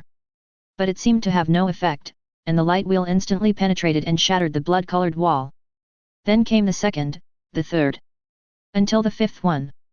The momentum of the light wheel finally came to a halt. Dissipated immediately into the air.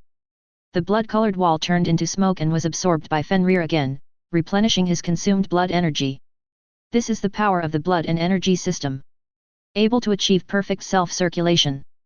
But just at this moment, in Fenrir's vision, a light in the distance was approaching him rapidly. Another halo. Is this the end? Seeing this scene, even Fenrir couldn't help but swear. I don't know what's going on with this strange-looking enemy in front of me. At a long distance, he can be suppressed with an electromagnetic heavy sniper rifle. At medium distance, there is actually this incredible skill with no cooldown, high sharpness, and high damage. Although there is only one shot at a time, it is powerful enough. In fact, this was also the reason why Su-bai chose to advance towards Fenrir earlier. Chapter 94. To really talk about the attack range of the light wheel, it depends on how far Su-bai can throw it. If you use all your brute force and throw things around randomly, Su-bai is able to extend the attack range of the light wheel to within 10 kilometers centered on himself. But he didn't do it. Because if we really do this, once the flight distance of the light wheel exceeds 500 meters, the accuracy will be greatly reduced. This is not a tracking skill. The angle and direction of the light wheel attack are determined the moment Su-bai throws it out. There are no subsequent flight trajectory corrections or ballistic corrections. Su-bai's previous purpose of charging towards Fenrir was to ensure the accuracy of the light wheel's attack. Looking at the halo that looks like it is flying towards me at high speed, the remaining blood energy in Fenrir's body was instantly cleared. One of his ultimate level active abilities was activated. He originally still had confidence that he could get rid of Su-bai. Save this ability for later competitions as a killer weapon. Fenrir is now in great need of origin coins. He still has many abilities that have not been developed. They are all bottomless pits that eat up the origin coins. The live broadcast of the paid battle in the arena is for Fenrir, the number 1 in the first rank. Relying on this gimmick, it's the fastest way to make money. But, look at the current situation. If he doesn't use his trump card, he might lose his position as the number 1 in this level. As the blood and energy values are depleted. Fenrir's body was shining with blood, and the blood smoke emanating from his body was condensed. Blood shadow, prisoner dispersion. The next moment, Fenrir's figure changed rapidly and turned into mist. His entire body completely disappeared and turned into bloody smoke. Blood smoke spread. The entire area within a radius of 200 meters, including Su-bai, will be covered. Su-bai, who was surrounded by smoke, immediately felt a slight burning pain on his body. Bloody smoke fell on his body, and his skin turned abnormally red. Reminder, you have been temporarily given a negative status, blood corrosion. Your health will decrease at a rate of 1% per 2 seconds. At the same time, your blood resistance will be reduced by an additional 25%. Ignoring the clues in his field of vision, Su-bai maximized his perception ability. In an instant, Su-bai's pupils contracted. I saw blood-red smoke quickly gathering around Su-bai's body, enveloping him. The shadow of a bloody beast emerged, with a lion's head and a scaly body, covered with burning blood-colored scales. The terrifying high temperature was spreading, and Su-bai was very close to it, his hair curled up in the heat, and the holy scar robe on his body even began to emit wisps of sparks. Blood scale. Swan ni. The blood beast aimed at Su-bai and bit him. Su-bai was about to dodge, but he found that his limbs had become out of control. Surrounded by bloody smoke, Su-bai was frozen in place, watching the Suani swallow him. This time, his perception did not respond at all. The bloody shadow of the Suani pounced and swallowed Su-bai, then turned into blood smoke again, leaving him unharmed. Illusion. Su-bai understood immediately. Just at this moment, the sense of crisis reappears. Su-bai's heart felt like it was being pierced by needles, causing a fierce pain. A bloody sword appeared in front of him through the smoke, and the tip of the sword was about to point to his heart. This time, Su-bai had no time to dodge. Looking at the long sword stabbing towards him, Su-bai felt that everything around him began to slow down. All the sounds around him quieted down, and he could only hear the sound of his own heartbeat. The two hearts in his body were beating together, the same frequencies superimposed on each other. In the pseudo-time stop state, everything around began to slow down and almost stop, except Su-bai. Chapter 95. The cooldown of critical moment is only 5 hours. I used it once before, but the cooling has long been restored. Dodging the blood-red sword, Su-bai grabbed Fenrir's crystal wrist from behind. Pull Fenrir out of the bloody smoke and throw him to the ground. A bone pistol appeared in his hand, and Su-bai pressed it against Fenrir's head. Keep pulling the trigger. Dragon Bone Revolver Weapon Passive.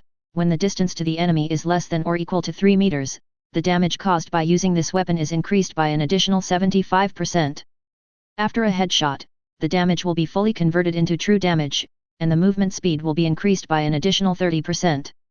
A full 75% additional damage bonus at close range, converted into an equal amount of true damage. Even the damage numbers in the Chord of Origin are only for reference. However, true damage that ignores all defenses is fundamentally different from other types of damage, whether elemental or physical. The most intuitive aspect is its power.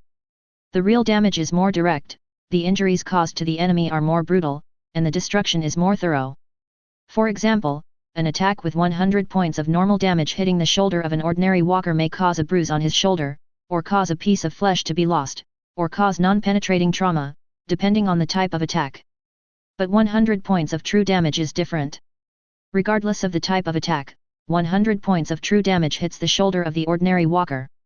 His shoulder would immediately explode like a watermelon hit by a bullet. This is the most intuitive manifestation of these two types of damage. And now, under the high amount of true damage, Fenrir instantly triggered the protection mechanism and was teleported away. As he left, the blood-red smoke around gradually dissipated, and the world left behind in the wasteland, which was damaged by the previous battle, began to be gradually repaired. The settlement prompt appears. Hint: you have won.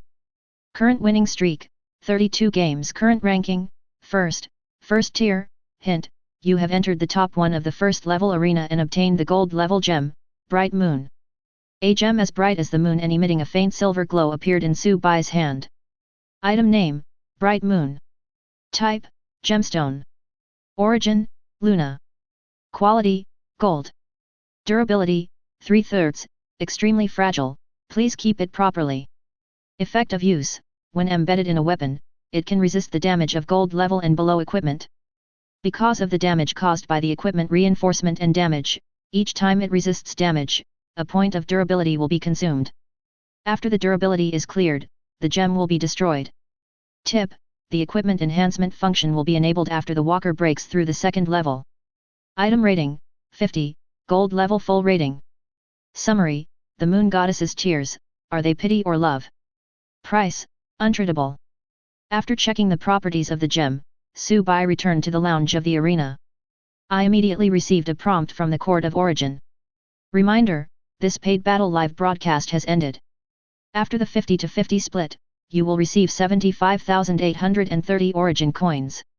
The wallet regained its vitality, with more than 70,000 Origin coins, which was almost half of his earnings from the survival trial. Su-Bai made a fortune and now has 118,110 Origin coins. This is another huge sum of money. Chapter 96. In the lounge. Already won first place in the arena. No longer worrying about having no weapons to use, Su-Bai took out the evil-breaking sword. The advancement of Poxy takes a lot of time. Su-Bai had already checked that Poxy was promoted from silver level to gold level. It takes a full 72 hours. In order not to delay the arena, Su-Bai chose to wait until now to advance the evil-breaking devouring. The current growth rate of Poxy is 49.1%. Su-Bai still has 2 elemental ores in his hand, namely the silver level elemental ore Silent Ice and the gold level elemental ore Pure Water in the forest. Su-Bai took out the silver grade elemental ore Silent Ice and placed it on the small table in the lounge. Take out the evil breaker and get close to it.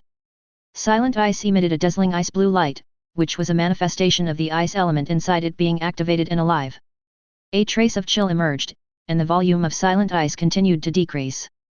A dazzling light was emitted from the transparent gun body that could break evil, suppressing the light of the ice-attributed ore and wrapping it inside. Soon, the light on the evil-breaking spear dissipated, and the Silent Ice had disappeared, leaving only a large portion of grey impurities and residues on the small table. Su-Bai casually swept the residue into the waste disposal bin nearby. Su-Bai checks the growth of Poxy. Devour. Passive Evil Breaker can devour items with elemental energy to improve its own quality. Current progress, 63.5%. Increased growth by 14.4%. There are many impurities in Silent Ice, which is different from the remains of the Fallen Sun, which is almost entirely composed of fire elements. The remains of the Fallen Sun increased the growth of Posya by 41.4%, nearly half. This kind of special case is extremely difficult to encounter. Su-Bai was really lucky to get this item from the treasure chest. Su-Bai then took out the gold-grade elemental ore Pure Water in the forest for Poxy to consume. The same process as before. Very few impurities are left behind. As the devouring was completed, light and rhythm flowed on Poxy's body, which was very beautiful. Hints of the Court of Origin then appeared. Hint: the growth of breaking evil has reached 100%/132%. Do you want to advance? This advancement success rate, 100%. Su-Bai immediately chose to advance. Advancement begins.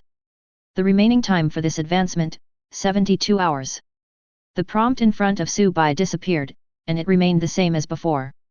The originally crystal clear body of the gun that could break evil became dull again, with a texture like frosted glass. The colorful ball of light that was shrinking like a human heart appeared again in the body of Poxy, who was shot. Colorful lines extended out from the shrinking ball of light and spread over Poxy's entire body. As the ball of light shrinks, it keeps flickering. The connection between Su-bai and Poxy is also constantly strengthening. The two sides became closer. In Su-bai's perception, Poxy is like another limb of Su-bai that is not physically connected to his body. Su-bai could even feel the growth of Poxy, the process of the gradual strengthening of its internal structure, which gradually accumulated and proliferated. After storing the evolving demon-breaking sword into the storage space, Su-bai changed back into his original attire, left the arena lounge, and headed for the mechanical street. After leaving the arena and walking for a while, Su-bai saw the gate of Mechanical Street. Chapter 97. Enter Mechanical Street. Walk for a while. Su-bai saw a petite figure holding a pile of foam boxes that was twice as tall as her. Vaguely one could see many sophisticated mechanical parts in the foam boxes as Su-bai passed by, walking on the mechanical street. The two parties passed each other. The girl's appearance was too strange. Su-bai took a look and found that she was an acquaintance of his. Ragdoll Cat. This petite girl is the owner of Cute Girl Weapon Shop, Ragdoll Cat. Su-bai came this time just to find her to continue buying ammunition. Hearing someone calling him, the Ragdoll Cat looked back and found it was Su-bai, and shrugged at him. Want to buy anything, pretty boy? The Ragdoll Cat seemed to be having a hard time holding a pile of spare parts. Su-bai responded and stated his purpose. Wait for me in my shop, pretty boy. I'll be right back. Do you need help? Out of politeness, Su-bai asked casually. No, thank you for your kindness, these things are very delicate. I'm helping others repair them. If I break them, I'll have to pay for them. The Ragdoll Cat head glanced at the pile of spare parts in its arms, motioned Su-bai to wait, and then turned and left. The Ragdoll Cat did not ask for help, and Su-bai did not offer to lend a hand. Despite the weight of these parts, it might be a piece of cake for him. But he didn't know the specific functions of those precision parts. If you reach out rashly, you might end up doing something bad with good intentions. Su-bai came to the door of Ragdoll Cat's shop and pushed it open. What came into view was Ragdoll Cat's workbench, but this time, there were no disassembled guns on the workbench. I saw a female combat armor placed on it, half assembled, with most of the rest still being a metal frame. A white-haired girl in a white shirt, black sweatpants, goggles on her face and assembly tools in her hands was working around the armor, constantly assembling the surrounding parts. Seeing someone coming in, the white-haired girl raised her left hand. She was wearing a glove covered with black oil. She took off her goggles, revealing two deep dark circles under her eyes, as if she often stayed up late. Want to buy something? The owner is not here. I'm his friend. Please wait a moment. The girl put down the tools in her hand and pointed to the sofa beside her. Su-bai sat aside, turned on the personal terminal in his hand, entered the communication channel within Origin, and browsed the latest information. Commonly known as surfing the internet. Suddenly, a newly published post caught his attention. Arena, the first place in the first level has changed. The white-robed faceless man with 31 consecutive wins cleverly used the terrain advantage to violently kill Fenrir. The publisher remains anonymous. The post was a complaint about Fenrir. After Su-bai's battle with Fenrir began, 31 consecutive wins against the number 1 player in the first tier was indeed quite a gimmick. Someone opened a stall. The owner of the post bet a lot of money on Fenrir and lost it all. Su-bai was also mentioned in this post and was accompanied by a picture. But these are all Su-bai's disguised figures. Not long after. Crunch, there was a sound of pushing the door. Su-bai looked up and saw the Ragdoll Cat walked in. His face was filled with a money-loving smile. She had just completed a big deal and made a lot of money. Happiness is written directly on the face. Chapter 98. Hey, Xiao, when did you come? Pushing the door open, Ragdoll Cat saw the girl who was assembling a mecha and asked in confusion. She clearly remembered that her good friend was not there when she left just now. Ragdoll Cat and Xiao have known each other for a long time, and Xiao once saved Ragdoll Cat's life. Oh, there's something wrong with the armor. I'll take it here and fix it. Xiaoyu didn't even raise her head, busy with her own things. Oh, right. Xiaoyu paused and said sarcastically, you have guests sitting there, why are you just leaving them alone? Of course not. The ragdoll cat scratched his head awkwardly and said, handsome, what do you want to buy this time? Su Bai took out the blue sky wing which was more than 1 meter tall from the storage space and said, are there any bullets with special functions that are powerful enough? Earlier in the battle with Fenrir. Without activating the blue wing heavy strike amplification skill. The power of the electromagnetic kinetic energy bomb is indeed limited considering Su Bai's current combat intensity. Let me think about it. The ragdoll cat took the blue sky wings that were a head taller than her and pondered for a moment. The electromagnetic kinetic energy bomb of the specifications you want will be more expensive, about 1000 origin coins each, and the storage method is also very demanding. And if you want to use this bullet, your sniper weapon needs to be modified. Are you sure you want to buy it? Ragdoll cat asked Su Bai. Well, I have enough origin coins now. That's good. Wait for me for a moment. The ragdoll cat turned and walked towards the warehouse at the back with a smile on his face. I can make some money again. Soon, she came out of the warehouse dragging a safe of about 3 cubic meters in volume.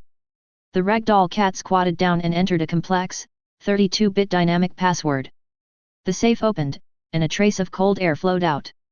A pitch-black metal box popped out. The ragdoll cat had put on a pair of black isolation gloves at some point and carefully opened the black metal box. Several electromagnetic kinetic energy bombs in an ultra-low temperature state, emitting a strange purple light on the surface, appeared in front of Su Bai. Take this with you. Ragdoll cat threw a pair of isolation gloves to Su Bai and motioned him to put them on.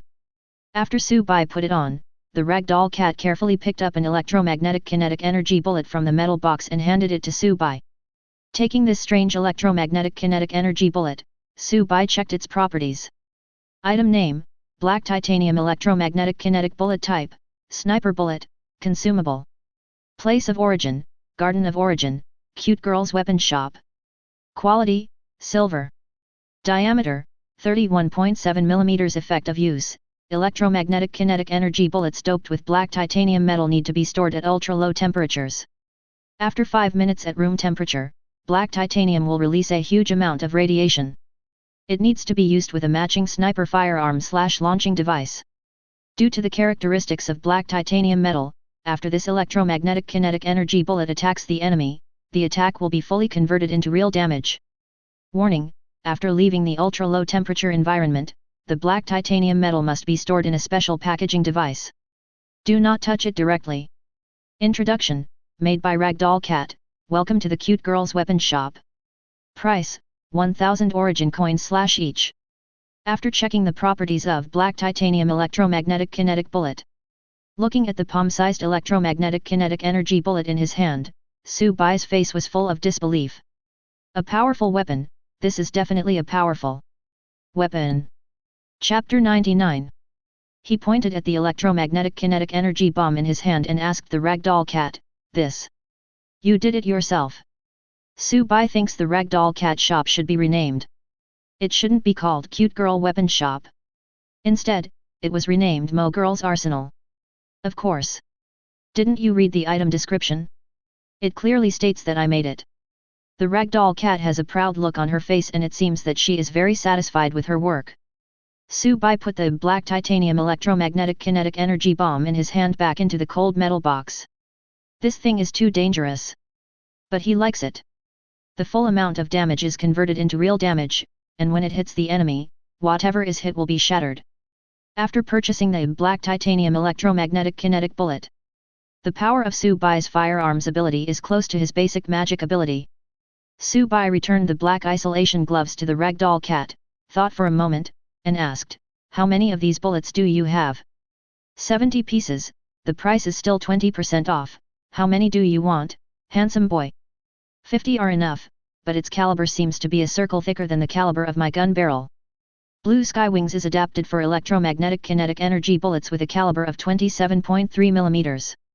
The caliber of the black titanium electromagnetic kinetic energy bullet is 34.1 mm. Under normal circumstances, it cannot be used. Su Bai pointed at the blue sky wings placed aside and asked, Does it need to be remodeled?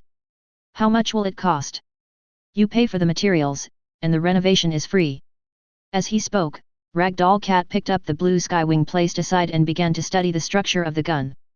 After a while, Ragdoll Cat put down the electromagnetic sniper rifle that was a head taller than her and said, "This piece of equipment has a reserved expansion slot. We only need to process and install an expansion plug-in to replace the original barrel. The renovation cost won't be too expensive.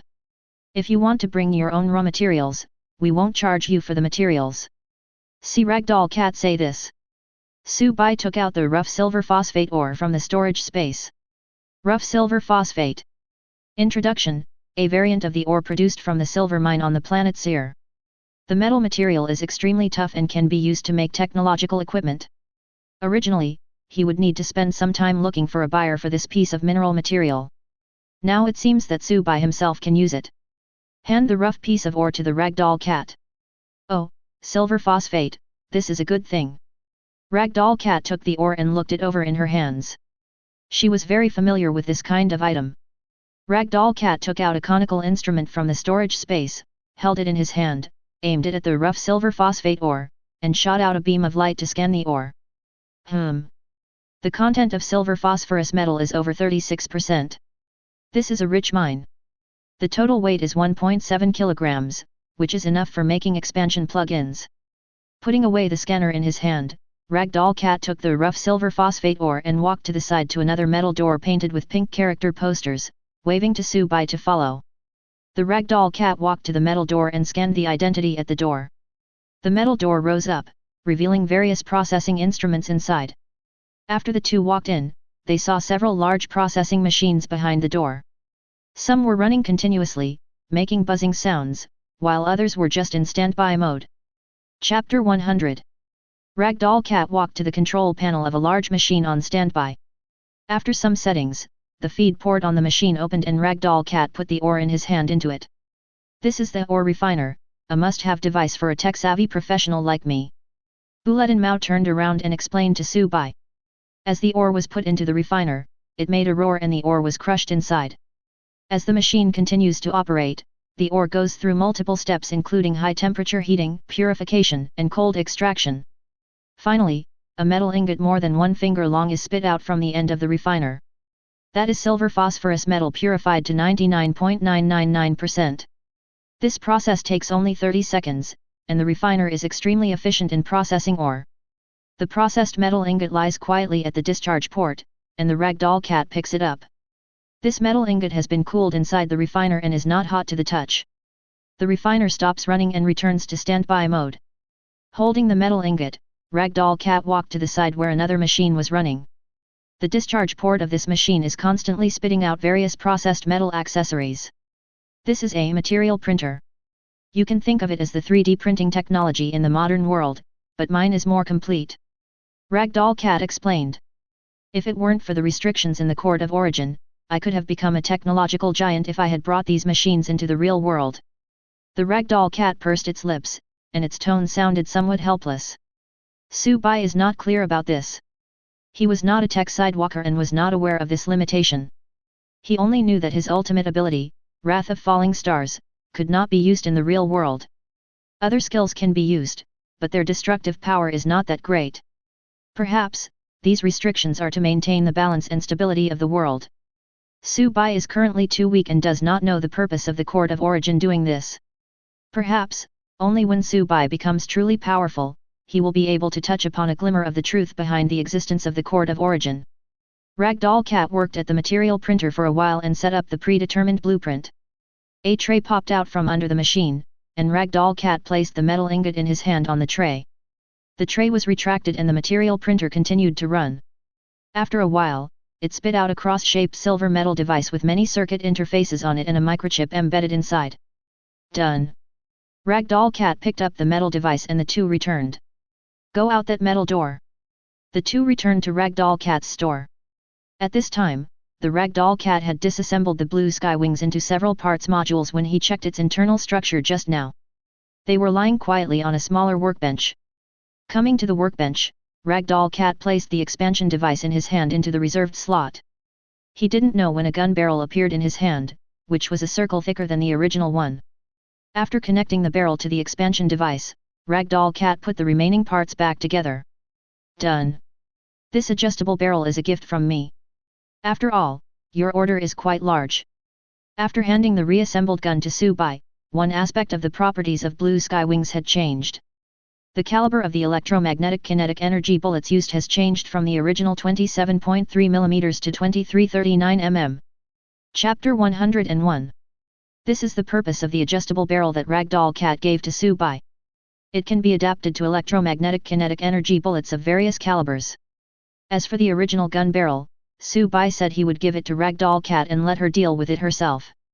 After putting away the modified Blue Sky Wings, Subai paid 40,800 origin coins to the Ragdoll Cat. Purchase 50 black titanium electromagnetic kinetic bullets and 50 ordinary electromagnetic kinetic bullets. After receiving the payment, Ragdoll Cat took out 50 black titanium electromagnetic kinetic energy bullets that exuded cold air from the ultra-low temperature safe, put them into the loader beside, loaded them into a special packaging magazine, and handed them to Subai.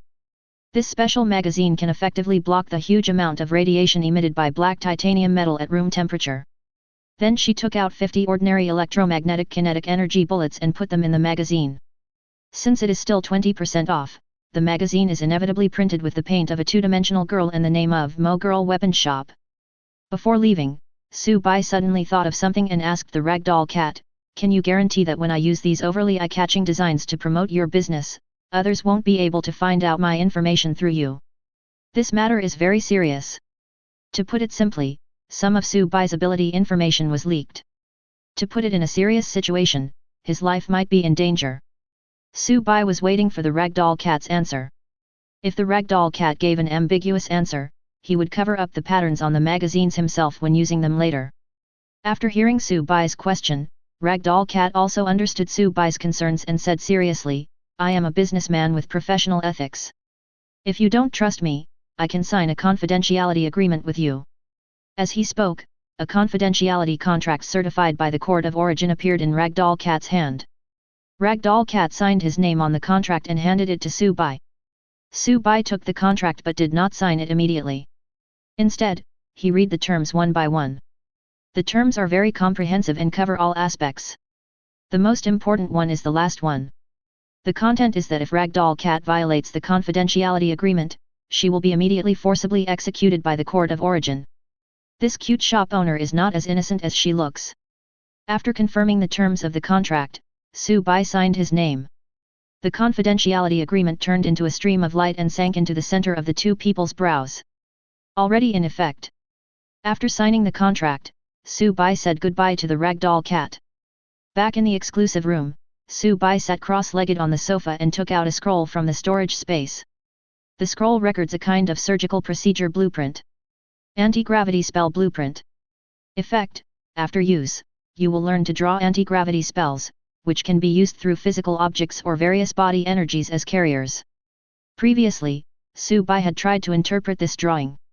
However, due to his insufficient intelligence and lack of relevant knowledge base, the content on this drawing was too complicated for Subai.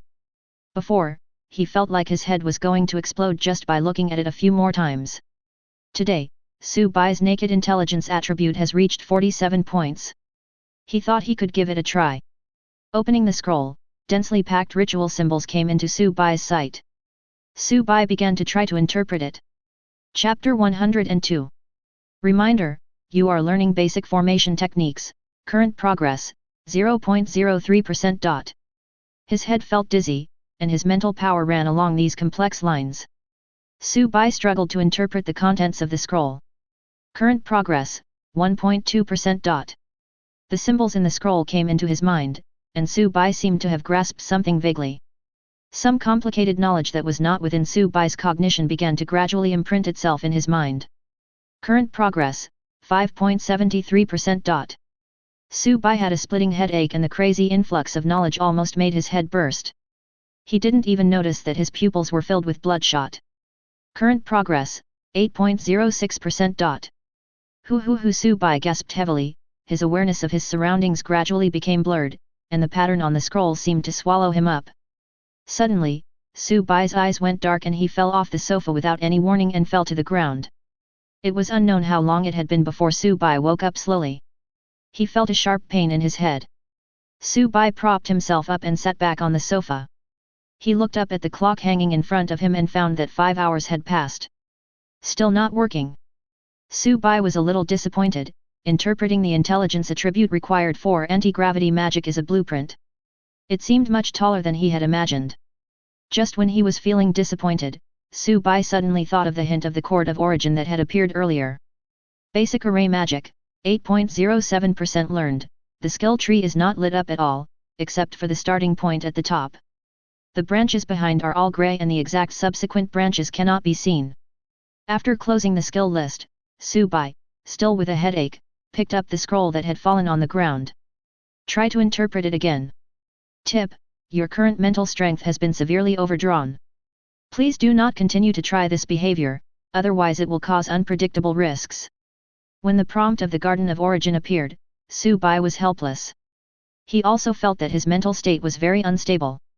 Although he still wanted to continue studying, he put down the scroll in his hand. The chord of origin will not give risk warnings easily.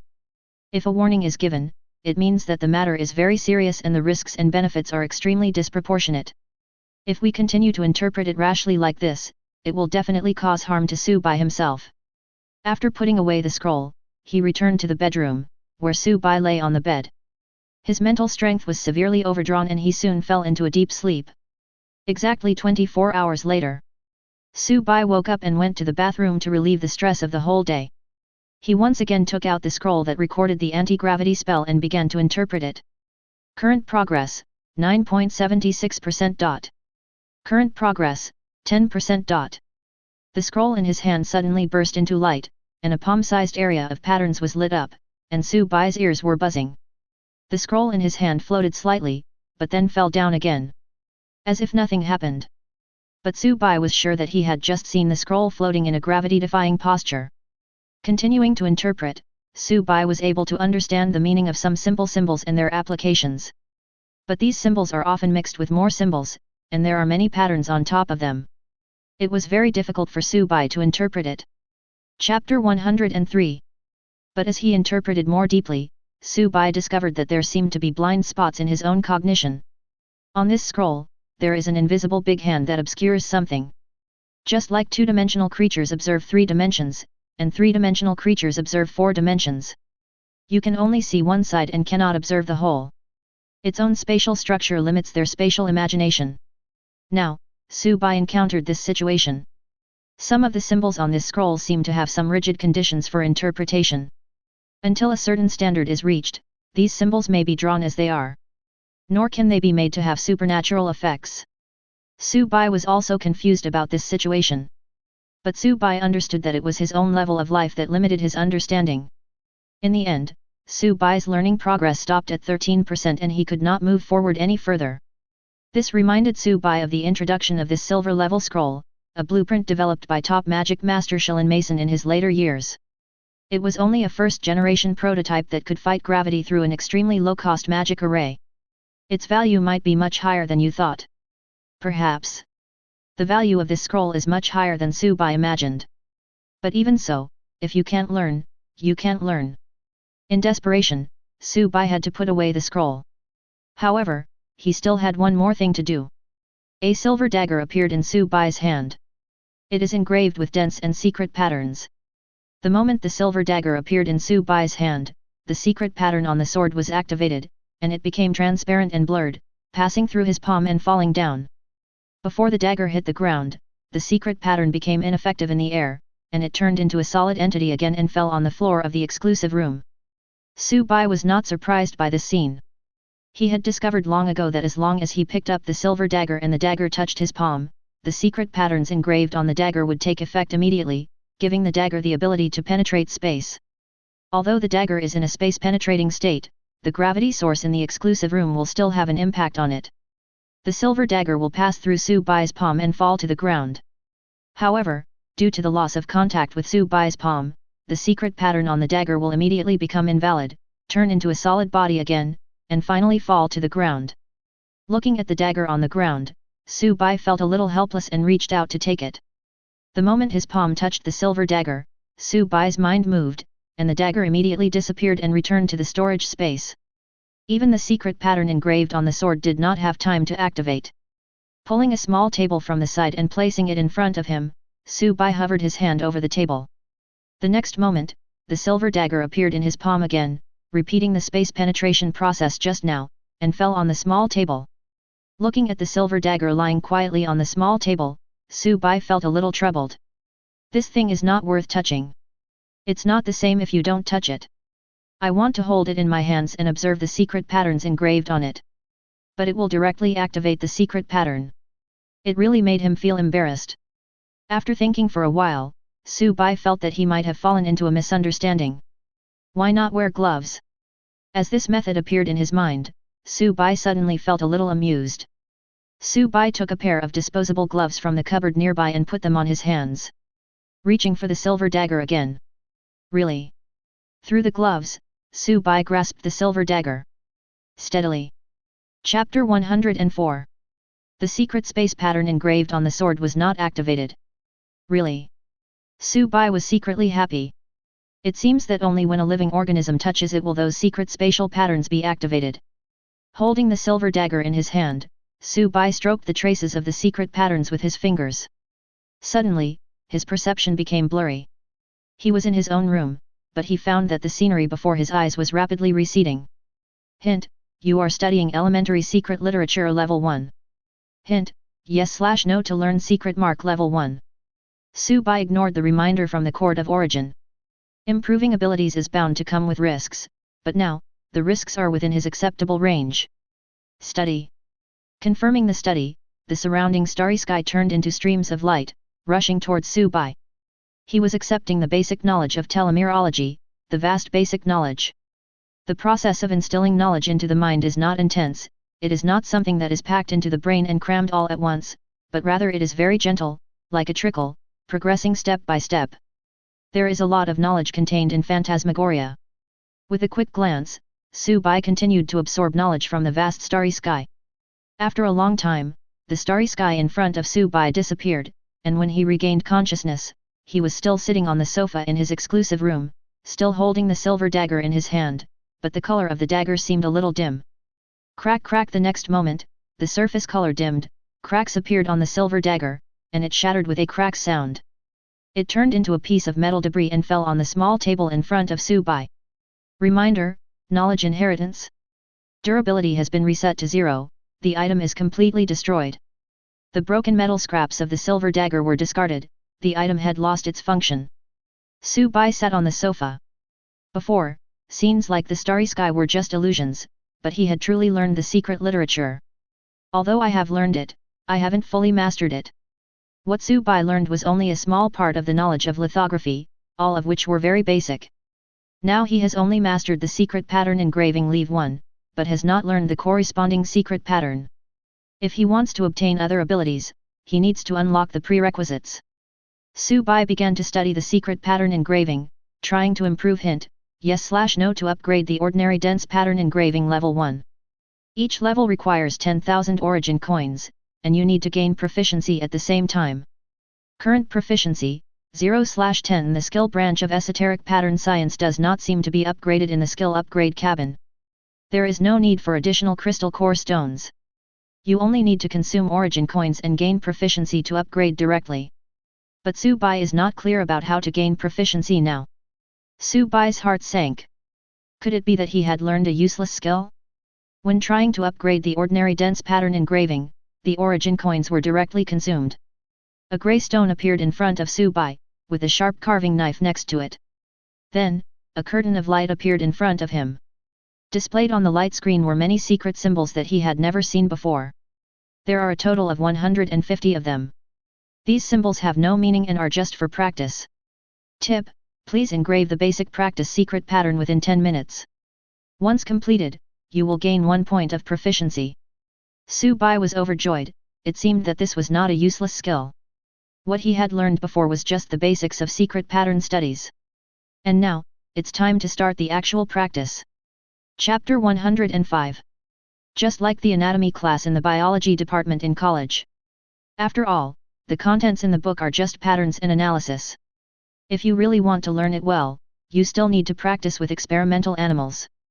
After checking the prompts, Su Bai knew that the Court of Origin would not set the price of upgrading a useless skill so high, requiring 10,000 origin coins.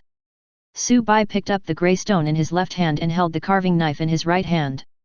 He began to copy the secret symbols on the light curtain in front of him. The sharp carving knife touched the surface of the stone, and Su Bai exerted a little force in his hand. There was a sound of click and the carving knife actually pierced through the stone. The stone broke into 2 pieces and fell to the ground in the exclusive room, making a crisp sound. Su Bai's face was filled with black lines. He had only used 10% of his strength just now, but who knew that the texture of this stone was so fragile? With the stone, the hint of the Court of Origin appeared again. Tip: failed to obtain proficiency, please try again. The prompt disappeared, and a new grey stone reappeared in front of Su Bai. Tip: please engrave the basic practice secret pattern within 10 minutes. Once completed, you will gain 1 point of proficiency. Su Bai's origin coins were not consumed again. It seemed that this exercise would not end as long as Su Bai had not completed it. It's just a matter of how many times you restart. Think of this. Su Bai picked up the grey stone again, carefully controlled the carving knife in his hand, and slowly carved the first symbol on the practice secret pattern displayed on the light screen in front of him. Crack crack, with a slight crackling sound, a lot of stone chips splashed up, and a strange symbol gradually took shape. The carving knife moved slowly. 2 minutes later, the first secret symbol was engraved on the grey stone. Although it was extremely ugly, at least its general shape could be seen. And on Su Bai's forehead, I don't know when, but fine beads of sweat had already appeared. The chisel touched the grey stone surface again. The second, third, fourth, fifth. The carving knife in Su Bai's hand kept twisting, carving secret symbols on the surface of the grey stone. Just when the 6th secret symbol was carved halfway, the reminder from the Court of Origin awakened Su Bai, who was immersed in engraving. Reminder: the time has ended, and the proficiency has not been obtained yet. Then, the surface of the grey stone in Su Bai's hand flashed with light, and the grey stone that was originally engraved with several secret patterns returned to its original state. Su Bai was surprised. After checking the prompt, Su Bai realized that the time had already exceeded. Try to start engraving again. This time, after 10 minutes, Su Bai successfully carved 7 secret patterns on it. It's still a long way off. Looking at the grey stone in his hand that had returned to its original state, Su Bai felt a little annoyed when he thought about having to engrave 150 secret patterns. The third time begins. Su Bai carved 7.5 secret patterns. The fourth time, 9. The task was still heavy, and Su Bai's irritability was increasing. Su Bai is not like a saint, without any emotions or desires, and is always as calm as water. Although he now possesses extraordinary abilities. But in terms of the level of life, Su Bai is still alone. A living person with joys and sorrows. Su Bai also noticed his own irritability, which was normal. After all, the task was so heavy. Calming down, Su Bai has a strong ability to manage his emotions. He doesn't get mad or upset for no reason. Perhaps influenced by his emotions, Su Bai only carved 8 inscriptions on his 5th attempt. Chapter 106. Not discouraged. Su Bai continued to carve secret patterns on the grey stone. Time passed, during which Su Bai did not do anything except eating and resting. They are all learning the secret pattern engraving. Sometimes I am so devoted to the subject that I forget to eat and sleep. Time passes by little by little. 1 day, 2 days, 3 days, 4 days. Soon, it's time for Su Bai to enter a new trial world. Hint: your ordinary secret pattern engraving has reached level 3. Ding ling ling ding ling ling ding ling ling. Su Bai's alarm clock rang. This means Su Bai has 24 hours left before entering the next trial world. Putting down the limestone and carving knife in his hand, Su Bai rubbed his sore eyes. After staring at the grey stone for a long time, his eyes inevitably became sore. At this time, Su Bai's eyes were bloodshot, but his spirit was extremely excited. If Su Bai were to be seen in the present world, people would definitely think that he had stayed up all night in an internet cafe and was in a very bad mental state. It looked like he would die suddenly at any moment. In the air in front of Su Bai, there was a large area of secret patterns used for practice floating. The number is as high as 400. As Su Bai's proficiency continues to increase, the difficulty of gaining proficiency also increases. Within the first 10 minutes, engrave 150 secret patterns. Then 200, 300. The quantity is constantly increasing, but the time remains the same. Currently, Su Bai's ordinary secret pattern engraving skill level has reached Level 3. If you want to gain proficiency again, you need to carve 400 practice secret patterns on the grey stone within 10 minutes. The difficulty is quite high, and it can even be said to have increased exponentially. He rubbed his sore and swollen eyes. Su Bai put away the limestone and the carving knife. At the current time point, there are still 24 hours until the next trial world begins. He needs to get plenty of rest to ensure that you are in the best mental state to face new trials. After all, in the next trial world, it can be confirmed that Su Bai will carry out the second level assessment task, the career awakening task, and maybe the main task in the trial world. The intensity can be imagined. 12 hours later, Su Bai sat up from the bed, feeling full of energy and refreshed. After a simple wash, Su Bai left the exclusive room. Half an hour later, Su Bai spent 1,000 origin coins to buy a lot of supplies from professionals. For example, climbing ropes, scuba gear, oxygen cylinders, and other necessary supplies for special environments. These materials are improved by professionals through similar products in the real world. They are reliable in quality and stable in function. They are all black iron grade equipment and are certified by the Court of Origin. There were still more than 11 hours left before entering the trial world. Su Bai thought for a moment and decided to return to the real world to have a look. If Su Bai successfully completes all the tasks in this trial world, he can be promoted to a second-level walker. Su Bai is about to be promoted to the second level. In this world, he has several enemies who killed him once. That night, there was a conflict between the two groups of walkers. Perhaps because of some concerns, they only used firearms. Su Bai was originally just a kind-hearted passerby who called the police. But who would have thought that he would be sent directly into the Garden of Origin by an out-of-control car? It doesn't feel good to die once. Su Bai plans to let the other party try it as well. Chapter 107. The opponent was also a second-level walker before, but it seems that his strength is not very strong among the second-level ones. He should have just been promoted. But even so, if Su Bai wants revenge, he must be fully prepared. The only way he and Wang Song, a second-level agent of the Supernatural Management Agency, can communicate is through their mobile phones in the real world. The other party was also a walker, and his rank was higher than Su Bai, but Su Bai was not clear about his code name in the Court of Origin and his walker number. And Su Bai himself has not returned to the world for a long time. It's time to go back and take a look. Returning to the real world, Su Bai returned to his rented house. As soon as the scene in front of him changed from illusory to clear, Su Bai frowned. The house was in a mess, with several women's suitcases and some large and small bags of daily necessities. Su Bai's personal belongings had long since disappeared. There was no one in the room at this time, and Su Bai walked around the room. Some of Su Bai's valuables disappeared without a trace. Inside the house, there are signs of moving. Your house was robbed. Such a thought immediately popped up in Su Bai's mind. Counting on his fingers, he has not returned to the world for nearly 2 months. Does this mean that the landlord has stabbed me in the back? Su Bai is an orphan. His adoptive parents left him a generous fortune. Su Bai had no brothers or sisters because of his adoptive parents. After they passed away, Su Bai became a single person in the true sense of the word. The only relative in the world is gone. When Su Bai sees the relics left by his parents in his hometown, he is moved and feels lonely. Therefore, he chose to seal up the relics of his parents and rented a house in the local area after graduating from university. He would return to his hometown to pay homage to his parents during festivals. Su Bai went to university in a city not far from his hometown. By high-speed rail, it only takes an hour and a half to get there. However, the landlord did not know Su Bai's background. He only knew that Su Bai was renting the house alone.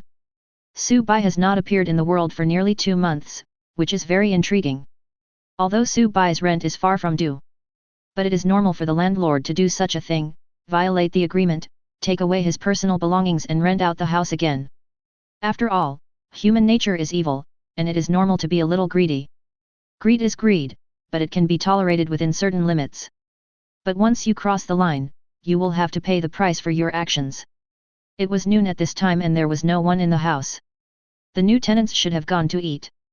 Su Bai took out his phone from the storage space and turned it on. Maybe it was because of the reason I quit that gym before. This time, only a few messages from operators notifying Su Bai of overdue payments popped up on his phone. There is no other additional news. Following the prompts to pay the phone bill, Su Bai dialed the landlord's number. After a series of rings, the phone was connected and a rough male voice sounded. Su Bai. The landlord on the other end of the phone felt guilty and doubtful. It's me. I'm in the room now. Can you explain to me what's going on? Tell me, where did all my stuff go? Su Bai's tone was cold. He has made his decision. The landlord breached the contract first. If the landlord had spoken nicely, returned Su Bai's lost items, or an equal amount of money, and refunded the subsequent rent and deposit excluding these 2 months, Su Bai would not have bothered with him. Su Bai missed his parents a little because he hadn't been back to his hometown for a long time. Although they are not biological children, the love and kindness they show to me far exceeds that of biological children. But if the landlord doesn't give in, it will be a different situation. Chapter 108. Faced with Su Bai's questioning, the landlord hesitated and couldn't explain clearly. That is. Su Bai, don't call the police yet. Yes, listen to my explanation. The landlord's voice came out from the phone intermittently. Su Bai frowned slightly. It seems like the other party is planning to deny it. Go ahead and I'll listen to your explanation. Su Bai's voice was calm, without any trace of anxiety about losing valuables. The recording function is turned on as soon as the call is connected. On the other end of the phone, the landlord cleared his throat and organized his words. Last month, the heating company told me that they wanted to check the heating pressure in the room. They knocked on the door for a long time but no one answered, so they contacted me. After I opened the door, I found that there was no one in the room. I just thought you were away from home, so I didn't pay too much attention to it and didn't contact you. But a few days later, I wanted to see if you had returned. When I went to your house, I found that all your valuables had been stolen. Believe me, I really didn't take your things. Etc. Su Bai interrupted him. I walked to a wooden cabinet in the living room, took out the camera and took a picture. There was a lock on the cabinet door. Su Bai had opened the lock when he checked the house. There were originally 2 ski boards in the cabinet, but they were now missing. After doing all this, Su Bai said, "You mean, there was a thief in the house?" "Yes, it is." The landlord on the other end of the phone nodded repeatedly. "Oh. You have to make up a better story. According to you, the thief stole my 2 skis after entering the house without using a key or damaging the structure of the wooden cabinet in the living room. If I remember correctly, I didn't change the lock to save trouble. In addition to the key I have, there is another spare key. I think it's in your hand." Silence. There was no sound on the other end of the line. No matter how fantastic the landlord's previous statements were, no matter how well the story was made. But food is food. If you are not good at it, just practice more. If you can't make it up, don't make it up. Stories are stories. Facts are facts. You have to treat the story as fact. So why don't you dream, buddy? The landlord remained silent, and Su Bai didn't say anything else. The facts are right in front of us. After a long time, the landlord's voice was heard on the phone again. Su Bai, don't call the police. I've already sold the stuff on Xianyu. I'll pay you back what you owe me. The landlord never expected that Su Bai, who had been missing for nearly 2 months, would suddenly appear. 20,000. So expensive? I only sold it for 1,500, the landlord exclaimed. It's a board, 20,000. Su Bai emphasized. Well, I admit it. I'll pay you whatever you owe me. My son is going to take the civil service exam this year. Please don't call the police, the landlord pleaded. You sold all the other things. In addition to the ski board, Su Bai's computer, tablet, watch, accessories and other items were all missing from the house. Not yet. Apart from the skis, your computer is at my house, your tablet is sold, your watch and jewelry are at my son's, and all your other personal items have been thrown away. Throw it away. There was a photo frame with a picture of me as a child and 2 middle-aged men in it. You threw it away too. Su Bai's tone rose, and the murderous intent in his eyes surged out like a flood that broke through a dam. The phone in his hand creaked as he squeezed it. Chapter 109. The meaning of that photo frame was extremely important to him. As for the data in computers and tablets, no need to think about it, it must have been erased long ago by reinstalling the system and flashing the phone. Fortunately, Su-bai has backed up some important photos in the cloud disk. But there is only one photo in that frame. Su-bai remembers it very clearly. It was taken when he and his adoptive parents, a family of 3, were at the beach. I use a film camera, in color, so I can develop the pictures immediately after taking them. Unfortunately, the camera broke down later, and this photo became Su-bai's childhood memory. The landlord was frightened by Su-bai's voice, which suddenly rose octaves. What happened? I thought you had an accident outside and that keeping the things in the house would bring bad luck, so I threw them all away. That can't be very important to you, I can compensate you, just don't call the police. The landlord could tell something was wrong with Su-bai's tone. Compensation. Su-bai's voice improved again. Crawl over there and find your mother. The phone was hung up. Crunch, crunch. The broken wood chips fell to the ground, making a slight rustling sound. Su-bai held on to the wooden cabinet door with his right hand. The cabinet door was about 2 centimeters thick, and he used his fingers to scratch through it. Su-bai called a phone number that did not belong to any operator in the market. The phone rings and no one answers, prompting you to press 1 to transfer. Still the same as before, enter the secret code. This number was dialed to the Supernatural Management Agency and directly led to Wang Song. Hello? This is the Supernatural Management Agency. I'm Level 2 Agent Wang Song. It's me, Su-bai. What's wrong? Do you need any help? Wang Song spoke in a calm tone. It's like this. Su-bai briefly told Wang Song about his experience. After a moment. You need to stay calm, don't be impulsive, and don't attack ordinary people. We will definitely help you solve this matter. After listening to Su-bai's story, Wang Song's tone became a little hurried. He is a person with a strong sense of responsibility and justice. Therefore, Wang Song joined the Supernatural Management Agency after becoming a walker. If the above situation really happened, even if Wang Song would not be punished, he would still feel uncomfortable. I know. I won't attack ordinary people. Otherwise, I wouldn't contact you. Even though he was still angry inside, Su-bai's tone was still very calm. The landlord is an ordinary person, and Su-bai will not use the abilities he gained in the courtyard of origin on him because of his personal subjective emotions. This is the real world. In addition to ordinary people, there are also walkers. Su-bai is now just a first-level walker. But in this world, it's not clear whether it's the first or second order. From the time the Supernatural Management Organization was established to the present day, there must be higher-level walkers in charge of this mysterious organization backed by the country. This is not the court of origin, and there are no rank restrictions like in the trial world. This means that the price of taking action in the real world is that Su-bai will directly provoke these high-level walkers.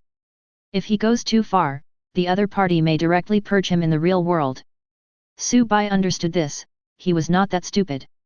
In the Garden of Origin, there are ways to resolve things, such as death fights.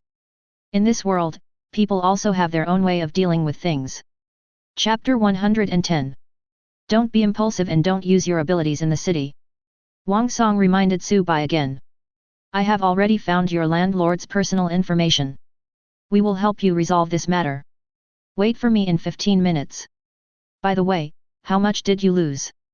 Rent, computer, tablet, jewelry, skis. Su-bai read them one by one. About 130,000. Okay, send the recording here, http://cjgjkk/gjoivm. Did you remember it? If not, I'll read it again. No. Su-bai's naked intelligence attribute is as high as 47, so it is not difficult for him to remember a few characters. This is our internal website. I have applied for a temporary use for you. Once you log in, just upload the recording. Wang Song told Su-bai how to use it.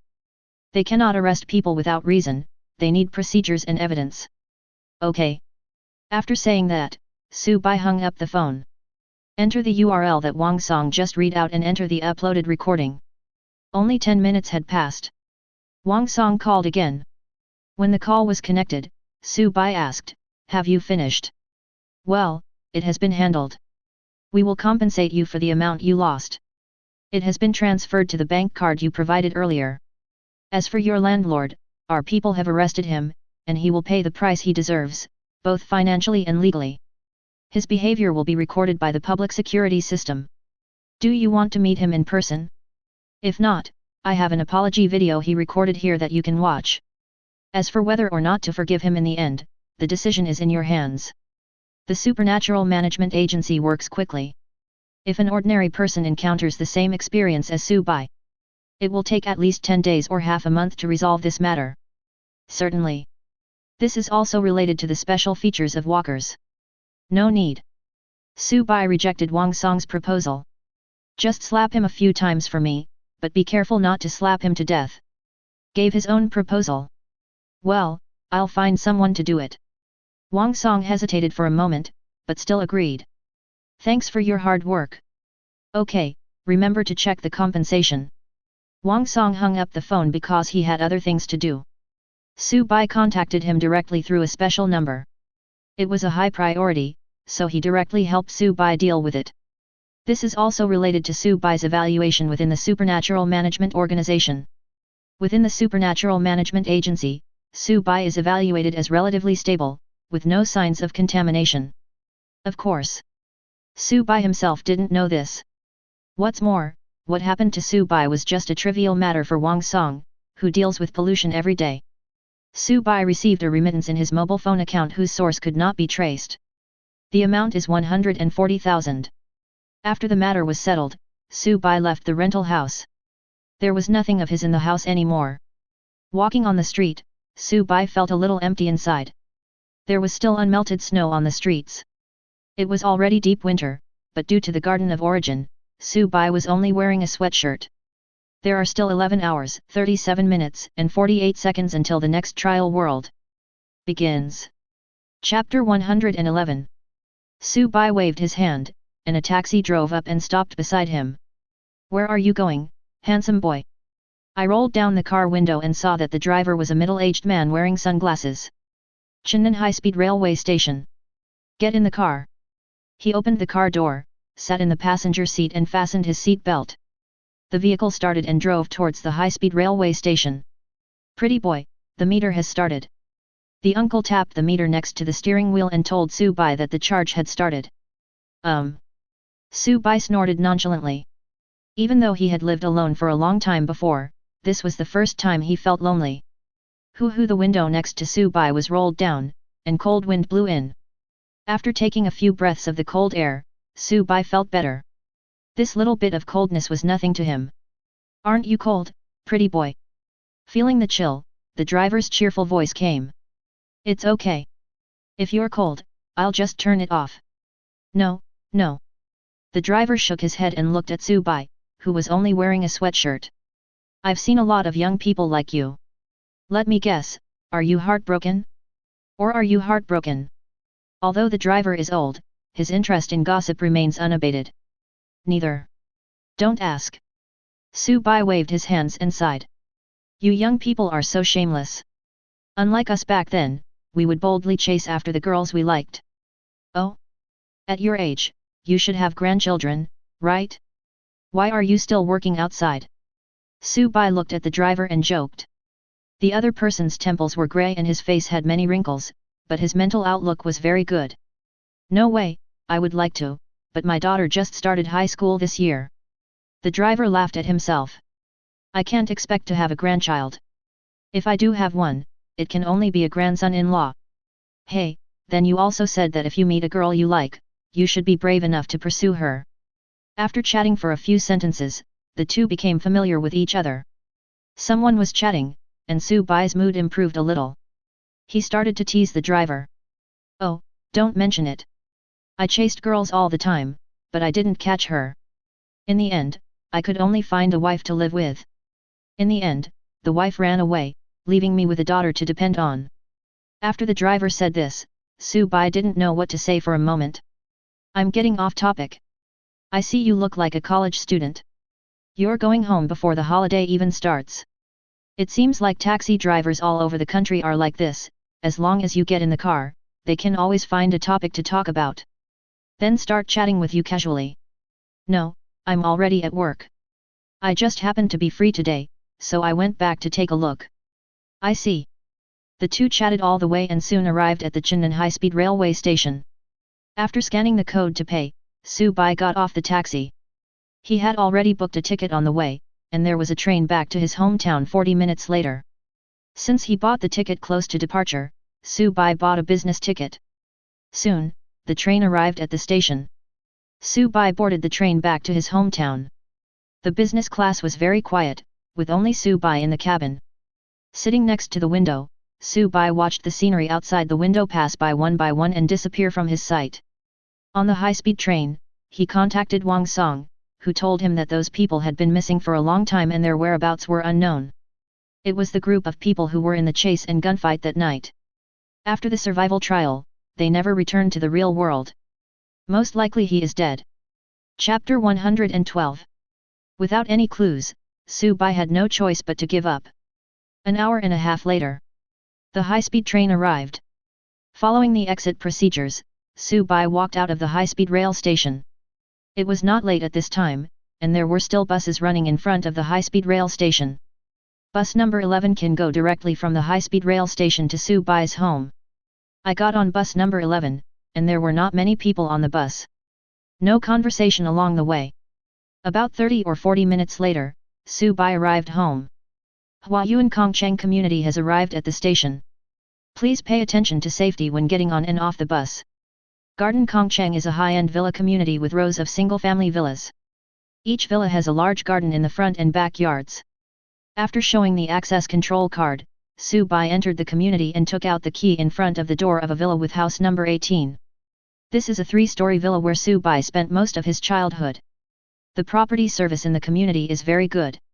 Even though Su Bai has been gone for a long time, the heavy iron gate and the surrounding railings are still spotless. You can tell at a glance that someone cleans it regularly. The property management fee for this high-end residential complex is lifelong and must be paid for life. Crunch crunch with a creaking sound, Su Bai opened the door and walked into the yard. Even though the iron gate and fence outside were spotless, the garden in the courtyard was already overgrown with weeds. There are a few wild flowers dotted among the weeds.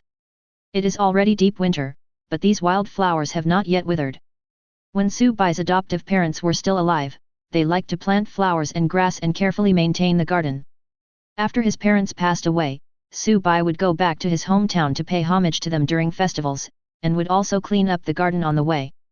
However, those precious flowers and plants had long since died, and all he could do was remove the weeds.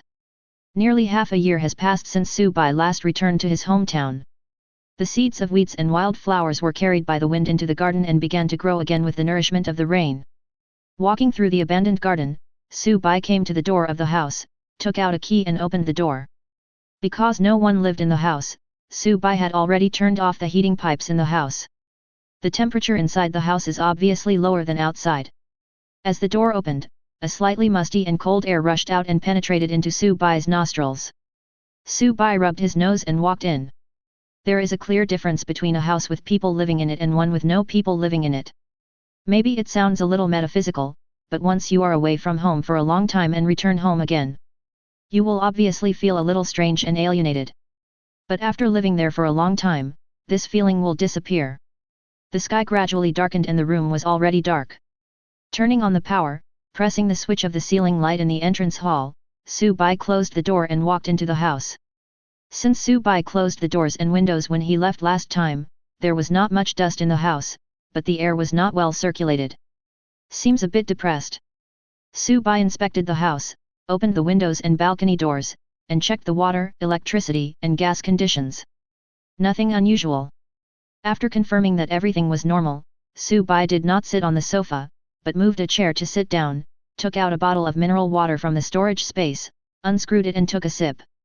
The sofa was still covered with a dust cover, and Su Bai was about to enter the next trial world. Remove it and reinstall it before entering. It's actually a bit troublesome. Chapter 113. Take a short break. Su Bai got up and walked up the stairs to the second floor. Go up the stairs and you will find the restaurant.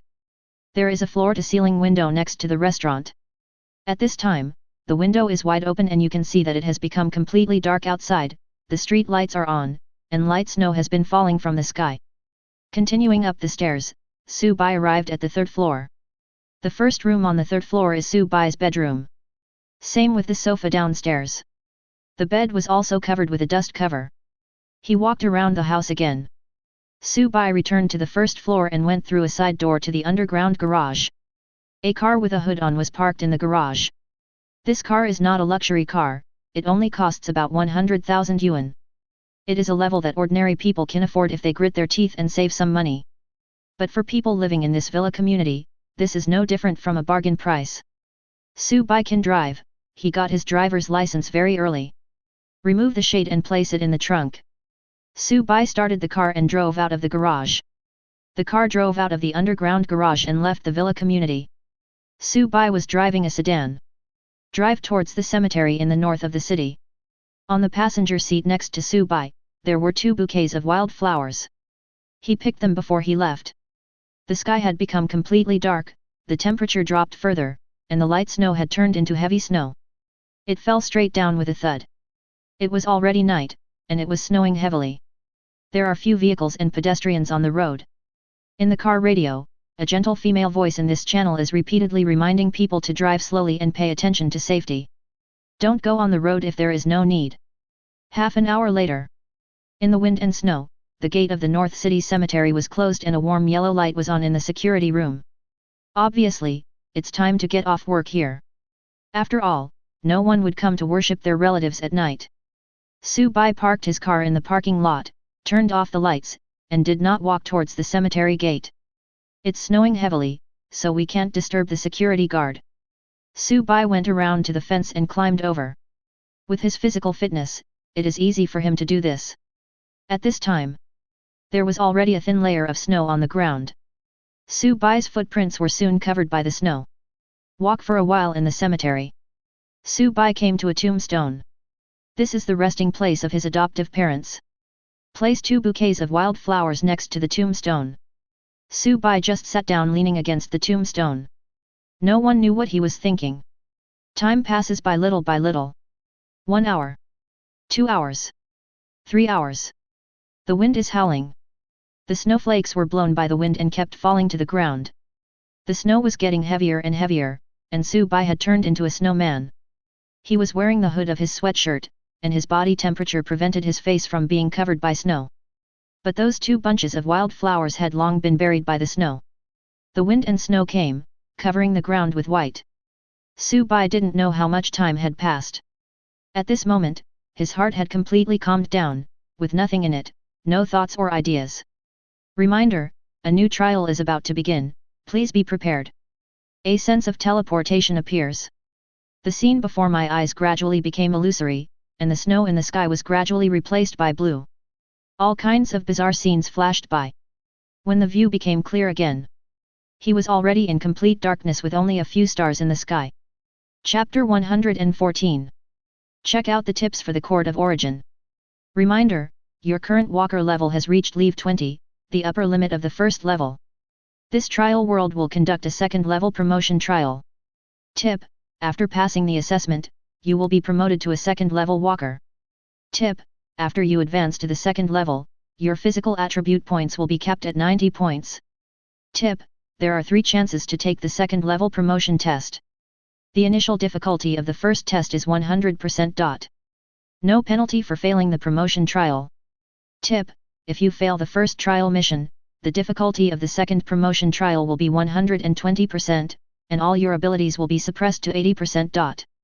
Tip, if you fail the second trial mission, the difficulty of the third promotion trial will be 150%, and all your abilities will be suppressed to 70%.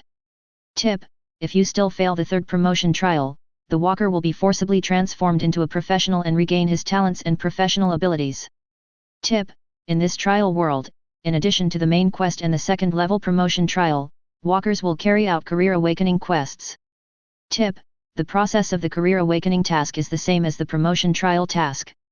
After completing the career awakening task for the first time, the ability you gain will be the strongest. The ability will decrease after the second and third times. Tip, if the awakening mission fails 3 times, the walker will permanently lose the opportunity to awaken the profession. Tip, in this trial, you only need to complete the main mission to obtain the return permission. The second level promotion mission and career awakening mission are optional. Yes/no to accept all the tasks currently listed. To put it bluntly, if the above tasks are not completed the first time, the difficulty will snowball. It's getting harder and harder, and the walker's ability will be gradually suppressed. Without hesitation, Su-bai chose to accept all. Reminder, you have currently accepted the main quest, the second level promotion quest, and the career awakening quest. The difficulty of this trial world will be 300%. Tip: please select the type of this trial world: ordinary trial world / multi-camp confrontation trial world, war trial world, / exploration trial world. Of course, Su-bai would not choose the world of war or the world of exploration. In these two worlds, one is full of conflicts and requires cooperation with other walkers in the same camp to fight against walkers in other camps. Su-bai is a lone wolf without any team skills, so he certainly wouldn't choose this world. The other is a completely unknown world, where you go to look for resources and minerals. When it comes to prospecting for minerals, professionals will do a better job than just walking around. He had only one choice. That is the ordinary trial world. Choose the normal trial world. As the words fell, the prompts of the court of origin in front of Su-bai were constantly refreshing. Tip: the walker has selected the trial world, and the current target is the normal trial world. Hint: random selection in progress. Reminder: because the walker is too powerful, first place in the first rank, according to the basic regulations, the judgment is being revised. Tip: matching is complete. The walker will enter the trial world, Wuvong Land, level 1, in 1 minute. Hint: the Land of Unpredictable is a super-large planet belonging to the Court of Origin.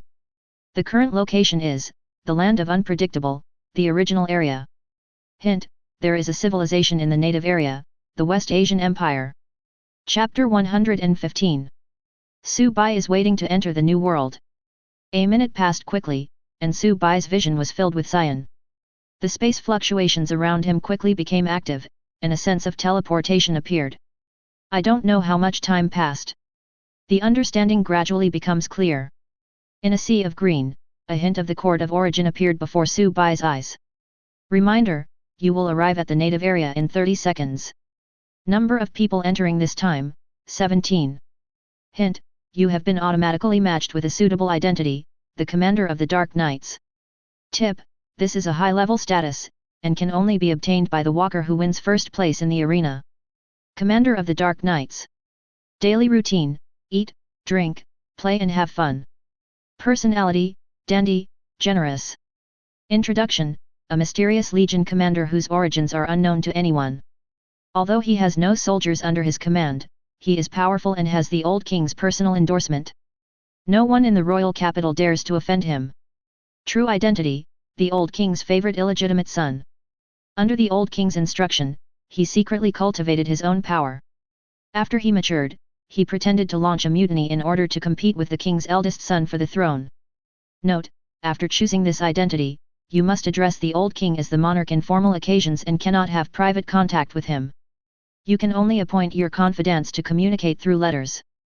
On the surface, he had to act like a dandy young master in the royal capital, relying on the old king's endorsement and using his status as the youngest legion commander in the kingdom's history, and acted like he didn't care about anything. When facing officials who criticize your behavior in the king's palace, you must respond directly and never back down. In private, when dealing with subordinates whom he has secretly cultivated, he must demonstrate his strong strength that can convince the others, be ruthless, and be clear about rewards and punishments. Tip: you need to pay a certain amount of origin coins to select this identity. Performing and acting.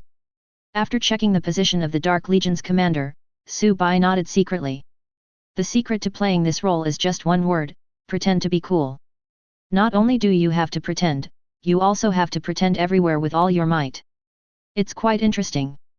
Generally speaking, this position is acceptable to the old king, the monarch of the empire, as long as he does not do anything outrageous like selling out the country. The king would turn a blind eye to everything he did and ignore the impeachments. There is no other reason. After all, the commander of the Dark Legion is the old king's favorite illegitimate son. Illegitimate child. And he is his most beloved illegitimate son. No king would make it public. I will only support him secretly. And the illegitimate child can only be king on the day he ascends the throne. Only then can you clear your name. After completing the job selection, Su Bai's origin coins immediately decreased by 30,000 points. The wallet took a hit. Fortunately, he had the habit of reserving origin coins. Cognitive blur has begun, and the walker is about to enter the trial world. As the prompt falls, the blue color in front of Su Bai's eyes gradually faded. When the vision returned, Su Bai appeared in a palace. In front of him was a white jade dining table inlaid with gold, and on it were silver tableware. The tableware was filled with exquisite meals. Two maids at the side stared with their big watery eyes at Su Bai, who was sitting there motionless. She said in a delicate voice, "Major General, it's time to eat." Chapter 116. Reminder, you have entered a new trial world, and the world data is open to you. This.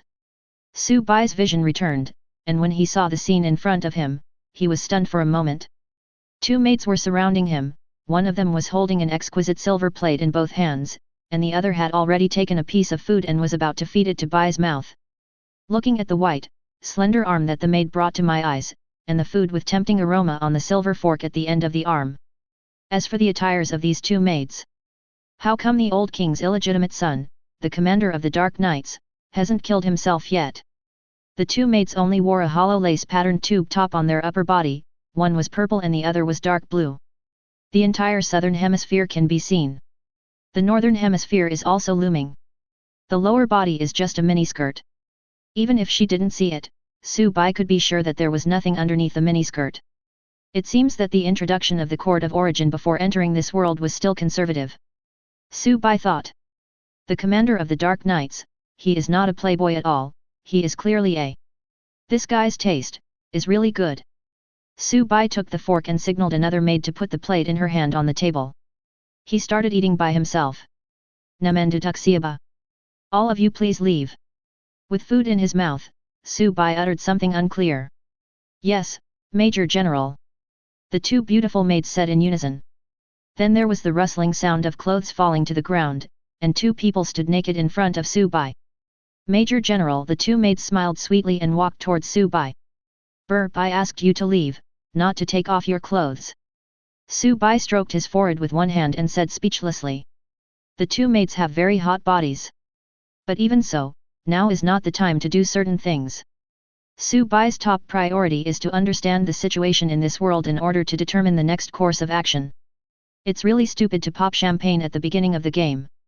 Look at Su Bai's expression. The two maids then realized that they had misunderstood Su Bai's meaning. He crossed his hands in front of him and bowed to Su Bai. Put your clothes back on. Face Su Bai and back out. After leaving the room, one person whispered to another, I wonder what the young general is going to do today. The other nodded in agreement. After the two maids left the room, it tastes good. Su Bai was chewing the meat of some unknown creature while thinking in his mind. You can see that this is barbecue. It was cooked to perfection and covered with sauce. When it enters your mouth, the meat is tender and juicy, and it hits your teeth, which is extremely delicious. It was now early morning, and there were 18 dishes on the table. In addition to this barbecue, the other dishes on the table were all types that Su Bai had never seen before. But without exception, they all smell good. But Su Bai didn't try them all, he just ate the barbecue. Su Bai leaned back in his chair and checked the previous prompts from the Garden of Origin. Hint, you have arrived at the land of the unfortunate, the native area. Reminder, world data has been opened to you. Entering the name of the world, Wuxu Land, native area, level 1, leave 20. Chapter 117. Tip, apart from the original area, other areas in the land of unpredictable are extremely dangerous. It is recommended that the minimum exploration limit is to have a walker level of leave 40, level 3, and to establish a complete team for team exploration. World data, in the first year of the Holy Calendar, several primitive human tribes united and jointly established the Alante dynasty, and civilization began to develop. The Alante dynasty is developing rapidly, and is extremely brilliant in terms of politics, law, and culture. In the 235th year of the Holy Calendar, the first human to awaken extraordinary powers appeared in the Alante dynasty. Afterwards, more and more humans possessed different extraordinary powers. The development speed of the Alante dynasty increased significantly, and society gradually improved. Everyone's life was very good. But the good times didn't last long. This rapid development continued until the invasion of the Inhumans from outside the native area, and that's when it finally stopped. The Inhumans are short in stature, cunning, treacherous, and extremely cruel. They live in dark nests and there are many of them. Its reproductive capacity is extremely strong, and it has the ability to reproduce without any regard for reproductive isolation. This allows them to produce offspring with almost any species. Moreover, the offspring of the Inhumans and other species will possess the characteristics of both species. The cunning and treacherous character of the Inhumans, and the population capabilities of the other species. This innate trait causes the Inhumans to subconsciously gather in groups to capture extraordinary creatures and line up to mate with them. In this process, the Inhumans' super strong reproductive ability will play a role. Whether the Inhumans are mothers or fathers, their special body fluids will greatly enhance the reproductive capacity of their mating partners and significantly shorten the time it takes to conceive a fetus. Plunder, mate, evolve the race, plunder again, mate again, and evolve the race again. Repeat the above process infinitely. This seems to be the mission of the Inhumans. The Inhumans have paid a price for their powerful reproductive abilities. They have a very short lifespan, they are considered adults at the age of 3, and the upper age limit of the population is generally only 10 to 15 years. But even so, relying on their strong reproductive ability, the Inhumans' territory continued to expand, and the population became more and more evolved. Their territory eventually expanded to the edge of their native area. In the year 576 of the Holy Calendar, a group of Alante adventurers, both men and women, encountered the Inhumans for the first time while exploring the world outside the native area. They were surrounded, robbed, and kidnapped. What a coincidence! There is a female saint nun in this adventure team, and the rest are all ordinary people. The appearance of the saint sister has made the entire Inhuman race extremely excited. In the past, the supernatural creatures were too powerful. Even if they attacked together as a whole group, they were no match for them, let alone kidnapping them, mating with them, and giving birth to offspring. They can only capture some not so powerful supernatural creatures and mate with them, so that their offspring can gain abilities. These abilities are nothing more than making your skin and flesh tougher, making you faster, or growing a pair of wings that can't even carry you flying, etc. Inferior quantitative change will not produce qualitative change. No matter how many ordinary extraordinary creatures there are, they cannot bring about qualitative changes to the Inhumans. The entire Inhuman race is in confusion and they don't know where to develop. Chapter 118. Even the Alien King is prepared to mobilize the entire clan, conservatively estimated to have to sacrifice 90% of the population, to capture a powerful supernatural creature that lives outside its native range for breeding and mating. This decision is too risky and has a very low chance of success. Even if they use all their strength, they still cannot defeat this extraordinary creature. This plan is too radical. It will put the fate of the entire clan at risk. Even the Alien King would not dare to implement it lightly. What's more, the other aliens are cunning and extremely selfish. It is almost impossible to ask them to sacrifice for the tribe, which has become a major obstacle. Until the appearance of the Holy Sister, the sweet, holy, and extraordinary aura that had great potential for development drove people crazy about her. Therefore, the entire expedition team, except for the Saint Sister, was killed by the aliens, and the Saint Sister was reduced to a breeding machine for the aliens. Under the intense daily abuse, the Holy Nun died after only 5 months. But this is enough. The extraordinary abilities of the Saint Sister, which belong to humans and have great room for development, have been injected into the alien race like a strong medicine. The aliens have entered a breeding ritual that lasts for decades. The offspring born by the saints have become breeding machines. The entire tribe has gone crazy for it. Poor Holy Nun, like a seed, was buried in the soil full of corruption. Under the nourishment of the soil, it grew into a strange and corrupt tree. Until now, the most common scene in the stone carvings of the Inhumans is the scene of this Holy Nun being humiliated. It's like a major blood transfusion. 10 years later, the entire Inhuman race has undergone earth-shaking changes. Every newborn is born with extraordinary characteristics. During this period, the Inhumans captured several more exploration teams. Without exception, the extraordinary people in these exploration teams were used as tools for reproduction and died of humiliation, while ordinary people were tortured and killed and became food.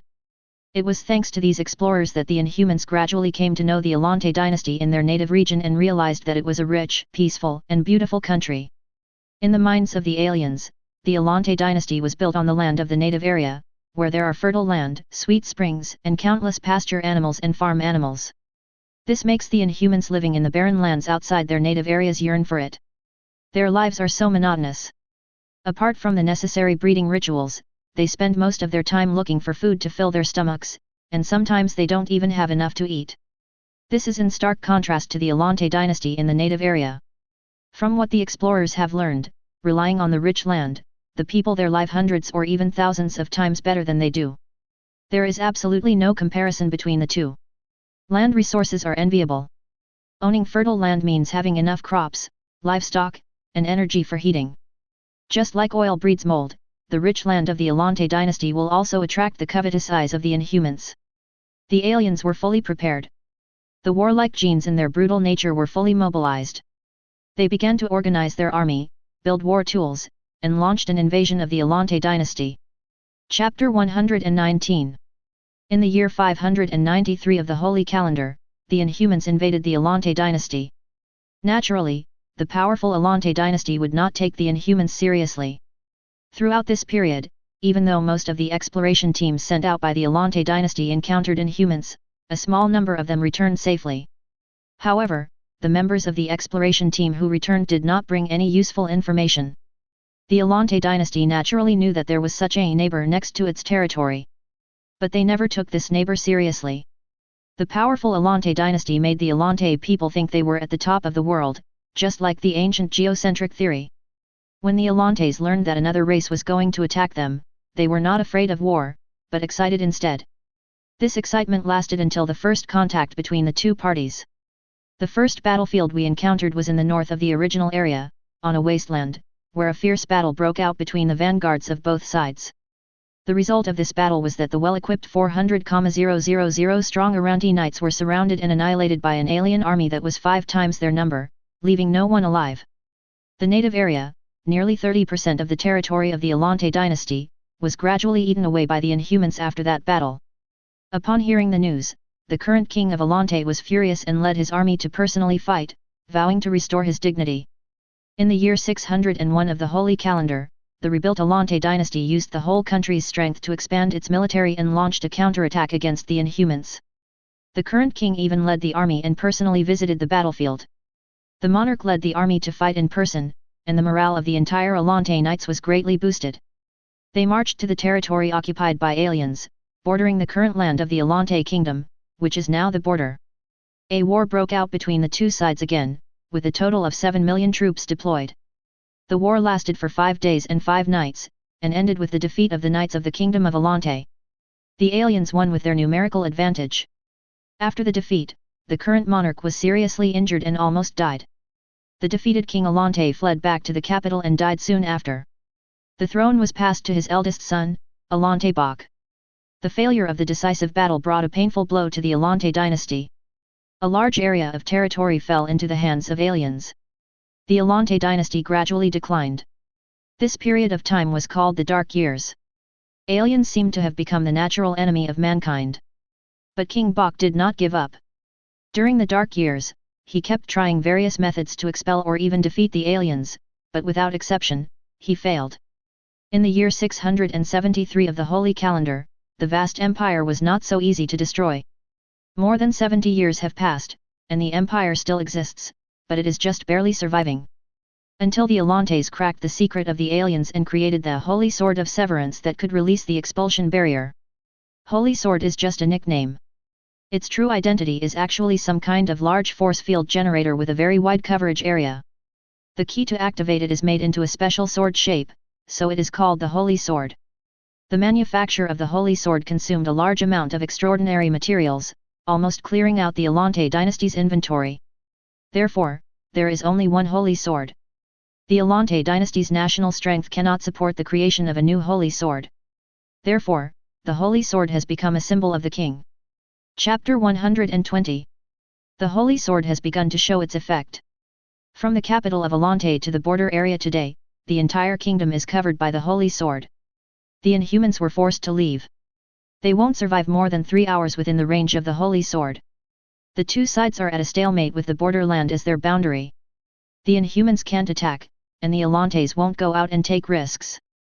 Not long after the Inhumans retreated and the Alante dynasty regained stability, a civil war broke out. In the year 674 of the Holy Calendar, the winter of this year was unusually long and cold. It had only been about a year since the Inhumans had retreated when the elderly King Bok passed away, leaving behind two sons, the eldest son, Alante Hill, and the second son, Alante Judah. According to the laws of the Alante dynasty, the throne should be inherited by the eldest son. Alante Hill should be the new king of Alante. But his brother Judah thought otherwise. King Bok was a traditional and stubborn man during his lifetime. He firmly followed the laws set by his ancestors and made his eldest son, Hill, his heir since he was a child. He brought him to his side and took him to participate in all political meetings and decisions of the Alante dynasty, no matter how big or small. King Bok's purpose in doing this is very clear, which is to train Hill to be a wise monarch. And Hill did not disappoint his father. At the age of 16, he already had a unique understanding of the political system of the Alante dynasty, which was still at war at the time.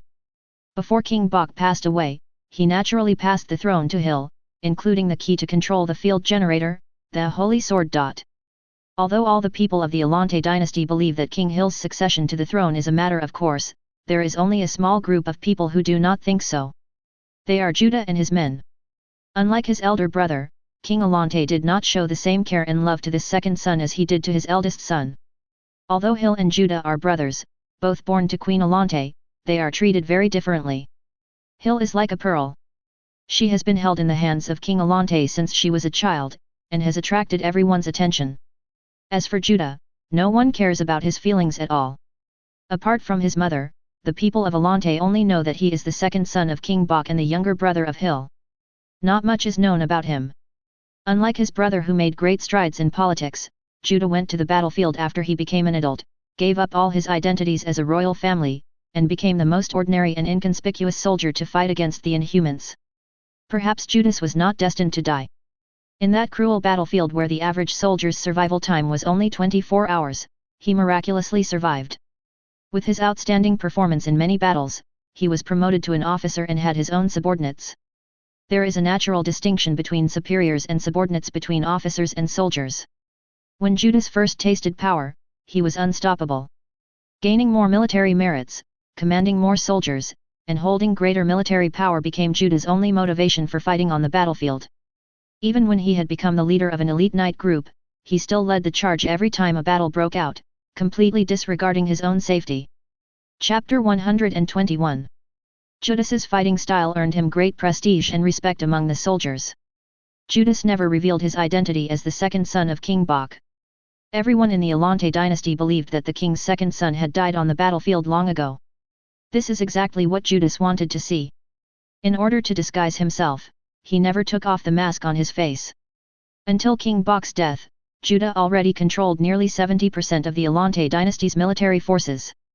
And it was at this time that Judah revealed his identity in the army and even in the entire Alante dynasty. Everyone was shocked that King Bok's second son was still alive and had become the commander of the entire war front. Judas led his army from the front lines to start a rebellion, aiming at the capital of Alante. His troops were all veterans who had survived countless battles with the Inhumans. Among all the troops on the front lines of the war, there is not a single soldier who does not support Judah. Even in Alante, Judah is like a god of war. In the spring of the year 675 of the Holy Calendar, without any hindrance, Judah led his army to the holy city of Alante and demanded that his brother give up the throne. King Hill readily agreed to this request. The Alante dynasty changed two monarchs in just half a year. King Hill abdicated and King Judah ascended the throne. The King of Judah and the King of Hill were only related by blood, and their brotherly love was as thin as white water. Therefore, perhaps out of consideration for their brotherly love, the King of Judah did not execute the King of Hill, but exiled him to a borderland that had been recovered but was still in a bitter and cold land. In the summer of 675th year of the Holy Calendar, no one expected that King Hill would not go to the borderland at all. All that was left in his eyes was hatred. Blinded by hatred, he even contacted the Inhumans and committed treason, carrying the holy sword that symbolized the kingship and was also the key to the position generator that blocked the Inhumans from leaving the borderland. King Hill hid the holy sword in the center axle of his carriage, left the capital, and headed for the borderland, where he began his life of exile. Although the troops escorting King Hill numbered 1,000 men, they were attacked frantically by the Inhumans after arriving at the border. The force field generated by that mysterious large-scale field generator cannot physically block the Inhuman's attack, but it will only reduce the lifespan of any Inhuman who enters the field to 3 hours. 3 hours is not enough for the aliens to organize an effective large-scale attack, but it is more than enough to snatch a Hill King from the escort of 1,000 people. King Hill, carrying the key to the large force field generator, the Sword of Severance, entered the alien territory. The Sword of Severance is actually a special magic key. It can be activated by matching it with the magic core at the center of the super large field generator. Fortunately, the magic core does not stop after being activated. As long as there is enough energy supply, it can continuously release a special force field. After using the Holy Sword of Severance, it has become a symbolic item. Chapter 122. As long as the King Alante is not mentally ill, he will not use the Holy Sword to shut down the magic core. But the Inhumans didn't think so. In the years that followed, King Hill had already died, but the Inhumans tried their best to reinsert the Holy Sword into the magic core. Because of King Hill, the Holy Sword was lost. To this day, the conflict between the Alante dynasty and the Inhumans continues, both openly and secretly. Although it is not as cruel and fierce as a large-scale war, it is still dangerous. Hint: the current time the Walker has entered is the year 1253 of the Holy Calendar, 10 years after the Alante dynasty moved its capital to the holy city of Fizoya for the third time. Hint: the Walker's current camp is the Alante dynasty. Su Bai's current camp is the Alante dynasty. According to the previous world introduction, the Court of Origin described the Inhumans. Regardless of whether they are of the same race or not, as long as they possess extraordinary abilities, their descendants will become stronger after they are raised. To put it simply, it can be summarized into a few key words, that is, short stature, lustful, selfish, and cruel. Several walkers who formed a temporary team and entered the world together couldn't help but frown when they saw the scene in front of them. The world information was introduced in great detail, and Su Bai had a general idea of what was going on. Instead, be careful of the shadows that exist in the dark. There must be walkers who will be assigned to the Inhumans by the Court of Origin. Turn off world information on your personal terminal. The chances of encountering a hostile walker yourself are slim. The special situation he just thought of has a great possibility of becoming the common situation. The conflict between the Alante dynasty and the Inhumans. Among these characteristics, the Inhumans' lust is the most outrageous. It's still a conflict between factions. A hot, scantily clad female walker is constantly complaining to her companions. Alien occupation area. At the same time, just as Su Bai was sitting in the magnificent palace, enjoying a delicious breakfast with the convenience brought by his special identity at the beginning, Su Bai suddenly thought of something. "Handsome guy, are your kidneys still there?" Whenever they encounter the above situation, the aliens can be said to pounce on it like crazy, just like sharks smelling blood, etc. Put down your silver fork and think carefully about the possibilities of this situation. Perhaps in addition to a few missions, disputes between walkers should also be considered. It seems that in the subsequent trial world, Su Bai couldn't help but worry about the walkers assigned to the Inhuman camp. The Inhumans will certainly be aware of the extraordinary powers that suddenly appear in their replaced companions. The cognitive blur and identity replacement abilities of the Court of Origin make camouflage abilities extremely powerful, but the extraordinary fluctuations when the walker releases his abilities are not within the scope of camouflage. After a while, Su Bai came to a conclusion. The ones they have their eyes on for reproduction are usually imprisoned and used as reproductive machines, until their last bit of life force is squeezed out of them. But he was sure. What the hell is this place? No matter how I look at it, the starting point for entering the trial world after I exchanged for the identity of alien commander doesn't seem to be in such a dirty place. Borderland. Chapter 123. Don't say anything yet. That must be the alien king. After the meeting is over, we can try to contact him and see if we can trigger any mission. The companion whispered a reminder. At this time they were in a cave. The stone walls were covered with decorative patterns made of bones. Around the stone wall, there are many stone pillars with hideous reliefs carved on them. And some reproduction rituals carved on the stone walls.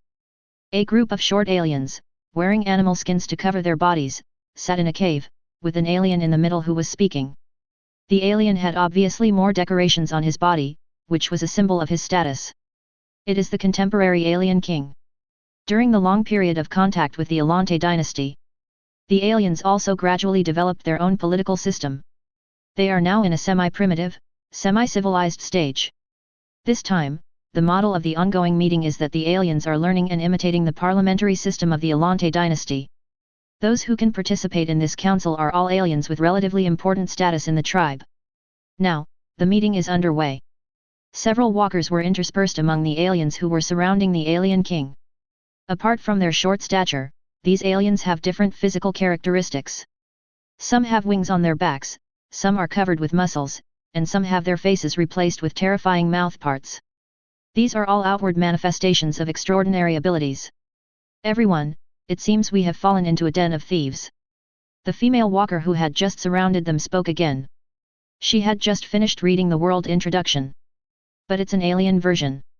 Not the same as Su Bai's version. But the content of the description of the artist's race is indeed the same. What's going on? Give a brief summary.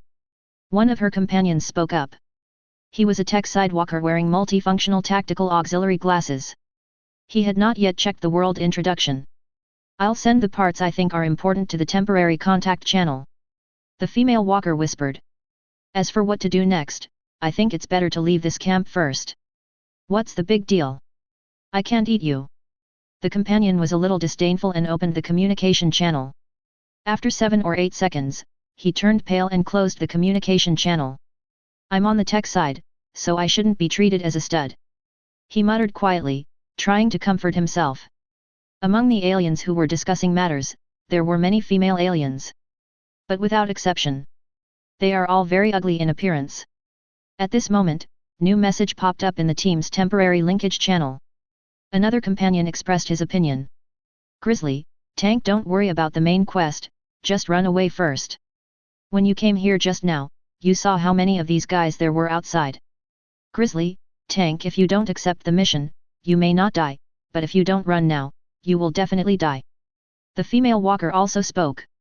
Li, Law, you can't run now, it's too conspicuous. The alien king is right next to you. Wait until the meeting is over and blend into the crowd to sneak out. Staying alive is the most important thing. Several companions echoed and expressed no objection. The Inhumans' deliberations continued. However, several walkers who had changed their identities had already discussed the escape plan in the communication channel. Just waiting for implementation. Chapter 124. The Inhumans meeting is drawing to a close. Although it was based on the parliamentary system of the Alante dynasty. But the situation on the alien side. It's really not commendable. Even during the meeting process, there were repeated cases where several alien leaders fought in public due to disagreements. But this kind of thing seems to be very common among the Inhumans. Several walkers discovered that the strange people sitting around were no longer surprised by this. The alien king sitting in the middle did not stop them until one of them was about to be killed, and then the guards came forward to pull the two apart. That's all. In this case, the meeting proceeded unusually slowly. But the aliens didn't seem to care about this little bit of time. In order to avoid being exposed due to poor disguise, none of the walkers offered any insights of their own. Of course, even they didn't know how to communicate with these beast-like dwarves. I could only review the escape plan I had already made in my mind over and over again. Several of them had already memorized the entire plan by heart. Time passed bit by bit, and finally, the meeting ended. The general content of the discussion among the strangers was how to sneak into the royal capital, reinsert the holy sword into the magic core, and shut it down. This matter. It is definitely not possible to let a foreigner go. Under the energy field of the magic core, their lifespan is only 3 hours. There is no time to do anything in this short period of time. But there is a solution. The Inhumans have been at war with the Alante for such a long time, and have captured countless people and used them as breeding machines. As time went by, these humans who were abducted into the Inhuman tribe gradually formed a special group among the Inhumans, humans and animals. To put it simply, human animals are slaves kept in captivity by the aliens. They are raised like livestock in the areas planned by the aliens. Among the Inhumans, humans and animals have become an indispensable part of their lives and are very useful. Whether it is used as a tool to vent sexual desire or as food. When the magic core was activated, a force field generating device in the capital of Alante produced a special force field that was strong enough to cover the entire city to the border. Humans and animals have taken on new roles. To put it bluntly, they are still human beings. They are not like the Inhumans who have only 3 hours to live when covered by a magic field. This means that after the open war between the two sides ends, the Inhumans will secretly use special secret methods to secretly control humans and animals, cross the border area and enter the territory of Alante to secretly implement sabotage plans. These humans and animals have been brainwashed since childhood, and the Inhumans behind them use secret methods to control their thoughts and actions. The possibility of rebellion is almost zero. But even so, the Inhumans did not actually allow humans and animals to carry the key to shut down the magic core, the Holy Sword, into the territory of Alante. Over the years, what these humans and animals have done is more like exploring the way. There is only one Holy Sword. The Inhumans are inherently cunning and treacherous. They will certainly not easily take out the Holy Sword unless they are absolutely sure. The meeting ended and the aliens who participated in the discussion left one after another. Most of them are standing. A small number of them were carried out. The alien king sat there without moving, watching his subordinates leave. Several walkers also took the opportunity to blend in and tried to get out quickly. Chapter 125. The strength of the alien king was beyond the two's imagination. There was no room for resistance and the two were easily captured. The other members of their team had already fled. They are Lily and Nixia's temporary teammates, Grizzly and others. Sir, it's so cold, have a bowl of soup before you go. A huge underground world has long been built underground. The Inhumans even have the ability to hollow out the entire Alante. It can be said that among the entire Inhuman race, apart from other Inhuman commanders who are equal in status to them, only the Inhuman king can command them.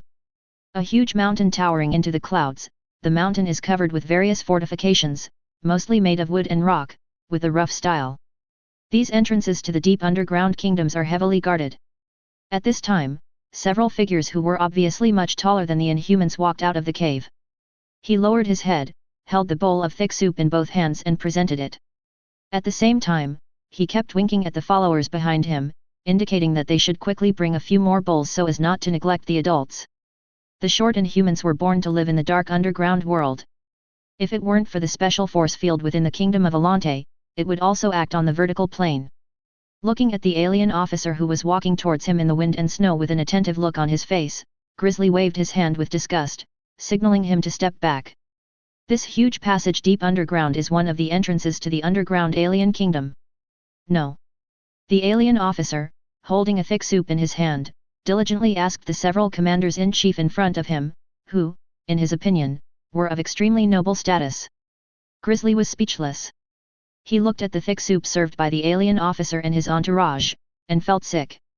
Moving the perspective downward, you can see that the mountain from the middle to the foot is hollowed out, and the ground at the foot of the mountain also sinks diagonally, deep into the bottom of the mountain, forming a huge cave. My lord, where are you going? But none of the aliens noticed anything unusual. Instead, several low-ranking alien officers guarding the entrance came forward and greeted them. Therefore, the daily flow of people here is quite large, and there are Inhuman troops stationed here all year round to maintain order. Outside the native area, alien territory. Blending into the Inhumans' convoy, their height stands out.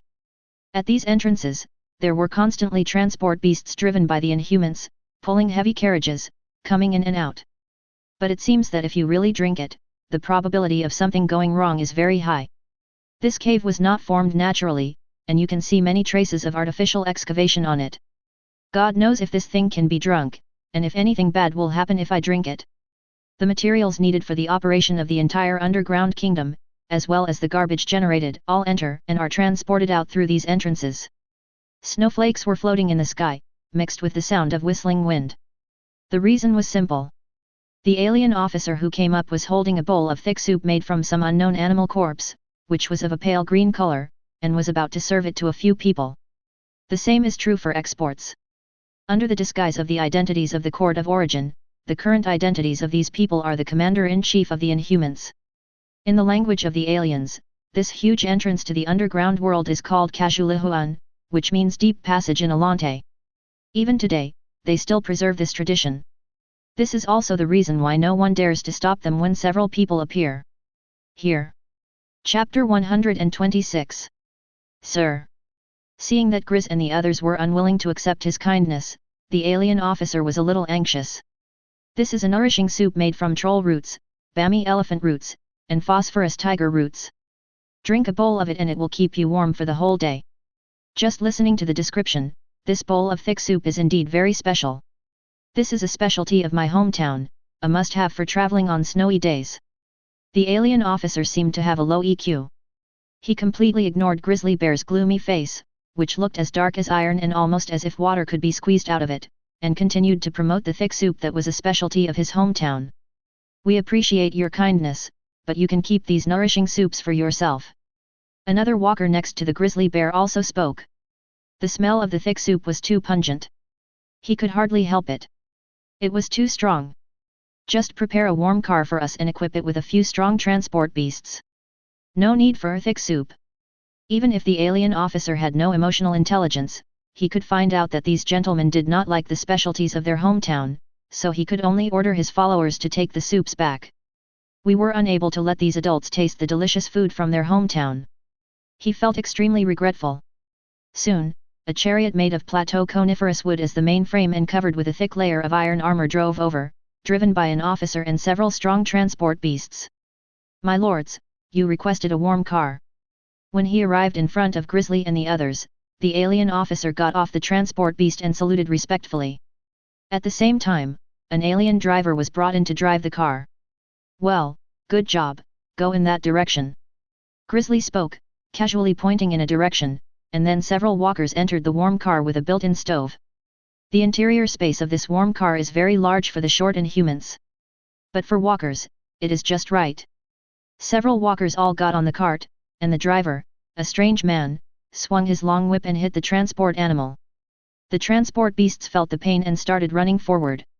The warm car gradually faded away. The wind and snow were howling, and the alien officer just stood there, watching the warm car disappear from sight.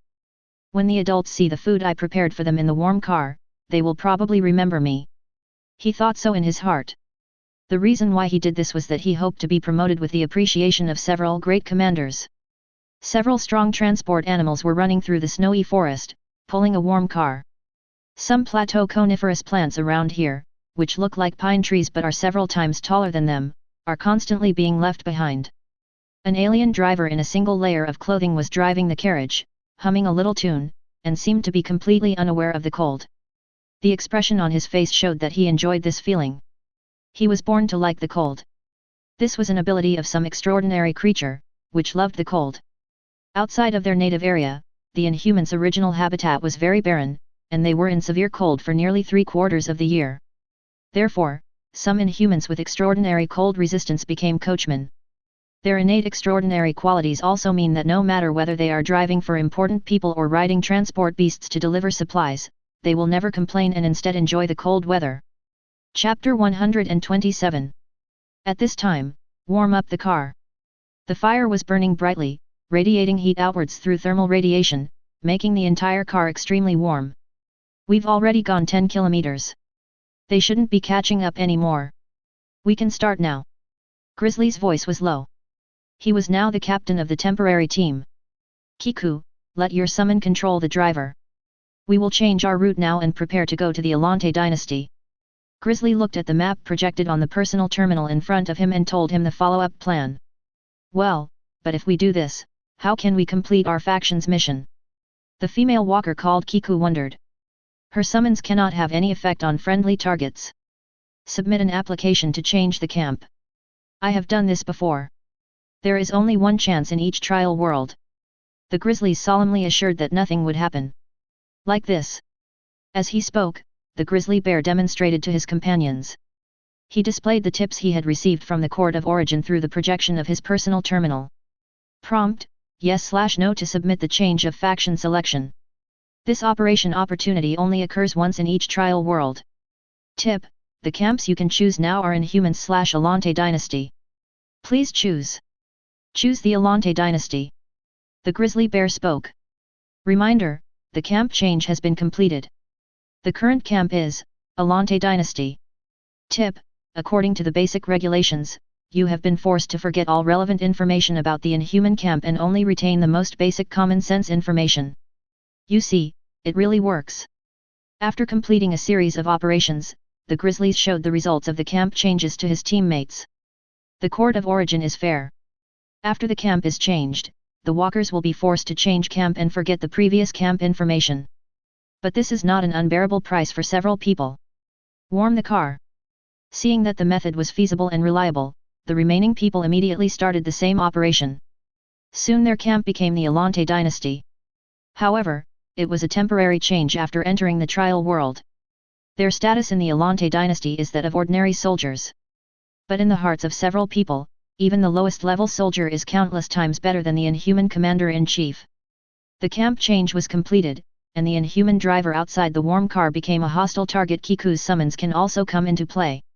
The door of the warm car opened a crack, and a creature shaped like a jellyfish and the size of a palm floated out and landed on the shoulder of the inhuman driver. The jellyfish's movements were very gentle, and due to the strong wind and snow, the alien driver did not notice it.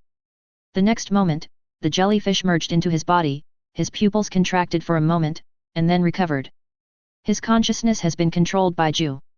The route of this warm car began to change, heading towards the border of the Alante dynasty. All right. Ju closed the door of the warm car, but a lot of wind and snow still blew in. The temperature outside was extremely cold. Even though she was a walker and not a melee fighter, her physical fitness was still far superior to that of ordinary people. But I still felt the biting cold. It seems that there is no reason for the Inhumans to covet the fertile land of the Alan dynasty. Only creatures like aliens can survive in such a barren place. Kiku complained in his heart. According to our current speed, if nothing unexpected happens, it will take us at least 3 days to reach the border. Several people in the car had just finished checking out the new faction introduction and were discussing their next course of action around a map projection. The main quest is still unclear. The Court of Origin only gave us one message, asking us to go to the holy city of Fizo within 5 days. There is no other guidance. On the side of the grizzly bear, a ranged walker spoke up, carrying a large bow on his back. This time the situation is very different. In the perception of several people. In the past, every time you entered a new trial world, you would immediately receive a clearly organized main task issued by the Court of Origin. But this time there are some exceptions. They were only given an instruction to go to the holy city. Let's go to Fizo City first. Since Origin has given us information and hints before, we just need to follow them. When we get to the holy city, there will definitely be guidance for the next step. I agree. I agree. I agree. Several members of the team raised their hands to vote, and all voted in favor. The driver outside the warm carriage swung the whip in his hand vigorously and hit the transport beast hard.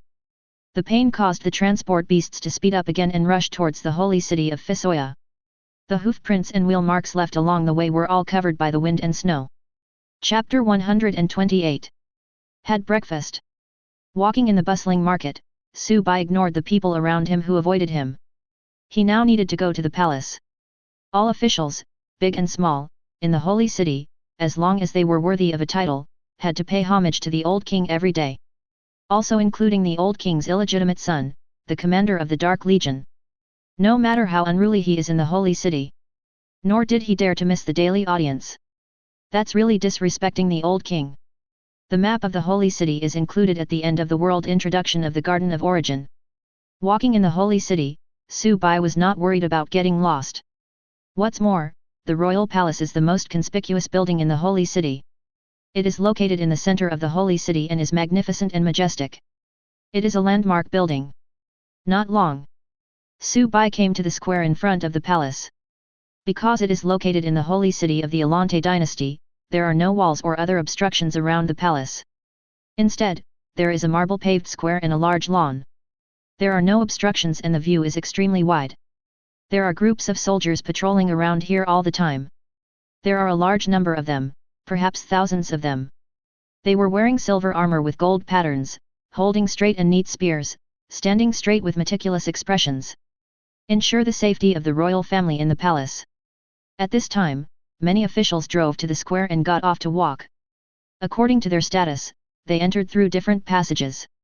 Su-bai, given his current status, naturally went through the main gate of the palace. Su-bai walked slowly, with his hands behind his back, looking very leisurely. Look around from time to time. There was absolutely no sense of awe of being in the palace. When acting, you have to put your heart into it. In fact, stay as far away from him as possible. The floor of the palace was paved with a kind of rock that Su-bai had never seen before. Seeing the cane, Su-bai immediately understood the other party's identity. Only. It is a very respected position. Previously, the position of Commander of the Dark Knights was responsible for maintaining public order in the Holy City and protecting the old king's personal safety. Captain, this is the royal palace. Please be mindful of your appearance.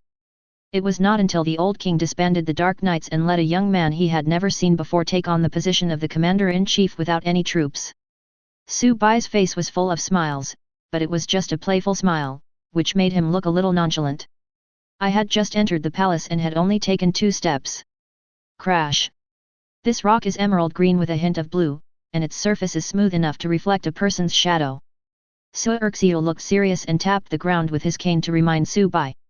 He holds a cane with an eagle's head carved on top, has a thick beard and curly hair. Walk up the palace steps and arrive at the main entrance of the palace. In addition to Su-bai and Sulziu, there were many officials dressed in aristocratic costumes passing by. Su-bai turned around and looked back. Majestic yet solemn. It completely ruined it. When the guards stationed here saw Su-bai, they all stepped back half a step and saluted him.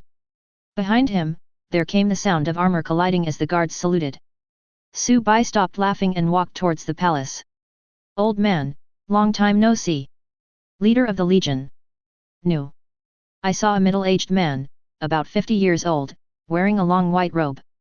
Su-bai walked towards the palace without anyone stopping him. This is not fear, but simple disgust. He nodded and greeted Su-bai. The kingdom's chief governor, sir. There are 16 majestic golden pillars in the palace, engraved with images of heads of various ferocious beasts. When Su-bai turned around to look at Suerxio, the other party also saw him. The attitudes of these officials were surprisingly consistent, and they all kept their distance from Su-bai. Chapter 129. Captain, look, no one is willing to get close to you except me.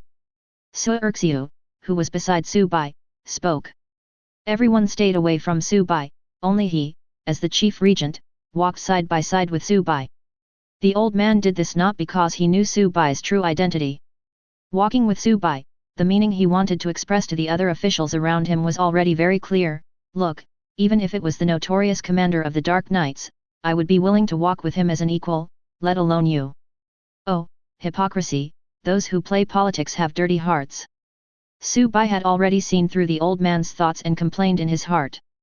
Soon, the time was almost up and everyone, including 3 princes and a princess, gathered. No one dares to be late. There were seats prepared in advance in the palace, but no one sat down. A figure walked out from the back of the palace. He was dressed in loose robes and had a golden crown on his head. This crown has been passed down for more than 1,000 years and has existed since the establishment of the Alante dynasty. It was passed down by the first king Alante. On such occasions, the one who can wear this crown. His identity is about to be revealed. It was the old king. The old king sat on the throne above the palace. The throne was carved from a huge piece of unrefined ore. It was pitch black and dotted with many silver particles. The old king is over 70 years old, but still in good spirits. Although his hair and beard were all white, the old king's skin was wrinkle-free and his complexion was rosy due to the nourishment of various precious secret medicines and special secret methods. There is no feeling of oldness at all. Sulziu, start reporting. The old king raised his arm and signaled to the chief archon Suerxio to report what had happened in various parts of the kingdom yesterday. The chief consul took a step forward. He was standing in front and walked out of the crowd after taking a step forward. Suerxio took out a leather scroll from his arms, which was covered with densely written symbols. That's Alante. However, under the condition of identity disguise, Su-bai can also understand these languages. When he talked to Suerxio earlier, he used the Alanta language. Your Majesty. Suerxio held the scroll high with both hands, shielding his face. Behind the scroll, he looked respectful. Yesterday, we destroyed 3 more gathering places of aliens and animals in the kingdom. Yes, go on. A rebellion has occurred in Subang City in the southern part of the dynasty. It is suspected that the Inhumans have used humans and animals to construct a large-scale mind control formation here. The army has been dispatched to quell it. The Lord of Fiwa City in the western part of the dynasty sent a batch of treasures yesterday. They have been deposited into the national treasury and are waiting for you to see. Finally, your servant received a secret letter yesterday, which was stamped with the lion seal of Marshal Barrett. The Marshal asked me to convey to you that he wants the king's eldest son, Aaron Sukman, to succeed him, and that he will not obey anyone's orders except you and the eldest prince. Everything was normal until Cirksai read out the last sentence, and then the atmosphere in the entire hall dropped to freezing point. Marshal Barrett is the eldest prince's uncle. Anyone can see that. The old king, although he is old, still has a long life ahead of him. And at this time, the Lion of the Empire made such blatant and even somewhat threatening remarks. As his nephew, the eldest prince might be in a difficult situation. Chapter 130. Ha ha ha ha, ha ha ha ha. Everyone was silent, including the eldest prince. Only the old king's booming laughter echoed in the hall. Barrett, that old dog, really dares to speak like that just because his sister is the queen. Sulziu, tell him to come back to the holy city and talk to me in person. The old king seemed angry, but in fact, this was the best solution. Since this is the Lion of the Empire, it's something to tell the old king. Even if he was guarding the border area and unable to leave, he could still send his confidants back to the holy city to have a secret talk with the old king. But why did they have to use the chief consul to convey this matter? The old king is not stupid, so he can stay in power for so long. The trick behind this is obvious once you think about it. That secret letter and the lion seal printed on it were most likely fake and forged. As for where it came from, that's easy to guess. After the eldest prince was suppressed, there is no doubt that his other brothers and sisters would benefit. The answer is self-evident. The fact that the chief consul was able to read out the contents of this secret letter in front of everyone also showed that he had expressed his allegiance to at least one prince or princess. Of course, it could also be two. After all, don't put all your eggs in one basket. If our respected Lion of the Empire has any questions about the succession, please let him come to the holy city and talk to me in person. The old king finished speaking. This matter is over and no one mentions it again. The daily routine audience was over, and the royal family and officials filed out in order of their status, etc. The old king's voice sounded behind everyone. Everyone stopped. Sukman, Geishu, Thane, Percy, the rest of you stay, the others leave. Oh, by the way, the old king paused, there are also an Inhwa. The first few names are the king's eldest son, second son, third son, and princess. The darkened flower at the end refer to the commander of the Dark Knights and the commander of the Flower Knights respectively. That is Subai and another female legion commander. Except for a few people appointed by the old king, the rest of the officials left one after another. Started daily office work. Their offices are located in the House of Representatives next to the royal palace. As the Alante dynasty has developed to this day, the power system has undergone tremendous changes compared to when the early dynasties were first established. In the early days, during the Alante dynasty, there have been many cases where political decisions made by kings have led to serious consequences due to their arbitrary decisions. Therefore, the king of Judah established the House of Representatives. The existence of the House of Representatives dilutes the power of the monarch. After that, a decision was made by the king and then discussed and decided by the consuls in the House of Representatives. In the central square directly in front of the House of Representatives, there are statues of successive Alante monarchs and the heroes who sacrificed their lives for the kingdom in war. This shows the Alante dynasty attached great importance to these victims and even placed their sculptures together with those of kings of all generations, placing them on an equal footing. In this era, in this development context, there is no doubt that this is very appealing. At least the soldiers who died on the battlefield would still have the thought of entering Valhalla after death. At this time, Chief Archon Cirksai did not leave, but stood under the statue of King Bok, looking at the palace with closed doors not far away. He is waiting for someone. Chapter 131. In the palace, the Archons left. The palace gates were closed. Only the old king, several princes and princesses, and 2 captains of the knights were left in the palace. There are no guards. Everyone, please sit down. The old king spoke, his voice no longer as loud as before. Subai heard the sigh of an old man from his tone. It seems that the old king is in poor health. It is not the general health that appears immediately. Sporadic voices were heard, and several princes and princesses were sitting below the old king's throne. The 2 leaders of the knights remained standing. The old king looked at them and said nothing. He slowly raised his right hand.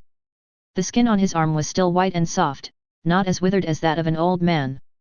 The old king stretched out his right hand and showed it to everyone. Then, he grabbed the bend of his right arm with his left hand and pulled hard.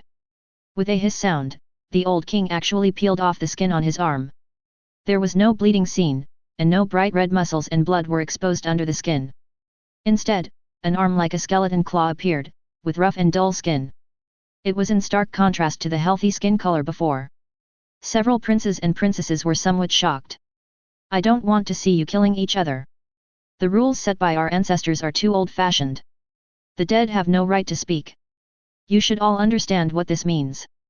As he spoke, he reached out and grabbed his chin, then peeled off the artificial skin on his face. This means that among us, only one person can survive. They didn't know their father was like this. The entire Alante dynasty knew that the old king was looking for a secret elixir to prolong his life. The king's eldest son hurriedly tried to stand up and stepped forward to support him. He himself is in this state. But the old king waved his hand and blocked it. The old king was right. The old king felt a little lost. He continued, I have a feeling that I can't hold on for long. Initially, these approaches may work. But I don't know when my health started to deteriorate. After saying these words, the old king seemed to have lost all his strength and slumped back on the throne. He pointed at several princes and princesses in the audience. These people were trembling, and the youngest prince, the third prince, even had tears on his face. It was the king's eldest son who spoke first, and in a trembling voice he stated a cruel fact. Yes. Be prepared for any eventuality and keep some loyal soldiers. You have been developing in the holy city for such a long time, you must have some people or forces in your hands, more or less. The old king spoke again. In the fight for the throne, there can only be one winner. But no one expected it. The old king looked a little gloomy. Even if these princes are not fighting for the throne, if they want to protect themselves and survive from their other brothers and sisters in the fight for the new king, they must have some people or forces of their own. Several princes and princesses answered yes. Over the years, the rumors that I was looking for secret medicine and secret methods to prolong my life were all true. An old face appeared before everyone. This is not a question, but an affirmative sentence. My condition has indeed improved a lot. No. As you can see, I'm just holding on at last. Chapter 132. These princes and princesses. On the surface, they seem to be in harmony, sitting around the old king. In fact, they have known it since they were 6 years old. In the future, these people with whom we have deep blood ties. It will become the sharpest blade that pierces your heart. In that case, you should stop competing privately and killing each other. It's right here in the holy city. Just put it out in the open. The old king finished his words weakly, but no one dared to refute his proposal. The majesty remains. Dark. The old king looked at Subai, and then at the princes and princesses. There was a hint of apology on the old face. Tell them the truth. After saying this, the old king did not continue speaking, but sat on the throne with his eyes closed and waited. The initiative was handed over to Subai. Hint, you have triggered the main storyline pre-quest, the Truth in Advance mission, tell everyone present about the life story of the original leader of the Dark Knights. Mission reward, 1 attribute point. Mission penalty, none. Tip, this mission is a prerequisite for the main story. Your choice will determine the direction of the main story. Ahem. Given the reputation of this commander of the Dark Knights, it is not surprising that he would do anything. Except for the king, the expressions of everyone present froze for a moment, but then recovered. Even though she said this, she took a step forward. The commander of the Knights of Flowers was a beauty, but she had a hot temper and didn't give Subai, the commander of the Knights of Darkness, any face at all. On the throne, only the corner of the old king's mouth showed an arc that was imperceptible to others. Subai said loudly. Although all of its members are women. It's just that although everyone thought so, they didn't say it out loud. Subai, who was standing aside, took a step forward and came in front of the crowd. After reciting the solemn oath, Subai reached out and poked the commander of the Flower Knights standing behind him. Take your dirty hands away. She is different from Subai. The Flower Knights under her command are a full-strength formal knight order. Father, what are you doing? To be honest with you, if you want to compete in the holy city, I will be responsible for the public security of the holy city. Su Bai showed a playful smile on his face, then turned serious. Everyone had strange expressions. Maybe, I can even do some fancy things for you. He also read out a solemn oath. Indicate the other party to express his or her position.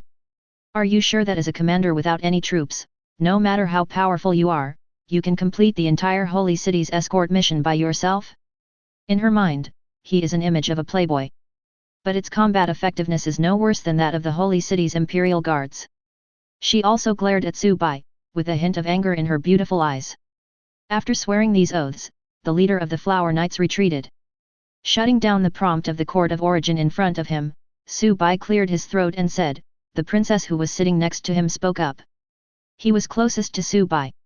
Use your right hand to hit your left chest, right at the heart. I hereby swear that before the new king ascends the throne, I will defend the safety of the capital to the death as the commander of the Dark Knights.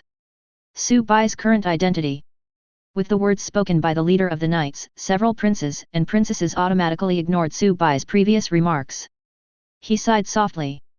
Chapter 133. Dark. At this moment, on the throne, the weak old king slowly propped up his body. Leaning forward, his eyes were no longer cloudy, but became unusually sharp. It seems like he can see through people's hearts. The old king just stared at Su Bai, and Su Bai put away the smile on his face and responded to his gaze. As the king of a country. Even if you are very old. Su Bai looked at him and still felt tremendous pressure. This is not a difference in strength. Rather, it is a kind of natural majesty that comes from the superior. If we really talk about strength, 100 old kings put together could not touch a hair of Su Bai. Then, staring at Su Bai, the old king opened and closed his lips, and at the same time took out something from his robe and threw it in front of Su Bai. The object fell to the ground. Slide forward a short distance and stop in front of Su Bai's feet. Su Bai bent over and picked it up. This is a token, heavy in the hand, with an image of a supernatural creature engraved on it. It is a huge ferocious beast with a human face and a lion body. Star Lion. Su Bai recognized this extraordinary creature. It was mentioned in the world information that it was the legendary guardian beast of the Alante dynasty, but it had never appeared in their history. It's just a belief or a legend. This token engraved with the star lion represents the authority to command the royal guards in the holy city. The old king did this. He also has his reasons. Now, Su Bai has replaced the position of commander of the Dark Knights. On the surface, there is no strength at all. The outside world only knows that he is powerful. The real power of the Dark Knight's commander, like his position, is hidden in the dark. And the old king gave Su Bai this token. It seemed that the authority to dispatch the royal guards was given to him. In fact, it just gave Su Bai a reason to use the dark forces in his hands at will in the upcoming competition for the new king. Su Bai's true identity. Only he and the old king knew. Although Su Bai had not revealed his true identity before. But the old king is still in my heart. It is assumed that he will also participate in the competition for the new king. At least, in secret. But Su Bai wouldn't think so much. He currently has only one goal. That is to ensure the smooth completion of the election of the new king, successfully submit the main task, and obtain clues for the other two tasks. As for becoming the king of Alante, whoever wants to be the leader, let him or her be the leader. Su Bai held the token in his hand and looked up at the old king sitting on the throne in front of him. Dark, can I trust you? Feeling Su Bai's gaze, the old king gently uttered a few words. Of course, my king. Su Bai answered, took 2 steps back, leaned over and bowed deeply to the old king. Then he stood aside again. This fits his personality. I can't hold on much longer. The old king no longer looked at Su Bai, and his eyes swept over everyone below. Hwa, go tell Cirxiu that the new king will ascend the throne in 7 days, and let those people in the House of Representatives prepare in advance. In addition, my physical condition is still good enough for me to hold on until the new king ascends the throne. The old king's gaze turned and scanned everyone present again. You are all my children, and I don't want to attend your funeral. At least, while I'm alive. Chapter 134. Hearing the old king's words, the princes and princesses below looked at each other, and there was a barely perceptible relaxation in their expressions. With the old king's words, at least in the election for the new king. Even if I fail, I can still survive from the hands of other brothers and sisters. As for the follow-up, after the old king passed away. So it may not be too long, but it is already too late. They could at least escape from the holy city and find another way out. You all should leave, I'm tired. The old king withdrew his gaze, his eyes were somewhat empty, he closed his eyes, and half leaned on the throne. After a while, a light snoring sound was heard. Several people walked away slowly, and several maids appeared in the empty hall, watching over the old king sleeping on the throne. After leaving the palace, Su Bai walked towards the House of Representatives. But his destination was not there, but the military camp behind the House of Representatives. Although the royal guards are responsible for guarding the safety of the imperial palace on weekdays, but their residence was not inside the palace. Instead, it was located not far from the royal palace, in a military camp behind the Holy City House of Representatives. Su Bai has learned that the royal guards have a total of 6,000 people, divided into 4 groups. They take turns patrolling around the royal capital 4 times a day. These are the numbers on the surface. Everyone in the holy city knew it. The royal guards must be more than 6,000 people. As for the specific number, Su Erxiu was too lazy to pay attention to Su Bai. Old man, what are you doing? At this moment, he suddenly saw Princess Elena Percy walking towards him from afar. He immediately stepped forward to greet her and bowed deeply to her. Erxiu praised respectfully, said to him with a smile. Just now, when the old king asked several princes and princesses to stay, he guessed that the competition for the new king was about to begin. Only the old king and the commander of the imperial guards knew. Walking out of the palace, Su Bai came to the front of the House of Representatives, to the square where stood hundreds of huge statues of great heroes.